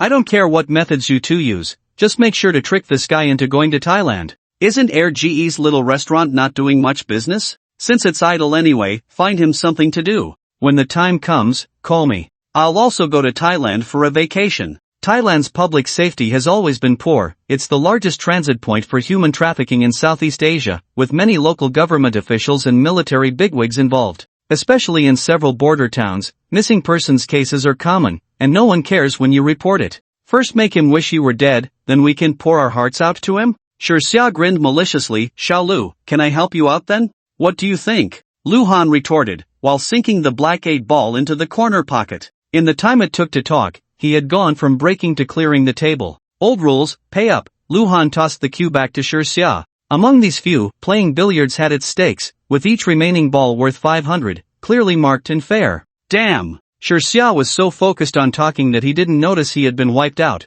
reluctantly handing Luhan 3,500 yuan. Watching the screen display recipient has received payment, his heart bled. The default red envelope limit in their group was 10 yuan, and it was still a scramble among several people. When would he ever break even? What was even more infuriating was that although Xiao Lu didn't participate in the red envelope snatching, he had never sent one either. "I'll probably return to Jiangcheng in about a week. Unless something special comes up, I won't come looking for you during this time." Lu Han glanced at Shi Xia, who looked pained, and turned to leave. When he got back to the hotel, it was still before 4 p.m. He stayed across from Su Chingle and Lu Shue's room, but just as he opened the door with his room card, it seemed the two women heard the noise and quickly opened their door. "Honey, you're back?" Su Chingle said anxiously, pushing Lu Han toward his room while saying, Shui has already told me everything. Let's have a good talk. Lu Shui had actually opened the door with Su Chingle. She had a lot to say to Lu Han too. But being preempted by Su Chingle, she hesitated and didn't follow. Seeing Su Chingle casually close the door behind her, Lu Shui silently closed her own door. Lying back on the bed, she envied and murmured to herself, "It's nice to have a legitimate reason." Honey, as soon as Su Chingle entered the room, she leaped into Lu Han's arms and softly asked, "What were you doing?" "A friend happened to be in ditching, so I went to meet him." Lu Han could feel the woman in his arms trembling slightly, gently patting her back. Su Chingle responded with an "oh," took Lu Han's hand, and led him to sit on the bed, then lifted his short sleeve. Lu Han cooperated with Su Chingle to take off his shirt, revealing a chest covered in scars. "Why didn't you tell me before that you were once tricked into northern Myanmar?" Su Chingle gently traced the intersecting scar lines, her eyes filled with heartache. "It's not exactly a glorious thing." Lu Han smiled. "Besides, I don't like to use this kind of pity-seeking method to gain sympathy. You must have been in a lot of pain when you got these injuries." Su Chingle couldn't even bear to imagine Lu Han's bloodied and near-death state at that time. She only felt her heart aching. Lu Han was silent for a moment and said, "It's all in the past."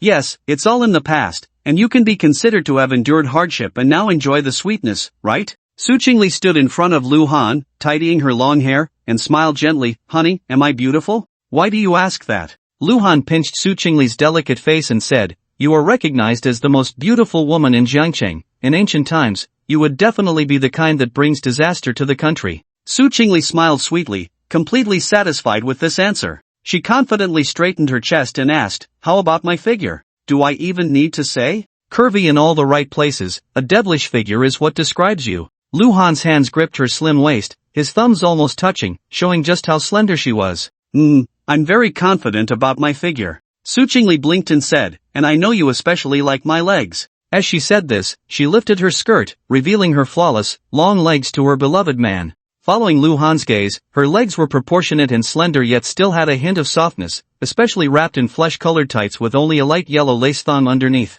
"Are they pretty?" Su Chingle bit her white lips, feeling shy despite having done everything with Lu Han. Lu Han continued to tease her, looking up and saying, "Chingle, what exactly do you want to say?" Su Chingle didn't answer that question but asked, "So, when you play with me, is it especially comfortable?" "Not just comfortable." Lu Han chuckled, the sense of achievement and satisfaction as a man, "I can't find words to describe it." "Big rogue," Su Chingle playfully pouted, "if I take good care of my face and figure, can I at least let you play for another 20 years? Even the most beautiful woman will eventually age," but she felt that even in her 40s, she could still retain her charm. Lu Han frowned and said, "Chingle, I'm not with you just because you're beautiful and have a good figure, it's because I really like you and love you. Please don't say such things again, okay?" This was equivalent to a confession to Su Chingle. He had said he liked her before, but saying the word love was indeed the first time. "I know." Su Chingle's heart was instantly filled with sweetness, almost overflowing, and she softly said, "So, our days ahead are still long. Please don't do anything foolish, okay?" This time, Lu Han understood and asked, "Are you afraid I would kill that Guanchen?" "Yes, when Shui told me those things just now, I was really scared." Tears misted in Su Chingle's eyes as she put down her skirt, cupping Lu Han's chiseled face, and murmured, "My happiness has just begun, you can't be so cruel. Don't say this place is unfamiliar, even in Jiangcheng, no matter how much you hate someone, you mustn't act impulsively. Besides, even if you don't consider me, you should think about Shin Luoyan. She has been looking for you for 5 years, and it's not easy for her to be with you. You can't be so heartless to leave us both. Honey, without you, I really can't live a single day with Shin Luoyan. So please listen to my advice, okay?" The words are like this, but if that Guanzhong is really the Luo Wei who tricked Lu Han abroad back then, Su Chingle has no intention of letting him off easily. It's just that her way may not necessarily give Lu Han the satisfaction he seeks, which is somewhat regrettable. I was wondering why you were acting out of character today, turns out you were worried about this." Lu Han exerted a little force, making Su Chingle straddle him. He wiped away the tears at the corners of her eyes with his thumb and said softly, "Don't worry, I really want to swallow him alive and peel his skin off to relieve my hatred, but I'm not foolish enough to accompany him to the grave." Feeling guilty for making Su Chingle worry, Lu Han couldn't help but blame himself. This matter is indeed his fault. When he saw Guanzhong's face, his heart was filled with hostility. All he could think about was how to make him wish he were dead, and he subconsciously didn't consider how Su Chingle would feel upon learning this. Are you serious? Although she had already received Lu Han's promise, Su Chingle still felt a bit uneasy. I'm serious, I assure you, I will never do anything foolish. Lu Han looked serious, and this wasn't a lie to Su Chingle. Killing in the country indeed carries great risks, but Thailand is completely different. In that place, he was absolutely confident he could do it without anyone knowing. However, there was no need to tell Su Chingle this, to spare her worry. Alright, I believe you. Su Chingle smiled brightly, completely at ease, and kissed Lu Han on the lips. But speaking of which, your way of persuading people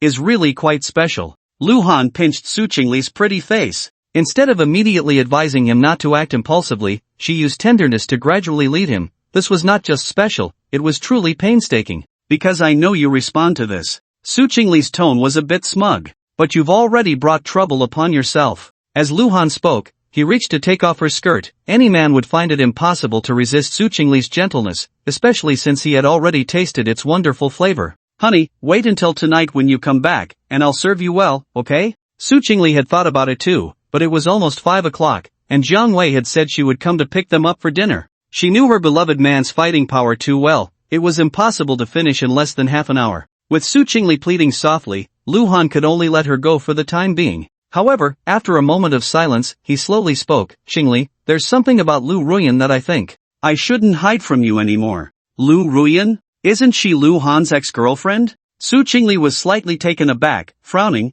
What happened to her? She's not still pestering you, is she? I don't know what got into her. Lu Han spoke calmly, recounting the whole story, including why he pursued Lu Ruan, all the way to Lu Ruan personally dealing with Ling Mo, without any concealment, and then said, I did give her a chance back then, but I didn't expect her to actually have the heart to go after her former white moonlight, and she did it very ruthlessly. A couple of days ago, Lu Ruan had sent a video, which was about Ling Mo. That kid had already entered the forced single room, beaten to a pulp, and there was a close-up shot clearly showing that all 10 of his fingernails had been pulled out. It was as miserable as it could get. The problem is that Ling Hui is still lying in the hospital, having just undergone brain hemorrhage surgery. The family still has some money left, probably around several $100,000, but compared to the huge gambling debts Ling Mo owes, it's like a drop in the bucket. There are rumors that Ling Hui has already given up on this unworthy son, letting him fend for himself. Although Lu Ruan didn't dare to ask Lu Han to fulfill his promise, her words implied that she was already prepared and waiting to be pampered at any moment. Su Chingle said sourly, so you just slept with her? Not really, Lu Han shook his head and said, I met her once before, but what I used was her mouth. She's really something else, Su Chingle pouted and curiously asked, but it's strange, you've been with her for 2 years and often slept in the same bed, how could you really resist not touching her? Didn't I just say?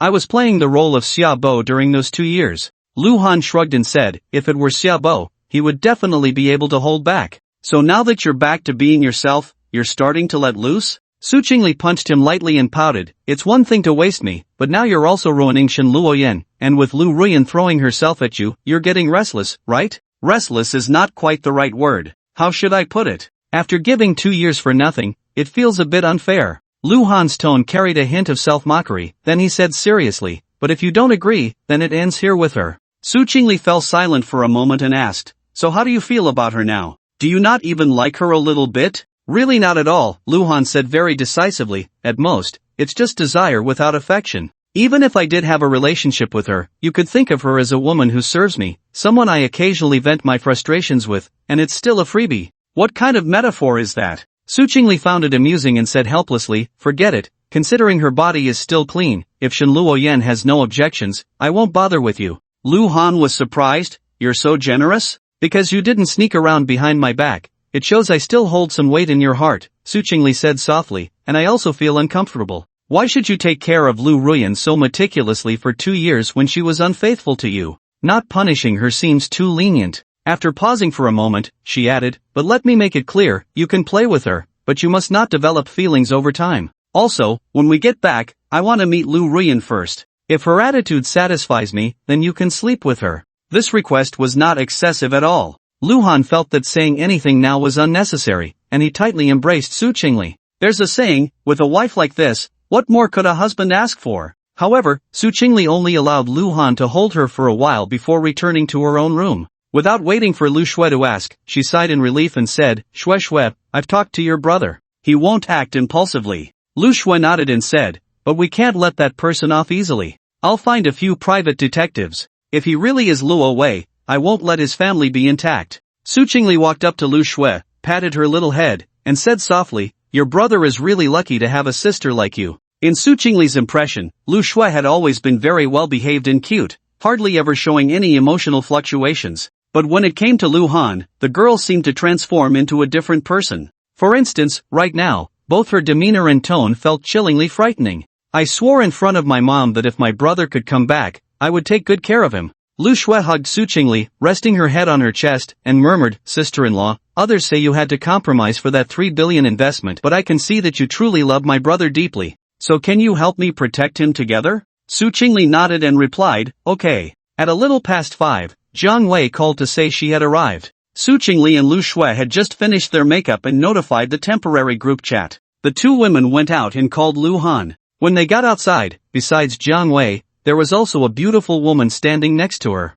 She was Jiang Wei's mother, Zhang Yufeng. Although she was nearly 50, she looked like she was just in her early 30s, standing next to her daughter. They looked like sisters. "Auntie, long time no see." As soon as Su Chingle met her, she took Zhang Yufeng's hand and said sweetly, "You still look so young and beautiful. What's your secret to maintaining your youth? Please teach me." She had a very good relationship with Jiang Wei in college, and naturally, she had met Zhang Yufeng a few times when she came to visit her daughter. "You little girl, still so sweet-tongued." Zhang Yufeng's peach blossom eyes were almost smiling into crescent moons. Any woman loves to be complimented on being young and beautiful, and given her understanding of Su Chingle, this was not an insincere compliment. She held Su Chingle's hand back, looked her up and down, and said, "If we're talking about being young and beautiful, I can't compare to you. By the way, I heard from Wei Wei that you're engaged. Is your boyfriend here with you this time?" Su Chingle obediently replied with a soft signaling Lu Han to come over, and shyly said, "This is my boyfriend, his name is Lu Han."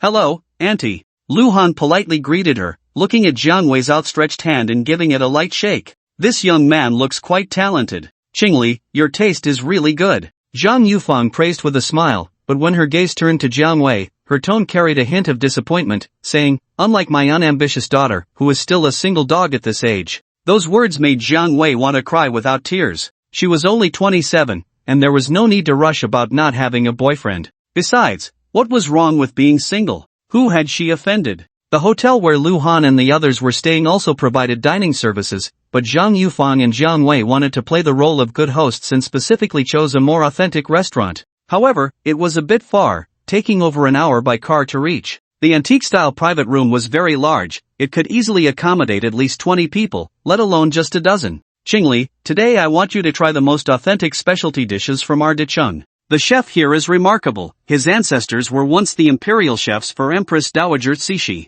Zhang Yufeng didn't even bother to look at the menu, calling over a nearby waiter and ordering everything in one go, clearly a regular here. She ordered a total of 20 dishes, but when the first 8 dishes were served, she suggested they start eating while waiting for the rest. "Come on, today I'm treating, so I'll raise the first glass." After just a few bites, Zhang Yufeng lifted her wine glass and smiled, saying, "I personally welcome everyone's arrival and wish for a successful collaboration this time." After expressing herself succinctly, she downed her drink in one go. The drinking customs in Dicheng and Jiangcheng were quite different. In Jiangcheng, you just opened the bottle and poured it into the glass, while in Dicheng, you had to use a wine decanter and then pour it into a small cup to drink. Lu Han roughly estimated that about 3 to 4 small cups equaled 1 glass. With such small cups, even for women, it was unreasonable not to drink at all. However, after finishing, he couldn't help but purse his lips. To show her importance to Su Chingle, Zhang Yufeng opened a bottle of mutai with an iron cap. A whole box was from 1986, and he had just quietly searched on his phone. A single bottle was worth several tens of thousands, and a whole box could be sent to an auction house.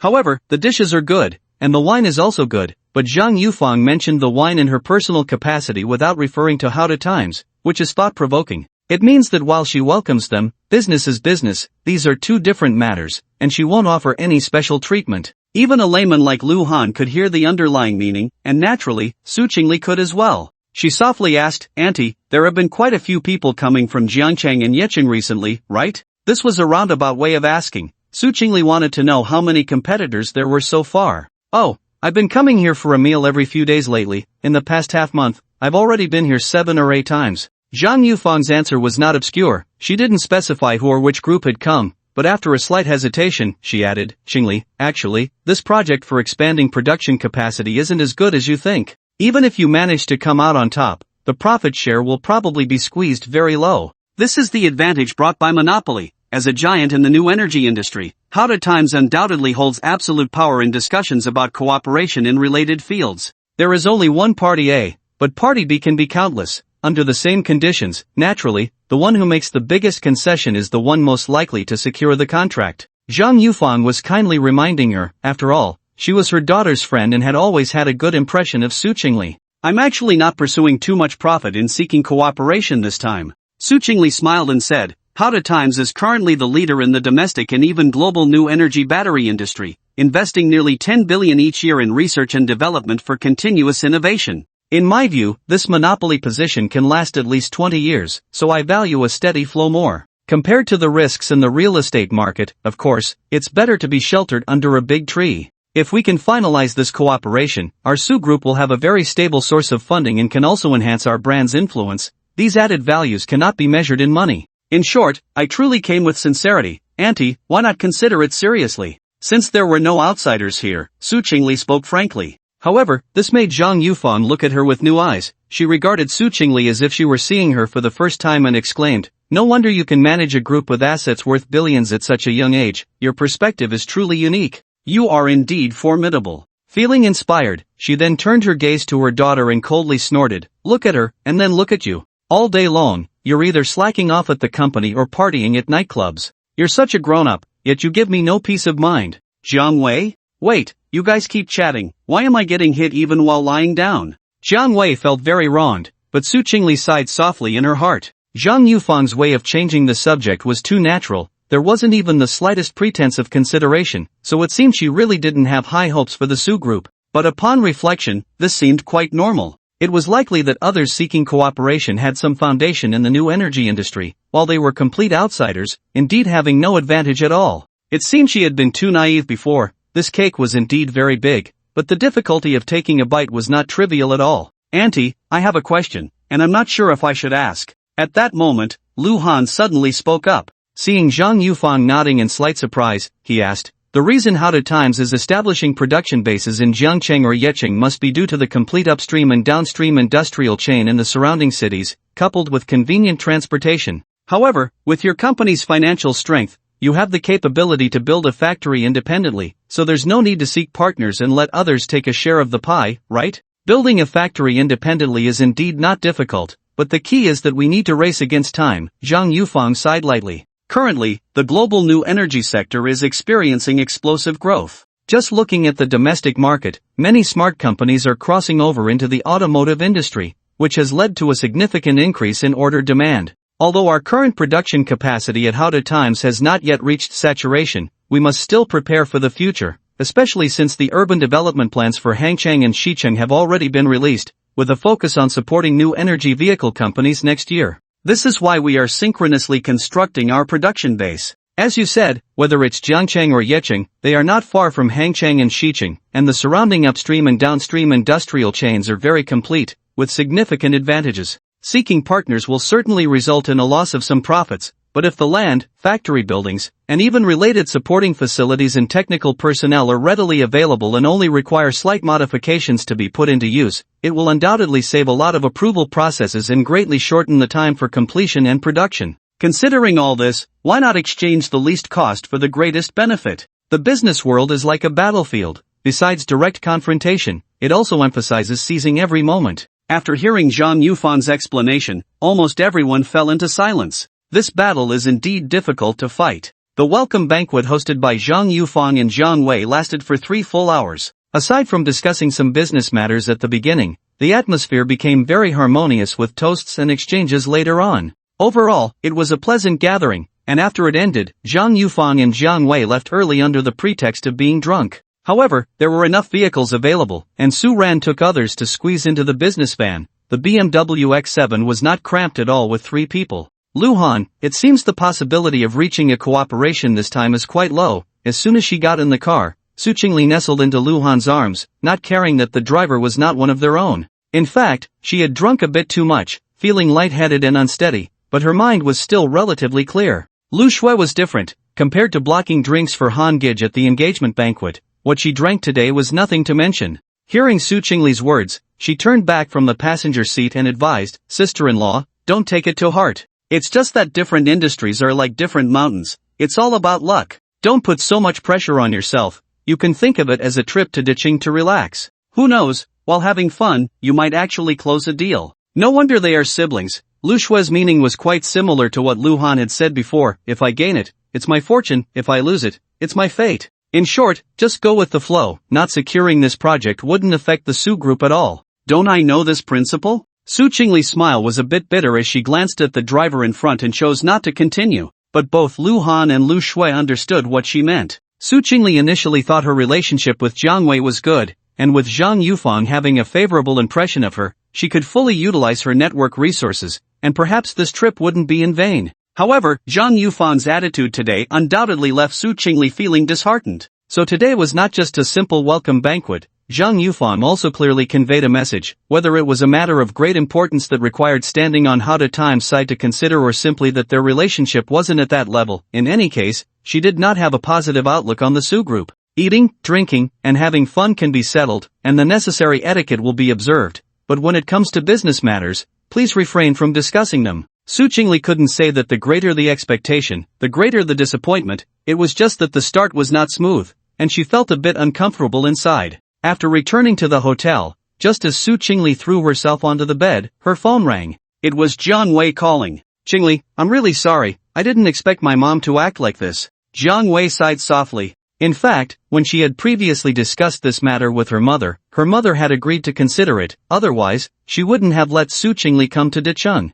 However, her mother suddenly adopted a business-like attitude, which had its reasons. On the way back, her mother had made it very clear that if it weren't for a higher-ranking leader calling to intervene, she wouldn't have minded giving the Su group a fair chance to compete. But this internal situation couldn't be explained to Su Chingle, and Jiang Wei felt quite stifled. "There's no need to apologize, I can understand," Su Chingle said softly, "but we still need to continue. I've prepared the project proposal and the cooperation intention letter, and I'll need Auntie to take a good look at them tomorrow." There was a moment of silence on the other end of the line, and Jiang Wei's low voice came through. "I was just about to tell you this. Tomorrow, it won't be my mom receiving you. She has been assigned to other work at the last minute and will be on a business trip for at least a week. The project department will be handled by a manager named Han. You can talk directly to him." "Okay, I understand." Su Chingle frowned, realizing that Zhang Yufang and Jiang Wei were trying to avoid suspicion. This move indicated that there was a high possibility of pressure or a heads-up from higher-ups. Otherwise, the change in attitude wouldn't have been so sudden, and at least the subsequent reception couldn't have changed. The key point was that the Su group had never offended anyone from How to Times. After all, there had been no interaction between the two parties in the business field. So the problem didn't come from within How to Times but from the outside. Su Chingle chatted with Jiang Wei for a few more minutes, and just as she hung up the phone, Lu Shui suddenly spoke up. "It's probably Lu Ming who's causing trouble." This wasn't a guess made with the worst intentions about this so-called second brother, but rather the fact that there were many people who couldn't stand the Su group doing well, and it seemed that there was no one else with such power except him. "I think it's him too." Su Chingle thought the same. "Sister-in-law, it's getting late today, I'll call Uncle Sin tomorrow," Lu Shui said unwillingly. "He mentioned when he was driving me and my brother that he has connections in How to Times, and I don't think they're any worse than Lu Ming's. Maybe there's still a chance for things to turn around." After a slight pause, she added, "If it really doesn't work, I'll ask my dad to step in." I don't believe Lu Ming would dare to go against his own father." "Shui Shui, there's no need to trouble Uncle for this matter, right?" Su Chingle couldn't help but laugh and cry at the same time, signaling Lu Shui to sit beside her, then holding the girl's hand and saying, "You heard An Zhang say at dinner that even if we can finally reach a cooperation, the profit sharing will be very low. Since it's not a lucrative deal, whether it's Uncle or Uncle Sen, how can they easily waste their goodwill on this? But Lu Ming has already wasted such a big favor, and I've only lost a chance to make money. I haven't suffered any real loss. From this perspective, he has actually taken a big hit. So I'm really at peace now. Just like your brother said, let's treat the next few days as a vacation to relax." That's what she said, but for the next few days, most of the time would still be spent following How to Time's arrangements. For example, when visiting the group headquarters and laboratory, since the other party has formulated a corresponding reception plan, at the very least, they should be given the most basic respect. Sister-in-law, it's good that you can let it go, then I won't make this call. Lu Shui nodded obediently, and after thinking carefully, she realized that Su Chingle was indeed right. It was already quite late, and after the two women washed up, they went to bed. However, about half an hour later, Su Chingle carefully got out of bed. Hearing Lu Shui's even breathing, she tiptoed out of the room. Click. The sound of the door closing was very soft, yet Lu Shui still opened her eyes. She had actually never fallen asleep, but it wasn't that she was pretending to be asleep, it was just that she needed more time to settle into sleep in an unfamiliar bed. Without a doubt, Su Chingle must have sneaked off to find Lu Han. You two might as well share a room. Lu Shui couldn't help but mutter, it's all your fault, you smelly brother. The next morning, during breakfast, Lu Shui yawned from time to time, her pretty face full of fatigue. Lu Han couldn't help but ask, Shui, didn't you sleep well? Lu Shui thought to herself, isn't that obvious? It would be strange if she had slept well. She had tossed and turned almost the entire night, her mind constantly imagining how Brother Han and Su Chingle were having their fun, and it wasn't until around 4 in the morning, when her future sister-in-law tiptoed back, that she finally dozed off for a little over 2 hours. No, I slept quite well, just that in a strange environment, I woke up before dawn. Lu Shui didn't break that layer of glass, some things were better left unsaid. However, Su Chingle, feeling guilty, shot a reproachful glance at Lu Han, thinking, why is this dog man asking about that? Isn't it just stirring up trouble? She had originally planned to hurry back after everything, but who knew she would be exhausted from the excitement, and what was supposed to be just a moment of cherishing her beloved man's embrace turned into an unintentional sleep. But she had things on her mind, after all, fearing that Shui would find out. Yet when she suddenly woke up, it was almost dawn outside, and she reluctantly returned to her own room. After being away for so long, the girl would notice someone missing if she got up at night, and it was obvious where she had gone. Su Chingle was just fooling herself, almost dying of embarrassment. Fortunately, the siblings' conversation ended there, and they shifted to discussing the day's schedule, which made her breathe a sigh of relief. Not long after finishing breakfast, a man who introduced himself as Han Jishu called Su Chingle, saying he would arrive at the hotel lobby in about 10 minutes and that he would be responsible for the reception today. After everyone got ready and went downstairs, they saw a man wearing black-framed glasses waiting in the lobby. He looked to be around 40, slightly overweight, with a somewhat lecherous gaze that openly roamed between Su Chingle and Lu Shui. President Su, it's about time, let's go. Han Jishu pushed up his glasses on his nose, having heard about the beautiful women, and was surprised to find them even more stunning than he had imagined. He said eagerly, my car is a bit more comfortable, why don't you ride with me? No need, I'll stay with my boyfriend, Su Chingle coldly refused, which was a good excuse, and she wasn't lying. Oh, in that case, just go with the flow. Han Jishu was a bit displeased but didn't insist. He looked Lu Han up and down, not taking him seriously, thinking he was just a soft man relying on women to get ahead. This was also because Zhang Yufang and Jian Wei had tacitly not elaborated, so Han Jishu didn't think much of this group, believing it was just an ordinary reception. Therefore, he felt quite uncomfortable with Su Chingle's lack of appreciation. Outside, 2 BMW X7s and a Mercedes-Benz van were waiting.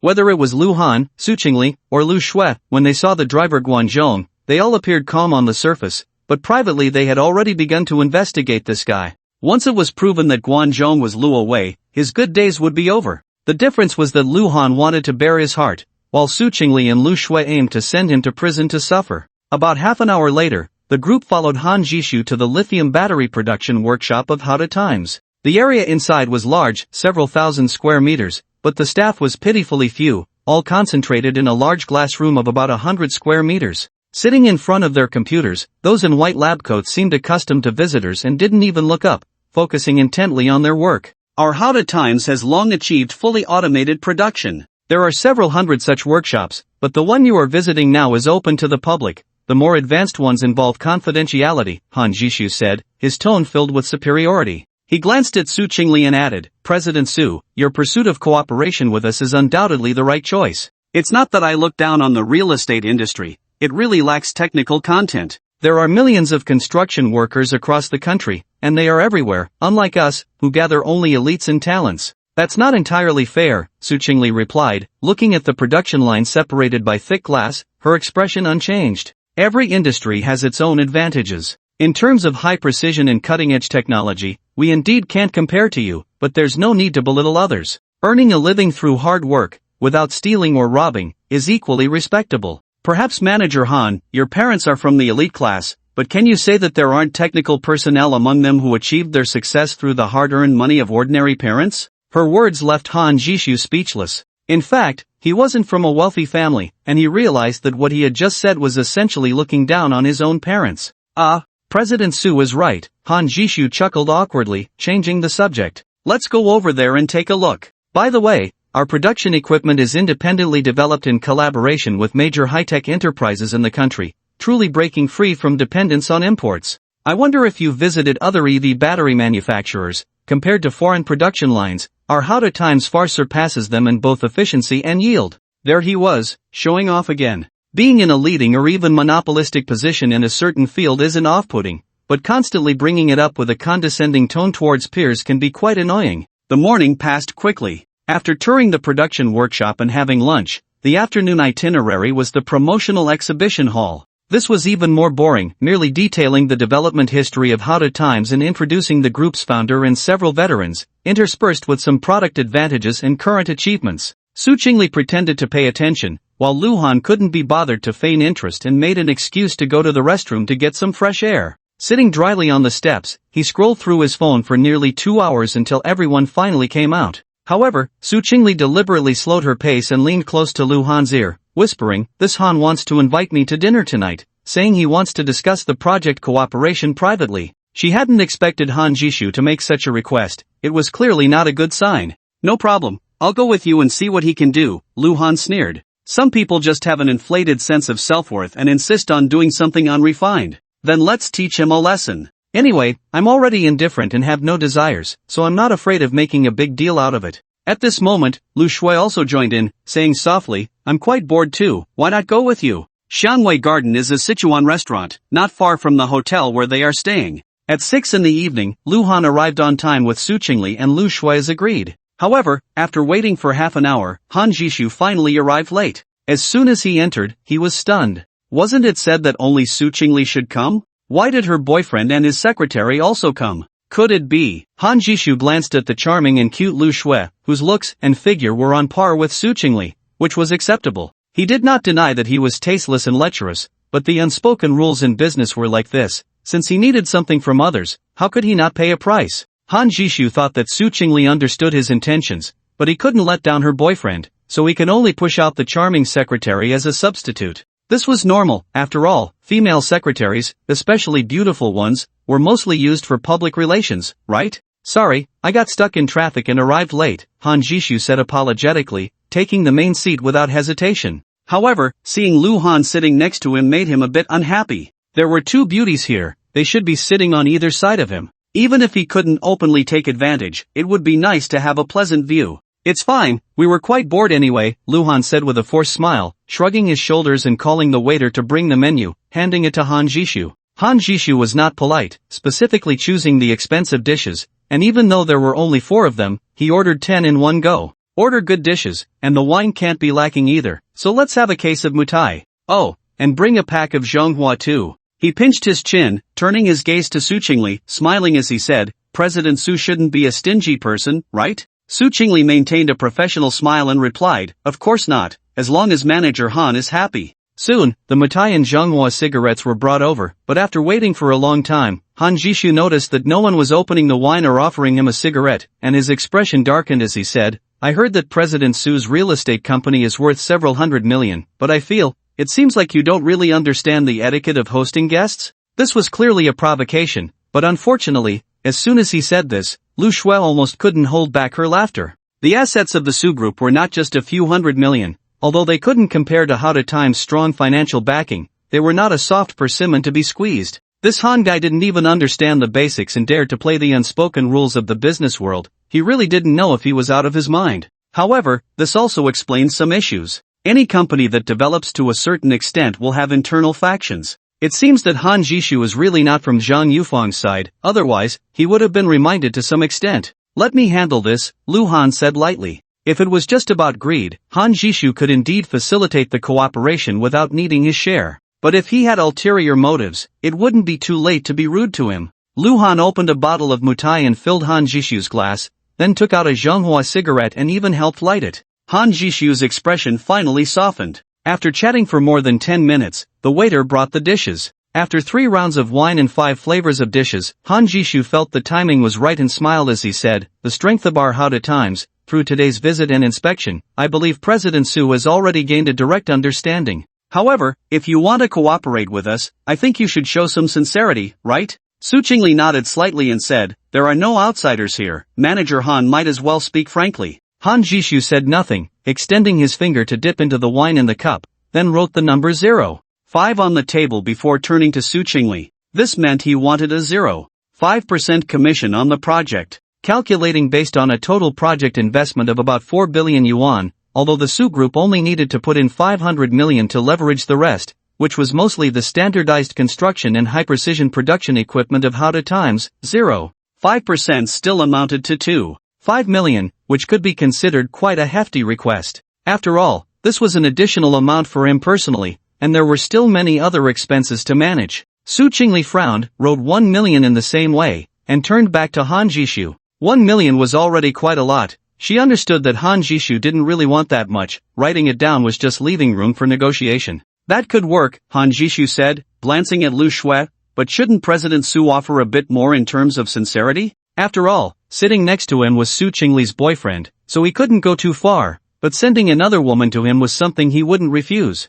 It was laughable that Han Jishu still thought Lu Shui was prepared for him, unaware that he was in deep trouble. Lu Han laughed and said, "Manager Han means for my secretary to accompany you for a night? Don't be so straightforward." Han Jishu chuckled, "How about before you leave ditching, I arrange a place for this little secretary?" This was no longer subtle at all. Lu Shui's pretty face suddenly turned cold, but before she could splash the wine in Han Jishu's face, Lu Han had already acted first. There was a pot of spicy hot pot on the table, and because it had been heated by alcohol blocks underneath, it was extremely hot. Lu Han directly picked it up and poured it over Han Jishu's head, the broth and food mixing together, scalding him to the point of screaming. "Damn it, what are you doing?" Han Jishu was caught off guard, jumping up and cursing, "Damn, if you offend me, you don't want to cooperate anymore, right?" Lu Han kicked him to the ground, and a flurry of slaps rained down, turning Han Jishu's face into a mess. Both Su Chingle and Lu Shui stood by, watching coldly, showing no intention of stopping Lu Han.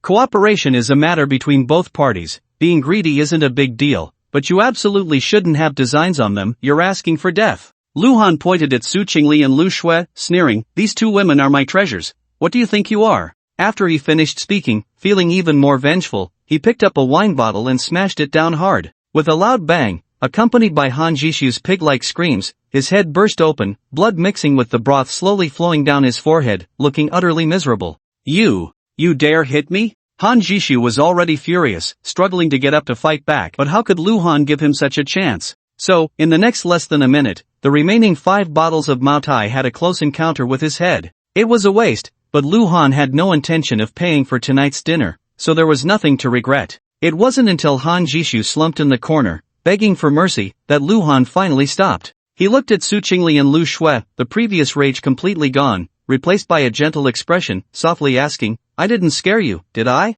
Both women shook their heads in unison. However, compared to Su Chingle secretly cursing Han Jishu for getting what he deserved, Lu Shui felt an indescribable happiness and joy in her heart. After all, he was Brother Han's treasure. Should we call the police? Lu Han handed his phone to Han Jishu, thinking that if he dared to call, he would just beat him up again before the police arrived. No. Han Jishu shook his head like a rattle, sensing the malice in Lu Han's tone. Even if he called the police, it was impossible to do so now. At least he had to wait until the people left.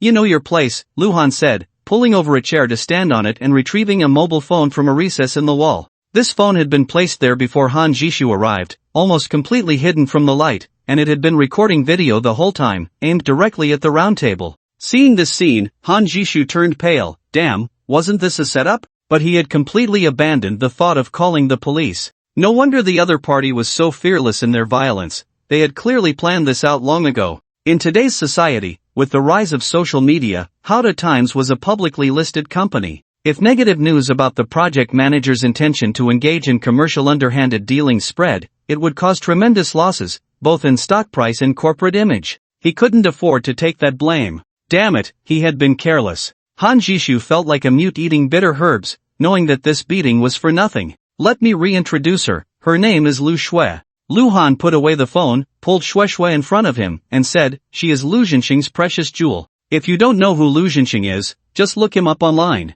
Since How to Times has no intention of cooperating, we won't waste any more time. But you can take a message back, whether it's Jiangchang or Yecheng. If How to Times wants to invest in building a factory, that's just a pipe dream." How to Times was indeed a giant in the new energy sector, but at least in Jiangchang and several surrounding cities, hardly anyone dared to disrespect Lu Zhenxing. The principle that a strong dragon does not suppress a local snake was evident, and Luhan indeed had the confidence to turn hostile. After dropping his harsh words, he casually took Su Chingle and Lu Shui's hands and left. The private room was left with only Han Jishu, who quickly took out his phone. He searched for who Lu Zhenxing was and instantly turned pale. At that moment, a waiter came in, saw the mess in the room and Han Jishu's bloodied head, and cautiously asked, "Sir, do you need help calling the police?" "No need." Han Jishu weakly waved his hand. What was the point of calling the police? That would leave him with no room to maneuver. The most important thing now was to report to his superior as soon as possible, otherwise, if it affected the group's strategic layout, he would definitely be in deep trouble.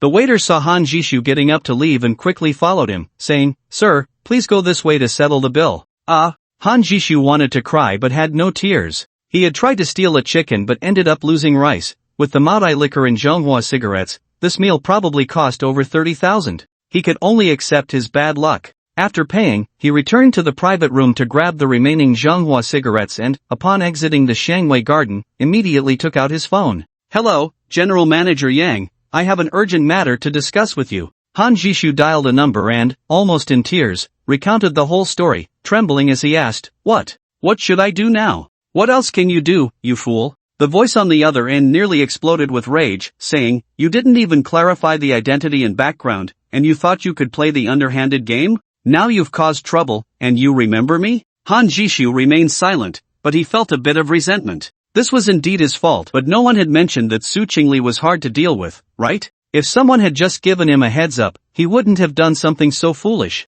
Moreover, he had taken on this reception task under General Manager Yang's instructions, deliberately making things difficult for Su Chingle to make her back down. Why was it all his fault now that something had gone wrong? "Alright, you should go home and rest for a few days. Whenever you come back to work, wait for my notice." The General Manager Yang on the other side hung up the phone in annoyance. His subordinate had indeed caused trouble, but he never intended for Han Jishu to lose his job. After all, there were many people in the group who looked up to him, and Han Jishu was merely executing his intentions. Although the execution went awry, he still needed to help clean up the mess. Otherwise, if he turned a blind eye, who would follow him in the future? Han Jishu knew he had acted foolishly today, but he understood Yang's meaning. Fortunately, he had not given up on himself, but a suspension for reflection was a done deal. He sighed heavily, called for a designated driver with his phone, and left in a dejected manner. The vehicle slowly started, and at the same time, far away, Lu Ming also received a call from Yang. "Lu Ming, oh Lu Ming, you've really put me in a terrible position." The caller was indeed Yang, whose full name was Yang Qilin. He opened with a complaint, that Su Chingle is your sister-in-law, Lu Han is your brother, and Lu Shui is your sister. Why didn't you say anything earlier? What's wrong? Lu Ming frowned, sensing something was off. Yang Qilin recounted the whole situation, helplessly saying, "My subordinate made a mistake, and I have to clean up this mess. Let me be clear, it's not that I'm not being considerate, but I really can't help you this time." As a core leader of How to Times, he certainly understood better than Han Jishu the importance of Jiangchang or Yecheng in the group's strategic layout. After all, the leading or monopolistic position of How to Times did not mean there were no competitors. Besides BYD's own blade battery production line, Huachuan Qihan, Chengshan Gaoka, Fengshan Energy, and Jingwei Battery all held a certain market share. If these competitors got a head start in Jiangchang or Yecheng, they might just reap the benefits first. The development of new energy vehicles in Hangchang and Xicheng had already been included in relevant plans, and How to Times would never let this advantageous opportunity slip away. Therefore, the next step was to spare no effort in repairing the relationship with the Su group. Especially with that girl named Lu Shui, he had to win her forgiveness. Otherwise, if Lu Zhenxing was furious, How to Times would truly have no confidence in entering Jiangchang or Yecheng. The most effective way, without a doubt, was to cooperate with the Su group. Of course, directly cooperating with the Lu group would be the optimal solution, but Yang Qilin knew that from Lu Ming's perspective, this kid wouldn't dare to step forward at this time. His sister was insulted, and his brother and sister-in-law had lost face. Would he dare to jump in and snatch business? Regardless of any private grievances, if Lu Ming didn't want to be drowned in spit, he had to keep a low profile in this matter. "Sorry, this was my oversight, I've caused you trouble." Lu Ming's tone was full of apology, but when he hung up the phone, his face was already ashen. He had thought it was just a small matter and didn't like to mention his relationship with Lu Han, so he hadn't explained much to young Qilin. Who would have thought his subordinate could be so foolish? Especially upon learning that the person had even set their sights on Lu Shui, Lu Ming felt like he could die from regret. "Will Shuer think this was my instruction?" Lu Ming lamented, muttering to himself, "It's like lifting a rock to smash your own foot." "Brother, I'm so hungry." Just a short distance out of Shangwei Garden, Lu Shui, clinging to Lu Han's arm, whined sweetly. Han Jishu had indeed ordered a table full of dishes, but she had only eaten a little symbolically because seeing that guy flaunt himself made her feel nauseous, so she naturally had no appetite. "I'm a bit hungry too." Su Chingle, holding onto Lu Han's other arm, rubbed her flat stomach. She hadn't eaten much either, and because she had drunk some alcohol, her stomach felt a bit uncomfortable. "Then let's eat something else." Lu Han took out his phone, flipped through some travel guides, and said, "There's a night market snack street not far from here. How about we go check it out?" Sure, Lu Shui raised both hands in agreement. Having often frequented high-end places, she thought it would be nice to enjoy some street food for a change. Su Chingle was also very interested in the suggestion, so the three of them hailed a taxi. However, neither Su Chingle nor Lu Shui sat in the front seat. Instead, they squeezed into the back with Lu Han. The taxi driver, unaware of their relationship, couldn't help but envy Lu Han, who was sandwiched between two stunning beauties, as he glanced at them through the rearview mirror. It took about 20 minutes to reach their destination, and as soon as they got out of the car, the enticing aroma of street food filled the air. The first stall at the entrance of the night market sold potato towers, which women generally love, and Su Chingle and Lu Shui were no exception. Lu Han bought one for each of them, topped with sauce, and the two girls held one in each hand, eating as they walked further in. "Bro, do you want to try some? It tastes pretty good," Lu Shui said. The freshly fried potato tower was still a bit hot, and after taking a bite, Lu Shui gasped for air. She blew on it and brought it to Lu Han's mouth. Seeing the remnants of Lu Shui's saliva on it, Lu Han didn't mind at all. He was used to it since the girl often couldn't finish a whole apple at home and would give him the leftover half. However, when Lu Han naturally took a bite, Su Chingle was slightly taken aback. If they were biological siblings, it would be one thing, but they had no blood relation at all. Wasn't this a bit inappropriate? "Not bad, actually." Lu Han turned his head and opened his mouth, saying, "Chingle, let me try yours too." Lu Shui had chosen ketchup, while Su Chingle had barbecue sauce, so the flavors were different. Su Chingle also brought the potato tower to her beloved man's mouth, feeling a bit overly sensitive. Lu Shui had been raised by Lu Han's mother, who often instilled the idea that they were closer than siblings, so it was understandable that their interactions were intimate. The three of them chatted as they walked, and soon the conversation shifted to their project collaboration. Su Chingle thought for a moment and said, "Since we've already offended How to Times today, why not let Su Ran take someone back? We're here now, and I heard the temple at Qinghang Mountain is quite effective for fortune-telling. Why don't we go take a look?" No matter how big their business was, most merchants had a bit of superstition. Although Su Chingle was only in her 20s, she had been influenced by Su Qiuqiao and believed in it to some extent. "Sister-in-law, are you going to ask for a love fortune?" Lu Shui giggled, covering her mouth. "You and my brother are already married, so there's no need to worry about your love life, right?" The girl was just joking, but her words struck a nerve with Su Chingle. She hadn't expressed her feelings in time, and Lu Han had directly made 2 fake marriage certificates to play along with her charade. Without a legally recognized relationship, Su Chingle felt a mix of emotions. Who said going there means I have to ask about love? Su Chingle subtly pinched the soft flesh at Lu Han's waist and defended herself. "I just want to see what my fortune for next year will be." This year's fortune had undoubtedly not been great. With the year-end approaching, she had hoped to wrap things up perfectly by securing the How to Times project, but unexpectedly. However, Su Chingle had no regrets at all. If doing business required sacrificing her dignity, then it was better not to do it at all. As a woman, she despised that the most. So when she saw Lu Han beat up Han Jishu earlier, it felt incredibly satisfying. Of course, Lu Shui felt even more exhilarated, especially with Lu Han's affectionate words. No matter what kind of affection it was, it filled her heart with sweetness. As they chatted and laughed their way inside, Lu Han didn't intentionally buy anything, but he ended up eating quite a bit. It couldn't be helped. Su Chingle and Lu Shui were constantly munching on snacks like takoyaki and grilled gluten, buying, and before long, most of it ended up in his stomach. Although they had eaten a lot, they still stopped in their tracks when passing by a spicy crayfish stall. Few could resist this delicacy, which, despite being an invasive species, was now supplied through large-scale farming. There were stools and small tables behind the stall, so the three of them sat down. They ordered 1 plate each of spicy, 13-spice, and garlic-flavored crayfish, along with a dozen ice-cold beers, and began to feast. However, Luhan was the most comfortable, as he didn't have to lift a finger. Lu Shui and Su Chingle peeled the crayfish and fed him. Crayfish paired with beer, enjoying a gout-inducing feast. Su Chingle's phone rang at that moment. She took off her disposable plastic gloves, wiped her hands with a tissue, and picked it up to find it was Jiang Wei calling. "My dear aunt, why didn't you mention your fiancé and his secretary's impressive identities and backgrounds earlier?"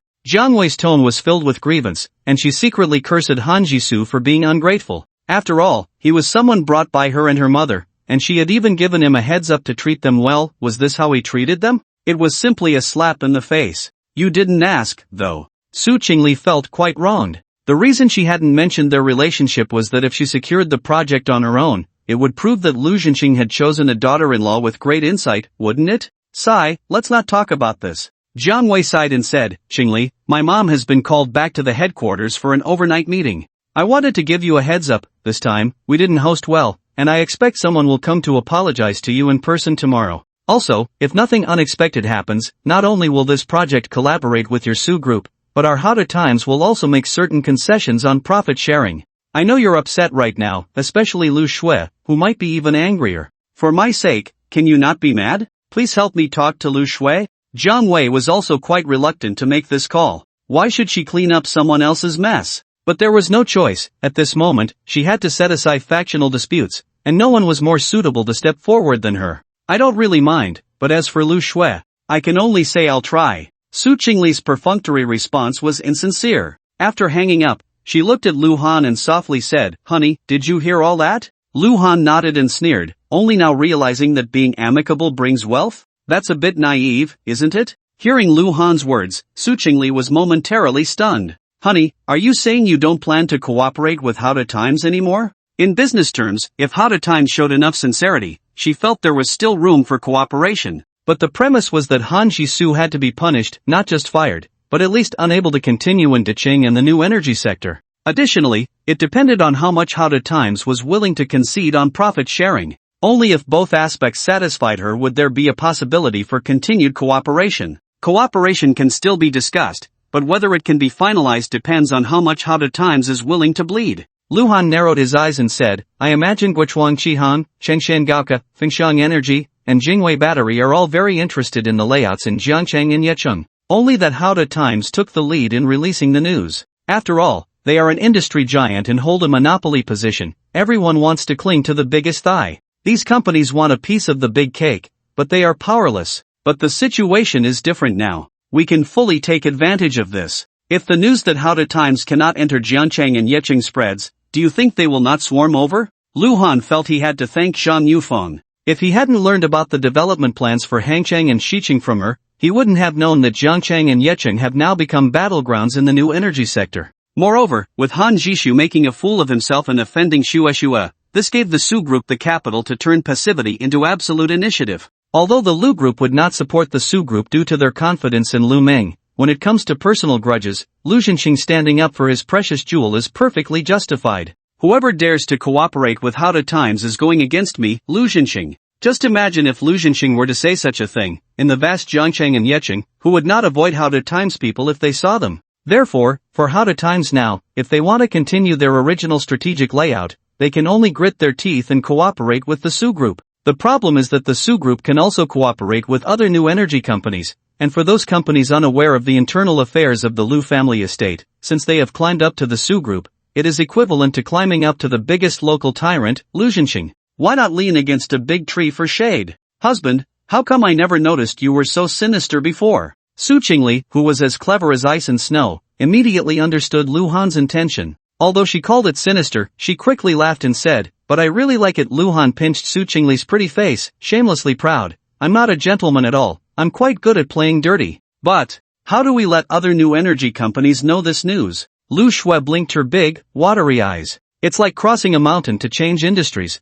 The Su group doesn't have the connections to let tonight's events reach certain people's ears. Moreover, it can't be too ostentatious. Once the source of the news is confirmed to be the Su group, that would be quite a hassle." "That's simple. Luhan looked at Shue and took out his phone in front of her, directly calling Shen Luoyan. "Dear, why did you suddenly think of me?" Soon, a soft voice came from the phone. Shen Luoyan had just finished a social engagement and sat in the car when she received Luhan's call, feeling incredibly happy. Facing Shue's surprised gaze, Luhan softly said, "Luoyan, I remember you mentioned before that you have an artist in Deqing right now, and there seems to be a commercial performance, right?" This was something she had casually mentioned during a phone call a few days ago. Moreover, this artist was a hot female star at the moment. Shen Luoyan also wanted to use the excuse of caring for her artist to come to Deqing, perhaps to secretly meet her beloved man. Although she often couldn't see Luhan when she was in Jiangchang, she didn't feel much about it. But once she returned to Wucheng, one day apart felt like 3 autumns. Of course, this was just a thought. If she really chased after him to Deqing, no matter the reason, what if it reached Lu Ming's ears and he became suspicious? "Right, what's wrong?" Shen Luoyan replied, a hint of confusion in her tone. "Why bring this up all of a sudden? It can't be that Luhan has taken a liking to that female star and wants to play around, right?" Although she knew it was unlikely, she couldn't help but overthink. Of course, if Luhan really wanted to play, Shen Luoyan wouldn't mind calling that female star immediately. "I need your help with something." Luhan briefly recounted the background of the situation and said, "I hope this news is well known in the new energy sector by tomorrow night. Is that okay?" The biggest characteristic of the entertainment industry is its wide network of connections, whether it's business collaborations or celebrity endorsements. Many of them intersect with various business tycoons. Some tycoons even enjoy mingling with female stars, and there are those who are fans of certain celebrities. For instance, there was a reality show featuring a mature woman, and when the sweetheart diva returned to the stage after many years, some young chairmen in the audience were practically drooling.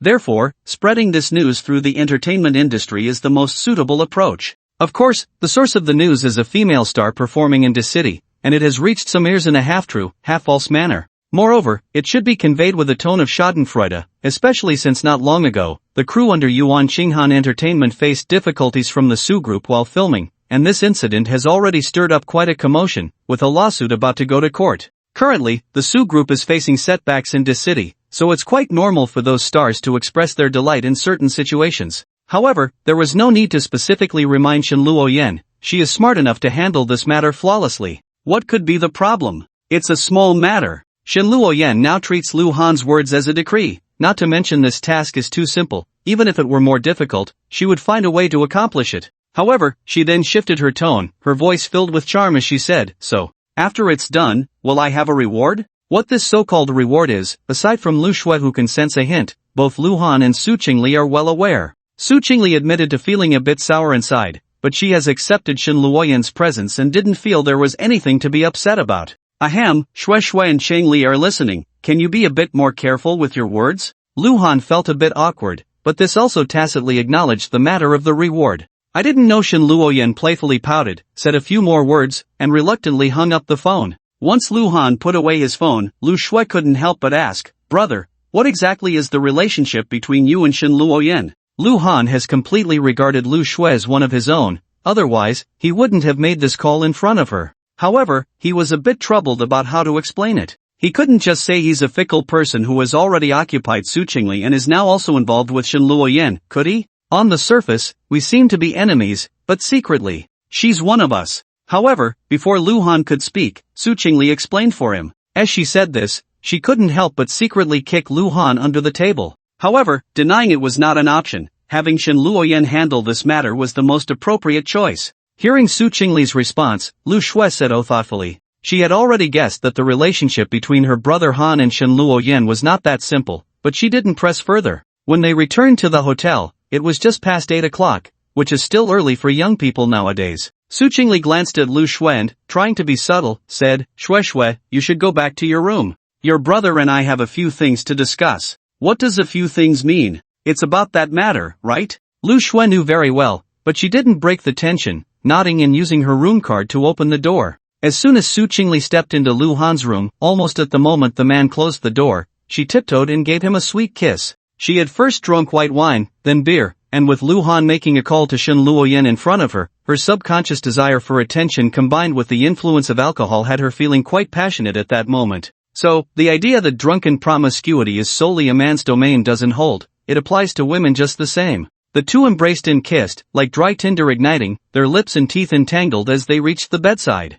Once Luhan pulled the curtains shut, they hastily began to undress each other. However, Luhan deliberately left Su Chingle her high heels, pushed her onto the soft bed, and couldn't wait to press down on her. In less than an hour, a weary Su Chingle lay comfortably in the arms of her beloved man, unknowingly reflecting on the events of the night. She truly hadn't expected Luhan to take advantage of the situation, and it was a series of schemes at that, with almost every detail meticulously planned. One could only say that like father, like son, among Lu Zhenxing's two sons, while Lu Ming had outstanding business talent, Luhan undoubtedly excelled in psychological manipulation. "Honey, I should get going," Su Chingle said, planting another kiss on Luhan's face before getting off the bed to gather her scattered clothes and dress herself neatly, leaving reluctantly. When she returned to her room, Lu Shui was busy scrolling through short videos on her phone. "Sister-in-law, you're looking more and more beautiful," the girl teased. "They say beautiful women are nurtured by men, but take it easy on my brother, I see he's even soaking goji berries in his thermos now."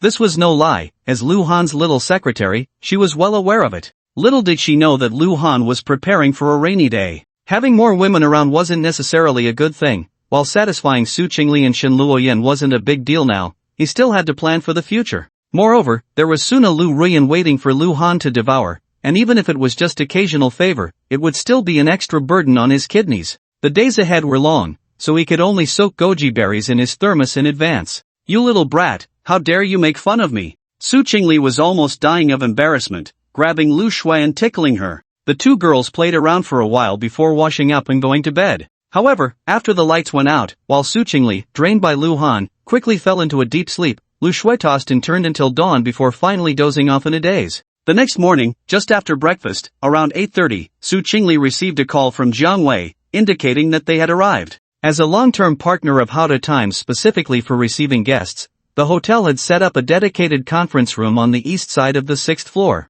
Not wanting too many people to know about what had happened last night, Jiang Wei politely suggested that fewer people meet. Thus, Su Chingle only brought Luhan and Lu Shui with her, and when they entered the conference room, 3 people were already waiting inside. Besides Zhang Yufang and Jiang Wei, there was also a man in his 40s, wearing gold-rimmed glasses, dressed appropriately, with an extraordinary demeanor. "Chingle, this is our vice president at Howda Times, Mr. Yang Qilin," Zhang Yufang personally introduced. As her words fell, Yang Qilin extended his hand with a smile, saying, "Hello, President Su, it's a pleasure to meet you." "Pleasure," Su Chingle replied blandly, extending her hand in return. Yang Qilin was still polite, only lightly shaking her fingers before quickly letting go, but inwardly he mused about why Han Jishu would be tempted. This Su Chingle was more beautiful than a movie star, and the girl beside her must be Lu Shui, equally stunning. Being able to sleep with either one would be worth living a few fewer years. Of course, this was just an exaggerated statement. Yang Qilin was here on business today and had no improper intentions. Zhang Yufang then introduced Luhan and Lu Shui, but Luhan smiled and said, "Auntie, weren't you on a business trip? Why are you back so soon?" Seeing Luhan, it was clear he was deliberately bringing up a sensitive topic. Zhang Yufang felt a bit awkward and explained, "Such a big incident happened, so I rushed back overnight." In fact, she hadn't gone on a business trip at all. They both knew this well. However, Luhan was merely venting his dissatisfaction. Standing in Zhang Yufang's shoes, he understood how uncomfortable it was to be caught in the middle. "Hello, Mr. Lu," Yang Qilin said with a smile as he shook hands with Luhan, then sighed, "If I had known it was you, I should have personally welcomed you." Lu Ming really should have mentioned this relationship earlier. "It made me neglect an esteemed guest." The implication of this statement was worth pondering. Yang Qilin did not deny that he had intentionally made things difficult for the Su group, but ignorance was no excuse. If Lu Ming had mentioned Luhan's identity earlier, he wouldn't have helped with this matter. Only a fool would meddle in someone else's family affairs.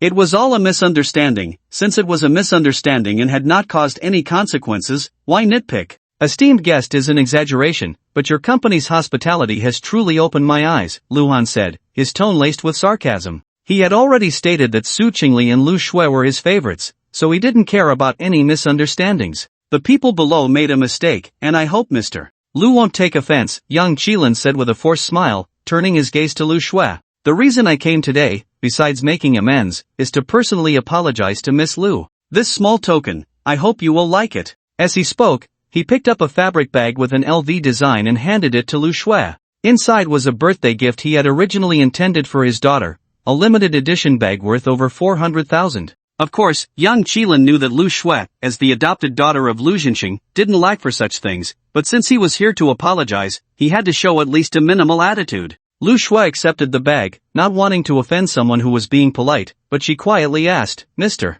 Yang, why didn't I see Manager Han? Oh, he has been suspended without pay. Young Qilin's smile stiffened slightly as he said, I was afraid his presence would make you uncomfortable, so I didn't bring him. However, if you need him to apologize in person, I can call him over right now. No need, Lu Shui shook her head. Seeing that guy annoyed her, why bring him here? Just suspended without pay? Su Chingle raised an eyebrow, clearly dissatisfied with this handling. No, he made such a big mistake, disregarding the interests of the group and offending an esteemed guest. This handling is too lenient for him. Yang Qilin waved his hand and said, but the proper procedures still need to be followed. After all, he still has some connections and relationships. I believe MS. Su can understand this, right? Su Chingle nodded but remained silent. Han Jishu was at least an executive level. It was impossible for him to have no background at all, so handling it this way temporarily was reasonable. Chingle, once there is a resolution regarding Han Jishu, I promise to inform you immediately, Jiang Wei said at this moment, trying to smooth things over.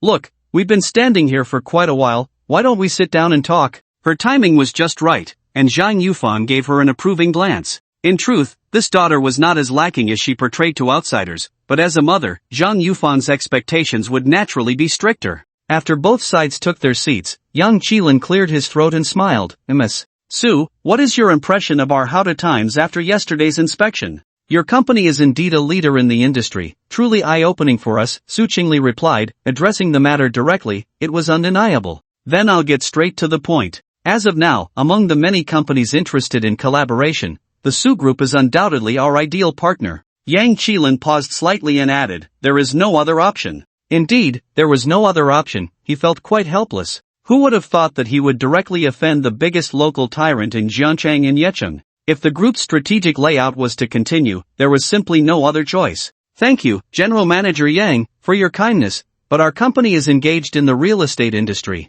As the saying goes, different trades are like different mountains. Previously, I overestimated my capabilities in seeking cooperation, but after witnessing your company's strength firsthand, I feel a bit apprehensive, Su Chingle said, giving Yang Qilin a soft rebuttal. This was neither sarcasm nor a deliberate attempt to make things difficult, it was a negotiation tactic. It was true that she had taken the initiative, but sometimes one must understand that retreating can lead to progress. That's not a problem. Manager Zhang should have already mentioned that what we need is just the land and factory buildings. The rest can be handled by us, young Qilin said with a formulaic smile. Of course, I won't hide anything. The reason I want to cooperate with your company, aside from expressing my apologies, is also because I value the background of the Su Group. It's nice to have shade under a big tree. Who would refuse a strong alliance? As he spoke, he glanced subtly at Lu Han and Lu Shui. Business negotiations are indeed filled with deceit, but sometimes honesty is also required. He had reached his current position, so he naturally understood this well. Lu Han couldn't help but nod secretly. Yang Qilin left a very good impression on him. He was measured in his actions and very methodical. Su Chingle said softly, why don't you elaborate on how the cooperation would work, General Manager Yang? Yang Qilin pushed up his gold-rimmed glasses and said, based on a total investment of 4 billion yuan, your company would invest 500 million. Although most of it is the value of the land and factory buildings, considering our inadequate hospitality, your company's shareholding ratio can be increased from 12.5% to 14%, with profit sharing calculated accordingly. The 1.5% difference seems small, but considering the total investment in actual production capacity, it was already a significant concession. Unfortunately, this no longer satisfied Su Chingle's appetite. If this negotiation had taken place before last night, Howda Times wouldn't even need to make concessions, let alone the 12.5% shareholding of the Su Group. She could have accepted 12%. But now, it was clear that Howda Times was afraid of offending Lu Jinxing, which forced them to compromise, changing the nature of the negotiation. Was Lu Jinxing's face worth this amount of money? Moreover, since it was the other party who had taken the initiative to propose it, it indicated that there was room for negotiation. After all, this was the first negotiation in the true sense between the two parties. No one could reveal their bottom line right from the start. Su Chingle decisively shook her head and said, 14% is still a bit low. Yang Qilin frowned slightly and asked, then, what does General Manager Su mean? Su Chingle thought for a moment and said, how about 18%? It also has a good meaning. General Manager Su, forgive me for being blunt, but that is asking for too much, Yang Qilin shrugged. Although Howda Times is indeed a large company, you can't expect us to make a loss, can you? Su Chingle was silent for a moment and said, then I'll take a step back. How about 8%? The numbers 6 and 8 are very auspicious for business people, and her concession was reasonable. That's still a bit too much, Yang Qilin said with a wry smile. General Manager Su, to be honest, the highest authorization I have received is 15%. Anything more is beyond my control. That's fine, after all, we will be staying in Diching for a few more days, so we can discuss it slowly, Su Chingle said. She wasn't in a hurry, after all, it wasn't a matter that could be settled in just 1 or 2 rounds of bargaining. Taking it slow was just fine. Moreover, even if a cooperation intention is reached, Howda Times will send someone to Jiangcheng for an inspection. Even if the other party wants to act quickly, it is impossible to formally sign a contract without at least 10 days to half a month.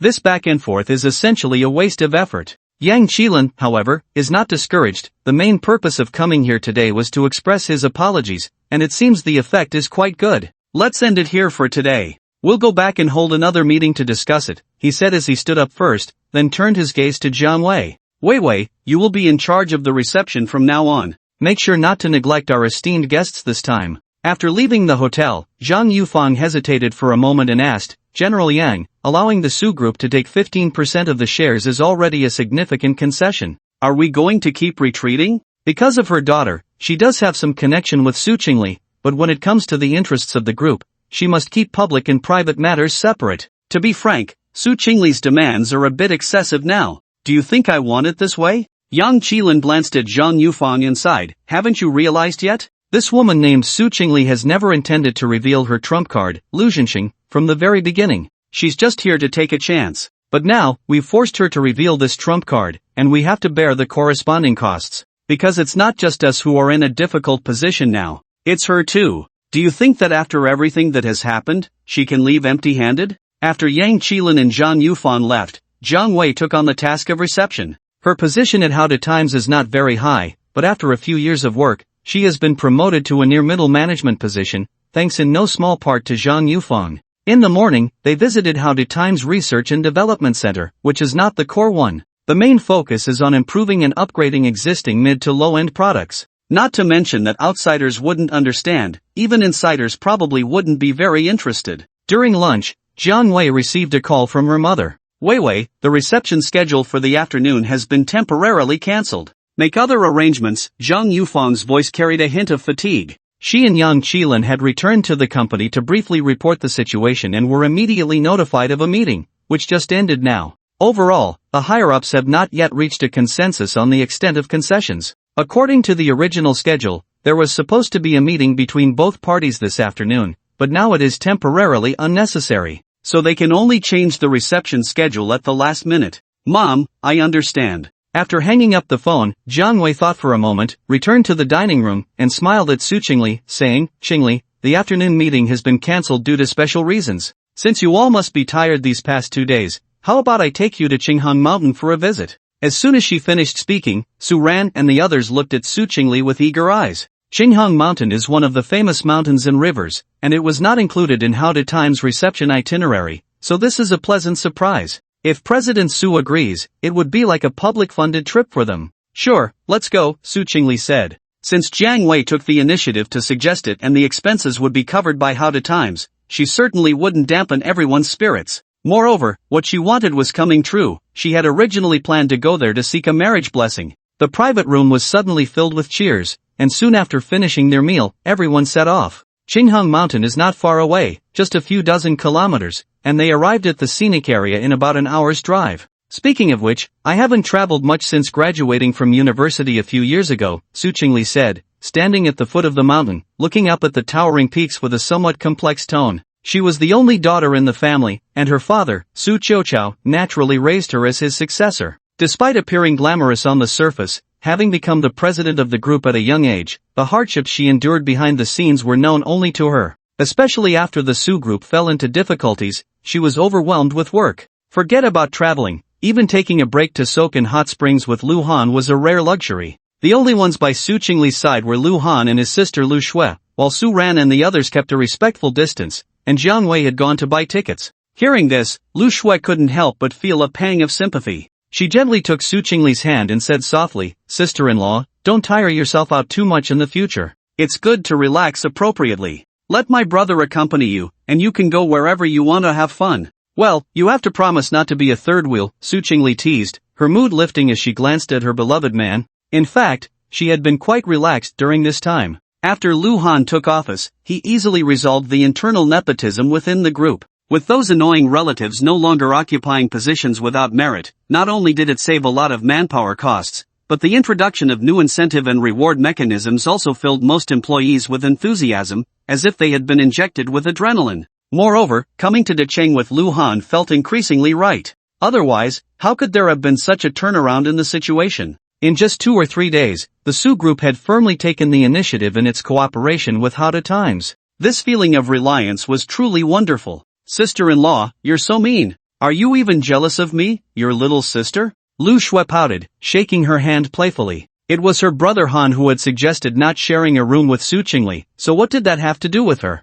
After the sister-in-law duo joked for a while, Jiang Wei returned with the tickets. Everyone took the cable car, and in just over 10 minutes, they reached the mountain top. It was lush and green here as well, but there were many temples, and the swirling incense created a unique atmosphere. "Alright, since we're here, you all can explore freely. Let's meet back here at 5, Su Chingle instructed. Once everyone excitedly dispersed, she smiled at Jiang Wei and said, "You should find a place to rest too, you don't have to stay with us." Qinghang Mountain was very attractive to outsiders, but for the locals, it was a place they would rather avoid. With Lu Han and Lu Xue by her side, she didn't need Jiang Wei. "Woo woo woo, Chingle, you're so understanding. Love you." Jiang Wei was almost moved to tears. Hosting was indeed tiring. Just one morning had left her feeling exhausted, and now she could finally take a break. Plus, she needed to save her energy for a night out dancing with friends later. After Jiang Wei left, Lu Han took Su Chingle and Lu Xue's hands and strolled around, quickly finding a place to draw a fortune for love. Perhaps because it wasn't a holiday,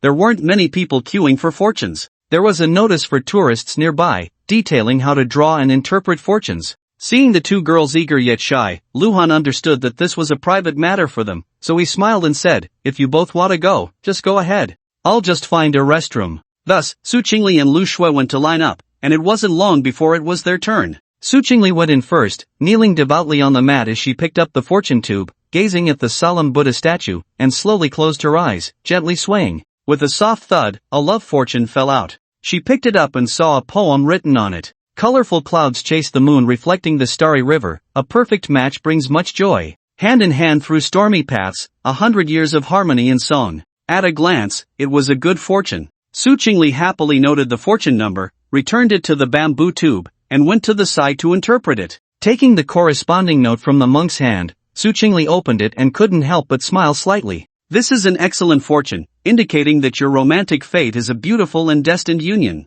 You will meet a partner with whom you share a deep connection, and both will accompany and support each other on the journey of life, overcoming any storms together, leading to a happy and fulfilling marriage filled with laughter." She treasured this note, as she had already determined that her compatible partner was Lu Han, making this interpretation simply perfect. At that moment, Lu Xue also finished her fortune and walked over. However, unlike Su Chingle's clear good fortune, Lu Xue found her own a bit confusing. Because of the lotus, one gains the lotus root. With apricots, there is no need for plums. But she quickly understood its meaning. Because of the lotus, one gains the partner, ou. With apricots, Xing, there is no need for a matchmaker, Mei. It meant that due to a certain opportunity, one gains a good partner, and with happiness, there is no need for a matchmaker or external forces. This was a middle fortune. But for her, it seemed at least like a good fortune. "Sister-in-law, what fortune did you draw?" As soon as she came out, Lu Xue quietly asked. "It's an excellent fortune," Su Chingle replied cheerfully but didn't elaborate on what the excellent fortune was.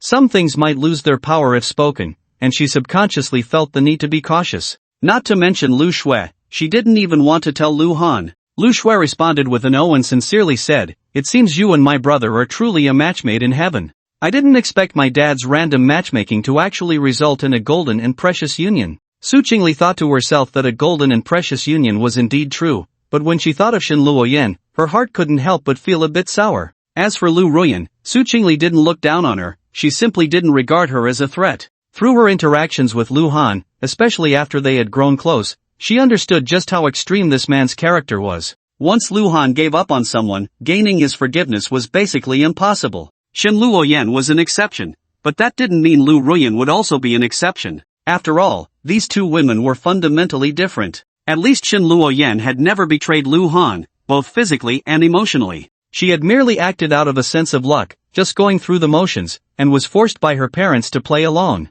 Her only mistake was not being honest with Lu Han. But putting oneself in her shoes, it was understandable that such matters were hard to speak of. Lu Ruyan, on the other hand, could not be cleared of her guilt, whether it was out of resentment from the past or not realizing her actions were inappropriate. Her flirtation with Ling Mo during that time was an undeniable fact. It was precisely because this woman regretted her actions enough to be humble, and her body was clean, along with having personally dealt with her past infatuation, that Lu Han gave her a chance. But that was all there was to it. With desire but no feelings, Lu Ruyan deserved her fate and posed no threat at all. Su Chingle held Lu Shue's hand and asked in return, Shue, what fortune did you draw? It's sort of a good fortune, the girl replied with a gentle smile, also not explaining much. But she was thinking, what exactly is this so-called opportunity? Overall, for these two women, coming to Qinghang Mountain today was not in vain. Su Chingle and Lu Shui held hands and soon found Lu Han resting under a towering tree. The summit of Qinghang Mountain consists of the lower temple, middle temple, and upper temple, all surrounded by incense smoke,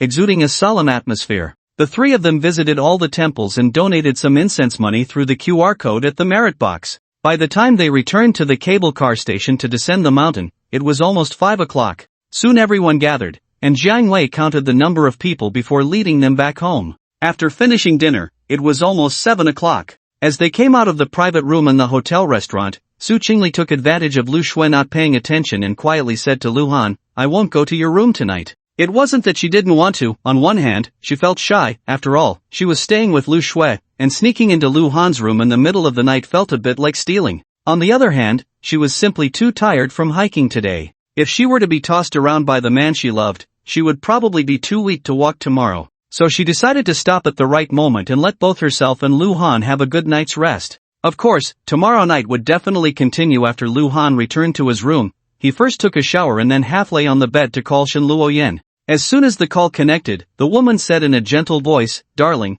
I was just about to call you. Isn't this a telepathic connection? Shin Luoyan didn't mean to say that. She had just opened her contacts and her finger hovered over Lu Han's name, hesitating whether to call, unsure if her beloved man was with Su Chingle. Just as she bit her lip and made up her mind, the screen displayed Lu Han's incoming call. This little bit of tacit understanding made Shin Luoyan incredibly happy. So, she was really easily satisfied when it came to Lu Han. Lu Han chuckled, What's wrong? Missing me? Shin Luoyan replied with a soft her tone filled with longing, I miss you every minute and every second. I miss you too. Lu Han responded positively. Since Shin Luoyan missed him, how could he not miss this woman? He then asked, How's the work going? Most of it is done. I should be able to return to Jiangcheng 2 days earlier than you. Shin Luoyan said, By the way, the things you asked me to handle are all taken care of. Those new energy companies already know about what happened in Dacheng. The news I got is that Chengxian High Tech is the fastest to act. It seems someone has already gone to your side overnight.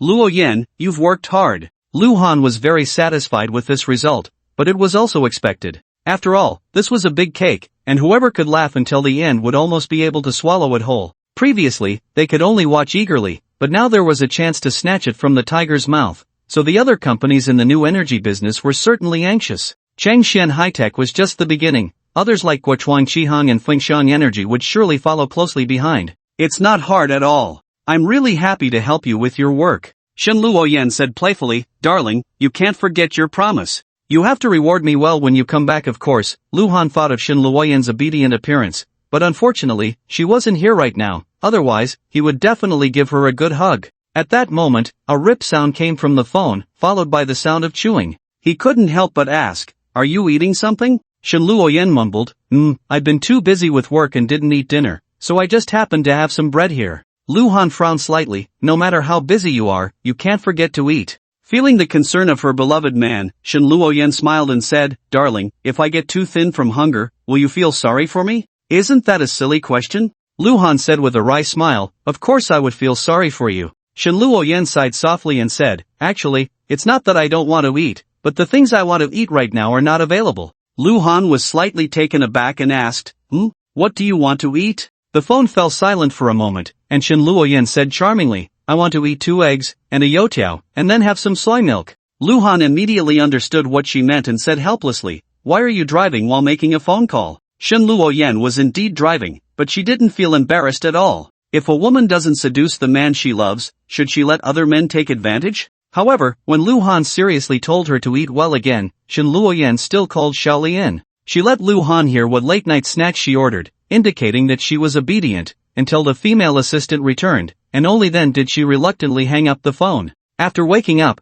perhaps because she had rested well, Luhan felt refreshed. After changing into his running shoes, he went out for a run. This was a good habit he had developed over a long time, unless he was spending the night with Su Chingle or Shen Luoyan, or the weather didn't permit. Luhan was unwavering. By the time he returned, it was already around 7:30. When Su Chingle and Lu Shui came out yawning, the three of them went to have breakfast together. However, what he didn't expect was that both women chose fried eggs with yotio and soy milk. Recalling the phone call with Shen Luoyan last night, Luhan's expression became strange. As a normal man, he admitted that his current thoughts were somewhat wicked. The problem was, Su Chingle was one thing, this woman had satisfied him in every way, but when the same scene was replaced by Shui Shui, Luhan felt a wave of guilt. Shaking his head, he quickly drove the inappropriate thoughts out of his mind. At 8:30, Jiang Wei appeared at the hotel entrance on time. However, today she was just a supporting character because Yang Qilin had come again. "President Su, President Lu, I heard from Weiwei that you went to Qinghang Mountain yesterday afternoon?" The vice president of Howda Times asked with a smile. "How was it? Did you have fun?" The scenery of Qinghang Mountain is indeed as famous as it is said to be. "If I have the chance to come to Deqing again, I must go there to see it." Su Qingle's answer was double-edged, also testing whether Howda Times had reached a final conclusion. "I heard that Tianqin Lake in Jiangcheng is also very nice. I've longed to visit it, and I hope to have time to explore it." Yang Qilin's words were equally careful and seemed very smooth. One could only say that he was indeed a senior executive of the same level. Compared to him, Han Jishu was not even worthy of carrying his shoes. At this moment, Yang Qilin turned his gaze to Lu Shui and said with a smile, "We had a meeting yesterday, and the result regarding Han Jishu has come out. He has been dismissed, and he has also been blacklisted in the industry." Lu Shui nodded gently and said, "Thank you for your efforts, President Yang." The girl was clearly very satisfied with this result. However, she also knew that this was because her side had taken the initiative in the negotiations, and Howda Times had to show an attitude, otherwise, it would definitely have ended up unresolved. This morning's itinerary was to visit the high-tech industrial park in Deqing, which was planned and built by the local government, and Howda Times had a production base here. However, compared to the one they had visited before, the products here were undoubtedly much more high-end. Strolling through the clean and tidy production workshop, Yang Qilin suddenly said, "Actually, we business people sometimes rely on national policies to make a living. If it weren't for the strong support of the municipal government of Deqing, Howda Times wouldn't have developed to its current scale." Su Chingle agreed, saying, "What President Yang said is correct. Jiangcheng has an annual housing fair led by the municipal government, and through relevant policy subsidies and promotional activities, our Su group has also benefited greatly." Yang Qilin nodded and asked, "Mr. Su, if we really invest in building a factory in Jiangcheng, can we get policy support from the government?" In fact, this was certainly possible, as attracting investment and project construction are crucial for economic development in any part of the country. But what he meant was whether they could strive for more. Of course, this matter should be discussed by the Su group. Yang Qilin was merely executing the spirit of yesterday's meeting. If they could secure more tax reductions and policy funds, it wouldn't be impossible for Howda Times to make a slight concession. "Please rest assured, Mr. Yang," Su Chingle replied with a formulaic smile. "A win-win cooperation is the result we all want to see. Our Su group has always had very good communication and dialogue with the government. With such a large project settling in Jiangcheng, I believe the leaders will not be stingy." Yang Qilin received the answer he wanted and smiled. "Hearing you say that, I want to see the beautiful scenery of Tianqin Lake even more." At that moment, Lu Han's phone rang. He took it out and saw an unfamiliar number. After checking the location, he immediately understood and walked to a corner to take the call. A few minutes later, he returned and said apologetically, "Mr. Yang, I'm sorry, but I have something urgent to attend to, so I'll excuse myself for now." Yang Qilin was slightly taken aback and asked, "Shall I call a driver to take you?" "No need," Lu Han smiled and said to Su Chingle, "You don't have to wait for me for lunch." After saying that, he turned and left. Yang Qilin watched Lu Han's back and, for some reason, suddenly had a bad premonition. He turned and subtly signaled to Jiang Wei. Jiang Wei immediately understood and feigned annoyance, saying, "Mr. Yang, I just remembered that there's a report from the headquarters that needs my attention. It's quite urgent, can I go first? Yang Qilin pretended to be displeased and glanced at her, saying, if you have something to say it earlier. You can go, I'll be fine here. Jiang Wei hurriedly left, but after turning the corner of the stairs, she deliberately slowed her pace. Keeping a distance behind Lu Han to ensure she wouldn't be discovered, Jiang Wei exited the park's main gate. Seeing Lu Han hail a taxi, she quickly flagged one down as well. Driver, follow that car in front, Jiang Wei said urgently, her instincts telling her that Lu Han wouldn't leave for no reason. Okay. The taxi driver responded excitedly, stepping on the gas. Little did he know that Lu Han was observing the rearview mirror, and with his counter-surveillance skills, how could he not know Jiang Wei was following him?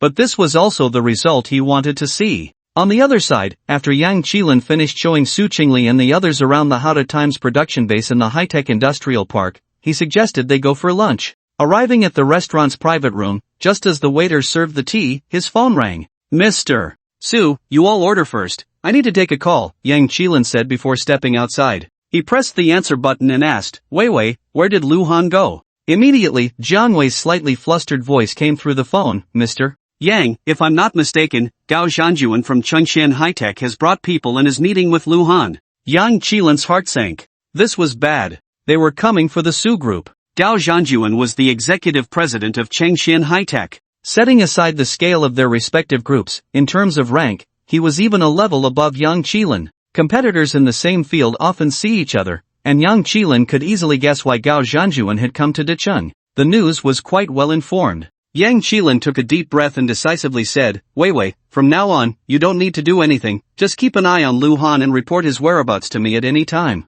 President Yang, I understand. After hanging up the phone, Yang Qilin's tightly furrowed brows did not relax. He dialed Zhang Yufang's number again. President Yang, what is it? Manager Shang, come find me right now. Yang Qilin stated his location and explained, people from Chengxian High-Tech are trying to steal our business. You will be responsible for the reception from now on. I must report this situation to the chairman immediately. Chengxian High-Tech? Zhang Yufang realized the seriousness of the situation and quickly said, okay, I'll head over right away. Yang Qilin put away his phone and returned to the private room. He apologetically said to Su Chingle, President Su, I have a very important meeting this afternoon, so I can only excuse myself. However, Manager Zhang is on her way. She will take good care of you. Su Chingle nodded and said, business is important. President Yang doesn't need to worry about us. Yang Qilin quickly waved his hand and said, President Su is joking. Your matters are the priority. At least I personally have high hopes for this cooperation, so I will try my best to advocate for it with the board. He had already cursed Lu Ming in his heart. If Lu Ming had explained the relationship between their family earlier, he wouldn't have acted so rashly. If he hadn't taken it seriously, how could he have let that fool Han Jishu be in charge of the reception? Moreover, he wasn't stupid. Who would meddle in someone else's family affairs for no reason? Now, it was forcing Su Chingle and Lu Han to reveal Lu Zhenxing's trump card, which meant that Howda Times had already offended the biggest local tyrants in Jiangcheng and several surrounding cities. To execute the original strategic deployment, there was no choice but to cooperate with the Su group. Wasn't this a trap? Su Chingle smiled and said, then I'll be waiting for President Yang's good news. Soon, the waiter brought the dishes. They had just started eating when Zhang Yufang hurriedly arrived, and Yang Qilin left first. Overall, the meal was quite harmonious. However, after leaving the restaurant, Zhang Yufang took the initiative to say, Chingle, why don't you take my car? I have something I want to discuss with you privately. Su Chingle naturally had no reason to refuse.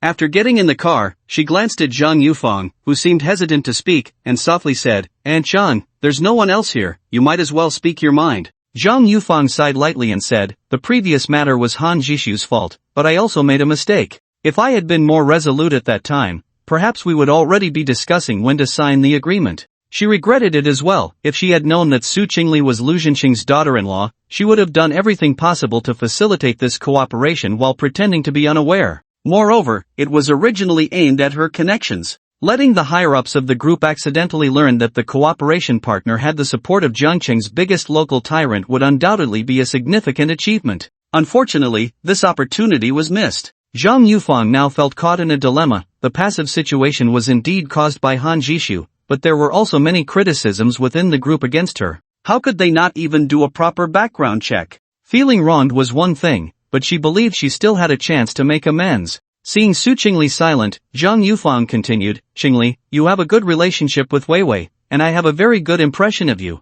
Rather than letting this cooperation benefit others, it would be better to benefit our own people. I will remember this favor. She was playing the emotional card and subtly indicated that she already knew the Su group had begun to engage with other new energy companies. However, Su Chingle was dismissive of the term one of our own. She still vividly remembered Zhang Yufang's businesslike attitude during the welcome dinner, and while she didn't harbor resentment or disappointment, it felt like a case of a warm face pressed against a cold backside. The Su group, even if it was worlds apart from How to Times, still had assets worth billions. Now they were claiming to be one of their own. But why didn't they lend a hand back then, considering they were one of their own? Especially that excuse about the business trip, which treated people like fools. And Zhang, you're joking. Business isn't just about personal connections, I have to consider the interests of the group as well. Su Chingle returned Zhang Yufang's words almost verbatim, saying lightly, your information is quite thorough. Since you are one of our own, I won't hide anything. Chengxian High-Tech has indeed sent someone over.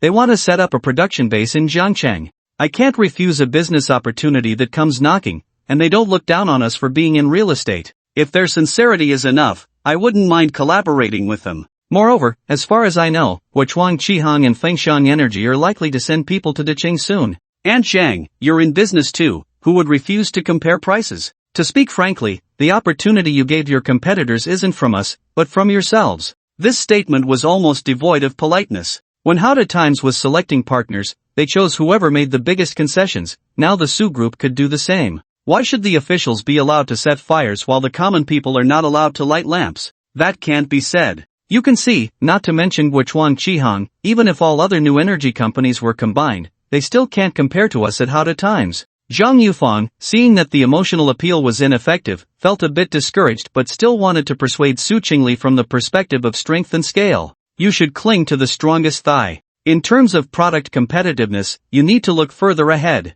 Only by collaborating with us at How to Times can you create a larger profit margin. And Zhang, that can't be said either. Su Chingle shook her head and said, as far as I know, current new energy vehicle manufacturers are engaged in a price war. Companies like Huachuang Qihang and Fengxiang Energy may not have product quality as good as yours at How to Times, but the gap isn't that big, and their prices are cheaper. Once they invest in Jiangcheng and establish a factory, after the new energy vehicle development plans for Hangcheng and Xiqing are implemented, they will undoubtedly become the preferred suppliers for mid to low-end models. At that time, with thin profits and high sales, the profits we at the Su Group can obtain will also be considerable, perhaps even more than collaborating with you at How to Times. This statement left Zhang Yufang speechless. She felt bitter, realizing that she had underestimated not only the Su Group but also this woman, Su Chingle. In the following 2 days, although Zhang Yufang was still in charge of the reception, she no longer played the emotional card with Su Chingle. However, her attitude had clearly changed. Zhang Yufang no longer interacted with Su Chingle as a senior executive of How to Times but rather behaved like a familiar elder.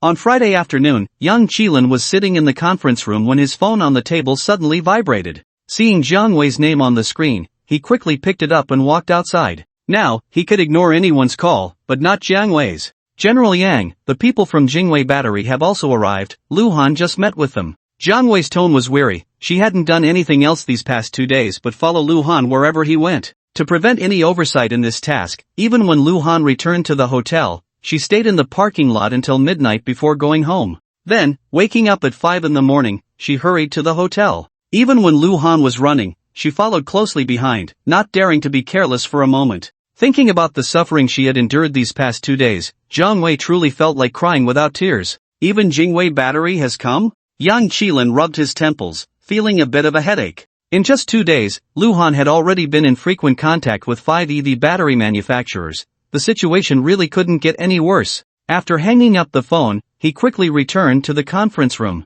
Meanwhile, Luhan had been chatting with the representative from Jingwei Battery in the tea house for nearly 2 hours before finally getting up to leave. However, as he walked out, he seemed to glance vaguely towards the parking lot, then walked to the roadside and hailed a taxi. Not long after returning to the hotel, while lying in bed bored and scrolling through short videos on his phone, Su Chingle entered with a swipe of her card. "Hubby," she called softly, kicking off her high heels and leaping into the arms of her beloved man. "How was it? Are you tired today?" Luhan was about to pat the woman's back when she rubbed her little head against his outstretched palm, just like a little cat affectionately nuzzling its owner. "How could I not be tired? My legs are sore." Su Chingle wasn't actually that tired, but since Luhan asked, she naturally had to act spoiled. She sat up and stretched her delicate, jade-like little feet in front of her beloved man, pouting her cherry lips and saying, "Can you give them a rub?" "Stinky." Luhan pretended to be disgusted but took Su Chingle's 2 little feet in his hands and began to knead them slowly. "Ah, are they really that stinky?" Su Chingle instinctively shrank back. She had walked a long way today and seemed to have sweated quite a bit. Seeing her take him seriously, Luhan couldn't help but chuckle and quickly snatched her little feet back. Not every woman with beautiful legs also has perfect little feet, but Su Chingle truly deserved to be called the most beautiful woman in Jiangcheng. There was nothing about her that wasn't exquisite. Her size 35 feet were delicate and cute, round and fair, with even the veins clearly visible. In the words of foot enthusiasts, they were definitely food grade. Especially when wearing high heels, the allure was simply beyond description. Luhan kneaded with affection, even paying attention to the spaces between her toes. Watching him so focused and serious, Su Chingle couldn't help but squeeze her legs together, a faint blush spreading across her pretty face. Compared to physical pleasure, psychological satisfaction was what truly moved her. However, dinner was about to be served, and since there was still a whole evening ahead, she wasn't in a hurry. "Hubby," Su Chingle asked softly, "how did the talks with the Jingwei battery people go?" "The conditions they offered are not much different from those of Hainshuan High-Tech, and their sincerity is equally strong."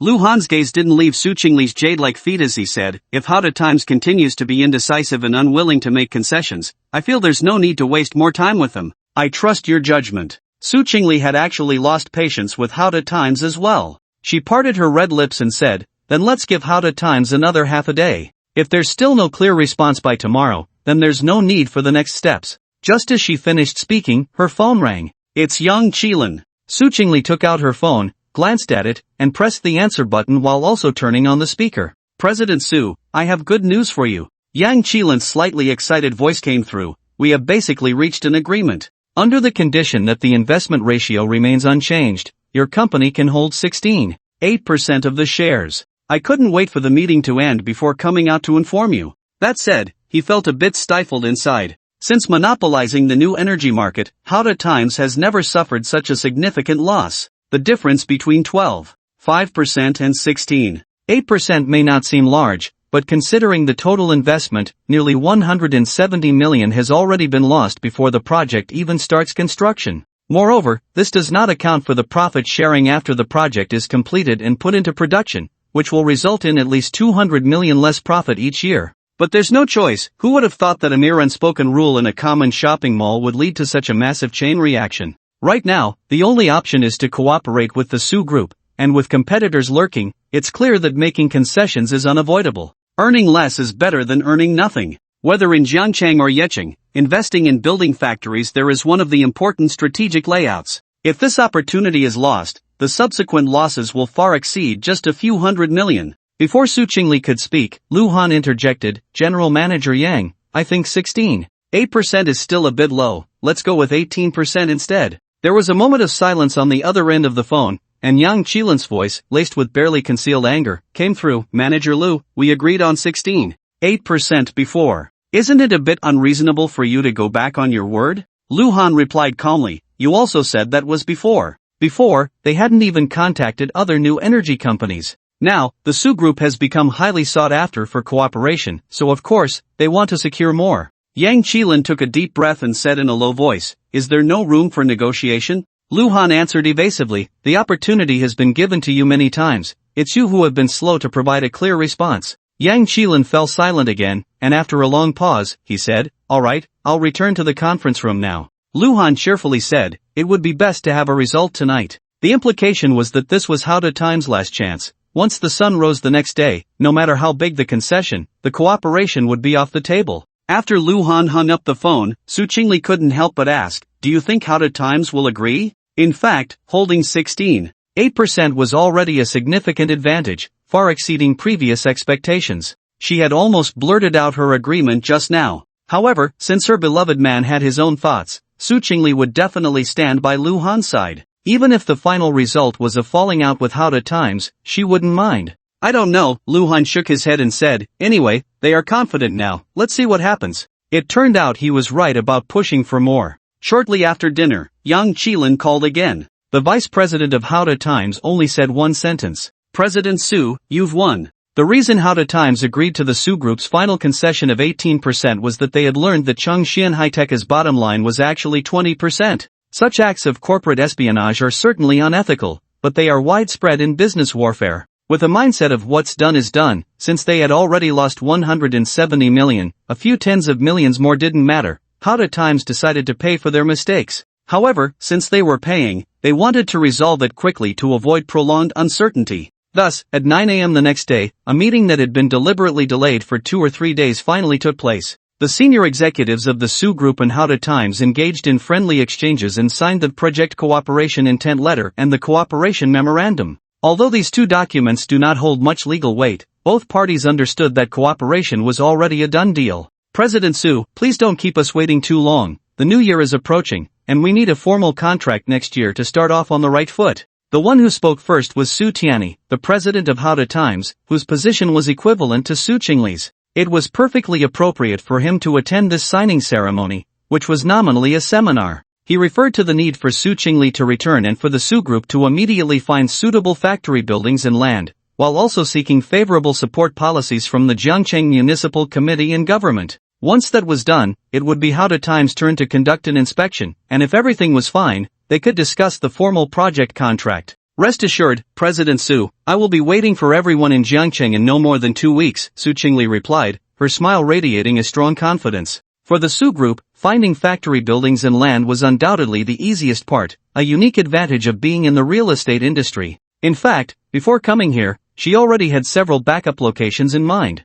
The only slightly challenging aspect was the policy support, given the efficiency of government departments. That was hard to say. However, a project with a total investment of 4 billion was also a political achievement in the eyes of relevant leaders, and the Su Group had always maintained a good relationship with the local officials in Jiangcheng, so it shouldn't be too much of a problem. The nominal seminar concluded, and it was nearly 11:30, but lunch was still hosted by Zhang Yufeng. After all, there was a celebratory banquet in the evening to mark the successful cooperation between the two parties, which was the main event, and almost all the senior executives, except for the chairman of Howda Times, would attend. Chingle, congratulations! You finally achieved your wish, Zhang Yufeng said, her expression somewhat complex as she looked at Su Chingle during the meal. She truly hadn't expected the Su Group, which she had little faith in, to secure this cooperation and even make Howda Times suffer a significant loss. A difference of 5% in equity share meant a loss of 220 million, while Howda Times was a large company and could easily absorb this loss.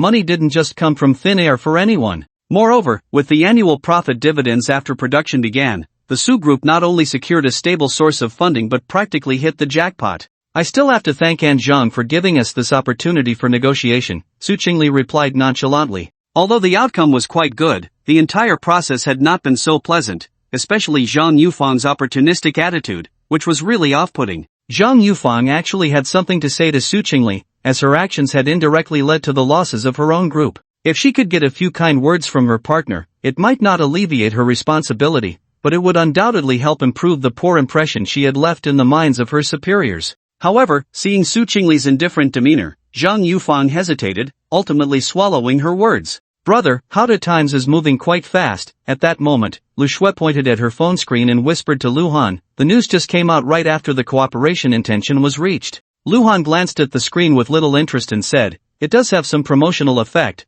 but mainly it's for the competitors to see, to let them know not to waste their efforts. Zhang Yufeng's lack of regard for the Su Group, even neglecting to conduct background checks, did not mean that Su Chingle was careless about Howda Times. According to the latest data released by the Automotive Power Battery Industry Innovation Alliance, Howda Times still dominated its commercial field, and its net profit had also increased, but its product market share had been continuously declining. Especially in the past 6 months, it had dropped nearly 5 percentage points, which was a very dangerous signal. It should be noted that the fourth-ranked Guochuan Qiheng's market share was still less than 7%, indicating that the territory Howda Times had built was being gradually eroded. How could one not be anxious? This was the confidence that allowed Lu Han to push further, certain that Howda Times would not easily let go of the big cake that was almost in their grasp. If Lu Ming sees this news, he will definitely be furious. Lu Shui smiled as she put away her phone. Zhang Yufeng's excuse for returning from a business trip overnight was certainly clumsy,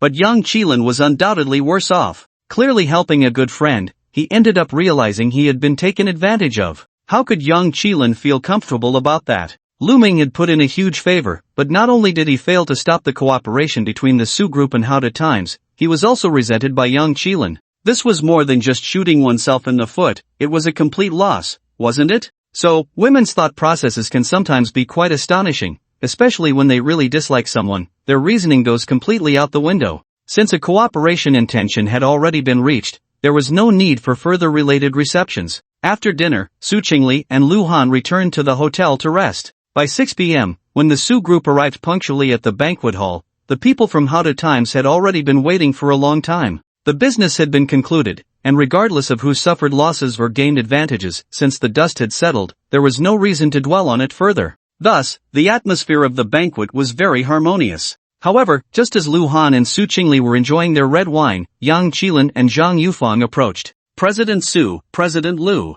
Yang Qilin raised his glass in a gesture and took a sip of the crimson liquid, smiling as he said, I just consulted with our President Su, and personally, I think, since President Su and Manager Zhang have a good personal relationship, why not let her take charge of the production base in Jiangcheng? Zhang Yufang had made a significant mistake in her work and would definitely face consequences. However, Yang Qilin was giving her a way out. If she could go to Jiangcheng, it would undoubtedly be a great opportunity to make amends. Although they belonged to different factions, he understood that helping someone in need was better than just adding flowers to a brocade. At a critical moment, lending Zhang Yufang a hand might just turn her into an ally. But out of respect, such matters still required consulting the partner's opinion. Yang Qilin thought he had played his cards well, believing that Su Chingle would feel embarrassed to refuse, but he overlooked one person. Almost as soon as he finished speaking, Lu Han said, Sorry, I disagree. Upon hearing this, Zhang Yufang turned pale. Why? Yang Qilin voiced Zhang Yufang's inner confusion. Wasn't Su Chingle on good terms with Jiang Wei? Manager Zhang had indeed made a mistake, but the success of this cooperation was also thanks to her initial connections. Shouldn't a good friend's mother be given a chance to make amends, both emotionally and logically? With An Chang's abilities, it would be a waste for her to oversee the production base in Jiangcheng, and with personal feelings involved, it could lead to complications if any issues arise. Lu Han looked at Zhang Yufang with a half-smile and said, An Chang, whenever you come here to inspect on behalf of the headquarters, just give me a heads up. I may not have many skills, but I excel in eating, drinking, and having fun. I guarantee you'll come with joy and leave satisfied. This was exactly how Zhang Yufang had previously operated, keeping public and private matters distinct, and Lu Han was now returning the favor to her unchanged. Zhang Yufang felt bitter. They say you reap what you sow, and now she was tasting the bitter fruit of her own making, which was truly unpleasant. She had made a significant mistake at work, and even with her direct superior intervening, she couldn't escape the outcome of being demoted. The problem was that to return to the headquarters in a short time, she needed to achieve impressive results. Compared to other subsidiaries that had already gotten on track, the soon-to-be constructed production base in Jiangcheng was undoubtedly the best choice. Yet, the place she thought was the safest option was rejected. Zhang Yufang forced a smile and said, Then thank you for your kindness, President Lu. Just because An Zhang isn't suitable to come to Jiangcheng doesn't mean that senior sister can't come, Su Chingle mediated. Mr. Yang, why not consider my suggestion? If Zhang Yufang's demotion required her to atone for her sins, then Jiang Wei's demotion was gilded. It's important to note that this girl had not made any mistakes at work, and when she followed up on Lu Han's contacts, she had indeed made contributions. Since the senior management of How to Times wanted clear rewards and punishments, Su Chingle didn't mind helping Jiang Wei. At the same time, it also indicated that she was doing this as a favor for senior sister, and it had little to do with Zhang Yufang. However, if Jiang Wei were to go to Jiangcheng, it would definitely not be a lateral move. At the very least, she would hold a position with a certain degree of influence and decision-making power. Chingle, Auntie thanks you on behalf of Weiwei, Zhang Yufang said, her smile much more natural this time. Parents are always willing to pave the way for their children, and seeing Su Chingle make such a suggestion, her previous gloom and resentment instantly dissipated. Su Chingle shook her head and said, You're welcome. That's no problem. I'll look into how to arrange it later. Yang Qilin naturally couldn't refuse, but there was a significant difference between doing a favor and providing timely assistance, and Zhang Yufang might not owe him too many favors. After discussing the main issue, they chatted about other things for a while, and Yang Qilin and Zhang Yufang casually found an excuse to turn and leave. In a relatively secluded corner, Zhang Yufang said with a wry smile, One plays the bad cop, and the other plays the good cop. This young couple really has a tacit understanding. Not just understanding, but also very cunning, especially that Lu Han, he's not easy to deal with, Yang Qilan sighed and said, if I'm not mistaken, when Han Jishu that fool wanted to play the market's hidden rules, Luhan had already made 2 preparations. If Han Jishu is just after money, no matter how much he wants, as long as he can facilitate this cooperation, he will give what he should. But if he intends to lay his hands on Lu Han's woman, then Lu Han will completely tear his face apart. The key is that he is fearless. Tearing faces is of no benefit to us at Howda Times. You could say he is playing along with the game. Because even if he makes his identity clear when he first arrives and both sides talk politely, he can only fight for the original 12.5% shareholding for the Su Group. However, once the conflict erupts, especially with Changxian Gaoka and Wuchuan Chihan, as long as those people come to Decheng, we will have almost no room for negotiation. I even wonder if this news was deliberately spread by him to create pressure for us. In fact, Yang Qilan knew in his heart that the one who should take the blame this time was himself. Fortunately, he had been cautious and did not directly intervene, and with Han Jishu's foolishness, he was able to successfully shift the blame. But even so, he was still bitten fiercely by the rival faction, and he had no choice but to sacrifice a pawn to protect the king. Otherwise, he truly wanted to save Han Jishu, but in the end, he could only cruelly give up. Aren't you overestimating him a bit? Zhang Yufang recalled their first meeting when she thought of Lu Han as someone living off others, admitting she had misjudged him. But it couldn't be that he was so scheming and deep, could it? Yang Qilan answered off-topic. Han Jishu said before that Lu Han has video evidence. I also tried to get it indirectly. Guess what he said? There's this matter? Zhang Yufang was slightly taken aback and asked, what did he say? Yang Qilan smiled wryly and shook his head. Lu Han said giving it to me would just be a psychological comfort. Even if he doesn't have a backup, I would still suspect he definitely has it. So what's the difference between giving it or not? Zhang Yufang was silent for a moment and said, I need to remind Wei Wei later to stay away from Lu Han when she gets to Jiangcheng. I'm really afraid she might get sold and still count the money for others. On the other side, Lu Han was still unaware that Zhang Yufang had already classified him as a dangerous person. He quietly stayed by Su Chingle's side, trying not to speak while also blocking several glasses of wine for her. Even so, by the time the banquet ended, Su Chingle was somewhat tipsy. She was genuinely very happy today. Not only had she basically signed a project in collaboration with Howda Times, but she also got a great deal in terms of shareholding. In a good mood, she inevitably drank a bit more. Lu Han helped Su Chingle back to his room, laid her on the bed, and then went to the bathroom to relieve his bladder. When he came out, he saw the woman looking at him with hazy eyes, her pretty face flushed,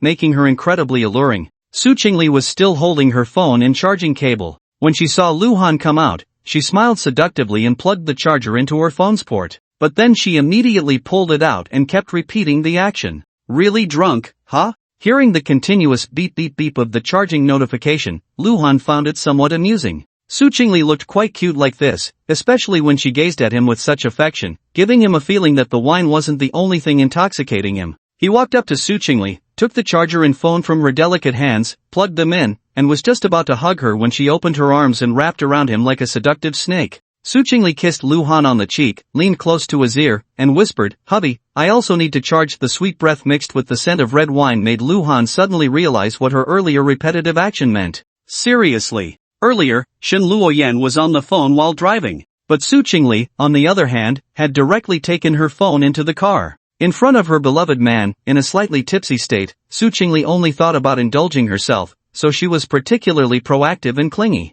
This passionate battle lasted nearly 2 hours before it ended. The first beauty of Jiangcheng, who had experienced a second round, didn't want to return to her room with Lu Shui anymore and just lay in Lu Han's arms, falling into a deep sleep. When she woke up, the sun was already shining brightly. Su Chingle opened her eyes and saw Lu Han looking at her with a half-smile. Awake? Lu Han's tone was gentle as he reached out to brush aside the messy hair on her pretty face and then leaned down to kiss her enticing cherry lips.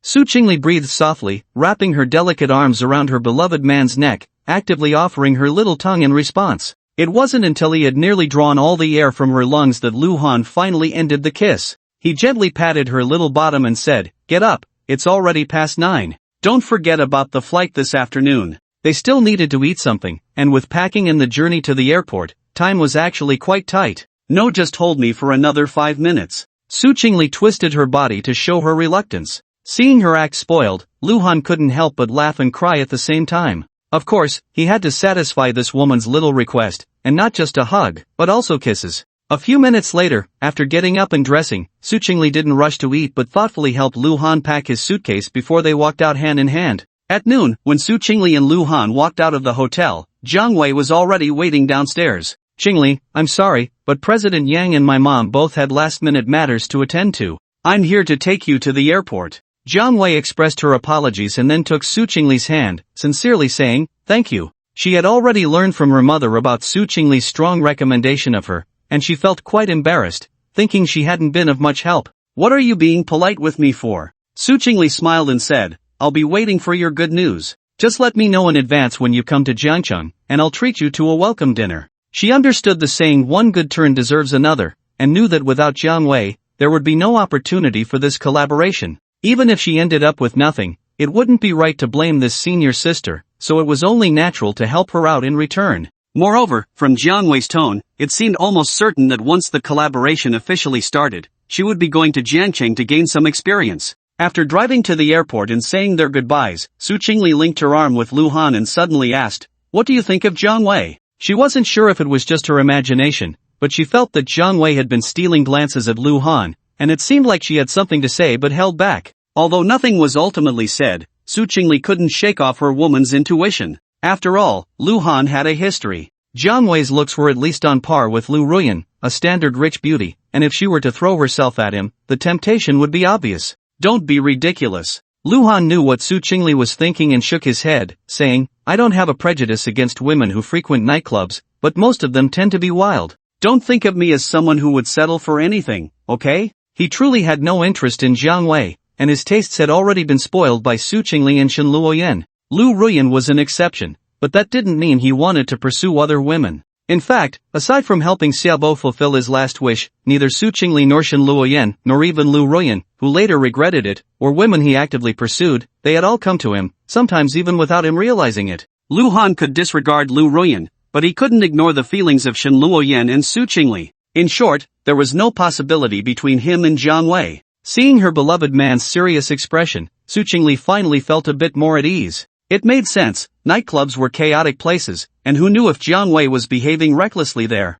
It was only natural for Lu Han to be put off. 3 hours passed, neither too short nor too long, and as evening approached around 5 o'clock, the plane landed at Jiangcheng Airport. Su Chao and Xie Changwan were there to pick them up. Although Su Chingle was only on a business trip for a week, the couple missed her terribly. Especially Xie Changwan, who immediately hugged her daughter upon seeing her, asking if she had any trouble adjusting to the environment in Dicheng, whether she could sleep well at night, and if the food there suited her taste, among other things. This was a mother's natural affection, but unbeknownst to her, it made Lu Han and Lu Shui feel a deep sense of envy. Of course, this feeling was fleeting. The siblings had grown accustomed to the absence of maternal love, and it was just a moment of sentimentality triggered by the scene, not something to be overly sad about. "Lu Han, I heard Chingle say that you played a significant role in reaching a cooperation intention with How to Times," Su Chao said, patting Lu Han on the shoulder and laughing heartily. "You should take a good rest today. It's fine if you don't come to work tomorrow. This weekend, I'll host a celebration banquet for you with the board."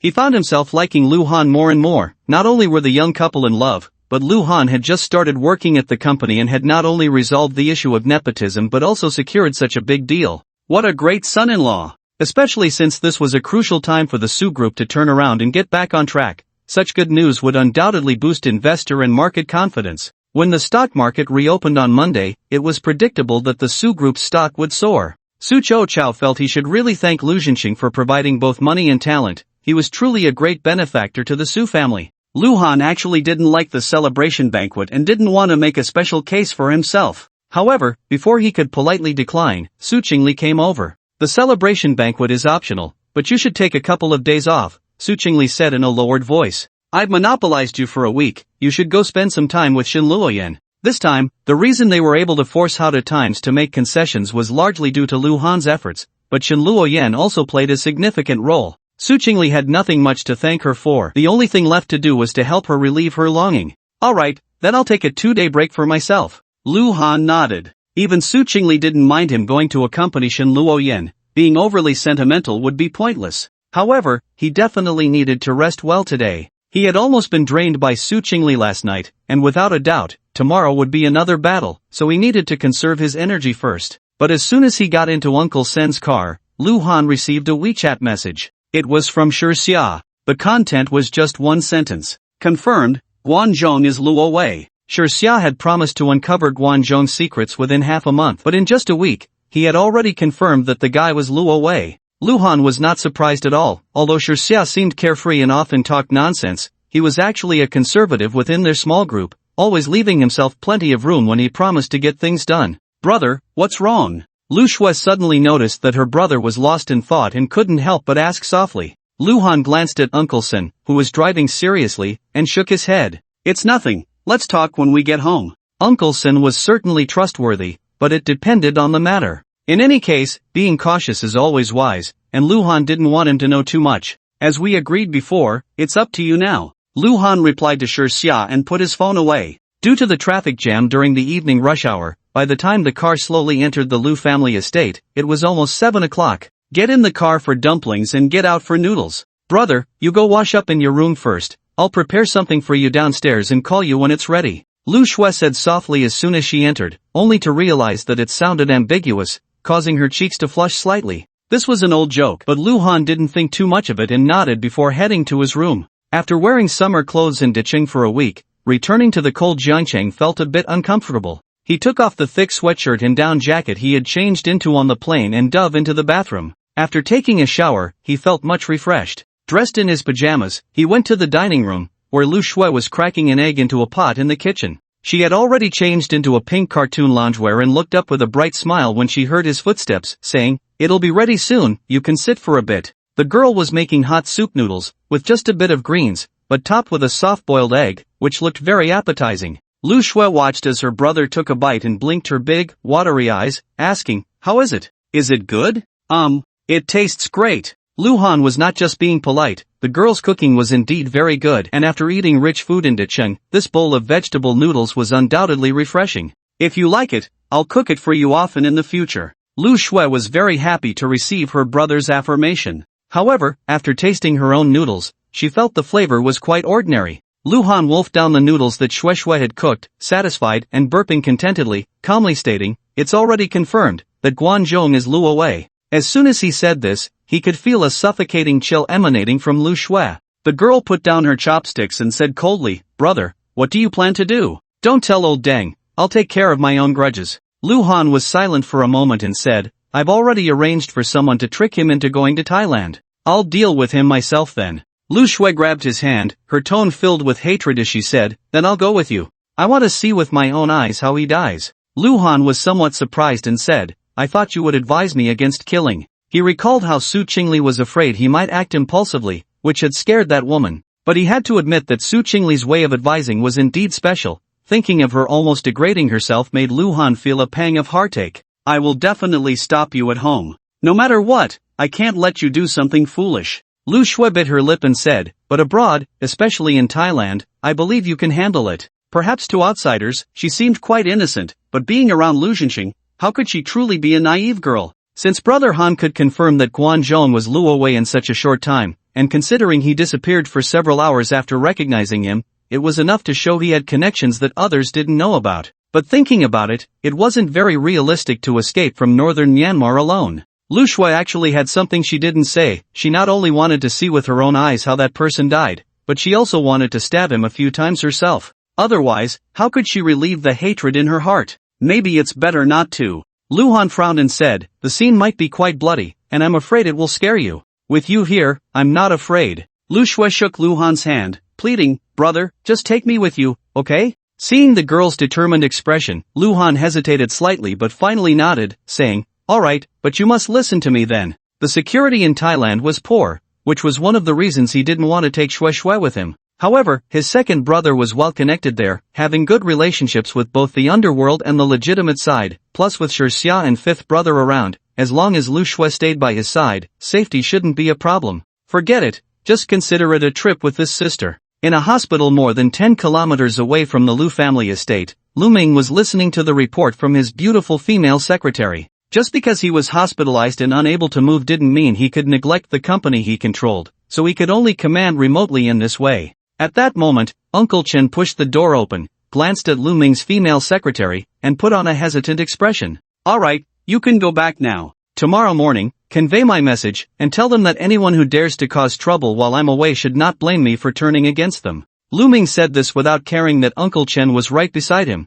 giving the woman a hard slap on her curvy backside. Young Master Lu, you need to get better soon, I'm waiting for you. The female secretary threw a flirtatious glance at Lu Ming and swayed her waist as she left. Lu Ming turned his gaze to Uncle Chen and asked, "What's the matter?" His tone was somewhat displeased because he didn't call the female secretary just to hear a report. He had been holding back for several days and particularly needed her alluring mouth. Uncle Chen knew he had interrupted Lu Ming's good time and awkwardly smiled. "Just got news that Lu Han has returned." "Ha, my brother is really impressive." Lu Ming sneered. He managed to secure the cooperation project with How Times. I imagine the elders at the group headquarters are quite surprised. If my dad helps him gain momentum, maybe a few fence-sitters will really change their tune. How is that possible? Uncle Chen had a different opinion and said dismissively, Lu Han didn't get this project through his own ability, he was just riding on someone else's coattails. If it weren't for How Times being afraid of offending Director Lu, how could they agree to cooperate? You don't know anything. Lu Ming looked at Uncle Chen as if he were looking at an idiot, squinting his eyes and saying, using a fox to scare a tiger is also a skill. Moreover, have you seen the tiger show up from beginning to end? At 4 in the morning, Shen Luoyan was in a deep sleep when she vaguely heard her phone vibrating, feeling a bit annoyed. Who is it, calling in the middle of the night? How annoying. However, when she picked up the phone and saw Dear displayed on the screen, her initial annoyance vanished in an instant, replaced by pure joy. It's Lu Han, then it's nothing to worry about. Shen Luoyan was wide awake now, cleared her throat to ensure her voice wouldn't sound hoarse from just waking up, and then answered softly, Dear, calling me at this hour, are you unable to sleep and thinking of me? She was just saying it casually, but unexpectedly, the gentle voice of her beloved man came through the phone. I should be there in about 10 minutes. You should greet them first, so they don't come out and beat me up. They referred to the female bodyguards living across from Shen Luoyan and downstairs. Perhaps Shen Luoyan had indeed told them they could come and go from her house at any time, even sharing the password to the smart lock without reservation, but in the middle of the night, it was hard to see, and Lu Han didn't want to cause any unnecessary misunderstandings. Of course, he wouldn't be beaten up, but the sounds of a fight would definitely disturb the neighbors, and if someone pulled out their phone to record a video and posted it online, it would be bad if Lu Ming saw it. Even though the person responsible for monitoring now was Li Dongsheng, Lu Han didn't dare to be careless. Who knew if Lu Ming had arranged other hidden lines? This was also why he came to find Shen Luoyan in the early morning. Who said that a dark and windy night could only be a night for murder? It was also suitable for stealing love. A little over 10 minutes later, Lu Han skillfully opened Shen Luoyan's door. He had deliberately worn a hoodie, and as soon as he walked in and took off the hood, he was immediately embraced by the woman. Dear, I miss you so much, Shen Luoyan murmured softly with her eyes half closed, rubbing her pretty face against his chest, not minding the coolness above. Lu Han also held Shen Luoyan, patting her shoulder, and replied, I miss you too. Matters of the heart cannot be one-sided. This woman didn't even want a title, and he couldn't do anything for her either. At least he had to show that he had her in his heart as well. Moreover, he truly missed Shen Luoyan. Lu Han lowered his head, cupped her pretty face, and kissed her. Shen Luoyan quickly opened her cherry lips, allowing her beloved man to take what he wanted. Their lips and teeth intertwined, and just when she felt like she was about to run out of breath, she reluctantly ended the long kiss. Shen Luoyan bent down to help Lu Han change into slippers, and the two held hands as they walked to the bedroom. She found the men's pajamas she had prepared, but before Lu Han could change, as soon as he took off his top, she couldn't help but touch his scarred abs, her breathing becoming a bit rapid. Feeling desire is not necessarily a man's privilege, at least for Shen Luoyan. She was already unable to control her feelings for Lu Han. Dear, don't put it on. Shen Luoyan pushed her beloved man down onto the soft bed, straddling his abdomen with her long, delicate legs, and leaned down to kiss his forehead. The expression on her pretty face was full of tenderness and devotion, as if Lu Han were the god who ruled her life. After kissing his forehead, Shen Luoyan continued down, kissing his eyes, nose, cheeks, and mouth, then lightly biting his slightly stubbled chin, before moving on to his neck and chest. A flurry of light kisses fell like raindrops, mixed with licking and nibbling, and in no time, Lu Han's upper body was covered in Shen Luoyan's saliva. But this woman did not stop there. About 20 minutes later, Shen Luoyan went to the bathroom and returned after brushing her teeth. Dear, are you comfortable? She buried her face in her beloved man's embrace, her face flushed with happiness. In Lu Han's presence, Shen Luoyan was always the type to give selflessly. As long as he was comfortable, she felt even more at ease than he did. Lu Han responded with a soft and playfully asked, the soy milk I brought you has no sugar, can it taste good? Actually, it doesn't taste that great, Shen Luoyan shyly replied, but as long as it's from you, I love drinking it. This was something any man would love to hear, especially coming from a stunning female CEO worth billions. It was a unique privilege of his own, greatly satisfying Lu Han's vanity and possessiveness. "Darling, hold me and let's sleep a little longer," Shen Luoyan said, closing her eyes, her lazy tone filled with deep affection. She knew Lu Han's moments of tenderness were fleeting, and she longed to be cherished by the man she loved,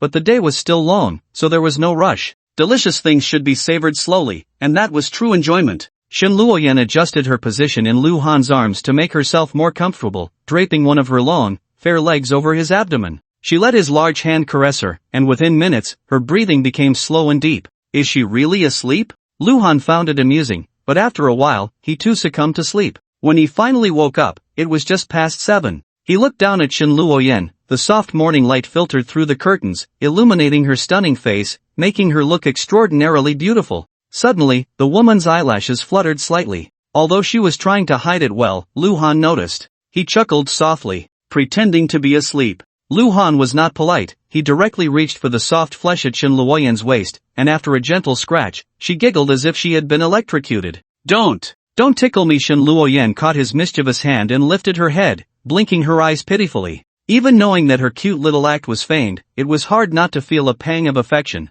You, it's a pity you're not an actress." Lu Han pinched her lovely face, his tone laced with indulgence. But it was just idle talk. The entertainment industry was a big melting pot, and most female stars were like products on a shelf, clearly priced, nearly out of reach for ordinary people. Moreover, being an actress inevitably meant getting close to others, and Lu Han's possessiveness couldn't tolerate that. "Even if I became an actress, I would only be yours." Shen Luoyan undoubtedly knew how to please Lu Han, whispering sweetly in his ear, "You are the leading man in my life, and also my director. You call the shots in our romantic scenes, and whether it's kissing or bed scenes, I let you arrange everything. You really are a little enchantress." Mornings were when a man's desires were strongest, and with Shen Luoyan teasing him like this, how could Lu Han hold back? In one swift motion, he flipped over and pinned Shen Luoyan beneath him. "So today's script is about subduing demons and monsters?" Shen Luoyan flirted, then, action. A battle between man and woman lasted nearly an hour before it came to an end. After the storm had passed, Shen Luoyan felt weak in her legs but still insisted on getting out of bed. She put on her pajamas and headed to the kitchen, preparing breakfast in just over 20 minutes. The steamed egg custard was freshly made, but the soup dumplings were frozen products. "Darling, it's time to eat," Shen Luoyan called out, and Lu Han walked out from the bedroom. Once her beloved man sat down, Shen Luoyan nestled into his lap. "Dear Director Lu Han, were you satisfied with my performance as a little star just now?" From the moment she opened her mouth, it was all flirting, but she truly enjoyed it. "I can't see any acting skills at all." Lu Han playfully pinched Shen Luoyan's little nose and teased, "No matter how you look at it just now, it was genuine emotion, right?" "Ha? Is my acting that bad? It seems I'm really not cut out for this job." Shen Luoyan pouted, sighing dramatically, but the smile at the corner of her mouth was impossible to hide. "Hurry up and eat." Lu Han gave her a firm slap on her perky bottom, causing her to squeal in surprise.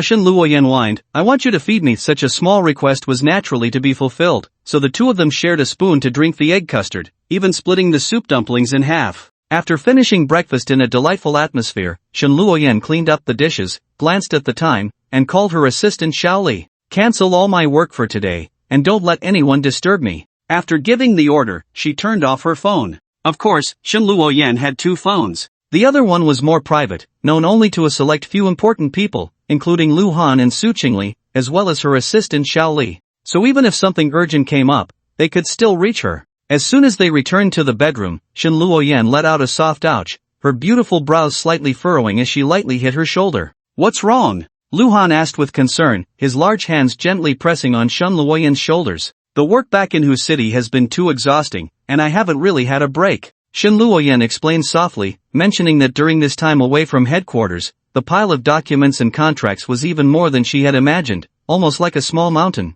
She had wanted to return earlier than Lu Han to wait for him, so she had to work day and night, which led to some fatigue, causing her waist and shoulders to ache from time to time. Lu Han nodded and asked, "Do you have any essential oil? I can give you a massage to relieve it?" Yes. Shen Luoyan's eyes lit up with immense surprise. Previously, during a private conversation with Su Chingle, she had learned from her rival just how good Lu Han's massage skills were, and she had been looking forward to it for a long time. However, she had always been apprehensive, knowing that Lu Han had accepted her, yet still not daring to bring it up. Shin Luoyen could swear that the shoulder pain just now was not an act, nor was she trying to hint at Lu Han. She never expected to receive such an unexpected reward. As if afraid Lu Han would change his mind, she quickly pulled out the natural rose essential oil from the drawer. Then, wearing only a tiny pair of panties, Shin Luoyen comfortably lay on the bed, excitedly saying, "Darling, you can start now." Lu Han said nothing, only poured out the essential oil. After warming it in his palms, he pressed it onto Shin Luoyen's seemingly delicate shoulders. The warm palms, slightly sticky essential oil, and the gentle pressure finally allowed Shin Luoyen to experience what Su Chingle had described as unimaginable comfort, unable to help but let out soft sounds of pleasure. Lu Han pressed on Shin Luoyen's shoulders for a few more minutes before pouring out new rose essential oil. He repeated the warming step and began to massage the woman's back, which was as white as jade. In fact, his strength was not heavy, but Shin Luoyen's skin was too tender. Just a few strokes left faint pink fingerprints on her back. The same went for her delicate arms. Lu Han carefully massaged each of her fingers before moving to her perky bottom and then to her long, beautiful legs. Although Shin Luoyen's legs were not as flawless as Su Chingle's, they were still a rare gem. If Su Chingle's comic legs are a perfect score of 100, then Shin Luoyen is at least a 95, with a similarly enchanting touch. Of course, Shin Luoyen also has advantages over Su Chingle in terms of figure. Besides her incredibly tender skin, her chest is also a bit larger. Lu Han secretly compared the merits of the two women in his mind, and before he knew it, he had finished massaging Shin Luoyen's legs. Finally, there were her delicate feet, which are usually a sensitive area for women, especially when pressing the soles, causing a ticklish sensation. Su Chingle would always struggle and beg for mercy each time. However, until Lu Han finished the massage, Shin Luoyen surprisingly showed no reaction at all. Lu Han curiously lifted his head and discovered that she had unknowingly fallen asleep. Shin Luoyen's pretty face was filled with relaxation and comfort, and at that moment, a sweet smile curled at the corners of her mouth, as if she were dreaming a beautiful dream. Worried that she might catch a chill, Lu Han pulled a thin blanket from the side to cover her. Sitting next to Shin Luoyen, Lu Han stared blankly at the curtains drawn by the window. As long as he was here, Shin Luoyen didn't even dare to bask in the sun during the day, which made him feel a bit heartbroken. But there was no other way. To protect her entertainment company, he had to resort to such measures. Otherwise, if Lu Ming's hatred extended to her, it would be a huge trouble. However, it seemed that this hidden situation wouldn't last much longer. Wan Shixian, the top private detective, indeed had some skills. A few days ago, he sent a WeChat message saying he had found a key piece of information. The driver responsible for that car accident, Chen Liqiang, actually had another child, seemingly born from a first love who kept it a secret from him. The emotional entanglement here seemed quite complex, but one thing could be confirmed: this child had suffered from leukemia. Originally, there was no money for treatment, but now they had miraculously recovered. Wan Shixian was already investigating the source and date of the medical expenses. As long as it could be proven to be related to Lu Ming's deceased mother, there would be a reason for the child to repay the mother's debt. By then, Lu Xinxing wouldn't be able to stop it. Buzzed just as Lu Han was gritting his teeth, his phone, which he had deliberately set to silent, vibrated. Unlocking the screen, a WeChat message from Su Chingle caught his eye. "Give me Lu Ruyan's phone number, or you can send it to me via WeChat." Su Chingle had already said that Lu Han could not touch Lu Ruyan, but it had to wait until he met that woman and she agreed. A proper main wife. However, it was quite normal to think about it. In ancient high-status families, without the consent of the main wife, even concubines couldn't enter the door.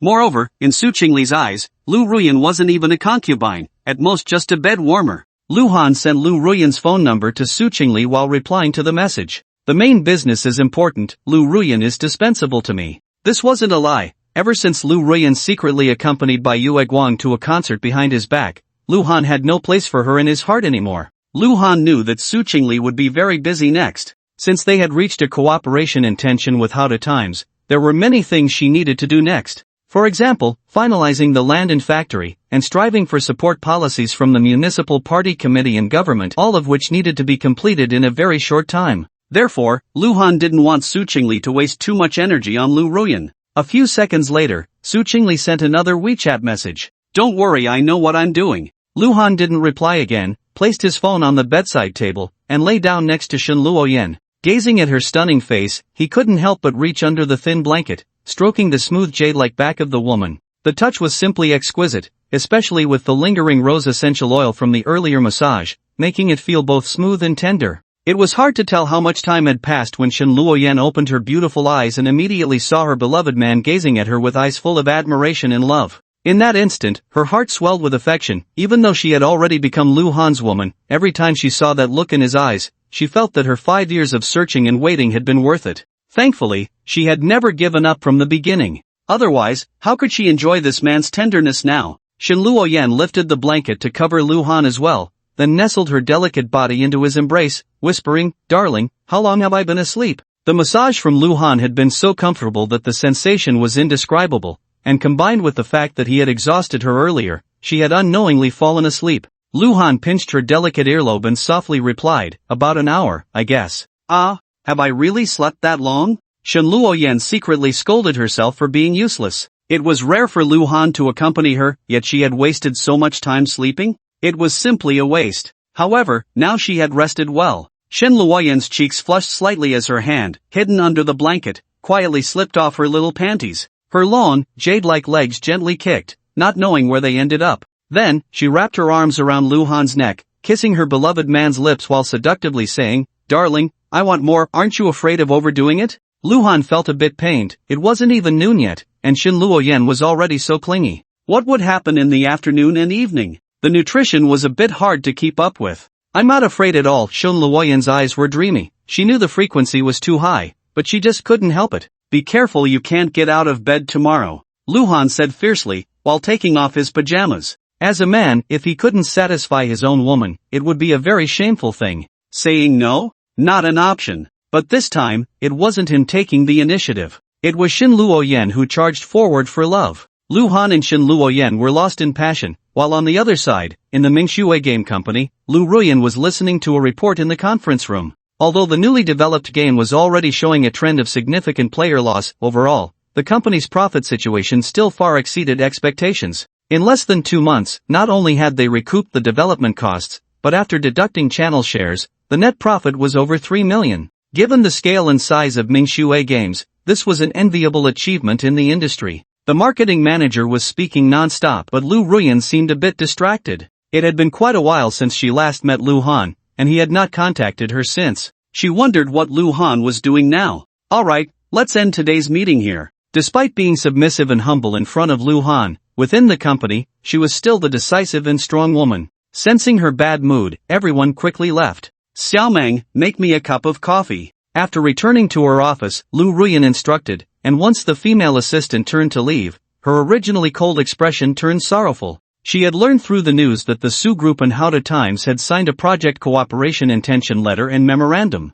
That was a massive project worth 4 billion, her own assets of millions didn't even count as a fraction. In terms of looks and figure, she felt she would be completely overshadowed by Su Chingle. In terms of assets and scale, Mingshui Games wasn't even worthy of carrying Su Group's shoes. So it was understandable that Lu Han was unwilling to pay her any attention. "But didn't you promise to give me a chance?" Lu Ruyan murmured to herself, unable to help but touch her own lips. It seemed that Lu Han's lingering presence from their last encounter still remained, and in a daze, she felt as if she could see that man looking down at her from above. His gaze held no emotion, only coldness and a hint of mockery. Truly, one reaps what one sows. Silently reflecting on the beautiful moments she had shared with Lu Han over the past 2 years, aside from cursing herself for being ungrateful, Lu Ruyan began to regret again. Late love is cheaper than grass. But she had already been so cheap. Why wouldn't Lu Han spare just a little more affection for her? She already knew she was guilty, she really only needed a little to feel satisfied.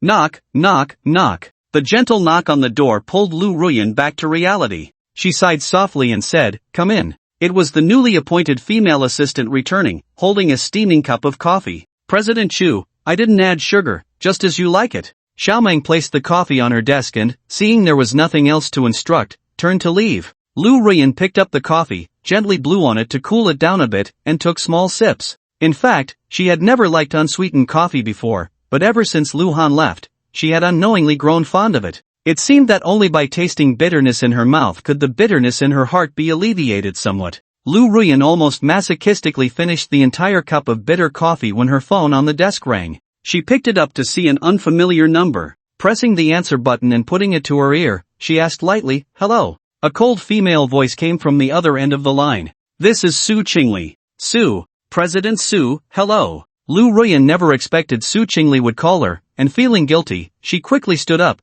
thinking that this woman wouldn't know that Lu Han was willing to give her a chance, right? Lu Ruyan's mind filled with scenarios from romance dramas, where the husband or boyfriend had cheated, and the wife or girlfriend confronted the mistress. 6 o'clock tonight, at Wutong Yaju, wait for me. Su Chingle was too lazy to waste words with Lu Ruyan and hung up the phone directly after speaking. Listening to the beep-beep sound coming from her phone, Lu Ruyan immediately felt anxious. Su Chingle might only be in a marriage of convenience with Lu Han, but without a doubt, this first beauty of Jiangchang was Lu Han's legitimate woman. Standing on the moral high ground, whatever she did to Lu Ruyan would be justified. Even if the matter spread and she was scorned, it would only be Lu Ruyan who would be despised. No matter what punishment she faced, it would only be seen as a relief to others. Lu Ruyan's mind was in turmoil. After thinking for a moment, she called Liang Silu. You said, Su Chingle wants to see you? After hearing her best friend's description, Liang Silu exclaimed, what does she want? Lu Ruyan shook her head with a bitter smile. If I knew, I wouldn't be calling you. Liang Silu was silent for a moment before saying, if you ask me, it should be a show of courtesy before aggression. If you keep clinging to Lu Han, I estimate she won't be polite to you. This guess was reasonable. Lu Ruyan bit her lip, not to mention that a dead camel is bigger than a horse. Even when the Su group was in crisis, crushing her would be as easy as squashing an ant. Moreover, now they had risen from the dead. Su Chingle wouldn't even need to lift a finger, just letting the word out would have plenty of people eager to please her by trampling on Lu Ruyan. Ruyan, I advise you to give up on Lu Han. Liang Silu sighed heavily and said, I don't even know how many times I've said this, you and Lu Han have broken up, and regretting it is useless. Why hang yourself on one tree? If you keep being stubborn, not only will you not be able to win him back, but Su Chingle might also ruin your reputation. From the very beginning, she opposed her good friend Lu Ruyan's stubbornness, but she couldn't bear to see Lu Ruyan continuously punishing herself, which is why she had to help her come up with strategies. In a sense, Liang Silu believed she wasn't a good person either.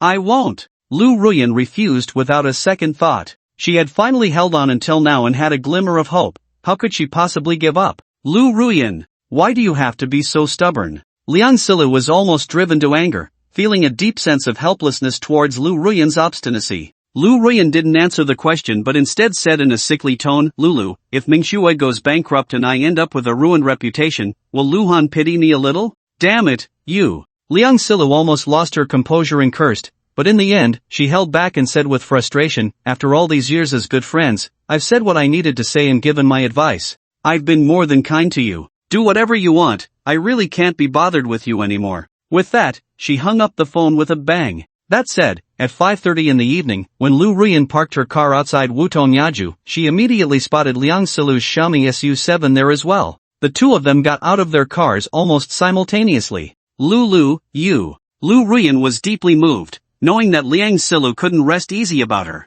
You know me, I always have a sharp tongue but a soft heart. The only blind spot is having a foolish friend like you. Liang Silu pinched Lu Ruyan's face and said helplessly, although I can't face Su Chingle with you, at least I can wait for you next door. Just remember not to be foolish enough to let someone hit you without fighting back or cursing back. If it really gets too much, come find me, but I can only mediate, I can't help you fight her. She was well aware of her own capabilities. Compared to ordinary people, her family background was indeed privileged, but she couldn't afford to offend Su Chingle. So, this was all she could do to help. That said, Liang Silu didn't believe Su Chingle would hit Lu Ruyan. From that woman's perspective, hitting Lu Ruyan would be like dirtying her own hands. Thank you. Lu Ruyan felt a lump in her throat. Apart from a pale and powerless thank you, she really didn't know what else to say. Entering Wutong Yaju, Lu Ruyan opened two adjacent private rooms. She hugged Liang Silu before stepping into one of them. The waiting process was long, and it wasn't until 6:30 that Su Chingle finally arrived.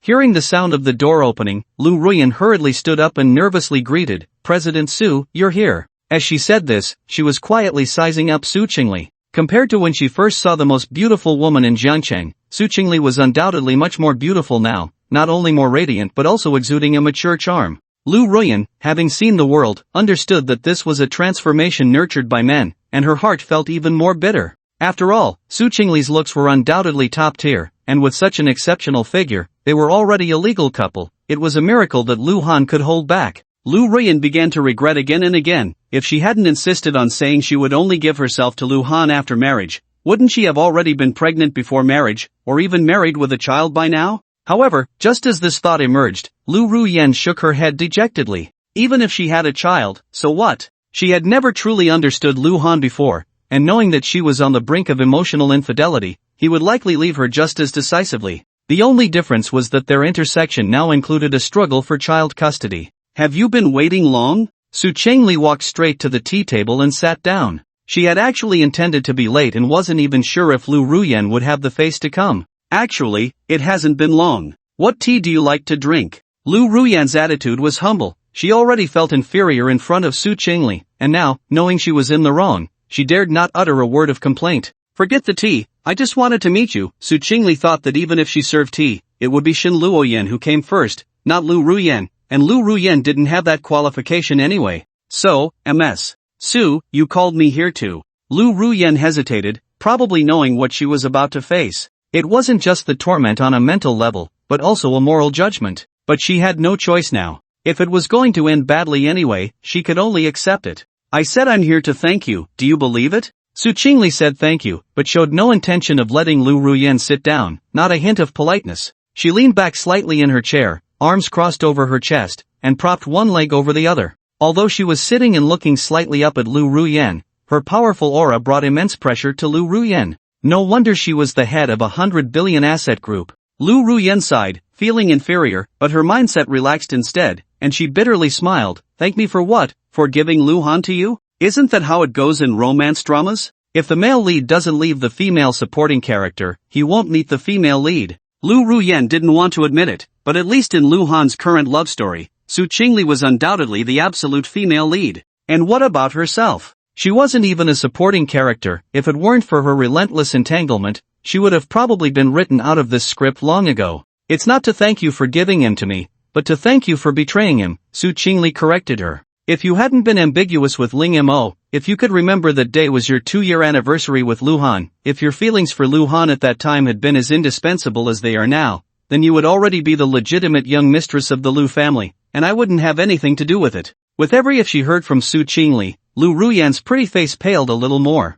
This was the consequence of her own actions. Lu Han had made it very clear later that he wanted to propose and take her back to the Lu family after the engagement was successful. He even dragged it out for more than a month after getting the paternity test results, just to give her a double surprise. But all his painstaking efforts were in vain. Or more precisely, it was a heartfelt gesture wasted. Lu Ruyan felt like a dog. He had loved her so much before, and if it weren't for her foolishness and lack of clarity, she could not only have Lu Han but also enjoy the immense wealth that the Lu family would have brought her. Unfortunately, there aren't that many ifs. Su Chingle not only stabbed Lu Ruyan in the heart but also sprinkled salt on the wound after pulling the knife out, sneering, I know the reason you're regretting now is simply because the man you once thought was worthless has transformed into someone you can never reach, and you're unwilling to accept it. But clinging on like this is pointless. Why don't you name a price? Maybe I can satisfy your greed? First, she stabbed and sprinkled salt, now she was killing with words. No. I'm not unwilling, and I don't have greed.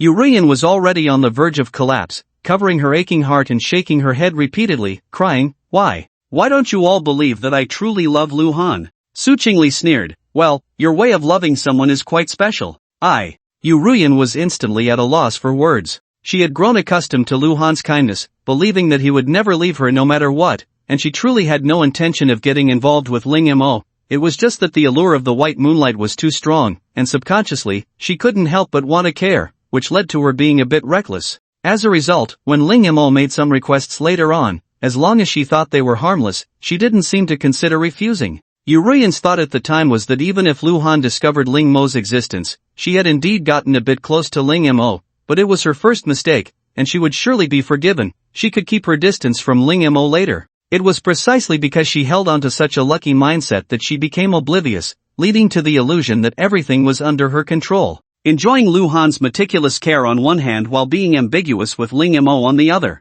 She never expected it would all backfire in the end. Lu Han didn't give her a single chance, directly packing his things and leaving. What do you mean? Su Chingle mocked, Name your price, as long as it's not too outrageous, consider it my compensation for those 2 years accompanying Lu Han. Ruan wiped her tears with her hand, her voice hoarse as she said, I don't want money. Before she could finish, she was interrupted by Su Chingle, who directly offered, How about 100 million? This was already more than 10 times Ruan's personal assets, and Su Chingle felt she had no reason to refuse. However, Ruan shook her head and said, President Su, this isn't about money. Su Chingle waved her hand dismissively, saying, then let's make it 200 million. Just don't entangle yourself with Luhan anymore. Do you know he finds you annoying? Ruan took a deep breath and said, President Su, I admit that I was indeed on the verge of a mental affair back then, so I never expected Luhan's forgiveness. And I also feel that I don't deserve his forgiveness. But the reason I'm unwilling is not because I didn't marry into a wealthy family, but because I was sentenced to death by the man I love the most for making one mistake. You can understand it as me wanting to atone, or you can see it as me deserving the punishment I should have. Consider it me begging you. What I want isn't much, just that Luhan can occasionally spend some time with me. Just think of it as him going to a club once in a while and ordering a young model, okay? Wealthy and powerful men rarely don't stray, and Ruan felt that since Su Chingle was in the wealthy circle, such unspoken truths should be commonplace. Ruan, are you really that cheap? Su Chingle scoffed, don't think I don't know what you're calculating, pretending to be pitiful to gain sympathy and return to Luhan's side. Once you stabilize your position, you can naturally demand more, and even when you schemingly get pregnant, don't say a few 100 million, even a few billion or even tens of billions might not satisfy your appetite, right? No, I never thought that way. Ruan quickly shook her head, explaining, I know my little company doesn't catch your eye, but for me, it not only supports myself but also allows me to live well. I really don't want anything, as long as there's a little bit of my place beside Luhan. Su Chingle's expression remained unchanged as she said, do you think I would believe what you're saying? Ruan bit her lip and asked, what do you want me to do for you to believe me? Su Chingle looked at her coldly and said, first, kneel and beg me. Without a second thought, Ruan knelt down, and despite the humiliation, she cried, I'm begging you. Second, your Mingxue game company will be incorporated into my Su group starting today. Su Chingle said as she took out a merger agreement that had long been prepared from her bag, throwing it along with a pen onto the floor in front of Ruan. Ruan's expression struggled, but in the end, she still picked up the pen. Seeing that she was actually going to sign, a flicker of surprise crossed Su Chingle's eyes. Don't be in such a hurry. Wait until I finish the third condition. Once you agree, it won't be too late to sign. Su Chingle stood up, looking down at Ruan, and said coldly, what if I say that you can never become a mother in this lifetime, and that's the only way to stay by Luhan's side? Ruan's heart suddenly tightened. What do you mean by that? It means exactly what it says. Su Chingle said coldly, if you agree, I will schedule a sterilization surgery for you. Once it's done, I'll have Luhan accompany you right away. This statement completely enraged Ruan. Clearly, she didn't have such grand ambitions, she just wanted a small place beside Luhan. Moreover, she had already agreed to such an outrageous condition, so why was Su Chingle still pressing her? Su Chingle, do you know what a child means to a woman? Ruan said with red eyes, how can you be so cruel as to deprive me of my right to be a mother?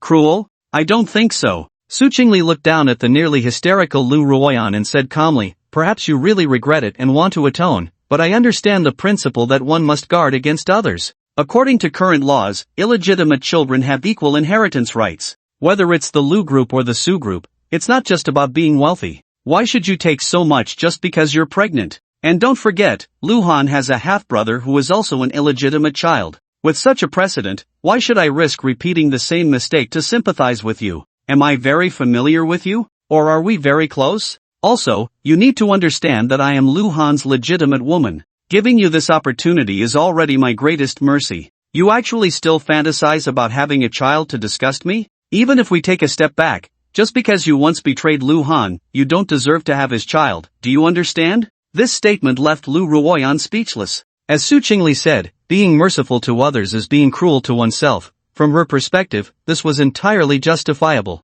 Ruan fell silent for a moment, struggling to say, can you give me some time to think? Su Chingle nodded, is 10 minutes enough? Only 10 minutes? Ruan was taken aback and said, can't it be 3 days? Impossible. Su Chingle shook her head decisively, you have no room to bargain with me. Let me make it clear, if Luhan hadn't agreed to give you this opportunity, I wouldn't have come to see you today. He has entrusted you entirely to me to handle. If you can't get past this last hurdle, don't even think about it. Su Chingle didn't want to waste too much time on Ruan. Whether she agreed or not, she wanted a quick resolution. Ruan slumped to the ground. On one hand, it was an opportunity she had fought hard to gain, just one step away, and she was truly unwilling to let it all go to waste. On the other hand, no woman could give up the right to be a mother. This choice was too difficult, and from Su Chingle's tone, there was clearly no room for negotiation. I advise you to give up. Actually, your conditions are quite good. It's not hard to find a man who loves you wholeheartedly, there's no need to hang yourself on one tree. Su Chingle said indifferently, don't blame me for being cruel and heartless. If you were in my position, you might not be as generous as I am. She came to see Ruan today, of course, with her own selfish motives. No woman wants to share the same man with another woman, with Shen Luoyan already in the picture. She didn't want to add another Ruan. Su Chingle considered herself to be quite kind, but kindness varies depending on the person and the situation. At least with Ruan, she didn't mind showing her cold-blooded and heartless side. Having said what she needed to say, Su Chingle picked up her bag and was about to leave. President Su. However, just as she was about to reach the door, Ruan called out to her, sorrowfully saying, when you have a child with Luhan in the future, can you let that child recognize me as their godmother? Su Chingle turned around in surprise. She understood what Ruan meant. No way, could this even be agreed to? I really love Luhan, and I truly regret it. Ruan's eyes were filled with tears, but she smiled, wiped her tears away, picked up the merger agreement from the floor, and without even looking at the contents, wrote her name where it was to be signed. At the same time, this also meant she was willing to undergo the sterilization surgery. She stood up and slowly walked in front of Su Chingle, handing over the signed agreement, smiling through her tears, and said, now, are you satisfied? If I had known it would come to this, why did I bother in the first place? Su Chingle took the merger agreement but tore it to shreds. You were right earlier, I really don't care about the assets of Mingshui Games worth over 10 million. However, since you agreed to the surgery, I will find other ways to compensate you. No need. Ruan shook her head, her expression emotionless, and said, I know you have a lot of money, but the reason I chose to give up my right to be a mother is not because of you, but to return to Luhan's side. This is the price I must pay for my mistake. I will take responsibility for what I should, but that should not become your reason to insult me with money. Also, you can rest assured, I will behave and not cause you any trouble. But correspondingly, can we keep our distance and avoid seeing each other if possible? I have to say, at this moment, Ruan was quite resolute. Su Chingle suddenly realized she had underestimated her in the past.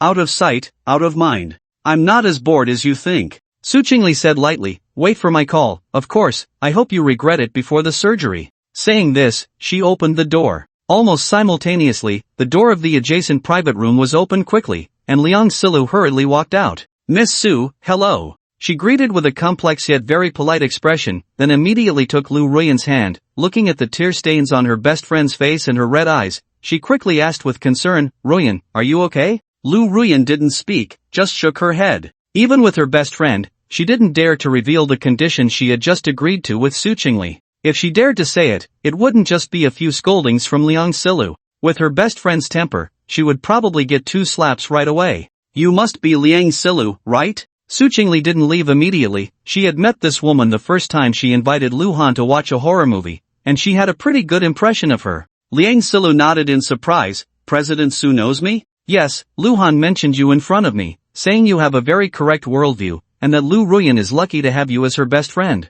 As Su Chingle spoke, she took out a business card and handed it to Liang Silu, saying, Luhan said he considers you a friend, so you are my friend too. If you ever need anything from me, feel free to come to me. Ruan is Ruan. Liang Silu is Liang Silu. They can be treated differently. Thank you, President Su. Liang Silu was a bit taken aback and carefully tucked the business card away. Her family background was actually not as good as Ruan's. She had assets of around 15 to 18 million, which could be considered a small fortune, but compared to Su Chingle, it was truly like heaven and earth. With top-tier connections being offered to her, Liang Silu found no reason to refuse. No need to be polite, you deserve it, Su Chingle said, casting a deep glance at Ruan before, you two chat, I have something to attend to. Liang Silu quickly said, goodbye, President Su. Goodbye. Su Chingle turned to leave, and Liang Silu hurriedly pulled her good friend back into the private room, eagerly asking, Ruan, what happened? The soundproofing here was excellent. Even if she had pressed her ear against the wall, she wouldn't have heard anything except for Ruan's faint, desperate scream.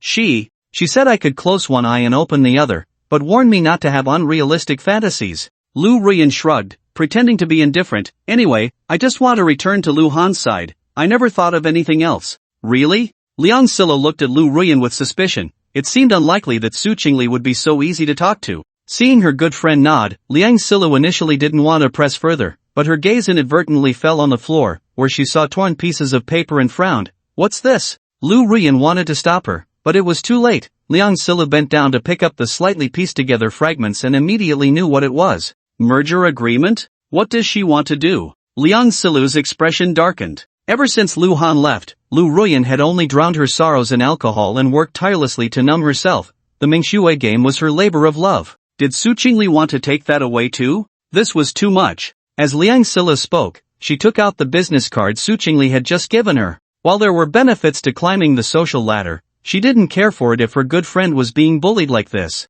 Just as Liang Silu was fuming and about to tear up the business card, Lu Ruyan quickly stopped her. What are you doing? Lu Ruyan said, half amused and half exasperated. Su Chingle is just testing me with this. Didn't you see she tore it up herself? She tore it up? Liang Silu pouted and said, I thought she was bullying you, and you couldn't take it and tore it up on the spot. Lu Ruyan's lips curled into a bitter smile, thinking to herself that this was nothing compared to being forced to undergo sterilization. It was hardly worth mentioning. Ding dong. At that moment, her phone chimed with a WeChat message notification. Lu Ruyan took it out and glanced at it, her expression turning complex. Liang Silu curiously asked, Ruyan, what's wrong? Lu Ruyan sighed heavily and said, Ling Mo. He's dead. The message was from Sun Chang, stating that Ling Mo couldn't withstand the beating, and after his wounds got infected without timely and effective treatment, he had a continuous high fever and ultimately didn't make it. His body was about to be taken to the back mountain for burial. Upon hearing the news of her once bright Moonlight's death, Lu Ruyan couldn't quite articulate her feelings. Ling Mo certainly deserved his fate, but she had no good outcome either. This was karma, wasn't it? Lu Ruyan's heart was filled with mixed emotions, but it was too late for anything now. She could only hope that Lu Han, seeing how miserable she was, would treat her a little better. Lu Han still didn't know that Lu Ruyan had passed Su Chingle's test, nor did he know that this woman had paid a great price to be with him. He had spent an entire day and night with Shen Luoyan. Although he was reluctant, he still left before dawn. Around 8 in the morning, while Shen Luoyan was sleeping soundly, her phone rang. She groggily picked it up and was surprised to see that it was Su Chingle calling. Shen Luoyan turned on the speakerphone, tossed it beside her pillow, yawned, and said, It's rare for you to call me first. Hearing the exhaustion in her tone, Su Chingle replied with a hint of sarcasm, Looks like Lu Han has been working hard for you. Be careful not to overdo it. I really am overdoing it, but there's no way around it, Shen Luoyan admitted lazily. I can't be like you, always by his side, having him whenever I want. I can't let you have a flood on your side while I'm in drought over here.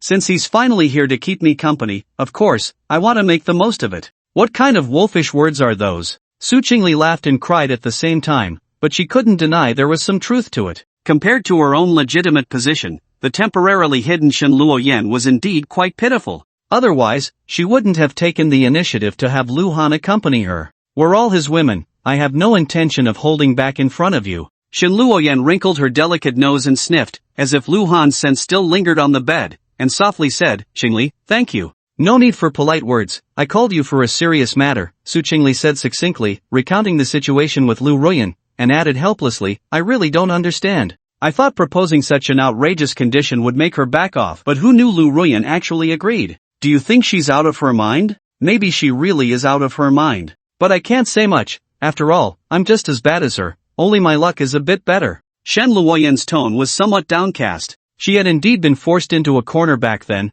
but the harm to Lu Han was greater, and she still couldn't forgive herself. After a moment of thought, she deliberately teased in a tone of schadenfreude, Chingle, now you know it's not easy being the main wife, right? You have to deal with Lu Ruyan's issues. You've worked hard, I'm willing to work hard. Su Chingle said proudly. In any case, I won't give up this position to you. Don't forget what you said, you still have to serve me tea and water. Don't worry, I won't forget. Shen Luoyan was silent for a moment before saying, Chingle, I know what you're worried about, so I've been taking my medication. But if you're still not at ease, I can be like Lu Ruyan, you can arrange for me to have surgery anytime. This startled Su Chingle, and she quickly said, Luoyan, don't misunderstand, I really didn't mean that. She then realized that making this call could easily lead Shen Luoyan to think she was using Lu Ruyan's situation to pressure her. But she swore to the heavens that she just felt that since they were both Lu Han's women, Shen Luoyan needed to know about Lu Ruyan's existence. Beyond that, she had no other intentions. Shen Luoyan was surprised, Huh?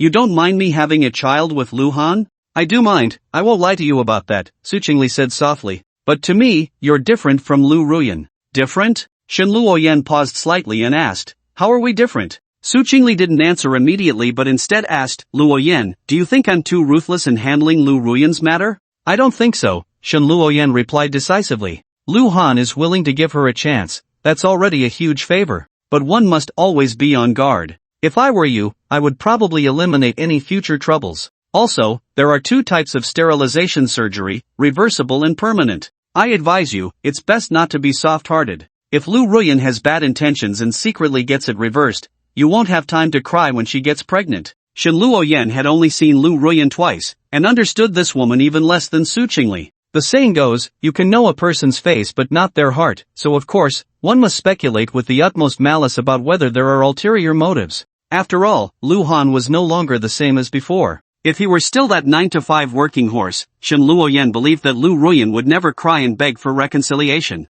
Just because this woman agreed now, it didn't mean she would obediently sign on the day of the operation. Perhaps Lu Ruyan was just betting on Su Chingle softening her heart by then? How do you know so much about this kind of surgery? Hearing Shen Luoyan agree with her, Su Chingle felt less psychological burden, but being reminded made her feel that Lu Ruyan seemed even more ruthless than herself.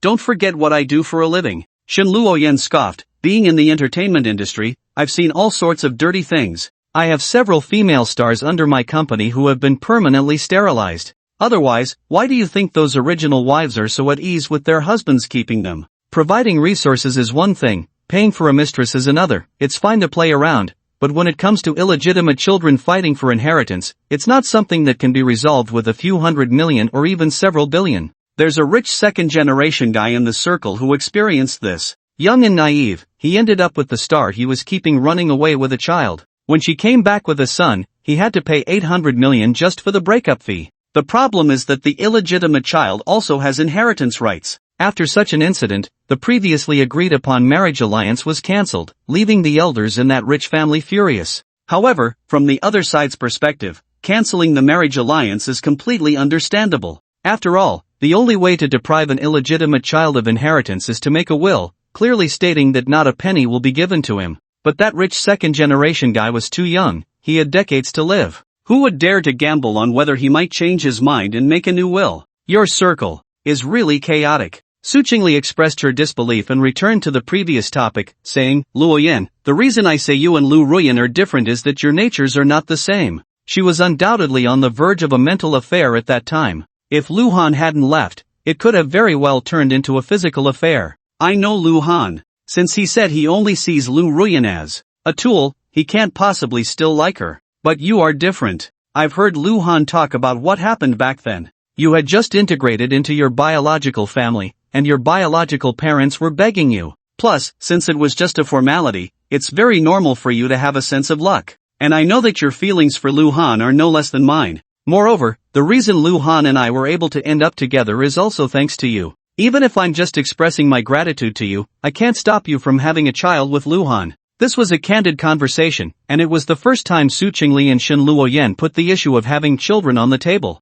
After all, how could one explain Lu Han's overwhelming romantic luck since leaving Lu Ruyan? Because many things didn't even require his concern, they were resolved by the women surrounding him privately. Chingle, you don't need to comfort me. Shen Luoyan said self-deprecatingly, even if Lu Han forgives me, I can't forgive myself. He doesn't say it, but I know that scar was caused by me. Otherwise, why do you think I don't compete with you? I still have some self-awareness. You agreeing to let me be Lu Han's mistress is already something I'm grateful for. As for the child, I really don't mind. Moreover, with my current pathological mindset, if I had a child, I might even be jealous that it would take away Lu Han's love for me. So, unless Lu Han actively asks me to have a child for him, I won't have one. Shen Luoyan did not deny that she was a sickly sweet, and since the conversation had reached this point, there was no need to hide it. After all, she had already prepared herself for a lonely old age, and it was fortunate that heaven had shown mercy by bringing Lu Han back to her side. She should be content not to live in despair. If she were to ask for too much, what if she faced retribution? If I had known, I wouldn't have called you. Su Chingle felt a bit melancholic, as if she were using this as an excuse. I already said I don't mind, so why are you feeling guilty? Shen Luoyan replied calmly, Su Chingle, I can't deny it. In Lu Han's heart, perhaps you and I are both equally important, but if we both fell into the water, he would definitely save you first without hesitation. That is the essential difference between you and me. You said you were the main wife. Then you should show the authority of the main wife. Many things don't need to consider my feelings. In any case, just tell me what you need me to do, and I will definitely comply with what I can. No one is willing to compromise with a rival, but in Shin Luoyan's heart, Su Chingle was truly an exception. Ever since she received that couple outfit, she had been completely convinced by this woman. You give me a peach, and I return it with a plum. Su Chingle was so generous, and Shin Luoyan was willing to obey. Su Chingle was silent for a moment and asked, really, will you do whatever I say? Not exactly. Shin Luoyan added, except for making me leave Lu Han or go find another man, anything else is fine. Hey, you know I can't let you do those two things, right? Su Chingle was both amused and exasperated, then lightly coughed twice and said in a commanding tone, call me sister and let me hear it. Chingle Jia? Shin Luoyan did not hesitate at all. After all, Su Chingle was nearly a year older than her, so calling her sister was not a loss. However, she was also a bit excited because Su Chingle asking her to call her sister clearly had a different meaning at that moment. Yen Mimi? Su Chingle responded, then immediately giggled. Shin Luoyan followed suit and laughed. Although they were still separated by the phone, there was no longer any barrier between their hearts. Lu Han arrived at the company promptly at 8:30 in the morning. When he knocked on Su Chingle's office door, the woman had just hung up the phone with Shin Luoyan. They had become good sisters, and both were in a pleasant mood. However, Su Chingle and Shin Luoyan had agreed to keep this matter a secret from Lu Han for the time being, planning to surprise him later. You still dare to come back? I thought you were going to spend another day with her, Su Chingle said with a slightly sour tone upon seeing him. Jealousy is a woman's nature. Even though she and Shin Luoyan were like sisters now, she couldn't escape this custom. Lu Han did not want to answer this question. He hugged Su Chingle and silenced her cherry lips with a kiss.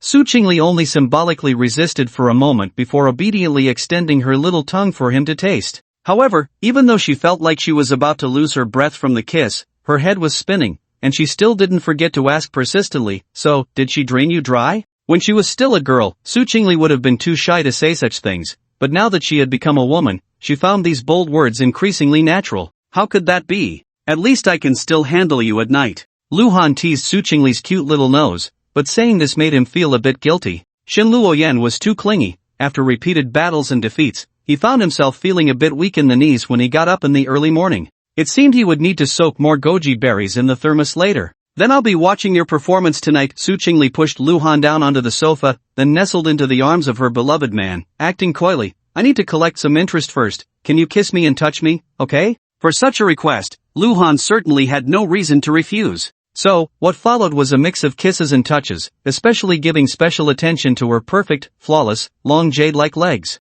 After a dozen minutes, Su Chingle reluctantly pushed Lu Han away. While she enjoyed it, she feared that if it continued, she might not be able to hold back. Honey, I met Ruan last night. Su Chingle calmed her breath and honestly recounted the meeting, her tone complex. You don't think I'm too ruthless, do you? Lu Han was silent for a moment before saying, how could that be? From your perspective, handling it this way is perfectly fine. As for whether she should undergo that surgery, you're the main wife, so of course, it's up to you. In fact, he also understood that Su Chingle's intention was to force Ruan to back down. After all, the vast majority of women would not give up their right to become mothers. Ruan could agree to such conditions? Not only was Su Chingle surprised, but Lu Han also found it hard to understand. If she was so determined to return to him, why did she initially have such a muddled relationship with her former white moonlight? Hateful, I knew you'd just throw the trouble at me. Su Chingle pouted her small fists against Lu Han's chest, pretending to complain, yet she was enjoying her role as the main wife.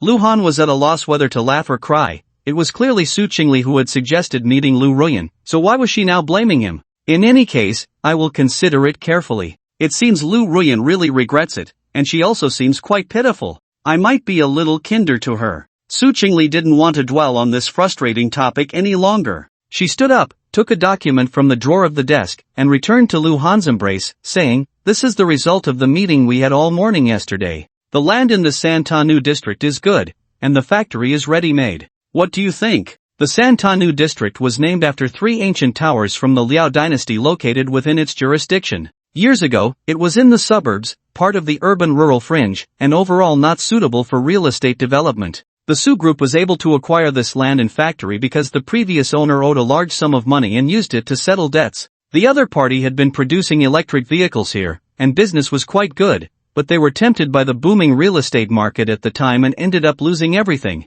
The funding chain completely broke down, and with the market competition for electric vehicles becoming increasingly fierce, the factory also went bankrupt. The Su group actually didn't want to take over this land and factory, but they had no choice. At least they could recover some losses, otherwise, it would truly be a wasted effort. Unexpectedly, after being idle for so many years, it was now coming in handy. I think it's pretty good. Luhan simply flipped through it and nodded in agreement. The area is large enough, the renovation costs are low, and there are national roads and expressway entrances nearby, making transportation convenient. It's a good place. The key point is that the Santanu district was just established not long ago, and the new government leaders must be eager to achieve results to prove that their superiors made the right choices in selecting and employing people. This is a major investment project with a total investment of 4 billion, how could they not be tempted? In this way, the district committee and district government will actively seek support policies from the city, and we can also work in tandem, doubling our efforts. Perhaps we can achieve twice the result with half the effort? His analysis was thorough,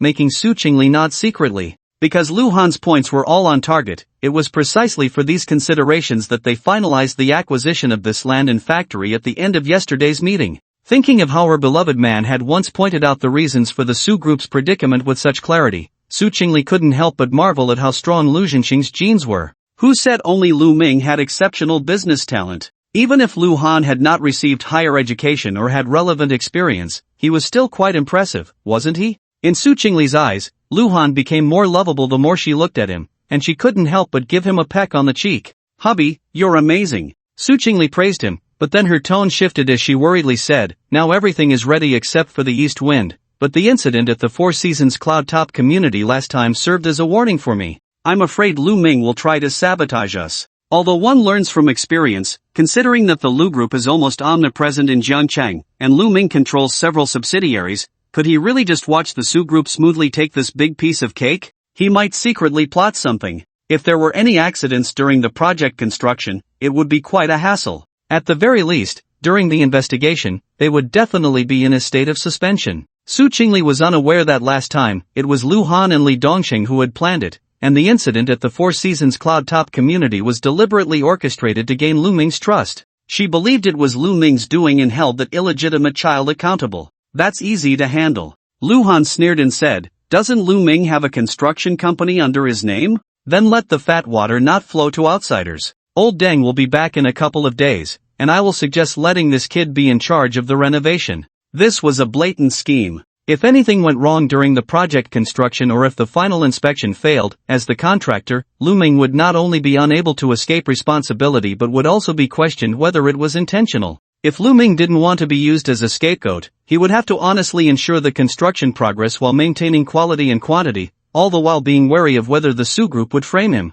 This feeling would be worse for him than eating a dead fly. Moreover, they were family, so it would be reasonable for Lu Ming to ask for a cost price or even a discount on the project funds, right? "Hubby, you're so bad." Su Chingle, being clever, immediately understood Lu Han's intention and covered her mouth with a giggle, "But I like it." After discussing serious matters, Lu Han and Su Chingle were affectionate for a while before finally getting up to leave. However, when they reached the door of his office, Lu Shui, dressed in professional attire, blinked her bright eyes and asked, "Brother, where did you go yesterday?" She knew that Hangu was not home. The problem was that Hangu didn't come with his sister-in-law this morning, which indicated that the two hadn't been together last night. After saying this, Shui Shui wrinkled her nose slightly and indeed caught a faint scent of perfume, exactly like the one she had occasionally smelled before. Cough, cough, it's adult business, kids shouldn't pry. Lu Han ruffled the girl's hair and pushed the door into his office. "Oomph, what kid? I'm clearly an adult, okay?" Lu Shui pouted and muttered to herself, probably guessing that Lu Han had gone to find Shen Luoyan.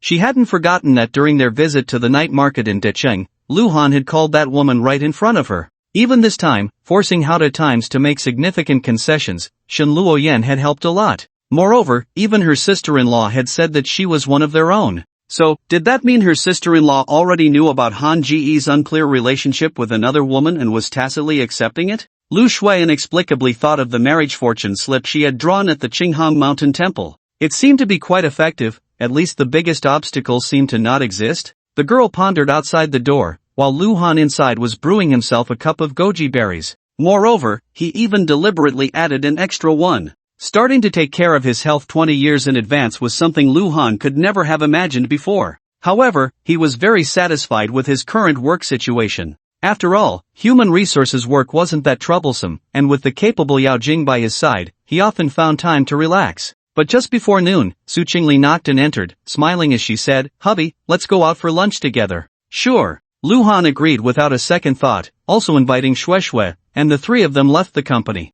However, half an hour later, Luhan looked at the bowl filled with what seemed like a small mountain of oysters and didn't know what to say. "Hubby, hurry up and eat, doesn't it taste good?" Su Chingle said, placing a piece of peeled oyster into his bowl while winking. Oysters with goji berries, those who understand know. But Lu Shui really didn't understand. After all, she was still a girl. However, she sensed the unusual atmosphere and thought that her sister-in-law wouldn't bring Hangu here just to eat so many oysters for no reason, so she couldn't help but quietly check her phone. Then, the girl's face turned red. "It's quite delicious." What could Luhan say? He silently finished the oysters in his bowl, secretly vowing that Su Chingle would pay for this tonight. That night, it was unclear whether it was Luhan's young body or the effectiveness of eating so many oysters during the day, but the stunning Su Chingle was overwhelmed. It wasn't until she begged for mercy that Luhan finally let her go. In the following 2 days, Su Chingle began to engage with the officials. She heard that the investment project worth 4 billion yuan was set to settle in the Sand Tower New District,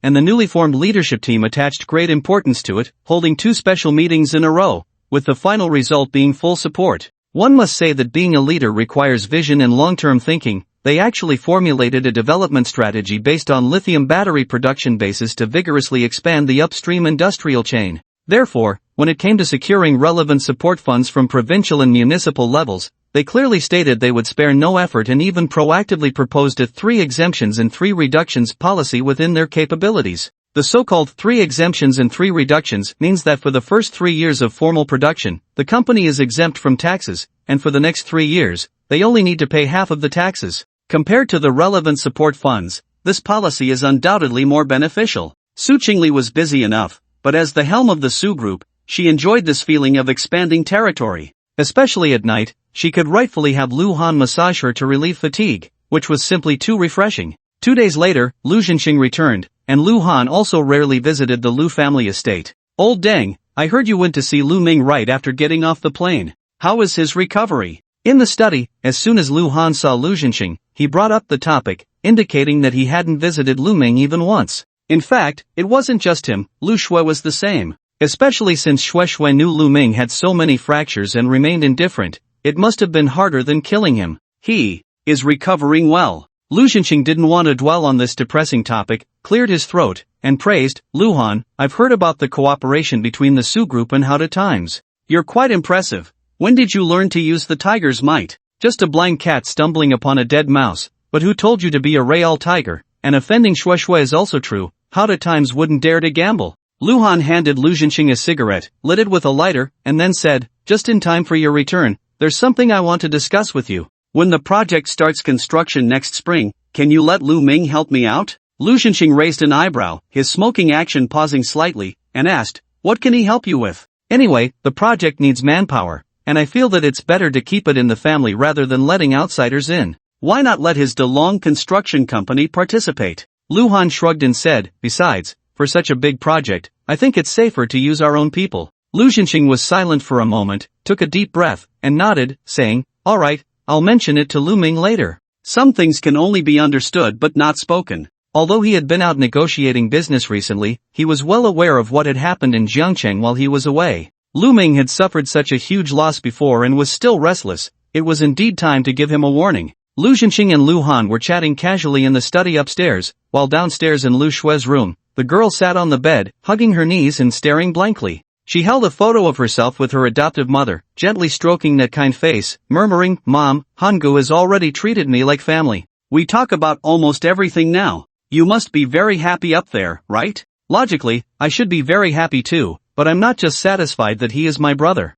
What should I do?" The girl's tone was filled with melancholy. She had indeed been good to Lu Han out of respect for her mother's wishes, but unknowingly, she had developed feelings that shouldn't have arisen. She had fallen for Lu Han. Even if she realized this, Lu Shui didn't dare to entertain any inappropriate thoughts. After all, Hangu was already engaged to Su Chingle, and it seemed that their relationship was quite good. So she could only bury this affection deep in her heart. She couldn't possibly be the third party that disrupts their relationship. Moreover, if this kind of thing were to spread, what would others think? Just a foster daughter, Being able to live a life free from worry was already a huge stroke of luck, yet she dared to harbor greedy thoughts about the Lu family's wealth, even going so far as to seduce her non-blood related brother. How could she be so shameless? Her adoptive father, Lu Zhenxing, valued reputation above all. Hearing such rumors would surely infuriate him. It wouldn't matter if she were driven out of the Lu family, but she wouldn't be able to stay by Han Ji's side anymore. What would Han Ge think? Would he believe that her kindness towards him had ulterior motives?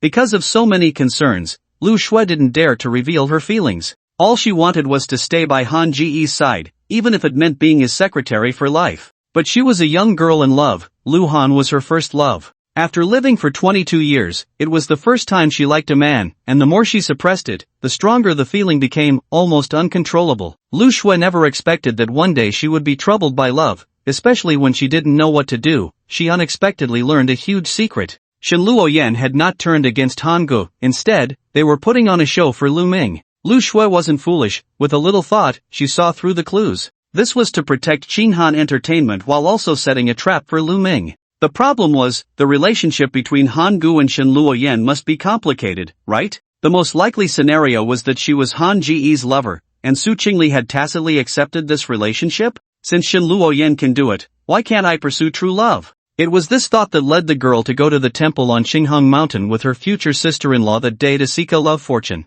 The meaning after interpreting the fortune, it's not impossible for me and brother Han, but it needs an opportunity? So what exactly is this opportunity? Lu Shui was not a superstitious person, yet because of this marriage fortune slip, her heart was filled with chaos. However, there is one thing she can be sure of. Even if she were to be with brother Han, this kind of relationship would be just as hidden as with Shen Luoyan. Otherwise, it would still be the subject of gossip, and no one would believe it was true love. On the contrary, it would become a scandal for many to discuss over tea and meals. Forget it, let's take it one step at a time, the girl thought. After all, Su Chingle could accept Shen Luoyan's existence, so having one more person like herself shouldn't matter, right?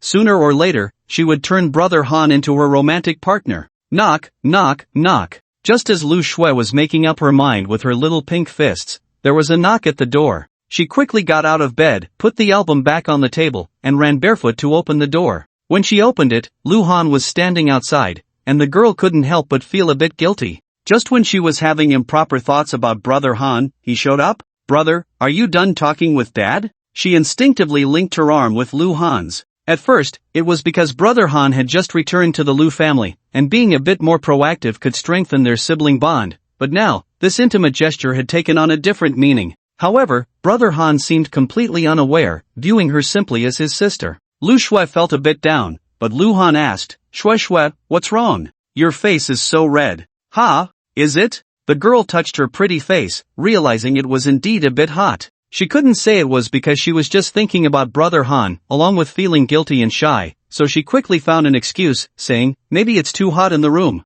I'll go lower the temperature a bit. As she spoke, she reached for the remote, but in her fluster, she twisted her ankle after just 2 steps. Ouch! Lu Shui cried out in pain, almost stumbling and falling, but luckily, Lu Han was quick and caught her. Did you twist your ankle? Lu Han asked with concern, does it hurt? It doesn't hurt, I'm not that delicate, it's fine, Lu Shui said, but when she tentatively tried to step, a sharp pain shot through, making her furrow her brows. It hurts, just admit it. Why pretend to be strong in front of me? Without waiting for her response, Lu Han scooped her up in a princess carry, completely unaware that this action left Lu Shui both surprised and delighted. Her heart raced like a startled deer, and she swore she hadn't intentionally twisted her ankle. If she had known it would turn out like this, she should have acted a bit more innocent before. Maybe she would have enjoyed such treatment much earlier. Moreover, brother Han was really strong. She weighed over 90 pounds, yet it felt like she weighed nothing in his arms. Lu Han carefully placed Shui on the bed, and she felt a pang of reluctance.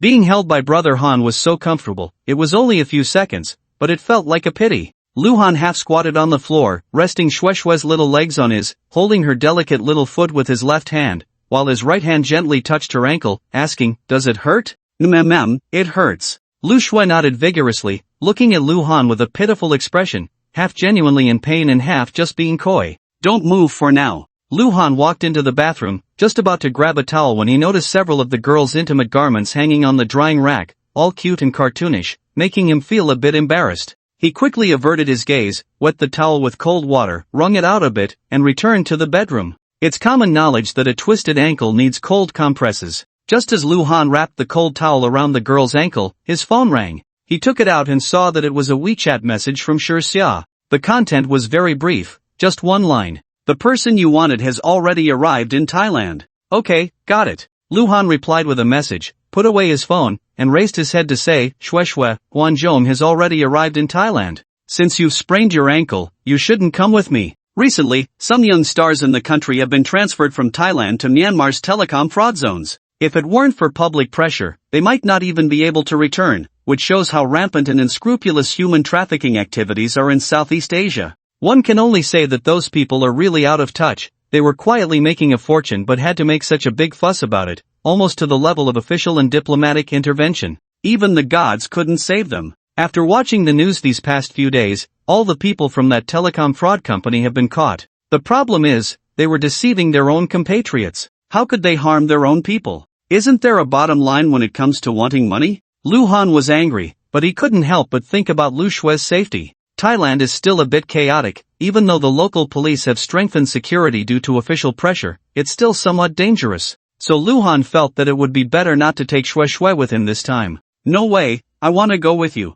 Lu Shui's pretty face was full of determination. How could she not go? She still wanted to stab that bad guy a few times herself. Lu Han frowned slightly and said, but your foot, it's just a little injury. Lu Shui endured the pain and wiggled her little foot, indicating that she was fine, pouting, I just want to go with you. Don't move around. Lu Han quickly reached out to hold her, helplessly saying, alright, then we'll leave in a week. You're in charge of booking the tickets, and I'll handle the visa. From what Xia meant, Guanzhong should have just arrived in Thailand, and it would take time to kidnap him, so it was just right to wait a few more days. About 15 minutes later, after the cold compress had done its job, Lu Han took off the towel. Looking at the visible swelling on Shui's ankle, he couldn't help but feel a bit heartbroken. You wait here for a moment. After Lu Han finished speaking, he walked out. Not long after, he returned with a basin of cold water mixed with ice. Lu Shui was still in her original position, and when she saw her brother Han putting his hand into the basin, it was her turn to feel heartbroken, and she quickly asked, Brother, what are you doing?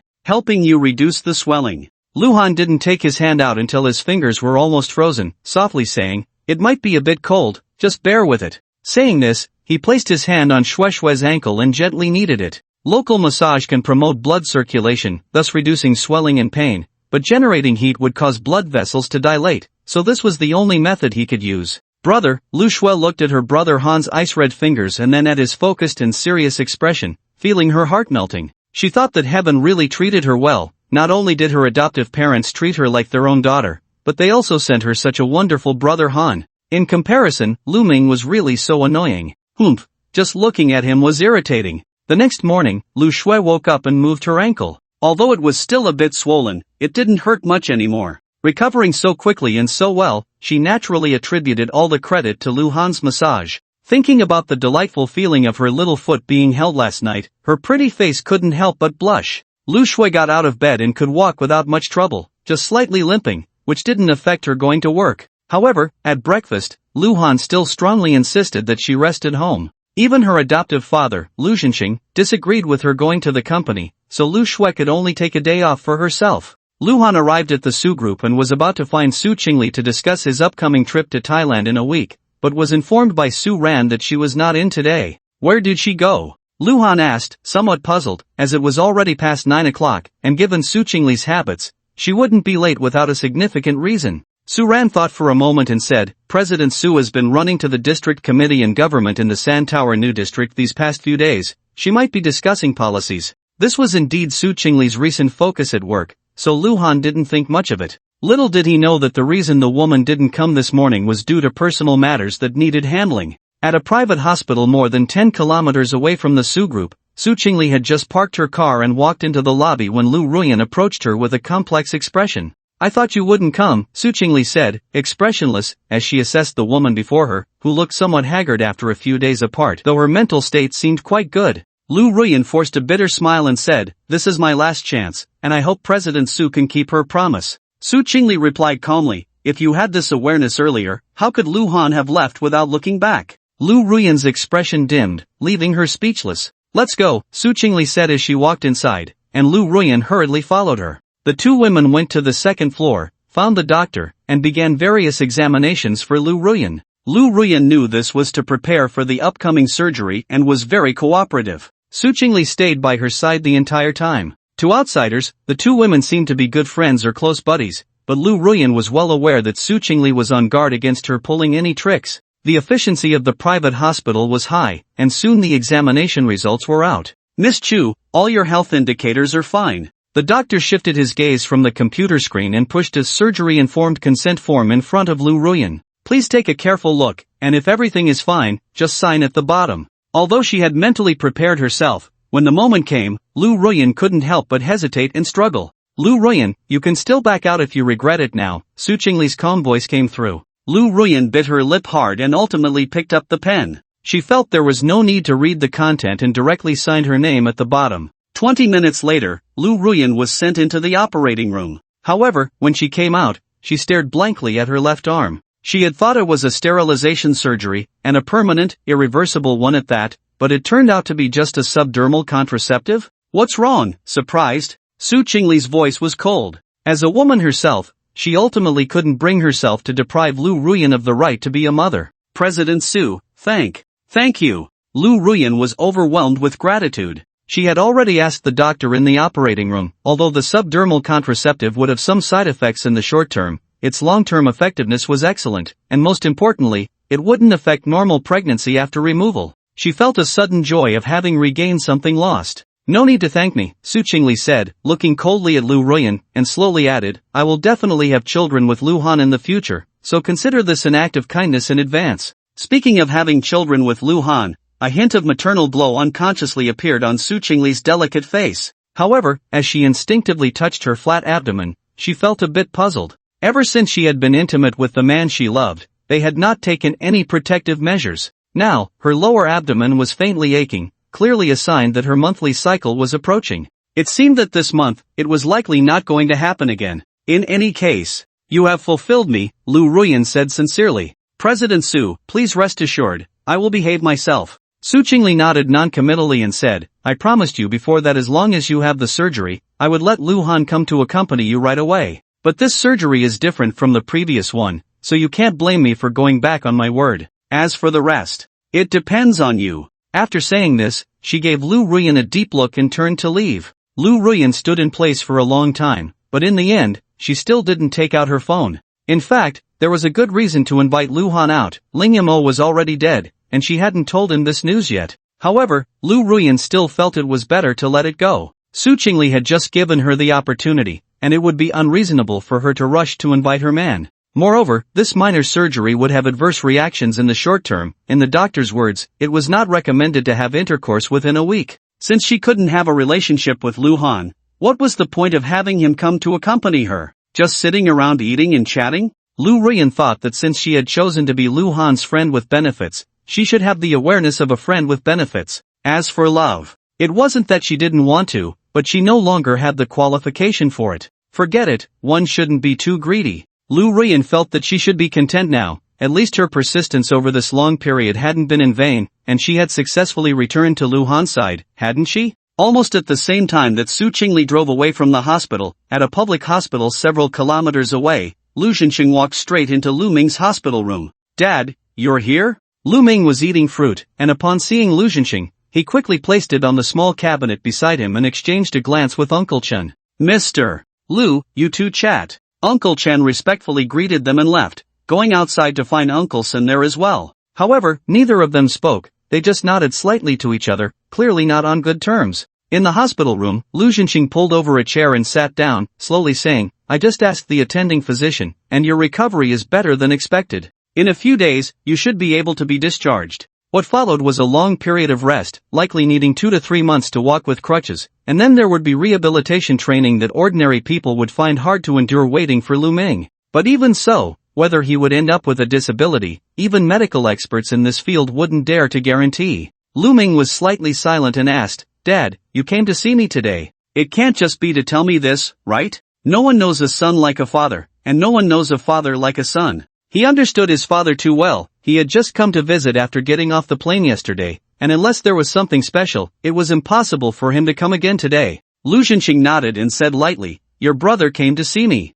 The lithium battery production base that the Su Group is collaborating with How to Times is planning to settle in the Sand Tower New District. Overall, there are basically no problems. Your brother means that such a big project, he can't monopolize it. So he plans to hand over the construction to your company, DeLong Construction. What do you think? Lu Ming had outstanding business talent and managed several companies at the same time. After hearing this, how could he not understand what it meant? He was indeed unwilling to see the Su Group take the cooperation project with How to Times, especially after wasting a huge favor, not only returning empty-handed but also offending Yang Qilin. He felt even more uncomfortable. So his plan was to let Li Dongxing use the same trick again. Once the lithium battery production base started construction, as long as there was a fatal accident, even if there was government intervention or cover-up, it would at least hinder the progress of the project. If he was uncomfortable, why should Lu Han have it easy? However, there was a prerequisite: he had to be able to stay out of it. But if DeLong Construction, under his name, took on this project, he wouldn't be able to do that.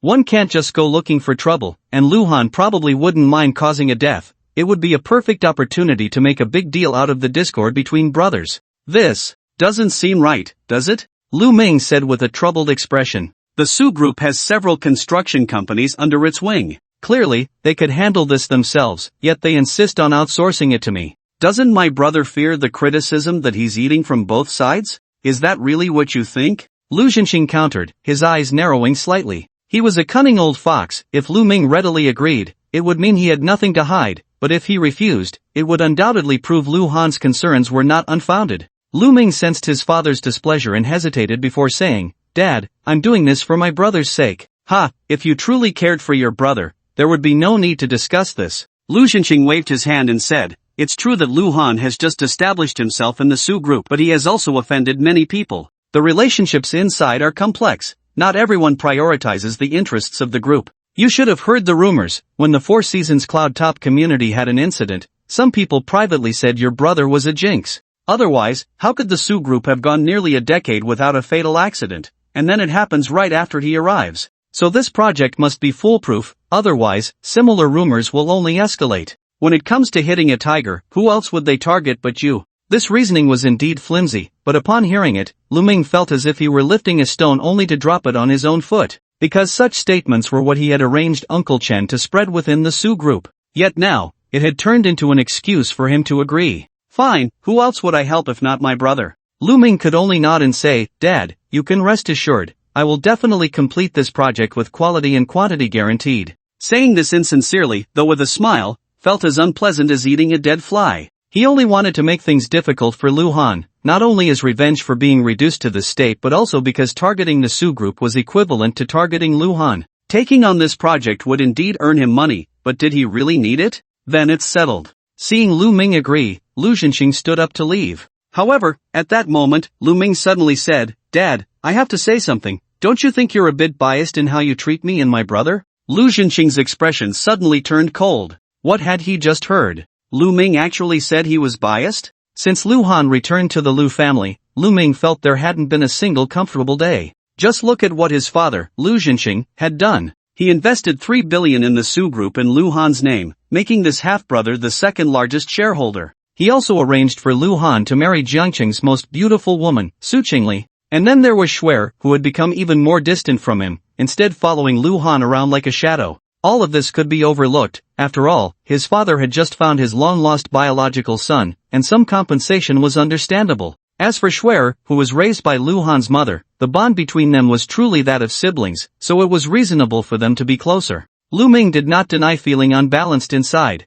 because everything that belonged to the Lu family should have been his. Now, suddenly, someone had appeared to contest the inheritance, and it was clear they intended to take it all back. How could he remain indifferent? Strike first, suffer later. Moreover, he had the advantage of timing, location, and support. Before Lu Han had fully established himself, shouldn't he test and suppress him? Lu Ming felt he was in the right. But father clearly knows everything, especially about how I was thrown down the stairs by Lu Han. Even if he sees through it but doesn't say anything, he should at least give a subtle warning not to go too far, right? Yet, father just turns a blind eye, and even today, he made a special trip for Lu Han's so-called concerns. It's just a small matter. Couldn't he have said it over the phone? The physical injuries combined with long-standing depression made me furious as I saw father about to leave after speaking, and the so-called concern earlier was just a pretext. The more I thought about it, the angrier I became, and I finally couldn't hold back any longer. Slap. What responded to Lu Ming was a resounding slap.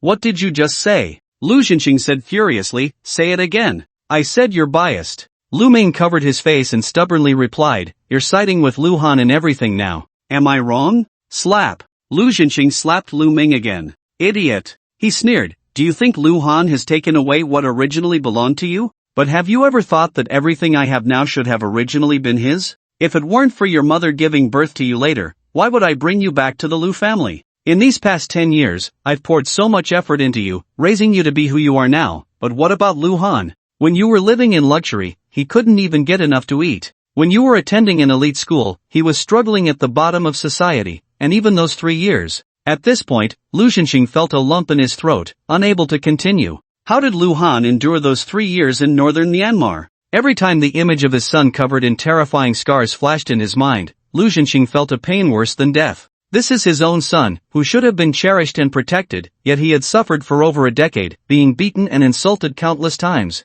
How could he not feel heartbroken? However, there was no need to bring these things up with Lu Ming, as they were not very glorious, and Lu Han had always kept them hidden. If it weren't for Lu Shua accidentally discovering it, the father and daughter might still be in the dark. Slap. Lu Xinxing, unable to contain his anger and wanting to vent his frustration, slapped Lu Ming again. Lu Ming, let me make it clear to you. It wasn't Lu Han who took everything that originally belonged to you, but you who took everything that should have belonged to him. He took a deep breath and said coldly, but do you know that even if you are a bastard, when Lu Han returned, I still wanted to treat you both fairly? What's yours is yours, and what's his is his. Why did I invest 3 billion in the Su Group in his name? It was to ensure that you two brothers wouldn't interfere with each other, understand? What? Lu Han has suffered so much outside, shouldn't I compensate him? And what have you done? Repeatedly testing my limits, and even at Lu Han and Su Chingle's engagement banquet, you actually encouraged that old man Chan Yuzhou to make things difficult for me? Damn it, how come Lu Han didn't just throw you to your death?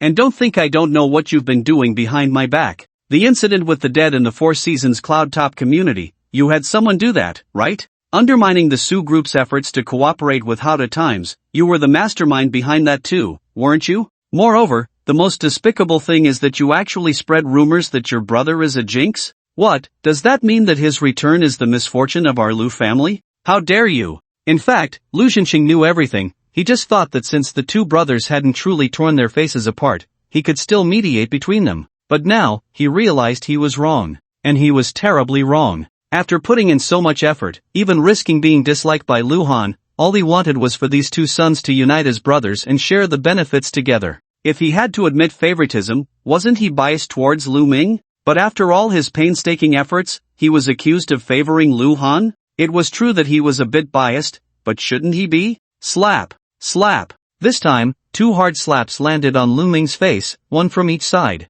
Seeing his father truly angry, Lu Ming regretted it. Moreover, he had never seen his father like this, and he felt a bit scared. However, his regret and fear were not because he thought he was wrong, but because he cursed himself for being so impatient. Wasn't this just asking for trouble? Dad, I was wrong, Lu Ming quickly said, please don't be angry. I promise I won't use those underhanded tactics anymore, and I promise to get along peacefully with my brother from now on. Now you realize you're wrong? It's too late. Lu Xinxing narrowed his eyes and said darkly, Lu Ming, those companies under your name are all you'll have in the future. Don't blame me for not giving you a chance, it's your own greed that has disappointed me. Also, I hope you can behave yourself. Otherwise, I won't hesitate to show you what my cold-blooded and ruthless side looks like. In the past, he had no choice. But the situation was different now. Despite Lu Han calling him old deng as if he didn't want to acknowledge him as his father at all, just that one dad at the grave that day showed that the kid was just a sharp-tongued softy. After finishing, Lu Xinxing coldly glanced at the pale-faced Lu Ming and left without looking back.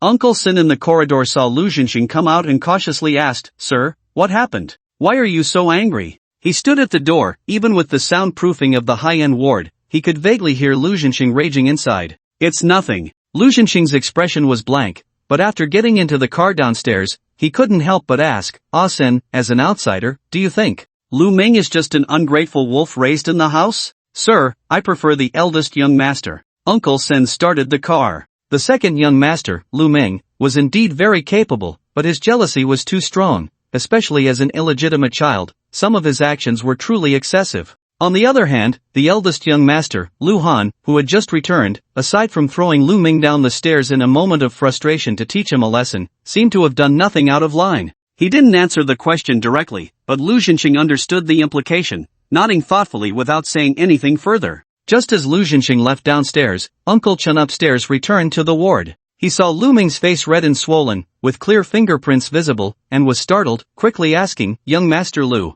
what happened to you? Do I even need to ask?" Lu Ming gritted his teeth and said, "It's only natural for a father to hit his son." He regretted his earlier impulsiveness, but more than that, he felt indignant. Why did just a little complaint provoke his father's sensitive nerves? Even if he had done something wrong, it shouldn't have led to such words. What did it mean that the companies under his name were all he would have in the future? Was it really that simple to give up on himself? Amidst his anger and panic, Lu Ming wondered whether his father was serious or just speaking out of anger. It should be just anger, right? Lu Ming comforted himself, wanting to call his father to admit his mistake, but thought better of it. People fear meeting, just as trees fear being stripped of their bark. Apologizing over the phone seemed insincere. Moreover, his father was still angry and might not even listen to what he had to say. It would be better to wait until his father visited him next time or after he returned home from the hospital. If necessary, a real man can bend and stretch, and it's no problem to apologize to Lu Han face to face. What do you mean? Does Director Lu know about what we've done? Uncle Chen was worried. Lu Ming was already hurt like this, and Lu Zhenxing was still ruthless enough to act. There shouldn't be any other reason besides this, right? He was glad he hadn't waited in the corridor just now. If he could hit his own son, what would he do to an outsider like him? If he really took out his anger on him, it would probably be more than just a few hard slaps. I was too careless. Lu Ming touched his swollen face, his expression shifting between dark and light. But my dad shouldn't have any evidence, he just simply assumes it was me. Uncle Chen tentatively asked, then you just now didn't defend yourself? What good is a defense? Lu Ming shook his head and said, some things are just understood. Once they are brought to the surface, especially when he is truly angry, my defense would only be adding fuel to the fire. That was indeed the case. Uncle Chen nodded and asked, so what should we do next? What else can we do? For now, we can only be honest and keep a low profile. Lu Ming's eyes were filled with malice as he said, it's fine, there's still plenty of time. He did not deny that he had underestimated Lu Han's abilities and his father's favoritism towards Lu Han, leading to frequent blunders. But it was okay, there would be opportunities. Lu Ming comforted himself that with his father's current health condition, living another 20 or 30 years was no problem at all. He had been too eager for success before, but now, learning from his mistakes wasn't a bad thing. So he would change his strategy and slowly get along with Lu Han. Lu Han was still unaware that his father had hid Lu Ming in the hospital and was currently sitting in his office drinking goji berry water. Knock, knock, knock. With the sound of knocking, before he could say come in, Su Chingle pushed the door open and entered. I just got back. I heard Su Ran say you were looking for me? Su Chingle closed the door and sat in Lu Han's embrace, slightly closing her eyes to listen to his heartbeat. Sharing her beloved man with Shen Luoyan was one thing, but now there was officially another, Lu Ruan. How could her heart not ache? However, given Lu Han's character, he would probably only occasionally favor Lu Ruan and definitely wouldn't treat her with the same concern as he did Shen Luoyan. Thinking this way, Su Chingle felt a bit more at ease. Guanzhong has already arrived in Thailand. Lu Han gently patted Su Chingle's back, sensing that she was a bit upset. But he didn't think much of it, assuming she was just tired from work lately. Are you going to Thailand? Su Chingle straightened up instantly, her eyes filled with sharp coldness. After living for over 20 years, even when the Su group faced difficulties and competitors took advantage of them, she had never hated anyone to the core. But this person named Guanzhong was an exception. After all, he had tricked Lu Han into northern Myanmar using Luo Wei's false identity back then. Although her beloved man downplayed that experience, every time they were entwined, seeing his scars made Su Chingle's heart ache unbearably. Lu Han nodded and said, yeah, I'm leaving next week, and Shui Shui is coming with me. I'm going too. Su Chingle grasped Lu Han's hand tightly, her pretty face full of urgency. Like Lu Shui, she thought that unless she personally stabbed that culprit a few times, how could she relieve the hatred in her heart? You really shouldn't go.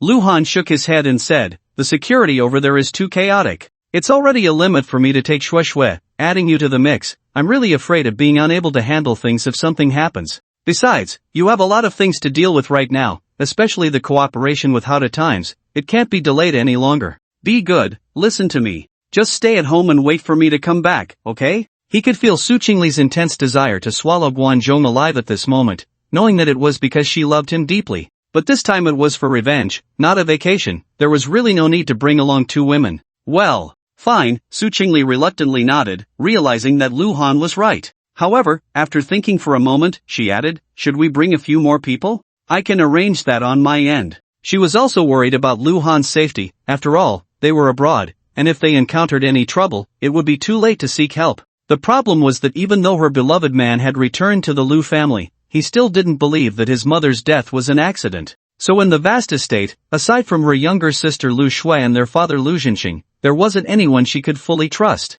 But that was okay, she had him. No need, Lu Han said, playfully scratching Su Chingle's nose with a light laugh. I have a few close friends over there, one of whom is a local big shot, so you can rest assured. Since her beloved man had said so, Su Chingle no longer insisted. However, she didn't know that the so-called danger of Lu Han's trip to Thailand didn't stem from the poor security there. After all, that was a very low-probability random event, and it was unlikely that any accidents would occur. The biggest danger was actually Lu Shui. Shui, I heard from your brother that you sprained your ankle. Are you okay? Lu Shui was feeling bored in her room when she suddenly received a call from her sister-in-law. Su Chingle had just finished discussing serious matters with Lu Han and remembered that she hadn't seen Lu Shui outside, so she casually asked. She didn't expect that Lu Shui had twisted her ankle at home, so she hurried back to her office to call and check on her. It's really nothing major. My dad and brother are just making a fuss, saying I can't go to work, Lu Shui replied, her tone tinged with helplessness. She didn't know when it started, but Brother Han rarely came home anymore. Most of the time, she could only see him at the company, and even though they were separated by a wall and a door, she still felt very happy. So in the vast Su group, unless Lu Han wasn't there, she was the one who least wanted to skip work. Uncle Lu and your brother are just concerned about you, Su Chingle said, a bit amused. Who wouldn't want to skip work? I didn't expect Shui to be so dedicated. Lu Shui said in a soft voice, but my dad and brother aren't home, and I can only lie in bed. It's really so boring alright, stop with the humble bragging. I wish I could lie in bed and rest all day. Su Chingle silently added in her heart that it would be with Lu Han, and then softly said, speaking of serious matters, are you going to Thailand with your brother next week? Lu Shui responded with a and tentatively asked, sister-in-law, are you going too? She really didn't want Brother Han to bring Su Chingle along. After all, this was a rare opportunity for just the two of them. But this sister-in-law was the rightful one, so if she wanted to go, there was really no way around it. I want to go too. Su Chingle sighed. But I have a ton of things to deal with here, so I can only leave it to you to take good care of him. Only then did Lu Shui feel relieved and cheerfully said, sister-in-law, don't worry. While taking care of my brother, I'll also keep a good eye on him for you. She knew that certain industries in Thailand were completely legalized, known as a paradise for men. The government not only didn't oppose it but actively promoted it, with a portion of tax revenue coming from it. Lu Shui thought this was why her sister-in-law was worried, so she specifically reminded her. What are you thinking about? Su Chingle, realizing what Lu Shui was saying, couldn't help but laugh and cry at the same time. Even if your brother is desperate, he wouldn't go for that kind of woman. I'm just worried that he might not adapt well to the place. Remember to bring some common medicine. She really isn't worried about Lu Han fooling around outside anymore, because she and Shen Luoyan are enough to keep him interested but unable, and compared to those unsavory types, there's also Lu Ruan waiting to be pampered here. How could he have the energy to deal with other women? But speaking of this, Su Chingle couldn't help but marvel at Lu Han's good fortune with women. Whether it's herself or Shen Luoyan, both have been throwing themselves at him. Lu Ruan, strictly speaking, is also in the same boat. Putting aside any regrets, she's practically throwing herself at him with all her might. Who knows if there will be other women like this in the future. So Su Chingle is quite glad that Shui is willing to be Lu Han's little secretary. One must know that once a man has a certain level of wealth and status, the women who can catch his interest may not only be those who are beautiful and have great figures, but also those with identities like rich beauties and female stars. Especially in certain social or business occasions, such women are everywhere. With Lu Shui by his side, Su Chingle undoubtedly feels much more at ease. The two sisters-in-law chatted about some precautions for their trip to Thailand, and after hanging up the phone, Lu Shui let out a soft sigh. Since Su Chingle knows that Brother Han is going to Thailand, she must be especially clingy these days, right? Unfortunately, she can't go to work, so she won't be able to see Brother Han recently. Lu Shui thought that Lu Han would definitely be spending the night outside today, but in the evening, while she was lying in bed watching a web drama, she heard the familiar sound of an engine outside. Brother Han is back? Lu Shui quickly tossed her phone aside, tiptoed to the window, and saw the man she had been thinking about getting out of the car. Oh yeah, Shui was so happy she could almost fly, practically hopping down the stairs on one leg. By the time she reached the living room, Lu Han was already changing his slippers at the entrance. Why did you come down? Lu Han's tone carried a hint of reproach. The girl had just sprained her ankle yesterday, and she was being so careless. Lu Shui cutely stuck out her tongue and pouted, saying, "Brother, you don't know, I've been so bored I could die. You're finally back, I've been waiting all day." Lu Han walked over to support Shui, chuckling, "You won't be bored now that I'm back?" Yes, Lu Shui acted spoiled. "Brother, my foot feels much better today. Your massage yesterday was so comfortable, can you massage me again today?" Lu Han pinched the girl's cute face and said indulgently,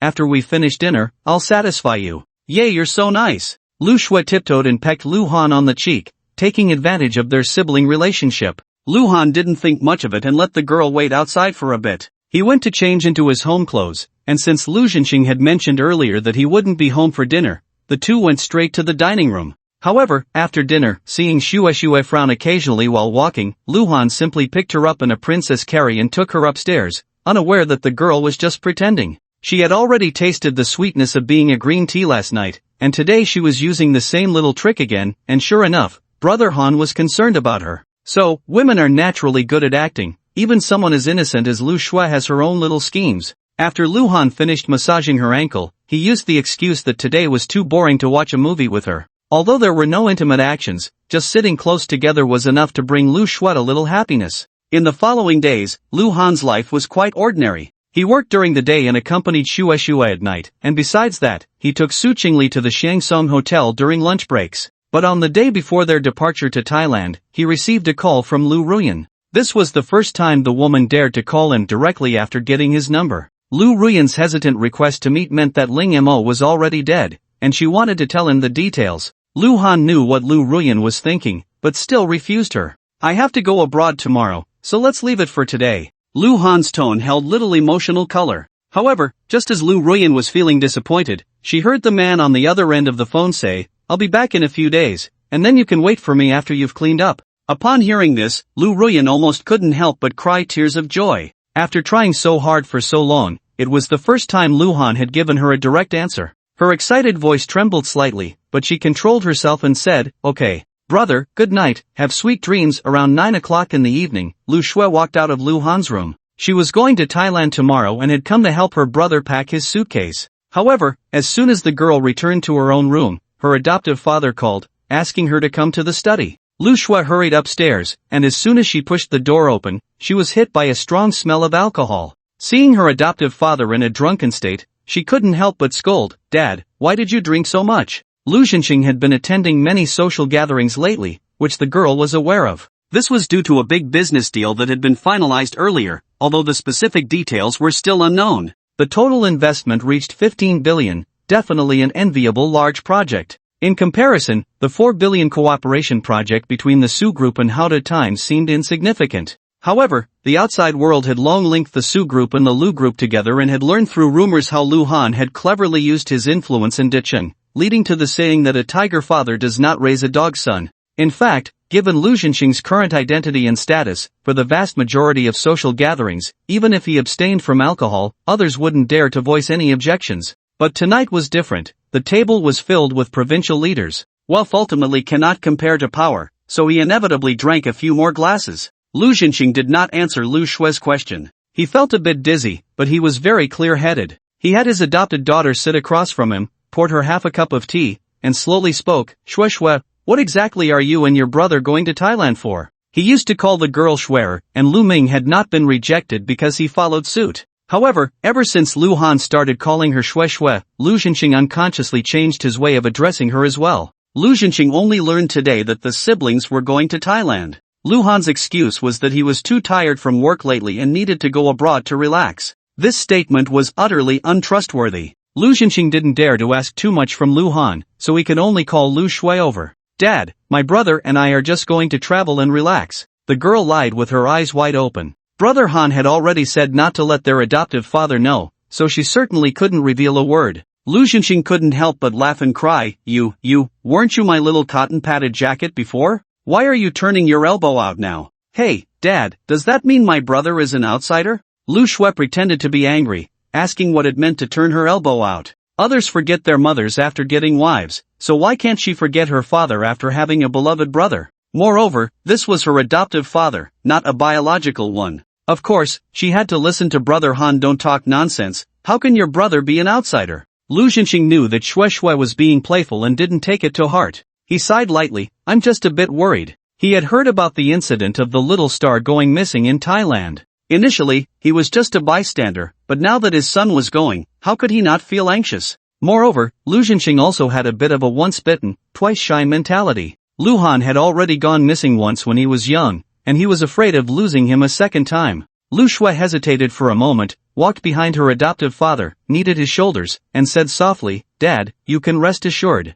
My brother knows what he's doing, and he's not as simple as you think. This acknowledged that her adoptive father's guess was correct. Lu Han's trip to Thailand was not for tourism. However, Shui Shui still did not say what it was specifically for. Lu Xinxing was silent for a moment, took out a well-prepared phone from his pocket, a classic old Nokia, known for its durability. Shui Shui, there's a number stored in here. If anything happens in Thailand, just call this number. Lu Xinxing handed the phone to Shui Shui and added, the unlock code is your mother's birthday. The next morning at 10:30, Lu Han and Lu Shui boarded the flight to Bangkok, Thailand. As soon as they sat down on the plane, the girl yawned. It was rare to have a world of just the two of them with Hangul, and she had been so excited last night that she could hardly sleep. She felt a bit drowsy, and even though the first-class seat was more comfortable when reclined, she chose to rest her head on Lu Han's shoulder. Before long, her breathing became even. The first-class cabin had free Wi-Fi service, and once the plane stabilized, Lu Han was about to send a WeChat message to Su Chingle when the woman sent him a message first.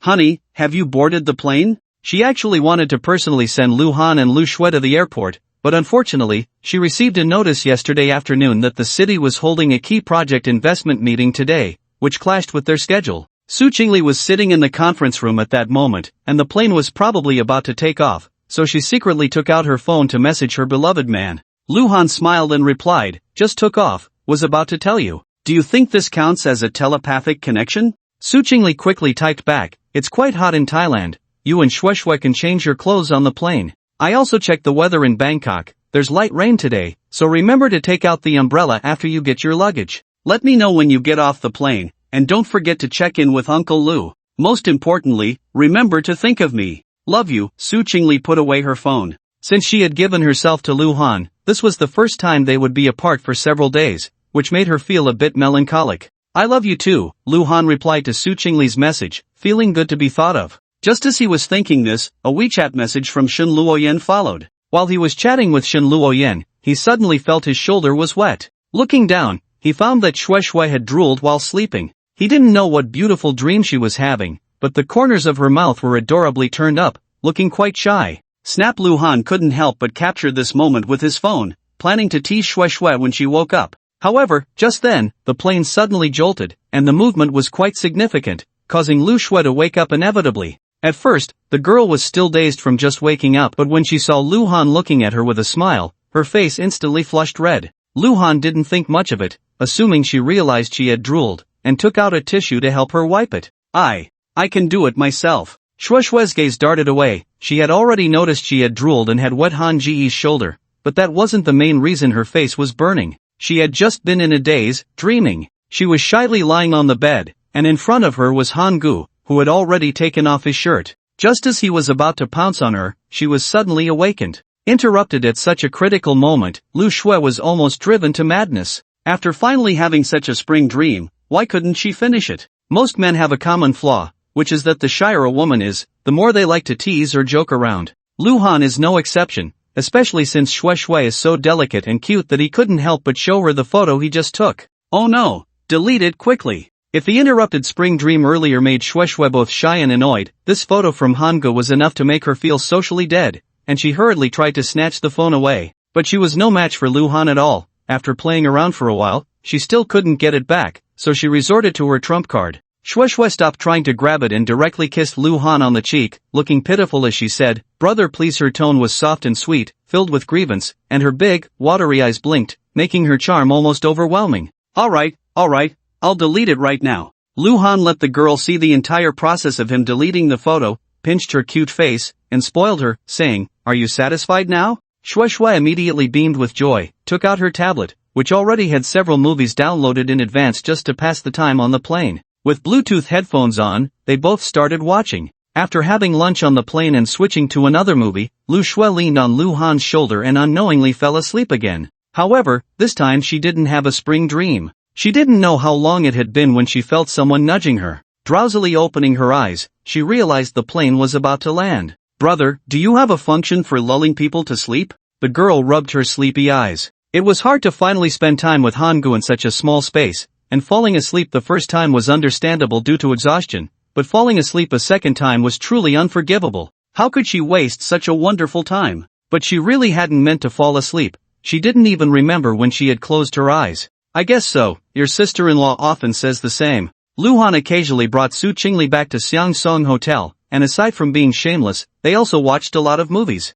This was probably a preference developed from their first date, and he even specially renovated the villa, designing a home theater on the basement level. Su Chingle liked to snuggle in Lu Han's arms while watching movies, but in her words, no matter how captivating the movie was, she never managed to watch a single one to the end, because she would always fall asleep without realizing it. However, Su Chingle didn't find anything surprising about it. After all, the first movie they watched together was a horror film, and with such shocking visuals and eerie music, she still ended up sleeping in Lu Han's arms, right? The siblings chatted and laughed as they got off the plane, and after picking up their luggage, they held hands and walked out of the airport. The weather outside was gloomy, and as Su Chingle said, it was drizzling lightly. "Xiao Lu, over here." Xia, who had been waiting outside, saw Lu Han and quickly waved, but his gaze was mostly on the girl beside him. "Wow, this girl is something else." Xia secretly admired. He had seen beautiful women before, but he had never seen one as stunning as this, especially with that fresh and charming aura,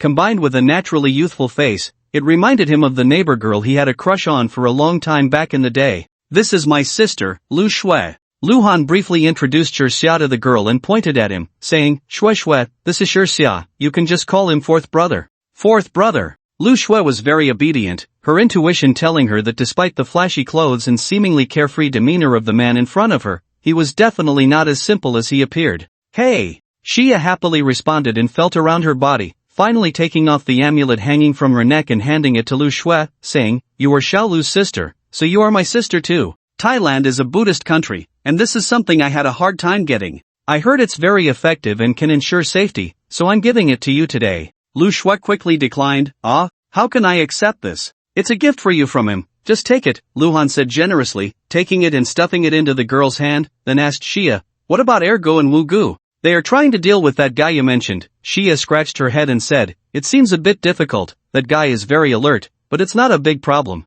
When I was on the phone just now, I heard he's almost hooked." Lu Han nodded. "Then let's go to the hotel first." Xia drove the siblings to the hotel but left after taking out their suitcase. After checking in and going upstairs, as soon as Lu Han pushed open the door, he was a bit dumbfounded. "Shui Shui, wasn't it a standard room? How did it turn into a big bedroom?" Before coming, for safety reasons, he accepted the girl's suggestion to share a room. Plus, since Lu Shui's English was very good, he let her book the hotel and flight together. Later, he casually asked, and the girl said there were no presidential suites left, so she could only book a slightly more luxurious room. Lu Han didn't mind. After all, they weren't here to enjoy themselves, as long as it was clean. He didn't expect she would book a big bedroom. Even though they were siblings, they didn't have blood relations, so it wouldn't be good to sleep together like this, right? "I wanted to book a standard room too, but there weren't any, so I could only book this one." Lu Shui wouldn't admit she did it on purpose. Feeling guilty but acting nonchalant, she said, "It doesn't matter, I've lain on your bed before."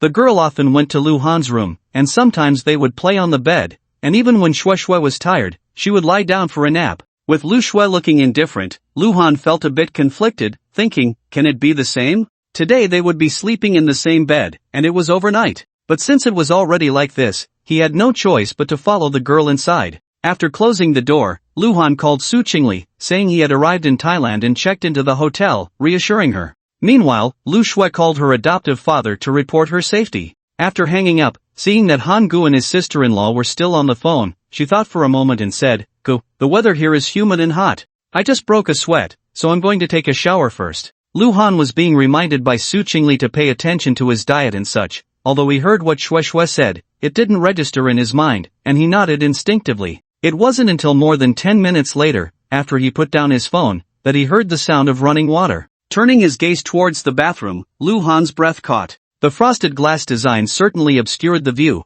but the girl's incredibly graceful figure was still vaguely visible. Go, are you done with the call? At that moment, Shui Shui's voice came from inside. I forgot my towel in the suitcase. Can you help me get it? For the towels provided by the hotel, men might not mind, but most women find them dirty and prefer not to use them if possible. Wait a moment. Lu Han got out of bed. Since Lu Shui had just taken her toiletries and change of clothes, her suitcase was already open. Besides the towel, there were also her underwear neatly folded inside. Unlike Su Chingle and Shen Luoyan, who favored lace and sexy styles, Shui Shui's were all pure cotton cartoon designs. But that's the difference between a girl and a woman. Lu Han took out the towel and walked to the bathroom door, slightly pushing it open to hand the towel inside. Here you go. Thank you, brother. Lu Shui took the towel. Although there was a layer of frosted glass between them, the distance was so close, and she was bare-skinned, making her heart race a little. Suddenly, a thought popped into the girl's mind. What if she fell right now? After all, the bathroom floor was quite slippery, and her sprained ankle was only a couple of days old.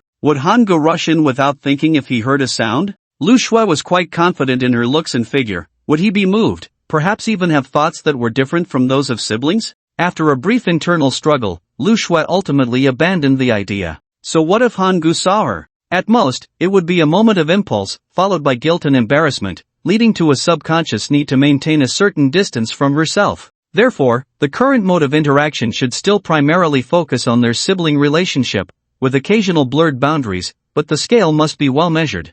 Lu Han didn't want to leave the girl with the impression of a scumbag, at least not now, so he nodded and said, "Alright, then I'll prepare a grand fireworks show for you." However, this meant that Shen Luoyan would have to be a bit wronged. Lu Han suddenly had an idea. Although he couldn't accompany this woman on Christmas Eve and Christmas, he could at least make it up to her with 2 days of time afterward. He thought that this would make her happier than spending the holidays together. Yay! Seeing that brother Han agreed, Lu Shui smiled sweetly. After dinner, the siblings strolled outside, intending to play a little longer before heading back, but it started to rain, so they had to return to the hotel. Ma'am, I'm so tired. As soon as Lu Shui entered the room, she threw herself onto the big bed, her legs sore from walking for 3 or 4 hours. Seeing the girl's cute and delicate appearance, Lu Han sat beside her and massaged her shoulders, then patted her back and said, "You should wash up first, get some rest early today, we have important matters tomorrow." Just on the way back, he had received a call from Shi Xia, indicating that his second brother and fifth brother had succeeded, and since it was raining, they planned to transport the people to the border area overnight. Shi Xia would drive over to pick him up in the morning, and it would take about 3 to 4 hours to get there, so of course,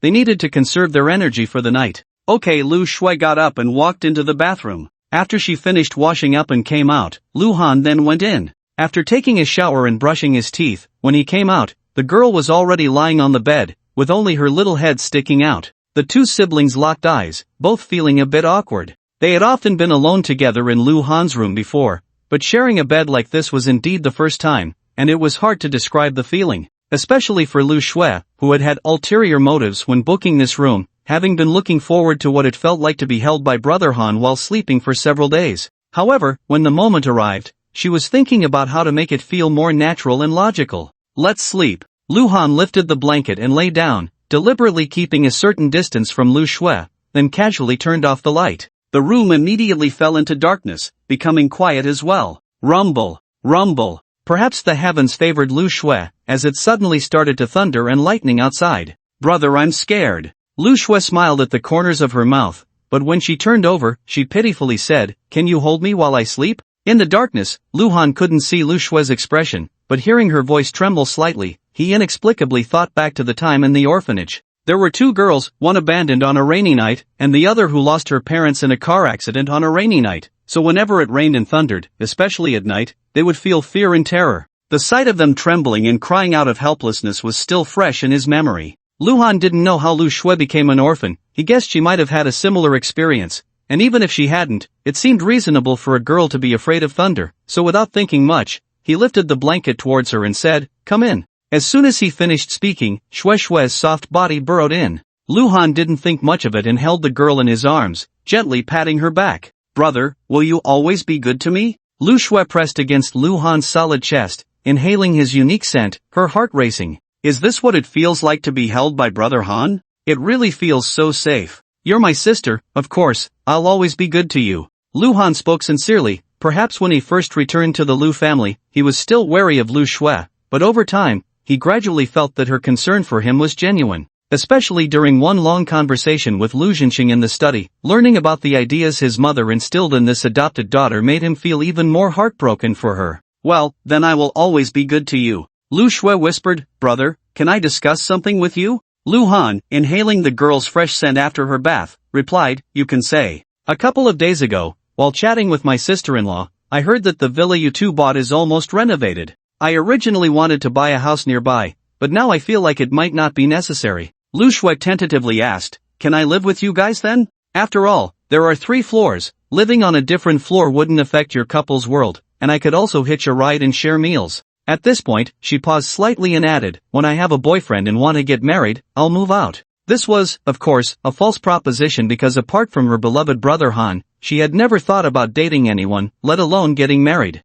So as long as she could move into Lu Han and Su Chingle's villa, once these two got used to it, she could stay there indefinitely. The girl had indeed thought about how to become Brother Han's woman while also being accepted by Su Chingle, but she wasn't entirely sure. This was a compromise, at least allowing her to stay by his side. Lu Shui knew that Su Chingle loved Lu Han very much, and even that girl named Shen Luoyan was no less devoted, but her love for him was not any less than theirs. However, the reason she added that last sentence was to provoke Brother Han a bit. She was so good, and there was no blood relation, since there was already a Shen Luoyan, could there not be one more? What kind of nonsense is this? My home is your home, isn't it? Lu Han found it somewhat amusing, but hearing the words boyfriend and marriage made him inexplicably uncomfortable. What kind of man could possibly be worthy of such a wonderful Shui Shui? Could anyone love her more than he did? He had never thought about such questions before, but now that Shui Shui had brought it up, it felt quite unpleasant, a bit sour. Hee, I knew you would agree, so when the time comes, you can talk to my sister-in-law Lu Shui, perceptive, noticed Lu Han's body stiffen slightly in the hand that was patting her back paws, realizing her provocation had succeeded. Today, not only could she let Brother Han hold her while sleeping, but she also managed to tease him a little. The girl decided to stop there.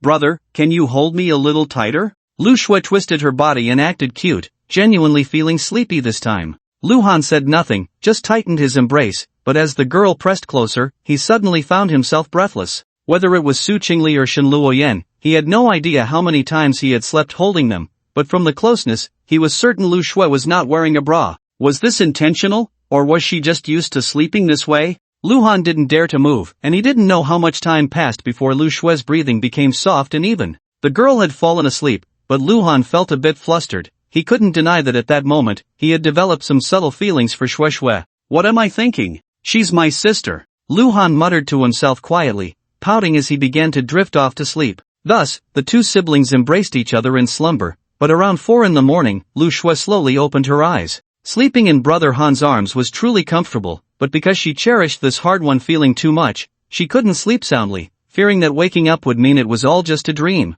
At this moment, she was leaning against Lu Han's chest, just about to turn over and dive back into that embrace that made her feel so secure when she suddenly froze. The girl suddenly realized that Han Gige's large hand was resting on her chest. Although it was separated by her pajamas, it was still held by him. Was this a habit he developed while sleeping with Su Chingle? In the darkness, Lu Shui's face turned red, but after the initial awkwardness, her mood quickly calmed down. Whether he was treating her like another woman or not, she didn't mind being held by Han Gige like this. In fact, there was a secret delight in her heart. She decided to go all in. Carefully grasping that large hand, she noticed that Lu Han showed no reaction, his breathing still heavy, so Lu Shui tentatively lifted it.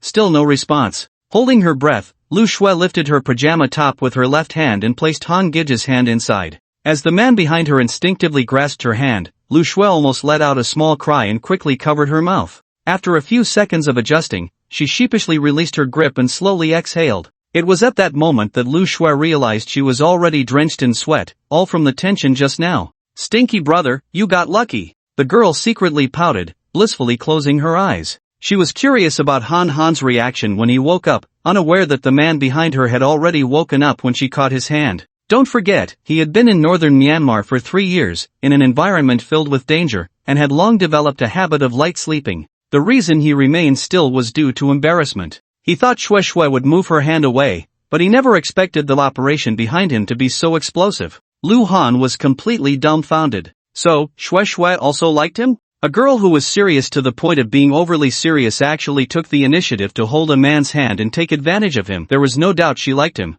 Lu Han was still in shock, his mind blank, until he instinctively grasped the place he shouldn't have. Feeling the excellent elasticity and soft touch, reason told him that since he had discovered Xue Xue liked him, he shouldn't pretend to be confused. After all, this was Xue Xue, his pure and lovely little sister, he could never hurt her. Lu Han turned over, lying on his back in bed, while also withdrawing his hand. Lu Xue was quietly enjoying this intimate contact when Han Gige's hand suddenly left, and she couldn't help but feel a sense of loss. Lu Han looked at the ceiling, which was indistinguishable in the darkness, and softly said, "Xue Xue, can we talk?" The sudden voice made Lu Xue's heart tremble. Han Gige woke up? When did he wake up? It couldn't be. Thinking about how she had just done something so embarrassing right under his nose, the girl felt her face burn. However, now that it had come to this, she suddenly felt it wasn't such a big deal. After all, they had no blood relation, right? Is it wrong to like someone? Lu Xue also turned over, lying in Lu Han's arms, and calmly said, "Brother, I like you."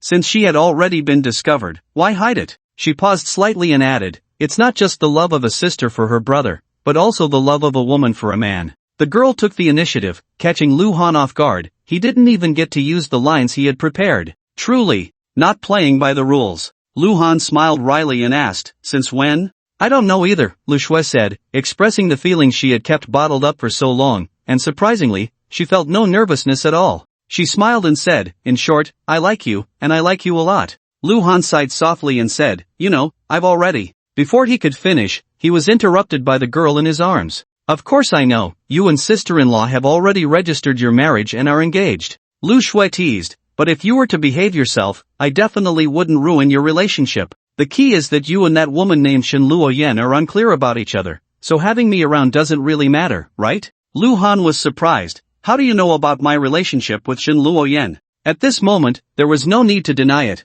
otherwise, he would look down on himself. "TCH, you don't really think you've hidden it well, do you?" Lu Xue wrinkled her cute little nose and huffed, "You've stayed out several nights, and when you come back, you smell of a perfume that's different from what I and my sister-in-law wear. And a few days ago in Decheng, you called Shen Luoyen in front of my sister-in-law, and even she said she was one of us. That means my sister-in-law already knows about your relationship, and she has tacitly agreed to it. So I was thinking, I may not be as beautiful as my sister-in-law or Shen Luoyen, but I'm young, and I like you so much. Why should they not mind sharing the same man, while I can't fight for my own happiness?" If what she said earlier was a confession, then now it was a declaration of her determination. She went straight for it. Xue Xue had been holding back for too long, and now she was incredibly brave. Hearing the girl's words, Lu Han also recalled her overly intimate actions towards him at times, which he had previously brushed off or subconsciously thought impossible, so he had deliberately ignored them. Now he finally had an answer. "So, you insisted on coming to Thailand with me and even booked a big bedroom on purpose. Was this planned for a long time?" Lu Han's tone carried a hint of helplessness. Even his non-blood-related sister was throwing herself at him, and his romantic debts were truly piling up. "What do you mean planned for a long time?" Lu Xue said softly, "Brother, do you want to hear what I've really been planning for a long time? Is there something even more explosive?" Lu Han's curiosity was piqued by Xue Xue, and he nodded, "I want to. Lu Ming has always loved me but couldn't have me. With your appearance, I've deliberately been colder to him, which has made me feel even less restrained with you. With his personality, he won't just sit back and watch me continue like this with you." Lu Xue said, blushing, "He will definitely find a way to make me his before you do, and then threaten me with photos or videos, turning me into his possession. Brother, at this point, I won't hide it from you. Lu Ming has a few trusted subordinates, and they are actually all mine. Or more accurately, they were all left by Mom, and even Dad doesn't know, only I do. I plan to turn the tables. As long as Lu Ming comes to kidnap me, the only person who can save me is you.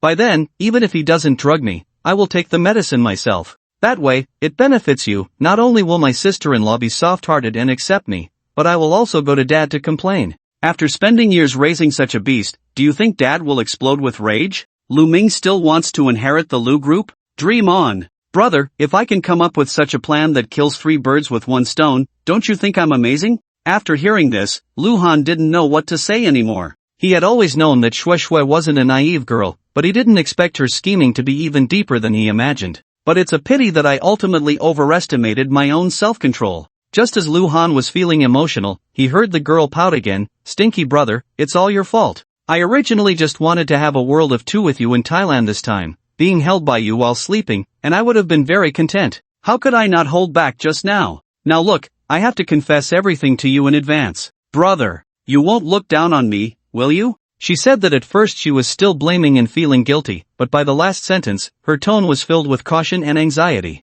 I remember once when Luhan mentioned that Lu Ming liked her, but he used the word disgusting. Shui couldn't help but feel insecure, afraid that she would also become disgusting in Han Gij's eyes. In fact, she was just overthinking it. How could Luhan find her disgusting? After hearing her confession and plans, he was overwhelmed with affection and heartache. Such a good sister, such a wonderful Shui who liked him so much, how could he let her be taken advantage of by someone else? Luhan turned over and pinned the girl beneath him. In the darkness, he could vaguely see her wide eyes, 3 parts at a loss and 7 parts confused, truly adorable. Without further ado, he kissed her on her cherry lips and said in a low voice, "Don't ask anything else, because no matter what you ask, this is my answer." Ah, my first kiss. Lu Shui knew that Han Gij had accepted her, and she was overjoyed, but the kiss was too hasty and rushed. She hadn't even savored the taste before it ended. Since the first kiss wasn't perfect, she decided to make it perfect. "Gij, lie down." Lu Shui twisted her body a bit, and with Lu Han's cooperation, she turned to lie in his arms.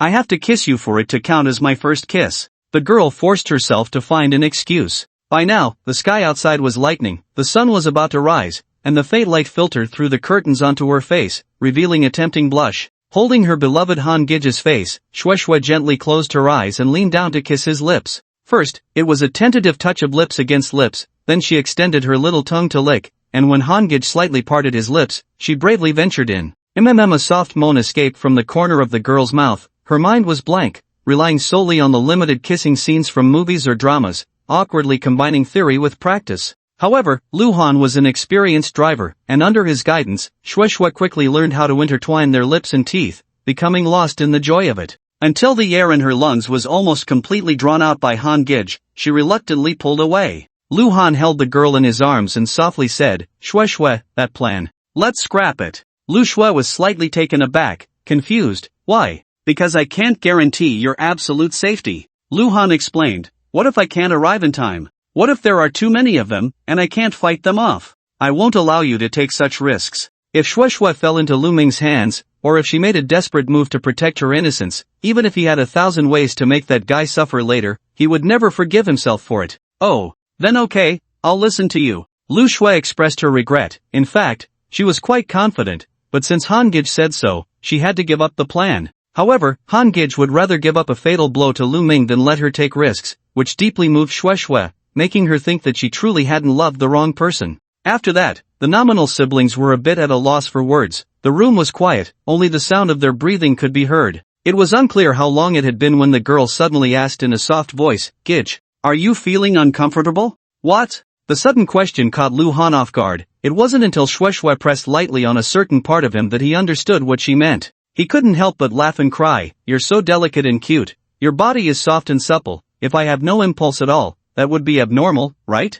So do you want to? A direct hit from Lu Shui landed with a smack on Lu Han's face. They all said she was incredibly brave, but one must not be deceived by her pure appearance. Lu Ming was the simplest example. If Lu Shui hadn't fully informed Lu Han of the plan, and Lu Han hadn't been unwilling to let Lu Shui take risks, once the girl's plan succeeded, he would be completely finished. Liking his adopted sister, after all, was perhaps understandable since there was no blood relation. However, using dishonorable and despicable means definitely crossed Lu Zhenxing's bottom line and taboo. Coupled with the fact that Lu Zhenxing was already utterly disappointed in him, the consequences were predictable. At best, he would lose ownership of those subsidiaries. At worst, he would be kicked out of the house. In either case, he could forget about competing with Lu Han again. So, in a sense, Lu Shui's painstaking plan was indeed meant to fulfill herself, but it was also for Lu Han. She was putting everything on the line. The beautiful girl was deeply affectionate and loyal, yet Lu Han didn't know how to respond. To say he didn't want to would be a lie, feeling too hypocritical.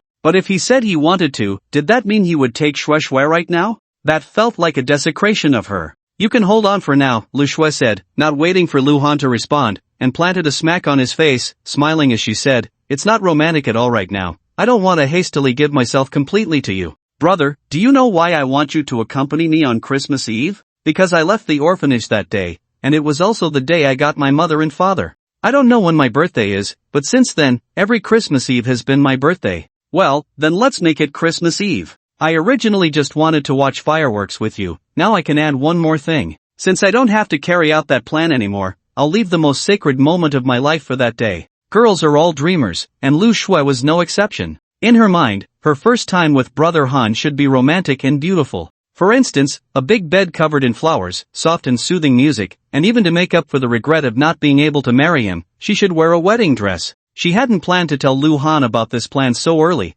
which would mean giving all that up. But now, these romantic and beautiful fantasies could be realized again. The joy of regaining what was lost was truly indescribable. Okay. What else could Lu Han say? Of course, he had to agree. He was already so moved that he felt like he could cry, even his throat felt a bit choked. How many good deeds had he done in his past life to meet such a wonderful Shueshue in this life? So, the reason he disagreed with that plan was not only because he didn't want the girl to take risks but also because he wanted to take on the responsibilities a man should have. It was indeed difficult to speak to Su Chingle. After all, she had accepted Shen Luoyan and tacitly acknowledged Lu Ruyan's existence. Now he had stirred up Shueshue's romantic debts, and even Su Chingle's good temper would probably be tested. However, that couldn't be an excuse for him to avoid responsibility. Since the day Lu Han decided to become a scumbag, he vowed to treat others with sincerity. He knew that even if he did this, it would only be a case of 50 steps laughing at 100 steps in front of Lu Zhenxing, but at least he wouldn't follow in his father's footsteps. I like you the most. Lu Shui couldn't help but kiss him again. Then in the darkness, she rustled a bit, not only unbuttoning Lu Han's pajamas but also taking off her own. By the time Lu Han realized what was happening, the girl was already pressed against him without any barriers. Brother, I know you won't think too much, but there are some things I still need to say. Listening to Brother Han's strong heartbeat, Lu Shui whispered, Mom's kindness to me is as heavy as a mountain. At first, I really treated you well out of gratitude.